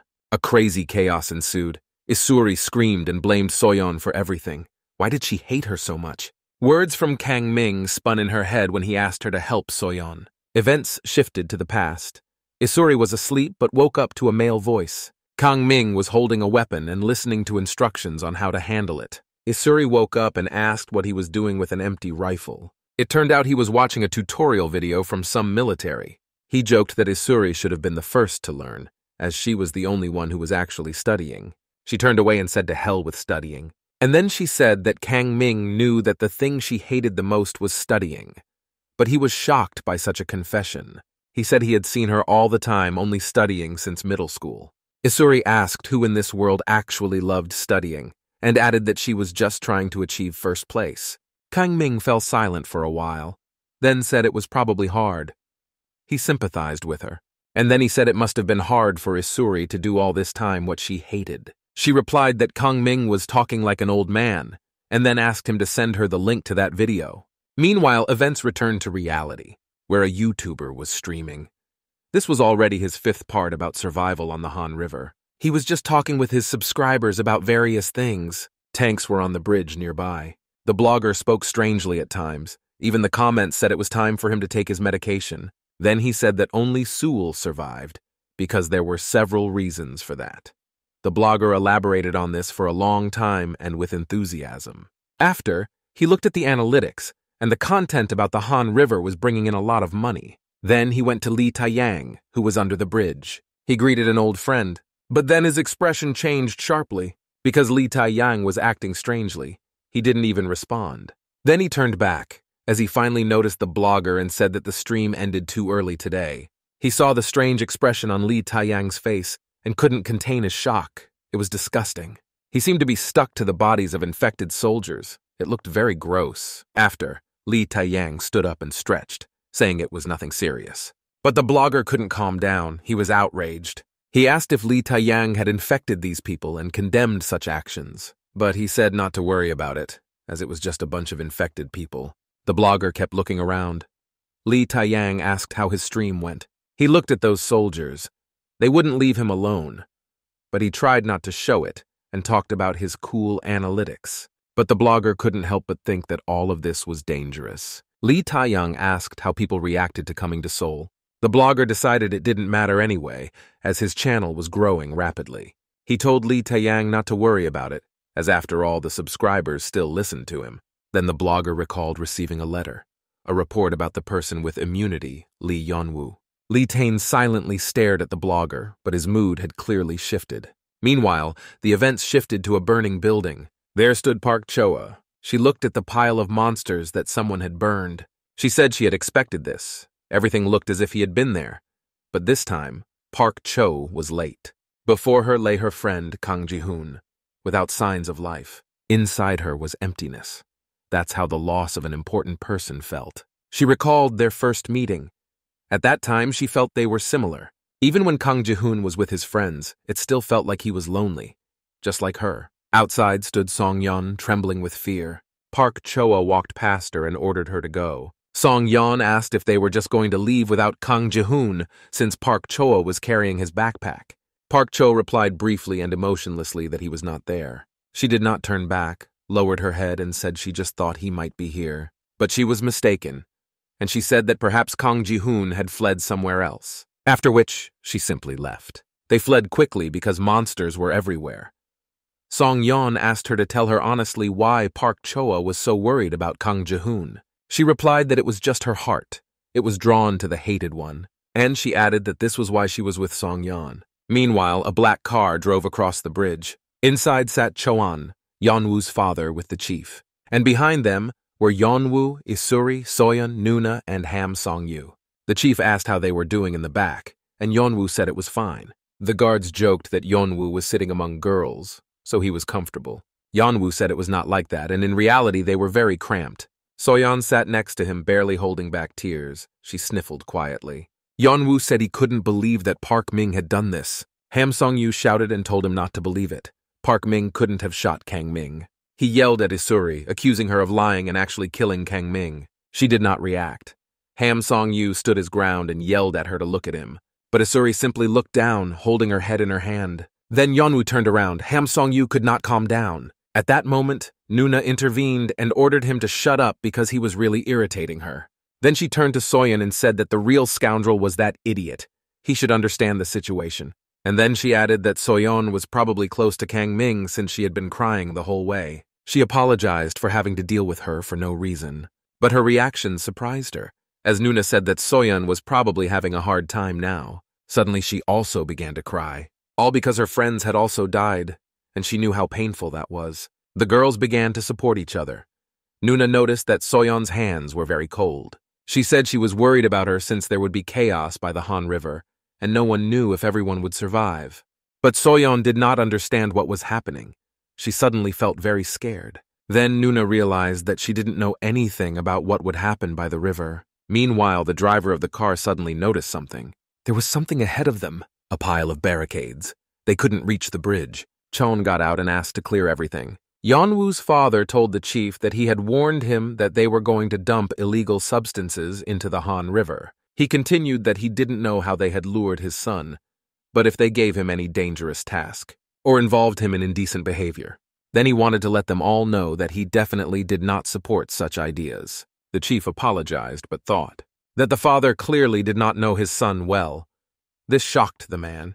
He had never heard anything like it before. Yeonwoo overheard this conversation. He did not like any of it. Why was the chief even talking to his father? His train of thought was interrupted again by Soyon. She screamed that these people were selling illegal substances and worried that Yeonwoo shouldn't touch anything. Ham Song-yu interrupted the conversation, laughed at Soyeon's innocence, and said they were actually going to watch how drugs were dumped into the Han River. Soyon was shocked. Ham Song-yu didn't know that they hadn't told them anything and explained why they were doing this. The girls began to scream that it was dangerous. Ham Song-yu told Soyon not to worry because she had Yeonwoo, who was very cool. Yeonwoo was annoyed by this, and he showed it with his expression. Suddenly, Isuri spoke up. She realized why he had been in pain all the time and hiding. His cells were connected to the monsters. And then she asked if pumping the monsters with drugs, would everything be okay with him then? Meanwhile, the guards had already cleared the road, and they drove on. A guard addressed the boss. He asked if the chief had noticed that a damn fly kept buzzing nearby. The chief said he would keep an eye on them. He added that it was obvious who it was. In the car that was following them behind were two guys. One of them was Minsik. He asked his partner if the chief knew that he had allowed him to stay alive. The cars entered the tunnel. Suddenly, Minsik began to brake, because in the tunnel, all the cars were overturned and he did not see the boss's car. Minsik slowed down. Behind the blue bus, the guards were hiding, holding weapons and ready. Suddenly, Minsik was called and he tensed up. The guards stepped out and began to shout. Then Minsik's expression changed sharply. His heart raced. After all, the guards had opened fire on the car. He ducked down with his partner, but it was clear they were not welcome. The leader was smoking a cigarette and said he had been lenient, saving his life. Minsik sat on the floor, trembling and crying. The boss said he was now openly biting the hand that fed him. Minsik began to scream, begging to be allowed to speak. They said they had something to say, that they had information. A strong fear was evident in his voice. The leader stated that he didn't need any information. Minsik shouted about immunity, claiming they had found a person with immunity nearby. The leader was unfazed because he knew about Yeonwoo. Pak Jun shouted to Yeonwoo. He stepped out of the car. Pak Jun said that this guy was dangerous. He added that he recognized him for the first time when they met. Pak Jun knew that Yeonwoo had been on his brother's show. It seemed that Lee Yeonwoo understood who he was talking about, calling him a strange YouTuber. Pak Jun was offended, asserting that his brother was the best YouTuber. He added that he had told him they were heading to the river, and they were nearby.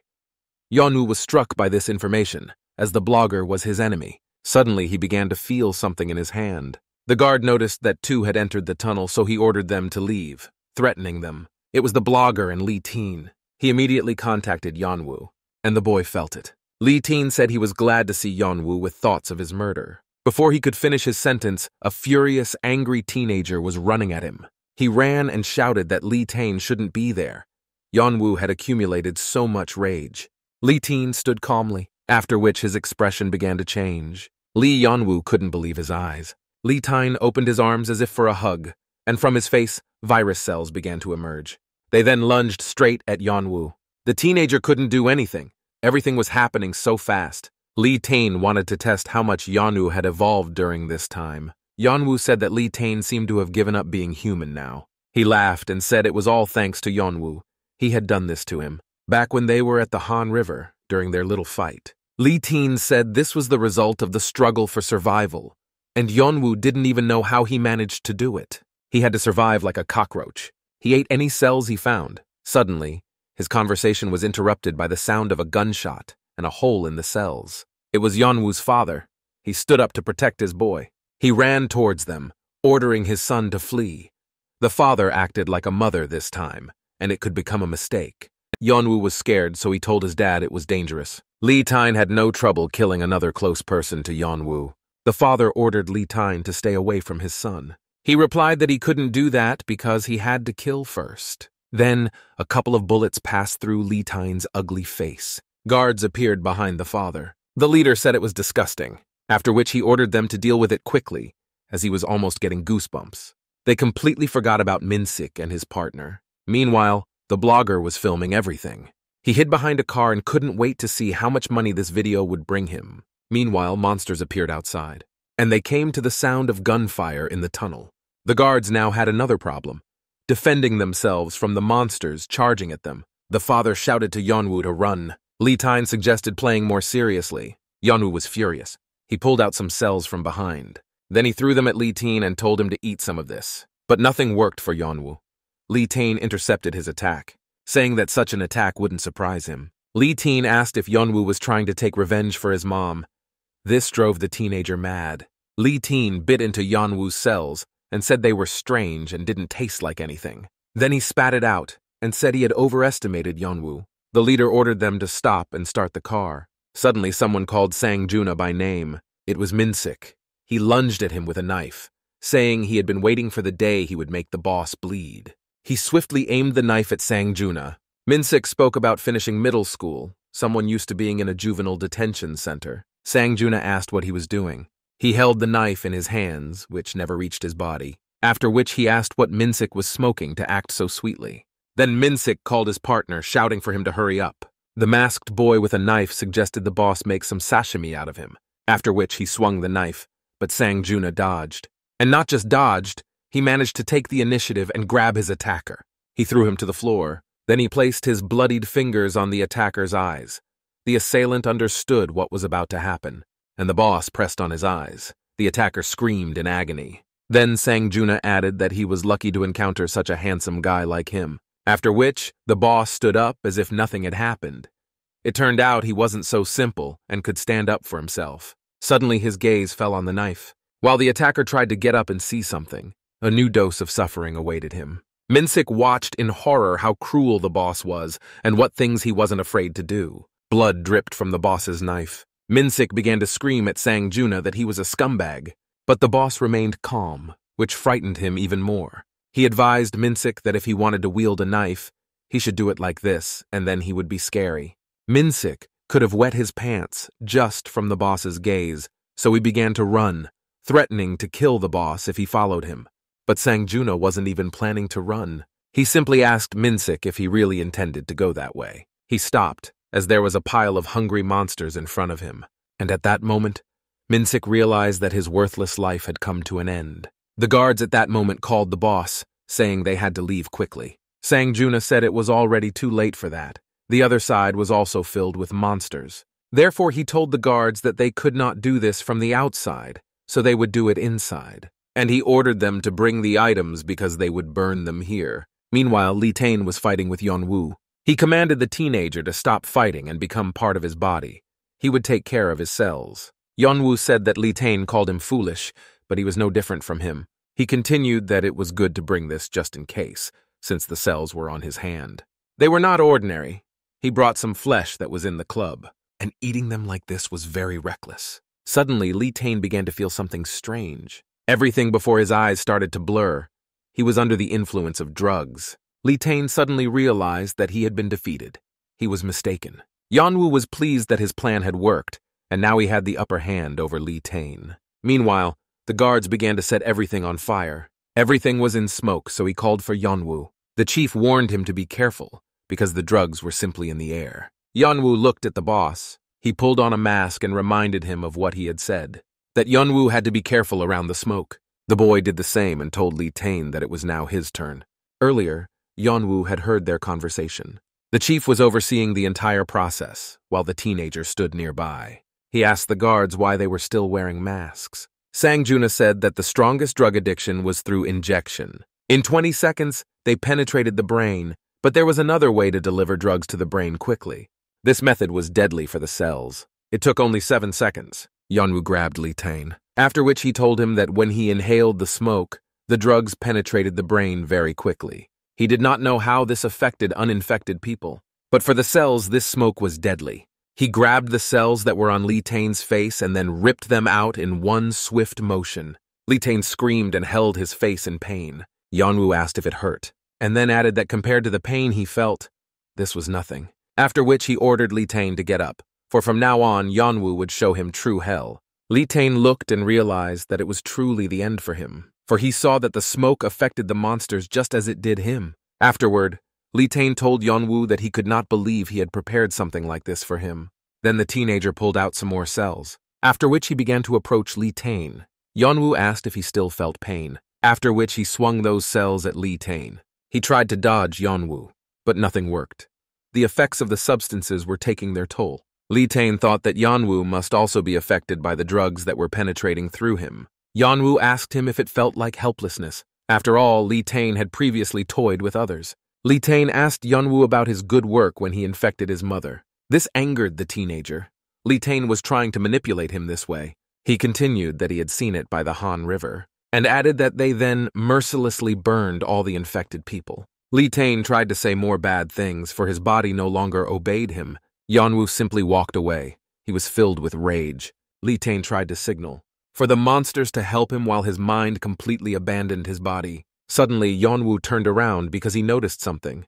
He asked Lee Tae what signals he was giving in such a state. He was shocked that Yeon-woo understood this. The teenager said they were exactly as he remembered them. Yeon-woo had seen this in the shelter before. It looked like neural chains, and now they were the same, this electrical signal. Such a signal, as if exchanging cells. Lee Tae did not believe it and said he could not see this.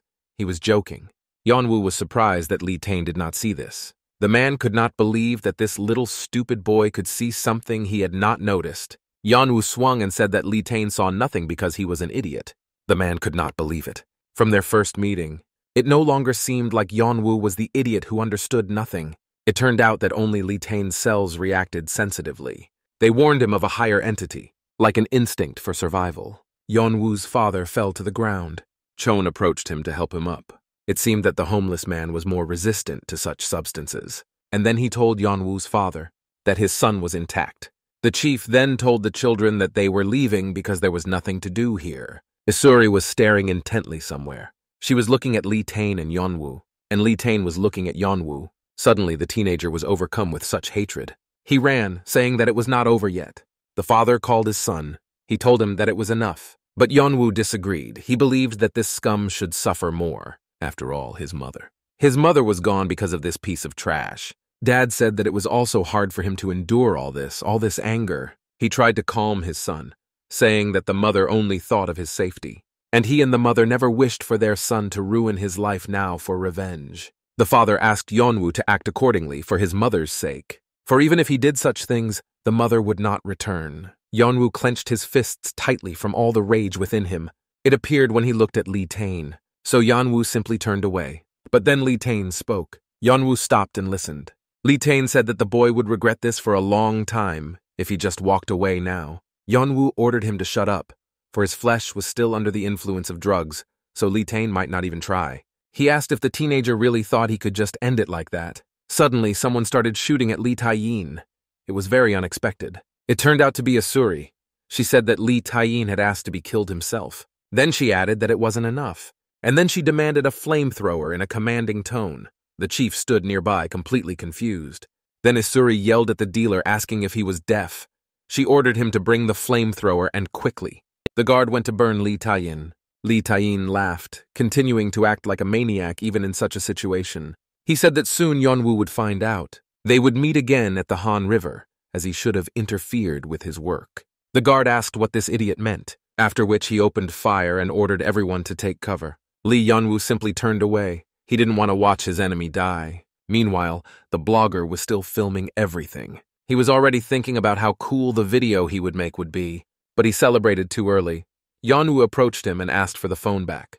He asked what the blogger was doing with Lee Tae-in. The blogger acted defiantly, questioning how Yeon-woo could behave like that. Suddenly, guards appeared behind the teenager, aiming at the blogger. Then he changed his tone and asked what he wanted to see first. A black car was driving back.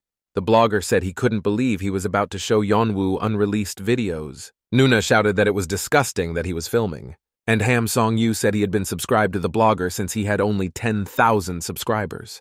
They were having a sweet conversation among themselves. The blogger showed footage from the bridge. Lee Yeon-woo watched it closely. The guys continued to chat sweetly, but Yeon-woo interrupted them, asking where the blogger had filmed this footage. Then he asked if he knew what had happened there, as his assistant had also been killed by a monster. The blogger began to scream aggressively that his friend had died for this purpose. He had become a popular YouTuber.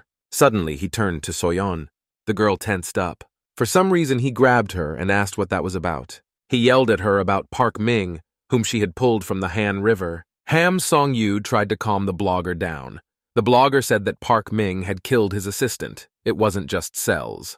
He wanted to know where that scumbag was. Yeonwoo's father and Chon began to yell at the blogger, demanding that he take his hands off her. The blogger said that, actually, he was the victim here. Suddenly, he was told not to touch her. That tone always made everyone shut up and listen. It was Isuri. She said that the scumbag had died because she burned him with fire. Soyon was shocked. Isuri asked why she should have left him alive as he had killed Kang Ming. Then Ham Song-yu intervened, saying that Isuri was increasingly showing her true side and asked how far she would go. Isuri simply showed him the middle finger. They all began to argue and fight, shouting at the top of their lungs in the car. The chief suggested they step outside and take a break. They went out and discussed the plan. The guards said they had used too many drugs, and the army would definitely try to stop them. So they wondered if the boss was really going to carry out that plan. Sang-juna asked the guard if he remembered the time when that scumbag said the substance was available, and he was alone, unable to pass through Southeast Asia, and in the end, he had to gamble just to eat decently. But the more he looked at it, the more he thought it didn't seem like gambling. It was a solution to problems that even the Korean army couldn't catch. Their drugs could be a type of vaccine that an entire nation could use. Yeonwoo's father sat on a bench. He stared blankly at the river in the rain. Quite depressing, wasn't it? The guards nearby discussed Yeonwoo, saying that this kid had immunity. They said the boss had decided to take him, so Yeonwoo was definitely not just an ordinary boy. The father turned to his beloved and asked when their son had grown so big. He regretted that his wife wasn't there. She should have been. Why had she left him like this? The father asked her if he could manage on his own, if he could be a father without her. Chon approached the man, saying it was dangerous to be here alone, and suggested going inside. Suddenly, Yeonwoo's father opened up, saying he still couldn't believe it, that this was really the time they lived in, a new reality. Even if in the end they returned home, the man didn't know how he should feel. Chon said he had felt that way for decades. He never thought it was scary, but there was no solution. Their bodies were ruined. When he tried to forget reality, alcohol helped. Chon admitted he still envied the man because he had a family, even if it was just one person. Meanwhile, there were screams in the car. Ham Song-yu was being targeted. Isuri said that an infected person should be isolated. Those were the rules. Ham Song-yu begged Isuri to calm down. She said that trash like him probably wasn't much of a quarantine target. In her eyes, Ham Song-yu looked the most dangerous. Meanwhile, everyone else was returning to the car. The chief saw this horrifying scene and asked the kids what they were all doing, after which he grabbed the barrel of a gun. He took it and handed it to Isuri. He acted calmly, as if nothing had happened, and asked if she was in her right mind. Yeon-woo silently observed this. Suddenly he felt something. The chief ordered Isuri not to aim the weapon at people on the same side as her, especially in someone else's car. Of course, unless Isuri herself wanted a hole in her head. Yeon-woo didn't hear what was happening at all. Everything was swimming before his eyes, as if he were also under the influence of drugs. Isuri looked sideways at Sang-juna and asked to have the rifle back. She said she understood everything. The chief wearily adjusted his glasses and asked what the hell that was. Soyon was the first to notice that something was wrong with Yeonwoo. Then his father noticed it. Yeonwoo couldn't stand on his feet, falling into the seat. The reasons for his father's panic increased. Yeonwoo was completely unsteady. Everyone rushed over. Suddenly, they all heard the same screams.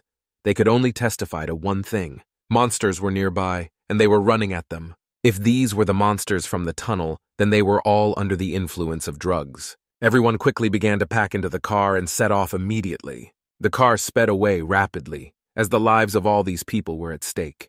The leader asked how these monsters had appeared so suddenly, as he hadn't even seen a sign of their arrival. Meanwhile, the blogger was delighted. A smile never left his face. He was looking at his phone and feeling pleased, as if they continued to move like this, they would arrive right at that place. Yeonwoo's father asked his son to describe the pain he was feeling.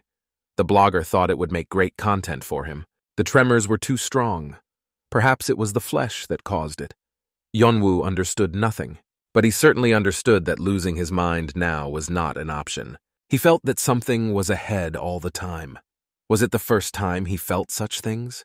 But something was definitely going horribly wrong. Suddenly, the driver noticed something too, and it was definitely not something good. Birds began to fly into his mirror and simply crashed. The car suddenly slammed to a halt, losing control. The driver couldn't see anything at all, as pigeons were plastered against the windshield. They were approaching a barricade. A terrible accident was about to happen. The driver screamed. Then he slammed on the brakes. It seemed he was about to break through the floor. There was a screeching sound, and the car came to a sudden stop. And they halted.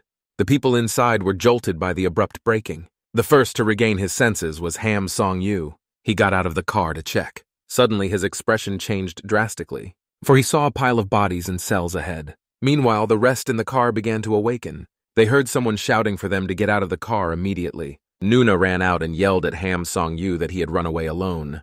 But her expression also changed at the sight of that apocalypse. Yeonwoo couldn't move. His father was holding him back. When Soyon saw what was in front of them, she screamed to Yeonwoo that they had problems right in front of them.